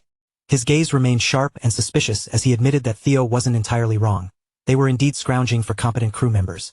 Even so, that didn't mean he was about to naively let a mysterious, unvetted young man like Theo board his vessel. For a self-proclaimed mercenary hunting for odd jobs, Theo's gear looked far too pristine. There wasn't a single scratch, speck of grime, or sign of travel where that one would expect from a veteran of long journeys or brutal skirmishes. He had waltzed into the pub, provoked a fight almost immediately, and somehow appeared to possess inside knowledge that a ship was about to weigh anchor for the archipelago. Antonio wasn't reckless enough to introduce such a volatile, unpredictable element onto his ship. Theo let out a soft, appreciative laugh. In truth, he would have been deeply disappointed if Antonio had been gullible enough to fall for such a transparent act. Now that he knew he was dealing with a man of genuine intellect, the charade could end, and they could finally get down to real business. Theo slid a single coin across the wooden table and calmly broached the topic of the Black Skull, the armed resistance movement fighting for the liberation of the floating archipelago. He had journeyed to the specific port city with one singular purpose, to strike a deal with the resistance leader himself, Antonio Spinola. Antonio's expression went rigid, his eyes narrowing. The amount of classified intelligence the stranger possessed was enough to feel like a direct threat to his entire operation. Theo didn't flinch, making it perfectly clear that his methods of gathering intel were irrelevant. What truly mattered now was the nature of the information he was currently holding over Antonio's head. For instance, he was intimately aware that Antonio had been tossing and turning, unable to sleep for fear of what would happen regarding the legendary dragon-slaying sword. The very moment that sacred name passed Theo's lips, Antonio's temper finally snapped. He lurched forward, accusing Theo of being nothing more than a lapdog for the Troivan clan. Theo met the accusation with a light chuckle, gently warning the businessman to keep his head and not let his burning rage cloud his judgment. Antonio caught himself just before the situation could escalate into open violence, physically forcing the hostility he felt down into his gut. When his guards, alerted by the raised voices, approached to investigate the tension, Antonio raised a hand and gave a sharp, silent wave to dismiss them. It was clear he didn't want any interference. Theo then dropped the bombshell. The dragon-slaying sword was, in fact, already in his own hands. Antonio reacted with immediate, sharp ridicule, insisting the claim was absolute nonsense, as he believed the Troivan dogs had the blade under heavy lock and key. Theo remained unfazed, calmly pressing the advantage and driving a wedge into the fragile belief Antonio had been clinging to for his own sanity. After all, he pointed out, those Troivan goons had only claimed to possess the sword. There was absolutely no empirical proof that the legendary blade was actually in their custody. As the logic settled in, Antonio had to admit the Troivans had never actually displayed the item they were using to extort them. With the terrifying fate of the archipelago hanging in the balance, he realized his own judgment had been warped by sheer, unadulterated panic. Since he had already been backed into a corner and felt he had nothing left to lose, Antonio decided it was time to put his pride aside and listen to what this bizarre young man had to say. So, Antonio forced himself to stay grounded, swallowed his mounting anxiety, and sat back to listen as Theo began to speak of the ancient legends and secrets shrouding the floating archipelago. The tale began with the legendary hero Kriemhild, a narrative that held immense, sentimental value to Antonio, woven deep into the core of his own identity. In fact, Antonio kept a well-worn copy of that history book stashed away in his private drawer, always within arm's reach for when he needed strength. According to the ancient legend, Kriemhild had plunged his blade directly into the skull of the sea dragon that had terrorized the oceans for ages, effectively imprisoning the monstrous beast beneath the crushing depths. While the common folk viewed it as nothing more than a bedtime fairy tale, Antonio knew it for what it truly was, historical fact. Most people believed the archipelago stayed aloft due to some freak occurrence of natural currents, but that was a complete fallacy. The truth was that the mana being released by the dragon Kriemhild sealed below was still pouring out, creating a massive, continuous updraft that held the islands firmly in the sky. The dragon-slaying sword was far more than a mere weapon. It was the anchor, the very device that kept the seal intact and stabilized the volatile mana flows sustaining the archipelago. However, ever since the Troivan clan brazenly stole that blade, the mana currents had grown progressively more erratic and unstable with each passing hour. If the dragon-slaying sword wasn't returned to its sacred pedestal immediately, the archipelago was destined to face a total, inevitable catastrophe. The islands themselves would eventually fall, plummeting from the sky and dragging every soul living upon them down into the sea. This was no longer just business for Antonio. This was a fight for survival. The lives of his entire people were on the line, and a single misstep would cost them everything they held dear. Therefore, if Theo truly was in possession of the dragon-slaying sword, Antonio was prepared to offer him any price he demanded to ensure its safe return. But Theo understood that simply returning the sword wouldn't fix the underlying structural problem. Those devious Troivan scum could always strike again, and frankly, he had no desire to surrender such an incredible source of latent power so cheaply. Since Theo had walked in the door promising business, Antonio finally shed his hesitation, leaning into the negotiations and opening the path to a genuine, binding deal. If it was cold, hard currency that Theo wanted, the Spinola family was ready to pay him every single coin he named. Fortunately, Theo already had a complex plan already in motion, one that would allow him to retain control of the dragon-slaying sword while still magically preventing the collapse of the archipelago. For now, his demands were modest. He only required safe passage to those legendary islands suspended high above the clouds. With time slipping away and the situation spiraling into pure desperation, Antonio was left with no real alternative but to concede. And just like that, Theo had successfully secured his spot aboard the ship that was preparing to set sail for the floating archipelago. Of course, even after locking in his passage, Theo wasn't about to let the opportunity go to waste. He made sure to get himself a firm footing on the ship, ensuring he was ready to strike the moment they arrived. With the bustling port city of Dion now far behind them, the voyage across the open ocean unfolded with an eerie, unsettling tranquility. The ship sliced through the waves with such seamless precision that the journey felt almost too quiet, as if the sea itself were holding its breath, anticipating the storm to come. Gazing toward the horizon, the legendary floating archipelago didn't look like some mystical wonder suspended in the clouds. At first glance, it appeared remarkably mundane, just another ordinary port city resting on the water, waiting to greet them in the distance. However, this wasn't just any city. That cluster of floating rock islands was a venerable merchant federation, rich with centuries of unique customs and traditions. Its autonomy was so deeply ingrained in the region's history that even the powerful emperor himself had formally acknowledged its independence. Theo knew the dark reality, though. In his past life, these islands were the first to fall when the Great War erupted. The Troivan forces had marched in, ruthlessly erasing the island's proud heritage and transforming this historic paradise into nothing more than a heartless, industrial production hub for their war machine. The tragedy didn't end there either. By the final, desperate chapters of the Great War, the entire archipelago had been dragged down into the abyss, sinking beneath the waves and vanishing from the maps entirely, as if it had never existed at all. For the sake of Ragnar and every soul currently calling those islands home, Theo steeled his resolve. He was going to drive those invading dogs out before history had the chance to repeat its cruel cycle. Antonio had been given a promise that his homeland could be salvaged, but even with this glimmer of salvation laid out before him, he struggled to cast aside his deep-seated skepticism. He simply couldn't bring himself to fully trust this young man's wild claims. The entire strategy had sounded ludicrous from the very first word. What really gnawed at Antonio's nerves was Theo's bold assertion that he possessed the power to relocate an entire, massive landmass. Yet, Theo stood tall, meeting the businessman's anxious gaze without a single tremor of doubt. He spoke with absolute confidence, assuring Antonio that this wasn't some desperate fantasy, but a calculated, executable solution to save their people. The secret, after all, was the sea dragon sealed deep beneath the archipelago. This creature wasn't just a monstrous entity. It was a divine guardian, inextricably linked to one of the fabled, ancient dragon relics. Before the ship had even left the harbor, Theo had already grilled his own guardians regarding the dragon-slaying sword and the strange, volatile energy pulsating from it. The response from his companions had been immediate and unequivocal. They confirmed that the blade was, without a shadow of a doubt, a genuine relic of an ancient dragon. This revelation only deepened the mystery for Theo. If the sword was truly such a powerful ancient artifact, why was it so violently incompatible with the Ragnars? Every time he tried to make contact, a wave of agonizing rejection would surge through him, making the sword nearly impossible to handle. While the lesser Drake didn't have all the answers, it sensed one thing with chilling clarity. The guardian originally bound to that blade had abandoned its sacred duty and fled the relic entirely. To make matters even more complex, this wasn't the first time such an anomaly had occurred. Griffin, standing right there, had once attempted that same reckless maneuver and failed miserably. The memory piqued Theo's curiosity, so he pressed his guardians. If the price was right, could they truly escape their own relics? His guardians were firm in their reply. To abandon one's vessel and continue to exist was an act of defiance only possible because of that one specific, singular entity who had done it before.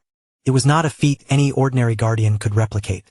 This particular sea dragon was so immense that even the residual mana leaking from its seal was enough to keep an entire archipelago suspended above the ocean floor. It was at that exact moment that a daring, almost absurd realization struck Theo. If he could manage to subdue that gargantuan beast, he would effectively harness enough raw power to shift the entire landmass himself. In theory, the logic was sound, but the execution was a nightmare. Before he could do anything else, the sea dragon would have to be perfectly resealed. Even weakened from its escape from the relic, the creature remained one of the most terrifyingly powerful guardians to ever exist. Certainly nothing to be trifled with. Griffin snorted in derision, mocking Theo by pointing out that he didn't even have a way to descend into the ocean depths. Griffin was wrong, though. Theo had already mapped out a strategy for this exact kind of impossible predicament. From the physical logistics of reaching the seafloor to the intricate ritual required to reseal the beast, the entire, step-by-step operation was already crystal clear in Theo's mind. He explained to Antonio that the pivot point of this outrageous scheme was the colossal statue standing on one of the islands, a monument hiding a latent power that even the native inhabitants were completely oblivious to. Theo had even presented the sword to Antonio, yet even staring at the legendary blade, Antonio couldn't fully wrap his head around the plan. It was hard to blame the man. The fate of his entire civilization was riding on this high-stakes, desperate gamble. Regardless of the doubt, there was no point in debating it further. Once they arrived at their destination, the reality of Theo's plan would speak for itself. Right on cue, a notification shimmered in Theo's vision. A new subquest had appeared. He was to return Bamung to its rightful place, locate the precise coordinates, subdue the Guardian, and ultimately prove his worthiness as its master. Nightfall descended over the sea, casting long shadows over the water as their ship finally pulled into one of the many docks scattered across the archipelago. Acting under Antonio's direct command, the Black Skull revolutionaries assembled, receiving their final orders. They were to escort Theo to the Kriemhild statue without raising any alarms. Once they reached the designated spot, their instructions were brief and strict. They were to withdraw, stay entirely out of sight, and leave the young man to finish the job on his own. It was common knowledge that the leaders of the major families had been bought and paid for by Troyvin. Knowing the area around the statue would be under heavy guard, they opted to bypass the main roads entirely in favor of a clandestine, hidden infiltration route.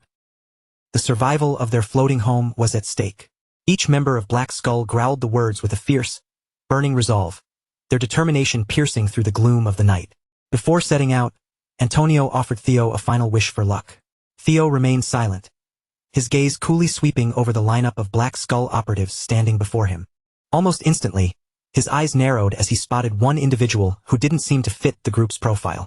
As predicted, the massive statue was heavily fortified, with vigilant soldiers patrolling every approach to the historical site. The corrupt noble families hadn't skimped on security, pouring resources into turning the area surrounding the statue into a lockdown, high-surveillance zone. However, while those guards kept their focus on the main gates, the Black Skull agents were already ghosts in the system, slipping through the shadows via their secret tunnel. Following his guides through the cramped, hidden tunnel, Theo moved with practiced silence, emerging sooner than expected, finding himself dangerously close to their target. From there, the deafening roar of a nearby waterfall acted as the perfect acoustic cover, masking their movements and allowing them to operate with a newfound, terrifying freedom. Theo drew the dragon-slaying sword from his subspace. The moment the steel hit the air, that familiar, stinging rejection flared up, but he ignored it. He thanked the Black Skull agents for their escort, signaling that he would proceed alone into the final stage of the operation. The Black Skull members stood transfixed in stunned excitement, their eyes wide as they watched the blade of legends materialize out of thin air in the young man's hands, a sight they would never forget. As Theo stepped closer to the statue, he felt the sword's negative energy intensify, the blade humming with a desperate, heavy resistance that pushed back against his very will. All that remained now was to scale the intricate, winding relief of the sea dragon carved into the statue and force the situation to its inevitable climax. With fluid, athletic footwork and razor-sharp agility, Theo began his climb. He scaled the stone surface with such incredible ease that he seemed to defy gravity, moving up the statue as if he were walking on flat ground. Below him, the Black Skull agents remained motionless, still struggling to process the reality of the scene. The legendary weapon they had risked their lives to recover was now being wielded by an absolute stranger. But for those who held the flame of the revolution in their hearts, that sight sparked a new, potent sense of hope, as if, after all this time, salvation had finally reached their floating shores. That hope, however, was shattered in an instant. The man who had seemed so out of place finally dropped his facade, springing forward with a weapon drawn and cutting down his fellow Black Skull agents without a second of hesitation. It was a betrayal. The resistance had been thoroughly compromised by deep-cover spies. With Bamung finally in reach, they saw no further reason to hide their true loyalties and immediately moved to seize their prize. Unaware of the slaughter behind him, Theo reached the very crown of the statue's head, where the stone visage of Kriemhild loomed, and drove his blade deep into the monster's cold, carved skull. The rebellious energy radiating from Bameng had surged to a deafening, white-hot intensity, vibrating through Theo's hands with such violent force that it felt like his grip might shatter. Yet, despite successfully reaching the statue, he was momentarily stranded, lacking any clear instruction on the next phase of this perilous process. Taking a gamble, Theo attempted to mimic the posture of the monumental Kriemhild statue. He raised the legendary blade high and thrust it into the stone skull of the massive sculpture.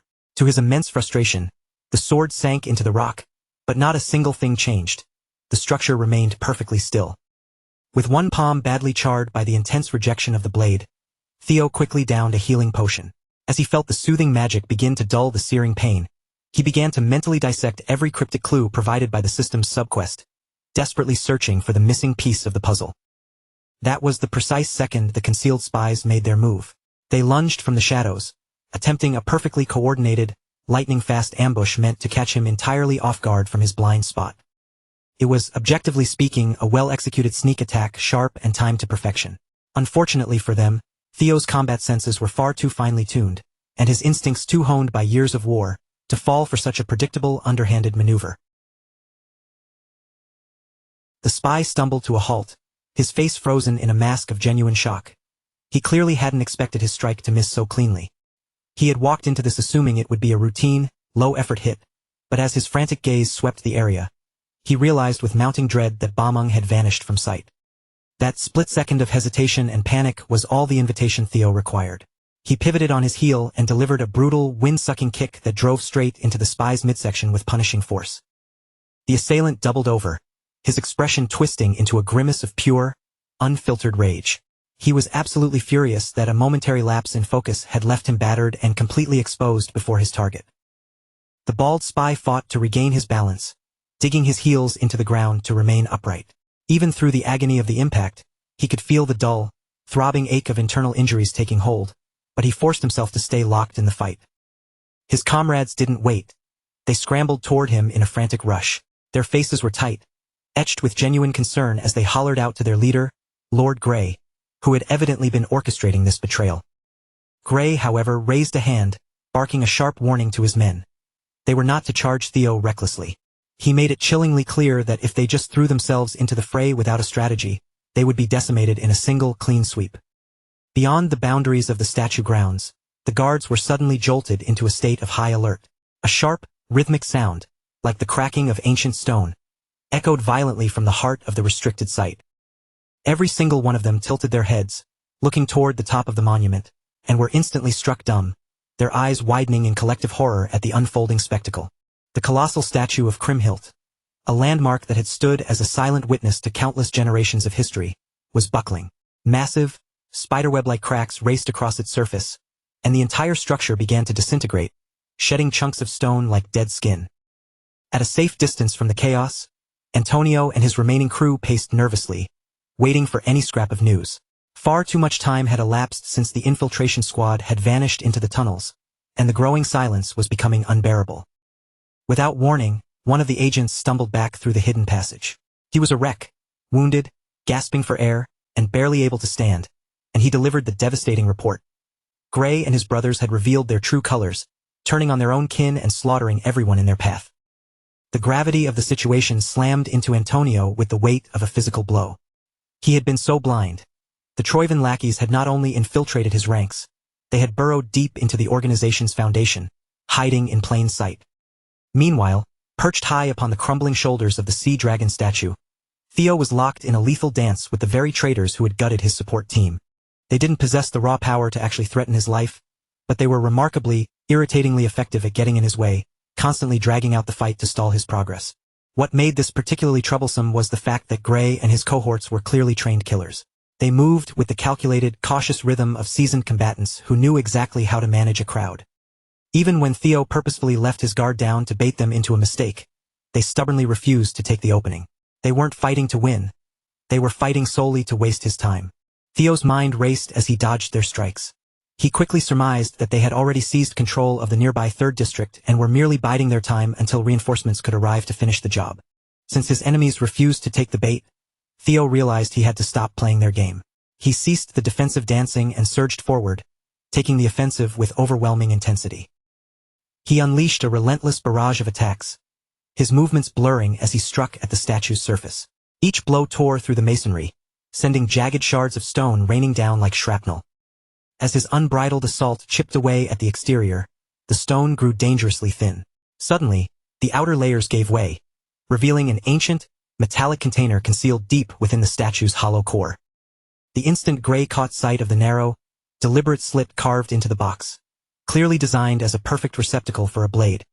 He let out a desperate, guttural shout, commanding his brothers to do whatever was necessary to stop Theo from reaching it. Theo gritted his teeth, inwardly cursing his own hesitation for letting the situation spiral into this mess. The subquest's instructions were etched in his memory. Bameng had to return to its origin. All he had to do was trust the pull of the blade and deliver it to the coordinates he had been chasing. Now the hollow, ancient slot sat inches from him, every fiber of his being focused on a single, final objective, slotting the tip of the sword into that ancient mechanism.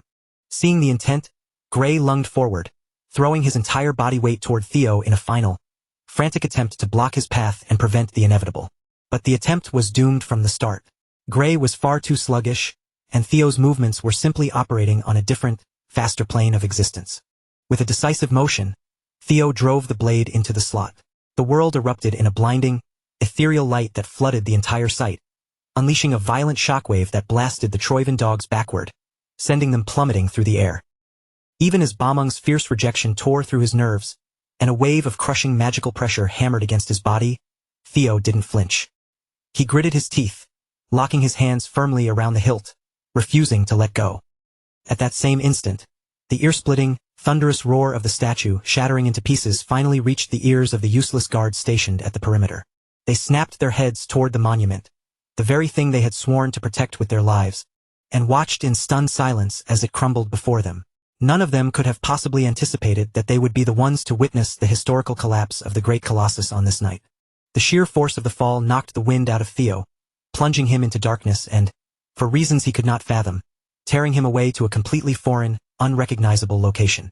When Theo finally began to claw his way back to consciousness, the first thing to greet him was a splitting, agonizing headache that made his skull feel as if it were being crushed. The pain was nearly debilitating, but it served as a brutal reminder that he was, against all odds, still alive. He slowly pushed himself up, eyes darting around to scan the bizarre new terrain. He deduced that he must have been forcibly shunted into the relic dungeon. It was lush, green, and teeming with dense, wild vegetation. Nothing like the stale, cold halls of any relic dungeon he had ever stepped foot in before. While he was still in the middle of gathering his bearings, a soft, high-pitched voice echoed from right beside him, drawing his attention. All four of his guardians had manifested outside their respective relics, each one shrunk down into a tiny, adorable, chibi-like form. The fairy dragon fluttered close, explaining that they had siphoned Theo's internal mana to project physical avatars. Because his current reserves were so taxed, however, they could only maintain these frail, miniature bodies for a short duration. She whispered that the air in this dungeon was heavy, thick with the lingering scent of profound longing and a bitter pity aimed at a specific human. The moment those words hit him, Theo's thoughts immediately flew to the tragic tale of Kriemhild. However, the Guardians couldn't offer any certainties. They were limited to reading and sensing the faded, fragmented memories left behind by the dungeon's previous master. Still, the clues painting the landscape were hard to ignore. It was a safe bet that the legendary hero shared a deep, intimate connection with this sanctuary. Since the original Relic Guardian had abandoned the post, they figured they had the luxury to explore and investigate the area at their own leisure. That assumption proved to be a fatal miscalculation, for Theo was entirely unaware that he had walked into the crosshairs of an unseen predator. A skeletal archer, hidden deep within the gloom of the shifting shadows, had already locked onto Theo, its hollow sockets fixed on him as its prey. The projectile hissed through the air, hitting with such velocity that it ignited the atmosphere, triggering a small, violent explosion upon impact. The sheer sound snapped Theo's reflexes into overdrive, just as the arrowhead whistled past his temple, within a hair's breadth of his skull. Drawing on his ultra instinct, Theo jerked his head aside at the very last microsecond, his hand lashing out like a viper to snatch the arrow right out of midair. It quickly became apparent that the intelligence Theo's guardians had provided was far from complete. This relic dungeon was not the vacant, ownerless wasteland he had been led to expect. The threats here had been lying in wait, perfectly positioned to greet him the moment he arrived. The skeletal archer was merely the precursor to a much larger nightmare. One after another, ghastly skeletal figures began to crawl out from the dark, overgrown foliage, each one instantly fixing their malevolent, hollow-eyed gaze upon the only living, breathing intruder in their domain. To these undead sentinels, Theo was nothing more than an unwelcome trespasser who needed to be violently purged from the dungeon sanctuary. The bony, rattle-boned inhabitants of this surreal dimension began to chant the name Kriemhild in a rhythmic, haunting cadence, their hollow vocal cords imbuing the name with a strange, lingering sense of reverence and undying devotion. Little Griffin was quick to deduce the grim reality. The original guardian had surely conjured these undead soldiers for a singular, eternal purpose, to guard the ownership of this domain specifically for the man known as Kriemhild. A fresh volley of arrows hissed through the humid air. One shaft flew with lethal precision toward the little bird, but Theo responded with effortless grace, swatting the projectile out of the sky before it could find its mark. He didn't just parry the attack. He redirected the arrow's momentum in one fluid motion, sending it hurtling directly into the skull of a nearby skeleton swordsman, shattering bone into fragments upon impact. Theo quickly assessed the situation. While any individual skeleton was hardly a match for his skill, their sheer, overwhelming numbers made them a persistent and deeply annoying obstacle.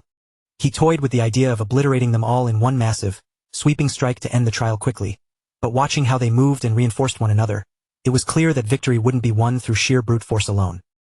The fairy dragons sensed something deeply unnatural about their aura, quickly realizing these were no mere wandering monsters or standard reanimated corpses. These were dragon fangs, undying soldiers cursed with a singular, eternal mandate to serve, destined to fight until their objective was either achieved or their bones were turned to dust. Theo drew his blade with a smirk, his eyes glinting with a dangerous, competitive fire.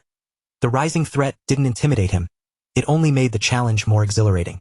With a burst of speed, he vaulted high into the dense, green canopy, forcing the clattering legion of skeletons to break their formation and chase him through the treacherous, overgrown terrain. After exhausting a significant amount of stamina cutting down wave after wave of regenerating dragon fangs, Theo came to a realization. Grinding them down in a direct, head-on confrontation was a foolish drain on his resources, so he disengaged. Watching him struggle more than he probably should have, Little Griffin offered a begrudging word of advice, reminding Theo that this Kriemhild figure was, at the end of the day, just a man of flesh and blood, just like him. He pointed out that if Theo could find a way to make that man relinquish his claim and surrender ownership of the dungeon, the entire conflict would be resolved in an instant. Theo snapped back immediately, his irritation flaring. If this Kriemhild had persisted through countless ages in this state, there was no logical way to classify him as just an ordinary human anymore.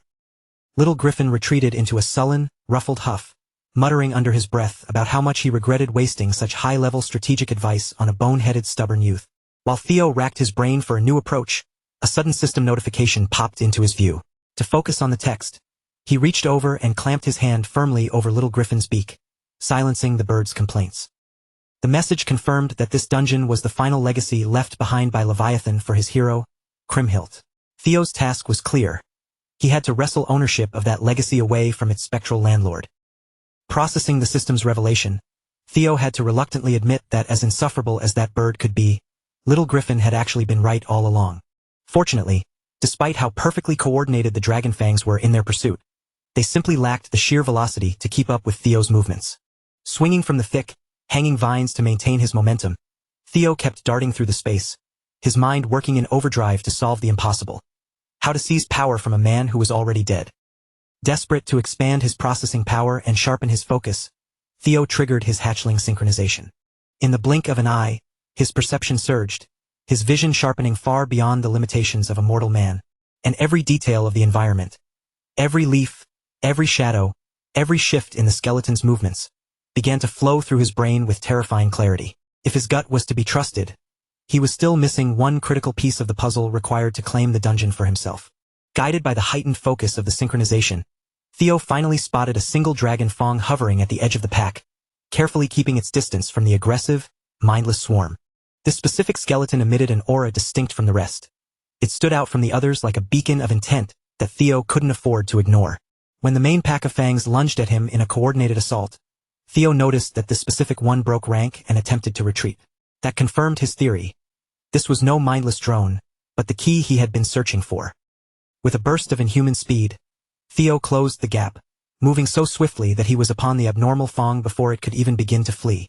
He unleashed his most devastating maneuver, the lightning dragon flash, covering the final distance in a flickering, electrified blur. Arcs of black, crackling lightning spiderwebbed out from his blade, and snaring the target in a cage of pure energy from which there was no possible escape. The lightning cage detonated in a violent explosion, obliterating everything trapped inside. The lightning needle was as destructive as it was fast, leaving nothing but dust in its wake. As the remains of the strange Fong vanished, a new system notification emerged. Theo was tasked with recovering 206 individual pieces of Kriemhildt's remains. After all the chaos, he had only secured one.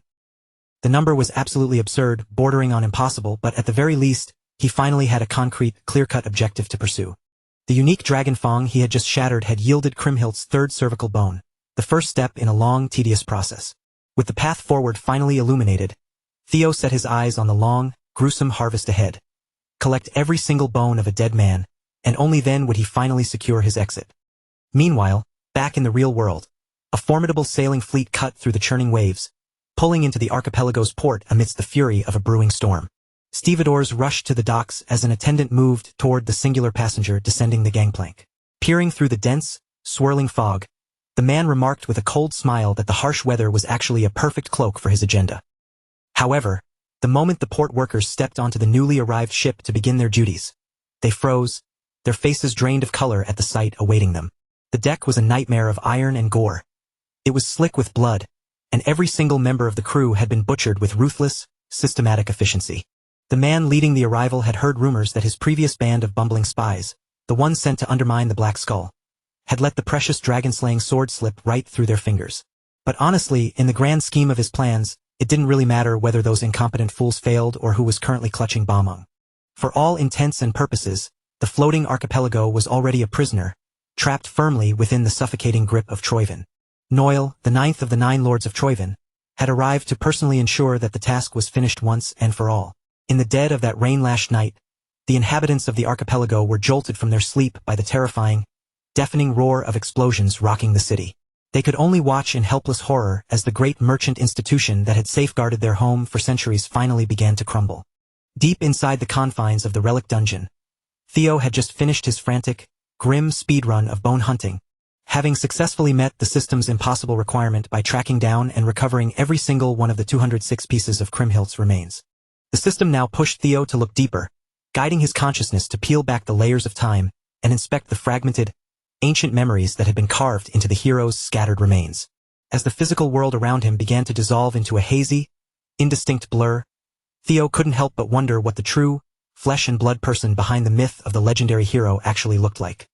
Without warning, his perception was violently yanked into a vivid snapshot of Kriemhildt's past. She was just a child then, her feet pounding against the island soil as she made the same familiar trek over and over, her heart racing with the impatient, innocent excitement of going to visit her closest friend, Levi. Bundling up a few meager snacks for the journey, the young girl navigated the rugged tropical terrain, pushing steadily forward until she reached the entrance of a vast, gaping cavern that sat tucked away in the landscape. Tucked inside that humble, shadowy cave, the legendary Dragonslayer sword sat discarded, abandoned in the dirt as if it were a common tool rather than a divine relic, resting in the quiet, dusty gloom. The child didn't hesitate. She marched right up to the blade with a beaming smile, tapping rhythmically against the cold surface of Bamung, her voice chirping as she insisted that Levi wake up and share a conversation with her. The consciousness dwelling within that ancient relic was the mighty Leviathan, though she had affectionately dubbed him Levi. Even back then, he was the definition of a proud, haughty beast, carrying himself with an arrogance that filled the entire cavern. Over and over, he lectured the girl, demanding she address him by his full, dignified title, Leviathan, the eternal guardian of the primordial dragon's relic. He even boasted that not even the Ragnars would ever dare address him with such a casual, insulting nickname as Levi. But the little girl was completely unfazed by his sharp, condescending attitude. His real title was far too long, complicated, and frankly boring to say. In her mind, Levi was the only name that felt right. Eventually, the great guardian slumped in defeat, accepting the reality that this impossibly stubborn child was never going to learn how to properly grovel before his name. Just the effort of trying to educate such a dense little human was enough to make his jaw ache with frustration. To conserve his waning strength, Levi would often shrink down into his tiny, miniature form, sitting alongside the cheerful girl to share a piece of bread within the cool, quiet confines of the cave. They would linger there until the sun dipped below the horizon, with the girl chattering endlessly about the mundane details of her daily life. Levi had become accustomed to her constant, cheerful rambling, though at first, He'd only endured it for the sake of the bread she brought. As time ticked on, he found himself unexpectedly craving the sound of her lively voice and the vivid, colorful stories she carried with her. Year after year, Levi watched her mature, his consciousness tethered to the sword while he listened intently to every little scrap of life she wanted to entrust to him. Trapped inside the cold, metallic confines of the Dragonslayer sword, the only thing keeping his endless, hollow days from feeling utterly stagnant were these daily visits. Even while maintaining a facade of aloof indifference, it was becoming painfully obvious that, beneath all that ancient pride, Levi had developed a deep, protective affection for her. Whenever he caught the faint sound of her footsteps echoing through the cave entrance, he would pretend to be occupied or annoyed, even though he was secretly leaning in, desperate to hear what new tale she had come to share. That quiet, comfortable anticipation was shattered in an instant when the metallic, cloying scent of fresh blood drifted into the cave. Kriemhild had suffered a brutal, fatal wound, yet she was still forcing her failing, trembling body to crawl toward her friend, desperate for salvation. As she gasped for air, she sobbed that strangers, terrible, ruthless people, had descended upon her village, slaughtering her neighbors without a single shred of mercy. Before she could reach the safety of the cave, one of the soldiers caught up to her, grabbed her by her hair, and slammed her into the ground. He didn't hesitate, driving a blade into her with calculated cruelty, pushing it deeper even as she screamed, treating the young girl as if she were little more than a wild animal. These soldiers were carrying out the direct mandate of the Empire's emperor, claiming that this bloodshed was simply their way of civilizing a remote, primitive island. Seeing the girl broken and bleeding on the ground, the soldier decided to take his depravity a step further, hungrily eyeing her as if he were about to indulge in something truly vile. As he loomed over her, his intent clear and repulsive, the restraint that Levi had maintained for centuries finally snapped. His rage hit a boiling point. The eternal guardian of the relic burst forth, shattering the internal barriers that had kept him bound to the sword for so long. Blind, red-hot fury surged through him, and Levi unleashed his massive power, pulverizing the very cavern that had been his home for generations. By that point, Kriemhild's village had been thoroughly occupied by the Empire's dogs, who were holding the surviving citizens at sword point, promising them a slow death by fire if they dared to resist. That cycle of cruel, systematic destruction would have continued indefinitely had a colossal beast not descended upon the village, carried on the wings of absolute vengeance. Levi let out a roar that shook the heavens, launching a counterattack so swift and devastating that the Empire's soldiers were vaporized, erased from the face of the earth in a heartbeat. And sitting regally atop the crown of Leviathan's head was a single, defiant human. By some miracle, Kriemhild had survived her brush with death. On that day of fire and blood, she awakened the latent strength required to wield the Dragonslayer sword, officially becoming its master. The instant the remaining Imperial soldiers caught sight of her, perched high on the dragon's head, they pivoted, focusing all their remaining firepower on trying to snipe the girl down. But they were nothing against a force of nature that overwhelming. As the Imperial soldiers fell like wheat before a scythe, Kriemhild wove protective barrier spells that kept the terrified villagers shielded from the carnage. When the dust of battle finally settled, the Empire's forces were completely annihilated, though the village itself had sadly been reduced to smoldering ash. Kriemhild wept, apologizing to Levi over and over for daring to pick up the blade, convinced that she had ruined his destiny by failing to wait for the true, chosen one to claim the sword. Levi shifted, gently soothing her fears, reassuring the girl that, in his eyes, things had turned out exactly as they were meant to. He draped her in the same shimmering, protective barrier that had guarded the villagers, then carefully lowered her to the ground, presenting the hero to her people. A roar of joy erupted from the villagers. They began chanting her name, praising the brave girl who had risen up to shatter the chains of the Empire's greed and cruelty. Levi admitted to himself that he might have abandoned his ancient, sacred duty, but he felt an unexpected, profound peace settling in his heart because of the choice he had made. For the first time in his vast, eternal existence, he had acted entirely on his own volition, casting aside the stale, rigid commands of the primordial dragon. If protecting that radiant smile of hers meant defying his own creator, Levi was ready to take that path without a single regret. It wasn't long before word reached the capital that the Empire's elite army had been crushed by a savage girl riding a sea dragon. Incensed by this humiliating loss, the emperor refused to let his pride be dented, and he immediately mobilized his royal guards to reclaim the island and exterminate the threat. Against all expectations, the Empire's royal guards achieved the unthinkable. They managed to wound Leviathan and, through sheer numbers and brutal coordination, finally succeeded in pinning him down. They only managed it by using the most despicable, cowardly tactics, kidnapping the innocent villagers and threatening to butcher every last one of them if Levi dared to fight back. The Imperial dogs then swarmed Kriemhild, relentless in their pressure, demanding she reveal the secret method that would finally allow them to put the beast down for good.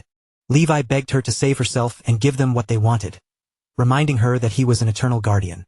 To him, death was not an end, but merely a return to a deeper, more peaceful sleep.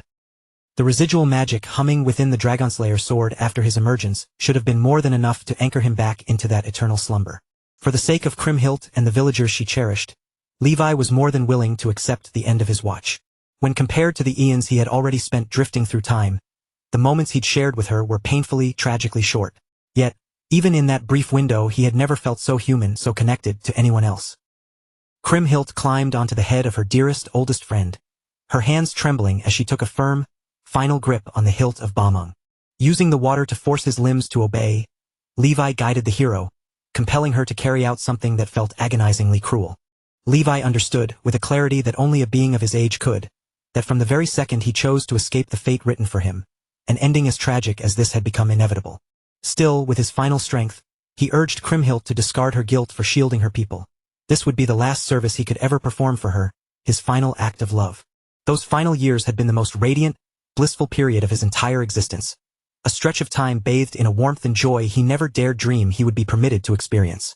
Yet, after all that serenity, it was all cruelly snatched away, forced to a conclusion in the most gut-wrenching and tragic manner imaginable. Ultimately, the sea dragon chose to surrender his own life.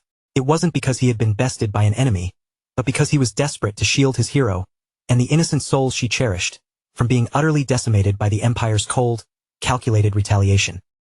The royal guards were left paralyzed, rooted to the spot as they watched in absolute, stunned silence. They could only gawk as the colossal beast collapsed before them, falling to the earth without a single soldier even needing to draw their blade to strike him down.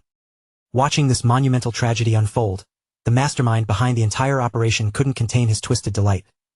He threw his head back and erupted into wild, mocking laughter, as if the destruction of such a majestic creature was the most hilarious spectacle he had ever witnessed. But that grating, arrogant cackle was cut short, dying instantly in his throat the very second the heavens above began to churn. High overhead, a massive, ominous storm front was swirling into existence, gathering its fury directly over their heads. In a final, earth-shaking act of defiance, Levi summoned a gargantuan tidal wave. It rose like a wall of roaring, frothing seawater, possessing enough raw power to swallow the entire encroaching army in one gulp. The soldiers shrieked and scrambled, reaching out with desperate, trembling hands for any semblance of mercy, but their pleas were silenced as the crashing surf surged over them, dragging them down into a watery grave. Yet, with a precision that seemed almost sentient, those terrifying, army-crushing waves curled away from the villagers. It was as if the water itself possessed a will to protect, parting around the innocent civilians and sparing them from being snatched away by the ocean's icy, lethal grip. Then, the very bedrock of the seafloor was violently torn loose, ripped upward by an unimaginable, localized force that dragged the heavy earth all the way to the surface of the sea. Only in that chaotic moment did the truth finally click into place for Theo, revealing the secret origin of the floating archipelago and understanding exactly how these scattered, suspended islands had first come to be. As the full scope of that ancient memory washed over him, it became painfully clear that Kriemhild was never the glorious, stainless hero depicted in the grand, embellished legends the people so fondly cherished. She had been nothing more than another casualty of a heartless world, a young girl dealt a rotten hand by fate, who had somehow formed an unlikely, genuine bond with a relic guardian, finding friendship in the most desolate, unexpected of places. While Theo remained deeply entrenched within that spectral vision of the distant past, the fading, ethereal silhouette of Kriemhild began to drift slowly toward him. With a demeanor that was both hauntingly calm and heavy with sorrow, she spoke to him, identifying him as the chosen individual that Levi had been waiting for all these long, lonely years. Even from beyond the veil of death, Kriemhild was still burdened by the crushing guilt of knowing she had prevented Levi from fulfilling the sacred, singular duty he had been forged to complete. But now, at the end of all things, she finally held the chance to set the scales right.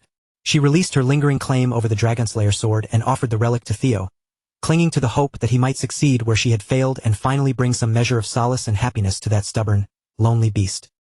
Theo accepted the hallowed relic with a solemn, quiet gratitude.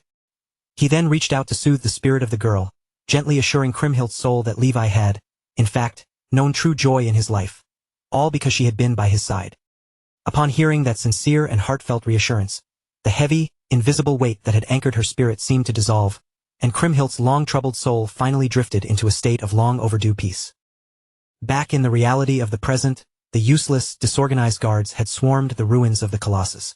They navigated the jagged landscape of wreckage with extreme caution, desperately poking through the debris as they scrambled to inspect the damage and prevent any further sections of the broken architecture from toppling over. Then, without a single sound of warning, a lone silhouette materialized above them, standing defiantly atop the highest, most jagged mound of shattered stone and twisted rubble. High overhead, the oppressive, dark storm clouds were finally beginning to fracture and tear apart, and after the long, punishing violence of the tempest, brilliant rays of sunlight poured through the opening in the sky. When the guards squinted up and caught sight of that lone figure brandishing the familiar blade, the image struck them with the force of a revelation. To their eyes, it was an exact mirror of the legend of Kriemhild.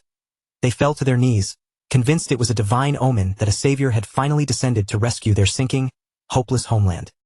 Meanwhile, far removed from the clamor of the hopeful crowds, the ultra-wealthy elites who truly pulled the strings of the floating archipelago had gathered in a dark, secluded chamber for a panicked emergency meeting, frantically debating their next strategic move.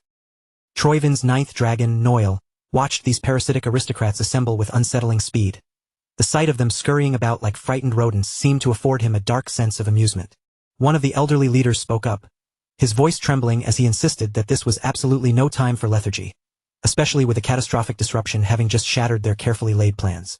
For as long as the islanders could remember, the dogma had been clear. The dragon-slaying sword was supposed to be securely under the lock and key of Troivin's control.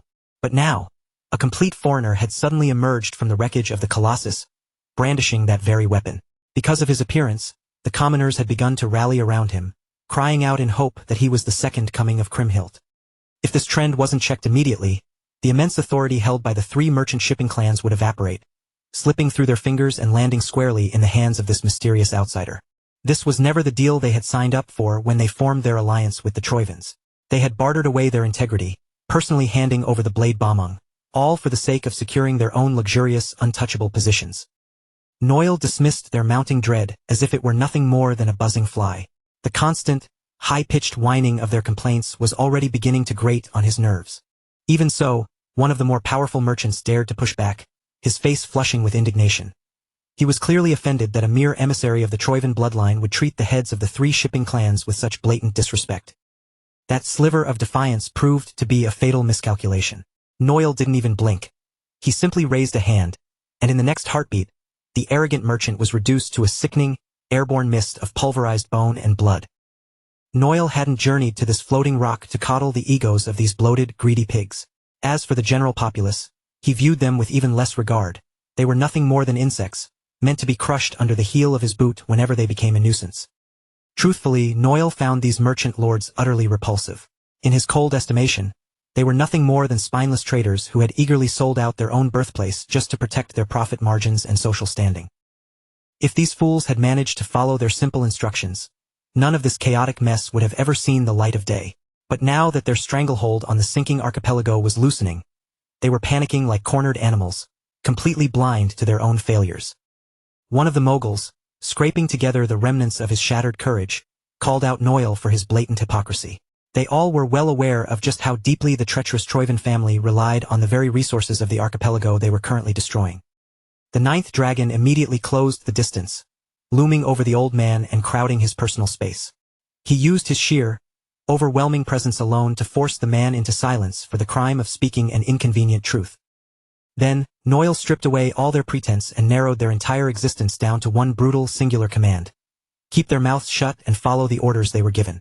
If the three clans wanted to continue drawing breath, they would coordinate their efforts and retrieve that dragon-slaying sword immediately, without offering another word of protest. With a posture of rigid, trembling respect, one of Noil's subordinates stepped forward, cautiously questioning whether it was truly a sound strategy to entrust such a critical mission to merchant clans that had already proven their total incompetence. Noil acknowledged the validity of his soldiers' concern with a curt nod. He would have preferred to oversee the recovery personally, but the current geopolitical landscape made it impossible for him to vacate his post just yet. He had just received intel that one of Ragnar's 9 dragons, the formidable hegemony dragon, was already en route to this very archipelago. Compared to this brewing crisis, suppressing the commoners had to take a backseat to neutralizing a threat of that magnitude. Outside, almost every single citizen of the archipelago had swarmed the plaza, all of them craning their necks, desperate for even the briefest glimpse of the man they now fervently believed to be their long-awaited hero. The collective sound of their voices rose into a singular, rhythmic chant, repeating Kriemhildt's name with absolute, unbridled admiration. A display of reverence that mirrored the ancient devotion of their ancestors. Theo had been aware that Kriemhild was idolized almost like a deity throughout the centuries, but even he was taken aback by the intensity of it. He hadn't expected their devotion to evolve into such a feverish, near-fanatical state. Perhaps Theo was the only living person left who truly knew the real Kriemhild. She hadn't been a goddess, and she certainly hadn't been the flawless, invincible hero of the nursery rhymes. She had been a kind, vulnerable girl shackled to a destiny far too heavy for her to carry alone. Furthermore, the dragon-slaying sword itself was no mere heroic trinket. It was a potent, primordial artifact of the dragon species. A weapon fundamentally crafted to be wielded by a Ragnar, not a human. Then, from the deep, surging mass of the crowd, a single, frustrated citizen abruptly broke the chanting, his voice cracking as he bellowed out a desperate, tearful plea. Everyone was painfully aware that since the arrival of those Troivan vultures, their homeland had been slowly, inexorably sinking. To make matters worse, the people were now being caged in, forbidden from fleeing their own doomed, watery tomb. Their unified, desperate request was simple. They begged this reincarnation of the hero to intervene and save their floating archipelago before it was swallowed whole by the endless ocean.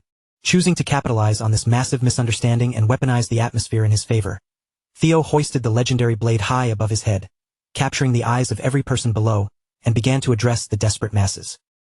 With the entire crowd's collective gaze locked firmly onto him, Theo stood his ground and uttered a solemn, binding vow right there in the heart of their home. He made a promise that he would be their savior, declaring that the very sword he wielded would serve as the instrument of salvation for their entire, precarious, and sinking archipelago. After managing to peel himself away from the deafening, frantic energy of the district, Theo finally found a quiet moment to catch his breath. However, he barely had time to recover before he was greeted by a rather peculiar-looking individual who had clearly been waiting for his arrival. The man, a priest with delicate, refined features, stood flanked by a solemn group of priestesses. He introduced himself as Marty, the primary overseer tasked with the sacred duty of maintaining Kriemhildt's ancient temple. With a formal bow, Marty stepped forward and made a startling declaration. From this moment forward, he and every single soul serving under the temple's guidance would pledge their absolute, unwavering devotion to Theo. With Marty leading the way, Theo began his steady pilgrimage toward the sacred temple grounds. The exhilarated crowd, refusing to let their newfound beacon of hope slip out of sight, trailed behind them in a massive, buzzing throng all the way to the arched bridge that served as the gateway to the holy site. Once they successfully navigated the bridge, Marty signaled for the others to remain behind, choosing to continue the path with Theo in total solitude. As they ventured deeper into the tranquil, hallowed grounds, he revealed that Theo's sudden emergence had been divinely foretold ages ago, and that the temple's long lineage of guardians had meticulously preserved this sanctuary for this exact, pivotal day.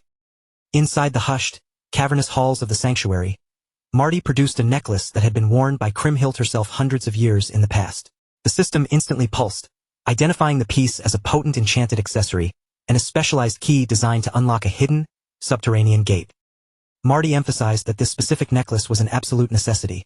Without it, there would be no way for Theo to reach the sea dragon that lay dormant in the crushing depths far beneath the archipelago. Observing the profound, almost overwhelming reverence with which this delicate priest treated him, the kind of honor usually reserved for a long-lost hero, Theo realized he could no longer stay quiet or hide behind their hopeful misunderstanding. Before Theo could stammer out an explanation, Marty offered a calm, knowing smile, reassuring him that he already understood exactly who Lord Theo Ragnar was. The weight of that unexpected answer hit Theo with such force that he could only stare back, completely taken aback by the priest's insight. The priest calmly elaborated, explaining that he was well-versed in the history of Ba-Mung, recognizing it as a genuine artifact forged from a primordial dragon. Furthermore, he was acutely aware that a relic of that immense caliber could only ever be awakened by someone who carried the bloodline of Ragnar. Yet, despite possessing all that knowledge, Marty persisted in referring to Theo as the reincarnation of Kriemhild. He shared that the generations of temple guardians knew the real, unvarnished history of their hero, including the crushing agony she felt when she was forced into a scenario where harming a cherished friend was her only remaining option. Because Theo had been recognized by their reluctant savior, the temple hierarchy believed he was fully entitled to the same deep respect, loyalty, and meticulous care that they had been preparing to offer for centuries. They reached the far end of the temple, arriving at the brink of a staircase that plunged into the darkness. seeming to descend into an endless abyss toward the base of the archipelago. Marty instructed Theo to cast the necklace into the void below, explaining that the act would trigger the opening of the long-sealed gate to the sea dragon. He added a vital detail. As long as Theo remained attuned to the artifact's resonant power, he would be granted the ability to move through the pressurized depths of the water as easily as if he were on dry land. With a look of profound trust, the priest placed the weight of the entire temple, the future of his people, and the destiny of the sleeping guardian firmly onto Theo's shoulders. Lord Theo Ragnar accepted this heavy mantle of trust without a moment of hesitation, vowing to the priest that he would see this mission through to its absolute conclusion. Outside the sanctuary, the citizens had huddled together in a mass of solemn, desperate prayer. Heads bowed and voices trembling, they whispered pleas for Kriemhildt's blessing, hoping against hope for the safety and salvation of their vanishing archipelago. But that fragile, quiet vigil was abruptly shattered by the sounds of aggressive, encroaching hostility. The forces of the three merchant clans had marched onto the scene, their objective glaringly obvious. They were there to forcibly scatter the gathering crowd and squash their hopes. They began shouting declarations, claiming that after an official investigation, they had identified the man who presented himself as a hero as nothing more than a dangerous, radical terrorist. The coalition of the three clans was hell-bent on framing this supposed terrorist for the theft of the Dragonslayer sword. With that poisonous accusation echoing through the plaza, they issued a stern, threatening order for all citizens to disperse immediately. Umberto Spinola, the patriarch of the Spinola shipping clan, was convinced his judgment was sound. He conceded that Antonio might have shared the same family name as this insect, Theo, but in Umberto's cruel worldview, the two couldn't have been further apart. Umberto knew full well that this heavy-handed move would likely shatter his reputation, but prestige was meaningless when his own life was balancing on a knife's edge.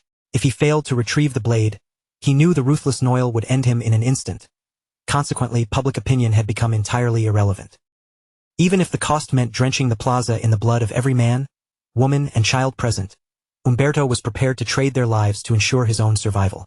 Driven by that cold, ruthless resolve, he gave the signal to his kill squad, commanding them to mercilessly cut down anyone who dared to defy his orders. While the seeds of chaos and slaughter were being sown on the surface, Theo was far beneath the temple, navigating the long, treacherous descent into the crushing depths of the archipelago. After what felt like an eternity of trekking downward through the dim, cold stone passages, he finally felt the first touch of freezing water washing over his boots. He had reached the very floor of the foundation. The space here was eerily still and silent. This had to be the exact location where the hidden gate was meant to be triggered. Theo pulled out Kriemhildt's necklace, holding it for a brief, reflective moment, before gently tossing it into the dark pool. It hit the surface with a soft splash, sending rhythmic ripples expanding across the black water. That solitary ripple began to amplify, twisting and churning with unnatural energy until it erupted into a violent, bubbling whirlpool. As a surge of immense, ancient power welled up from the deep. As the necklace was accepted by the depths, the current swirled and coalesced, carving out a glowing, shimmering doorway that manifested directly before Theo's eyes. Without wasting a single second, Theo took a breath and leapt into the swirling water, letting his body go limp as the powerful current sucked him into a realm that was entirely alien to him. In an instant, he found himself drifting in the silent, pressurized heart of the sea. Countless schools of marine life darted through the currents, but beneath that deceptive serenity, something massive, vicious, and starving was lurking in the shadows. With Bamung gripped tightly in his hand, Theo scanned the murky, shifting waters. He knew he was in the vicinity of the slumbering guardian, but he had no clear path forward. It was becoming painfully obvious that reaching his goal would be a far from simple task. Suddenly, Theo felt a prickle of lethal intent radiating through the water. Something had locked onto him, marking him as prey, and whatever it was colossal. When the creature finally drifted into his line of sight, even he couldn't help but be stunned by its scale. An entire school of starved, jagged-toothed sea serpents had surrounded him, tightening their formation from every conceivable angle. Every single one of the beasts fixed their gaze on Theo with an intensity of hunger that suggested he was the only morsel of meat left for a pack of ravenous monsters. As the serpentine swarm circled him again and again, systematically carving away his escape routes, Theo Ragnar merely offered a calm, sharp smile. No matter how formidable they appeared in their own aquatic domain, these serpents were far from enough to rattle his nerves. Back on the surface, the Spinola Patriarch had officially signaled the start of the slaughter, commanding his men to crush all opposition. However, rather than scattering in a panic, the crowd instinctively locked arms, preparing to stand their ground and defend themselves. They tried to appeal to the soldiers' humanity, pleading for them to stand down and listen to reason. But their voices were ignored, treated with the same indifference as the crashing waves. The armed forces' momentum finally faltered only when Marty, the delicate priest, stepped to the forefront, his voice cutting through the tension with a sharp, authoritative shout. He was absolutely livid that these base thugs would have the audacity to brand the temple and its peaceful, innocent followers as terrorists without a shred of evidence. Marty stepped forward and boldly declared that the man he had ushered into the depths was the true reincarnation of Kriemhild. He swore it on the sacred honor of every priest who had served before him, asserting that if anyone here needed to answer for their crimes, it was the 3 clans and the hired scum they had dragged into the sanctuary. Marty then ripped the mask off the Spinola patriarch in front of the entire assembly, loudly accusing him of trafficking Troivan mercenaries to defile the archipelago's most sacred religious site. The moment the realization hit the crowd, that the very same forces responsible for stealing the dragon-slaying sword were once again orchestrating chaos, their resentment flared into a white-hot rage. That collective anger instantly turned the tense standoff into a chaotic, full-blown brawl. After everything the archipelago had suffered, the people's long-repressed fury was finally boiling over. The faithful believers of the temple locked arms, forming a human barricade. They pressed their shoulders together, determined to put their own bodies on the line to shield the hero they had sworn to support. Umberto had arrogantly assumed he could just bulldoze his way through the peasants without meeting meaningful resistance, but he had catastrophically miscalculated the resilience of their faith. Even the men within Umberto's own ranks began to whisper, urging him to halt this reckless, embarrassing display. From their perspective, it was a tactical necessity to retreat and regroup with a much more calculated plan rather than forcing the issue here. When Umberto's own local soldiers hesitated, visibly shrinking back and refusing to raise their steel against the innocent citizens of the archipelago, the patriarch's face twisted. His expression hardened into a mask of chilling, icy impatience as he watched his men falter. Deciding he had no time for their moral quandaries, Umberto pivoted and handed off the dirty work to the Troivan mercenary corps that had been lurking within their ranks all along. For these professional killers, innocent blood was just another payment. They moved with terrifying practice speed, striking with a brutality that marked them as a true, cold-blooded execution squad. What unfolded across the plaza outside the holy sanctuary was nothing less than a waking nightmare. It was a vile, disgraceful slaughter that shamelessly stained the sacred ground with the vibrant red blood of the defenseless people. Umberto's most trusted aides, witnessing the carnage, desperately tried to pull the senile patriarch back from the brink. They warned him, voices frantic, that unleashing such mindless violence would only deepen the public's hatred and completely incinerate the final remnants of their family's standing. But the cruel old man snapped back, his eyes burning with a twisted resolve. He insisted he was only doing what was necessary, and that anyone hoping to see tomorrow needed to fall in line immediately. To him, honor and reputation were meaningless concepts. Dead men, after all, have no need for a good name. In his warped vision, once the floating archipelago was reduced to nothing more than a mindless resource processing factory for Troivan, the 3 merchant clans would have no choice but to bend the knee. They would be forced to lower their heads and accept their new lives as obedient, whimpering hunting dogs. The common soldiers, who had initially believed they were being deployed to apprehend a singular terrorist, stood frozen in shock. Their faces paled as they watched their own allies, men wearing their exact same uniforms, methodically butcher civilians right before their horrified eyes. The Troivan mercenaries waded deep into the dense crowd, carving through the people without a shred of mercy. They indulged in the senseless violence as if every scream of agony served as a sick kind of fuel for their rampaging cruelty. Even as the chaos reached a fever pitch, Marty refused to yield his ground. He stood firm, anchored by the realization that his sacred duty in this dark hour was to remain shoulder to shoulder with the citizens, fighting alongside them against the encroaching tide of death. The civilians mirrored his steadfast resolve. They planted their feet firmly against the stone, refusing to retreat even a single inch, despite the overwhelming reality that each passing second brought the cold steel of their attackers closer to their hearts.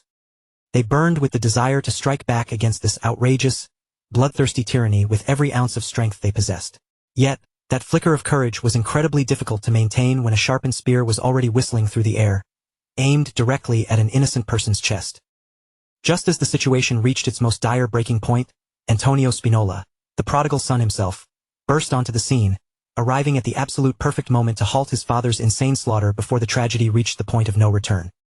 He had arrived with his elite resistance force, the Black Skull, in tow. They moved with lethal efficiency, immediately engaging the Troivan mercenaries and systematically picking them off as they moved through the panicked crowd. Umberto clearly had not anticipated that his own flesh and blood would crash this horrific spectacle. The moment his gaze locked onto Antonio, he erupted into a vein-popping, infantile tantrum, screaming in fury like a spoiled child denied his favorite toy. Antonio ignored the screeching, advancing with a measured, lethal calm toward his father's position. He cut through the madness with surgical precision, effortlessly parrying blades and neutralizing attackers without ever losing his focus. Umberto stood there, utterly unable to comprehend how his son could possibly cast aside the glorious status of the heir apparent for something he deemed so pathetic as the defense of common lives.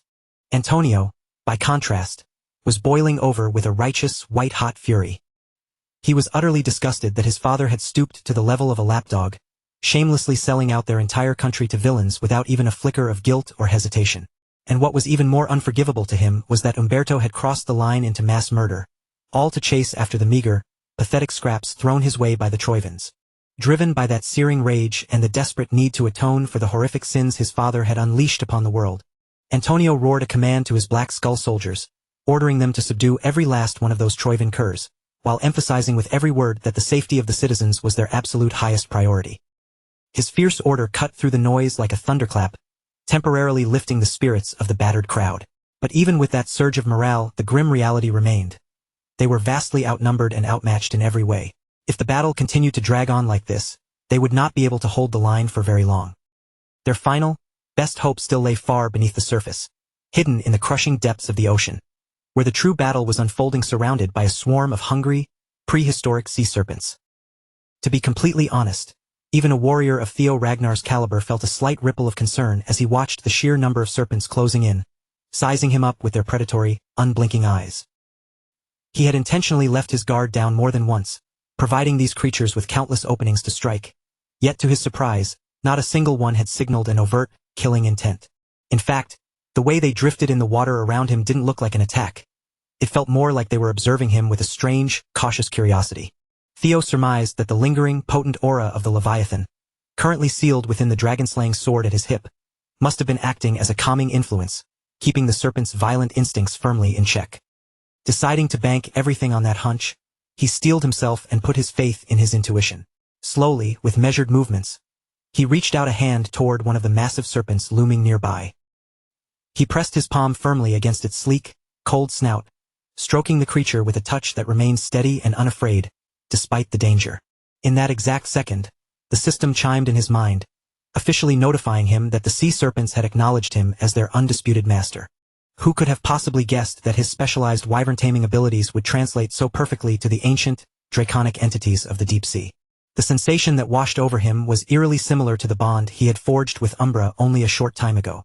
He could feel their raw emotions flooding into his own dragon heart, knitting together a powerful, intimate connection between master and beast. Through the minds of the serpents, Theo began to pick up on the residual emotions the Leviathan had harbored when it first descended into these lightless depths. He sensed a complex cocktail of curiosity, deep-seated fear, and profound awe. Levi's journey clearly hadn't been a simple nap. It was something far more traumatic and complicated than anyone could have imagined. These serpents had been drawn to this place originally by the Leviathan's immense power, and over the ages, they had laid claim to these waters. It made perfect sense why they had gathered to observe Theo. He was a mirror of the very power that had created their home. Now that he had unlocked the ability to converse and commune with the serpents, Theo finally began to grasp the true, unsettling nature of what was transpiring in this submerged domain. Armed with that newfound insight, Theo felt a surge of absolute confidence. He finally held the means to right these wrongs and set the world back on its proper course. He clambered onto the back of one of the largest serpents, and without a moment's hesitation, the entire aquatic army surged forward, dutifully guiding their new master toward the heart of the mystery. As they plunged into even deeper, darker reaches, Theo noted with concern that the deeper they descended, the more volatile and violent the underwater currents became. Trying to navigate this hellscape alone would have been a suicide mission. The warped, corrupted mana was churning the water into a chaotic mess, pulling and twisting the currents in directions that defied all logic. Determined not to let a single detail slip past him in the suffocating darkness, Theo triggered his hatchling synchronization, heightening his senses to the extreme. Once they had finally descended far enough, the oppressive, thrashing currents abruptly died down, and the water around them fell into an eerie, unnatural silence. Then there it was, revealed right before his eyes, one of the most powerful relic guardians to ever walk the earth, the Leviathan. It rested on the abyssal seafloor just as they had hoped, but even in its comatose state, The colossal scale of its body and the sheer density of its mana were staggering. However, unlike the clean, rhythmic pulse of energy he'd felt from other guardians, the mana swirling around the Leviathan felt jagged, muddy, and deeply corrupted. This had to be it, the primary source of the anomaly that the sea serpents had been desperately trying to communicate. Griffin scrambled out from his hiding spot, immediately recoiling in disgust at the rotting, diseased state of their fellow guardian. Usually, the fairy dragon was careful with her language, but even she found herself speechless, fully validating the bird's visceral reaction. She turned to Theo, her eyes wide, realizing that he had already pieced together the root of the disaster, primarily because he carried the exact same resonant aura deep within the core of his own soul. And she was spot on. The Leviathan wasn't just resting. It was being eaten alive by a severe, spreading case of demonic corruption. Levi the Leviathan had been exposed to this malignant demonic influence for far too long. That prolonged, agonizing exposure had completely compromised its existence, leaving it a hollow shell of its former glory.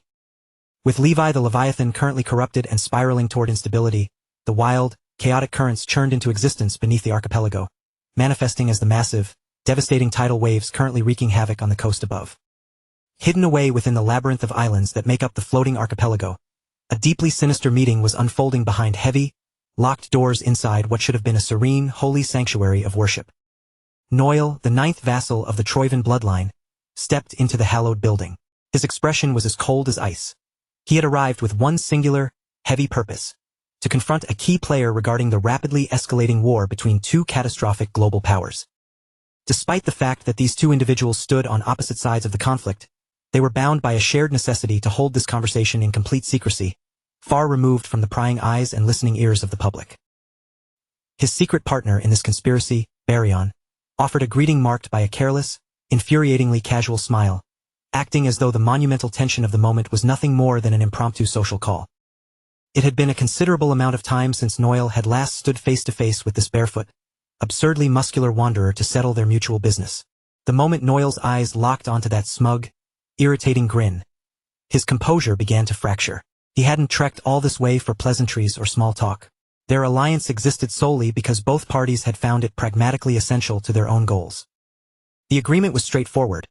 Baryon was meant to seize the northern territories, while the Troivan legions occupied themselves with the Ragnar clan. In return, Troivan's takeover of the archipelago was supposed to remain a silent, surgical operation. While the muscular nomad couldn't recall violating their pact, the lethal glare radiating from Noel made it painfully obvious that a massive problem had emerged. Noel's composure was teetering on the edge of a total collapse. To him, Baryon's laid-back, nonchalant posture felt less like a misunderstanding and more like a deliberate, provocative display of ignorance. Theo Ragnar, that unpredictable, meddlesome outsider, had somehow stumbled upon the archipelago and begun throwing a wrench into their carefully laid plans. There was simply no way that Baryon, himself an heir to the throne, could have remained oblivious to the movements of a rival of that caliber. His voice saturated with a sharp, undeniable menace, Noel leaned into the space between them, demanding that Baryon drop the act and start offering some real, honest answers. To prove he had absolutely zero patience left for these games, the ninth vassal unleashed a thick, suffocating aura of murderous intent, pinning the pressure directly onto Baryon. Since the elusive, mischievous heir seemed determined to play the fool and dance around the ugly truth, Noel reached a swift, cold conclusion. Their current arrangement was officially at an end. Deep below the crushing pressure of the sea, Theo Ragnar was still struggling to process the sheer, terrifying extent of the Leviathan's degradation. This legendary guardian, a creature that should have been virtually invincible, had been decimated by a potent demonic sea poison, and its gargantuan form was rapidly being consumed by the encroaching, vile toxin. Based on the subdued, primal, and savage aura pulsing from the beast, Theo could tell that its capacity for reason had likely been whittled away to nothing. While he lacked a smoking gun at this very second, Theo was becoming increasingly certain that the wretched Troivan scum were the ones responsible for poisoning the Guardian. The fairy dragon chimed in, noting that under normal, natural circumstances, the moment the dragon-slaying sword was unsheathed and its seal shattered, the Leviathan should have instantly roused to defend the archipelago. What defied all logic for her was how mere, fragile mortals could have successfully dosed a relic guardian of this magnitude with such a foul demonic poison. It must have required some truly grotesque, forbidden, and twisted ritual to make the impossible possible. Regardless of the how, the reality was dire. The Leviathan was seconds away from a total system failure. With its consciousness twisted and corrupted by demonic influence, It was poised to unleash a wave of destruction on a scale that would wipe the archipelago from the map.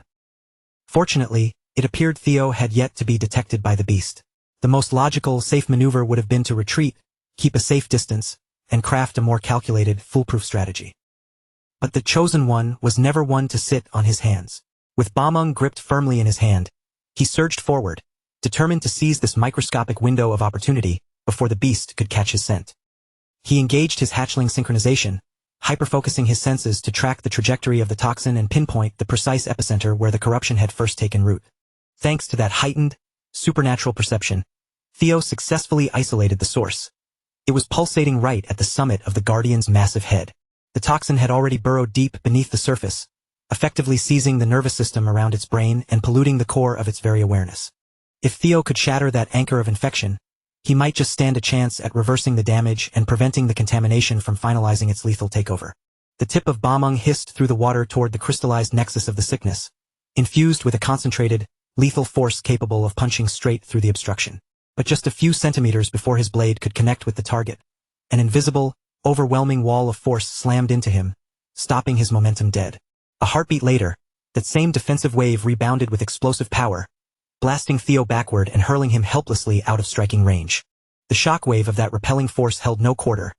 It caught the chosen one in the chest, sending him spinning backward until he slammed violently into the jagged rock formations of the seafloor. Theo grimaced, realizing his tactical error.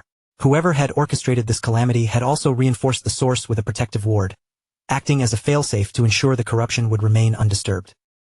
The silver lining was that he now knew exactly where the weak point was located. The devastating reality, however, was that the gargantuan dragon had finally registered his presence. He had barely survived the recoil of that protective ward. Trying to trade blows head-on with a rampaging leviathan was clearly not a winning strategy. The guardian shifted its mass across the abyss, its movements generating such monstrous pressure that the surrounding waters churned into a violent, chaotic storm of currents. Now that he had effectively poked the sleeping dragon, retreat was no longer an option. His only path forward was to commit to another desperate gamble, aiming once again for the festering wound on its forehead. Failure at this juncture was simply not on the table. The objective was agonizingly simple, but the execution under these conditions was a nightmare waiting to happen. The creature before him was incomprehensibly massive, a living calamity pulled straight from a dark fairy tale. Theo's mind raced, scrambling for an approach that would allow him to survive this overwhelming onslaught. Before he could finalize his plan, the Leviathan cranked its massive jaws wide open, and a terrifying amount of concentrated energy began to coalesce within its maw. It unleashed a torrent of pure, condensed energy, a blast of such calamitous power that it could have easily erased entire coastal cities with a single, devastating strike.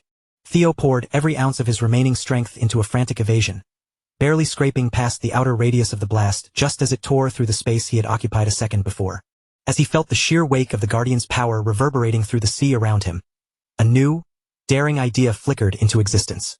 He kicked off the ground, springing backward to maximize the distance, baiting the Leviathan into a pursuit. Salvation arrived from an unexpected quarter. One of the sea serpents he had previously tamed caught the psychic disturbance and whipped over to provide critical support in the skirmish. While Theo was fully capable of breathing and fighting underwater, maneuvering through the heavy brine was still inherently sluggish. With the sea serpent's lightning-fast mobility, that disadvantage vanished instantly. Now powered by the serpent's incredible aquatic speed, Theo took the helm and commanded the beast to bank hard, diving straight back into the fray with his sights locked onto the wound on the Leviathan's brow. As they closed the gap with the crystal, the water became thick and suffocating, choked by the miasma of demonic corruption.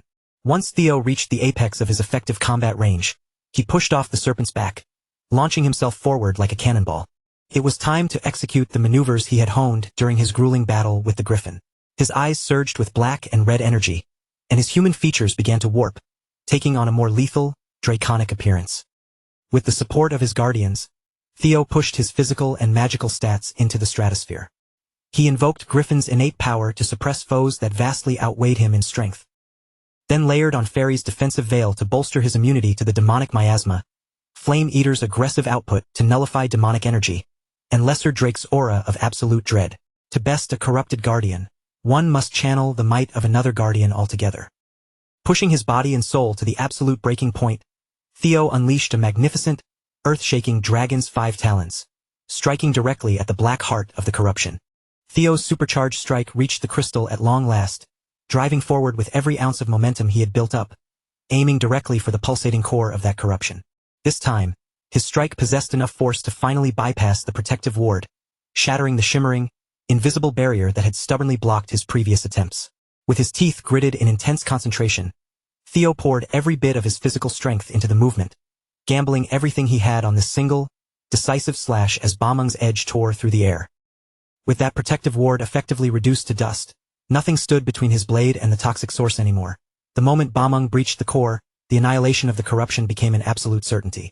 Even as the crystal began to crack, Theo refused to let up for even a heartbeat, driving his blade deeper with unrelenting ferocity until he was completely satisfied that the mission had been brought to its end. A massive, thunderous explosion roared through the watery depths, the shockwave rippling outward across the deep sea. It was a discharge that drained nearly every shred of energy Theo had left in his reserves. Yet, in that breathless, climactic moment, Theo had executed the strike with the exact same precision and spirit that Kriemhild herself would have displayed. As soon as the heart of the demonic sea poison was crushed into countless floating fragments, Levi's own innate power began to surge through the dragon's body, effectively scrubbing away the foul toxins that had been slowly consuming him. Moments later, the guardian's spirit flickered back to life, and a clearer, more focused light began to return to his weary eyes. Still visibly disoriented and struggling to shake off the lingering, heavy haze of the demonic corruption, Levi gazed at Theo, his vision momentarily playing tricks on him as he mistook the young man for an old friend. When Levi's eyes landed on the legendary dragon-slaying sword gripped in Theo's hand, his perspective shifted, and the image before him blurred into a ghostly memory of Kriemhild standing in that very spot once again. Theo had to firmly ground him back in the present reality, clarifying his own identity as the chosen successor meant to carry the Guardian's legacy. He had traveled this treacherous path specifically to deliver the hero's final words. As Levi absorbed Theo's message, a flood of memories involving Kriemhild rushed back to him all at once, the warmth of their most beautiful shared moments, mingled with the sharp, lingering ache of their final parting. Levi quietly accepted the weight of Theo's words, bowing his head to mourn the ultimate sacrifice of his dearest friend, finally realizing that her consciousness had stayed anchored to this world solely for his sake. Griffin stepped in to break the heavy, bittersweet atmosphere, urging the sea dragon to return to the relic without delay. Fairy chimed in right after, adding her persuasive voice to convince Levi that Theo was indeed the chosen one worthy of their combined strength. Even though Levi had spent centuries yearning for this exact moment, he knew deep down that returning to the traditional cycle was no longer an option. He had long ago defied the ancient dragon's decree by abandoning his vessel of his own volition. The moment he stepped away from his relic, his station as a guardian was stripped from him, and while Theo's intervention had cleared his mind, the demonic taint had already left his physical vessel far too damaged to survive much longer. So, before his time ran out, Levi offered Theo a different path forward. As he prepared to fade away into nothingness, he chose to entrust Theo Ragnar with every last drop of the power he had left. Levi gave a solemn warning to the Chosen One. This transfer of power would be agonizing, a process so intense that few could survive the strain without shattering entirely. Nevertheless, Theo didn't hesitate for a single second. After coming this far, he wasn't about to turn away from the chance to inherit the immense mantle of a sea dragon. That display of fearless, unwavering confidence was exactly the answer the sea dragon had hoped to hear. In exchange for his power, Levi asked only one thing: that Theo use this newfound strength to protect the people that Kriemhild had cherished during her own lifetime. Since that had been Theo's core mission from the very beginning, he swore upon the blade of the hero that he would honor that request with his life. For one final time, the sea dragon offered his sincere gratitude to the Chosen One who had finally granted him his release. Levi's massive physical form began to dissolve, breaking down into a shimmering, ethereal mass of pure energy and life force. Thanks to Theo's timely arrival, he could finally leave his prison and reunite with his long-lost friend. However, the moment Levi's physical presence vanished, the magical currents that had kept the floating archipelago suspended in the sky began to falter. If Theo failed to act now, the entire landmass would plummet into the ocean. There was no room for doubt or hesitation. Theo knew he had to absorb the Leviathan's final, swirling gift as quickly as he possibly could.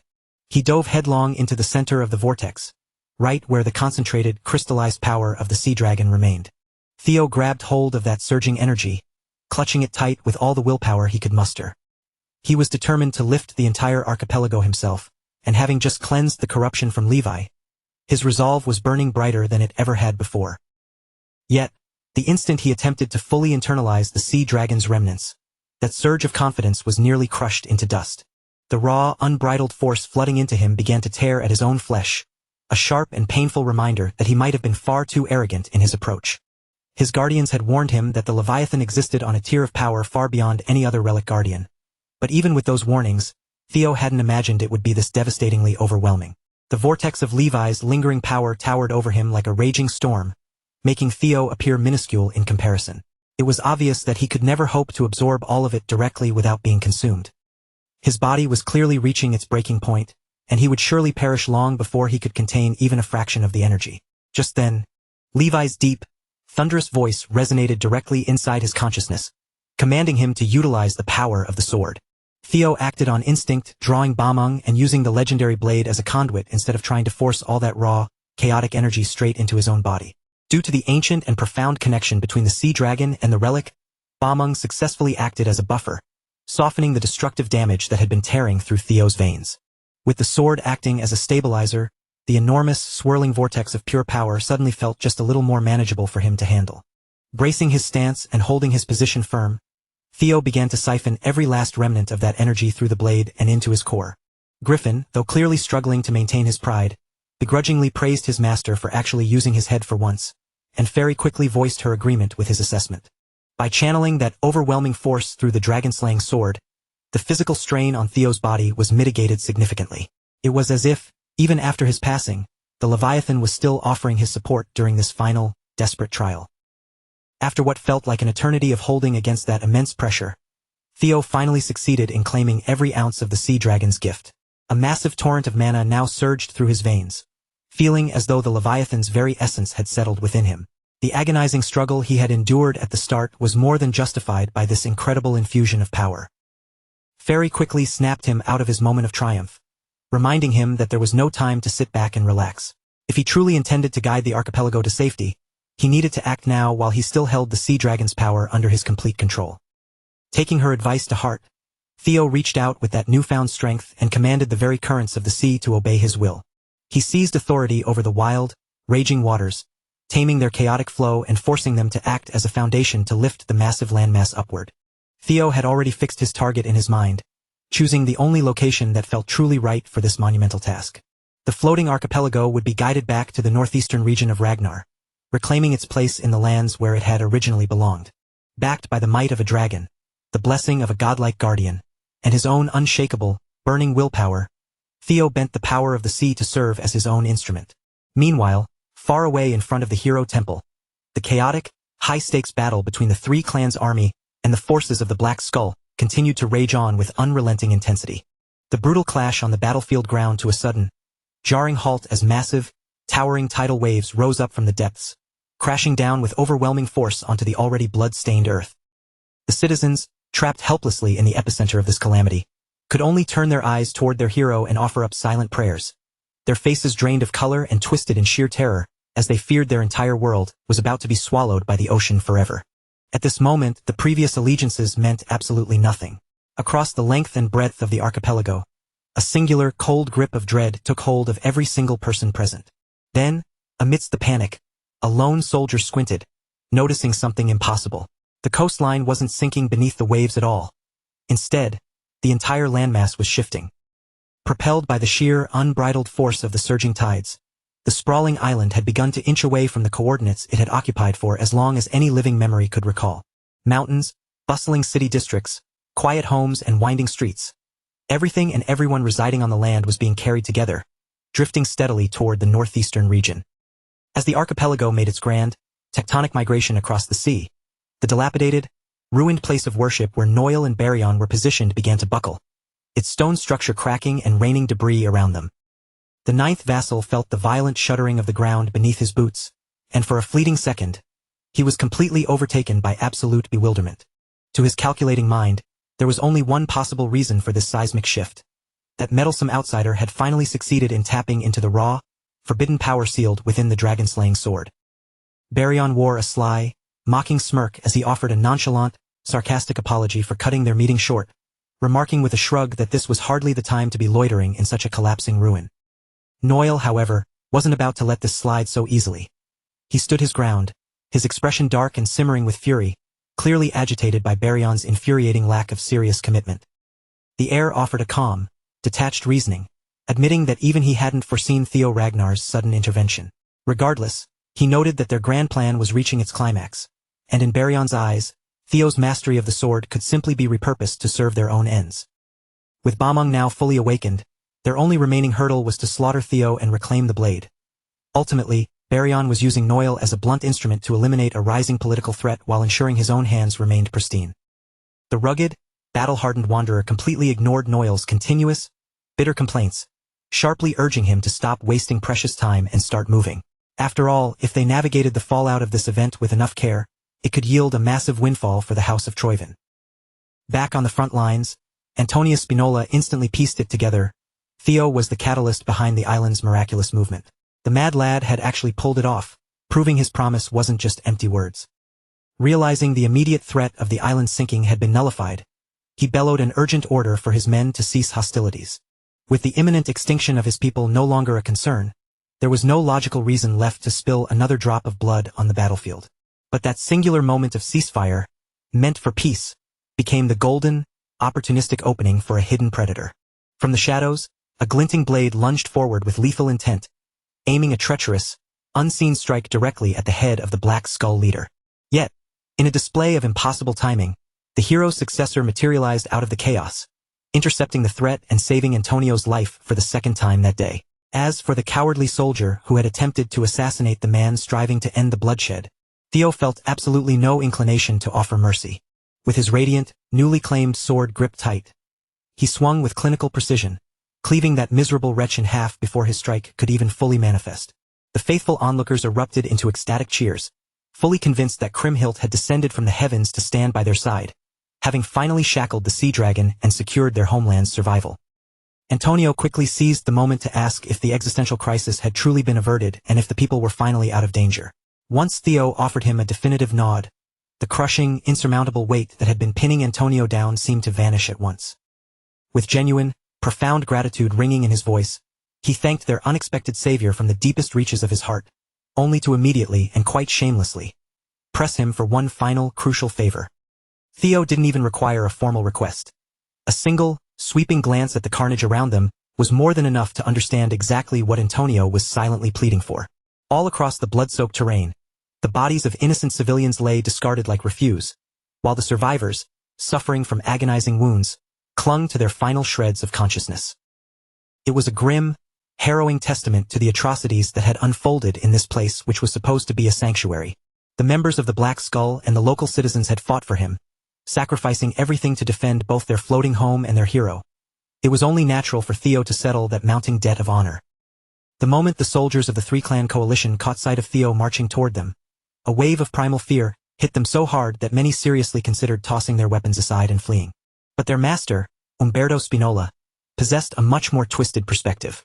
To his greedy eyes, the legendary dragon-slaying sword itself was walking right into his trap, and he barked an order for his men to suppress their fear and seize the prize.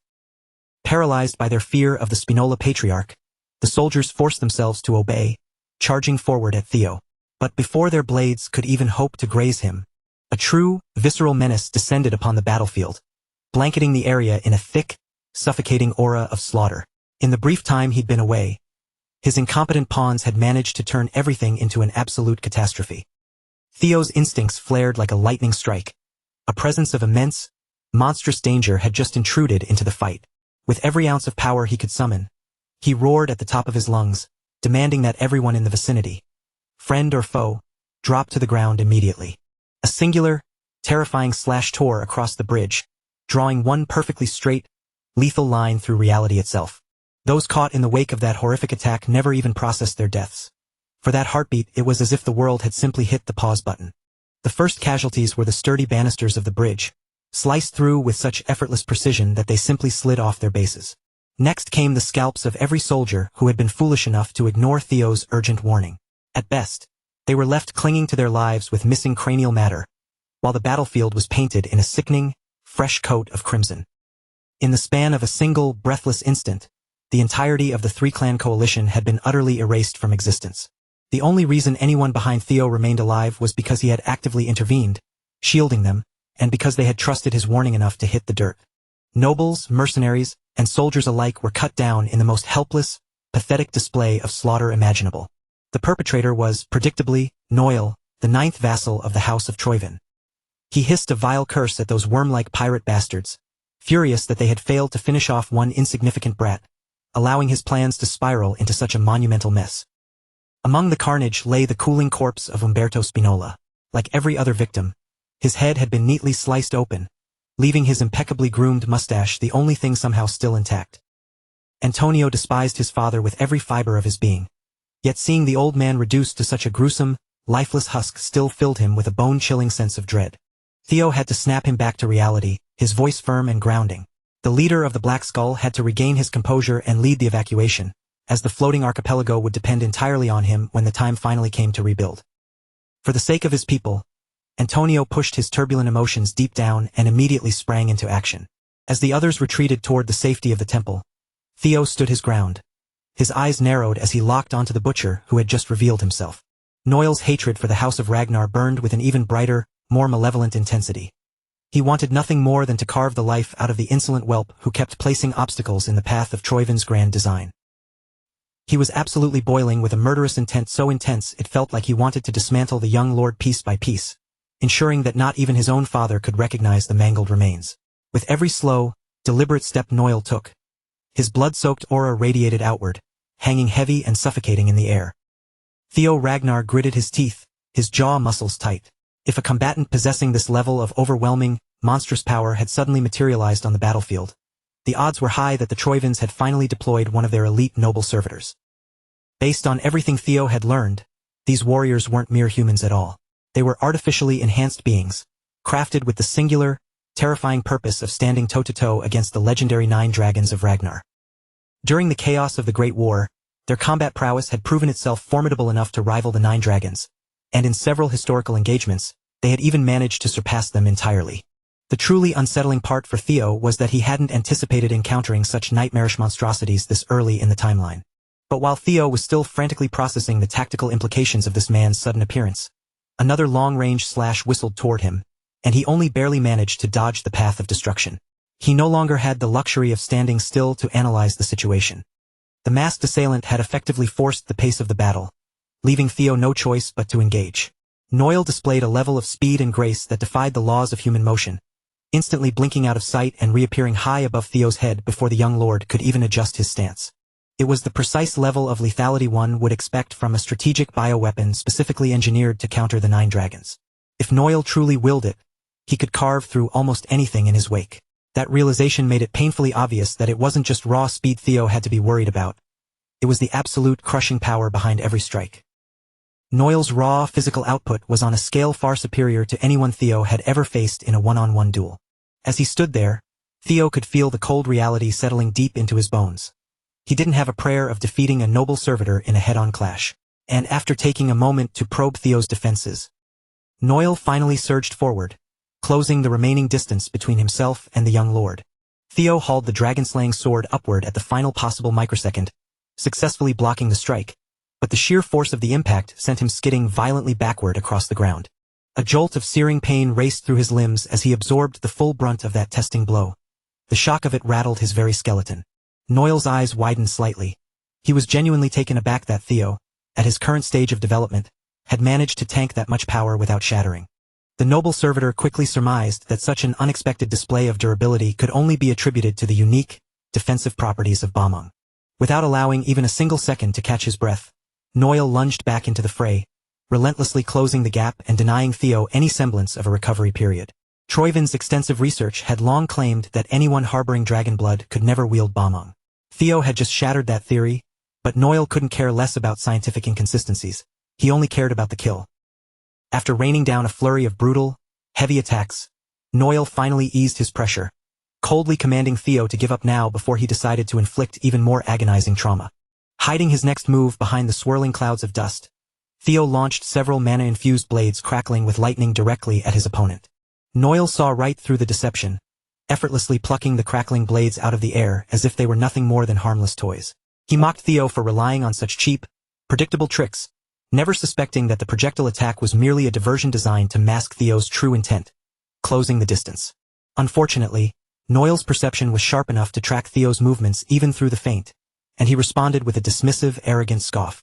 For one fleeting, terrifying instant, their eyes locked, and every warning bell in Theo's head shrieked simultaneously. Before Theo could complete his swing and drive Bamung into his opponent's side, Noel's own blade arrived first, knocking the young lord to the ground. In that moment, the noble servitor finally understood exactly why Lord Ed Troyven had issued such grave warnings regarding this boy named Theo. Among the entire rising generation of the Ragnar clan, Ed had tracked Theo with a level of scrutiny he gave to no one else, going so far as to command his servitors to treat the boy with extreme caution. If they were ever to cross paths with Theo Ragnar, their instructions were absolute and non-negotiable. They were to ensure the boy was terminated, once and for all. Noel was determined to execute his master's order right here, right now, amidst the ruins of this floating archipelago. He cleared the immediate area with a wide, sweeping circular slash, but as the dust began to settle, he realized with a start that Theo was nowhere to be found. By now, Noel was completely convinced that the young lord would inevitably become a catastrophic, uncontrollable wild card in the upcoming war. At the very tip of his blade, a droplet of Theo's blood gathered and traced a slow, red path downward. His final strike must have caught Theo just as the boy made his narrow escape. And at that exact moment, Theo was clutching a deep, jagged wound with one hand, desperately struggling to stem the tide of blood, while failing to trigger the fairy dragon's restorative support. His guardians simply needed more time before they were ready to rush to the Chosen One's aid. Even so, Theo refused to collapse, his spirit hardening against an enemy who seemed completely and utterly invincible. According to the system, he was required to hang on for another 2 minutes and 15 seconds until Bamung fully stabilized. If he could survive that long, he could tap into Leviathan's power again, but Noel had no intention of letting him stall for even a second. As Theo caught his reflection in a pool of water, he saw the noble servitor looming above him, already locking onto his new location with lethal focus. For hundreds of years, the harbor of this floating archipelago had remained untouched, completely oblivious to the ravages of war. That peace was obliterated in an instant, as the very same harbor was shattered into countless fragments by a single, powerful attack from Noel. Theo continued to rack up injuries, his blood loss growing more critical by the second. Yet through a display of desperate, high-stakes maneuvering, he somehow managed to keep himself in the fight. He kept his eyes peeled, heart hammering, refusing to miss the slightest twitch or precursor to another lightning-fast assault. As expected, Noel unleashed a fresh wave of destruction, gunning for Theo's head. This time, Theo arched his body backward with uncanny flexibility, barely evading a clean strike that shredded the structures standing behind him. Carefully tracking the chaos around him, Theo executed an acrobatic roll through the sliced-open building and, as he sprinted through, snatched a nearby chair to use on his way out.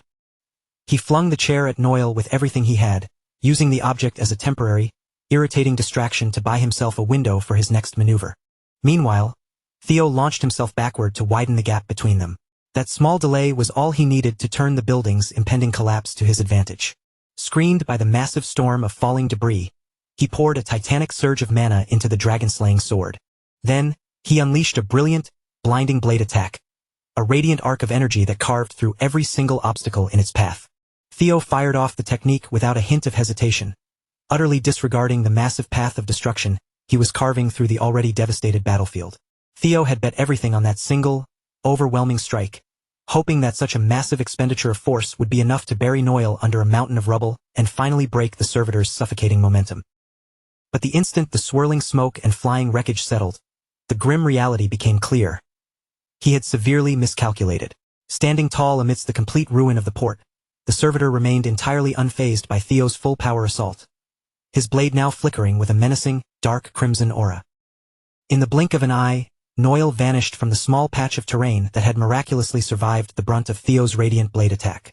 He had bypassed Theo's perception entirely, slipping into the young lord's blind spot with impossible speed.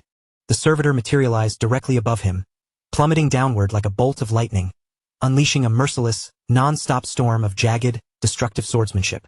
Theo was forced to channel every fiber of his being just to parry that relentless barrage of lethal strikes. He knew that if his concentration wavered for even a fraction of a second, he would be carved in two, just like the surrounding stone buildings. Even when he managed to lock his blade against Noel's, the impact failed to dampen the terrifying force behind the servitor's swings, sending Theo skidding across the water's surface like a skipping stone. The moment Theo plunged into the sea, Noel was already closing in with predatory precision, diving after him and allowing him absolutely zero room to catch his breath. Utilizing his eerie, unnatural aerial movement, the servitor pelted the water with a hail of aura-infused slashes. The attacks crisscrossed, creating a massive web of death across the sea that left almost no gap to dodge through, until the harbor was unrecognizable. With splintered debris floating everywhere across the churned-up water, the young lord had seemingly vanished from view. But a few heartbeats after the barrage ceased, Theo broke the surface, gasping for air and miraculously free of any new wounds. Somehow, hidden beneath the surface, he had navigated the deadly web of aura blades. Even so, narrowly escaping that lethal combination had utterly drained his remaining reserves. Theo was trembling with exhaustion, his physical body pushed to the absolute edge of collapse. Thankfully, those desperate, death-defying maneuvers had bought him the time he needed. According to the system's readout, Bameng would reach full stabilization in exactly 17 seconds. Unfortunately, Noel's patience had evaporated. He was visibly irritated by Theo's persistent, slippery style of combat. Determined to bring this hunt to a swift and brutal close, Theo felt a surge of terrifying, concentrated energy crackling within the servitor's blade. He knew, with absolute certainty, that he could not afford to fall here. He needed just a few more seconds, a moment of distraction, to unlock the final threshold of his potential. The only desperate gambit Theo could muster was to bait the servitor with the sword itself. Since Noel had clearly been dispatched to retrieve the legendary blade, Theo wound up and hurled Bameng away with every ounce of his remaining strength, effectively forcing the Troivan lapdog to scramble after it like a pet chasing a toy. But just as the servitor reached out to grasp the dragon-slaying weapon, Theo signaled his newly contracted sea serpents, ordering them to intercept the blade. Noel's reaction was instantaneous. His face contorted into a mask of pure, unadulterated rage at the childish trick Theo had just pulled. Theo, meanwhile, couldn't help but flash a smug, shameless grin, looking far more pleased with himself than his dire situation warranted. Behind Theo, the rest of the pack of sea serpents breached the water. They were clearly ready to fight to the death for their new master, and inside their wide-open jaws, massive spheres of compressed water power began to swell. Noel stared in disbelief. He possessed superior speed, overwhelming strength, and a clear power advantage. Yet this boy continued to drag the conflict out with one annoying distraction after another. Finally, the sea serpents unleashed their concentrated blast. Individually, these shots were trivial to someone of Noel's caliber, but converged into a single point, they forced the servitor to stop his advance and focus entirely on deflection. He was livid that the brat thought a few measly beasts could hinder his mission. With a single, devastating swing of his blade, Noel shattered the serpent's combined assault into nothingness. Theo had spent the entire fight dancing around, running, and creating distance. But now, he surged forward with reckless abandon, leaving his defenses wide open. Noel couldn't immediately decipher what the young lord was plotting. Even so, the servitor wasn't one to back down. He expanded his aura to its limit, daring Theo to throw everything he had into a final, desperate clash. Then, right at the apex of their collision, Theo's countdown timer finally hit 0. The dragon-slaying sword, Bameng, had finally achieved full stabilization. For a split second, the world seemed to freeze. Deep within the recesses of his consciousness, Leviathan's voice resonated. He thanked the Chosen One, expressing his final wish that his remaining power would serve to protect Theo. For the very first time since the duel commenced, Noel felt a genuine shiver of danger creeping up his spine. The young lord had finally unlocked Nibelung, the hidden skill embedded within the blade's core. Theo triggered the ability by pure instinct, and Nibelung surged forward, coalescing into the form of a massive, vengeful dragon that perfectly mirrored the wrath of Leviathan.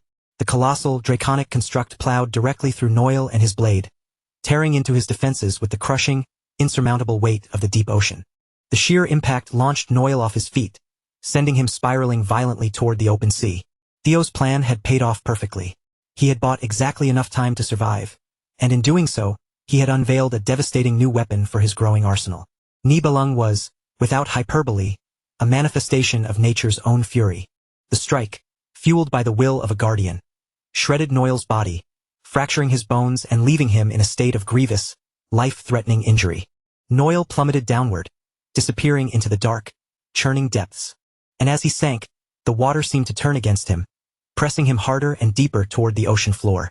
Theo landed back on the ruined remains of the harbor, his fingers gripped tightly around the hilt of Bameng. As an artificially enhanced warrior, Noel possessed monstrous durability. Even after enduring a direct hit, he clawed at the water, fighting the vortex with his final dregs of strength to swim back toward the surface. He broke the surface, gasping for air, and let out a manic, mocking laugh at Theo for failing to seal his fate with one final blow. But his mask had been blasted away, exposing a grotesque face and a body horribly warped by the side effects of human experimentation. Thankfully, Theo had never been naive enough to assume a single strike would be enough to permanently down a monster of this caliber. Regardless of how monstrous and deformed Noel appeared, he was still a noble servitor capable of challenging the 9 dragons, beings renowned for their terrifying resilience. Even so, Theo felt a surge of cold confidence. He was certain that this newly awakened power could pierce through the artificial limits imposed by the Troivan's dark science. Using the ocean itself as an extension of his will, Theo commanded Nibelung to reshape itself, forming a gigantic, ethereal hand that loomed directly behind Noel. If he couldn't vaporize that artificially enhanced monstrosity in one go, he would simply grab it, drag it down, and bury it at the bottom of the sea forever. Noel felt the ocean's heavy currents closing in, slamming against him from every conceivable angle. The immense pressure squeezed his body so tightly that he was effectively paralyzed, rendered unable to even twitch as that colossal hand loomed closer and closer, blotting out the light. He was completely trapped, and to ensure the noble servitor wouldn't have a single opening to mount a counterattack, Theo channeled every ounce of his remaining strength, forcing the crushing weight of the deep sea to wrap tightly around the entire expanse of the archipelago. With a final, earth-shaking roar that echoed across the surface, he commanded the massive body of water to rise up and swallow the noble servitor whole, dragging him down into the depths. Noel was hauled under the waves, plunging toward the dark, unforgiving seafloor. As those suffocating currents locked his limbs into place, the terrifying reality finally set in. There was no escape from this watery tomb. A violent, churning vortex manifested, fueled by a relentless and terrifying suction force that snagged him, dragging his thrashing body deeper into the cold, silent abyss of the ocean. The moment Noel's life force and presence were completely extinguished beneath the dark tides, the tension left Theo's frame. His shoulders slumped forward in exhaustion, and the searing, sharp pain from his previous wounds slammed back into him all at once. His legs simply couldn't hold his weight any longer. His knees buckled instantly, and he collapsed heavily onto his back, gasping for breath. As he gulped down ragged mouthfuls of air, a wave of relief washed over him. He had finally managed to fulfill his promise to the Leviathan, no matter the cost. Yet, as he lay there, a grim thought crossed his mind. If that massive dragon ever dared to ask him for another favor, Theo honestly doubted he'd have enough life left in him to see it through again. Having successfully put an end to his clash with one of the 9 noble servitors of Troivan, Theo turned his focus toward the urgent task of steering the drifting archipelago to safety. Standing nearby, observing the scene, his navigator, Antonio Spinola, cautiously adjusted their trajectory. At a steady pace of 2 knots, they were on track to hit the coastline without any major incidents. Still, just a few days prior, when the young lord first announced his intention to physically move the entire floating archipelago, Antonio had dismissed it as a flight of fancy. Now, even as he watched this impossible feat unfold before his very eyes, it still felt like a surreal dream. Some of the residents were rightfully curious, questioning why Theo had gone to such exhausting lengths to relocate the entire landmass when legend suggested simply sealing the dragon would have been a far simpler path to safety. Theo understood their confusion, but he knew the truth. If the archipelago stayed where it was, today's nightmare was doomed to repeat itself. He explained to the people that true peace in this harsh world always demanded a sacrifice. Enemies like the Troivan faction would never stop hunting the dragon-slaying sword. Consequently, moving the archipelago was the only way to eliminate the constant danger of their home sinking into the depths. From this day forward, the floating landmass would find a new permanent home in the calm, shallow waters of the northeastern bay, deep within Ragnar territory. It would be a place where the citizens could finally start rebuilding their lives and slowly piece back together the stability they had so tragically lost. And with their home no longer aimlessly drifting across the unforgiving seas, they might even need to consider adopting a new name to suit their fresh beginning. As Antonio watched Theo pour his entire heart into helping his people recover from the devastation, a heavy, suffocating blanket of guilt began to weigh down on his chest. He bowed his head low, standing before the young lord, and earnestly begged for his forgiveness. Antonio finally confessed the truth. The hostage crisis involving the Ceres Merchant Guild had been the work of his own organization, the Black Skull. It was that very operation that had resulted in such catastrophic losses for the white-armored dragon cavalry. Although he had been coerced into the job by the threats of the Troivans, Antonio didn't try to hide behind excuses, taking full responsibility for the tragedy he had helped facilitate. Theo reached out, placing a firm, steadying hand on Antonio's shoulder, confirming that yes, he would indeed have to pay the price for his actions. Antonio stood braced for the consequences, prepared to face whatever punishment awaited him, even if it meant paying with his life. Instead of calling for his head, however, Theo stunned him by declaring that he intended to promote him. In Theo's eyes, Antonio Spinola possessed the exact qualities required to evolve into a powerful, capable leader for the Northern Maritime Alliance. With the Ragnars having successfully dismantled the Ceres Merchant Guild, the North had been left with a glaring void where its major distribution hubs used to be. Theo was convinced that the archipelago's new maritime alliance could step up and fill that space perfectly. And just before Antonio could protest that he was unworthy of such a grand responsibility, Theo pivoted toward the survivors of the archipelago, putting the decision directly into their hands. The temple priest was the very first to step forward and raise his hand. He openly championed Antonio, highlighting the genuine remorse and sincerity the man had displayed throughout this ordeal. A few other citizens followed his lead, and in a matter of moments, the entire crowd of survivors voiced their unanimous support, officially choosing Antonio as their new leader. After all, he had fought to protect them when it mattered most. Theo had already anticipated this outcome. Antonio was far from a perfect man, but in these dark, uncertain times, Theo believed he had the grit to be a capable leader. The Northern Maritime Alliance would serve as the conduit for supplies and capital into Ragnar territory, and in exchange, Theo pledged to take full responsibility for the security and autonomy of the archipelago. He gave his word, swearing the oath under the noble and honorable banner of House Ragnar. And for Antonio, it was abundantly clear that even at the very end, he was once again on the receiving end of the young lord's immense grace and generosity. Speaking for the Maritime Alliance, Antonio Spinola formally vowed to cooperate with House Ragnar, pledging to serve their interests with every ounce of his ability. With a firm, resolute handshake between them, an unbreakable bond was forged. The citizens watched in awe as their land seemed to be reborn, a miracle made possible only by the young Ragnar who had never once thought of abandoning them. Then, right on cue, the ground beneath their feet let out a deep rhythmic rumble. They had finally reached their destination. The archipelago glided effortlessly into the bay, nestling into its new spot against the island as if it had been anchored there for 1,000 years. While the people of the famed archipelago erupted in cheers, celebrating their survival, far out in the vast, open sea, the waters were still churning in turmoil. At such a great distance, Theo could no longer channel the power required to maintain that crushing pressure. His whirlpool trap began to falter and lose its grip, and miraculously Noel survived. The battered noble servitor drifted through the water until he found a jagged piece of land, finally dragging his ugly head above the surface to inhale a desperate breath of air. His lungs were burning, filled with freezing seawater after being mercilessly tossed and battered by the elements. But the deepest wound was the damage to his ego.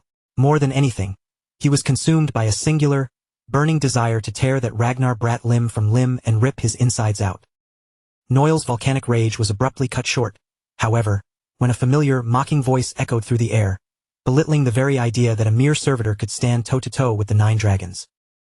His supposed co-conspirator, the tyrant dragon, stood looming over him, gazing down at Noel's pathetic, half-drowned state with a look of pure, unadulterated disappointment.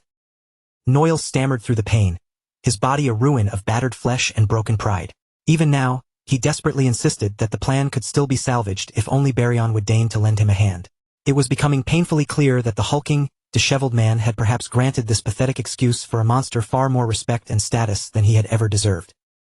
Yet, despite the gravity of the situation, Noel remained hopelessly oblivious to the true, cold-blooded agenda that Baryon had been nursing from the very beginning. To Baryon, the entire charade had never been about cooperation. His sole, unwavering ambition was to seize the archipelago for his own gain. Humoring the pathetic Troivan dog had been nothing more than a momentary, passing distraction. What he craved was absolute and total dominion. He wanted the entire, massive landmass under his iron grip, every single square inch of it. Baryon had concocted a tidy narrative, framing the whole operation as a noble crusade to liberate stolen territory. It was a convenient excuse that sounded heroic enough, and if things had played out in his favor, he would have conveniently disposed of that meddlesome brat as well. The only real miscalculation in his grand design was that he had tragically overestimated Noel's competence. In the end, this genetically modified worm couldn't even manage to finish off a single dragon-blooded brat. Feeling cornered and stung by the tyrant dragon's scathing mockery, Noel threw his arm out. With a sickening, wet sound, his limb began to twist in a grotesque fashion, warping and distorting from the inside out. He let out a defiant declaration, claiming that the era of the 9 dragons was a relic of the past, and that the true, terrifying power of the 9 noble servitors would rise to claim the throne. As he shrieked, his skin shredded open, forced apart by the emergence of a monstrous, jagged blade composed of bone and raw muscle that looked utterly alien and far too unnatural to be part of any human form. The tyrant dragon made him regret that theatrical display of power almost instantly. With one casual, blurring punch, Baryon obliterated the servitor's upper torso, turning the arrogant creature into a fine, bloody mist that hung in the air. He scoffed, his face contorted in pure, unadulterated disgust. These Eastern fools were always far too obsessed with posturing and talking their way through a conflict instead of simply stepping into the fray and fighting with their fists. The ancient, senile relics among the 9 dragons might have grown soft and dull, but Baryon was a creature of an entirely different caliber. In his cold estimation, the old man or that miserable, pathetic lizard might actually struggle to contend with these mutated, enhanced freaks. But for the tyrant dragon, the most compelling prize to emerge from this entire catastrophe wasn't Noel at all. It was his burgeoning, dark fascination with Theo Ragnar. Meanwhile, thousands of miles away, deep within the frozen, unforgiving reaches of the north, Troivan soldiers were carving a bloody path through the Ragnar camp, engaging in a series of swift, brutal skirmishes. With Ed Troivan himself leading the charge, these conflicts were essentially over before they had truly even begun. No matter how ferociously the remaining Ragnar troops screamed their defiance or hurled insults at the disgusting traitors, their resistance was futile. They were already broken, bound, and left completely helpless. Lord Ed possessed zero patience for prisoners who insisted on loudly chanting about the supposed pride and honor of Ragnar. With a single, effortless motion, he slashed their throats, finally silencing their incessant noise. Without so much as blinking an eye, he callously severed their heads, already weary and sickened by the repetitive, stubborn final words that kept spilling from their dying lips. While Ed was busy overseeing the slaughter, a breathless messenger arrived, frantic and disheveled, bearing dire news concerning the complete collapse of the floating archipelago operation. To make matters even worse, every single line of communication with Noel had been severed, and he was officially considered lost. Suddenly, another noble servitor emerged from the shadows and bowed deeply, trembling as he apologized for the sheer incompetence displayed by that defective piece of filth. The servitor, his face hidden behind a cold, metallic plague doctor's mask, clearly understood that the loss of their primary distribution hub could fundamentally alter the trajectory of the entire war. As the top-ranking servitor in Troivan's service, Ein was eager to seize this opportunity and personally rectify such a monumental, embarrassing mistake. That was precisely why he was so completely blindsided when his master issued the order to abandon the archipelago entirely. They had already secured the massive capital of the landmass, and while losing it would certainly deal a painful financial blow, they simply could not afford to let such a setback distract them from their true, ultimate goals. Ed Troivan commanded his remaining forces to consolidate at the heart of the battlefield, maintaining the outward appearance of a prolonged, stalemated war, even though it was nothing more than a calculated smokescreen to divert those stubborn Ragnar bastards. He shot his subordinate a piercing look, reminding the noble servitor that they possessed only one true objective. Every single action they took was fueled by one single purpose, the resurrection of the Mad Dragon Emperor. Back at the newly relocated archipelago, the dust of chaos was finally settling, and the reconstruction efforts were proceeding with a truly impressive and efficient pace. The newly established Northern Maritime Alliance should have been perfectly positioned to capitalize on the trade routes formerly held by the Ceres Merchant Guild, yet, curiously, they had heard absolutely nothing back from the Southern Guild. Inside his dimly lit office, Antonio was completely buried, nearly disappearing behind what looked like a daunting, never-ending mountain of administrative paperwork. Theo slipped inside, his eyes immediately locking onto the deeply troubled, furrowed expression weighing heavily on the new leader's face. Thankfully, the distribution of supplies for the Ragnar territory was no longer their most pressing crisis. Transporting essential goods ought to be infinitely simpler now that they were no longer dealing with the constant, unpredictable dangers of the open sea. Still, if Antonio were to speak his mind completely honestly, the sheer, encroaching influence of Ragnar terrified him. He was profoundly grateful that his people had managed to slip from the suffocating grip of Troivan, but he also recognized the harsh truth. In this world, nothing ever comes free. With just a single, dismissive flick of Theo's finger, they could find themselves trapped in the exact same predicament as before, only this time, they would be trading one master for another. Antonio hesitated, grappling with the fear of voicing such a dangerous sentiment directly to Theo, but he couldn't stop the nagging, intrusive thought of whether they were actually safer when they were drifting aimlessly in the middle of the sea. The young lord, however, seemed to read his mind, perfectly understanding why Antonio was plagued by such deep-seated doubts. After all, any competent and responsible leader should naturally be wary of the threat of a hostile takeover.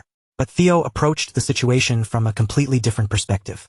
In his view, the floating archipelago had been at its most vulnerable precisely because it was isolated out in the vast expanse of the ocean.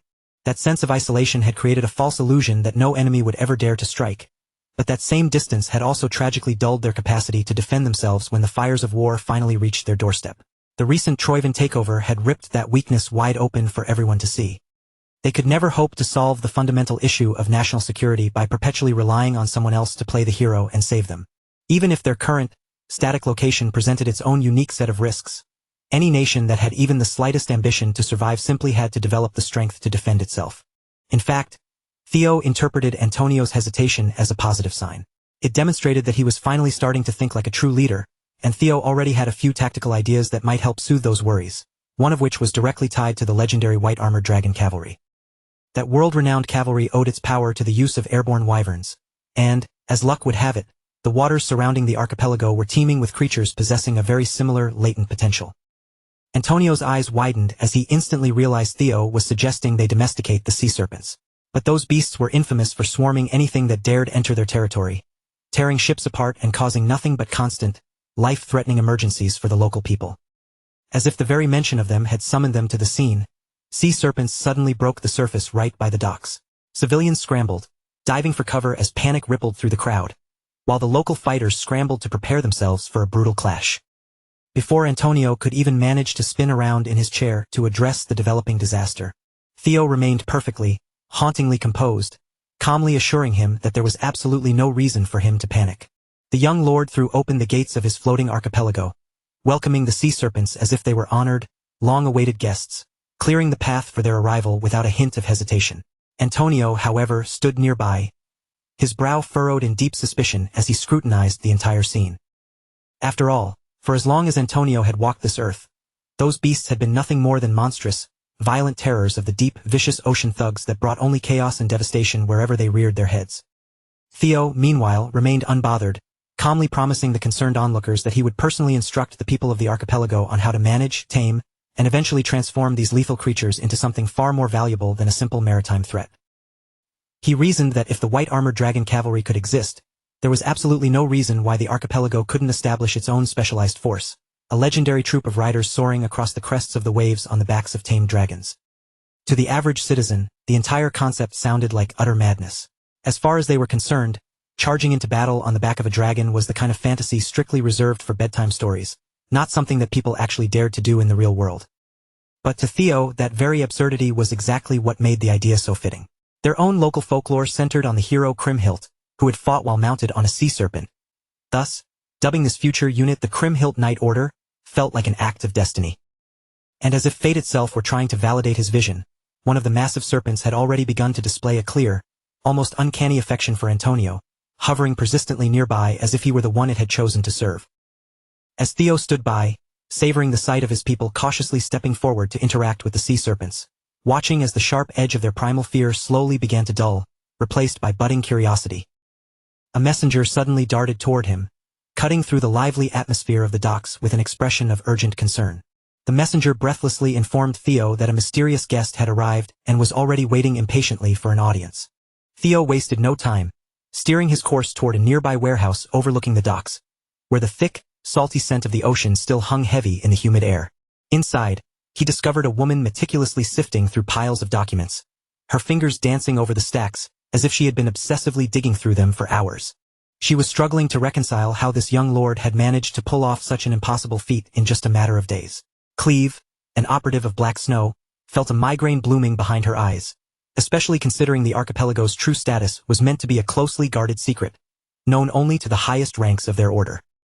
Cleve went on to reveal that her team had been covertly investigating what they strongly suspected to be the Troivan's primary floating distribution hub, a massive, hidden vein of their financial power. They understood perfectly well that the loss of the archipelago would deal a crippling blow to the enemy's long-term war effort, and yet, in spite of knowing this, they had inexplicably chosen to remain idle. Before Theo could lean in and demand the truth behind their hesitation, a man burst into the warehouse, shoving past the entrance and interrupting their tense, private conversation without a moment's notice. The intruder bellowed for Theo Ragnar, his presence filling the room. It was none other than Baryon himself. The legendary 9 Dragon Lords had been whispering about this kid incessantly, so naturally, he had arrived with sky-high expectations.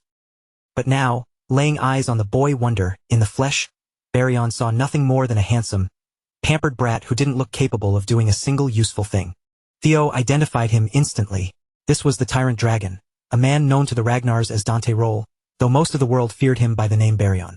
Theo immediately snapped into a polite, disciplined salute, maintaining a posture of total respect, though Dante just waved a hand, lazily telling the boy to relax and stand at ease. Cleve's reaction made it clear that she had been expecting his arrival. The Tyrant Dragon, his tone dripping with insincerity, offered a half-hearted, dismissive apology for his tardiness. Cleve refused to let him off that easily, launching into a sharp, scathing reprimand for Lord Dante's failure to report the deteriorating situation of the archipelago to Black Snow. From their bitter back and forth, Theo realized that both Black Snow and the Tyrant Dragon had been tangled in this purportedly top-secret operation. Cleve made it abundantly clear that Dante's silence had left their entire organization hanging by a thread. Dante's eyes narrowed, his expression darkening just enough to signal that he found her lecture tiresome and incredibly insulting. Without lifting so much as a finger, he flooded the warehouse with a suffocating, dense aura, letting his lethal pressure ripple outward like an invisible, crushing tide. In a heartbeat, both Theo and Cleve were locked in place, their bodies seizing up as they struggled to breathe under the sheer, physical weight of that overwhelming power. Instead of offering a shred of humility or a genuine apology, Dante simply pinned them down, forcing them onto their knees with the sheer force of his intent.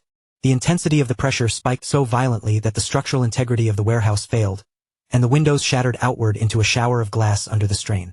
Theo had always been aware of the Tyrant Dragon's reputation, but feeling that raw, unrestrained strength in person made him realize just how monstrously far above mortal limits this man really was.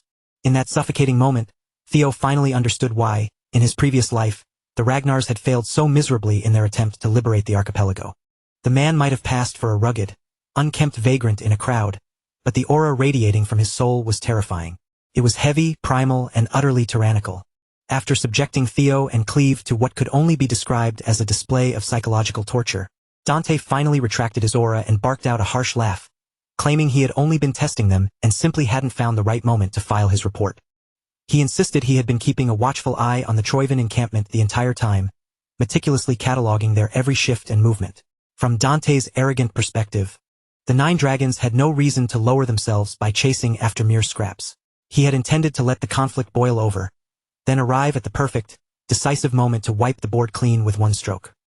But then, the Ragnar kid had appeared and spoiled his plans by cleaning up the mess prematurely. Laughing off his annoyance, Dante delivered a heavy slap to Theo's back that nearly sent the young lord sprawling into the dirt. The Tyrant Dragon might have been putting on a show of relaxed humor, but Theo could see the truth beneath the act. Dante was genuinely, dangerously irritated. Dante Roll was not just a member of the 9 dragons. He was a titan even among that elite, terrifying group, standing firmly in the upper echelons of power. At his very core, he was a creature driven by a single unquenchable obsession, the insatiable hunger for more power. The only reason he had bothered to attach himself to the Ragnar name was to further that singular desire. Every shred of authority he cultivated was a stepping stone toward even greater might. And as Theo recalled from his previous life, Dante Roll had wielded a suspiciously astronomical amount of wealth. Now the pieces finally fit together. Back then, he must have seized control of the floating archipelago for his own gain. Among the 9 dragons, this man was, without question, a nightmare to deal with. Theo knew that, for now, playing along was the only sane path forward. Theo adopted the demeanor of a humble, obedient soldier, offering a respectful apology for having inadvertently meddled in the Tyrant Dragon's grand designs. Dante threw his head back in a thunderous laugh, waving it off by saying that no real damage had been done. During this inaugural meeting with the 6th heir candidate, Theo Ragnar, Dante found himself unexpectedly amused by the young lord's calculated humility. He extended a calloused hand toward Theo, offering him a begrudging, but clear sign of approval as a legitimate heir candidate. Yet, the more Theo interacted with this mercurial, muscle-bound enigma, the more difficult it became to discern what was churning behind those predatory eyes. Regardless, Theo clasped the offered hand with a polite, enigmatic smile and responded with even more soft-spoken deference, which seemed to strike a chord of genuine satisfaction in Dante. Their delicate diplomatic dance was cut short when Cleve stepped forward to deliver Theo's next set of formal orders. With the mission to secure the archipelago successfully concluded and no further defensive deployment required, all active operatives were being immediately reassigned to the central front lines of the war. Dante gave his approval to the new assignment without a second thought. In his twisted worldview, the kid belonged on the front lines, getting drenched in blood to defend the home base while he did the real heavy lifting. But before Dante turned to leave, there was still one lingering piece of business he intended to address first. The tyrant dragon's massive frame suddenly went rigid, and the entire atmosphere in the room turned sharp as glass. Slowly, he shifted his piercing gaze directly onto Cleve, his voice dropping to a low, menacing rumble as he demanded to know if this order to interrogate him about the archipelago scouting mission truly came straight from the mouth of the Black Dragon himself. He wasn't even trying to hide the burning hostility rolling off him, practically spitting the name of Black Snow's leader across the room, referring to him with pure, unadulterated contempt as that damn Robert Ragnar. Standing before him, Cleve felt the overwhelming pressure in the air grow suffocatingly heavy, as if an invisible, crushing weight was pressing down directly on her shoulders and chest. Yet, grinding her teeth, she forced herself to maintain eye contact and firmly confirmed that yes, those were indeed the orders. Dante sneered, telling her to carry a direct message back to that arrogant black rascal. He barked out that if Robert was so desperate for answers, the bastard should have dragged his own feet all the way out here to look him in the eye and ask face to face. Meanwhile, Theo wasted absolutely no time acting on his newly received directives.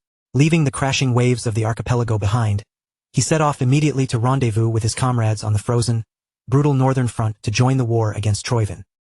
Up on the central plateau, the main battlefield was already a roaring hellscape cutting right through the jagged peaks of the Blade Mountain range. The deafening screech of clashing steel echoed everywhere as waves of soldiers slammed head-on into each other, while violent explosions and heavy magical bombardments tore through the smoke-filled skies above.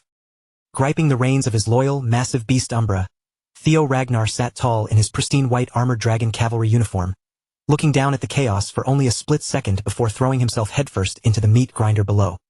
Like a bolt of lightning, he tore through the sky and dove straight into the fray, slicing deep into the Troyvin vanguard and scattering their front lines into absolute panic. Fighting shoulder to shoulder with his airborne brothers and sisters, Theo showed zero mercy, his blade reaping enemy heads left and right as the chaotic tide of war surged wildly around them.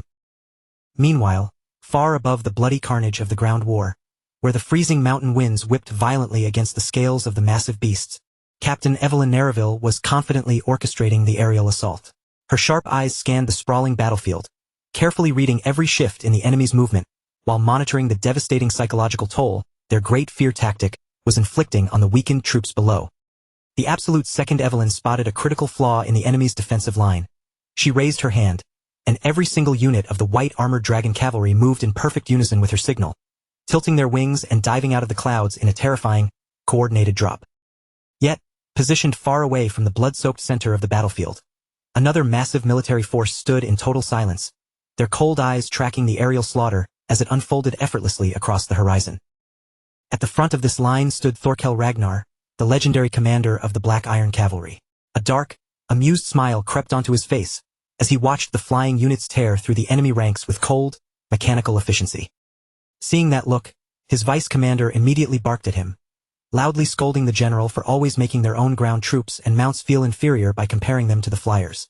Thorkel just let out a booming laugh, waving his hand dismissively while insisting he was only playfully teasing his men. Slowly lifting his heavy steel helmet and sliding it into place, Thorkel assured his second-in-command that the men of his unit weren't so fragile or weak-minded that they'd lose their fighting spirit over a little friendly mockery. Besides, in his arrogant eyes, the Black Iron Cavalry was light years ahead of those glorified, oversized birds circling around up in the clouds anyway. But the exact moment the metal helmet locked into place over Thorkel's face, the relaxed, playful aura around him vanished instantly. His voice snapped like a whip, turning incredibly sharp as he called his massive legion to absolute attention and delivered one brutal, unmistakable directive. He ordered them to utterly pulverize anything and everything that dared to stand in their path, declaring that only when every single enemy before them was reduced to ash and rubble would they earn the right to march forward into a glorious tomorrow. Acting as the single sharpest spearhead in the entire empire, the Black Iron Cavalry let out a collective roar and surged forward, trampling into the chaotic battlefield with absolutely no regard for human life, friend or foe alike. Right away, Lord Thorkel demonstrated to everyone why he was considered an absolute demon in a total war scenario. Every single wide, sweeping arc of his massive spear sent Troyvan soldiers flying by the dozens, and the terrifying battle maniac actually burst into a wide grin as he effortlessly severed head after enemy head. With the Ragnar aerial cavalry raining death from the skies and the unstoppable ground cavalry shattering the front lines below, the terrifying pincer movement brought that entire day's bloody conflict to an incredibly sudden and savage conclusion. By the time the pitch-black night finally blanketed the mountains, the Empire had aggressively pushed their front lines forward, and the dark battlefield was eerie illuminated by the towering, roaring flames of a massive pyre where hundreds of dead bodies were being tossed to burn. Over in the temporary camps, the loud, boisterous sounds of victory celebrations echoed through the dark, rising high above the crackle of the burning wood and the thick, iron scent of fresh blood that still hung in the air. Thorkel personally walked over to his younger brother's tent to hand-deliver his praise. Theo accepted his commander's booming compliments with a quiet, humble nod, and as the two brothers stood face-to-face in the firelight, the striking physical resemblance between them was suddenly impossible for anyone to ignore. Thorkel slapped him on the shoulder, loudly insisting that Theo stop being so formal and just call him Big Bro from now on, even going so far as to eagerly invite his lil bro to pull up a chair and share a few heavy drinks with him in the near future. Theo and the rest of his squad maintained their rigid, respectful postures as Commander Thorkel finally turned and left the tent. But the absolute second that terrifying monster of the battlefield was out of earshot, Selford immediately let out a loud snicker and bombarded Theo with relentless jeers, loudly mocking his squeaky clean act and teasing him for playing the role of the perfect, loving little brother to the most feared commander in the realm. The obnoxious senior kept crowding into Theo's space, aggressively trying to force the young lord to spill all the juicy details about what had actually gone down out on the archipelago. Fortunately, before the annoying pestering could cross the line, Aaron stepped in and delivered a swift, brutal smack right to the back of Selford's head, shutting him up instantly. Senior Aaron showed a lot more empathy toward Theo's exhausting situation, pointing out that the young lord had literally just marched onto a brutal battlefield this very morning, so the absolute least they could do was back off and give the kid a single goddamn second to catch his breath. Grateful for the save, Theo turned to Aaron and asked for a serious update on how the war had actually been progressing. Since he had only just been deployed to the front lines, there was still a massive amount of crucial operational data about the current layout that he was completely blind to. Aaron sighed, explaining that on paper, the war was heavily tilting in their favor, but there were still a few deeply unsettling anomalies that had been keeping her up at night. She noted that even though their forces had been steadily choking the perimeter and moving closer to the main Troyvan stronghold, the traitors hadn't made a single aggressive counterpush. It felt disturbingly deliberate, almost as if they were just quietly biding their time, waiting for a specific trigger. And by this point, Aaron knew that every single high-ranking officer and veteran soldier in their ranks had to be chewing on the exact same paranoid thought. The high command strategists had almost certainly mapped out Troyvan's purely defensive, reactive tactics as a classic setup, assuming they were just laying a massive trap to lure the Empire's main army in. But Theo possessed a terrifying hidden advantage, the detailed memories of his past life, which allowed him to look straight past the basic conclusions that everyone else had blindly settled on. He knew the terrifying truth. Troyvan's actual target wasn't a tactical victory on this field at all, but rather to seize control of the ancient White Tower ruins, the sacred ground where the long-lost relic of the primordial dragon lay silently sleeping. Every single drop of blood spilled across these chaotic battlefields wasn't a standard war. It was nothing more than a massive, calculated smokescreen designed to keep the entire empire looking the wrong way while Troyvan stole the real prize. And speaking of calculated bloodshed, under the heavy cover of the pitch-black night, a shadowy, lone figure was currently slipping through the perimeter of a completely separate Troyvan encampment, silently and effortlessly slitting the throats of unsuspecting guards one after another without making a sound.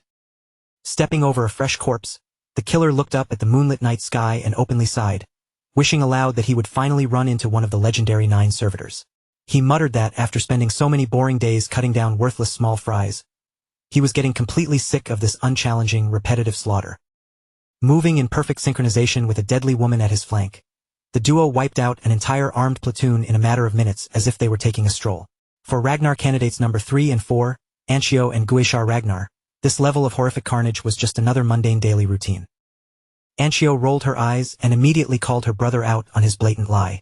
She knew him better than anyone, and she knew perfectly well that this sadistic maniac actually got a massive thrill out of hunting down and butchering helpless, unsuspecting grunts. Right then, a heavy, familiar silhouette strode out from the shadows into the camp light, backing up her words without a single shred of hesitation. It was none other than the tyrant dragon, Dante Roll. Dante had sternly scolded the undisciplined Guishar in the past for swinging his sword around like a reckless child, and he was clearly irritated to see the young lord still indulging in those exact same sloppy, distasteful habits. Guishar immediately bowed his head, respectfully addressing Dante as master. He then carefully brought up the fact that some nobody had taken all the official credit for Dante's hard work back in the archipelago, but the tyrant dragon just waved his hand, completely unbothered by the stolen glory. To a monster like Dante, that minor political setback was nothing more than the cheap admission ticket for a highly entertaining show that was about to kick off. He looked at Guishar with a dark glint in his eye, warning him that someone unexpected was about to start climbing the ranks at a terrifying speed. Guishar scoffed, naturally assuming his master was talking about the powerhouse Thorkel.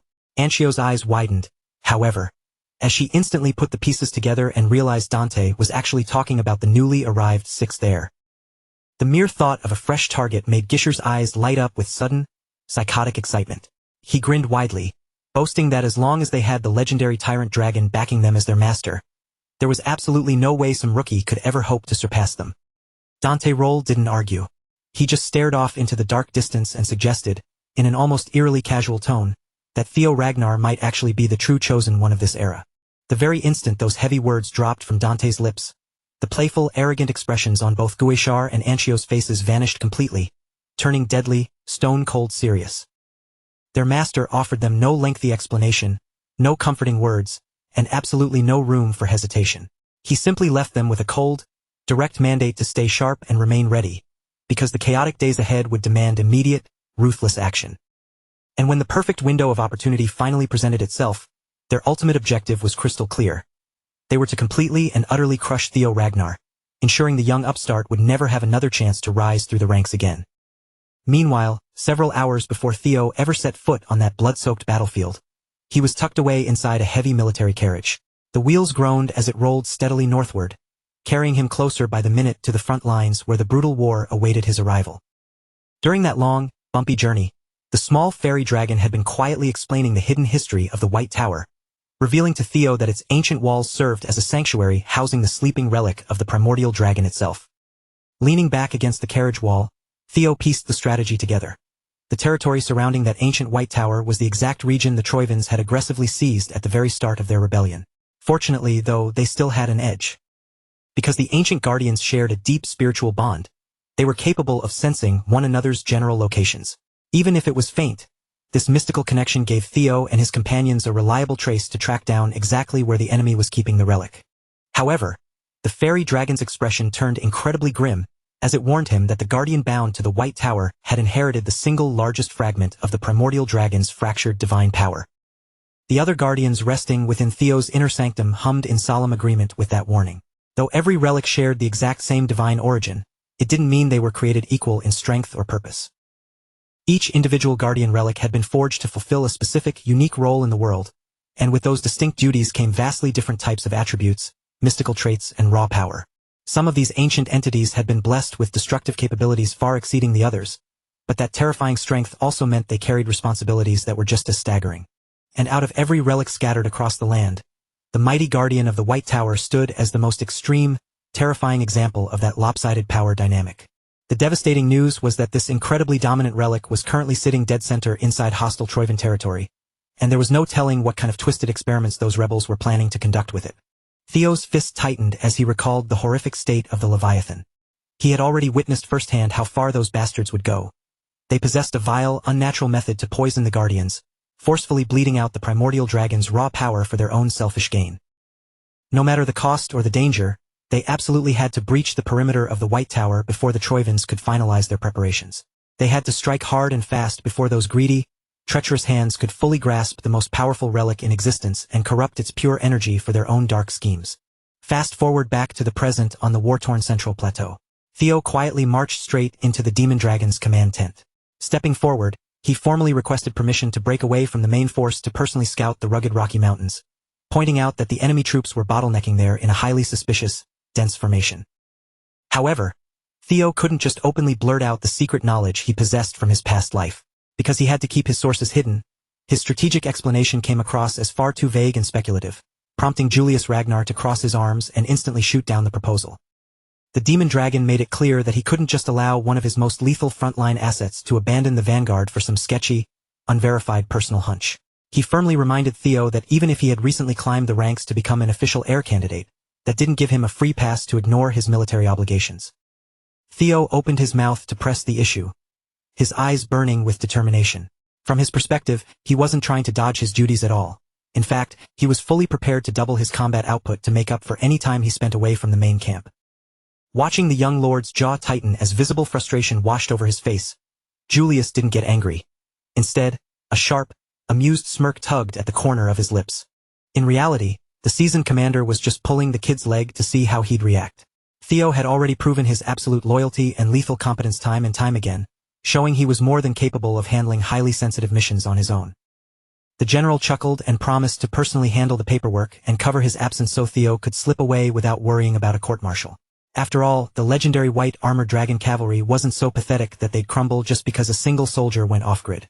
Even so, Julius's eyes turned dead serious as he leveled a final gaze at the young man, warning him that he wasn't allowed to show his face back at this camp empty-handed.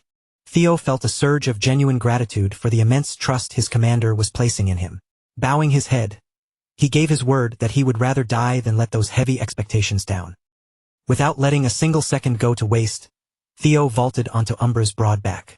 With a powerful leap, the shadow beast took to the sky, quietly gliding through the dark clouds toward the distant white tower, which was now completely swarming with hostile Troivan battalions. As they drew closer, Theo peered down to see the valleys surrounding the tower completely choked with enemy tents and campfires. It was a massive military blockade, and he knew that if they kept flying through the open sky, the lookouts would spot them in an instant. To avoid detection, Theo commanded his mount to dive low, weaving through the jagged peaks and using the massive mountain ranges as a physical shield to obscure their approach while his eyes scanned the rocky terrain for a blind spot to land. Even in such a high-stress situation, Theo couldn't help but marvel at Umbra's incredible stealth capabilities. The unique, pitch-black traits of an evil shadow dragon blended seamlessly with his toxic viper blood, making him virtually invisible as they melted into the midnight shadows. Riding on the back of those dark traits, they managed to penetrate deep behind the enemy's front lines in record time.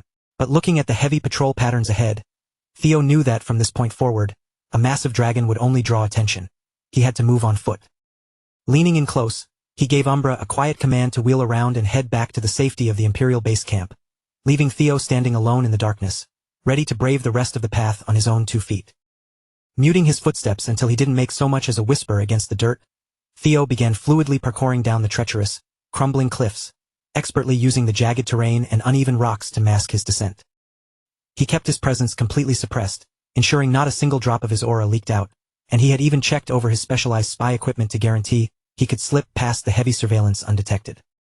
Crouching low at the base of the mountain to survey the entrance of the tower, he realized the security layout was just as brutal and airtight as his worst-case scenarios had predicted. Even though Theo was still a considerable distance away from the main perimeter, the sheer paranoia of the elite patrolling guards was next level. A few of them suddenly paused, their eyes darting toward the exact ridge where he was hiding, having sensed the microscopic shift in the air currents. One guard frowned, a heavy wave of unease washing over him as he unclipped his torch and decided to personally investigate the cluster of massive rocks Theo was currently using as a visual shield. The sentry advanced with agonizingly slow, calculated steps, circling the ordinary-looking boulder with his eyes locked on the shadows, his knuckles turning white around the hilt of his sword as he gradually slid the sharp blade from its scabbard. Taking a deep breath, the soldier suddenly lunged forward, leaning his upper body around the heavy stone pillar to catch the intruder red-handed. But as he stared into the empty space, his eyes blinked in confusion.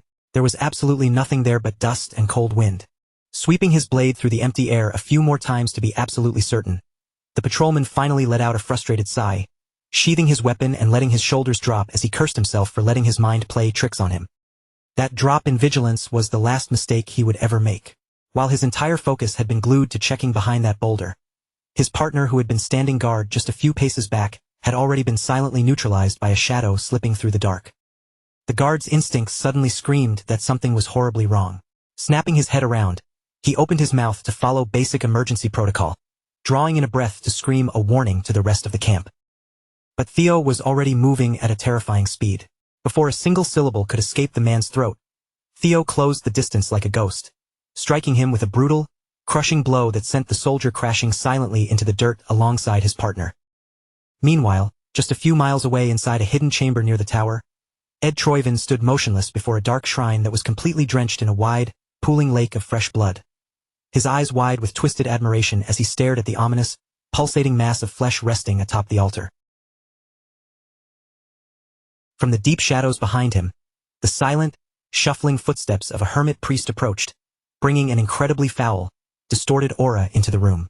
The priest let out a sickening, high-pitched giggle as his eyes scanned the horrific altar, muttering that he never would have dreamed the proud Troivan clan would willingly join hands with the forbidden Holy Demon Church to execute a ritual meant to resurrect the long-dead Mad Dragon Emperor. Deep inside that translucent, grotesque clump of raw meat, a shadowy humanoid figure could be seen curled tightly in a disturbing fetal position, its veins black as it greedily absorbed the corrupted sacrifices. The entire mass throbbed and heaved like an exposed, living heart, existing in the most unnatural, stomach-turning way possible. Ed's face darkened, and he didn't appreciate the cultist's casual, mocking tone while standing in the presence of greatness. And more than anything, he absolutely loathed hearing the word dethroned, used to describe his master. Turning his fierce gaze toward the priest, Ed snarled that there was only ever one true master of the Ragnar clan, and the fraudulent king currently sitting on the throne was nothing but a pathetic impostor. He declared that very soon, the Mad Dragon Emperor would rise to tear down the false king and reclaim his rightful crown. Ed Troivan made it clear that they were all merely humble servants waiting to welcome the true rulers back, and he expected the holy demon priest to keep that hierarchy locked in his twisted head. As if responding to his fanatical words, the horrific resurrection ritual he had sacrificed so much to orchestrate began to pulse with a blinding, dark energy, finally drawing near its terrifying completion. But to actually drag their great and mighty master back from the depths of the underworld, the dark ritual was still missing one single, irreplaceable ingredient. To anchor that ancient soul, they desperately needed the proper material, the perfect physical vessel, which could only be a pure Ragnar body that already carried the active, waking power of the primordial dragon. Ed wasn't the least bit worried about tracking down and securing that final living sacrifice. In his mind, hunting down a suitable vessel was an absolute certainty that would happen in due time. What was actually eating away at his patience was finding a way to shatter the stubborn, ancient defenses protecting the White Tower. According to the chaotic battle updates flooding in from the front lines, the raw, mystical power sealed deep within the tower's core was far too massive to easily suppress.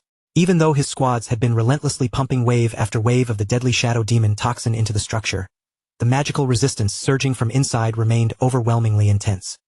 Even with the most powerful high priests of the Holy Demon Church burning through their own life force, pushing themselves to the absolute brink of collapse just to keep the unstable ritual from tearing itself apart, completely conquering the tower before their narrow window of time ran out was starting to look like an impossible nightmare.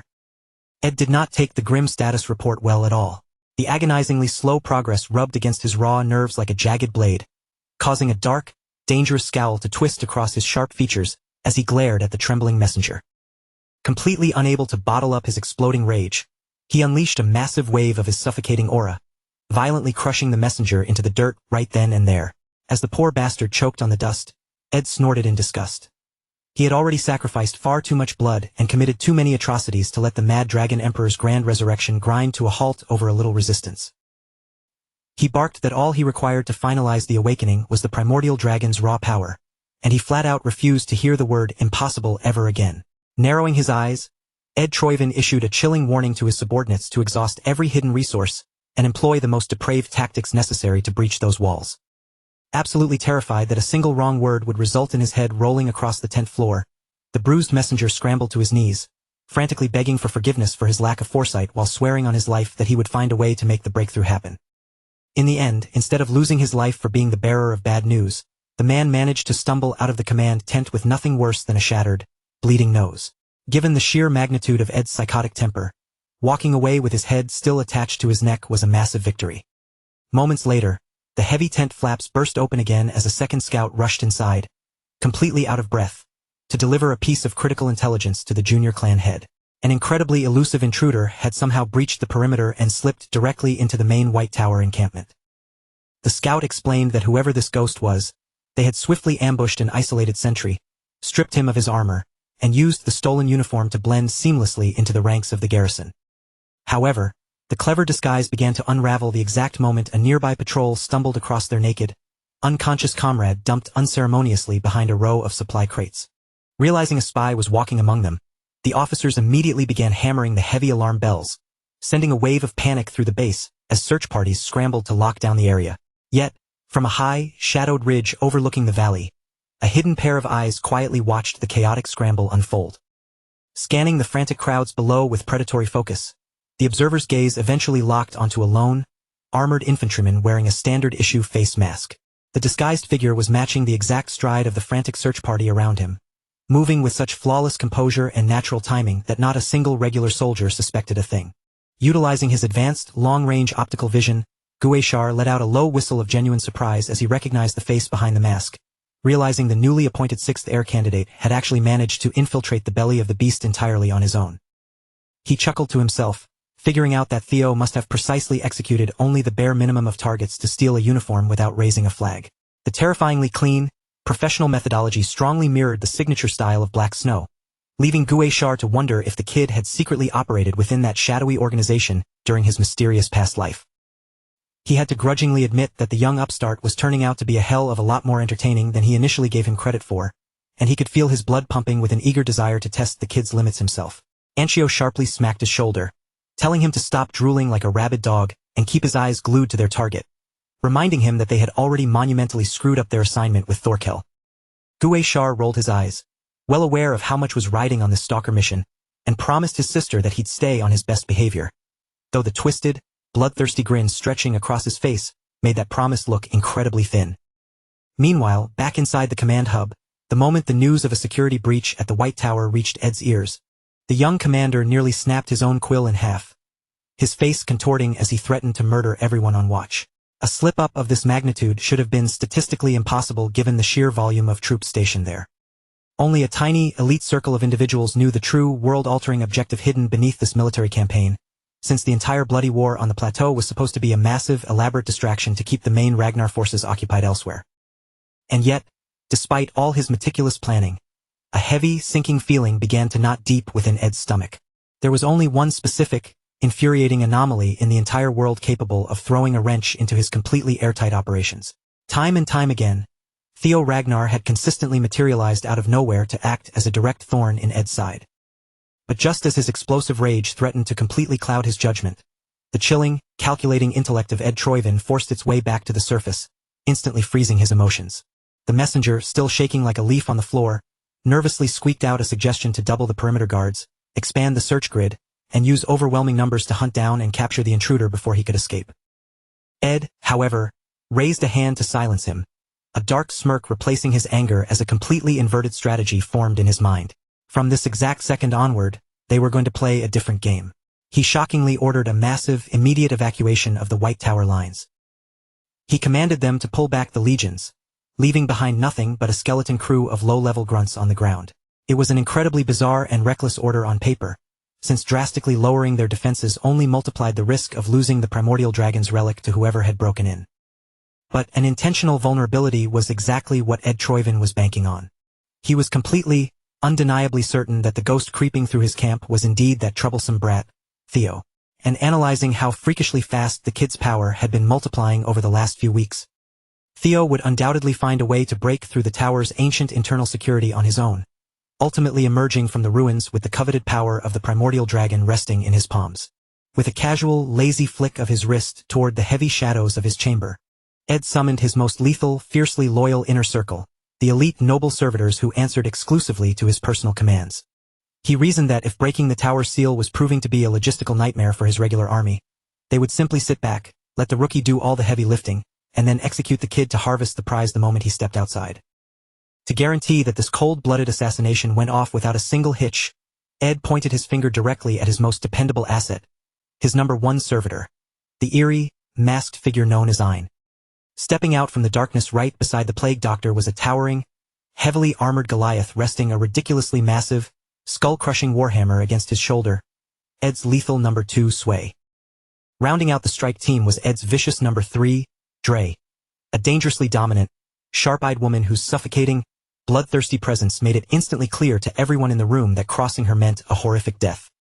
The absolute millisecond they received confirmation that the young Ragnar heir had successfully extracted the primordial dragon's divine essence, they were to butcher him like cattle and tear the power from his corpse. Those were their explicit orders, and they intended to execute them with mechanical precision. Meanwhile, down in the courtyard of the White Tower, the completely clueless regular soldiers were still running around in circles, lifting their blazing torches high into the night as they frantically combed through the dense shadows for the phantom spy. With the garrison's numbers drastically thinning out due to Ed's sudden, unexplained retreat order, The panicked outpost captain decided to split their remaining manpower into two small squads, one to circle the immediate base of the tower, and the other to sweep the jagged cliffs on the southern side. Playing his cards perfectly, Theo quietly shuffled his feet and smoothly integrated himself into the specific group tasked with guarding the immediate threshold of the White Tower. The frantic, simple-minded guards surrounding him were so stressed by the alarm bells that they didn't even stop to question why one of their own infantrymen was walking around with a thick cloth mask pulled tightly over his face. Yet, as Theo marched in step with the enemy, a heavy sense of suspicion began to coil in his chest over just how ridiculously easy it had been to slip past the gates. While it certainly made his objective a lot less bloody, a deeply nagging, paranoid thought refused to leave his mind. These Troivan troops were clearly highly disciplined veterans, yet they hadn't implemented a basic daily countersign to vet their units, and the massive wave of reinforcements he expected to block the entrance had completely failed to materialize. In fact, comparing the current situation to the tight layout he had mapped out during his initial scouting run, the overall security of the entire camp had become laughably worse. It felt almost as if an unseen hand was intentionally parting the sea, guiding him straight toward the grand doors of the ancient structure. But the exact moment his boots stepped onto the glowing stone plaza right before the primary archway, his internal systems suddenly flared to life, sending a searing, unmistakable alert through his consciousness, confirming the immediate presence of a primordial dragon relic nearby. Even though his tactical mind screamed that this entire setup was a beautifully wrapped, lethal trap, the sheer proximity of the prize meant that potential consequences no longer mattered to Theo. Stepping away from the oblivious patrol, he held his breath, stretched out his arm, and firmly pressed his palm against the cold, weathered masonry of the ancient tower walls. Instantly, the tower's deep, draconic resonance roared to life, vibrating in perfect harmony with the divine dragon blood surging through his own veins. Even if the heavy steel doors slammed shut and sealed him inside a trap afterward, Theo's eyes blazed with absolute resolve. He would tear the primordial dragon's power from its altar before Ed Troivan ever got the chance to touch it. Without hesitating for even a single fraction of a second, Theo let the blazing torch slip loosely from his fingers, letting it clatter to the cold ground. Taking a deep breath, he took a firm step forward and walked directly through the colossal gateway that the White Tower had willingly thrown open to receive him. As the heavy echo of his footsteps resonated deep within the ancient stone walls, the grand and treacherous trial of the White Tower officially began at long last. Meanwhile, just outside the towering perimeter, the ruthless hunters who had been tracking his every move from the deep shadows of the jagged cliffs finally broke their silence and began to make their move, closing in like wolves on a lone prey. Even though their master had already briefed them extensively about the legends of the White Tower, Gizhar had never truly believed they would stumble across a genuine, active primordial dragon relic hidden away in such a desolate, remote wasteland. Seeing it now, the puzzle pieces clicked, and he finally understood exactly why the tyrant dragon had been so deeply entangled with the rebel Troivan clan lately. The absolute second Gizhar witnessed the so-called Chosen One effortlessly pass through the barrier and enter the tower, he threw his head back and burst into a crazed, ecstatic laugh, his bloodthirsty excitement spilling out into the cold night air completely without restraint. Anchio rolled her eyes, begrudgingly admitting that being hailed as the Chosen One was certainly a title grand enough to make anyone envious. But in her cold, calculating eyes, fancy titles meant absolutely nothing the moment someone allowed themselves to be cornered inside an inescapable lethal trap. Creeping along the trail, the twins stooped down to pick up the discarded military uniform Theo had stripped off to blend in. They realized they could easily use this fabric to stir up absolute chaos among the ranks later, though the way he left it behind felt a bit too convenient, almost like a piece of deliberate bait. Still, shaking her head, Anchio knew that whether it was a trap or not, it didn't change the absolute finality of what they had to execute. She insisted that, for the time being, they needed to fall back, construct a proper perimeter, and thoroughly prepare the execution stage before the Chosen One could find a way back out of the tower. But Gizhar dug his heels in, having absolutely no intention of retreating to the rear lines. He crossed his arms, stubbornly declaring his desire to camp out right here at the threshold to ambush Theo the second he stepped outside. A reckless decision that instantly caused a deep, vein-popping look of pure irritation to flash across Anchio's face. That unhinged battle maniac was simply driven by an insatiable, twisted curiosity. He desperately wanted to see firsthand what kind of despairing, broken expression the golden boy would make when his life was violently snuffed out by the blade of a fellow Ragnar candidate. Meanwhile, the moment Theo crossed the threshold and firmly planted his boots inside the legendary White Tower, the blinding, ethereal aura of light that had completely engulfed his vision slowly began to recede and fade away. Theo blinked rapidly, his eyes gradually adapting to the shifting brightness, and when he finally opened them fully, he found himself standing in the center of a breathtaking, colossal superstructure crafted entirely from pristine white materials, with endless rows of massive pillars and winding chambers stretching out into the distance as far as the eye could see. Well aware that the ancient architecture itself could harbor traps designed to end his life, Theo didn't lower his guard for a second. He immediately gripped the hilt of the white moonlight blade, drawing the brilliant weapon and holding it tightly in a defensive stance. Knowing from the legends that the guardian of this sacred sanctuary had inherited the single largest portion of the primordial dragon's raw power, Theo tensed up, fully expecting some massive, bloodthirsty beast to lunge from the shadows at any given moment. Right on cue, a sudden draconic silhouette with two glowing, fiercely burning red eyes materialized from the dark archway of one of the many surrounding doors. Theo's knuckles turned white as he tightened his grip around the hilt of his sword, every single muscle in his body coiling like a spring, fully prepared to unleash his absolute maximum combat strength the moment the creature made a hostile motion. So imagine the sheer, jaw-dropping shock that washed over him when the fearsome guardian of the White Tower finally stepped fully into the light, only to reveal himself to be a tiny, pint-sized little creature with perfectly round, ridiculously cute, beady black eyes. The miniature guardian was already throwing a massive tantrum, tears welling up in his big eyes as he bitterly grumbled about the wave of strange, uninvited people who had been trying to break into his sacred domain and infect his pure body with that nasty demon shadow toxin. He huffed and puffed, whining that stopping their infiltration had been an unbelievably exhausting and annoying chore. Theo stood frozen, seriously wondering if some invisible deity was playing an elaborate, cosmic joke on him. Completely stripped of his speech, he just lowered his blade slightly and stared blankly at the flailing, crying little lizard, genuinely questioning whether he had somehow made a wrong turn and entered the completely wrong tower by mistake. Desperate for answers, he internally summoned his other contracted guardians to verify if this tiny reptile was truly the terrifying powerhouse they had all spent weeks warning him about. Within his mind, the fairy dragon quickly cleared its throat, urgently advising him not to make the foolish mistake of judging the apex guardian solely by his cute, non-threatening appearance. The griffin chimed in with a sharp snort, adding that Theo really had no right to talk about deceptive looks, considering he himself looked more like a delicate, pretty boy than some legendary, awe-inspiring chosen one destined to save the world. But when Theo noticed that his own ancient, powerful guardians were actually trembling with a trace of genuine fear in the presence of this creature, his skepticism finally began to ease up a bit. Spotting his confusion, the tiny lizard wiped his tears, apologized for losing his temper, and puffed out his chest to properly introduce himself. He proudly declared his full name to be Keratosicus, though he graciously allowed that he went by Corrado for short. He claimed to be the absolute most loyal, elite subordinate of the great primordial dragon, the singular entity who had inherited the absolute lion's share of their master's divine power, tasked with protecting the eternal gate of the Pantheon since the dawn of time. Theo frowned, his mind racing through every historical text he had ever studied, yet he realized he had never once encountered even a single mention of an object called the Gate of the Pantheon. Corrado just blinked and explained it with an incredibly casual shrug, acting as if it were the most basic common-sense knowledge imaginable. It was quite literally the celestial realm where the actual gods lived. He noted that the other relics of the primordial dragon Theo had collected were merely broken shards that shared baseline pieces of his essence, whereas long ago, the supreme master of all guardians had carried a mountain of divine duties on his shoulders. And out of all those world-shaping responsibilities, the single most critical one was standing sentinel over the dimensional doorway that directly connected the heavenly pantheon to the mortal realm below. With an immensely proud nod, the tiny creature squeaked that the one who had been trusted with that sacred, monumental task was none other than little Corrado himself, the ultimate big boss's most fierce confidant and the upright vassal chosen to preserve his core might. Up until this exact second, Theo's entire comprehension of divine beings had been strictly limited to the poetic myths and crumbling allegories he had read in ancient library texts, so hearing concrete proof that actual gods walked reality was enough to shake the very foundations of his mind.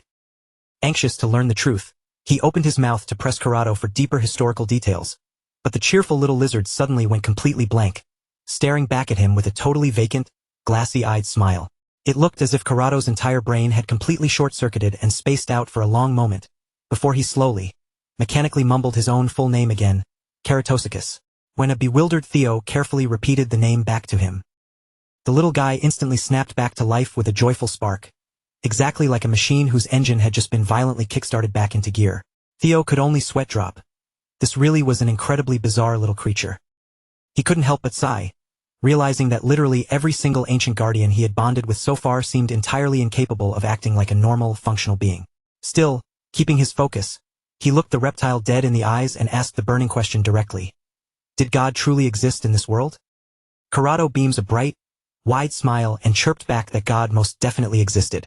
In fact, according to the tiny guardian, the Chosen One himself should already be intimately familiar with their divine presence. After all, Corrado pointed out, those heavenly entities had been actively reaching out and sending Theo continuous, personalized messages that only his eyes were permitted to see. Theo's breath hitched as the realization slammed into him. Every single time he had pushed past his limits and experienced an explosive breakthrough, every grueling trial he had successfully conquered, every divine reward he had claimed along the way, and every single digital notification text that had ever manifested before his eyes through the system interface, were all, in reality, direct messages transmitted straight from God. Meanwhile, far away from the mystical secrets of the tower, up in the heavily fortified war room of the Central Highlands, where the highest-ranking executives of the Ragnar clan had assembled to map out their next campaign, an incredibly tense, high-stakes military summit was already fully underway. Standing at the head of the massive tactical table, the Black Dragon himself commanded the room, wasting absolutely no time on standard greetings, empty pleasantries, or political smiles. Every single hardened commander sitting in those heavy chairs understood with total clarity the grave reason they had been abruptly dragged out to the freezing front lines, and that included the strict, unyielding leader Robert Ragnar himself. An astonishing 7 out of the legendary 9 dragons had personally gathered inside this single tent. With the unexpected deployment of Troyvin's infamous 9 servitors onto the battlefield, this rebellion had dragged on far longer and turned significantly bloodier than any of their initial projections had anticipated. That critical escalation was the exact reason the Council of the 9 Dragons had been called upon to abandon their safe offices and personally mobilize for direct combat. The Black Dragon leaned forward, slamming his hands on the table as he emphasized that everyone needed to be thoroughly briefed on the grim realities of the current war layout, stating that only after the briefing would he open the floor for tactical questions or strategic suggestions. But right as Robert cleared his throat to officially begin the high-level brief, the Tyrant Dragon lazily raised his massive hand from across the table, loudly interrupting to declare that he had brought a matter of critical, internal importance that needed to be settled before they discussed the enemy lines. With a mocking, confident smirk playing on his lips, he lightly wagged his index finger toward the entrance, signaling for one of his trusted disciples, waiting outside to step into the light. Right on his cue, the heavy tent flaps were pulled back and Anshio Ragnar marched confidently into the command center. She bowed her head with flawless etiquette, politely apologizing to the gathered elite for her sudden, unannounced intrusion, before raising her gaze to present a matter of absolute urgency to the stunned clan leaders. With a sharp movement, Anshio stepped forward and unfurled a tattered, distinctive white armored dragon cavalry uniform, holding it high right in front of the Council of the 9 Dragons for every single eye to see. Fixing her gaze directly on the high command, she spoke in a clear, cold voice, boldly claiming that she had personally stood witness to Theo Ragnar's shocking acts of high treason and betrayal against the Empire. And the stained, official uniform she held dramatically in her hands was, according to her vicious testimony, the single piece of undeniable, smoking gun evidence that made the young heir's betrayal completely impossible for anyone to defend. Just as everyone had anticipated, the opportunistic Elder Dragon immediately seized the opening the very instant it presented itself.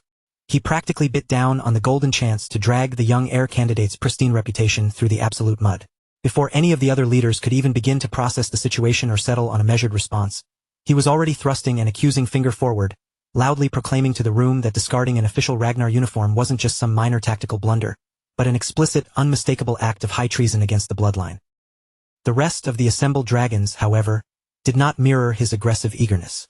Instead of instantly jumping into the fray to echo his accusations, they deliberately held themselves back in their seats, narrowing their eyes and observing the unfolding political theater with a far greater degree of caution and calculated restraint. This sudden divide left the demon dragon caught in an immensely awkward, suffocating position, forcing him to silently weigh the volatile situation from every conceivable angle before daring to speak.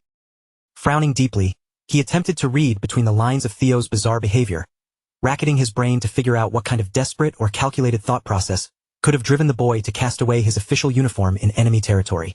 Yet, while the clan higher-ups remained locked in their fierce debate over how to severely punish or handle the rogue candidate, the very person sitting at the absolute epicenter of their grand discussion was somewhere else entirely, quietly sinking into a profound existential crisis that threatened to completely shatter the foundation of everything he thought he understood about reality.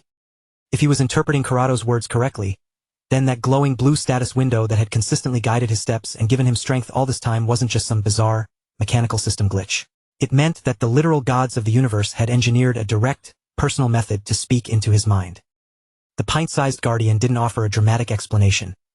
He simply lifted his tiny shoulders in a casual, nonchalant shrug, his relaxed expression making it abundantly clear that there was no room for skepticism.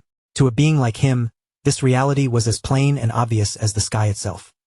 Still desperately trying to piece his reality back together, Theo stared down at the creature and asked whether every single person chosen by fate was gifted with the exact same kind of ethereal message window. But Corrado immediately shook his head and shut that theory down, explicitly making it clear that Theo's spiritual architecture was fundamentally different. Whatever cosmic anomaly was happening within his soul, it was an exclusive anomaly, absolutely not something shared by the rest of the chosen ones. Then, just as the miniature guardian opened his mouth to explain the deeper reason behind this mystery, a horrific, high-pitched screeching sound tore through Theo's ears. The deafening vibration slammed into his eardrums with such agonizing, localized force that his vision blurred and his balance nearly gave out on the spot. Corrado winced and scratched the side of his scaled head, looking genuinely troubled and annoyed by the sudden interference. It appeared the Chosen One was strictly forbidden from hearing that forbidden data yet, and some omnipotent higher power was actively, forcefully censoring the audio stream before it could register in his brain. Shaking off the dizziness, a desperate Theo pressed forward anyway, demanding a clearer answer. At his stubborn insistence, Corrado's cute, childish smile gradually morphed into something far more eerie, suspicious, and entirely unreadable. He looked at the boy with ancient eyes, remembering that he had been waiting in this lonely solitude for an eternity just to finally execute the grand duty entrusted to him. Then, without a single word of warning, the fabric of reality directly in front of Theo began to warp and tear, and a monolithic stone doorway rose majestically from the floor, materializing out of thin air like a summoned fortress gate. Looking up at the imposing structure, the strange little guardian warned him that if he truly possessed the hunger to uncover the dark truths controlling this world, he couldn't expect the answers to be handed to him on a silver platter. If he wanted enlightenment, he would have to bleed and earn it himself. He revealed that one of his ultimate, sacred responsibilities as the gatekeeper was to test the worthy and grant the designated Chosen One official access into the trial of the Pantheon. Theo stared at the monolithic portal, his mind completely blank regarding what the so-called trial of the Pantheon actually entailed, let alone what kind of lethal traps, monsters, or psychological horrors might be lurking on the other side. Corrado's voice echoed slightly as he explained that the trial was specifically designed to force a challenger to peer into the absolute deepest, darkest layers of their own soul, demanding they search within themselves until they stripped away all illusions and discovered what they truly were at their core. By stepping through that threshold, Theo would essentially be diving headfirst into the deep currents of his subconscious, tracing the buried remnants of his past lives. But he warned him that the subconscious was no harmless, peaceful dreamscape. It was a volatile, hyper-real ecosystem hidden inside the ego, a dangerous domain that the vast majority of mortals live and die without ever daring to touch. He ominously pointed out that if a challenger lost their nerve, failed to overcome the trial, or allowed themselves to wander too deeply into the illusions of their inner psyche, their physical brain would permanently shut down from the trauma. Once that happened, their soul would remain trapped for eternity, wandering the endless, silent expanse of their own dead mind. However, for the rare soul who managed to conquer the gauntlet, they would be officially recognized as an enlightened entity qualified to confront the ultimate truth of existence, and they would even earn the unthinkable right to stand face to face before the gods themselves. By this point, every single trace of Corrado's playful, childish charm had utterly vanished from his face. His voice turned razor-sharp and dead serious as he informed Theo that the Grand Gauntlet contained 12 brutal tiers in total. That was all the information he was permitted to share. Whether he took the leap or turned back to live a lie was entirely his own choice. Right on cue, a familiar blue text box manifested in the air, once again placing the weight of destiny squarely on Theo's shoulders, coldly asking him to choose. Would he enter the first tier of the Pantheon trial, or would he walk away? Theo's knuckles turned white as he clamped his hand around the leather grip of his sword, his fingers locking into place with terrifying force as the last remnants of his internal hesitation hardened into unbreakable resolve. More than anything in this life or the last, he was absolutely starving for answers. Without allowing his mind even a fraction of a second to second-guess the danger, Theo raised his hand and decisively struck the yes option floating on the glowing message window. Taking a deep, steadying breath, he strode forward, crossing the threshold and stepping boldly into the pitch-black, unknown path waiting just beyond the ancient stone door. He knew that whatever cosmic mechanism dictated the laws of this world was locked securely behind the gateway Corrado had summoned. As his boots clicked against the stone, a relentless torrent of heavy questions raced through his mind at a mile a minute. He desperately needed to find out if the catastrophic global war he vividly remembered from his past life was fated to repeat itself in this timeline as well. Furthermore, he needed to unearth the deeper reason why he, out of all the millions of souls across the continent, had been singled out and deemed worthy of becoming the Chosen One. Fueled by pure, unyielding conviction, Theo extended his hands and violently shoved Karado's massive door open, allowing the blinding, mysterious torrent of light pouring from the other side to swallow his entire body whole. The very instant Theo crossed into the first tier of the pantheon, the light vanished, pulling him into a surreal dimension completely unlike anything he had ever witnessed.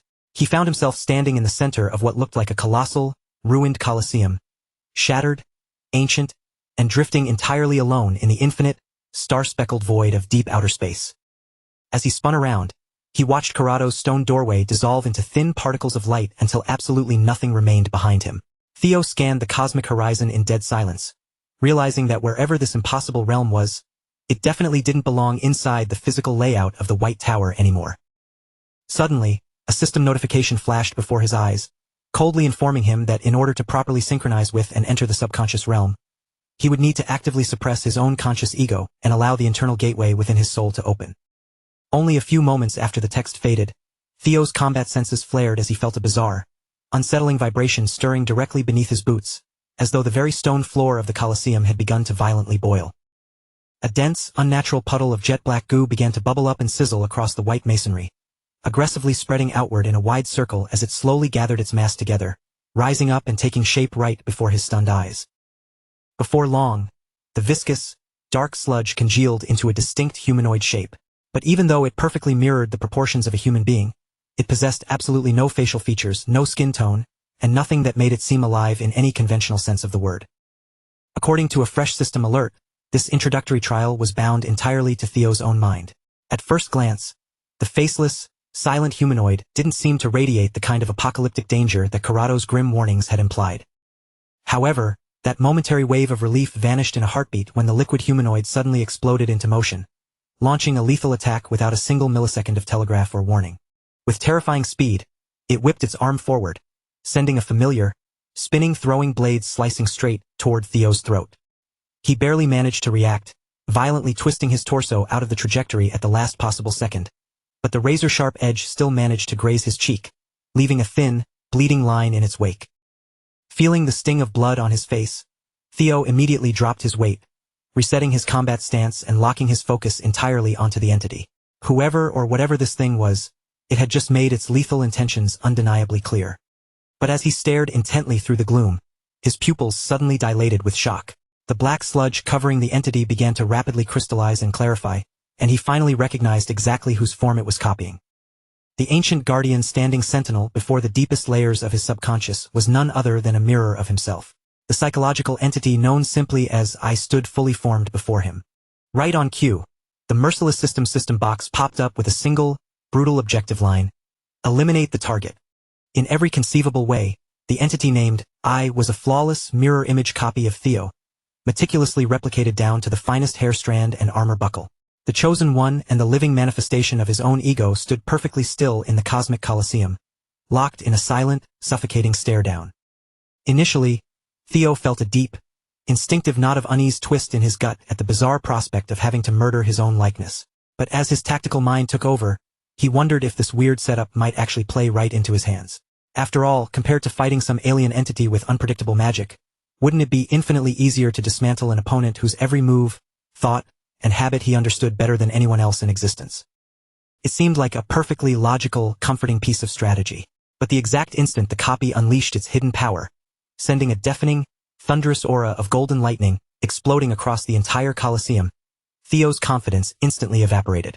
Without a single micro-inch of wasted motion, I raised his hand into the air and began rapidly charging. His throwing daggers with a flawless execution of the Thunder Dragon breathing style, preparing to launch a high-tier thunder stab with a terrifying, unmistakable wave of raw killing intent rippling through every spark of energy. In all his years of combat, Theo had never once experienced what it actually felt like to be on the receiving end of his own lethal god-tier techniques. His eyes darted frantically, tracking the incoming blur of weapons as his brain hyperanalyzed the familiar trajectory and precise timing. With a desperate roar, he swung the white moonlight blade into a defensive arc, the metal clashing violently as he deflected the bulk of the lightning-infused barrage, while twisting his body to narrowly slip past the blades that were flying at angles too awkward or dangerous to parry head-on. But by the time the dust finally settled and Theo managed to slide his boots into a steady footing again, a cold sweat broke out across his neck. He realized that in just a single exchange, The copy's overwhelming pressure had driven him all the way back to the very precipice of the Colosseum, leaving him with absolutely no room left to maneuver. Before Theo could even fully reclaim his footing or scramble away from the treacherous ledge, the air violently hissed once more. Another vicious storm of throwing blades came screaming through the vacuum. Each projectile was heavily reinforced with the crackling energy of a thunder stab, slicing forward with such a savage, piercing sharpness that the very atmosphere felt like it was being ripped to shreds before his eyes. But Theo had absolutely no intention of letting himself be pushed around by the exact same tactical routine twice in a row. This time, his gaze locked on with razor-sharp focus, his stance anchored firmly to the trembling ground, and his entire body coiled, ready to answer the assault the exact millisecond it reached his striking zone.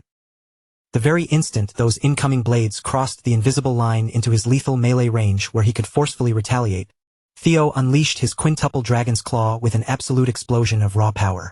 The five-pronged kinetic strike tore violently across the arena, utterly shredding the stone floor beneath his boots and smashing directly into the incoming barrage, shattering the throwing blades until they lost all forward momentum and clattered uselessly away. The shockwaves and violent aftermath of that massive counterattack ripped through what little remained of the already crumbling floating stage, carving deep, jagged scars into the face of the ruined Colosseum surrounding them. Theo finally exhaled, letting out a small, heavy sigh of relief, though the intense tension never truly left his face. His opponent's aggressive assault had been far too powerful for comfort, and simply blocking it a single time was a harsh reminder of just how perilous this life-or-death struggle really was. Narrowing his eyes, he looked back across the dust toward his perfect, mirror-image copy. Despite the suffocating pressure weighing down on the arena, a faint, dry laugh slipped from his lips, born from a strange sense of dark amusement. In truth, Theo had secretly hoped that his quintuple dragon's claw would serve a double purpose, perfectly shielding his own body while simultaneously tearing through the defense of his opponent. But looking at the unscathed clone, it was clear that such a hope had been entirely too optimistic. If this entity truly was a flawless, metric-for-metric replication of Theo as a combatant, then the young lord had no choice but to admit a startling reality. Somewhere along his grueling journey, he had grown exponentially stronger and more formidable than he had ever realized. With terrifying, mechanical precision, the clone shifted its stance once again, dropping its center of gravity and lowering its body like a predatory beast waiting for the slightest twitch to pounce on its prey. Clutched tightly in its grip was an exact, manifestation copy of the white moonlight blade. The doppelganger's dull, lifeless eyes remained locked dead onto Theo, devoid of even a single flicker of human emotion or hesitation. This time, the copycat didn't wait to react. It took the initiative and struck first, launching a supercharged, high-velocity quintuple dragon's claw straight toward Theo with blinding, terrifying speed. Theo counterattacked without a moment's delay, executing a precise dragon flash.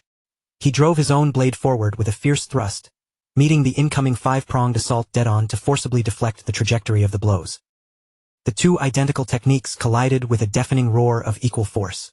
Even this brief, probing exchange of blows carried enough destructive energy to violently shake the foundations of the ruined arena. But as the chaotic energies finally dispersed and the thick smoke cleared, Theo's eyes widened in sudden shock. His copy had completely vanished from his line of sight. The imposter had quite literally gotten the jump on him, utilizing the chaotic crossfire to vanish entirely. Exploiting Theo's natural blind spot with terrifying tactical awareness, the shadow-like copy launched a brutal follow-up attack from directly above, plummeting down from the sky like a meteor before Theo could even reset his defensive guard. Theo only sensed the lethal threat at the absolute last second, looking up to see the copycat already manifesting yet another massive quintuple dragon's claw overhead. To make matters worse, the entity had cleverly layered two separate instances of the exact same high-tier technique right on top of each other, unleashing the unrestricted brutality of the combined moves all at once. The concentrated force crashed downward like a mythical dragon driving its talons into helpless prey, sending 10 devastating claws descending straight for Theo's head and leaving him with only a split second to react. In that desperate heartbeat, Theo relied entirely on his blistering, ungodly reflex speed, pushing his physical limits to force his body to twist away just fast enough to narrowly escape the fatal epicenter of the impact zone. Even with his rapid evasion, he didn't escape the blast radius entirely unscathed. The residual shockwave tore brutally into him, dealing a heavy physical blow and shredding his clothes into ragged, blood-stained strips.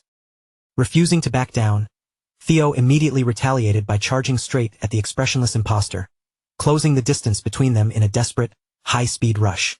Their blades slammed together in a deafening parry, and since both combatants possessed the exact same physical parameters and raw power, Neither side yielded even a single fraction of an inch. Theo aggressively took the offensive, swinging his sword in rapid, relentless successions as brilliant showers of sparks exploded from every violent collision of their steel. Yet, no matter what complex sword path or deceptive maneuver Theo attempted, the copycat answered instantly with the flawless textbook countermove. Every single exchange felt exactly like staring into a twisted, perfect mirror, leaving neither fighter capable of securing a clean opening. Neither held the upper hand, and neither showed the slightest hint of structural fatigue. The only tangible result of their fierce, high-speed duel so far was the rapid acceleration of the floating arena's total collapse, pushing the ancient stone closer to complete annihilation. Even the replicated white moonlight blade wielded by the clone was shockingly durable, matching the immense cutting power and resilience of the original artifact so perfectly that it was genuinely impossible to distinguish the fake from the real thing. Trading blows with himself, Theo was truly beginning to comprehend just how incredibly troublesome and dangerous an opponent he could be. Their fundamental sword paths were utterly identical, down to the most microscopic habits and weight shifts. The clone slipped away from his fiercest strikes with effortless grace, acting as if it knew exactly what Theo was going to do before the thought even fully formed in his mind, neutralizing every signature technique with an identical countermeasure. Bit by bit, Theo forced his mind to work into overdrive, desperately analyzing every motion and searching for the tiniest, hidden flaw in logic on how a warrior is supposed to break and defeat their own flawless reflection. By every standard metric of combat, this flawless stalemate could have dragged on into eternity. However, there was one fatal catch. Unlike Theo, whose physical body was actively burning through stamina and straining muscles with every heavy clash, the magical copycat seemed to possess absolutely no physical limits whatsoever, moving and executing high-level arts as if its stamina reserves and mana pool were completely bottomless. Realizing that a prolonged battle of attrition would inevitably end in his own defeat once his fatigue set in, Theo's mind raced. He knew he had to find a creative anomaly, a completely unorthodox method to shatter this ridiculous deadlock wide open. While fluidly dodging yet another lightning-infused strike from his double, his battle-hardened body continued to move purely on muscle memory, freeing his mind to work at a frantic pace to devise a strategy to bring down this artificial twin. The clone, however, had no intention of giving him the breathing room to formulate a plan. Theo had always known that his own relentless, suffocating pressure was a nightmare to deal with, but actually experiencing that unending aggression from the receiving end was a terrifying wake-up call. Because the doppelganger was backed by an apparently infinite reservoir of magical energy, it simply continued to spam massive, destructive area of effect techniques one after another without a single moment of hesitation or cooldown. As a direct consequence of this endless bombardment, the grand coliseum around them wasn't just heavily damaged anymore. It had been transformed into a complete wasteland, utterly shattered and pulverized by continuous waves of cataclysmic force. Instead of foolishly trying to match his opponent's unfair magical output head-on, Theo abruptly shifted his tactics, opting for a smaller, highly deceptive maneuver. For the very first time since their duel began, he caught the clone off guard by suddenly throwing his primary sword directly at its face at a completely unnatural, erratic tempo. For a microscopic fraction of a second, the lifeless copycat visibly hesitated. Its calculated programming was briefly unable to comprehend why a master swordsman like Theo would commit the tactical heresy of throwing away his main weapon. But that calculation error lasted only a brief instant. The clone quickly recalculated, raising its blade to effortlessly swat the flying weapon out of the air without any major difficulty. But that tiny window was exactly what Theo was counting on. He finally understood the secret to winning. He had to execute an action so wild and unorthodox that even he himself wouldn't expect it. Casting aside his main weapon for a seemingly useless throw was the perfect bait, and that split-second lapse in the clone's processing gave Theo all the time he needed to close the gap and draw his hidden dragon-slaying sword. After all, no logical fighter would ever expect someone to discard a priceless, rare weapon as a mere distraction, not even a perfect replica of himself. This was a desperate, unconventional combat trick he had retained from the depths of his past life. With the copycat's flank completely exposed and its guard momentarily displaced, Theo lunged forward with explosive speed, driving the dragon-slaying blade straight through the center of his off-colored clone's chest. The imposter's body immediately began to destabilize and fall apart piece by piece.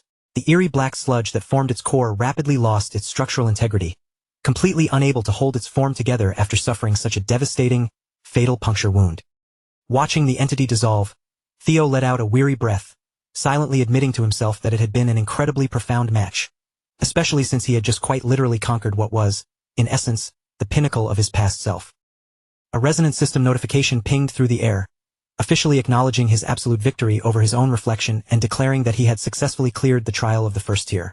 A moment after the foul, black residue of the clone dissolved completely into nothingness, the ground groaned. Another one of Karado's massive, ancient stone doors slowly rumbled up from the fractured floor right before him. The floating system interface flared to life once more, prompting Theo with a direct query. Would he dare to accept the even greater dangers of the second-tier challenge of the Pantheon? Gazing at the ominous text floating in the dim light, the young lord's weary expression gradually gave way, curving up into a bold, highly confident smile. After all, Theo Ragnar had never been the type of man to leave a path half-walked. He was someone who finished exactly what he started, no matter how terrifying or blood-soaked the road ahead became. Without wasting another precious second to hesitate, he marched forward with firm strides, planting his hands firmly on the heavy stone and pushing open the massive door that led straight into the trials of the next tier. Meanwhile, far away from the ancient trials back within the grand halls of the Central Highlands, the stubborn elder dragon was still throwing a massive tantrum, loudly and enthusiastically demanding to anyone who would listen that Theo Ragnar should be immediately slapped with an official charge of high treason. The demon dragon immediately zeroed in on Anshio Ragnar's claims, his gaze sharpening into a dangerous glare as he fully calculated the malicious weight behind her words. By framing the situation this way, she wasn't just making a casual complaint. She was outright accusing Theo of abandoning his military post and willingly defecting to Troyvin's side. It was a staggering, high-level charge, the kind of treasonous slander heavy enough to completely destroy a warrior's future if the High Command accepted it as absolute truth. Yet, Anshio didn't flinch under his intense gaze. She stood her ground firmly, lifting her chin as she stubbornly insisted to the entire room that she had witnessed the betrayal take place with her very own eyes. According to her vivid account, the young lord hadn't been captured, forced, or dragged across the border by enemy soldiers. He had crossed over into enemy territory entirely by his own free will. To back up her claim, she gestured toward the discarded uniform she had brought back with her, a cold smirk playing on her lips. In her mind, this single piece of blood-stained fabric was the ultimate smoking gun. To her, that abandoned Ragnar uniform served as undeniable physical evidence of a deep, treasonous betrayal, a stain far too disgraceful for the family to simply overlook. Sitting across from her, the sword dragon, who had personally watched Theo grow since his early days as a young cadet, tightened her grip on her hilt, completely unable to digest these heavy accusations. The treacherous, cowardly image Anshio was painting so eagerly simply did not align with the honorable, resilient Theo she remembered. Refusing to let her doubts show to the entire room, she subtly leaned back and quietly initiated a private mental transmission with Julius. She kept her voice tightly masked, trying to extract a straight, honest answer from him regarding what was really going on without alerting the rest of the council. The demon dragon, however, couldn't care less about her subtle inquiries, using the moment to openly gloat instead. He let out a dry chuckle, making it perfectly clear to everyone in attendance that he was the only commander who truly knew what Theo was planning, taking immense pleasure in rubbing it in her face that the kid had trusted him with his secrets far more than her. Despite his smug exterior, however, Julius secretly let out a silent sigh. Even he hadn't fully anticipated that the situation on the front lines would morph into such an incredibly convoluted mess. What had originally started as a quiet, private understanding between him and the boy was rapidly spiraling into a massive, uncontrollable political shitstorm. Cast your mind back to the final moment they had spoken face-to-face before Theo's departure. Julius hadn't given the boy a complex set of orders. He had simply leaned in and left him with one blunt, pragmatic reminder. If he was going to walk away from his post, he had damn well better not come back empty-handed. At the time, Theo had merely offered a cool, confident smile, locking eyes with his commander without a single shred of fear. He had given his word right then and there, reassuring Julius with absolute certainty that his actions wouldn't disappoint him when the dust finally settled. But the truth ran much deeper. Before he had even set foot outside the military camp for this high-stakes solo mission, Theo had taken precautious measures, secretly utilizing sound telepathy to feed his commander a crucial piece of intelligence well in advance. Through the secure mental link, he had calmly revealed that the third and fourth heir candidates, Heir and Anshio Ragnar, had been stalking his movements for quite some time, tracking his footsteps like hungry vultures. In fact, Theo had mapped out their exact coordinates, informing Julius that the problematic twins had already entrenched themselves just outside the perimeter of the camp, covertly monitoring his every single move from the shadows. Julius had been genuinely surprised to learn that the notorious, self-serving twins had managed to entangle themselves in Theo's affairs.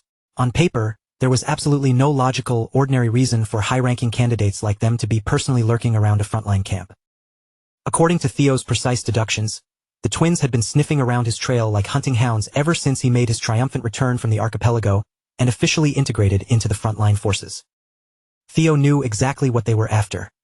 They wanted to orchestrate a fabricated scandal catastrophic enough to permanently disqualify him from the fierce race for succession. But instead of running, Theo had already devised a vicious counter-strategy to flip the script, intending to use their own petty scheme to publicly expose the glaring incompetence of his competitors. For this elaborate trap to snap shut, Theo had noted that Julius didn't need to do anything drastic. All the commander had to do was play along with the theater, offering zero resistance and going along with whatever narrative the twins tried to force onto the council.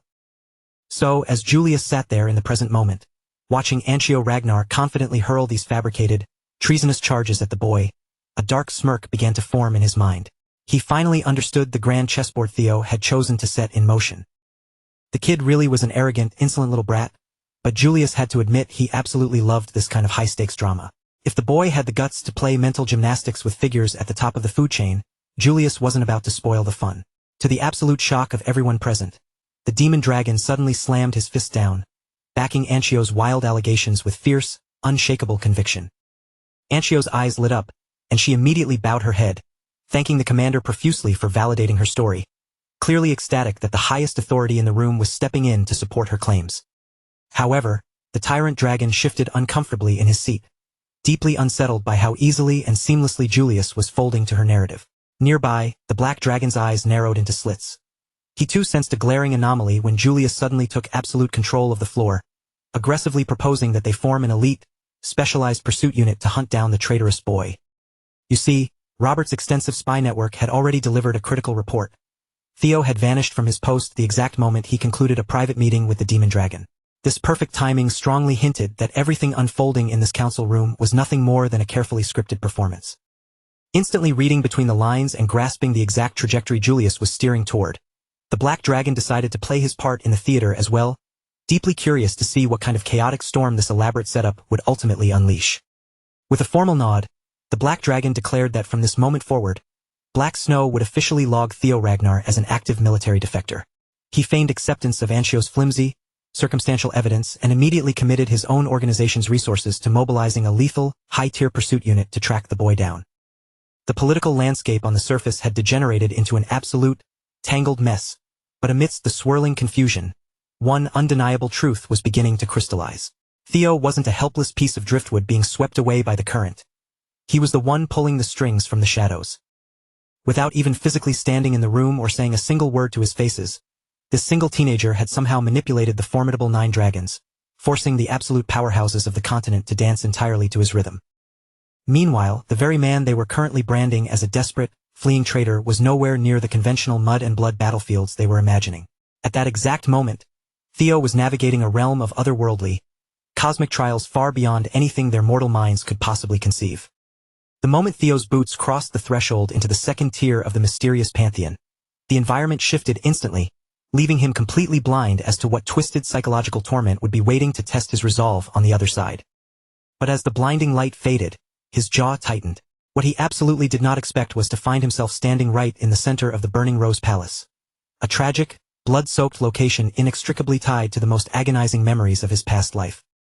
It became immediately clear that, much like the trial before it, this second tier was specifically designed to manifest as a direct gateway into the deepest, most vulnerable recesses of his own subconscious mind.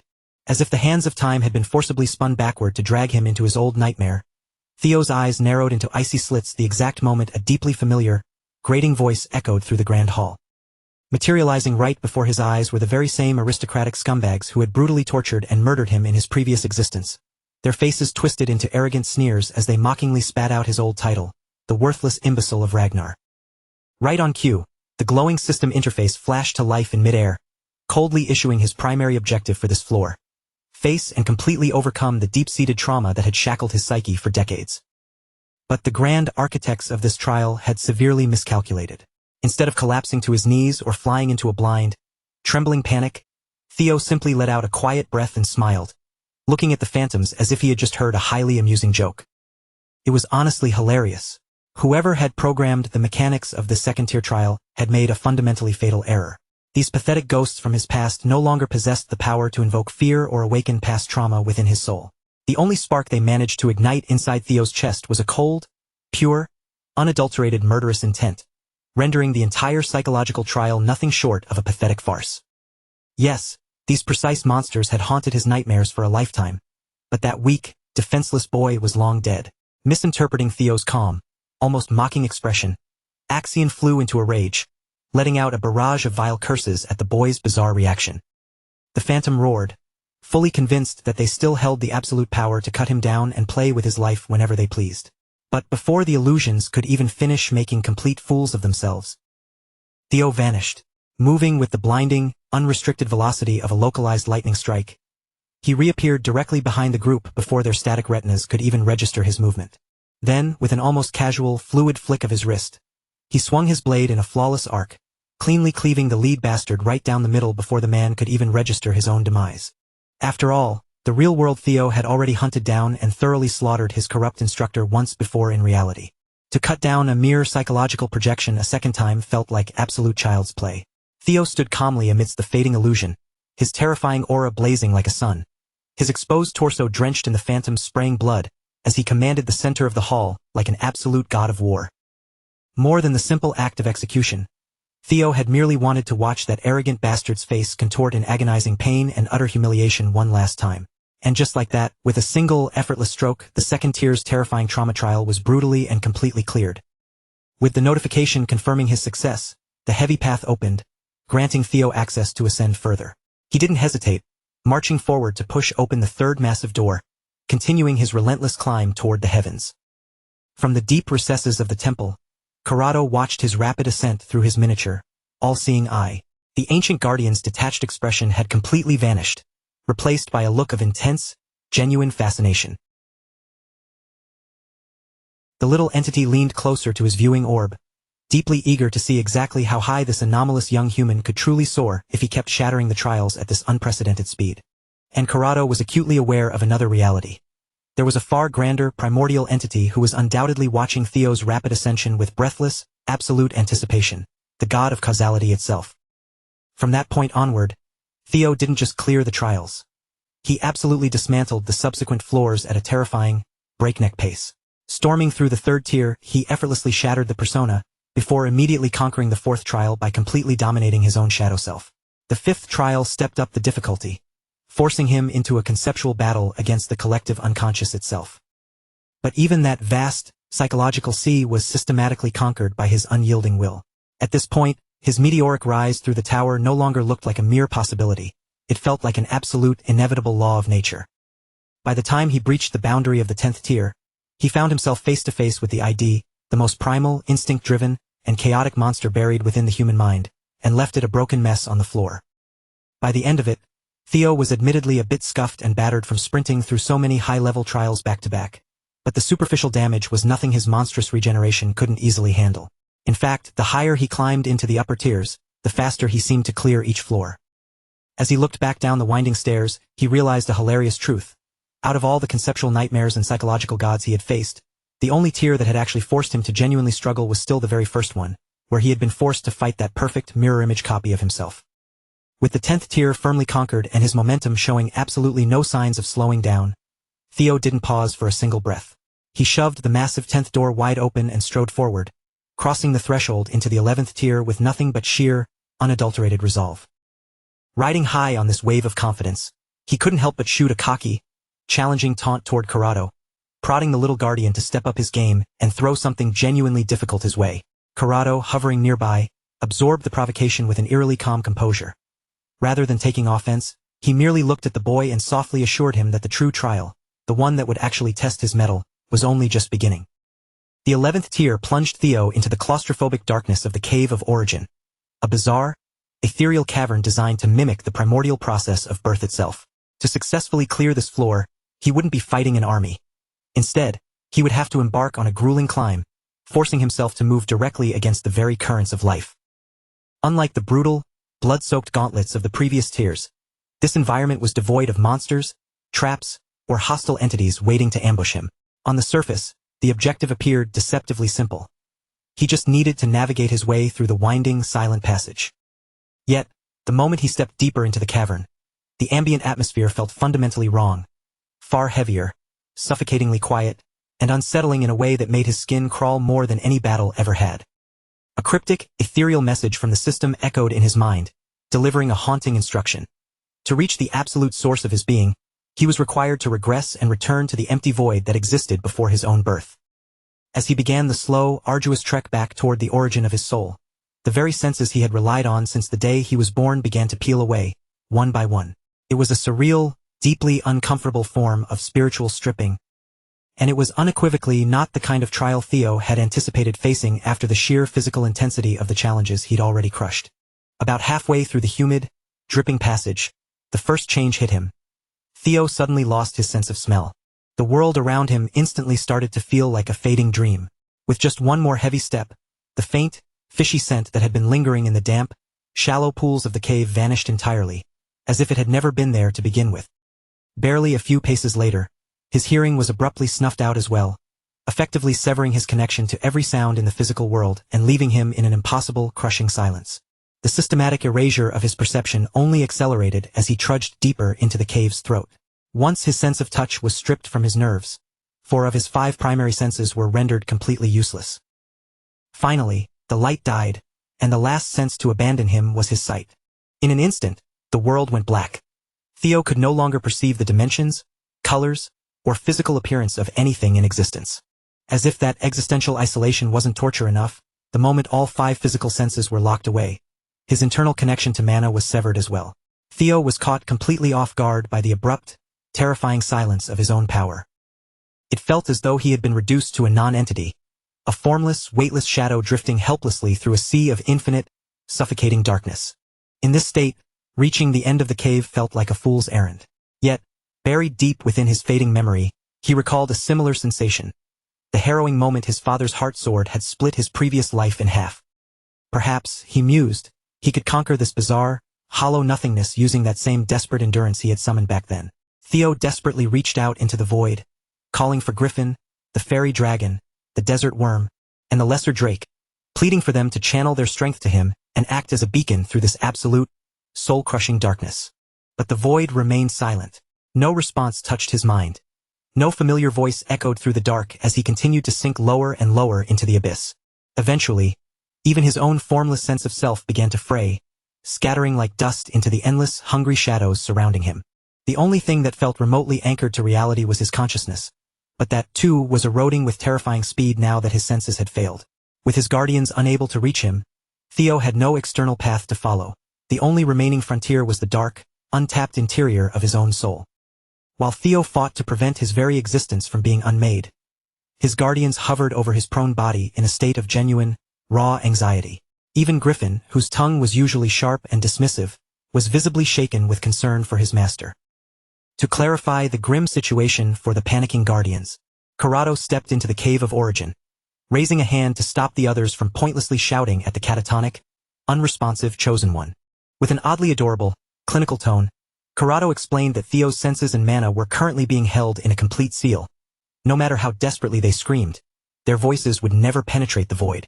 Every living creature relies on sensory input to map space and time, and once every single one of those windows is closed, one brutal, final truth becomes clear.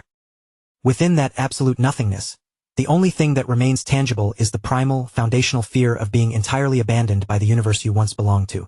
For any human unfortunate enough to enter the Cave of Origin, the self and the world are woven together as a singular fabric. If he remained in this state, Theo's very definition of self would be erased, leaving behind a husk that was no different from a corpse. Corrado had genuinely started to believe this new Chosen One was built differently, especially after witnessing the speed with which he had cleared every hurdle up to the 11th tier. But in the final analysis, it appeared he was destined to be just another disappointment. Just as Corrado was about to turn his back on the cave and abandon Theo's cooling body to the darkness, the boy's lips suddenly twitched.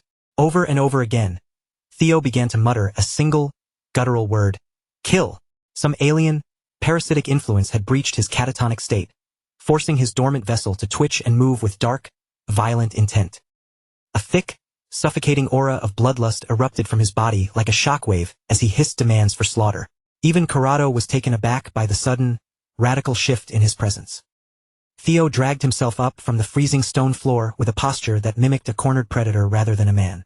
Watching him, the fairy dragon grimaced, suspecting that their master had finally succumbed to complete insanity. The remaining, dormant ego of the Mad Dragon Emperor, the dark legacy planted by the Ragnar Patriarch, had seized the keys to the chosen one's body. Given the psychological ravages of the Cave of Origin, this tragic outcome had been all but inevitable. Yet, instead of displaying disgust or fear at the sight of the boy's descent, Corrado found himself utterly enthralled. Theo was stitching together the broken fragments of his fading consciousness through the sheer fire of madness, a desperate, unorthodox method that piqued the Guardian's curiosity. Deep within the void, the remnants of Theo's fraying sanity were being tempted, lured in by the oily, persuasive presence of the Mad Dragon Emperor. In exchange for granting Theo the power to brute force his way through the trial, the old monster made a demand that Theo must steal, violate, and burn every living thing in the Emperor's name. All Theo had to do was extend his hand, accept the pact, and surrender his entire existence to the tiny, parasitic wisp of ego sleeping inside his own soul. But instead of opting for the easy, dark path, Theo's iron willpower surged, utterly rejecting the parasite's intrusion. With a cold, arrogant smirk, he forcefully crushed the Mad Dragon Emperor's influence into the dust. The old monster felt completely robbed and humiliated. After all, Theo's sudden revival was only possible because of the remnant energy the Emperor had already woven into him. No matter how frantically the Emperor's ego shrieked in protest, Theo simply scraped the wisp out of his mind. He even gathered every last drop of that monstrous, stolen energy and shoved it back into the Mad Dragon Emperor, almost like a cruel, mocking act of grandfatherly kindness, before obliterating him completely. Theo coldly told the old demon to mark that small bit of assistance as a final act of charity from grandson to grandfather. The Mad Dragon Emperor let out a manic, booming laugh in the darkness at his defiant, insolent grandson, but even through his laughter he issued a chilling warning. He would remember this betrayal, and he would be waiting. With a surge of renewed clarity, Theo finally shattered the suffocating grip of the void. His five senses, which had been so callously stripped away, flooded back in a tidal wave of perception, and the dormant mana that had been severed from his circulation once again roared through his veins with renewed vigor. Simultaneously, a profound shift occurred deep within his consciousness. A change so fundamental that words struggle to capture its weight. His self-awareness hadn't just bounced back to its baseline.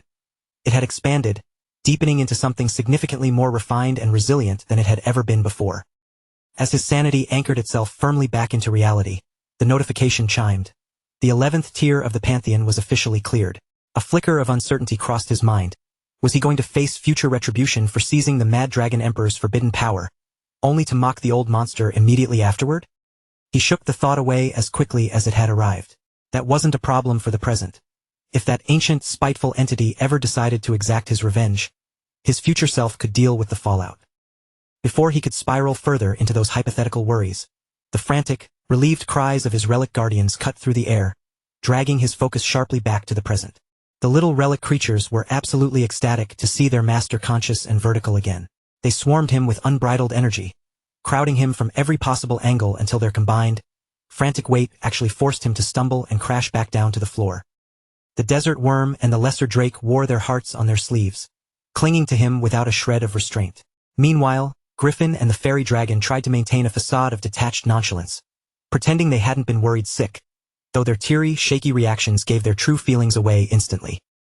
As Theo grappled with the task of peeling the small, clingy creatures off his person and fighting his way out of their enthusiastic, pile-up embrace, the massive door leading to the next trial began to hum with a brilliant, golden radiance behind him.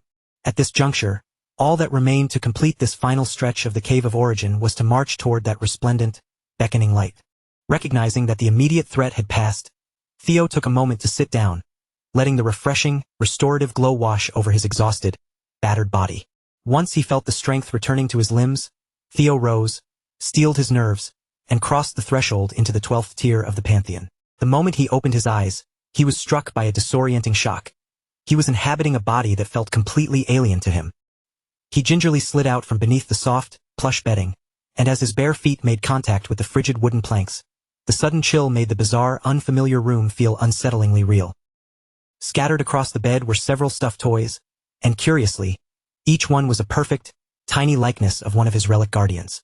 Theo scanned the room, finding nothing he could identify, yet a strange, haunting sense of familiarity tugged at his gut, as if some hidden layer of his memory knew this place, despite him having never stepped foot inside it. Driven by a sudden, urgent need to understand his physical state, Theo moved toward a nearby mirror to get a look at himself. The reflection staring back was the same man he had encountered in those persistent, elusive dreams. Theo remained baffled as to why this specific stranger kept manifesting in his consciousness. Searching his mind for a reason yielded nothing but a void, which was quickly replaced by a stabbing, vicious headache that crashed through his skull with enough intensity to bring him to his knees. After several agonizing, blurring moments, the system finally pulsed to confirm he had successfully cleared the 12th trial. A subsequent notification flickered to life, informing him that the primordial dragon's relic, the White Tower, had been conquered in its entirety.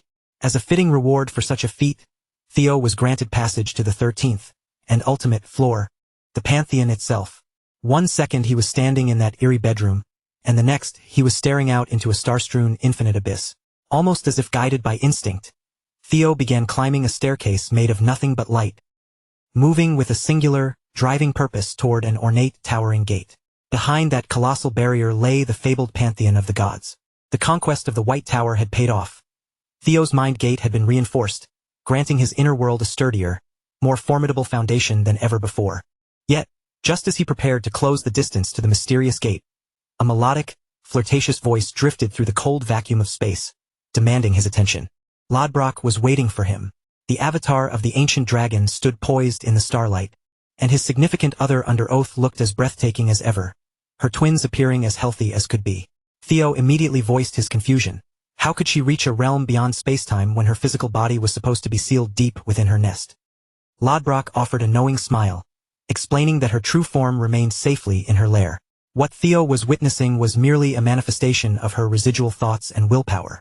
Because Theo's mind gate had undergone such significant expansion, she was now able to wander beyond her prison through that lingering consciousness, utilizing the young lord himself as her conduit. This evolution had deepened their spiritual connection, ensuring that Theo could reach out to her at any time, regardless of the distance between them. The strengthening of his mental gates had clearly elevated his rank, yet Lodbrok admitted she hadn't expected him to storm the peak of the Pantheon with such staggering speed. More than anyone, she was intimately aware of the grueling sacrifices Theo had made to ascend to these impossible heights. Theo, ever humble, brushed off the praise, remarking that his actions were merely standard procedure. He was simply honoring his duty as her significant other. Lodbrok seemed genuinely struck by his boldness, finding it charming that he could deliver such sweet sentiments without a trace of hesitation. In her eyes, he remained as fearlessly brazen as the day they first collided. With a gentle movement, Lodbrok reached out, resting her hand against the gate that led into the heart of the Pantheon, her expression clouding with complex, somber emotions as she stared into the threshold. She was certain of it. Beyond this plane, Sigurd was waiting. But the expected path of radiant light never materialized. Instead, the gate shuddered violently under her touch, and from the jagged fissures splitting its surface, that same vile, black sludge Theo had battled in the first tier began to leak out. The reaction was instantaneous. Lodbrok barely managed to retreat, snapping a protective barrier into existence and screaming for the young Ragnar to stay glued to her side, regardless of what happened. Within heartbeats, the sludge surged, swelling and twisting into a nightmarish form that defied all human comprehension. The nameless sovereign had arrived, its body a mass of countless, piercing eyes that seemed to tear through the very veil of reality.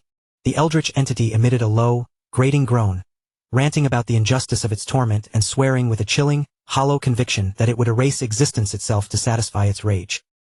Every instinctual alarm bell in Theo's body went off at once.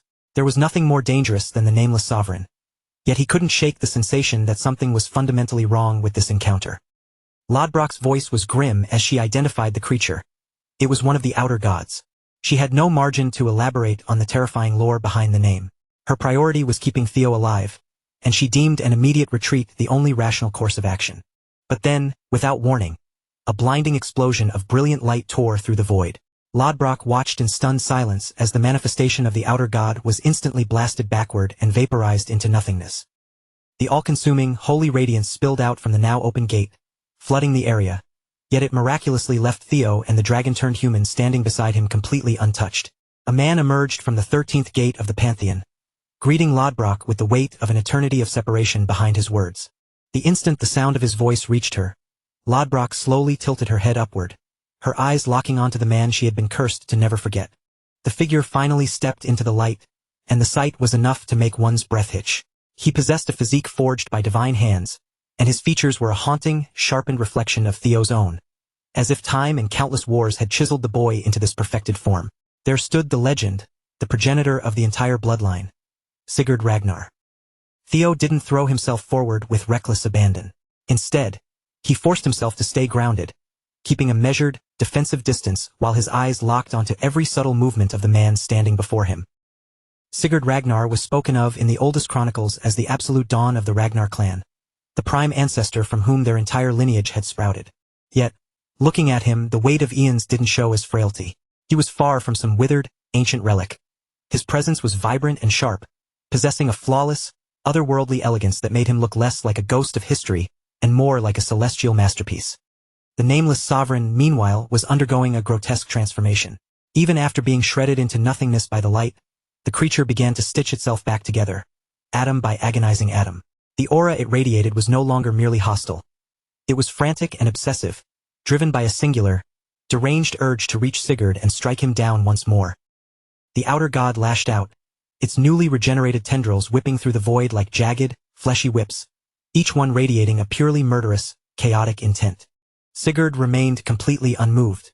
He didn't even blink. With an air of serene detachment, he simply raised his hand and executed a clean, downward chop, a strike that, to the naked eye, seemed to move with a lazy grace, yet simultaneously possessed an impossible, blurring speed. Whether it was slow or fast, the sheer physics of the strike were horrifying. That simple, disciplined motion carved through the writhing mass of the outer god with surgical precision, cleaving its eldritch bulk clean in two. The nameless sovereign let out a shrill, distorted wail that seemed to tear at the fabric of the air itself. Sigurd's blow hadn't just inflicted damage, it had crippled the beast, sabotaging its ability to reconstitute its form. Ignoring the shattered, drifting remains of the outer god above them, Sigurd pivoted his attention toward Theo, his voice taking on a tone that was unexpectedly warm and welcoming. Almost immediately, more figures materialized from the gateway, each one radiating a divine, overwhelming aura that commanded silence. Sensing the storm of questions brewing in Theo's mind, Sigurd offered him a fair deal. He would answer whatever he was permitted to reveal. Theo accepted the ancestors' offer instantly. However, the first inquiry he posed wasn't about the gods or the universe. It was about the sickly, frail man he had seen in the haunting visions of his final trial. Sigurd's response was direct.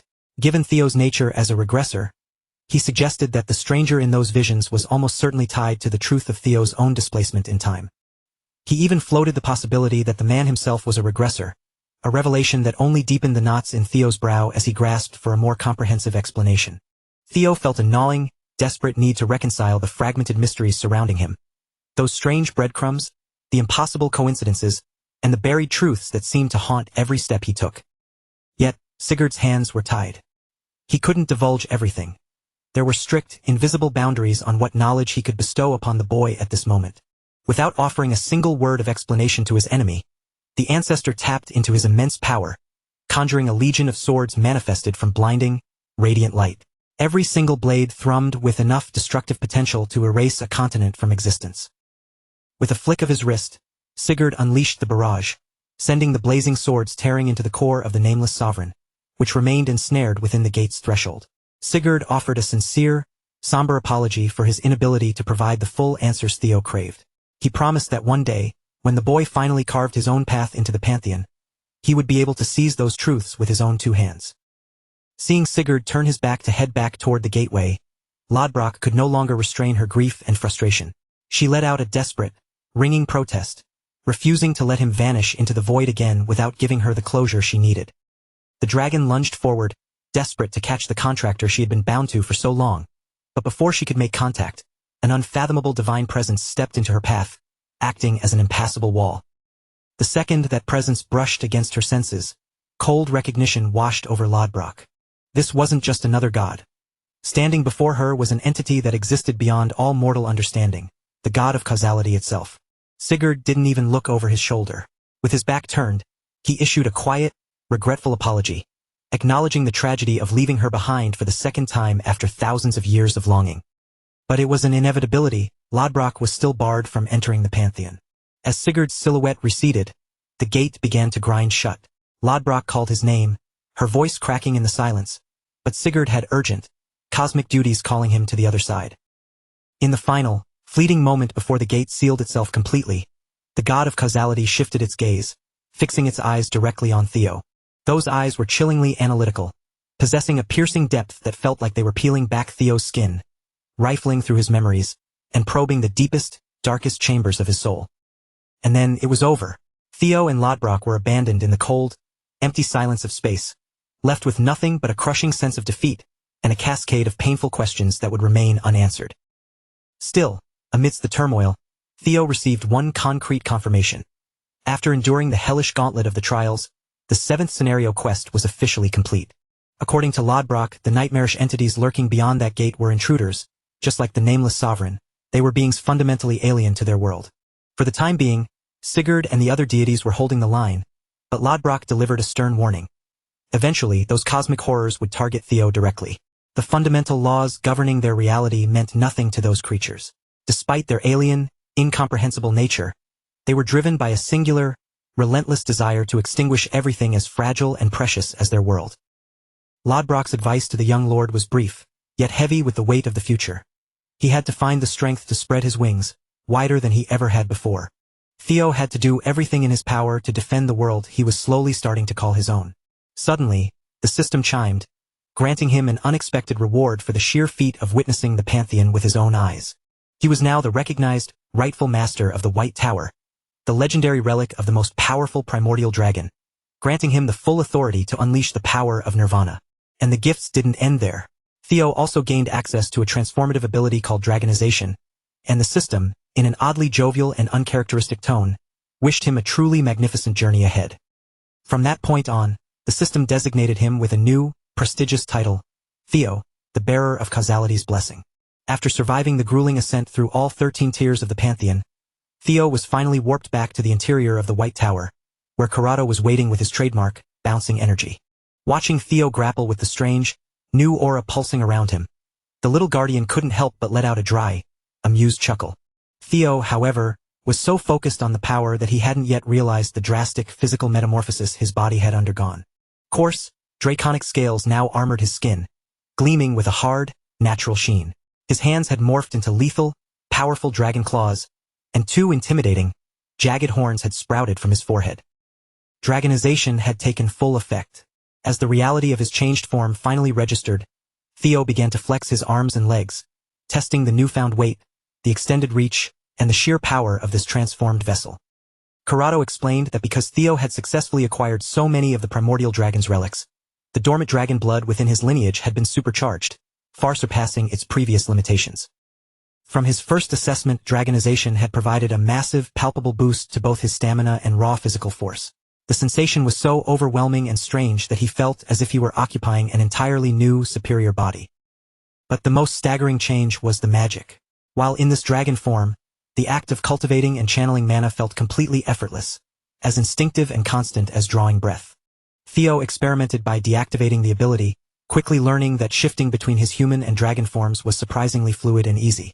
More importantly, he possessed absolute, granular control over the transition. With dragonization successfully mastered, Theo turned his focus toward his other prize, the elusive and mysterious power known as Nirvana.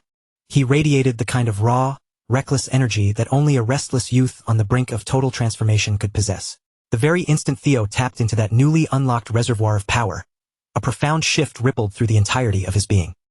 His mental realm surged outward with a terrifying, untamed freedom, expanding with such blistering speed that even Theo felt an involuntary shiver race down his spine.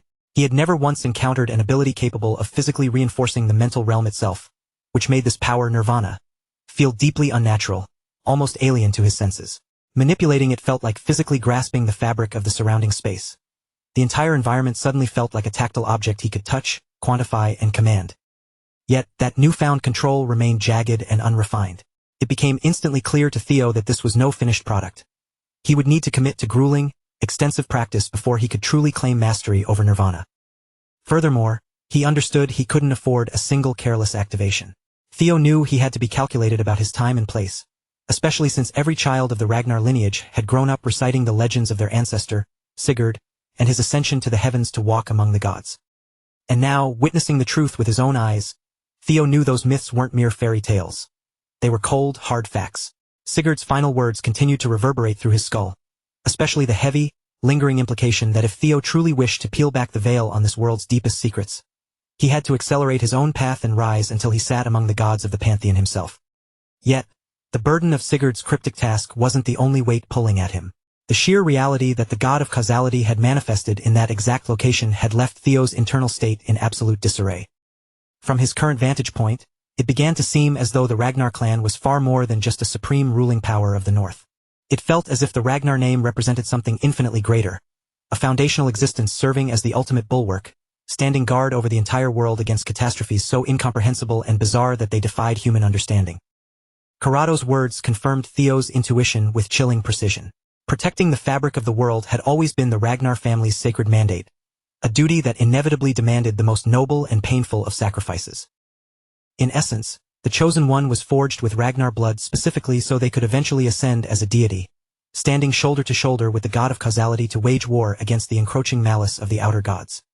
Taking a gamble, Theo pressed Karado for answers, asking if these colossal truths were somehow linked to the mysterious man and that inexplicable foreign world he had stumbled upon during his 12th tier trial. The little guardian confessed that the nature of Theo's 12th trial had been a source of fascination for him as well, but he admitted with total honesty that he lacked the answer. If Theo truly wanted to uncover the reality behind that strange, fragmented world, he would have to carve that truth out for himself. Even after traversing the 13th tier and bearing witness to all those overwhelming god-tier spectacles, Theo's focus kept snapping back to the memory of that foreign realm, as if that specific mystery had buried a hook deep into the subconscious corners of his mind.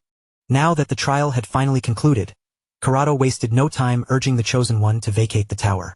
But just before the process of returning him to his point of origin began, Karado offered one final, pointed warning. A dangerous, uninvited guest was already lying in wait for him on the outside. The moment the words registered, a sharp, cold smirk tugged at the corners of Theo's mouth. The bait had performed exactly as intended. And since some unwelcome visitor had gone to the trouble of waiting, it would be downright impolite to keep them standing around any longer. With that thought, Theo cracked his knuckles, the sound echoing with anticipation. In a heartbeat, the transfer process triggered, and one of the massive entrances to the White Tower erupted in a blinding vertical pillar of light. Theo materialized at the base of the structure, standing amidst the biting chill of the falling snow. White flakes dusted his bare skin, yet he didn't even register the freezing temperature. He felt nothing but a cool, focused clarity. He didn't bother scanning the horizon to locate the guest Karado had mentioned. Gizhar was already closing the distance, stalking across the open field toward him with a twisted, unsettling brand of enthusiasm. The maniac immediately began his tirade, sneering that younger brothers had no business making their older brothers wait around for such an excruciating amount of time. In Gishar's warped, predatory worldview, it was Theo who should have been standing in the cold, dutifully waiting for his arrival. He tightened his grip on his pair of bizarre, double-headed scythes, dropping into a low, aggressive combat stance that left absolutely no room for misinterpretation. His malicious intent was practically radiating off him. He kept harping on the title little bro, clearly hoping the condescending jab would get under the Chosen One's skin and force him into a sloppy, emotional retaliation. But Theo didn't take the bait. Instead, he dipped his head just slightly in a gesture of fake humility, calmly apologizing for having so carelessly acted rudely toward his big brother Gizhar. Gizhar continued to play his part as the sharp-edged, intimidating brute, insisting that only a tiny, elite fraction of the living could even link his name to his face. And to be fair, Theo wouldn't have recognized the man at all if he hadn't crossed paths with him once before in his previous life. Back then, he had only managed to catch a fleeting, distant glimpse of this absolute freak at a friendly, high-stakes sparring tournament intended for prominent Heir candidates. At that time, Theo had been operating as a deep-cover operative, blending into the background of the crowd, while every single eye in the arena was locked onto the main stage. On that day, the entire audience had learned a brutal lesson. Not all Heir candidates were created equal. Gizhar had been ecstatic to hear that a new, promising Heir candidate was climbing the ranks. But when it came time to spar with Axion, he didn't even bother drawing his weapon to humiliate his so-called little brother. The sight of him crushing Axion Ragnar with nothing but his bare hands had been a terrifying display of raw power. But today, history had veered off onto a completely different track. Theo maintained an easygoing, carefree smile while engaging Gizhar in casual chatter, and he even managed to leave the man completely speechless by cordially thanking him for traveling to such a desolate, remote region just to come save him. Gizhar froze dead in his tracks, his mind momentarily derailed by the sheer absurdity of Theo's response.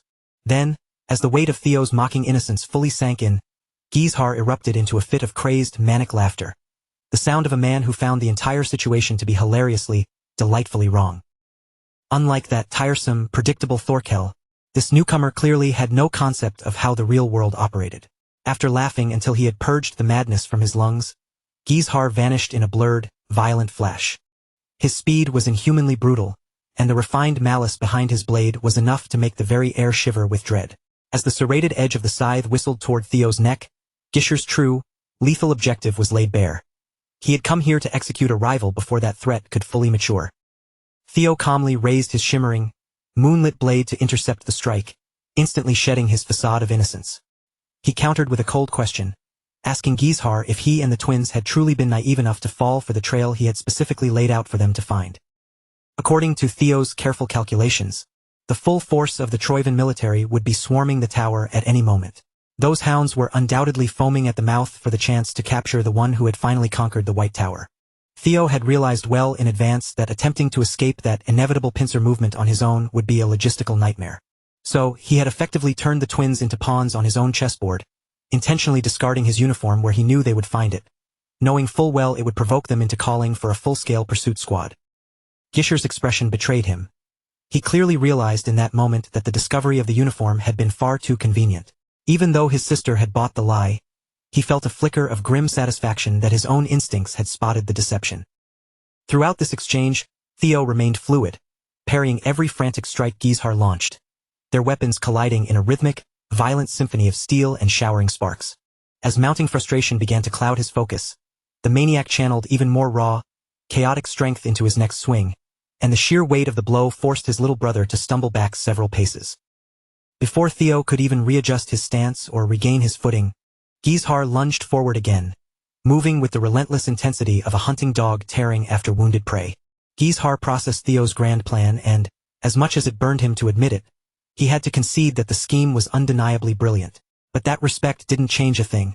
He had absolutely no intention of lowering his weapon.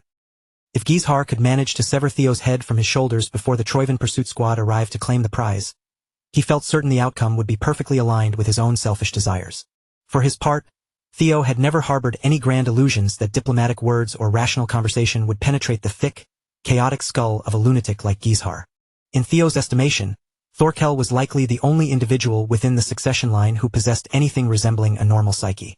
Among these competitive heirs, raw strength was the only language that mattered, and each of them carried a stubborn, unshakable conviction that refused to bend. Since Theo had officially joined their ranks as a potential successor, he was forced to abide by that same brutal, uncompromising code. Recognizing this, Theo finally abandoned his strictly defensive posture.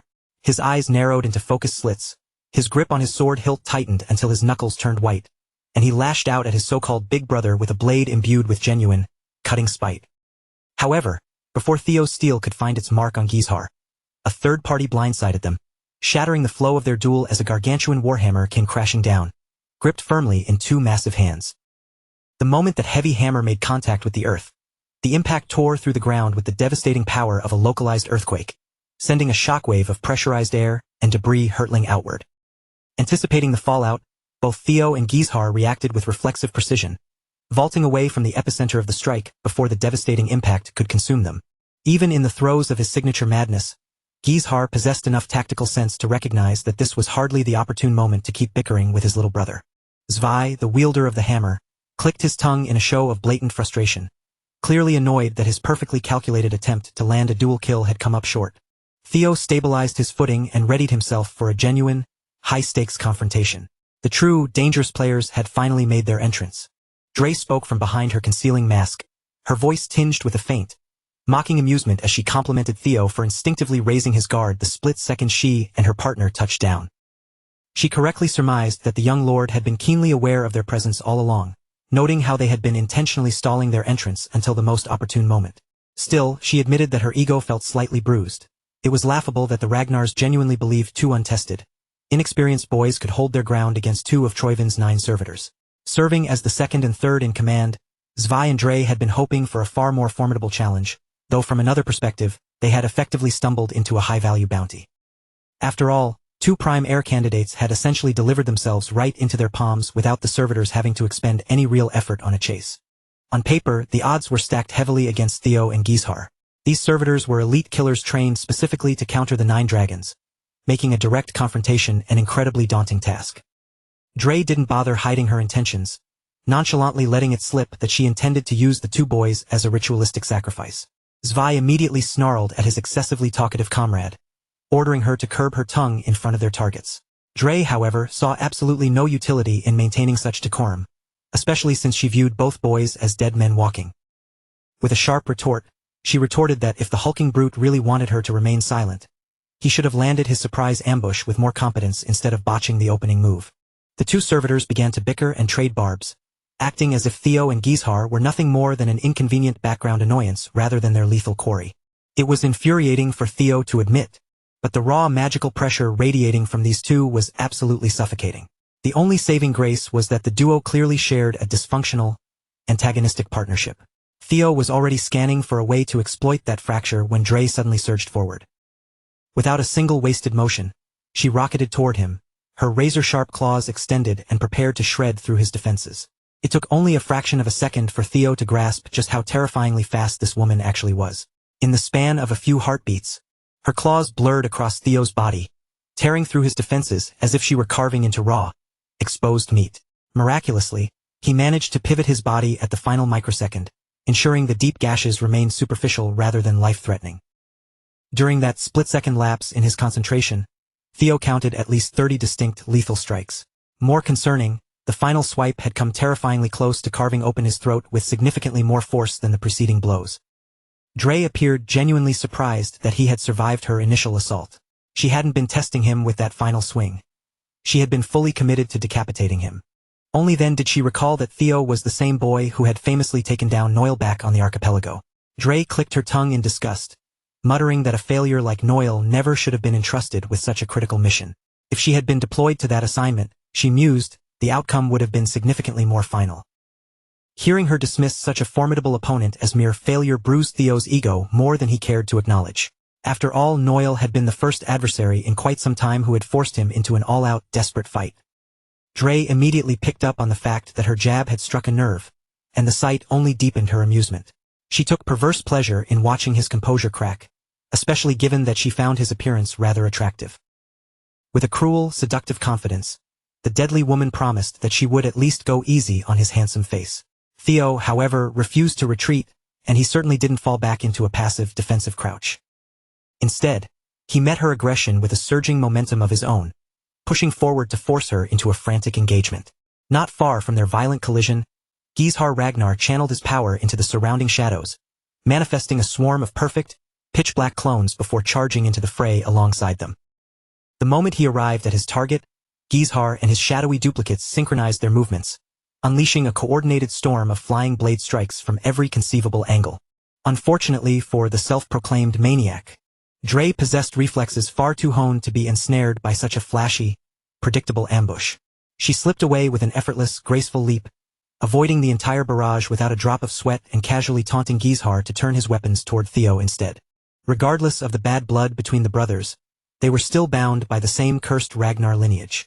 In Dre's mocking estimation, Gizhar surely had to harbor at least a shred of sentimental value for his own kin. Gizhar fixed her with a murderous, bloodshot glare, warning the woman to hold her tongue and stop trying to steal the prey he had already marked for death. Dre remained completely unfazed by his sharp-edged threats.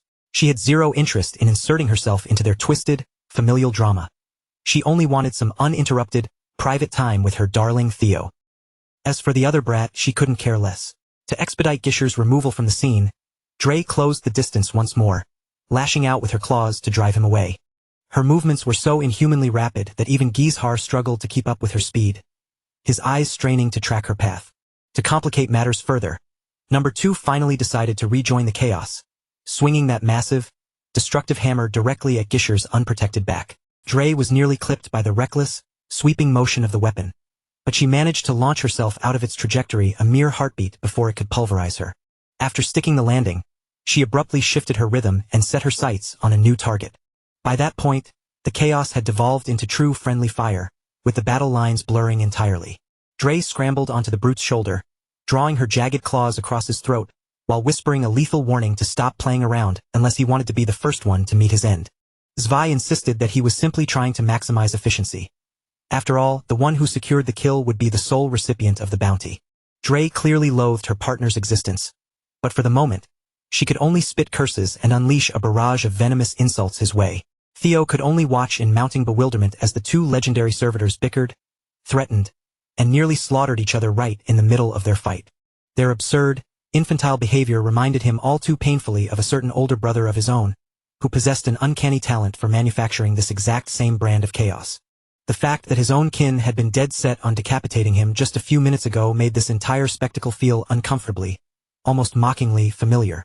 Fortunately for Theo, the sheer, murderous intensity that had been directed at him evaporated, entirely redirected toward the servitors instead. Without wasting a single second, Heir tapped into the forbidden depths of the Shadow Sword's killing arts, unleashing a swarm of thousand ink daggers that surged forward like a suffocating, pitch-black tempest. Heir's eyes burned with genuine malice as he claimed the larger target for himself, having mentally staked his claim on Zwei as his personal prey. Observing from a safe distance, Dre let out a teasing, melodic warning, cautioning the hulking brute to watch out for the enraged Ragnar brat closing in on him. Simultaneously, she effectively pinned him in place, maneuvering to ensure that the massive wall of muscle became the perfect, stationary target for Heir's onslaught. As soon as Heir moved into range to unleash the full, devastating force of his thousand ink daggers, Dre gracefully vaulted away with a playful, light-footed leap, abandoning Zwei to navigate the deadly hail of blades entirely on his own. She giggled to herself, clearly delighted that the clutter of battle had been stripped away, finally granting her the opportunity to face the handsome young lord in a one-on-one duel. Everything reset to the moment their initial skirmish had been interrupted, leaving them with nothing to do but let their steel and claws finish the conversation. Theo had already mentally recalibrated his combat style to account for Dre's unnatural, blurring speed. When she surged toward him with a direct, lethal strike, he raised his blade with perfect timing, successfully parrying both of her vicious claws in a single, synchronized block. That fleeting exchange drove home a harsh reality for Theo. Surviving a high-speed duel like this required a level of focus that made a simple contest of brute force look like child's play. In a conflict unfolding at this velocity, one miscalculation, a single poorly timed blink, or the tiniest flicker of hesitation would be the difference between life and being reduced to ribbons. Theo could say with absolute certainty that this woman was faster than Naven, yet even at those breakneck speeds, she maintained the chilling precision to aim for his vital arteries every single time. It was in that dire moment that Theo formulated a strategy so reckless, it just might be his only path to victory. He intentionally left a critical weak point wide open, crafting an opening so tempting that even a seasoned killer like her couldn't possibly resist the bait. Exactly as Theo had predicted, Dre's reactions were governed by pure, predatory instinct. She lunged straight for the trap, overextending her reach and plunging deep into his kill zone. With her right where he wanted her, he locked his grip onto his sword hilt and surged, pumping his mana through his veins with reckless abandon. Theo executed a fusion of his two most devastating techniques, Dragon's Claw and Dark Thunder, drastically augmenting both the reach and the sheer destructive impact of his strike. Regrettably, even that violent torrent of slashes was just a fraction of a second too slow to land a clean hit on Dre. Even so, she didn't escape unscathed. The residual, crackling energy of his Dark Thunder managed to graze her, leaving its mark. With that brief physical contact, the secret was out. Dre now knew for certain that Theo possessed the ability to weave lightning attribute energy into his sword strikes. While her evasive maneuvers had been technically perfect, the numbing, paralyzing shock still managed to seep into her nerves. As the final wave of his sword energy whistled past her, Dre finally grasped the true intent behind Theo's previous movements. The boy had remained ice-cold under pressure, intentionally shredding the terrain around them to hinder her mobility. She had to tip her hat to him. It looked like a desperate, last-ditch effort, but it was a surprisingly clever tactical maneuver. The only shame was that broken, rugged ground wouldn't be nearly enough to stifle the sheer, raw velocity she possessed. Whether the surface beneath her feet was perfectly flat or littered with jagged debris, Dre's ability to leverage her agility remained at peak efficiency. In fact, she turned the tables, using the protruding rocks as impromptu platforms, ricocheting from surface to surface in a way that made her trajectory even more erratic and impossible to predict. Watching from a high-altitude vantage point, the third servitor observing the mission offered a nod of approval for Dre's performance. She might have been an imperfect specimen, but she still manifested 30% of the Black Dragon's innate capabilities. Ein furiously scribbled his observations into his ledger, viewing the life-or-death struggle below not as a tragedy, but as a fascinating, data-rich scientific experiment. What genuinely shocked the number one servitor was that Theo Ragnar had managed to intercept and counter Dre, however briefly. Ein kept his eyes glued to the chaos as the young lord gathered his energy for yet another unpredictable maneuver. Ein sensed that the next few minutes would be nothing short of exhilarating. Dre was currently accelerating her tempo, weaving in and out of striking distance while purposefully telegraphing openings to lure Theo into a trap. She was attempting to ensnare him using the exact same tactic he had deployed against her only moments prior. But Theo refused to take the bait. He stayed disciplined, concealing his presence within the roiling cloud of dust and pulverized stone, while Dre continued to mock him, demanding he show his face. She complained that she had no patience for men who made women wait, so Theo replied with the courtesy of a gentleman. He summoned his draconic construct, Nibelung, and launched it forward with the singular intent of snapping her neck. Even with no solid ground beneath her, Dre contorted her body with supernatural flexibility, pivoting away from the lethal reach of the construct at the very last microsecond. Then, as the swirling dust began to dissipate, she caught sight of Theo's transformed figure and froze, completely blindsided. Their master had warned them this might occur. The boy possessed the capacity for dragonization. Theo had clearly intended to catch her off guard while she was airborne. Even though the strike didn't land, it was an undeniably sharp play. Dre stared at his draconic form, and to her own surprise, a faint flush crept up her cheeks as she took in this primal, wilder side of his nature. In his current, enhanced state, Theo no longer struggled to match her absurd speed. As the tempo of their combat continued to escalate toward a fever pitch, Dre teased him, jokingly accusing him of dabbling in the same shady, dragon-themed experiments that the servitors themselves were products of. She then openly confessed that she found this version of him far more appealing than his standard human form. In this state, he felt much more like her kind of person. Theo countered with a warning. The intensity of their battle was only just beginning to ramp up. He saturated his blade with a far greater density of dark thunder, and combined with the massive speed boost he had just attained, Dre suddenly found herself pushed onto the back foot. Theo rained down a relentless flurry of slashes, forcing the lightning-fast servitor to absorb the full, crushing brunt of his assault. His draconic eyes tracked her every micro-movement while a cold, mocking smirk played across his lips. And for the very first time since their dance of death began, Theo finally drew blood from Dre. Ein ascended to the summit of a nearby ridge to gain a better vantage point, and from that height, he couldn't help but be impressed by Theo's escalating performance. This was Ein's inaugural time seeing dragonization properly deployed in combat. Only a short while ago, Theo had been barely capable of tracking Dre's movements, but now he was undeniably dominating her. Ein acknowledged that, in this transformed state, Theo was likely more potent than any of the 9 servitors in their base forms. The stability of the situation was fraying, but to Ein, there was a dark, profound beauty in that level of extreme volatility. With the first drop of her blood spilled, Theo grew significantly more aggressive. He kept piling on the pressure, steadily compounding her injuries, and Dre finally ceased her taunting, the realization setting in that treating this encounter with anything less than lethal seriousness could genuinely cost her life. Before the situation could deteriorate any further, Dre made a calculated shift, deciding to put an end to the young lord with a single, conclusive strike. If Dre's previous strikes were nothing more than glancing blows, the attack she was currently charging up operated on an entirely different plane of existence. The raw, pressurized force gathering within her claws didn't feel like a simple blade swipe anymore. It felt like a volatile bomb primed to detonate at point-blank range. From his secluded, high-altitude vantage point, Ein observed the impending carnage, whispering his running commentary to the empty air. The young lord, Theo Ragnar, had shattered his expectations by a staggering margin. His current output was far beyond the performance ceiling Ein had initially calculated for him. Across the field, Heir was proving that his reputation as a high-ranking heir candidate wasn't just posturing. Locked in a brutal struggle against the hulking, mountainous brute, he was holding his ground through sheer technical mastery. With every lethal exchange, Heir recklessly threw his own body into the line of fire, prioritizing the chance to land even a single, telling blow over his own safety.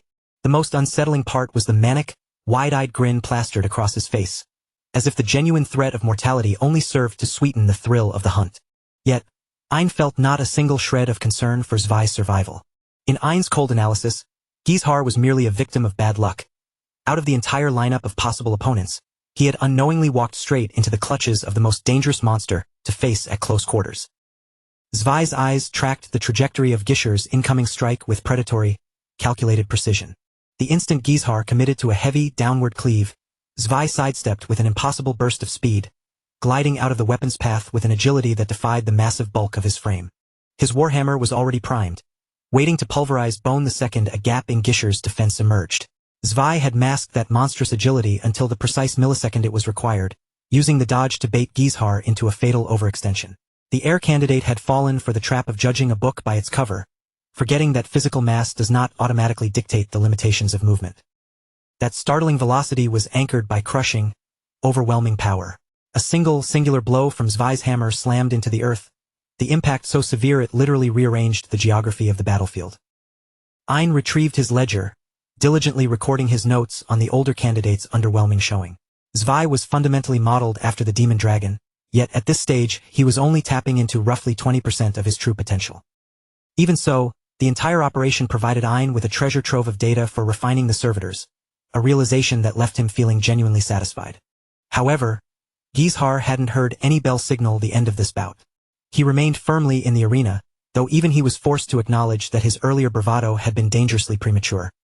The sheer, destructive magnitude that the brute was capable of unleashing at any given moment was vastly greater than Heir had initially presumed. According to the most recent intelligence, the Ragnar clan was already aware that these servitors were synthetic counterfeits, specifically engineered to stalemate the 9 dragons. Despite knowing this, Heir recoiled at the prospect of a reality where he lacked the strength to dismantle a cheap artificial imitation. The gnawing suspicion that this might actually be his current limit forced his ego into a sudden, painful retreat. If his raw power wasn't enough, he would have to dig into his arsenal and reveal every hidden card he had been hoarding. He launched himself skyward, commencing an onslaught of relentless sword energy. Drawing from the lethal repertoire of the Shadow Sword, he unleashed the Ink Orchid technique, the attacks raining down upon Zwei in a constant, dizzying barrage. Zwei didn't retreat an inch, instead spinning his hammer with fluid ease to dissipate the wispy sword energy projectiles, handling the massive iron weapon as if it had no weight at all. He only ceased his rotation when it appeared that Heir had finally run out of steam. Zwei scoffed, calling the Heir candidate pathetic, while openly goading him to dig deeper, reveal more tricks, and keep the fight alive. Heir looked entirely unruffled. In fact, the true offense was only just igniting. Having saturated the area with Ink Orchid, he manipulated the ambient essence to form solidified, inky chains that erupted from every point on his body. Those chains were tethered by sharpened, dark blades, each one driving deep into the bedrock to anchor the formation in place. The intricate web wove tightly around Zwei, binding him to the exact spot where he stood. This was another specialized maneuver from Heir's shadow sword killing arts. Dubbed the Cosmic Web, the sight of it made it appear as though the mountain of a man was struggling against the thick, ink-based bindings. Yet Zwei didn't display even a flicker of panic. To him, the notion that the boy believed a toy-like web could actually pin him down was laughably absurd. With a calm, steady tone completely devoid of arrogance, Heir conceded that this technique was nowhere near enough to restrain a monster of Zwei's caliber for any significant length of time. And that was entirely by design. Zwei had never been the primary target. Heir utilized the tension of the chains as leverage, suspending himself in midair to ensure his feet never made contact with the ground. Finally exhausted by Heir's elaborate games, Zwei tightened his muscles with overwhelming force, shattering the cosmic web into fragments, intending to drag the boy down through brute physical dominance. That was the trigger. As the chains disintegrated, they set off an explosive kinetic chain reaction, causing the ground to buckle and burying Zwei beneath a crushing avalanche of broken stone. Meanwhile, on the opposite side of the battlefield, Theo was holding his own with impressive efficiency. Having fully adapted his reflexes to the heightened state of dragonization, he dismantled the high-speed servitor with surprising ease. With Dre's arms effectively neutralized, binding her to the wreckage was child's play. Theo chose to keep her alive, promising her that he would present his commander with a very special souvenir. A living servitor prisoner would be a fitting trophy for the demon dragon.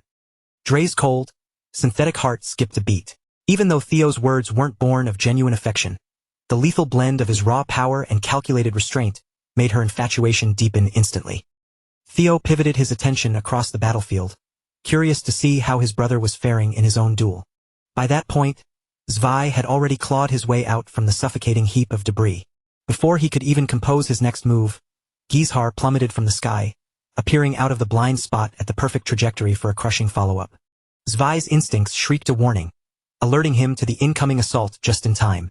Heir denied the brute even a second to catch his breath, pressing the advantage to force him into a desperate high-intensity melee. Against all odds, Heir's relentless, suffocating pressure began carving significant wounds into the behemoth's hide. Even so, Heir hissed in frustration. He had poured his entire reservoir of energy into that final sequence, yet it had barely managed to dent Zwei's god-tier defenses. Witnessing his elder brother struggling against such a lopsided, unfair adversary, Theo decided to tilt the scales in the opposite direction, intervening to turn the tide. The atmosphere around him crackled with ozone. With the legendary blade Bameng in his grip and the white moonlight blade in his other hand, Theo, his eyes glowing with the intensity of the dragon, resembled a walking catastrophe.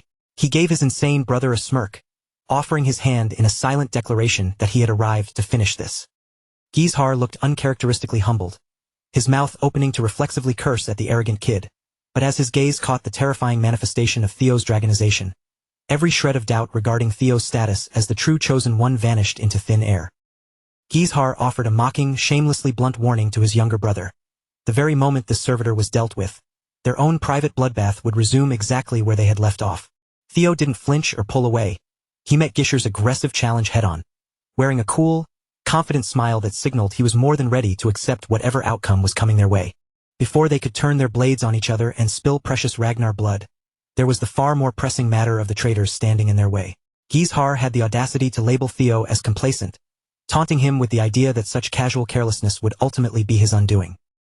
Gisher's assessment was instant. Zwei was operating on a vastly higher plane of combat than the woman Theo had already dismantled into an armless, broken heap. Theo didn't try to debate him. He knew the brute was right, and he offered a silent, total agreement. Meanwhile, far removed from the dust and violence of Theo's battlefield, the commander of the Black Iron Cavalry moved to the front of his line, facing his soldiers with a somber expression. Thorkel Ragnar galvanized the Black Iron Cavalry with a grim, formal declaration. Citing the sacred, unyielding laws of the Ragnar clan, he announced they had been officially mobilized to detain Theo Ragnar on charges of high treason. Yet, deep beneath that stoic, duty-bound exterior, Big Bro didn't truly believe for a second that Theo was capable of casting aside his bloodline or betraying the Ragnar name. For Theo to commit such an act would be tantamount to spitting on the patriarch himself, a notion that seemed fundamentally impossible to reconcile with the man he knew. Even so, the mandate was absolute. If the suspect chose to offer any resistance to his arrest, then, in accordance with the strict provisions of Ragnar's martial law, they were fully authorized to execute him on the spot. As those lethal orders echoed across the ranks, the Black Iron Cavalry surged forward in full, terrifying motion, their tight formation rolling toward the horizon like an unstoppable wall of tempered steel. When news of Theo's alleged betrayal filtered down to his comrades in the white-armored dragon cavalry, a wave of palpable confusion rippled through the ranks, and every eye reflexively darted toward Evelyn, desperate for some kind of clarity. Before the frantic questioning could escalate into a full-blown panic, Commander Julius shattered the tension with a stern, final command, forcing the unit to fall into line and mobilize without another word. Captain Evelyn fought the order with every fiber of her being, unable to stomach the idea of marching out to capture one of their own. But the demon dragon leaned in, reassuring her that their unit wasn't concerned with the messy, petty machinations of high politics. They only had to adhere to the core rule, trusting their comrades as they always had. With that clarity, Evelyn extinguished her hesitation and fell into step behind the commander. She ascended into the sky, trailing directly behind him, and the entire squad mirrored the movement, their synchronized formation cutting a path through the clouds. Observing from a distance, the tyrant dragon watched the wyvern soar into the distance, and the sight sparked a strange, clawing sense of unease within his chest. It wasn't merely a nuisance. He was genuinely, deeply, and violently irritated. After all, the man piloting those wyverns was someone who had broken an ancient dragon's limb just to spare a subordinate. Julius Ragnar wasn't the type of man to accept a discarded uniform as proof of treason, let alone lead a personal hunting party against Ragnar's rising star. To the tyrant dragon, the reality was blindingly obvious. Those meddlesome little insects were clearly playing a deeper game. His rage bubbled over, and he clawed at the cliffside with such savage intensity that the stone buckled and crumbled beneath his grip. Every instinct screamed for him to dive headfirst into the unfolding chaos and rip his way into the situation with his own two hands. Back on the battlefield, Theo and Heir Ragnar were locked in a tense, involuntary partnership. Heir shot a glance at his younger brother, warning him to keep his guard up at all times. This massive adversary was cut from a different cloth than the woman Theo had previously handled. To treat this fight with the same strategy would be a fatal, unforgivable mistake. Theo attempted to propose a coordinated plan, but his unhinged older brother immediately shut him down, refusing to entertain a single word of it. Heir simply detested being issued orders, especially when those orders were coming from Theo. Honestly, he would have been perfectly content to dismantle this servitor alone, only to turn around and finish off Theo the moment the dust settled. Recognizing the mood, Lil Bro wisely took a step back. There were certain invisible lines one simply didn't cross, and trampling on the fragile, volatile pride of a succession candidate was right at the top of that list. Heir snapped his focus back to the enemy, his muscles coiling tight as the rhythm of the battle pulled him back into the zone.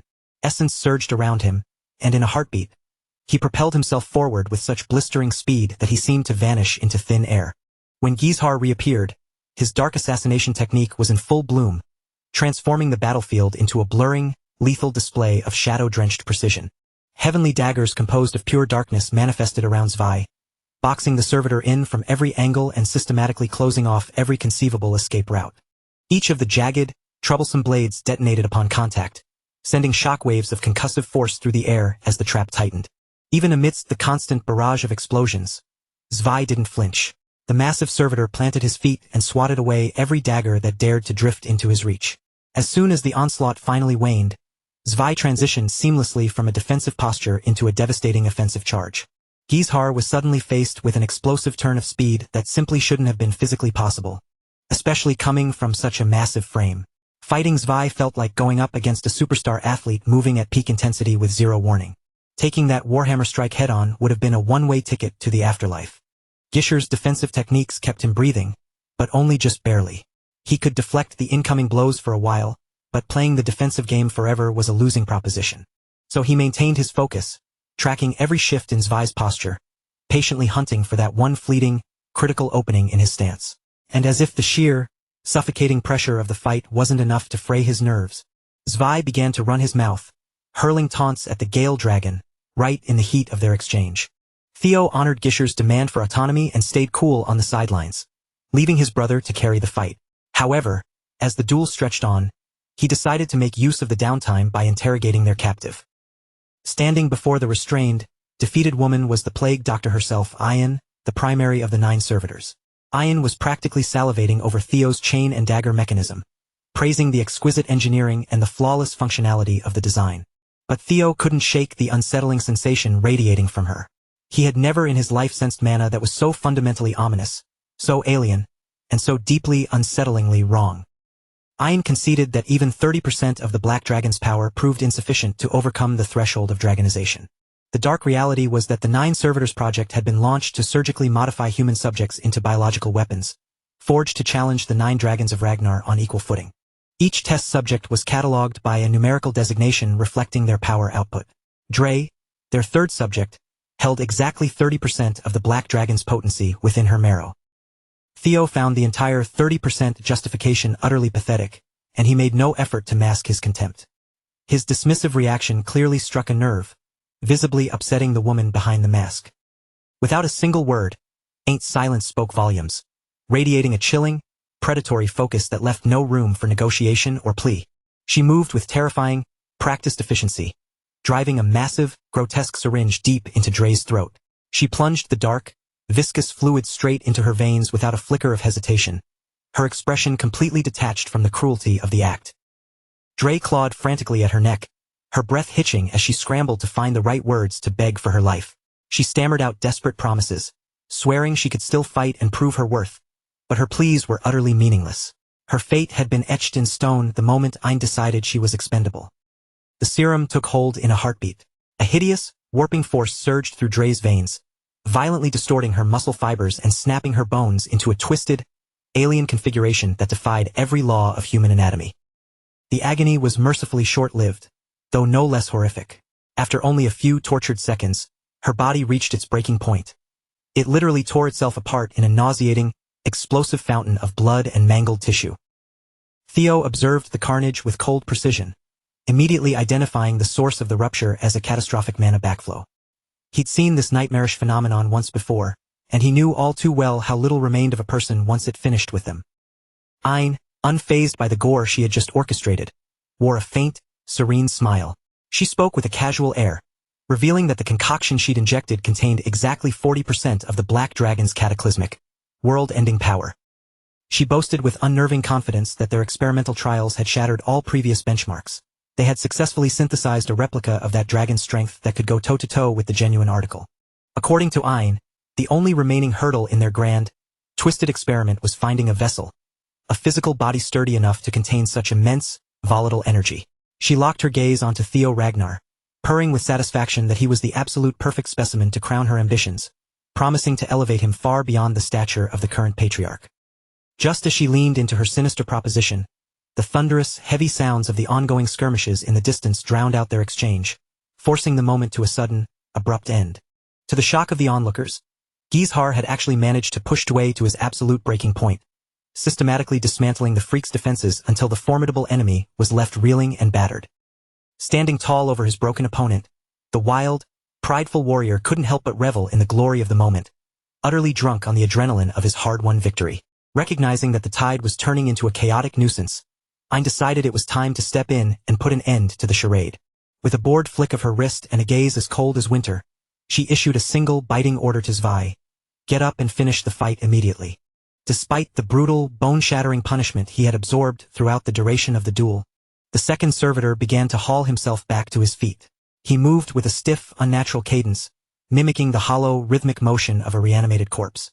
Heir was completely blindsided by the impossible recovery, his concentration faltering for just one fatal, split second. That sliver of distraction was all Zwei needed. He condensed his dark, swirling energy into a razor-edged spike and drove it straight through the warrior in a single, lightning-fast strike. Ein silently processed the outcome. While her core mission remained the elimination of Theo and the capture of the ancient dragon's power, she decided she was perfectly fine with retreating for now, taking a different, captive candidate as a consolation prize. The sheer, jarring speed at which the situation had collapsed into chaos left even the battle-hardened Theo stunned. His body locked in a moment of paralyzing shock. Sensing the approach of overwhelming reinforcements, Ein began to phase into the shadows. As she vanished, she left behind a chilling, whispered promise that her offer was still on the table. Thorkel was the first to tear through the clearing, having tracked the isolated Theo with the relentless precision of a predator. He launched a ferocious, high-velocity assault that almost succeeded in severing the spatial threads of Ein's emergency teleportation magic, 5574.CB84FC. But even with his terrifying strength, the tip of his spear failed to connect by a mere hair's breadth before she dissolved into nothingness. But his spear was a tad too late. The raw, kinetic energy of Thorkel's charge slammed into the ground with such force that it left a massive, scorched crater where the enemies had stood only moments before. Theo moved quickly, intending to demand a tracking unit to hunt down the retreating assassins, but Thorkel silenced him with a look that could cut stone. Instead of cooperation, Thorkel leveled his spear at his brother's chest, solemnly announcing that Theo was under immediate arrest on suspicion of committing high treason. Almost on cue, the rhythmic, thunderous drumming of hooves echoed across the battlefield, announcing that the rest of the elite black iron cavalry had arrived, flanking their commander in a perfect, intimidating formation that left no route of escape. At the exact same time, Julius and his own gleaming white armored dragon cavalry swept into the arena from the opposite flank, setting the two rival forces on an inevitable collision course. With two powerful succession candidates standing their ground, the atmosphere grew suffocating. The tension was so thick and sharp that the surrounding soldiers could barely draw a full breath. The situation spiraled into true volatility when the crushing aura of the tyrant dragon heralded the arrival of Dante Roll, trailed by a frantic, wide-eyed Anshio Ragnar. Anshio's gaze darted across the scarred battlefield in a panic, the color draining from her face as she realized her brother was nowhere to be found. Gripping her weapon, she rapidly pieced together the scene. The arrival of the 9 servitors had clearly turned the entire operation into a death trap. A cold, creeping dread washed over her as she realized the most likely outcome. Heir had been taken by the enemy.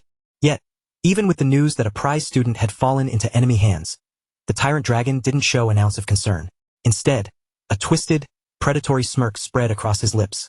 He saw the perfect opportunity to use this tragedy to permanently dismantle the arrogant Theo Ragnar. Dante Roll took a heavy, arrogant step forward, thrusting himself into the center of the standoff and demanding an immediate, decisive judgment. He barked that in the brutal black-and-white reality of an active war zone, a traitor warrants only one thing: execution on the spot. Theo braced himself, desperate to shout his side of the story and expose the true culprits. But he held his tongue, knowing there were more immediate, catastrophic threats to the clan that required their focus. Ignoring any chance for discourse, the aggressive tyrant lunged forward, his massive hand reaching out to forcefully drag the young lord down by sheer, oppressive force. Before the hand could make contact, Commander Julius surged forward, intercepting the strike and creating a solid wall of protection for his protege. Julius stood tall, his gaze fierce, and declared with unshakable resolve that he would never permit anyone to lay a finger on his charge based on flimsy, baseless rumors, especially when the undeniable evidence of a fallen servitor, slain by Theo's own blade, was sprawled right before their eyes. When the tyrant continued to press the charges with the petulant stubbornness of a child, Commander Julius stepped forward, letting his massive, oppressive aura wash over the clearing. He issued a final, chilling warning. Anyone foolish enough to persist in this nonsense would have to contend with the lethal, uncompromising discipline of the ancient dragon style. Ever the chaotic force of nature, the tyrant's eyes brightened with sadistic glee. He was always more than happy to trade heavy blows with a monster like Julius. Just as the two titans prepared to unleash a clash that would have leveled the battlefield, Theo stepped firmly between them, his voice cutting through the tension like a blade. He roared that Heir had been defeated and abducted, meaning they still had a fleeting, desperate chance to hunt down the retreating servitors and secure his rescue. The sudden revelation that a top-tier candidate was now a hostage rippled through the ranks, causing a shift in the soldiers' allegiances as the urgency of the mission began to outweigh the politics. Fixing his gaze on his accusers, Theo solemnly pledged to face whatever tribunal they felt necessary in the future, but maintained that their absolute priority had to be the rescue of his captured brother. Evelyn had foolishly clung to the hope that even a cold-blooded tyrant like Dante would operate under a minimal set of principles. She genuinely believed that when a fellow disciple's life hung by a thread, the man would set aside his toxic political schemes and power-hungry posturing to address the crisis at hand. She couldn't have been more wrong. Dante simply didn't care. He treated every desperate word she uttered about Heir's life-or-death situation as nothing more than annoying, insignificant static. In truth, the tyrant was absolutely sick and tired of the endless bickering and the tedious political games. His eyes burned with a raw, primal aggression, making it crystal clear that he had no interest in further discussion. He was itching to skip the talk and just cave in some skulls with his bare hands right where they stood. The atmosphere grew stifling, charged with immediate, lethal intent. Theo knew that if he couldn't produce ironclad, undeniable proof of his innocence at this exact second, Dante looked ready to discard every regulation and tradition just to satisfy his bloodlust by executing the young lord on the spot. Bracing himself against the crushing weight of the tyrant's murderous aura, Theo gritted his teeth. He dug deep into his inner reserves, violently igniting his dragonization as a brilliant, shimmering cascade of power began to surge around his body like a golden flame. Standing tall and utterly unshakable amidst the vast, tense sea of armored soldiers from both factions, Theo raised his voice to thunderously condemn the tyrant's reckless, traitorous conduct. He forced every eye on the battlefield to focus on the true priority, the rescue of Heir. Locking his gaze onto Dante's, he demanded to know whether the preservation of their sacred family bloodline truly mattered less to him than the throne he was so desperate to seize. As his challenge hung in the air, the young lord's internal energy swelled, spiraling outward with a violent intensity that hit like a tidal wave crashing against the cliffs. The frantic whispers ceased instantly. Every soldier on the field locked their gaze onto him, rendered completely motionless by the majestic, terrifying spectacle of the dragon power manifesting around him. Theo Ragnar was cementing his presence as the true, legendary descendant of the ancient dragon, deliberately projecting the awe-inspiring image of mythical guardians to intimidate his own hostile kin. Up in the air, Griffin narrowed his eyes, clearly irritated that he was being conjured merely to serve as a glorified political prop in a squabble between family members. In reality, Theo had pulled off a brilliant, desperate bluff, utilizing a clever manipulation of Nirvana's pure energy to artificially mimic the visual hallmarks of a high-tier glass domain. However, given his current level of cultivation, this was a high-stakes gamble. The absolute limit of his current power was projecting the vivid, towering silhouette of a guardian, nothing more.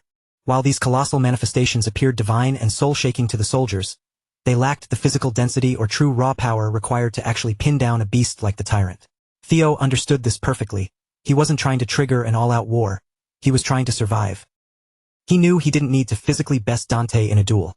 His true objective was to completely neutralize the aggressor by shifting public perception and winning the hearts of the gathered troops. And this dazzling, overwhelming display of an ancient dragon descendant commanding ethereal guardians was a calculated masterstroke, perfectly tailored to play upon the psyche of a martial clan whose entire history and pride were rooted in the worship of the dragon. It worked. A ripple of awe tore through the ranks. Soldiers from both rival cavalries raised their weapons high, unleashing booming shouts of reverence for the true successor standing before them. They roared in total support, utterly captivated by his noble declaration to place the rescue of a fellow Ragnar blood relative above the petty, internal bickering. Having successfully snatched the psychological momentum of the battlefield, Theo finally held the narrative power needed to authorize an immediate search and rescue mission, silencing anyone who might object. But the charade was fragile, and the battle-hardened tyrant pierced through the flashy, hollow deception of the projected spirits instantly. With a sneer of pure contempt, Dante unleashed a single, devastating punch, shattering Theo's mimic glass domain into a billion glittering shards that rained down like diamonds across the dirt. As the foundation of the technique crumbled, the grand, imposing figures of the Dragon Guardians warped, distorted, and finally melted away into nothingness, leaving the trick exposed for all to see. Standing amidst the settling dust, the tyrant intentionally cranked his voice to a booming shout, ensuring every soldier heard him loudly ridicule Theo and mock those fading, imaginary beasts. Adrenaline-fueled and blinded by rage, he spiraled into a bizarre, aggressive rant, howling that the family had grown weak, filled with blind worms, who still clung to fairy tales and were easily swayed by amateur stage magic. Dante was so consumed by his own arrogance that by the time he realized he was babbling nonsense, the damage was already done. He couldn't retract his words. He had just insulted his own men, labeling the loyal soldiers as stupid and easily duped. A thick, suffocating silence blanketed the area, and every man present stared at the tyrant with visible disgust, looking at him as if he had finally lost his mind and completely disgraced himself. Even the highly traditional elder dragon felt a surge of profound, icy offense at the sheer insolence of Dante calling their most sacred ancestral symbols lizards. Witnessing the tables turn so beautifully, Theo wisely held his tongue, remaining perfectly still while letting the hot-headed fool continue to dig his own grave with his careless, arrogant mouth. Without Theo having to lift a single finger, the tyrant's gargantuan ego had handed him a massive tactical victory. Dante Roll's toxic, disrespectful true colors were now laid bare before the entire clan, and the sacred ancestral symbols he had so flippantly dismissed might just be the very things that lead to his downfall. Sensing the sudden shift in the atmosphere but far too prideful to yield in front of his peers, the tyrant decided to double down on his aggression, opting to plow through the public backlash with sheer, overwhelming intimidation. He let out a harsh, mocking laugh, loudly scoffing that if these ancient bloodlines were meant to be so incredibly magnificent, then surely, a pathetic little brat masquerading as the inheritor should have absolutely no issue surviving a single real strike from his fist. Theo's eyes narrowed. He realized he had slightly underestimated just how unhinged and detached from reality this man truly was. Yet, just as Dante propelled himself forward, right in the middle of his illegal, blatant charge, the entire world seemed to grind to a violent, jarring halt. An unimaginably heavy, suffocating aura descended upon the battlefield, sending a shockwave of dread down everyone's spines and locking every soldier in their tracks. A single figure descended from the heavens, landing on the earth with effortless, terrifying grace. In a calm, bone-chilling tone, he asked why his elite soldiers were bickering like children instead of bringing him the severed heads of their enemies. As he spoke, the battlefield seemed to blaze with a blinding radiance, completely overwhelmed by the crushing pressure of his presence. Kyle Ragnar, the supreme ruler and patriarch of the clan, had arrived. Surveying the chaos, he couldn't help but wonder how he could ever entrust the empire's borders to a bunch of short-sighted, bickering children. The moment the armored ranks registered that unmistakable, legendary presence, the tension snapped, and every soldier simultaneously fell to their knees in a synchronized, perfectly formal greeting to their absolute lord. Julius bowed his head in respectful, deathly silence, while Dante, breaking into a cold sweat, began stammering out a frantic, desperate justification, insisting he was merely attempting to purge a traitor. He pointed a shaking, accusing finger at Theo, citing the fact that the boy was wearing their enemy's attire, a visual affront that was dragging the Ragnar name through the mud. Using this small detail as his entire defense, Dante looked up at the ruler, begging for the patriarch's official authorization to execute the boy immediately. Kyle didn't even bother glancing at him, thinking to himself that his lapdog had clearly forgotten its place, barking far too loudly and out of turn today. A vicious hound that thinks it can snap at whoever it pleases, especially while its master is standing right there, is a beast that needs to be broken and taught a severe, lasting lesson in obedience. With a mere twitch of Kyle's intent, the gravitational pressure in the air multiplied instantly. Dante's knees buckled with a sickening crack, and he was forced to fold and crash heavily into the dirt. Completely ignoring the groveling tyrant, Kyle turned his cold, predatory gaze toward the standing commanders, demanding a clear, concise report on the real tactical situation. Commander Thorkel Ragnar, one of the few warriors capable of even breathing under the patriarch's pressure, stepped forward. He clearly laid out the grim news. The fourth successor, Gishar Ragnar, had been ambushed and abducted by Troivan forces. Fully echoing the logic Theo had presented moments before, Thorkel firmly proposed the immediate formation of an elite pursuit squad to hunt down the enemy, rather than wasting another second on petty, internal political squabbles. Kyle's gaze swung away from the rest of the room, locking onto Thorkel with an intensity that made the entire hall feel suddenly empty, as if everyone else had simply ceased to exist. Within that chilling, immovable stare, he forced his son to confront a brutal, fundamental truth, one that no member of the Ragnar bloodline was ever permitted to forget. The very foundation of the Ragnar family was built upon a single, merciless law. Strength is the only currency that matters. In their ruthless world, the losers possessed absolutely no right to voice complaints, no claim to mercy, and certainly no right to continue breathing. Despite the complicated, messy history he shared with Gizhar, Thorkel found himself unable to stomach the cold directive to simply discard his own brother. If they were capable of casting aside a sibling with such callous ease, then what possible moral ground did any of them stand on to boast about their clan's supposed greatness? Once again, the patriarch cut right through that sentiment, dismissing his son's hesitation without a second thought, his voice dripping with the heavy, undeniable authority of a man who commands life and death. He made it clear that the Ragnar estate was never intended to be some cozy, sentimental home where they could huddle together and play pretend as a happy, loving family. It was a crucible, a place designed specifically for weakness to be unmasked, scrutinized, and ultimately crushed into dust. Even so, Theo stepped forward, shifting the focus of the argument entirely. He didn't try to tug at their heartstrings or appeal to brotherhood. Instead, he pivoted to something that held significantly more weight in the eyes of the Ragnars. Theo argued that if they simply abandoned Gizhar to his fate, the damage would extend far beyond the loss of a single successor. The real casualty would be the terrifying reputation, the honor, and the suffocating gravity that the very name Ragnar commanded across the realm. The Ragnars were expected to etch a fear into the souls of their enemies that ran deeper than death itself. A visceral, soul-shaking terror that would cause even the most veteran warriors to freeze, paralyzed, before they even considered raising a weapon against them. This was more critical now than it had ever been before. Any individual foolhardy enough to lay a finger on a Ragnar warrior had to be met with such a catastrophic, overwhelming response that it would serve as a permanent warning to everyone else. For Theo, this brand of absolute terror was the only effective shield against being treated with contempt. As long as the world trembled at the mention of their name, the Ragnars would never have to worry about being looked down upon again. Dante sneered at the speech, his lip curling as he labeled the entire argument as nothing more than polished, clever nonsense disguised as strategic wisdom. Desperate and clearly feeling cornered, he tried to veer the conversation back toward the accusations of treason. The patriarch's fraying patience finally snapped completely. With a look of visible, sharp annoyance, he struck Dante down again without ever lifting a hand, physically forcing him to eat dirt once more. Observing the entire exchange from the sidelines, Cal couldn't help but feel a flicker of genuine respect. Theo's tongue proved to be far deadlier than any steel, and he possessed a frighteningly accurate intuition for exactly where to land his verbal strikes. The boy spoke of Ragnar honor with such unwavering conviction and polish that, for a split second, it was almost as if he were already standing at the pinnacle of the family, issuing the orders himself. It was an ingenious justification, a masterfully crafted narrative, delivered at the perfect moment, all orchestrated with the clear intention of nudging reality toward the specific outcome Theo desired. And because of that calculated brilliance, Cal decided it was worth his time to indulge him, at least for the duration of this current situation.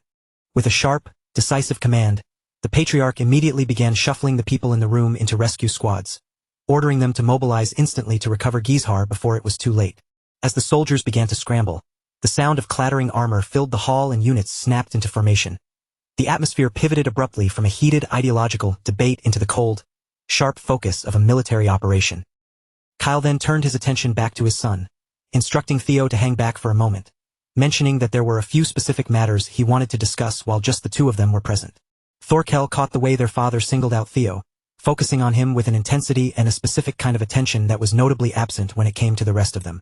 For a fleeting moment, Thorkel's face tightened as he processed a whirlwind of complicated, bitter emotions, but he choked them back down, bowing his head silently before turning to fall in with his unit. Meanwhile, far removed from the Ragnar encampment, the first servitor, Ein, was currently facing the full, terrifying brunt of her superior's fury. Ed Troyvin gripped her by the throat, hoisting her off the ground as if she were made of nothing but air, his rage bubbling over as he unleashed a scathing verbal assault on her failure. He was absolutely livid. He had demanded that Theo be captured and the relic brought to him, yet here she was, standing before him empty-handed. His primary servant had dared to return breathing, offering nothing more than a pathetic consolation prize. Ein scrambled to deflect the blame, citing the sudden, overwhelming intervention of the Ragnar main force as the reason for her failure. But the truth was far more nuanced. She had simply found Theo Ragnar far too intriguing to dispose of so easily, and she had made the quiet, internal decision to allow that curiosity to linger for a while longer. After landing a few more punishing blows, Ed Troyvin finally resigned himself to the failure with a bitter, sour expression. He knew that without the ancient dragon's relic, the entire resurrection ritual was functionally impossible. The priest standing nearby, sensing the tension, tentatively stepped forward to suggest an alternative, proposing that they utilize the dragon sword as a substitute for the missing relic. Among the rare and formidable weapon-type relics in existence, the dragon sword sat near the very top of the hierarchy, possessing more than enough raw power to serve as a viable replacement. However, there was a glaring issue. The Mad Dragon Emperor required an asset of that caliber to stand a chance against someone like Kyle, meaning the dragon sword couldn't simply be discarded as a mere offering to the ritual.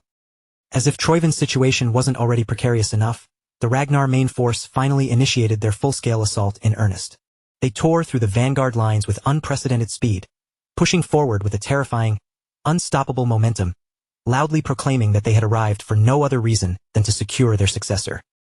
Ed knew Kyle well enough to recognize how fundamentally out of character this was. The patriarch was, by nature, a man who would typically shrug off the loss of a successor, citing the very law of the strong he preached to everyone else. Deep within the facility, Gizhar finally clawed his way back to consciousness, using the last of his fading strength to provoke Ed Troyvin with a series of biting, mocking insults. In his delirium, Gizhar remained convinced that it was his own master and his sister who were driving this desperate, high-stakes rescue mission. The priest warned them that being discovered was now just a matter of time. Their headquarters couldn't stay shrouded in shadow forever with the Ragnars closing the distance. Even with the demonic cult's protective barrier shielding them, that enchantment could only stall the inevitable for so long. If they chose to abandon the site and retreat, the timing of their sacred ritual would be pushed back indefinitely. Worse still, the resurrection of the Mad Dragon Emperor was a procedure that could only be enacted within the northern territories, and they had only managed to secure a precarious foothold on the very outskirts of that frozen land. If they were forced to retreat now, there was absolutely no guarantee they would ever be able to set foot upon that icy soil again.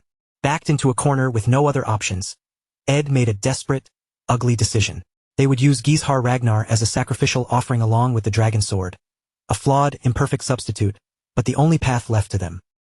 As the realization hit Gizhar that he was being dragged toward a gruesome ritual, a wave of raw panic surged through him, but his desperate, guttural pleas for salvation were quickly choked off.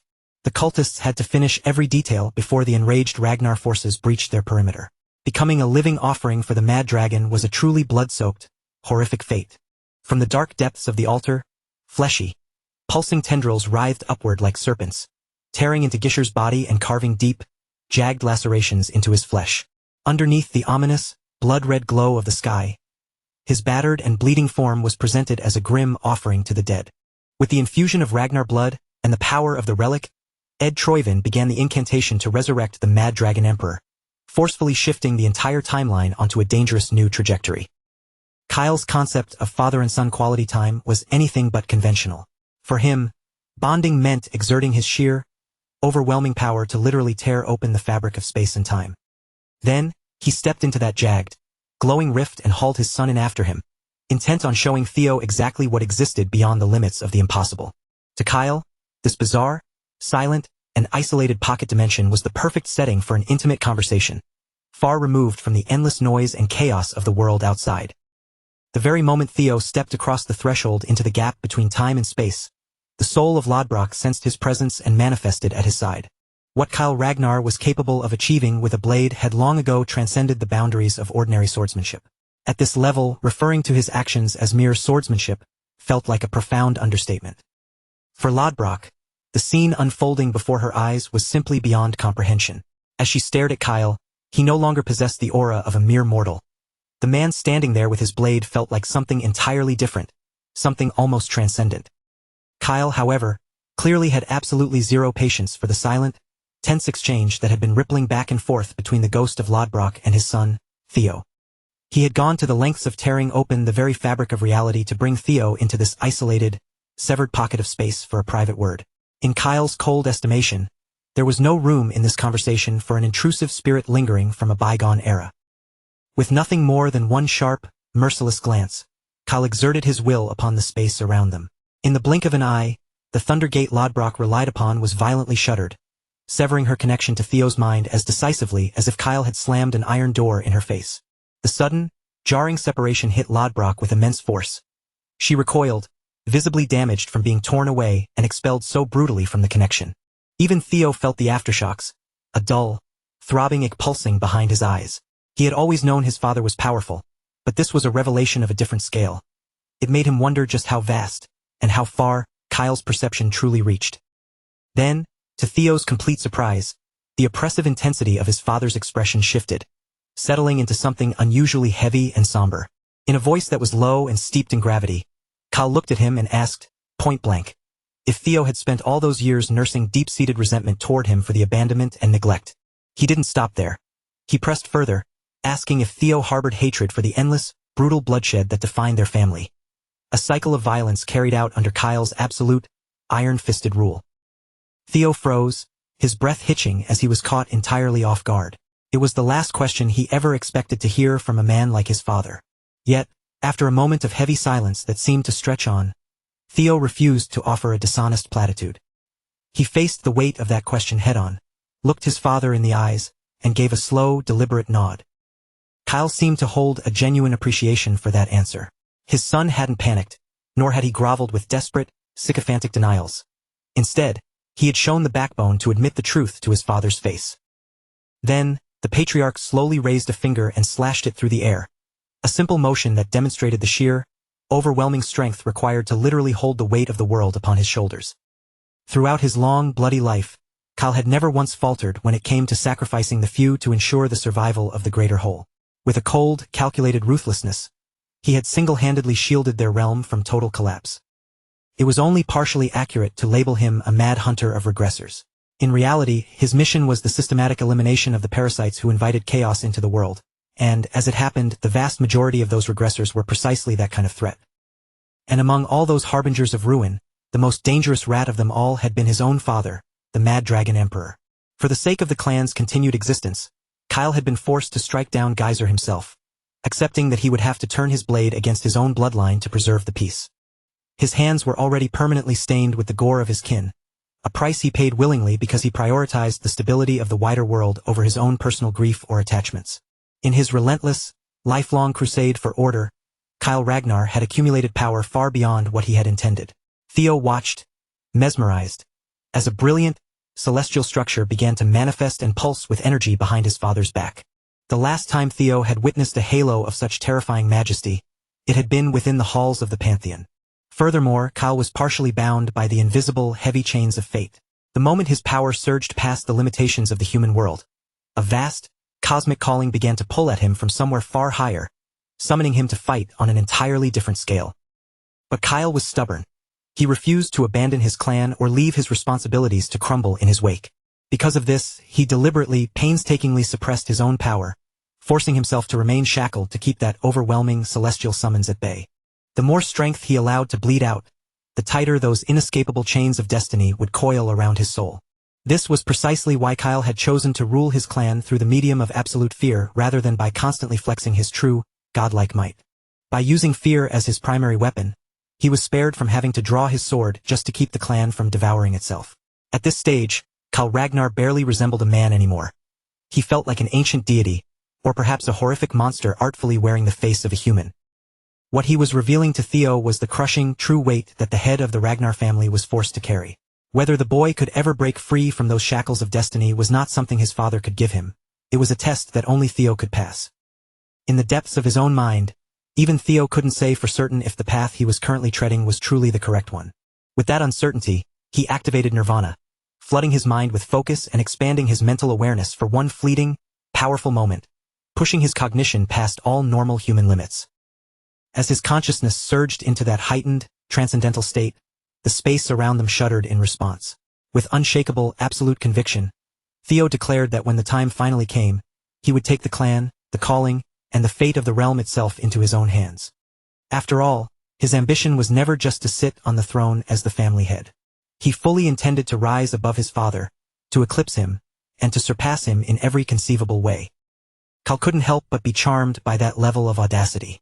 The boy's arrogance was borderline ridiculous, but it was also chillingly familiar. Theo was, without a shadow of a doubt, his father's son. With that declaration, Kyle found one final, potent reason to remain anchored in this world, defying the cosmic call and holding the line just a little bit longer. Now the burden shifted to Theo. He had to prove that his grand confidence was more than just empty, arrogant noise. Kyle would be watching him, scrutinizing every single step he took. It was an unspoken, direct challenge from the man who sat at the very pinnacle of the world, demanding that Theo prove himself worthy to inherit the mantle of the true successor. Back in the physical realm, Thorkel and his unit had been methodically circling the perimeter, casting their net wider and wider beyond the boundaries originally marked on their maps. Yet, a lingering sense of unease gnawed at him. No matter how much ground they covered or how far they pushed into the wilderness, they hadn't encountered a single living soul for miles. Thorkel finally grasped the truth, though it was agonizingly late. A wave of bitter frustration washed over him as the reality of what had been happening around them finally clicked into place. In the empty, stagnant air just a few paces ahead, he sensed a subtle, unnatural ripple, a disturbance in the weave of the world. Without a second of hesitation, Thorkel surged forward and thrust his spear with lethal intent, as if he were attempting to impale the invisible air itself. That singular, piercing strike confirmed his worst fears. They had been effectively running in circles, trapped inside a sophisticated mirage barrier orchestrated by the demonic cult. The commander didn't hold back, tearing through the illusion by force. The false scenery was ripped away like a veil, exposing the grisly, hidden horror beneath. At the heart of the exposed headquarters, the altar crafted from raw, pulsating flesh looked as though it had violently exploded from within. Splattered, tainted blood coated every surface, painting the entire hideout in a sickening, deep, and unnatural shade of red. The Ragnars immediately mobilized, fanning out across the gore-soaked site, their eyes darting into every dark corner and crevice to hunt for clues about what had transpired. The confirmation arrived all too soon. They discovered the withered, discarded remains of Lord Gizhar Ragnar, a corpse that was completely lifeless, drained of all vitality, and barely recognizable as the man he once was. When Anchio heard news so horrifyingly absurd, she didn't wait for permission. She shoved her way forward toward the remains of the flesh altar, heedless of anyone attempting to stand in her way. Her fury was a living thing, so sharp and dangerous that she openly threatened to kill any man foolish enough to try and block her path. The Black Snow investigators delivered their report, their voices thick with the crushing tension of people standing in the epicenter of a nightmare, surrounded by nothing but blood, ruin, and the debris of a ritual that had spiraled into total catastrophe. The air was thick with a heavy, stifling silence, providing Anchio with the solitary space she desperately required to begin mourning the brother she had just seen stripped from her life. Anchio Ragnar was completely devastated, shaken to her very core by the senseless, brutal death of her reckless brother. Gishar's life had been snuffed out in an instant, and for her, the emotional wound was still agonizingly fresh. Standing nearby, Thorkel was trapped in his own personal purgatory, unable to stop tormenting himself with the haunting, repetitive thought that if he had only uncovered that hidden location a mere heartbeat sooner, he might have been able to drag his brother back from the brink of death. Thankfully, Julius remained a steadfast presence by his side, silently offering him the quiet companionship he needed to weather the aftermath. Every corner of the scene was littered with the grotesque, chilling remnants of the demonic cult's vile rituals. Between the hollowed-out corpse of their kin and the lingering, sickly residue of energy left behind by the relic, the grim reality of what had transpired here was painfully, undeniably clear. Anchio was currently drowning in a sea of grief, moving through the sharp, jagged stages of loss as if she were in a daze, while just feet away, her own master stood with such profound detachment that it seemed the death of his student meant absolutely nothing to him. That display of icy, calculated indifference seared itself into her memory, a cold reality she knew she would carry for the rest of her days. The tyrant showed no interest in checking on his remaining student or offering even a shred of comfort to ensure she wasn't shattering under the weight of her trauma. Instead, his gaze was fixed elsewhere. He was far more concerned with analyzing, and perhaps even admiring, the audacious, high-stakes move that Ed Troyven had managed to pull off right under their noses. By this time, Kyle and Theo had emerged from the shimmering, unstable rift in space and time, successfully returning from the isolated, ethereal realm where they had held their secret discussion. The very moment they stepped back into the physical world, they were both struck by a familiar, foul, and unmistakably rotten stench permeating the atmosphere. Kyle didn't flinch, instead offering a remark laced with a dark, twisted sense of humor, as if the prospect of cutting off his own father's head all over again was little more than an amusing chore. An intuitive chill settled over the landscape. The atmosphere seemed to thicken and grow heavier, signaling that something seismic in the natural order had just shifted. The patriarch turned to Theo, his expression turning resolute as he urged his son with ironclad intensity to brace himself, stand firm, and prepare to face the encroaching storm. In this lifetime, the trials of fire were descending upon them far earlier than anyone had anticipated, and at this point, the growing danger was impossible to ignore. The truth was now laid bare. The Mad Dragon Emperor had been dragged back from the cold embrace of death and forcibly returned to the world of the living. From the very dawn of this conflict, Troivin's ultimate, singular objective had been the dark resurrection of their former patriarch. While the Ragnar forces couldn't confirm such a terrifying theory with absolute certainty in the beginning, the mangled, blood-splattered remains of the ritual altar left behind at the scene served as undeniable, horrifying proof of the Mad Dragon's resurgence. With this looming, apocalyptic threat now hanging over their heads, they made a collective resolve to force the war to a definitive, violent end before Troivin could harness that resurrected power in its entirety. As they ramped up their efforts, launching an even more aggressive and unrelenting assault across the front, Troivin began hemorrhaging territory, their lines buckling under the pressure as they were forced into a desperate retreat, inching closer and closer to total collapse. Yet, even after an exhaustive month of deep cover investigation, they remained completely in the dark, unable to secure a single concrete lead on the current whereabouts of the Mad Dragon Emperor. With the situation escalating into dangerous, uncharted territory, the 9 dragons convened a high-level meeting to plot their next decisive strike. Julius voiced his deep-seated skepticism, arguing that their recent string of victories felt far too clean, suggesting that every successful push might actually be leading them directly into a meticulously laid trap. The tyrant dragon made a late, dramatic entrance, sauntering into the chamber with that same aggressive swagger, hostile attitude, and foul mouth he wore like a second skin. Fresh from the blood and grit of the front lines, the tyrant waved away the concerns with blatant disdain, insisting that some dusty, ancient fossil crawling back from the grave was hardly cause for a collective panic. His strategy was as brutal as it was simple. Crush every obstacle standing in their path, grind their enemies into the mud of the battlefield, and let the sheer force of their victory render any theories irrelevant. One of the other 9 dragons didn't hesitate to snap back, scolding him as a short-sighted, arrogant fool who lacked the vision to look beyond the immediate bloodshed. She pointedly reminded him that the Mad Dragon's true, lethal specialty was psychological warfare and mental manipulation. If that ancient monster began operating with serious intent, Ragnar could be hollowed out and torn apart from within long before they realized the rot had set in. Her gaze sharpened with a dark implication, suggesting that the tyrant himself might already be performing under the enemy's subtle, unseen influence. Dante fired back instantly, his temper flaring as he told her to focus her overbearing concern on that weak daughter of hers rather than sticking her nose into his personal tactical affairs. The Black Dragon stepped in to silence the bickering before the tension could spiral into an open confrontation, pointing out that regardless of what shadows lurked ahead, the momentum of the war remained firmly in Ragnar's hands. If they could manage to successfully storm and seize the capital, Troivin would be effectively neutralized as a legitimate power. Holding fast to the strategic goal the Black Dragon had just laid out on the table, Dante pressed the others to greenlight his proposal, demanding authorization to lead his forces against the Troivin capital and crush their resistance once and for all. 3 days prior to the final, all-out assault, the white-armored dragon cavalry was already deep in the final throes of preparation, the air humming with the frantic, brittle tension of soldiers standing on the precipice of the war's concluding battle. By that stage, a shared, weary exhaustion had settled over the camp. Every soldier and commander harbored the same simple, burning wish, for this endless, brutal war to finally reach its finish line. Selford, ever the instigator, teased Erin by suggesting she should make an appearance in that odd, distinct dress of hers for the upcoming victory ceremony. However, choosing to mock a garment that Erin's own mother had painstakingly crafted for her was, in hindsight, a staggeringly unwise move. While it was undoubtedly reassuring to realize they were holding the winning hand, Theo found he could not shake a persistent, gnawing sense of unease, as if he could feel something massive and unseen shifting deep beneath the surface of the world. In the memories of his past life, this massive conflict wasn't supposed to ignite for another 5 full, long years. This realization led him to a troubling conclusion. His own intervention and actions had likely forced the enemy's hand, compelling them to strike prematurely before they were truly ready. Theo had fundamentally rewritten too many threads of fate for the future he once knew to be considered a reliable roadmap any longer.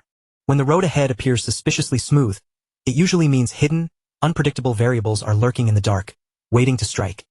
Nevertheless, there remained one trusted ally he could consult to gain a sharper, more honest read on the state of things. While Theo sat deep in his own reflections, Big bro Thorkel approached him to pay his lil bro a genuine, friendly visit. The two of them, brothers joined by blood and forged together by the fire of war, began to openly discuss just how surreal and strange their current circumstances had become. Thorkel jokingly poked fun at his little brother for carrying the weight of the enemy's potential strategies entirely on his own shoulders, laughing off his concerns and claiming he sounded more like a worried traitor than a hero, though he quickly brushed it off as mere banter. Yet, amidst that comfortable back and forth, Theo was struck by the sudden, guilty realization that he had never found the right moment to properly thank Thorkel for his help during the last ordeal. Even though the shadow of their fallen brother, Gishar, loomed large after his tragic and agonizing end, the prestige and dominance of the Ragnar name would continue to tower over everyone else. Commander Thorkel held an unwavering, absolute belief that the strength of the bonds tying them together inside Ragnar would be the decisive force that carried them through the fire and into final victory. The playful light in Thorkel's eyes slowly dimmed, his demeanor shifting into something far more serious and grounded. Fixing his gaze directly on his younger brother, he asked one simple, heavy question. What kind of legacy did Theo truly envision for the Ragnar name in the years to come?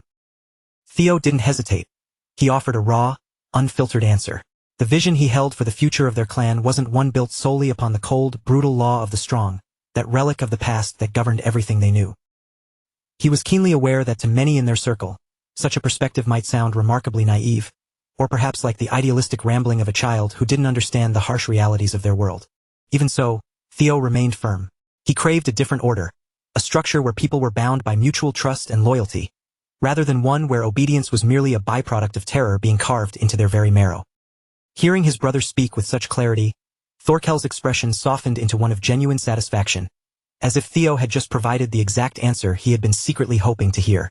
With that topic settled, Thorkel turned to head back toward his unit, offering Theo a piece of pragmatic advice. Make the most of the next 3 days and get as much rest as he possibly could before the storm broke. Watching him go, Theo couldn't help but reflect on their conversation. Thorkel remained, at his core, the very same man he remembered from his previous life. Their perspectives on the world aligned far more often than they diverged.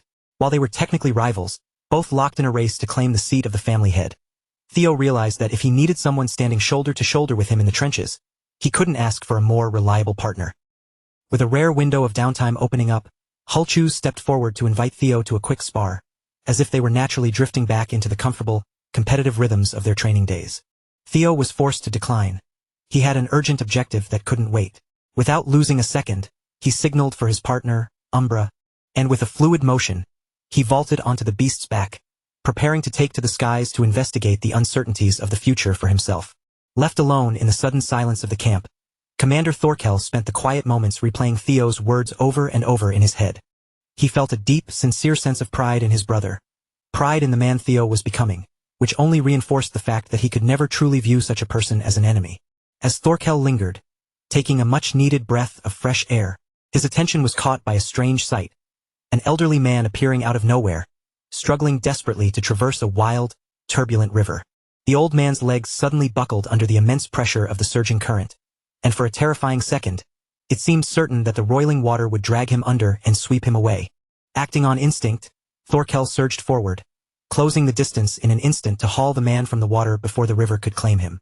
The commander urged him to take a safer path, suggesting he follow the bank to the bridge, even if it meant a much longer trek. But the desperation etched into the old man's face made it clear that time was a luxury he didn't have. He couldn't afford the delay. Hidden safely within his pack were rare medicinal herbs, destined for his gravely ill grandson who lay waiting on the far bank. Thorkel, ever guided by his innate sense of honor and kindness, didn't hesitate. He simply turned, knelt slightly, and offered the man his back. With the old man clinging to him, the commander plunged into the churning torrent, wading through the treacherous water while engaging in casual, easygoing conversation, as if they were merely strolling down a quiet country lane. As the old man began sharing stories about his own family, he gently turned the tables, asking Thorkel about his own lineage. But in reality, Thorkel had never felt a true, warm connection to his father. Kyle Ragnar had been brutally clear. Their clan was not a sanctuary for those who wanted to play pretend at being a normal, loving family. That simple question hit a raw nerve, leaving Thorkel feeling a sudden, unexpected wave of melancholy. As the far shore came into view, the old man extended a warm invitation for Thorkel to come to his home and break bread with him. The commander politely declined, but the old man clearly had no intention of accepting a refusal. In that split second, the atmosphere curdled, and the grip the old man held on Thorkel's back tightened into a painful, suffocating hold. Thorkel realized too late that he had made a fatal error. He had exposed a chink in his emotional armor to the one entity he should have kept at a distance at all costs. The old man dissected him with clinical, terrifying accuracy, speaking aloud the very vulnerabilities and secret longings Thorkel had been hiding deep within his heart. Once Thorkel's mind was snared in the old man's psychological web, the Mad Dragon Emperor dropped the guise, revealing his true self and extending a chilling invitation for Thorkel to walk into the darkness. While his brother was being systematically ensnared by the grandfather's sinister, creeping influence, Theo was busy cutting through the night sky, soaring near the boundary forest of the Demon Sea, just north of the sprawling Ragnar territory. His target was the Ghost Castle, a legendary, hidden stronghold protected by a barrier of immense, ancient power. The estate only unveiled itself to the mortal world during the deepest hour of midnight, when the potency of the seal flickered and waned. This elusive sanctuary belonged to none other than the formidable Hilda Ragnar, the family head who had reigned 2 generations before them. Umbra and Theo arrived at the perfect, calculated moment to slip through the perimeter.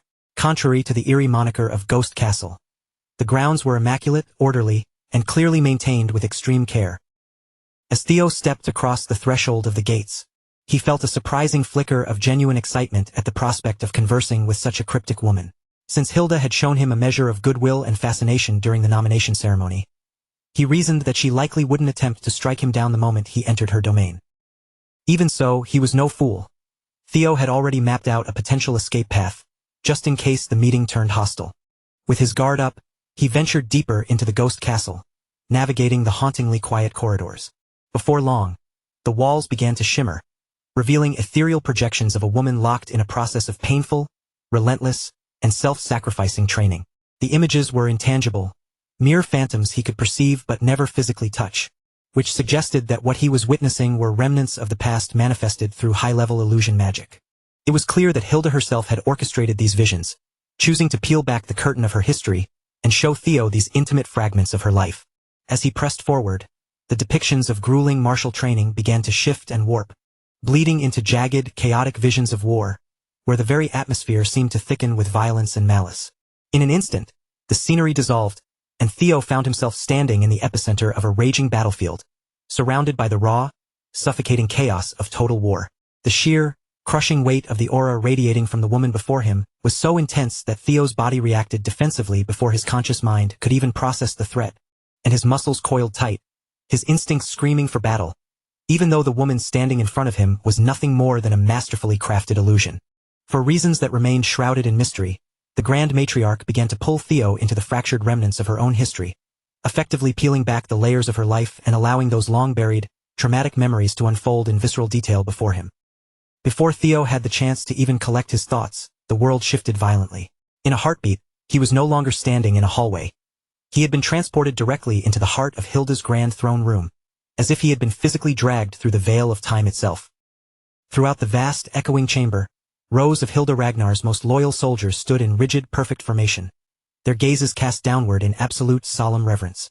The sheer atmospheric weight confirmed that this was yet another piece of a forgotten past, resurrected and forced into the present for Theo to witness.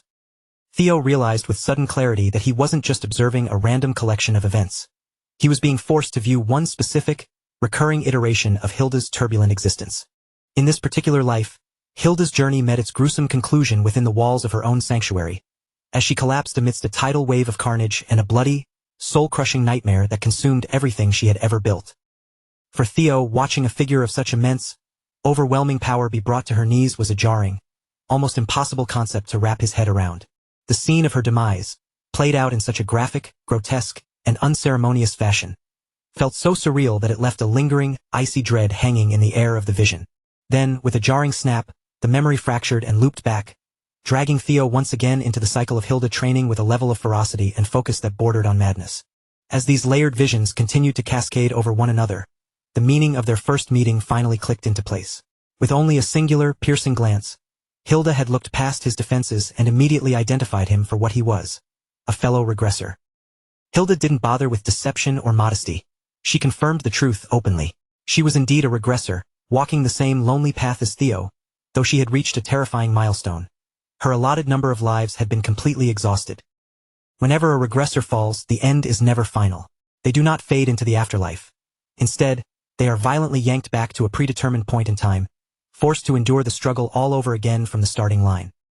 The illusions flickered like a dying candle, showcasing Hilda's evolution through cycle after cycle, each iteration pushing her boundaries further and hardening her spirit more than the last. In one of these timelines, she abandoned all pretense of diplomacy, seizing control through an absolute, brutal display of violence. She decapitated her rivals and mounted their severed heads on pikes surrounding her castle, a gruesome, unwavering warning to any who dared to oppose her. In that era, Hilda stood as an untouchable force of nature, a goddess of war whom no enemy could hope to topple, regardless of how desperate their efforts were. Yet, her ultimate downfall didn't come from a battlefield opponent. It came from the man she loved. In a moment of cold betrayal from behind the throne, he drove a blade through her heart, passing judgment on her for the mountain of sins she had amassed. To his eyes, Hilda had devolved into a wretched monstrosity, a creature so repulsive and terrifying that he could no longer bear the simple act of looking at her. However, as the steel pierced her chest, Hilda wasn't consumed by the typical pathetic tears of regret or sorrow. Instead, her soul was set ablaze with a pure, concentrated fury. Fury directed at herself for having overlooked such a fatal, pathetic blind spot. With her final, jagged breath, she uttered a venomous vow. In her next life, she would not just defeat him, she would grind him beneath the weight of a terror so vast it would leave him broken. If he was physically incapable of enduring the sight of her, she would accept that reality without a single moment of hesitation. Following that memory, the visions dissolved into an unrelenting, endless stream of slaughter, compelling Theo to watch an exhausting, merciless record of blood that seemed to have no end. Though Hilda perished repeatedly, the body count she left in her wake inflated with every new cycle, until the dying screams, the wreckage of empires, and the spray of blood began to meld into one agonizing blur. From the panoramic view of her history, Theo realized with a sinking heart that no matter how many times Hilda restarted her journey, she had never once succeeded in escaping that identical, hollow tragedy at the finish line. At this point, it was nearly impossible to discern what exact trauma had pushed her spirit over the precipice of sanity. Was it the grinding, repetitive nature of these lives that slowly corroded her mind? And if that was the inescapable price of her power, was Theo also destined to shatter in the same way as the predecessors who had walked this path before him? Just as those dark, suffocating thoughts began to coil tighter around his resolve, a sudden, sharp interruption shattered the spiral. The true Hilda finally manifested before him. The artificial, constructed world melted away like wax near a flame, and in the next blink, Theo found himself standing once more within the familiar, echoing expanse of the throne room. Hilda regarded him with a look of calm, amused interest, casually asking if the little theatrical illusion she had staged had been to his liking. Theo, taking great care to maintain his composure and mask his unease, bowed his head low, offering Lady Hilda a formal, perfectly executed greeting. The last time they had interacted was during the formal nomination ceremony, and Theo remained acutely aware that Hilda was a predator of the highest order, someone he could never truly let his guard down around. Hilda dismissed his formality with a wave, telling him there was no reason to be so stiff.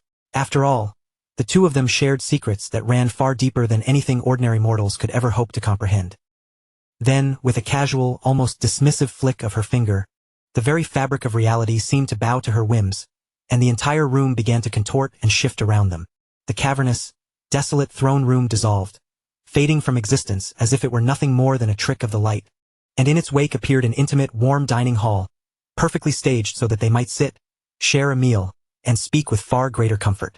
However, what truly caused Theo's heart to skip a beat wasn't the sudden change in scenery. It was the figure who materialized from the shadows to serve them.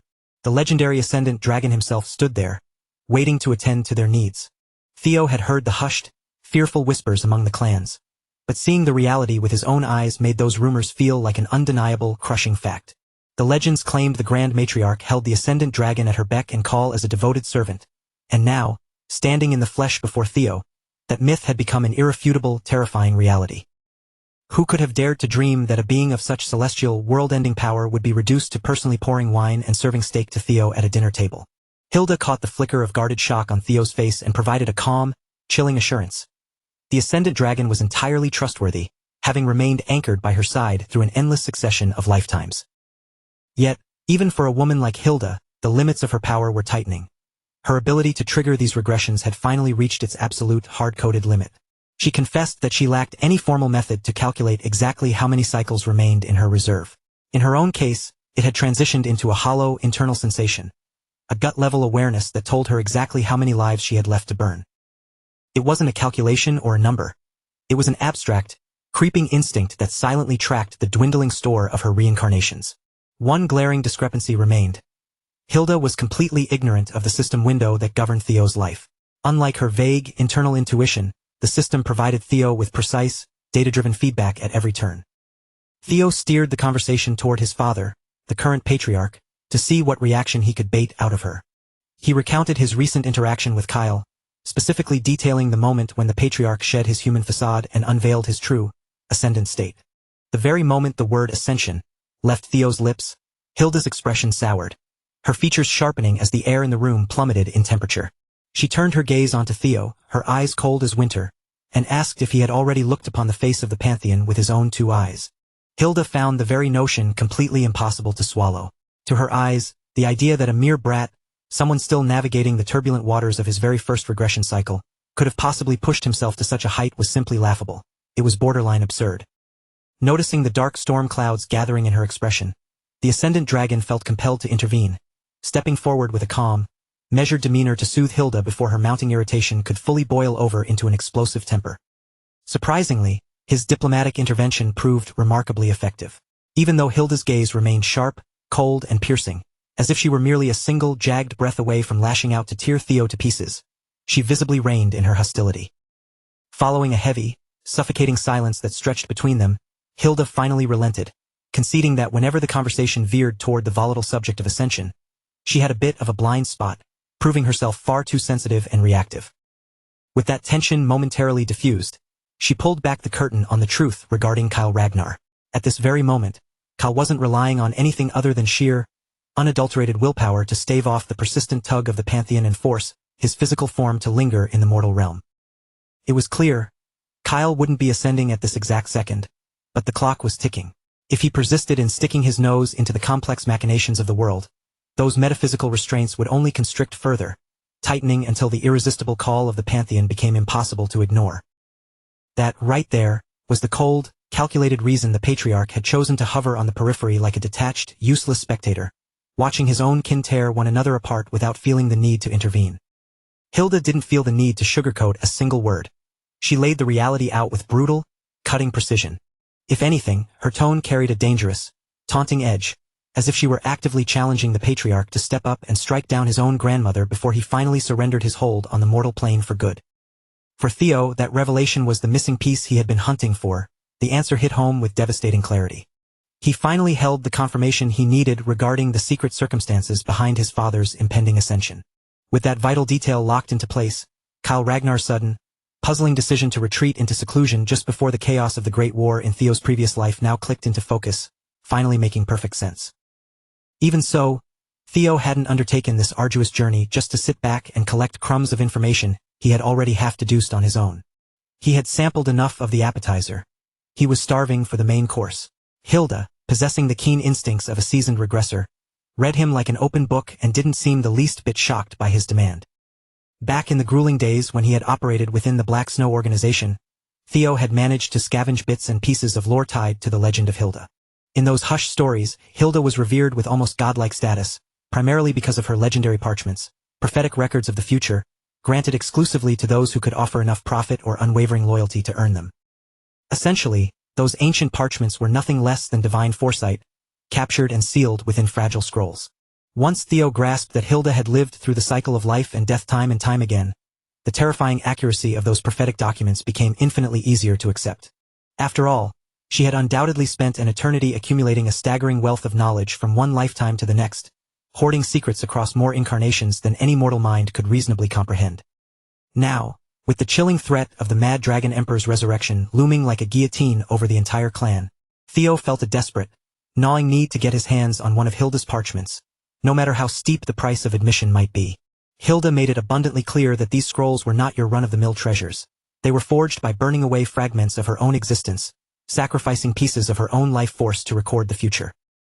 And today, the specific records she had chosen to lay upon the table were intrinsically linked to the rise of the future magical empress, Cassandra. Naturally, information of that staggering caliber was never going to be gifted away out of the goodness of her heart. Hilda leaned in, offering him a proposition with the knowing tone of one regressor addressing another. She promised a fair, transparent exchange for a brief, flickering glimpse into what was to come.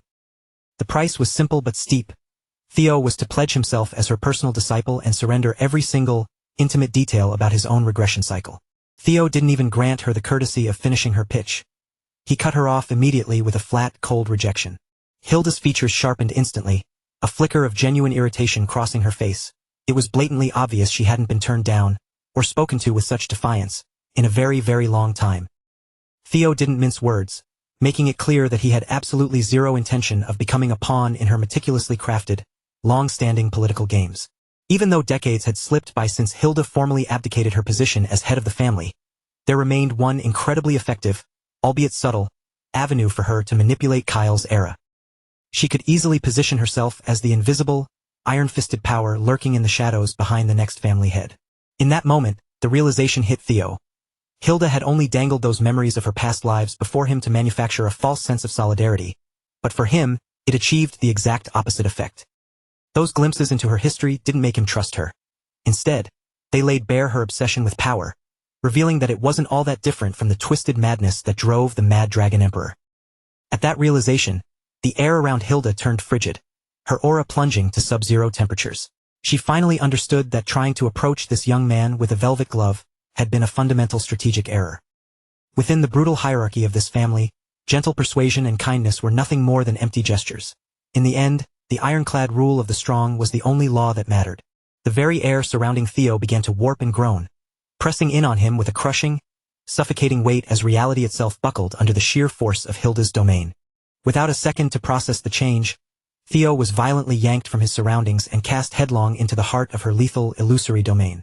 Once inside, Hilda offered him one final, ultimatum-style chance. The door to negotiation was officially slammed shut.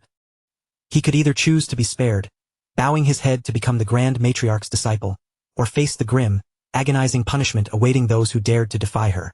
Trapped within that disorienting domain, Theo found himself suddenly surrounded by enchanting, spectral apparitions that closed in from the darkness, narrowing the distance from every possible angle.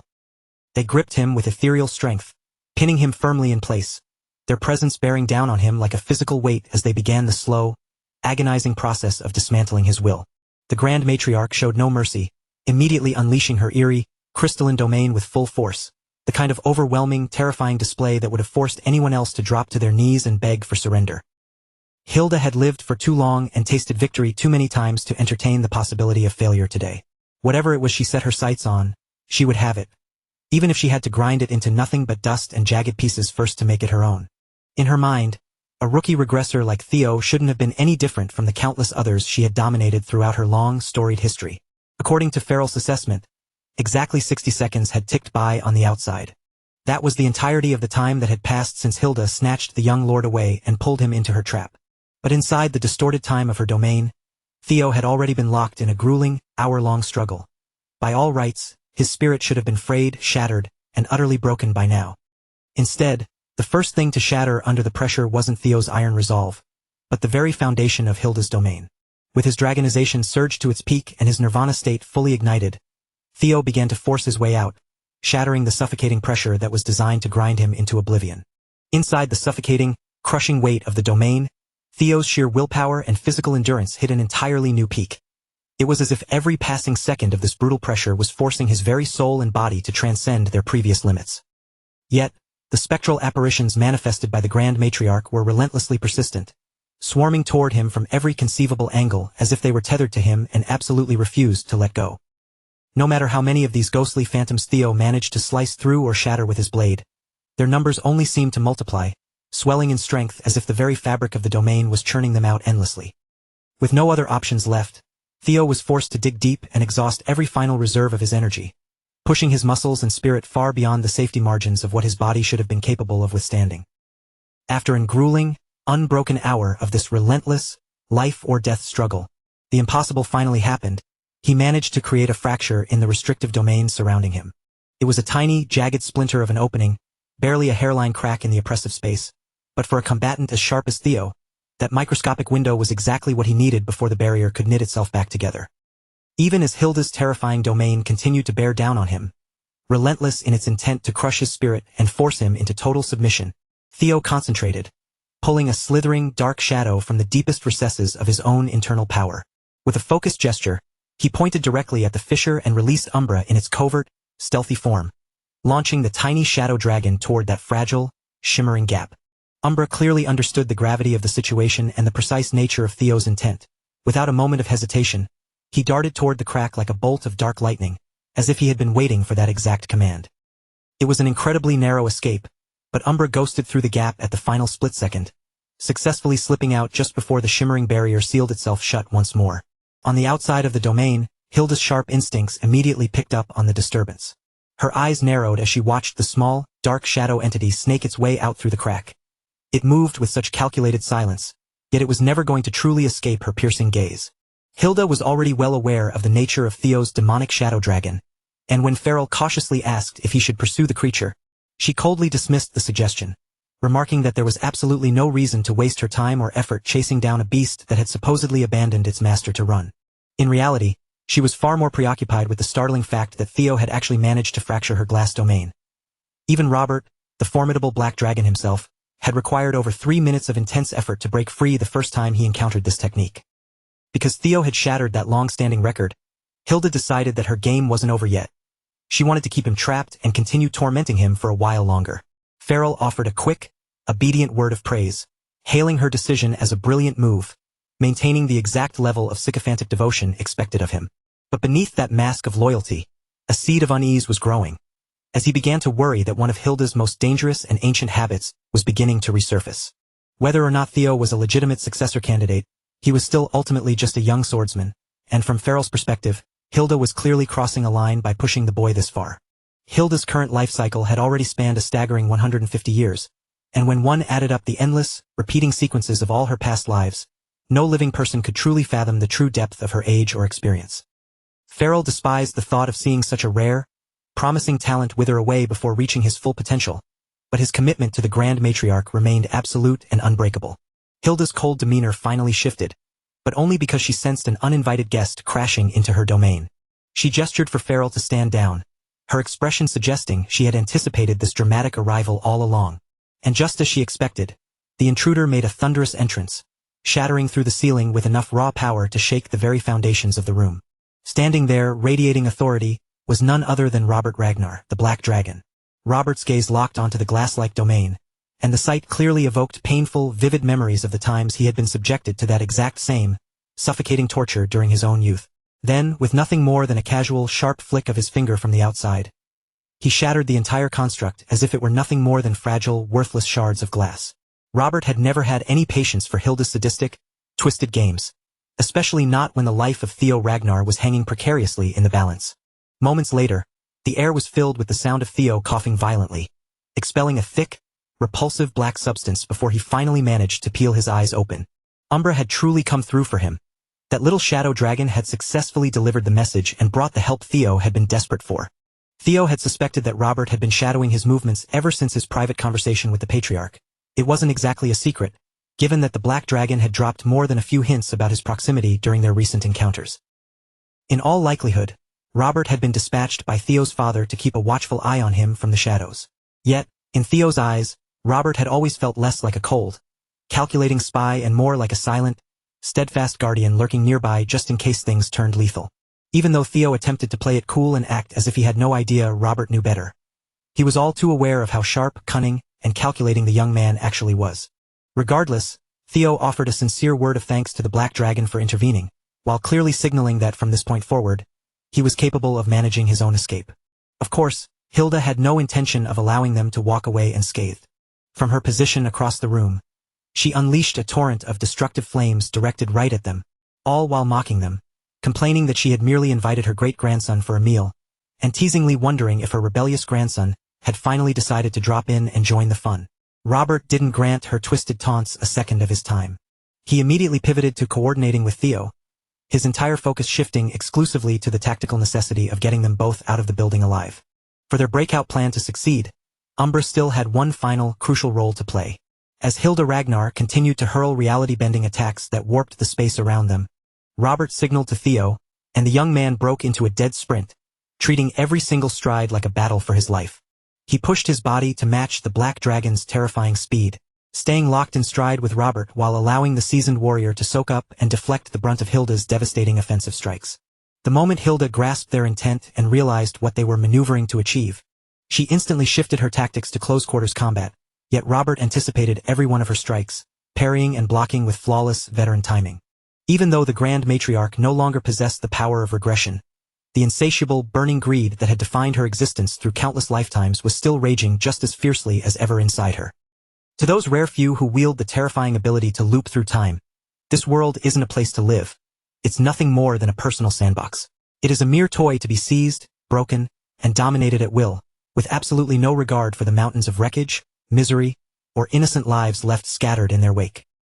Back within the cold, towering walls of the fortress, Hilda lunged forward, her eyes locked on Theo as she desperately sought to cut off his escape. However, Robert was right there with her. Matching her frantic pace, he shifted his full weight, stepping firmly into her path and executing a flawless block that completely walled her off from pursuing the boy. Theo saw his chance and took it without a second's hesitation. Seizing that brief, golden window of opportunity created by the brawl, the young lord surged forward and dove headfirst out of the massive castle window, launching his body into the void of the open air. The drop was dizzying, a heart-stopping freefall that turned the world into a blur. As he plunged toward the earth, the jagged stone masonry of the fortress whipped past him at a terrifying, breakneck speed. But he wasn't going to meet the ground alone. With impeccable timing, Umbra swooped through the sky beneath him, banking hard and spreading wide to catch the young master securely mid-air, softening the lethal momentum of the fall. And just like that, through pure, icy nerves and rapid-fire decision-making, Theo Ragnar slipped right through the iron grip of his unhinged great-grandmother, leaving her far behind in the dust. The very moment Theo's silhouette shrank into the distant horizon and drifted safely away, the suffocating atmosphere of the room shifted entirely. Hilda abruptly lowered her weapon, her relentless, savage assault against Robert's blade coming to a sudden halt as the cold realization set in. Her prey had successfully vanished from her sight. Her interest in the confrontation evaporated instantly. She didn't bother to hide her annoyance, casually dumping the entire mess onto Farrell's lap to clean up, and dryly announcing that she was finished for the day and intended to get some rest. Robert couldn't help but look up in genuine shock, fully anticipating that she would shriek in order to launch a massive, relentless manhunt for the boy. But to his surprise, Hilda had lost her appetite for the chase. Seeing the kid literally throw himself out of her highest window just to escape her presence had curdled her mood entirely. Yet, the second she crossed the room to her desk and cast a lingering gaze down at her scattered, confidential documents, her demeanor shifted once more. Hilda didn't erupt into a fit of rage. Instead, a cold, sharp, and deeply amused laugh escaped her throat. It seemed that in the middle of all that chaos and the flurry of clashing steel, the cheeky little brat had managed to pull off the ultimate heist, covertly swiping one of her most prized, top-secret intelligence reports. With that stolen document clutched tightly in his hand following his breathtaking escape, Theo wasted zero time. He steered his course straight toward the dark, crime-ridden underbelly of the Priamus East slums, tucked deep within the borders of the Edda Empire. Down in the heart of that squalor, inside a dilapidated, weather-beaten shack that looked as if a strong breeze might level it, a quiet, somber scene was beginning to unfold. A young girl suddenly bolted upright in her small bed, her eyes swimming with tears as she frantically shook her mother awake, jarred to her core by yet another vivid, horrifying nightmare. Exhausted but deeply tender, her mother pulled her into a protective embrace, stroking her hair with gentle hands and whispering soothing reassurances that it was only a dream, a fleeting trick of her overactive mind. But the girl's chest heaved as she sobbed out the grim details, describing how faceless, cruel monsters had broken into their home and slaughtered her mother right in front of her eyes. Unnerved and chilled to the marrow by the raw, genuine terror radiating from her daughter, the mother felt a cold, jagged shiver trace its way down her spine. Struggling to keep her own voice from trembling, the mother cupped the girl's face, softly asking if those nightmarish figures had done anything to hurt little Cassandra herself in the dream. The girl shook her head weakly, swallowing a sob as she explained that they hadn't touched her. Instead, they had bound her in place, forcing her to watch in paralyzed, helpless silence as her mother's life drained away. Heartbroken, the mother tightened her hold, enveloping little Cassandra in a fierce, protective hug and promising her, over and over again, that everything would be all right, desperately trying to calm her shivering frame. As she tucked the terrified child back beneath the thin, threadbare blankets, the mother locked eyes with her, desperately trying to instill a vital truth. She told Cassandra that even if these dark visions somehow bled into reality, it would never, ever be her fault. No matter what encroaching darkness sought them out, they would stand as one, fiercely protecting each other against the cruelty of the outside world. Tragically, this was the very night those monsters from her dreams arrived at their doorstep. The horrific vision wasn't a warning of something far off. It was a window into their immediate, inevitable reality. Meanwhile, Theo hadn't even found a single breath of time to change out of his travel-worn clothes. He had flown non-stop across the vast reaches of the land, pushing himself to the absolute limit by following the secret, handwritten coordinates from Hilda's stolen parchment. It was truly mind-boggling to think that the future, legitimate heir to the highest throne of the land, the legendary figure who would one day be feared and revered across the entire continent as the peerless magic empress, Cassandra Edda, was currently spending her childhood living in absolute, wretched squalor deep within the slums. To put this into context, the entire Ragnar clan operated under the direct thumb of the greatest, most dominant superpower on the continent, the mighty, sprawling Edda Empire. Centuries ago, the esteemed imperial rulers, the founding bloodline of the Edda clan, established their iron-fisted dominance over the entire world. They had managed to unify the fractured, warring continent under a single banner, a feat achieved almost entirely by exploiting their rare, bloodline-exclusive gift, the terrifying, divine talent of absolute future foresight. However, as countless generations came and went, the number of descendants who actually inherited this legendary foresight dwindled to near extinction. It felt as though the heavens themselves had cursed them for over-relying on that divine power, leaving the current imperial family as nothing more than a hollow, fragile shell of their ancient, glorious past. At this specific moment in history, young Cassandra stood as the lone individual left in the entire empire who truly possessed the pure, unadulterated gift of prophecy. Theo understood that if he could track her down and shield her from harm before anyone else caught wind of her existence, she would undoubtedly become the single most invaluable, powerful ally for all his grand plans moving forward. The catch was that the girl herself wouldn't even recognize her own royal heritage or the extent of her power for years, not until the desperate imperial family finally stumbled upon her. Until that day came, the labyrinthine network of the slums kept her existence perfectly buried from the rest of the world. As Theo stealthily approached the dilapidated shack marked on his stolen map, his senses sharpened, every nerve on high alert. Suddenly, his nose caught a scent, a sharp, unmistakable metallic tang of fresh blood drifting through the freezing night air. Pressing his back flush against the exterior wall, he cautiously slipped through the front door and scanned the darkness, but to his slight surprise, there was no ambush waiting for him at the threshold.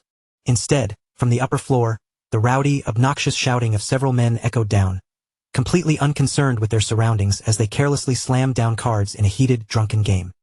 Moving like a silent phantom, Theo crept up the creaking, rotting stairs, pressing himself deep into the shadows of the second floor to get a clear, unobstructed view of the room's interior. A brutal gang of hooded criminals had clearly taken over the space, turning the small home into their own makeshift, violent hideout. Over in the dim corner, tied up like mere cargo inside a rough, coarse burlap sack, lay the terrified young princess Cassandra Edda, and right there on the floor in front of her was her mother, collapsed in a sickeningly large, spreading pool of crimson, her body completely still and devoid of life. Theo's mind raced, briefly considering the possibility that this might be some twisted undercover operation orchestrated by the imperial family, but he quickly dismissed it. The timeline didn't align. It was far too early for them to have located her. Realizing he needed immediate answers to understand exactly what was transpiring, he decided his best move was a sudden, overwhelming strike, intending to neutralize the group and thoroughly interrogate the heavily scarred thug who seemed to be calling the shots. Positioning himself flawlessly just behind the door frame, Theo began quietly channeling his energy, spinning up a deadly, concentrated crackle of electrical power. The sudden, sharp hum of the gathering lightning was so faint that only the battle-hardened senses of the scarred leader managed to pick up on the imminent, lethal danger. The leader's eyes went wide with pure panic as he shrieked at his subordinates, frantically screaming for them to drop their cards and draw their weapons for a fight. But his warnings were entirely too late. Before his men could even wrap their fingers around their hilts, a blinding electric flash tore through the room, slaughtering them all in a fraction of a second. Desperate and seeing his entire squad wiped out in an instant, the scarred leader lunged forward, trying to break through the residual smoke. But he didn't make it 2 steps before Theo's crackling, lightning-infused daggers slammed directly into him, pinning him ruthlessly to the floor under a massive, surging wave of agonizing paralysis. Pinned helplessly against the wooden floorboards, the scarred thug grits his teeth, his face twisted in a mixture of pain and defiance. Even now, he pulls the classic move of a desperate man, puffing out his chest and glaring up at his captor with an arrogant, "Do you have any idea who you're dealing with?" look, hoping to intimidate the man standing over him. But that hollow, blustering threat plays right into Theo's hands. It's the perfect scenario, honestly. Theo knows that by letting the loudmouth puff himself up, the thug will almost certainly spill every single secret he's holding on to just to prove his own supposed importance. And just like clockwork, the scarred man's eyes go wide with sudden, sharp recognition. He stares up at the young lord, his voice shaking as he demands to know why someone of Theo's stature, a man who should be deep in the trenches of the front lines, is standing here in this slum. He clearly knows far more about Theo's identity and the precarious state of the current war effort than he has any right to. It becomes blindingly obvious in an instant. This thug is nothing more than a puppet, a direct subordinate answering to Troyvin. The criminal himself seems completely baffled, unable to grasp how exactly their paths managed to collide so catastrophically inside this rundown shack. But Theo sees right through him. This isn't just some random grunt. This is October, the notorious 8th servitor serving directly under Troyvin's command, a fanatic whose loyalty to his master borders on religious obsession. The realization sparks a surge of adrenaline in October. Recognizing the legendary target standing before him, his eyes burn with a lethal intensity. He decides that this is his moment to shine, desperately planning to lunge forward and tear Theo's head from his shoulders, convinced that delivering such a prize will grant him eternal glory in his master's eyes. He pours every last drop of his remaining strength and resolve into a frantic, desperate attempt to grapple with the formidable young Ragnar. He prepares for an explosive charge, his muscles coiled, but that surge of movement is snuffed out before it can even begin. With a lazy, almost bored flick of his wrist, Theo executes a movement so fluid and lightning-fast that it's hard to track. A single, razor-sharp dagger is launched into the air, traveling with terrifying, pinpoint accuracy. It strikes home instantly, anchoring the charging zealot exactly where he stands, halting his momentum dead in its tracks before he can even take another stride. Honestly, when you consider that Theo has been spending his time trading blows with world-ending, interdimensional threats, watching him effortlessly dismantle a bottom-tier scrub like October is almost refreshing. He doesn't even have to break a sweat to keep this guy under control. Still, being a high-ranking servitor of the darkness, October isn't about to roll over just yet. Even pinned and wounded, he has a few nasty, forbidden tricks hidden deep in his arsenal. He forces his internal energy to surge and boil, his skin rapidly flushing a deep, blistering red. A visible, scorching heat begins to radiate off his frame, the air around him shimmering as he pushes his physical limits, forcing his body far beyond its natural capacity. Steam begins to hiss from his pores, and with a guttural, maddened roar, the fanatic lunges forward once more. He's fully committed to a suicide run, desperate to drag the young Ragnar heir down into the dark abyss along with him if it means securing a win.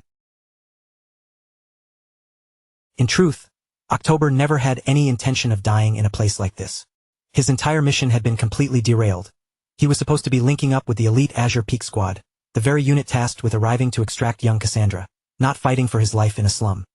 Theo doesn't even blink, let alone look surprised by this suicidal, reckless dash. He knows these brainwashed cultists all too well. The moment they realize they're backed into a corner, their default move is always to try and take everyone out in a self-destructive explosion. With a calm, graceful step to the side, the young lord effortlessly dances around October's trajectory.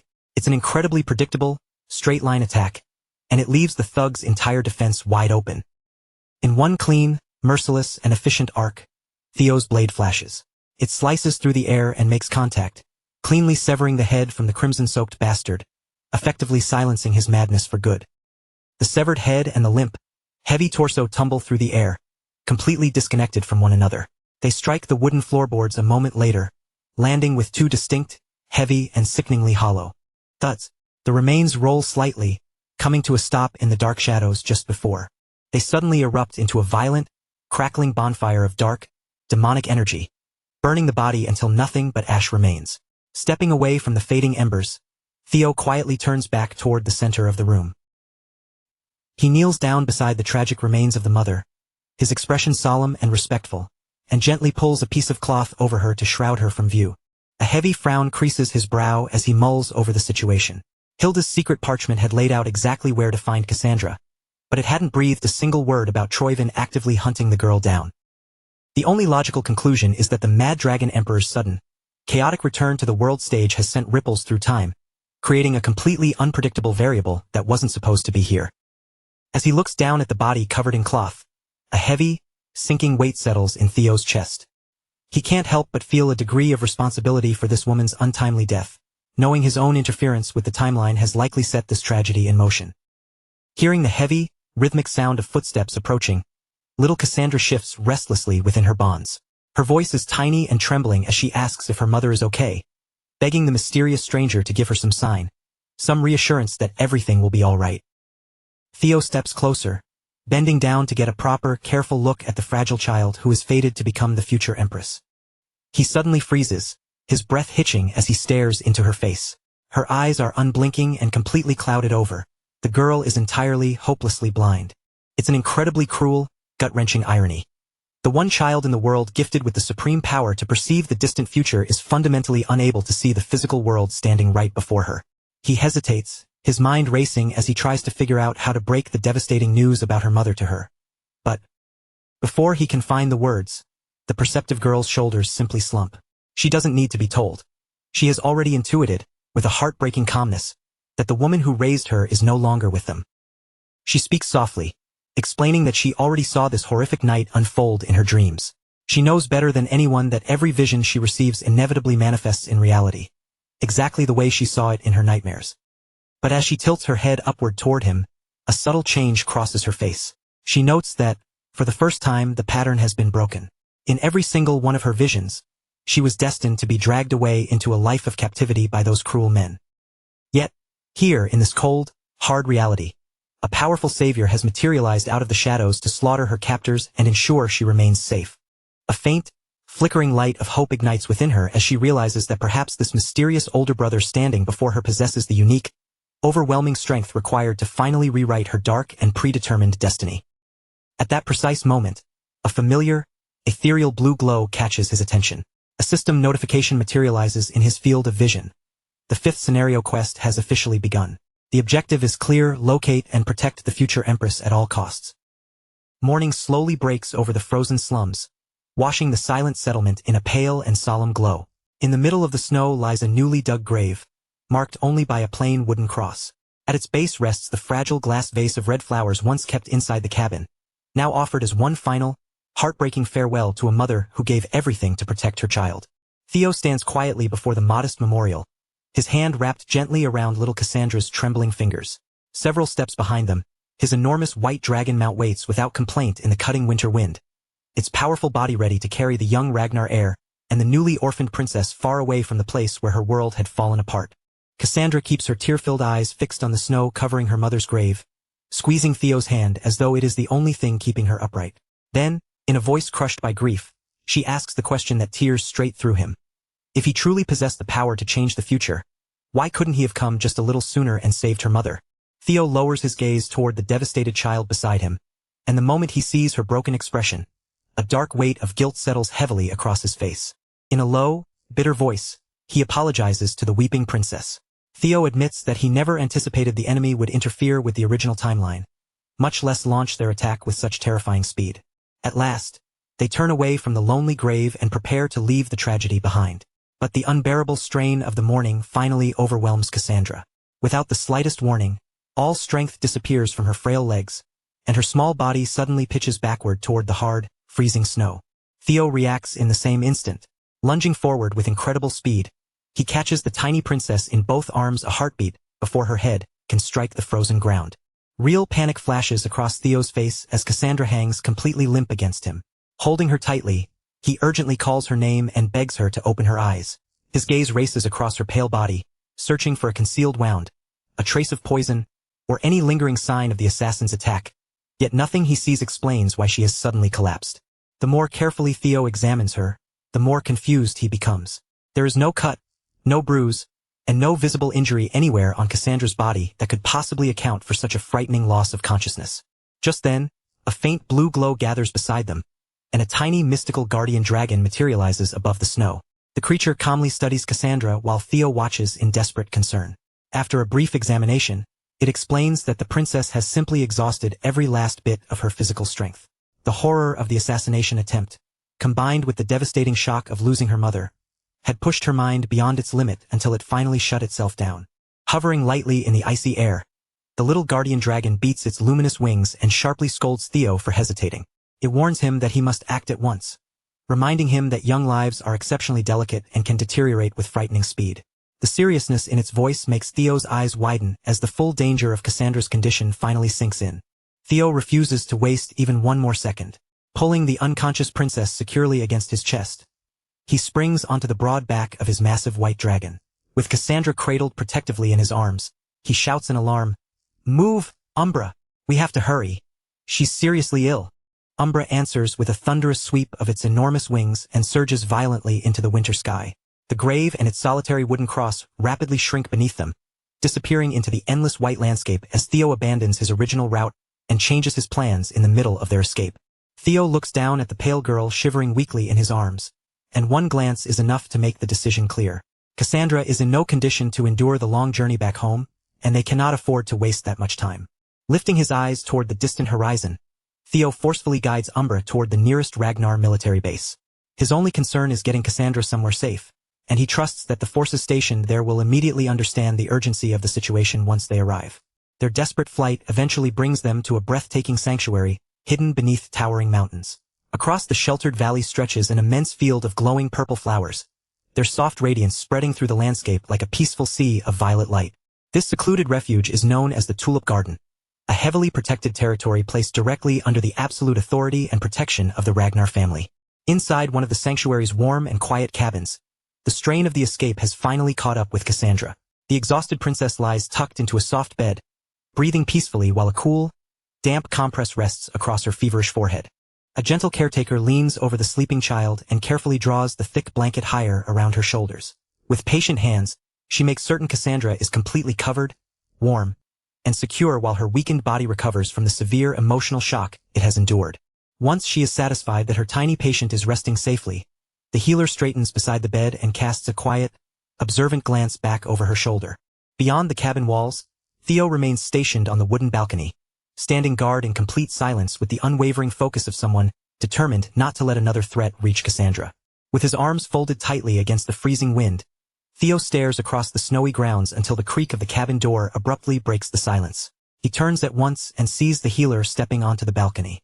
Unable to hide his anxiety, the young heir immediately asks how Cassandra is doing and whether the fragile princess is finally out of danger.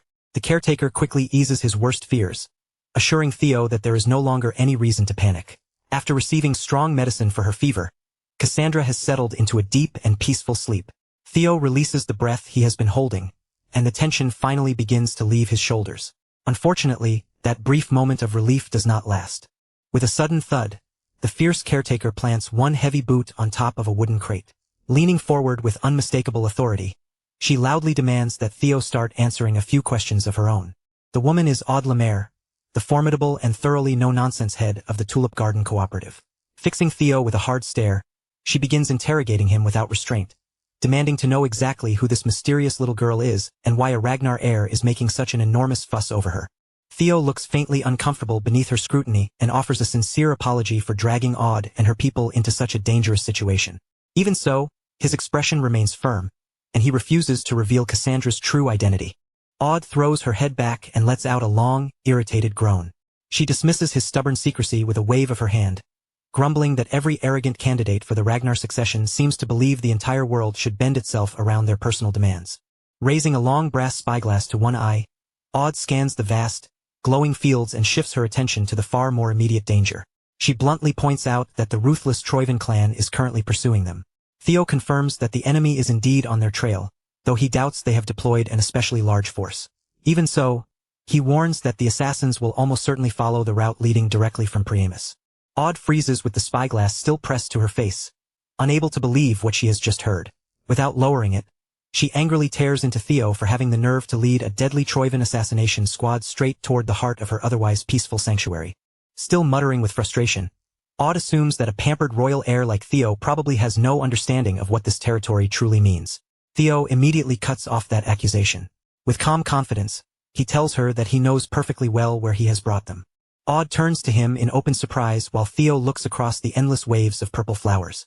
In a solemn voice, he explains that most outsiders foolishly believe the Tulip Garden exists only as a decorative estate maintained for appearances.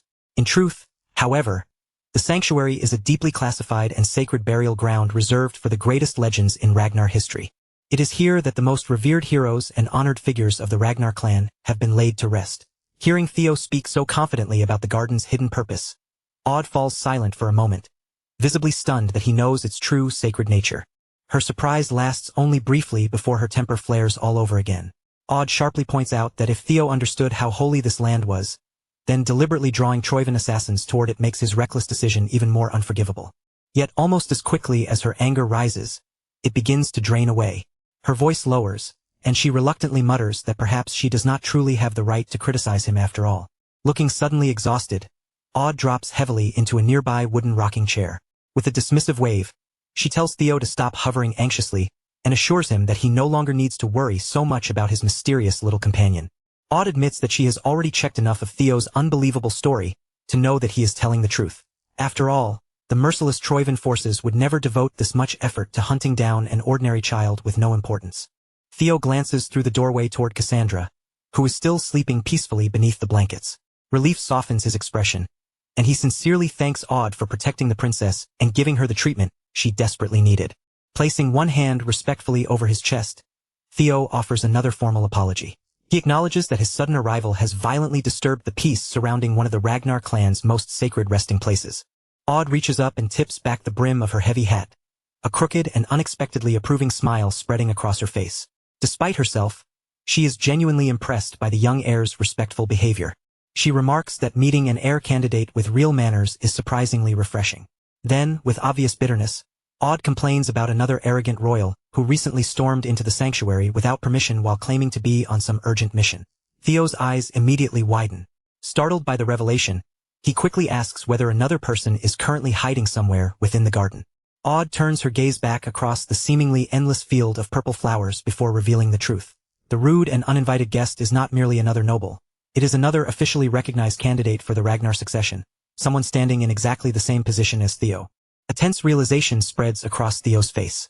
His mind begins racing through the list of dangerous rivals within his family as he tries to determine which one of them could have secretly come to the sanctuary before him. Before he can reach an answer, a deafening impact shatters the tense conversation. A figure crashes violently onto the snow-covered cabin roof, landing with an enormous and terrifying scythe in hand. From above, an imposing woman peers down at Theo, a fierce and confident smirk curling across her lips. The newcomer is none other than the Black Reaper herself, Rhys Ragnar, the fearsome second heir candidate of the Sword Clan. Rhys casually greets Theo as her little brother, as though dropping onto the roof with a gigantic weapon were perfectly ordinary. Looking him over with open interest, she remarks that he appears to be a genuinely capable fighter now that she is finally seeing him in person. The sudden appearance of yet another monstrous Ragnar heir completely destroys Odd's remaining courage. Her tough expression vanishes, and she hurriedly retreats through the cabin door. Trembling, she declares that she will stay inside and protect the child while Theo deals with the madness of his own family outside. Theo remains perfectly calm beneath the freezing wind. Raising his eyes toward Rhys on the roof, he confidently assumes that his elder sister has already been listening to their entire conversation.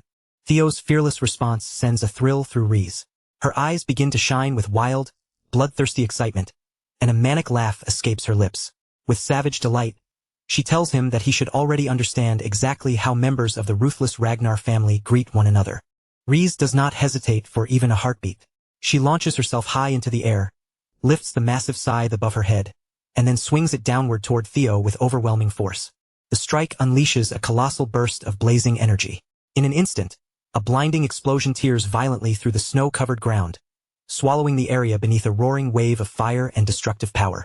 As the devastating shockwave finally begins to fade, shattered chunks of stone rain down across the battlefield. Yet Theo remains firmly planted amid the destruction, his blade raised before him as he effortlessly stops the overwhelming strike.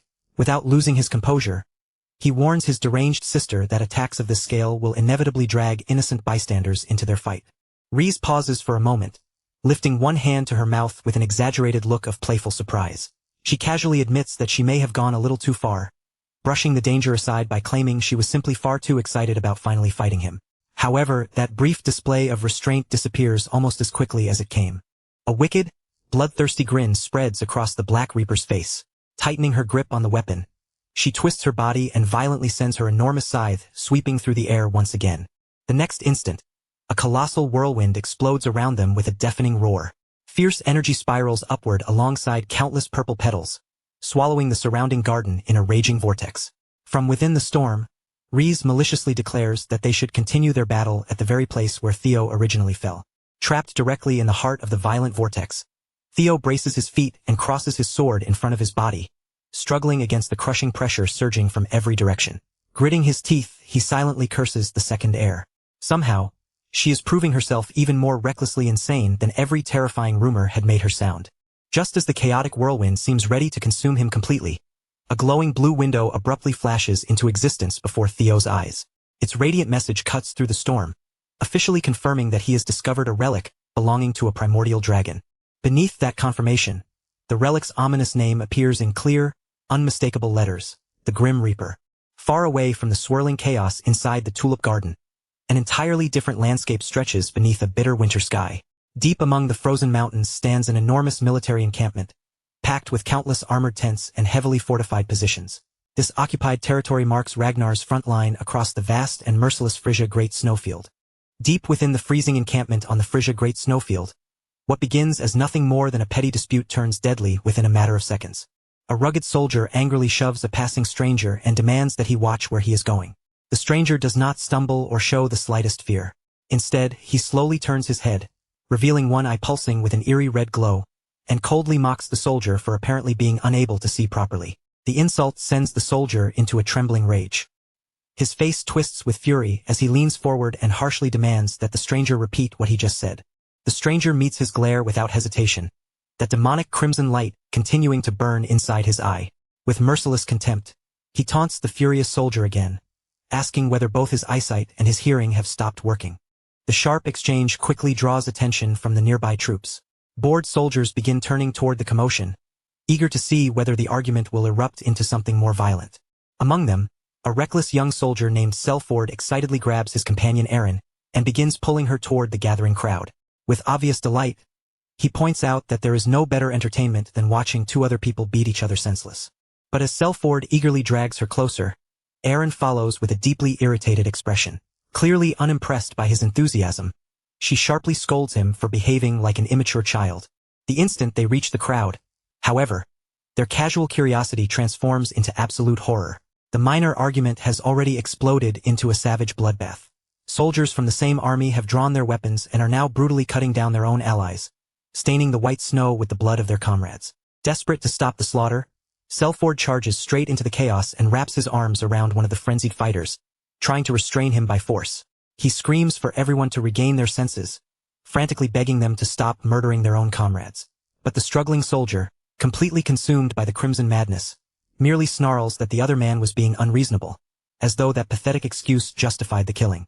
Before Selford can bring the crazed fighter under control, a blinding column of fire suddenly erupts in the center of the encampment. The flames explode upward with catastrophic force, instantly incinerating the surrounding ground as a deafening blast tears through the camp. As the smoke and flames begin to part, a fierce warrior strides directly out of the raging inferno. She is Ian Saucily, the Black Iron Vice Commander feared by many as the Fire Goblin. Furious beyond measure at the senseless violence, she lashes out at the maddened troops, condemning them for slaughtering their own comrades while they are supposed to be fighting an active war. Fiery energy surges violently around Ian as she plants herself before the blood-soaked soldiers. With a blazing glare, she challenges anyone who still has strength left in their body to come forward and face her personally. Watching the terrifying vice commander from the edge of the destruction, the blonde-haired Selford finally releases a small breath of relief. Convinced that Ian's overwhelming power and authority will crush the rebellion instantly, he assumes the chaotic encampment is finally about to settle down. However, Erin's eyes narrow behind her glasses as she notices something Selford himself has overlooked. Ian's explosive entrance has slightly scorched his hand, leaving behind a small but unmistakable burn. The moment Erin realizes that her friend has been injured by their own superior, something inside her suddenly breaks. All reason disappears as her emotions twist violently out of control. Her usual irritation vanishes, replaced by a chilling and increasingly manic laugh. One of her eyes begins pulsing with the exact same sinister crimson light seen in the other soldiers. The invisible corruption has already reached her mind, dragging Erin beneath the influence of the terrifying madness. Completely overtaken by bloodthirsty rage, Erin swiftly draws the dagger at her side. Her body lowers into an attacking stance as she prepares to launch herself straight at the blazing vice commander, even though the reckless assault would almost certainly end in her own death. Selford stares at her in horror before desperately reaching out and trying to calm her down. Panic floods his voice as he pleads with Aaron to stop, unable to believe that his own companion has suddenly lost control of her mind. While fire, screams, and bloodshed consume the encampment outside, a quiet command tent remains separated from the immediate chaos. Inside, an imposing veteran hardened by countless battles listens to the distant uproar with open disgust. One of the 9 dragons bitterly condemns the soldiers' complete lack of discipline, furious that the frontline troops are surrendering to the spreading madness so easily. He questions how they are supposed to wage a proper war when their own forces cannot even maintain control of their minds. Wolfgang Ragnar, one of the 9 dragons, explains that the Mad Dragon Emperor's corrupting madness is surging outward with increasing force from the central Troivan stronghold. If they allow the frontline troops to remain exposed, the losses will only become more catastrophic. For that reason, he proposes withdrawing their forces from the front immediately. Tyrant Dragon Dante Roll fiercely rejects the proposal before it can gain support. Their massive offensive is scheduled to begin in only 2 days, and he refuses to abandon it now. In his eyes, this is the greatest opportunity they may ever receive to destroy the Troivan faction once and for all. Before the disagreement can escalate further, Black Dragon Robert Ragnar cuts through the tension with a firm strategic order. Only the strongest elite warriors, those capable of resisting the psychological corruption, are to remain stationed at the front. Every high-ranking swordsman and all lower-tier troops must withdraw immediately, giving the leadership time to reassess an operation that has already been dangerously compromised. Ice Dragon Neil grimly accepts that there is no safer alternative, but she warns the others not to place too much faith in their elites. Even warriors of exceptional strength will not endure this overwhelming pressure forever. She then reminds the council of a grim event from the past. Even the legendary Wind Baron eventually fell victim to this very same madness. Demon Dragon Julius Ragnar falls silent, his expression revealing absolute disbelief at the scale of the disaster unfolding before them. Beyond the command tent and the vulnerable encampments, the true source of the horror rises across the frozen horizon, the immense Troivan stronghold. The towering fortress is completely engulfed by vast currents of sinister crimson energy, the corrupted power twisting around its walls like a living storm. Its ominous red glow spreads across the frozen land, looming over Ragnar's exposed encampments below.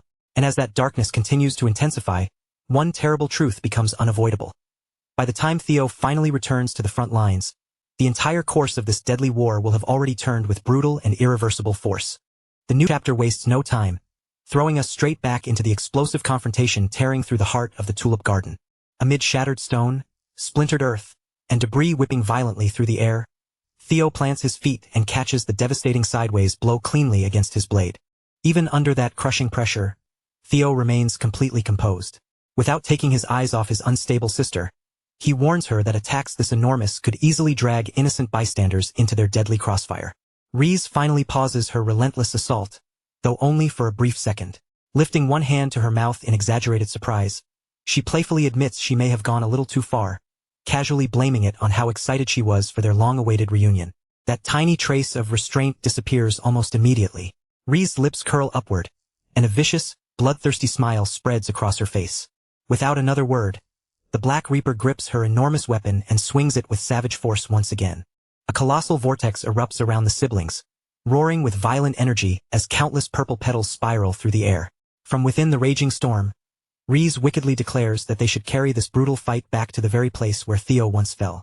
Trapped directly at the center of the enormous purple cyclone, Theo lowers his stance and braces himself, resisting the crushing wind and swirling pressure battering him from every direction. As he studies the terrifying opponent before him, Theo quickly measures her abilities. The Black Reaper's speed is easily comparable to Gisher's, yet her destructive power belongs in an entirely different realm. Then an even colder realization strikes him. The massive blow she unleashed earlier had not even been close to her full strength. Through the storm of energy and petals, Reese catches sight of Theo's fierce, unwavering stare, and the intensity in his eyes only makes her more excited. Laughing at the fighting spirit burning across his face, his bloodthirsty sister dives from the sky.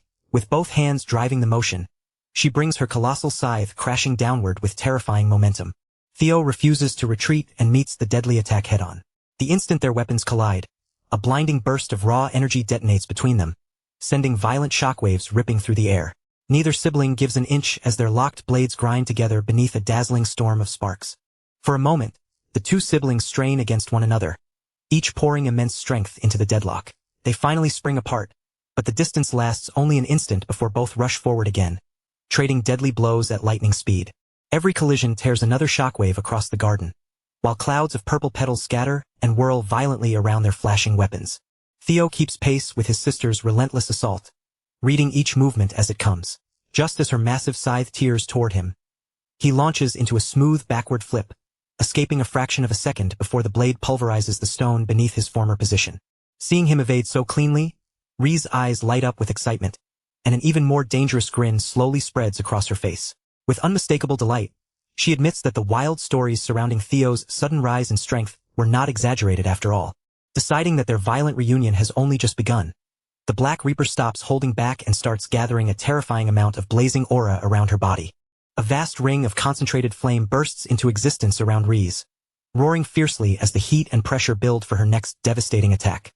With a fierce challenge for her brother to survive what comes next, Ri's explodes forward.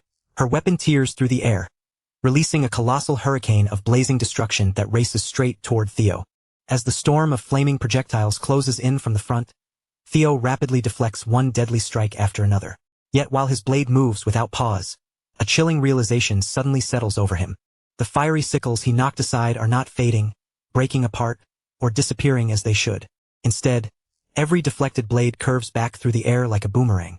Within seconds, the burning sickles are circling Theo from all sides, sealing off every possible route of escape. With her brother trapped inside a glowing ring of lethal fire, the Black Reaper recognizes the perfect opening. Ri's launches high above the swirling inferno, raises her colossal scythe over her head, and fixes Theo with a merciless, bloodthirsty stare. Mocking him for realizing the true nature of her trap a fraction too late, Ri's tightens her grip and drives the enormous weapon down toward the imprisoned swordsman. The descending scythe carries such overwhelming force that the very world beneath it seems ready to split apart. Theo's eyes widen just before the ground beneath him erupts. A towering tornado of roaring flame bursts upward from directly under his feet, swallowing the young heir inside a deafening pillar of blinding, apocalyptic destruction. Then, from deep inside the towering inferno, a violent explosion of dark energy suddenly detonates. The blast tears outward with brutal force, shattering the flaming tornado apart from within. Caught completely off guard by the unexpected eruption, Ri's snaps her gaze upward. She looks just in time to see an enormous, piercing blue sword aura dropping toward her from the sky. Rather than showing fear, the Black Reaper looks genuinely impressed by the power her brother has unleashed. A wicked smile returns to her face as she steadies herself and prepares to receive the impact. Theo plunges through the falling purple petals at devastating speed, his blade aimed straight down at his sister. As he descends, he firmly declares that the time has finally come for him to take the offensive. Delighted by his sudden counterattack, Ri's eagerly swings her massive scythe upward, fully intending to meet his descending blade with her own overwhelming force. But a fraction of a second before the two lethal weapons can collide, an unknown and devastating force erupts directly between the siblings. A tremendous shockwave tears across the battlefield, blasting open the ground and carving a deep crater into the garden. Stone fragments and thick dust surge upward, hiding everything from view, until the heavy cloud finally begins to settle and exposes an astonishing sight. Three heavily cloaked figures now stand at the center of the devastation as though they appeared from nowhere. These mysterious warriors are elite members of the Black Reaper squad, and they have somehow stopped the siblings' catastrophic collision. Inside the crater, their razor-sharp blades are already pressed firmly against Theo's neck. Keeping their weapons dangerously close to his throat, the cloaked assassins surround Theo and glare at the young swordsman with open hostility. One of the elite guards steps forward beneath a wide-brimmed hat, his eyes burning with an ominous purple light. In an aggressive voice, he threatens Theo and vows that the feared Reaper squad will make him suffer for daring to raise a weapon against their precious Miss Ri's. Before the fiercely devoted guard can finish his dramatic warning, however, the flat weight of a colossal scythe slams directly onto the top of his head. The tense standoff collapses into chaos as Ri's turns her fury on her own squad. Casually resting the huge scythe across her shoulder, she screams at the overprotective assassins and demands to know how many times she must order them not to interfere in her fights. She had only just started warming up, and she cannot understand why they are making such a fuss over one harmless little battle between siblings. Standing in the middle of this sudden circus, Theo says absolutely nothing. A huge bead of sweat rolls down the side of his face as he stares at Ri's in disbelief, silently admitting that this ridiculous reaction was the last thing he expected. Just like that, the deadly pressure hanging over the battlefield vanishes. Ri's bursts into bright laughter while the battered guard beside her rubs the enormous lump rising from his head. Completely lowering her guard, she sincerely apologizes to Theo and grumbles that her overzealous squad ruined the atmosphere right when their fight was finally becoming enjoyable. Theo takes a moment to steady his breathing before answering with a relaxed smile. He jokingly tells her that had her earth-shattering greeting continued for even one more second, he might genuinely have collapsed on the spot. Amused by his quick response, Reese laughs and gives him a playful punch in the chest. His confidence and easy humor immediately improve her mood after the messy interruption. Satisfied with how their explosive reunion turned out, the Black Reaper declares that their brief clash was incredibly fun and casually invites him to share a drink with her sometime. Theo warmly accepts the invitation, appearing perfectly calm and unaffected from the outside. Behind that confident smile, however, his thoughts are racing as he evaluates the terrifying depth of his sister's strength. Her raw power is monstrous, her speed nearly impossible to follow, and her technique leaves almost no weakness to exploit. Theo is forced to admit one frightening truth. In a genuine fight to the death against the Black Reaper, he would need to activate his ultimate dragonization just to have any real chance of winning. As Reese cheerfully turns away, Theo's thoughts drift toward an even more disturbing conclusion. If his sister is already this terrifyingly powerful, then the other highest-ranked candidates competing to become clan heir must be even greater monsters. Sweat gathers bitterly along Theo's face as he wonders where Axion found the shameless confidence to boast about becoming the next clan head while siblings of this caliber were still standing in his way. Completely unaware of the crisis unfolding inside her brother's mind, Reese turns and barks another order at her trembling squad. To compensate for ruining the fight, she commands them to prepare an enormous celebratory feast at once. The elite assassins immediately straighten their backs, throw up rigid salutes, and roar their absolute obedience. Theo watches the absurdly energetic group with another huge bead of sweat sliding down his cheek. Compared with the manipulative and cutthroat members of the rest of their family, he genuinely appreciates how direct, cheerful, and easygoing Reese seems. Unfortunately, that warmth is precisely what creates the real problem. His gaze settles on the Black Reaper's massive and terrifying scythe. After examining the energy flowing from its surface, Theo confirms what he had already begun to suspect. The weapon carries the unmistakable, overwhelming aura of a primordial dragon relic. A heavy sense of dread sinks into Theo's chest. If his system quest eventually demands that he seize that relic from Reese, the task would have been infinitely easier if she had treated him as an enemy. Instead, her open friendliness and genuine affection have placed him inside a brutal moral dilemma with no easy way out. The deafening chaos and explosive tension of the battlefield finally melt away, giving way to the peaceful, sunlit interior of the small cabin nestled within the tulip garden. Buried beneath several thick, heavy blankets, little Cassandra stirs faintly before her eyelids slowly flutter open, as though waking from a long and troubled sleep. Still dazed from the severe shock to her mind, the tiny princess weakly pushes herself upright in bed. Odd steps into the comfortably warm room, approaches the fragile child, and gently asks whether she is finally beginning to feel any better. Cassandra answers with a small, quiet nod. Seeing that response, the hardened caretaker wheels a heavy wooden cart into the room and declares that the sick little girl must be absolutely starving by now. With several quick movements, Odd sets an enormous, mouth-watering feast directly before the young princess. The table is soon covered with plates of sizzling meat, steaming bowls of soup, and loaves of freshly baked bread.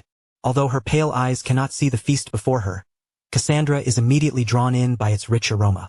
She breathes deeply, and a faint spark of hope brightens her weary face as she whispers that the food smells unbelievably delicious. Unable to see where the steaming dishes have been placed, Cassandra eagerly stretches out both bare hands, intending to grab the hot food and begin eating immediately. Odd reacts before the girl's fingers can reach the meal.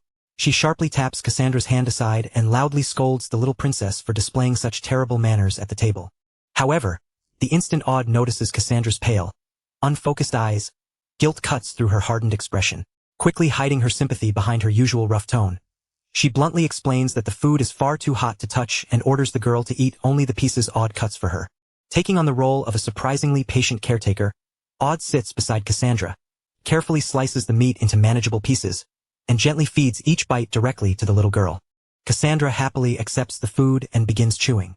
While continuing to feed her, Odd casually mentions that once the meal is finished, they will need to change her clothes so the torn garments can be properly patched up. Then, revealing an unexpected tenderness beneath her gruff exterior, Odd quietly observes that Cassandra's mother must have made those precious clothes herself. The moment Cassandra hears those gentle words, tears immediately gather in her sightless eyes. With her voice trembling softly, Cassandra offers Odd a heartfelt thank you. Odd responds with an affectionate, teasing smirk and lightly calls the emotional little princess a crybaby. Suddenly remembering that she forgot to bring anything to drink, Odd rises from her seat. Before leaving, she sternly warns Cassandra not to use her hands again, then quickly steps out of the room to retrieve the drinks. Yet the very moment Cassandra is left alone inside the silent cabin, the warmth and comfort that had filled the room seemed to disappear without a trace. Her small fingers tighten around the fabric of her clothes as a crushing wave of anxiety surges through her chest. With growing dread, the young prophet realizes that something about the situation is terribly, unmistakably wrong. Panic spreads through Cassandra's thoughts. For some time now, her dreams have failed to reveal the future, while everything unfolding around her directly contradicts the visions she previously witnessed. Never before has she experienced such complete and terrifying blindness. Even so, as she remains alone in the dimly lit cabin, Cassandra desperately holds on to one fragile thread of hope within this uncertain, seemingly broken timeline. After all, every future she had seen before was filled with nothing but unbearable sorrow and tragedy. Cassandra remains seated in the silent room, trapped within her frightening thoughts, until the sharp creak of the cabin door suddenly slices through the stillness and interrupts her inner turmoil. The sound of heavy boots presses against the wooden floorboards. Hearing someone enter, the blind little princess brightens slightly and assumes that her stern caretaker has returned with the forgotten drinks. But as those ominous footsteps continue moving closer, Cassandra's hopeful expression quickly fades, and a cold, horrifying realization settles over her. The slow, calculated rhythm of those heavy steps belongs to no one she recognizes. Beginning to tremble with fear, the young prophet nervously asks the stranger to identify themselves, innocently addressing the terrifying intruder as an auntie. A towering figure stands threateningly in the doorway, armed from head to toe and carrying the unmistakable presence of a deadly archer. It is Sex, number 6 among Troivin's elite group of 9 servitors. Rather than being amused by the child's innocent mistake, Sex takes immediate offense. The ruthless assassin scoffs angrily at Cassandra's lack of manners, and harshly demands that the girl address her as an older sister instead. Without displaying the slightest hint of restraint or mercy, Sex swings her hand across Cassandra's face, viciously backhanding the helpless little princess. The brutal impact sends Cassandra hurtling forward, her face crashing directly into the warm meal. Plates scatter as her small body tumbles from the bed and strikes the cold wooden floor below. Sex looks down at the motionless princess with arrogant satisfaction. Seeing no resistance at all, she mocks how laughably simple and pathetic this kidnapping assignment has turned out to be. The overconfident assassin grabs Cassandra by the fabric of her clothes and prepares to carry the frail child away. Certain that the mission is already complete, Sex carelessly lowers her guard. Just as Sex lifts the unconscious girl by the collar, the dark shadows spread across the cabin floor suddenly begin to writhe. In an instant, they twist violently, swelling outward as though something enormous is forcing its way through them. From the churning darkness behind the unsuspecting assassin, a colossal nightmare erupts into the cabin, its jagged teeth glowing within a monstrous grin. It is Umbra, Theo's enormous dragon, rising directly from the shadows and looming over Sex with overwhelming, murderous bloodlust. Without warning, the peaceful cabin buried beneath the winter snow erupts from within, its quiet shelter torn apart in a single violent instant. A savage shockwave punches straight through the structure, ripping the roof into fragments and hurling splintered beams, broken planks, and heavy chunks of debris into the bitter freezing air. Deep inside the wrecked cabin, warm blood falls in thick, steady drops, spreading across the damaged floorboards until a dark crimson pool gathers beneath the ruins. The arrogant Troivin assassin who entered with complete confidence has already been utterly overwhelmed. Sex lies thrown against the wreckage, one hand clamped over the enormous wound carved into her shoulder as blood pours between her fingers. She curses through unbearable pain, but the instant she forces herself to look up, every trace of superiority vanishes from her face, replaced by raw, uncontrollable terror. Towering directly above the wounded assassin is something pulled from the darkest nightmare. A colossal dragon shaped from writhing black shadows, its monstrous form wrapped in streams of blinding white smoke. Umbra's sinister presence crushes the air so completely that Sex can barely move. The elite assassin stares helplessly into the creature's hollow, glowing eyes and screams at the impossible monster standing over her. Blood runs heavily down her face as she tears through every memory she has, desperately trying to understand where such a nightmarish beast could have come from, yet finding absolutely no explanation. Her gaze darts toward what remains of the wooden cabin, now reduced to a field of shattered timber and scattered wreckage. Sex curses under her breath, realizing that this explosive clash has created far too much noise. Worse still, none of her intelligence had mentioned a guardian of this terrifying caliber protecting the target. Through the drifting smoke and snake-like shadows crawling across the ruins, Sex finally spots the dragon's enormous body coiled tightly around the unconscious little princess, shielding the child from every direction. The moment Sex realizes the beast exists solely to guard the girl, a twisted, bloodthirsty smile slowly stretches across her face. There is no time left to hesitate or reconsider the mission. With murderous light blazing in her eyes, she violently draws her blade and decides to cut the monster down, seize the child, and disappear before anyone else can interfere. Umbra, however, has no intention of giving her even a single step forward. The shadow dragon answers her challenge with a deafening roar that shakes the ground beneath the ruined cabin. In the very next heartbeat, an enormous crescent of crimson energy tears outward through the wreckage. The attack slices brutally across Umbra's dark body, and thick, unnatural blood bursts from the wound, spraying through the frozen air. When Sex sees that the terrifying creature can actually bleed, a cruel smirk returns to her lips. Her eyes rapidly measure the dragon's strength, and her fear begins turning back into arrogance.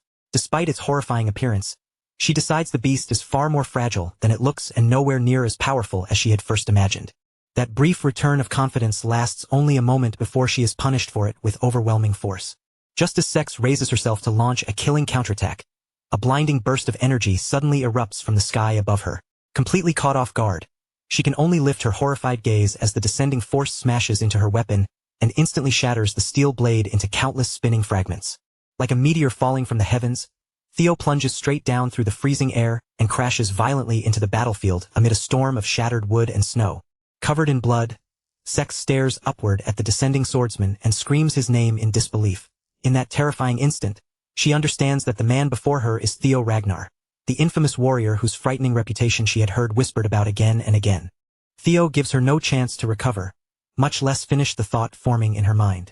Without the slightest hesitation, he swings his sword and releases a merciless arc of blinding aura. Sex cannot even raise her broken weapon before the strike flashes past. A towering fountain of blood erupts into the winter air as her entire left arm, still gripping the shattered hilt, is severed cleanly from her body. A scream of unimaginable agony tears from the Troivan assassin's throat. Her features twist beneath the unbearable pain, and her mutilated body violently collapses backward into the surrounding debris. Theo does not spare the screaming assassin so much as a glance. He lands smoothly among the broken beams and scattered wreckage, remaining perfectly composed despite the destruction surrounding him. His attention immediately shifts toward Umbra, whose enormous body remains curled protectively around the unconscious Cassandra. Seeing the little princess unharmed, Theo warmly praises his shadow beast for guarding her so perfectly. Umbra responds with a pleased, rumbling purr and affectionately nudges against its master, but their brief moment of relief disappears almost as soon as it begins. A sickening and unnatural sound rises from somewhere within the wreckage, instantly causing every one of Theo's sharpened senses to flare with alarm. Theo whips his head back toward the mutilated assassin, his fierce gaze locking onto her blood-soaked figure. A chilling realization strikes him at once. The cornered servitor has not surrendered, and she is still preparing something desperate. Sex has activated the forbidden reverse blood surge technique, a suicidal art meant to destroy both its user and everything nearby. Theo immediately braces himself for a catastrophic explosion of power, yet no wave of raw energy comes. Instead, an enormous cloud of thick red smoke violently erupts around her and floods the ruins. Theo's eyes widen as the truth finally hits him. She has completely deceived him. This is not a suicide attack at all, but an emergency signal. Sex bites down hard on a metallic tube clenched between her teeth, her blood-covered face stretching into a deranged grin. Spitting crimson from her mouth, she mocks Theo's alarmed reaction and laughs that she would never choose a pathetic death through reverse blood surge. To her, such a meaningless ending is something she despises more than anything. Theo moves to silence her, but he does not even manage to take a full step. The device inside Sex's mouth suddenly detonates, and the assassin chooses a gruesome death to make certain her final signal succeeds. A deafening blast consumes her body as a brutal wave of force, shattered debris, and blinding smoke tears across the ruined cabin. Theo is forced to throw up both arms and shield his face from the violent explosion. Many miles from the chaotic battlefield, the towering column of crimson smoke rises clearly into view through the polished lens of a young scout's spyglass. Watching the emergency signal cut through the pale winter sky, the scout lowers her spyglass and casually reports to her superior that their assassin has been discovered and eliminated. Her superior stands ominously upon a fractured landscape suspended in the air, his appearance resembling that of a sinister plague doctor. He receives the report without showing even the smallest trace of grief. To the masked leader, Sex was nothing more than a specialized stealth experiment. The young scout dismisses her gruesome death just as casually, concluding that her advanced concealment abilities simply were not sufficient. Rather than mourning the loss, the masked leader treats her failure as valuable intelligence that can strengthen their plans moving forward. Turning his cold, threatening gaze toward the distant horizon, The masked leader formally declares that the experimental stage of their operation has ended. Now that the testing is complete, he decides it is finally time to move seriously and issues a chilling order for the entire force to mobilize. Behind him, the vast scale of their true strength is finally revealed. An enormous legion of heavily armed knights waits in flawless formation, their armor and weapons stretching across the landscape. Troivin's elite cavalry stands prepared to march, carrying both the Empire's honor and its merciless thirst for blood into battle. Far away at the Tulip Garden, the same towering pillar of red smoke can be seen piercing the winter sky, warning everyone that disaster is already on its way. Rhys stares at the signal in complete bewilderment. The Black Reaper frantically wonders whether her brother was responsible for setting it off and struggles to imagine what kind of disaster could have erupted near the cabin. Feeling an immediate and overwhelming danger closing in, she sharply orders the Reaper squad to scatter across the area and search for any enemies hiding nearby. Before even one of her elite assassins can begin moving, a loyal guard calmly interrupts her urgent command. His grim eyes remain fixed on the distant horizon as he solemnly tells Rhys that sending out scouts would serve no purpose at all. Already frustrated and on edge, Rhys turns on him and fiercely demands to know what he means. Then she follows the direction of his frozen stare. The instant she sees what is approaching, her breath catches painfully in her throat. Her eyes spread wide with absolute shock as the full scale of the catastrophe becomes clear. Across the peaceful fields of blooming purple flowers marches a sight that looks like the arrival of the apocalypse itself. Troivin's colossal cavalry army has already reached the Tulip Garden's doorstep, advancing with unstoppable momentum. The thunderous pounding of countless armored hooves tears apart the silence and shakes the beautiful garden to its roots. Crushing relentlessly through the delicate purple fields is Troivin's most heavily armored and highly trained cavalry division, the legendary Blue Mountain Corps. Even Theo is left momentarily stunned as the overwhelming tide of knights surges toward their position. He recognizes the famous unit immediately, yet cannot understand why Troivin would deploy an army large enough for a full-scale war over a single operation. In that moment, he realizes the situation has become far more dangerous and complicated than anything he expected. Theo rushes through the scattered debris and quickly reunites with Rhys, carrying the unconscious little princess securely on his back. Rhys is visibly relieved to see that her brother survived unharmed, but neither of them has time to dwell on it as their attention returns to the advancing army. Theo grimly admits that he has fought these elite soldiers before, yet even he cannot explain how a force of this size crossed into the area without anyone detecting them. Rhys' thoughts race toward the same horrifying answer. The guard stationed along the Tulip Garden's outer perimeter must have been slaughtered so quickly and completely that not one of them had the chance to send a warning. As the earth begins trembling violently beneath their feet, Theo senses that something even more disturbing lies behind the invasion. His mind works rapidly, pulling the scattered clues together and uncovering a far darker mystery. Theo knows that Cassandra's prophetic abilities would be coveted by countless powers. Yet the Troivin Empire is already ruled by the Mad Dragon Emperor, a terrifying and bloodthirsty regressor who possesses near absolute knowledge of future events. That contradiction sends a cold realization through Theo's entire body. For an empire already commanded by someone who knows the future to mobilize a wartime army and willingly risk enormous casualties merely to abduct one blind little girl, Cassandra's true hidden value must be far greater than Theo ever dared to imagine. Theo tightens his hold around the unconscious princess, securing her firmly against his back as he bitterly curses whatever sinister and unknown scheme Troivin has prepared for her. His grim thoughts are abruptly interrupted by a desperate cry from the perimeter. One of the defenders shouts that the unstoppable cavalry is only moments away from smashing through their position, then urgently begs Miss Rhys to give them her orders.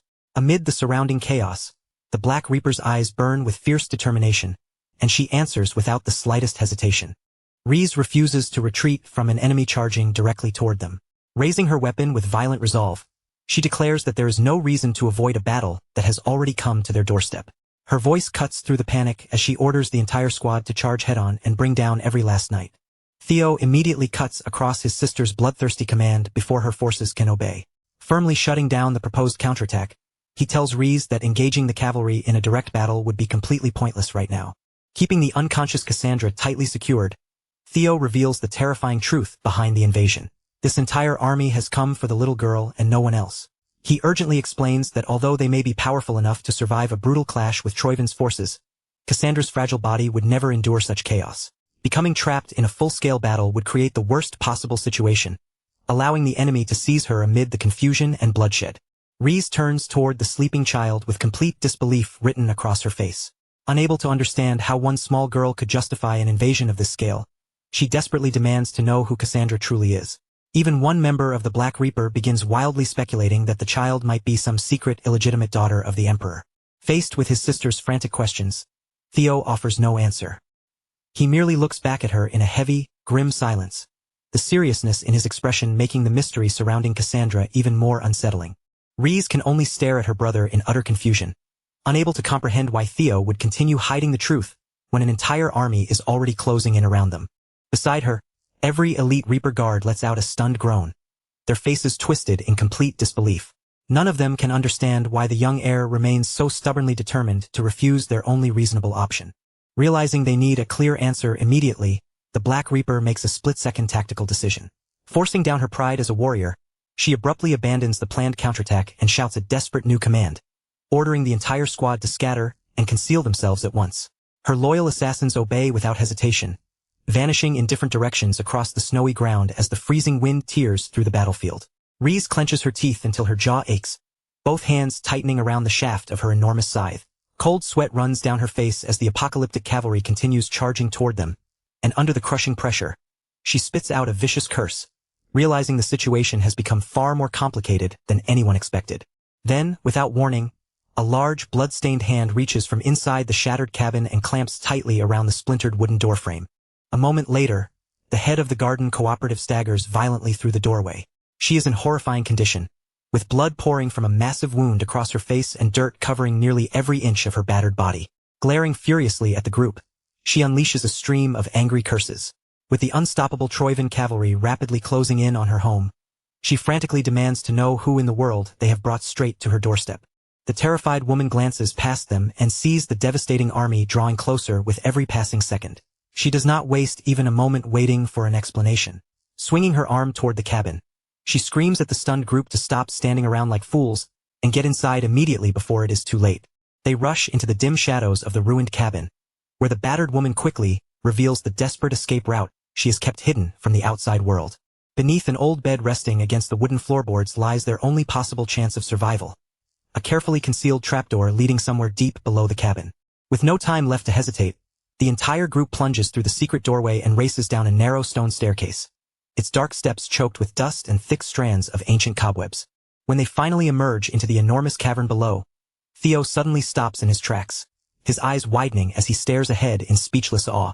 An immense underground hall stretches far into the distance before them, its cavernous walls glowing beneath rows of burning torches. Overwhelmed by the unbelievable scale of the hidden sanctuary, Theo slowly takes in his surroundings and begins to realize what this place might actually be. Before he can finish the thought, the bleeding head of the garden cooperative sharply scolds him and tells him to show proper respect. This colossal crypt is no ordinary refuge. It is the sacred final resting place of Ragnar's revered ancestors. Still carrying the unconscious princess securely in his arms, Theo lowers his gaze and offers a grim apology for bringing an entire military invasion directly to the woman's home. The battered caretaker clicks her tongue and dismisses his apology without a second thought.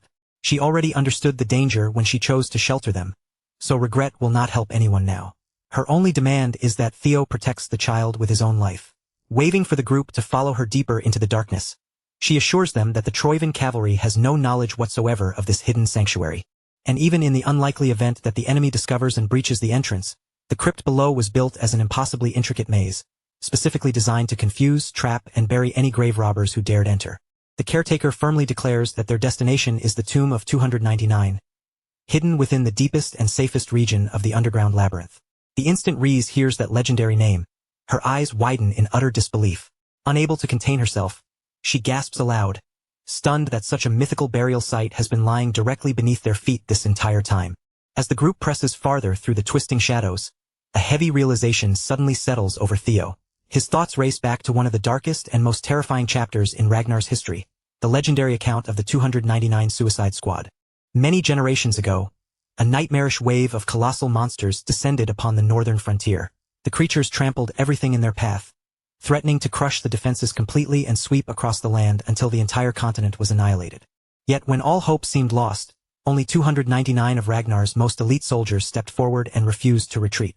Against impossible odds, they threw themselves into a merciless bloodbath and sacrificed every last one of their lives to stop the monstrous tide. Their final stand became a legendary tale of courage and sacrifice, remembered by everyone born into the Ragnar bloodline. After navigating the final stretch of the labyrinth, The exhausted group finally reaches its end and steps into a magnificent sanctuary flooded with brilliant, breathtaking light. Enormous monuments tower over the chamber, while a colossal glowing pillar casts radiant light across the cavernous space. Standing before the sacred site, the battered caretaker lifts her head with unmistakable pride and announces that they have finally reached their destination. Before them lies the sacred burial ground of Ragnar's 299 legendary heroes, the warriors whose sacrifice saved the continent from destruction. Theo carefully looks across the pristine, heavily protected chamber before releasing a long breath of relief. Surrounded by stone, ancient defenses, and the impossible maze behind them, he feels certain that this hidden subterranean fortress can keep the unconscious princess completely safe from the invading army raging above. Theo openly admits that without the caretaker's expert guidance through the impossibly tangled labyrinth, none of them would ever have reached this sanctuary. But before their brief moment of peace can truly settle in, it is shattered without warning. In the blink of an eye, a glowing blue system window bursts into existence directly before Theo's face.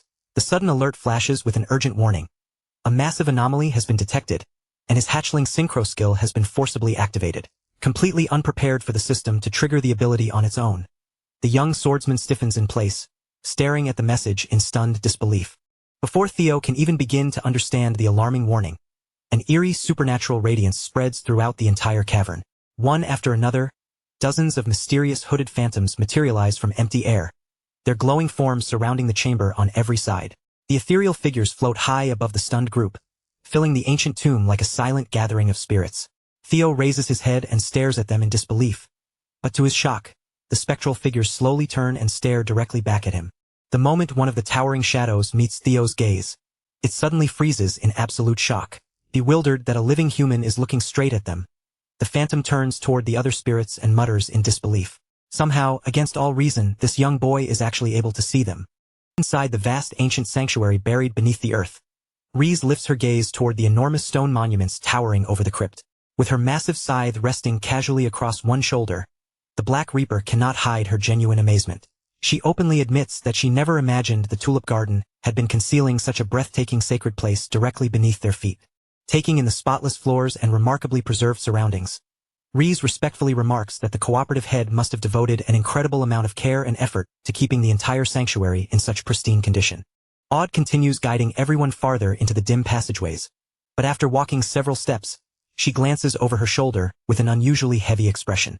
Her voice drops to a near whisper as she quietly mutters something cryptic about the undeniable bond connecting her to this tomb. Reese barely catches the faint sound and leans forward, asking Odd to repeat herself more clearly. The battered caretaker immediately snaps out of her distant thoughts, stiffens for a moment, and hurriedly dismisses the comment as nothing more than meaningless mumbling. Determined to make certain the sanctuary remains secure, Odd wastes no more time. She turns toward the enormous stone staircase and quickly begins climbing, intending to inspect the entrance leading back to the surface. Before disappearing into the darkness above, Odd firmly orders everyone to remain exactly where they are. She warns them not to wander recklessly into the sanctuary's dangerous maze of corridors, earning a playful and thoroughly sarcastic salute from Reese as the caretaker vanishes up the shadowy stairs. Once Odd passes through, the enormous stone door grinds shut behind her and seals the group inside. In the sudden stillness that follows, Theo remains standing nearby, carefully supporting the unconscious princess in both arms. Reese then turns toward Theo and repeats the caretaker's instructions with exaggerated seriousness. According to Odd, they are supposed to remain inside the ancient sanctuary and rest until she returns to call them back up to the surface. However, while Theo stands near the center of the immense crypt, something completely unexpected catches his attention. His glowing, dragon-like eyes slowly widen, and disbelief spreads across his face as he stares into the air surrounding them. Dozens of translucent phantoms are floating all around him, their spectral bodies filling nearly every corner of the sanctuary. The ancient spirits buzz with excitement, their frantic voices overlapping until the crypt becomes crowded with restless, ghostly whispers. One astonished spirit points out that Theo's mind gate is already open despite his young age. Another immediately cuts in, anxiously wondering whether the boy is truly capable of seeing every one of them. A third phantom excitedly notices the movement in Theo's eyes and declares that he is clearly reacting to their presence. The spirit can barely contain its delight, thrilled that after such an unbearably long time, someone among the living can finally interact with them again. Bombarded from every direction by the chaotic flood of ghostly chatter, Theo shifts awkwardly while still holding the princess. Under his breath, he mutters that these supposedly solemn ancient heroes are far more talkative than he ever would have expected. Theo's bewildered remark is overheard by an enormous and imposing phantom, who slowly drifts forward from among the crowd. Speaking in a deep voice that echoes throughout the cavern, the towering spirit sincerely apologizes for the deafening commotion. He gently explains that the ancient souls have simply become overwhelmed with joy after finally meeting a living person capable of speaking with them. The massive phantom lowers himself until he is floating directly before Theo. With formal dignity, he introduces himself as Doma Ragnar, the legendary vice commander who once served in the 299 Suicide Squad. After welcoming the young swordsman, Doma curiously asks what kind of disaster could have driven a living descendant into their sealed resting place. Holding the unconscious princess securely against his chest, Theo respectfully explains the desperate situation. A massive enemy force launched a sudden assault on the tulip garden above, and under the cooperative head's strict command, they were forced to retreat into the underground sanctuary for absolute protection. Doma's spectral eyes widen when he hears that another war has erupted outside. Yet the battle-hardened phantom soon gives a bitter, knowing look and brushes the news aside, remarking that endless fighting and bloodshed sound exactly like the Ragnar clan he remembers. Theo carefully adjusts the princess in his arms before placing one respectful hand over his chest. He formally apologizes for entering the sanctuary without warning and politely asks Doma for permission to use the hero's resting place as a temporary refuge. Doma immediately breaks into a broad, hearty grin, thoroughly amused by the boy's excessively proper manners. Laughing, he points out that such politeness is almost unheard of from a supposedly savage Ragnar. Since the unexpected visitors have finally broken the crushing boredom of eternity, the ancient vice commander warmly welcomes the entire group and enthusiastically tells them to make themselves completely comfortable. But just when it seems Doma will leave them to rest, the ghostly vice commander's cheerful expression suddenly disappears. His glowing eyes narrow with grave seriousness, and in a solemn tone, he asks Theo to come examine something of tremendous importance. Completely caught off guard, Theo points toward himself and asks whether the legendary hero is truly speaking to him. Doma quietly confirms it, warning that what he wants to show him may take some time and politely asking whether the young swordsman can spare a while. As the towering phantom drifts past him, he adds ominously that Theo will definitely want to hear what awaits him as well. Though uncertainty tightens his expression, Theo's curiosity wins out. He follows closely behind the ghostly commander as Doma leads him farther into the deepest and oldest portion of the underground crypt. When they finally approach the absolute center of the sanctuary, Theo slows to a stop. His eyes open wide once again as the astonishing sight before him leaves the young heir completely speechless. Moving closer, Theo discovers an ancient coffin resting beneath a roaring pillar of radiant blue light. Despite the countless years surrounding it, the tomb remains impossibly pristine, untouched by dust, decay, or the passage of time. Doma takes his place solemnly beside the glowing tomb, and his deep voice rolls through the cavern. He asks whether Theo remembers Odd calling them the 299 heroes when the group first entered. Theo cautiously nods, confirming that those were her exact words before asking whether something is wrong with the legendary title. A heavy silence settles over the entire crypt before Doma finally reveals a long-buried truth capable of changing the clan's history forever. The legend, he explains, is incomplete. There were not merely 299 heroes who fought and died that day. There were actually 300. Resting inside the illuminated coffin is the supreme commander who led their suicide squad into battle, the one true hero who stood above them all. Yet the instant Doma attempts to speak the legendary commander's name, a violent burst of distorted static tears through his words, completely swallowing the forbidden name before Theo can hear it. The moment that censored name leaves Doma's mouth, a deafening, high-pitched ringing detonates inside Theo's skull. He screams in unbearable agony and desperately clamps both hands over his ears as the crushing psychic pressure surges through his mind, threatening to split his consciousness apart. Theo collapses onto his knees among the blooming purple flowers, his body trembling as he struggles to breathe. Once the mind-shattering static finally begins to fade, he raises his head and desperately demands to know what in the world just happened inside his skull. Doma does not answer immediately. He turns his solemn gaze back toward the perfectly preserved coffin, and with a grim expression clouding his spectral face, he finally reveals the horrifying truth behind what Theo experienced. That violent psychic censorship is undeniable proof that their true commander was completely consumed by the terrifying outer gods. His very identity was devoured so thoroughly that every record of his life and existence was erased from the fabric of the world itself. The instant Theo hears the words, outer gods, pure horror washes across his face. His thoughts rush back to the pantheon and the terrifying encounter he endured with those same nightmarish, many-eyed cosmic beings. Still shaken, he struggles to understand how anyone's identity could be erased so completely that the universe itself refuses to let people hear or speak the person's name. Standing beneath the cold glow of the blue pillar, Doma explains that their lord once traveled far too deeply into the abyss. In doing so, he drew dangerously close to an incomprehensible entity feared as the Nameless Sovereign. That encounter brought a devastating consequence beyond ordinary death. The cosmic horror devoured the commander's identity itself, wiping away his name, his history, and every physical record proving that he had ever lived. Doma explains that such total erasure is the natural price of challenging a being of that unimaginable level. The only reason the ancient phantoms still remember their lost commander is that death severed their souls from the physical laws governing the living world. Aside from those dead warriors, only a very small number of direct descendants remain connected to the forgotten hero through blood. Beginning to understand Doma's true purpose, Theo assumes the vice commander has continued struggling within the world of the living solely to preserve and honor their erased lord. Doma gives only a vague response, quietly acknowledging that Theo is not entirely wrong. The desperation Doma has been holding back finally appears across his face.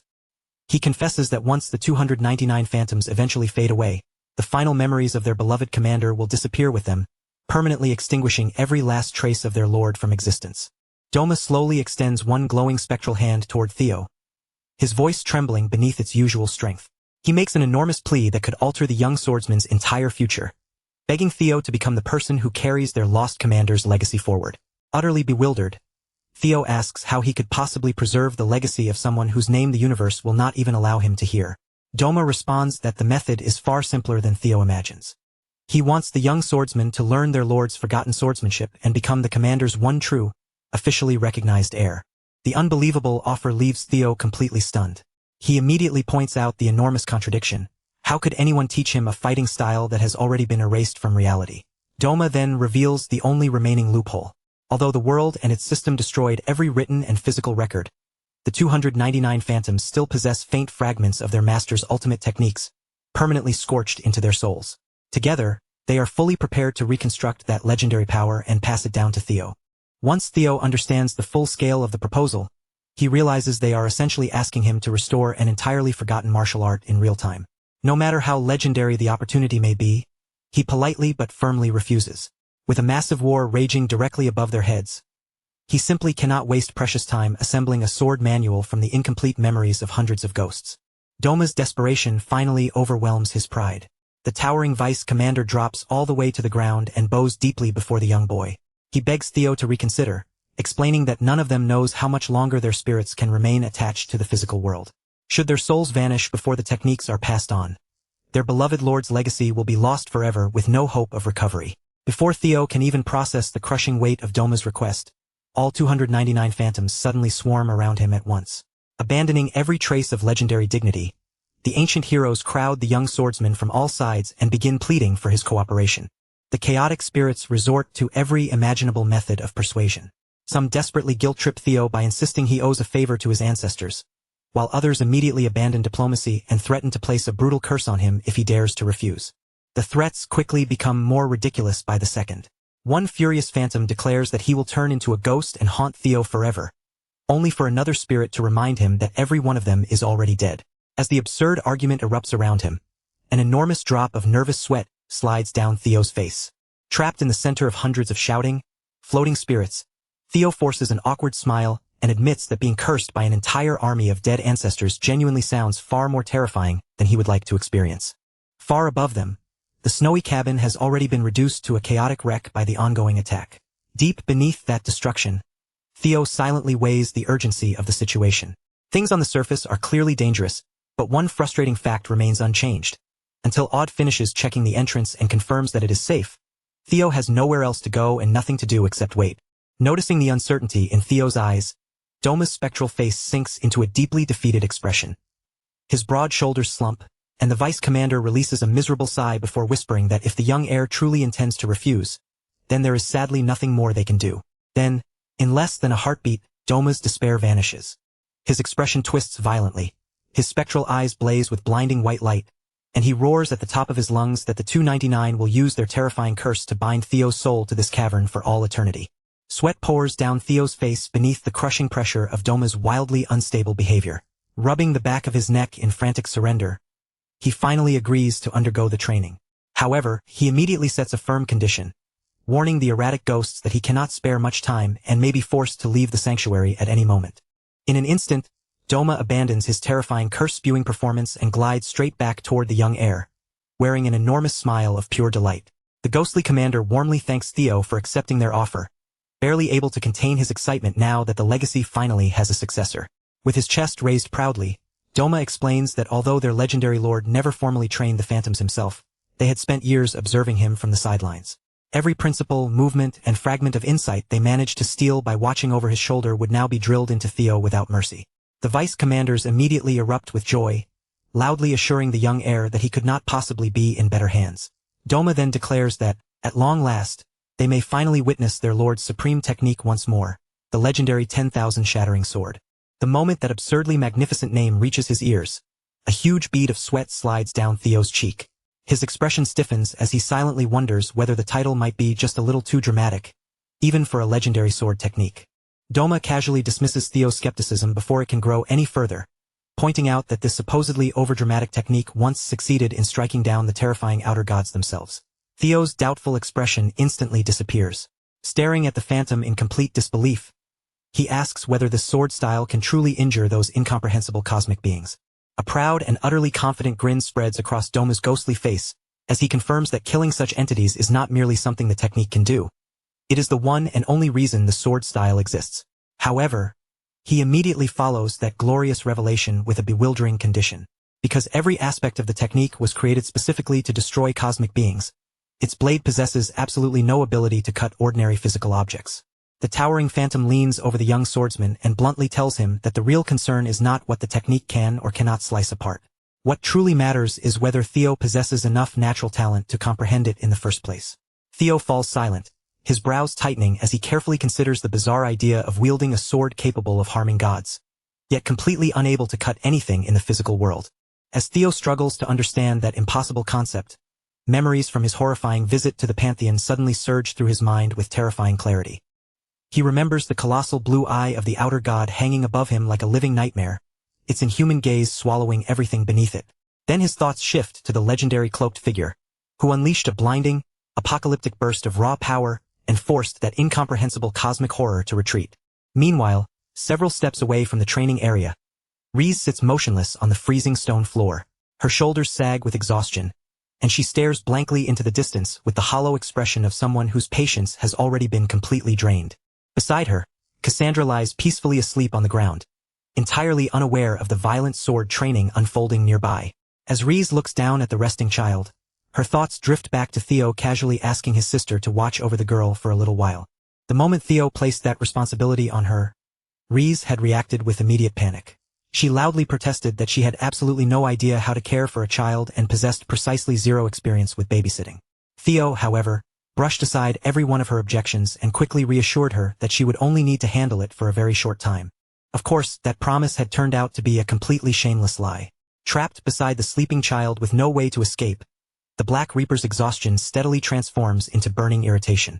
She viciously curses her brother beneath her breath, complaining that he claimed it would take only a second before immediately throwing himself into an explosive, high-speed training session.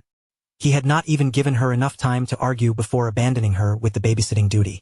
Theo remains completely unaware of the fury building behind him. Every ounce of his attention is fixed on mastering the inheritance left by the phantoms.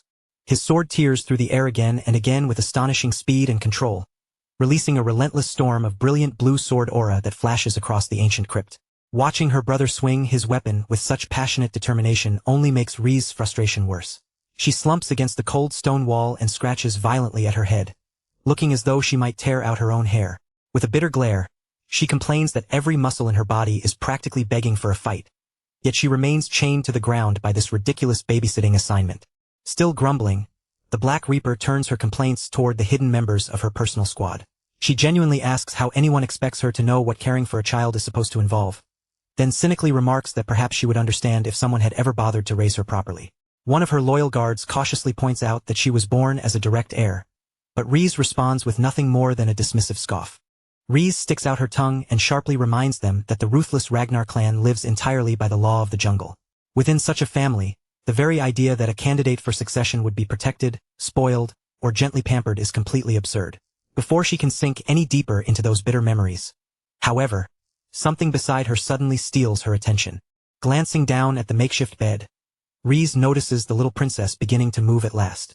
Her eyes widen slightly, and the hardened assassin unexpectedly leans closer with a soft, almost tender smile. Lowering her voice so she does not frighten the child, Reese gently asks Cassandra whether she is finally feeling better. But the exact instant Cassandra pushes herself upright, every trace of warmth vanishes. The atmosphere inside the crypt plunges without warning, becoming so unnaturally cold that the surrounding air itself seems to freeze. Cassandra's eyes snap open, yet the gaze staring back at Reese is no longer remotely human. A terrifying blue radiance burns within them, while countless luminous mystical runes swirl across her pupils like living symbols. Sitting perfectly still, the little girl looks straight ahead with an impossibly calm and chilling expression. She addresses the assassin by her full name, then speaks with the eerie certainty of someone who already knows what is yet to come. In a quiet, unsettling tone, Cassandra remarks that Reese was surprisingly friendly during this particular period of time. Hearing what should have been a helpless child speak with the crushing weight and familiarity of someone who has already witnessed the future sends ice rushing through Reese's veins. Her gentle smile disappears in less than a heartbeat. Every hint of warmth drains from her face, replaced by a cold, merciless expression overflowing with pure murderous intent. Reese does not waste even a single second questioning what she heard.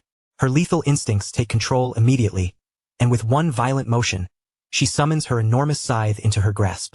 The Black Reaper rises over the tiny, glowing child like an executioner preparing to deliver judgment. Both hands tighten around the shaft of her deadly weapon, while the razor-sharp steel catches and reflects the unnatural blue light shining from Cassandra's rune-filled eyes.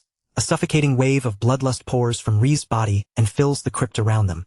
Glaring down at the girl without the slightest hesitation, she fiercely demands to know exactly who the hell Cassandra truly is. In a violent rush, the view tears away from the underground crypt and races across the frozen continent at breathtaking speed, finally arriving before the apocalyptic fortress known as Troyvin Castle. Beneath a blood-red sky churning with thick, sinister energy, the colossal stronghold rises like something dragged straight from a nightmare, its dark walls looming over the ruined landscape. High inside one of the castle's dark and foreboding towers, Ed Troyvin hurriedly delivers a battlefield report to his father. With his eyes fixed on the crimson abyss outside, Ed reveals that the suffocating madness pouring from the Mad Dragon Emperor has become so terrifying that the enemy forces are retreating without even daring to fight. From the heavy shadows behind him, a rugged man covered in deep battle scars steps forward. Granada Troyvin, the formidable head of the clan, listens in silence before grimly acknowledging his son's report. Granada remarks that such an overwhelming display of dominance is exactly what one would expect from the Mad Dragon Emperor. Yet he immediately corrects himself, coldly declaring that the terrifying aura does not belong to the Emperor alone, but is merely another glimpse of their master's unfathomable power. Keeping his hardened gaze fixed on the blood-soaked battlefield below, Granada finds himself genuinely stunned by the beast's limitless strength. Even after surviving countless battles, the sheer absurdity of such power leaves the veteran clan head in complete awe. After all, their monstrous master had forced the famously ruthless and powerful Ragnar army into a complete retreat without so much as lifting a single finger against them. As Granada stares into the swirling crimson darkness beyond the castle, his expression hardens with absolute conviction. He fiercely declares that their master is a true sovereign, a terrifying existence capable of swallowing the entire continent whole. A malicious red glow burns within Granada's eye as his hand tightens into a trembling fist. He bitterly mocks Kyle for his cowardice, then condemns every pathetic enemy who continues hiding and scheming from the shadows. Turning away from the battlefield, Granada shifts his full attention toward his son. Without wasting another moment, the scarred clan head demands to know whether Ed has successfully secured the child. Ed hesitantly admits that a minor complication occurred during the transport. The moment those words leave his mouth, Granada immediately realizes the truth and asks whether that bastard Theo Ragnar has interfered yet again. Sweat gathers across Ed's face beneath the crushing weight of his father's presence. He quickly assures Granada that Ein and the elite Blue Mountain Corps have already been dispatched to kill Theo and recover both the child and the stolen relic. Before Ed can continue his bloodthirsty explanation, Granada calmly lifts one dark hand and silences him. In his mind flashes the horrifying image of the Mad Dragon Emperor, grinning like a madman while connected to enormous energy-pumping tubes, violent pink lightning surging across his body. Granada then changes the order, commanding Ed to capture both Theo and the child alive, because that is precisely what their monstrous master desires. Far beneath the frozen land, the view returns to the underground crypt. There, Theo continues his intense training, twisting through the air at tremendous speed, while unleashing a dazzling storm of blue sword aura with every movement. The ancient phantoms watch from all around him, their spectral eyes following every step and every slash. Theo's flawless execution leaves the former warriors completely mesmerized. One ghost admits that his heart has not raced like this in a very long time, because Theo's talent is almost too extraordinary to believe. However, the admiring murmurs soon take a strange turn, and several phantoms begin whispering that his performance is somehow regrettable. The moment Theo hears that criticism, he stops his training in mid-motion and lands with sweat running down his face. Rather than becoming offended, he earnestly asks the phantoms to explain exactly what they found lacking, so he can correct it immediately. The instant Theo requests their opinions, the crypt erupts into complete chaos. The phantoms swarm around him, shouting contradictory instructions from every direction. One insists that Theo should angle his feet outward during the first movement. Another demands that he make the motion shorter and sharper, while a third eagerly offers a secret technique he discovered while standing at death's door. Trapped in the middle of their screaming argument, Theo desperately begs them to speak one at a time. As Theo watches the ancient masters quarrel, he quickly realizes the amusing truth behind their behavior. Even after death, every one of them still carries the fierce pride of a former sword master, and each ghost is secretly trying to slip pieces of his own personal style into Theo's training. Before the argument can spiral any further, Doma's thunderous voice shakes the entire crypt and orders everyone to stop. The ghostly vice commander sternly reprimands the unruly crowd, admitting that Theo's exceptional talent naturally makes them eager to teach him. Even so, he warns that they cannot pass down techniques distorted by their individual habits and preferences. Doma's spectral eyes flare brightly as he reminds the phantoms of the true reason they remain here. The only thing they are permitted to pass on to the young heir is the pure legacy of their lord, the one and only sword belonging to their king. One of the ghosts awkwardly clears his throat and offers a sheepish apology. He admits that Theo's unbelievable talent excited him so much that he simply got carried away. Another phantom, however, refuses to give up so easily. He stubbornly asks why Theo cannot learn his 10,000 shattering sword whenever they have spare time, only for Doma to furiously scold him for exposing his selfish desire so openly. Bringing everyone's attention back to the training, Doma raises his voice and declares that the king's sword possesses only one genuine method. Unlike ordinary schools with countless forms, it exists as a single sword style. Theo stares at him in open confusion, unable to understand how an entire sword style could consist of only one technique. Normally, a complete style is created by combining many different movements and attacks. Doma steps forward without the slightest hesitation, his towering spectral form radiating complete confidence. He assures Theo that such a thing is entirely possible when speaking of the king's sword. Lifting his glowing weapon before the young swordsman, Doma explains that the king's 10,000 shattering sword was created for one purpose, to cleave the entire world apart with a single strike. Doma then demonstrates the proper posture, instructing Theo to raise his sword higher. He tells him to focus completely on the path the blade will travel and to treat every part of the motion as though nothing exists except that one decisive strike. Theo immediately copies the stance, gripping his sword high above his head while Doma explains the difficult principle behind the attack. The swordsman's spirit becomes the point from which the sword's line is formed. When countless such lines are gathered and concentrated together, they create a plane, and it is across that conceptual plane that Theo must draw his blade. Doma solemnly reveals the true and almost incomprehensible nature of the king's 10,000 shattering sword. To create an entire picture with only one blade, Theo must compress the weight and force of 10,000 swords into a single swing.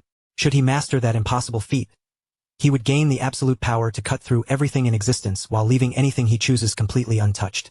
Holding the hilt firmly with both hands, Theo raises the glowing sword over his head. As he absorbs Doma's explanation, a chilling realization spreads across his face. The principle behind this technique feels frighteningly similar to several ultimate attacks he has encountered before. His father's one sword, Commander Julius's devastating strikes, and even the techniques wielded by Lady Osa all carry traces of this very same truth. Within the silent depths of his mind, Theo begins to understand that every profound martial art he has used is connected at its core. Though each technique arose from a different origin, they resemble separate streams flowing toward the same vast ocean. In the end, every one of those sword paths arrives at an identical ultimate point. A brilliant light of understanding ignites within Theo's eyes. Without another second of hesitation, he gathers his strength and brings the blade crashing downward. A colossal torrent of concentrated blue energy erupts from the sword. The attack tears through the waterfall in one flawless vertical line, erasing everything directly along its narrow path. The surrounding phantoms stare in stunned silence, utterly shaken by what they have just witnessed. Theo produced a perfectly controlled strike that devastated its target while leaving everything outside the chosen line completely unharmed. After receiving only a few brief instructions, Theo has already achieved something extraordinary. Doma approaches the exhausted young swordsman and enthusiastically praises the frightening depth of his natural talent. The ghostly vice commander marvels at how quickly Theo reached such a profound level of understanding. Still, Doma's expression soon turns serious as he asks how the strike truly felt, explaining that although Theo appears extremely close to the king's sword, something essential remains beyond his grasp. Drained by the enormous attack, Theo collapses flat onto his back and struggles to catch his breath. He honestly admits that he now understands what kind of sword the king's sword is and can sense the meaning contained within it, but he still cannot fully bring that understanding into reality. The ancient phantoms react with loud gasps, their spectral faces twisting in pure shock at Theo's startlingly accurate confession. Still lying at the center of the enormous crater created by his own attack, Theo looks toward the anxious ghosts and gently assures them that their teachings were absolutely helpful. However, he quietly explains that their memories come from an age long past and have been broken into countless fragments. Because so much of the original knowledge is missing, this overwhelming display of destruction is the only part he can currently reproduce. Doma stands silently over the exhausted young man and reaches the same conclusion. On the surface, Theo's attack certainly resembles the king's sword, but at its foundation, it is still missing the overwhelming power that once defined it. The towering vice commander realizes that Theo simply requires another moment of enlightenment. Seeing the young swordsman's confusion, Doma quickly reassures him that there is no reason to rush. With talent as extraordinary as Theo's, he is certain the correct path will reveal itself naturally before long. Doma lowers his spectral head in deep and solemn respect, expressing both his gratitude and his overwhelming joy. With tears gathering in the ancient hero's eyes, he admits that Theo's magnificent swing allowed him to witness the legendary king's sword once again, even if only a faint trace of it remained. Theo freezes awkwardly as the entire ghostly army suddenly bows before him with absolute reverence. Completely flustered by their intense reaction, he can only rub the back of his neck and look away in embarrassment. Sweating beneath the emotional gazes surrounding him, Theo humbly stammers that he has not done anything worthy of such praise. But before the peaceful moment can continue, a frantic cry tears through the silent crypt. Someone screams, "Young Master Theo!" and Theo instantly whips his head toward the voice. One of Theo's heavily armed escorts comes sprinting toward him with panic written across his face. Theo steps forward and sharply demands an explanation. Gasping for breath, the terrified guard reports that something has gone horribly wrong with Cassandra, the child Theo entrusted to their protection. Theo immediately races through the ancient stone passage at breakneck speed, his footsteps pounding against the crypt floor. Upon reaching the source of the commotion, he violently skids to a sudden halt. A heart-stopping confrontation awaits him. Reese stands with her enormous lethal scythe clenched firmly in both hands, its razor-sharp blade hovering directly against little Cassandra's neck, while the heavily armed escorts surround them from every side. The Black Reaper jerks her furious gaze toward her brother, her face twisted with equal parts rage and alarm. Completely shaken by what she is sensing, she screams at him without restraint, demanding to know who the hell this terrifying little brat truly is. Cold sweat pours down Ree's face as the tiny girl's unnatural presence presses against him like a suffocating weight. He swears through clenched teeth that this cannot possibly be the same child they were observing only moments ago, then desperately demands to know what could have changed her so drastically in such a short time. Yet Cassandra pays no attention whatsoever to the deadly weapon suspended only inches from her throat. Instead, she slowly turns her head toward the young heir and fixes him with those horrifying luminous blue eyes. Then, speaking with a calmness far too mature for a child, she quietly tells him that she has been waiting for his arrival. Calling him by his full name, Theo Ragnar, the mysterious presence controlling Cassandra's small body reveals that she came here for a specific reason. There is an important message she must personally deliver to him, and it is something he cannot afford to ignore. Ancient runes swirl through the air around her, forming a solemn halo of otherworldly power. Maintaining her composed expression, she explains that what she is about to reveal must remain completely confidential, then politely but firmly requests that they continue their discussion somewhere no one else can overhear them. Theo remains frozen in stunned silence, unable to tear his eyes away from the little girl before him. A thick bead of sweat slides slowly down his cheek as he struggles to comprehend the vast, almost cosmic aura now pouring from Cassandra's tiny frame. The deadly tension surrounding the confrontation gradually dissolves, and the surroundings give way to a quiet cavern hidden deep within the crypt. Soft purple flowers glow across the stone walls, bathing the secret chamber in an unexpectedly peaceful, dreamlike light. Deep inside the cemetery lies a concealed space tucked behind a thunderous waterfall. Theo leads the possessed Cassandra through the curtain of rushing water, explaining that the constant roar echoing through the cavern will drown out every word they exchange and prevent anyone outside from listening. Doma hovers uneasily beside them, sweat forming across his ghostly face despite his spectral body. Looking around the ancient burial grounds, he grumbles that turning such a sacred cemetery into a convenient private meeting room feels deeply disrespectful and completely wrong. Before Theo has the chance to answer the complaining spirit, Cassandra turns toward the spectral vice commander with a gentle, knowing smile. Addressing the phantom respectfully as elder, she offers a sincere apology and explains that she was the one who asked Theo to find them a place where they could speak privately. Doma's expression immediately goes blank with disbelief. His eyes widen, his mouth falls open, and for several long seconds, he can only stare at Cassandra in utter shock after realizing that the little girl can actually see him. Cassandra modestly explains that she possesses a minor aptitude for magic, as though seeing a phantom were nothing remarkable. Doma instantly lights up at the answer, praising her with great enthusiasm for developing such an impressive gift despite being so incredibly young. Carried away by his own excitement, the overeager ghost proudly begins offering to pass down his legendary knowledge and personally train her. However, a sharp and deliberate cough from Theo cuts through the cavern, and the unmistakable warning behind it forces Doma to stop talking at once. Calmly reclaiming control of the conversation, the Empress asks the ghostly commander whether he would allow her and Theo a few moments alone. Doma immediately understands the meaning behind her request, gives them no further trouble, and fades from sight so the two can speak in complete privacy. Once the ancient spirits have fully withdrawn, Theo wastes no time with pleasantries. He stares directly into the child's glowing eyes and demands to know who she truly is. Surrounded by an ethereal stillness, the girl answers that she is Cassandra and, at the same time, she is not, adding cryptically that Theo should already know the truth. Theo studies those radiant blue eyes, replaying every strange detail in his mind until the scattered pieces suddenly fall into place. His expression stiffens as he finally understands that the being standing before him is none other than the legendary magic empress herself. The moment he reaches that conclusion, violent sparks of concentrated magic burst from Cassandra's tiny hands. Brilliant currents snap through the air around her fingers, silently confirming that Theo's seemingly impossible realization is completely correct. Still overwhelmed, Theo quickly assumes that the Empress must have returned to the past through regression, just as he did. Instead of answering seriously, however, she suddenly breaks into a surprisingly cute fit of laughter. Once she regains her composure, she casually corrects him and explains that she never regressed at all. What actually happened is far stranger.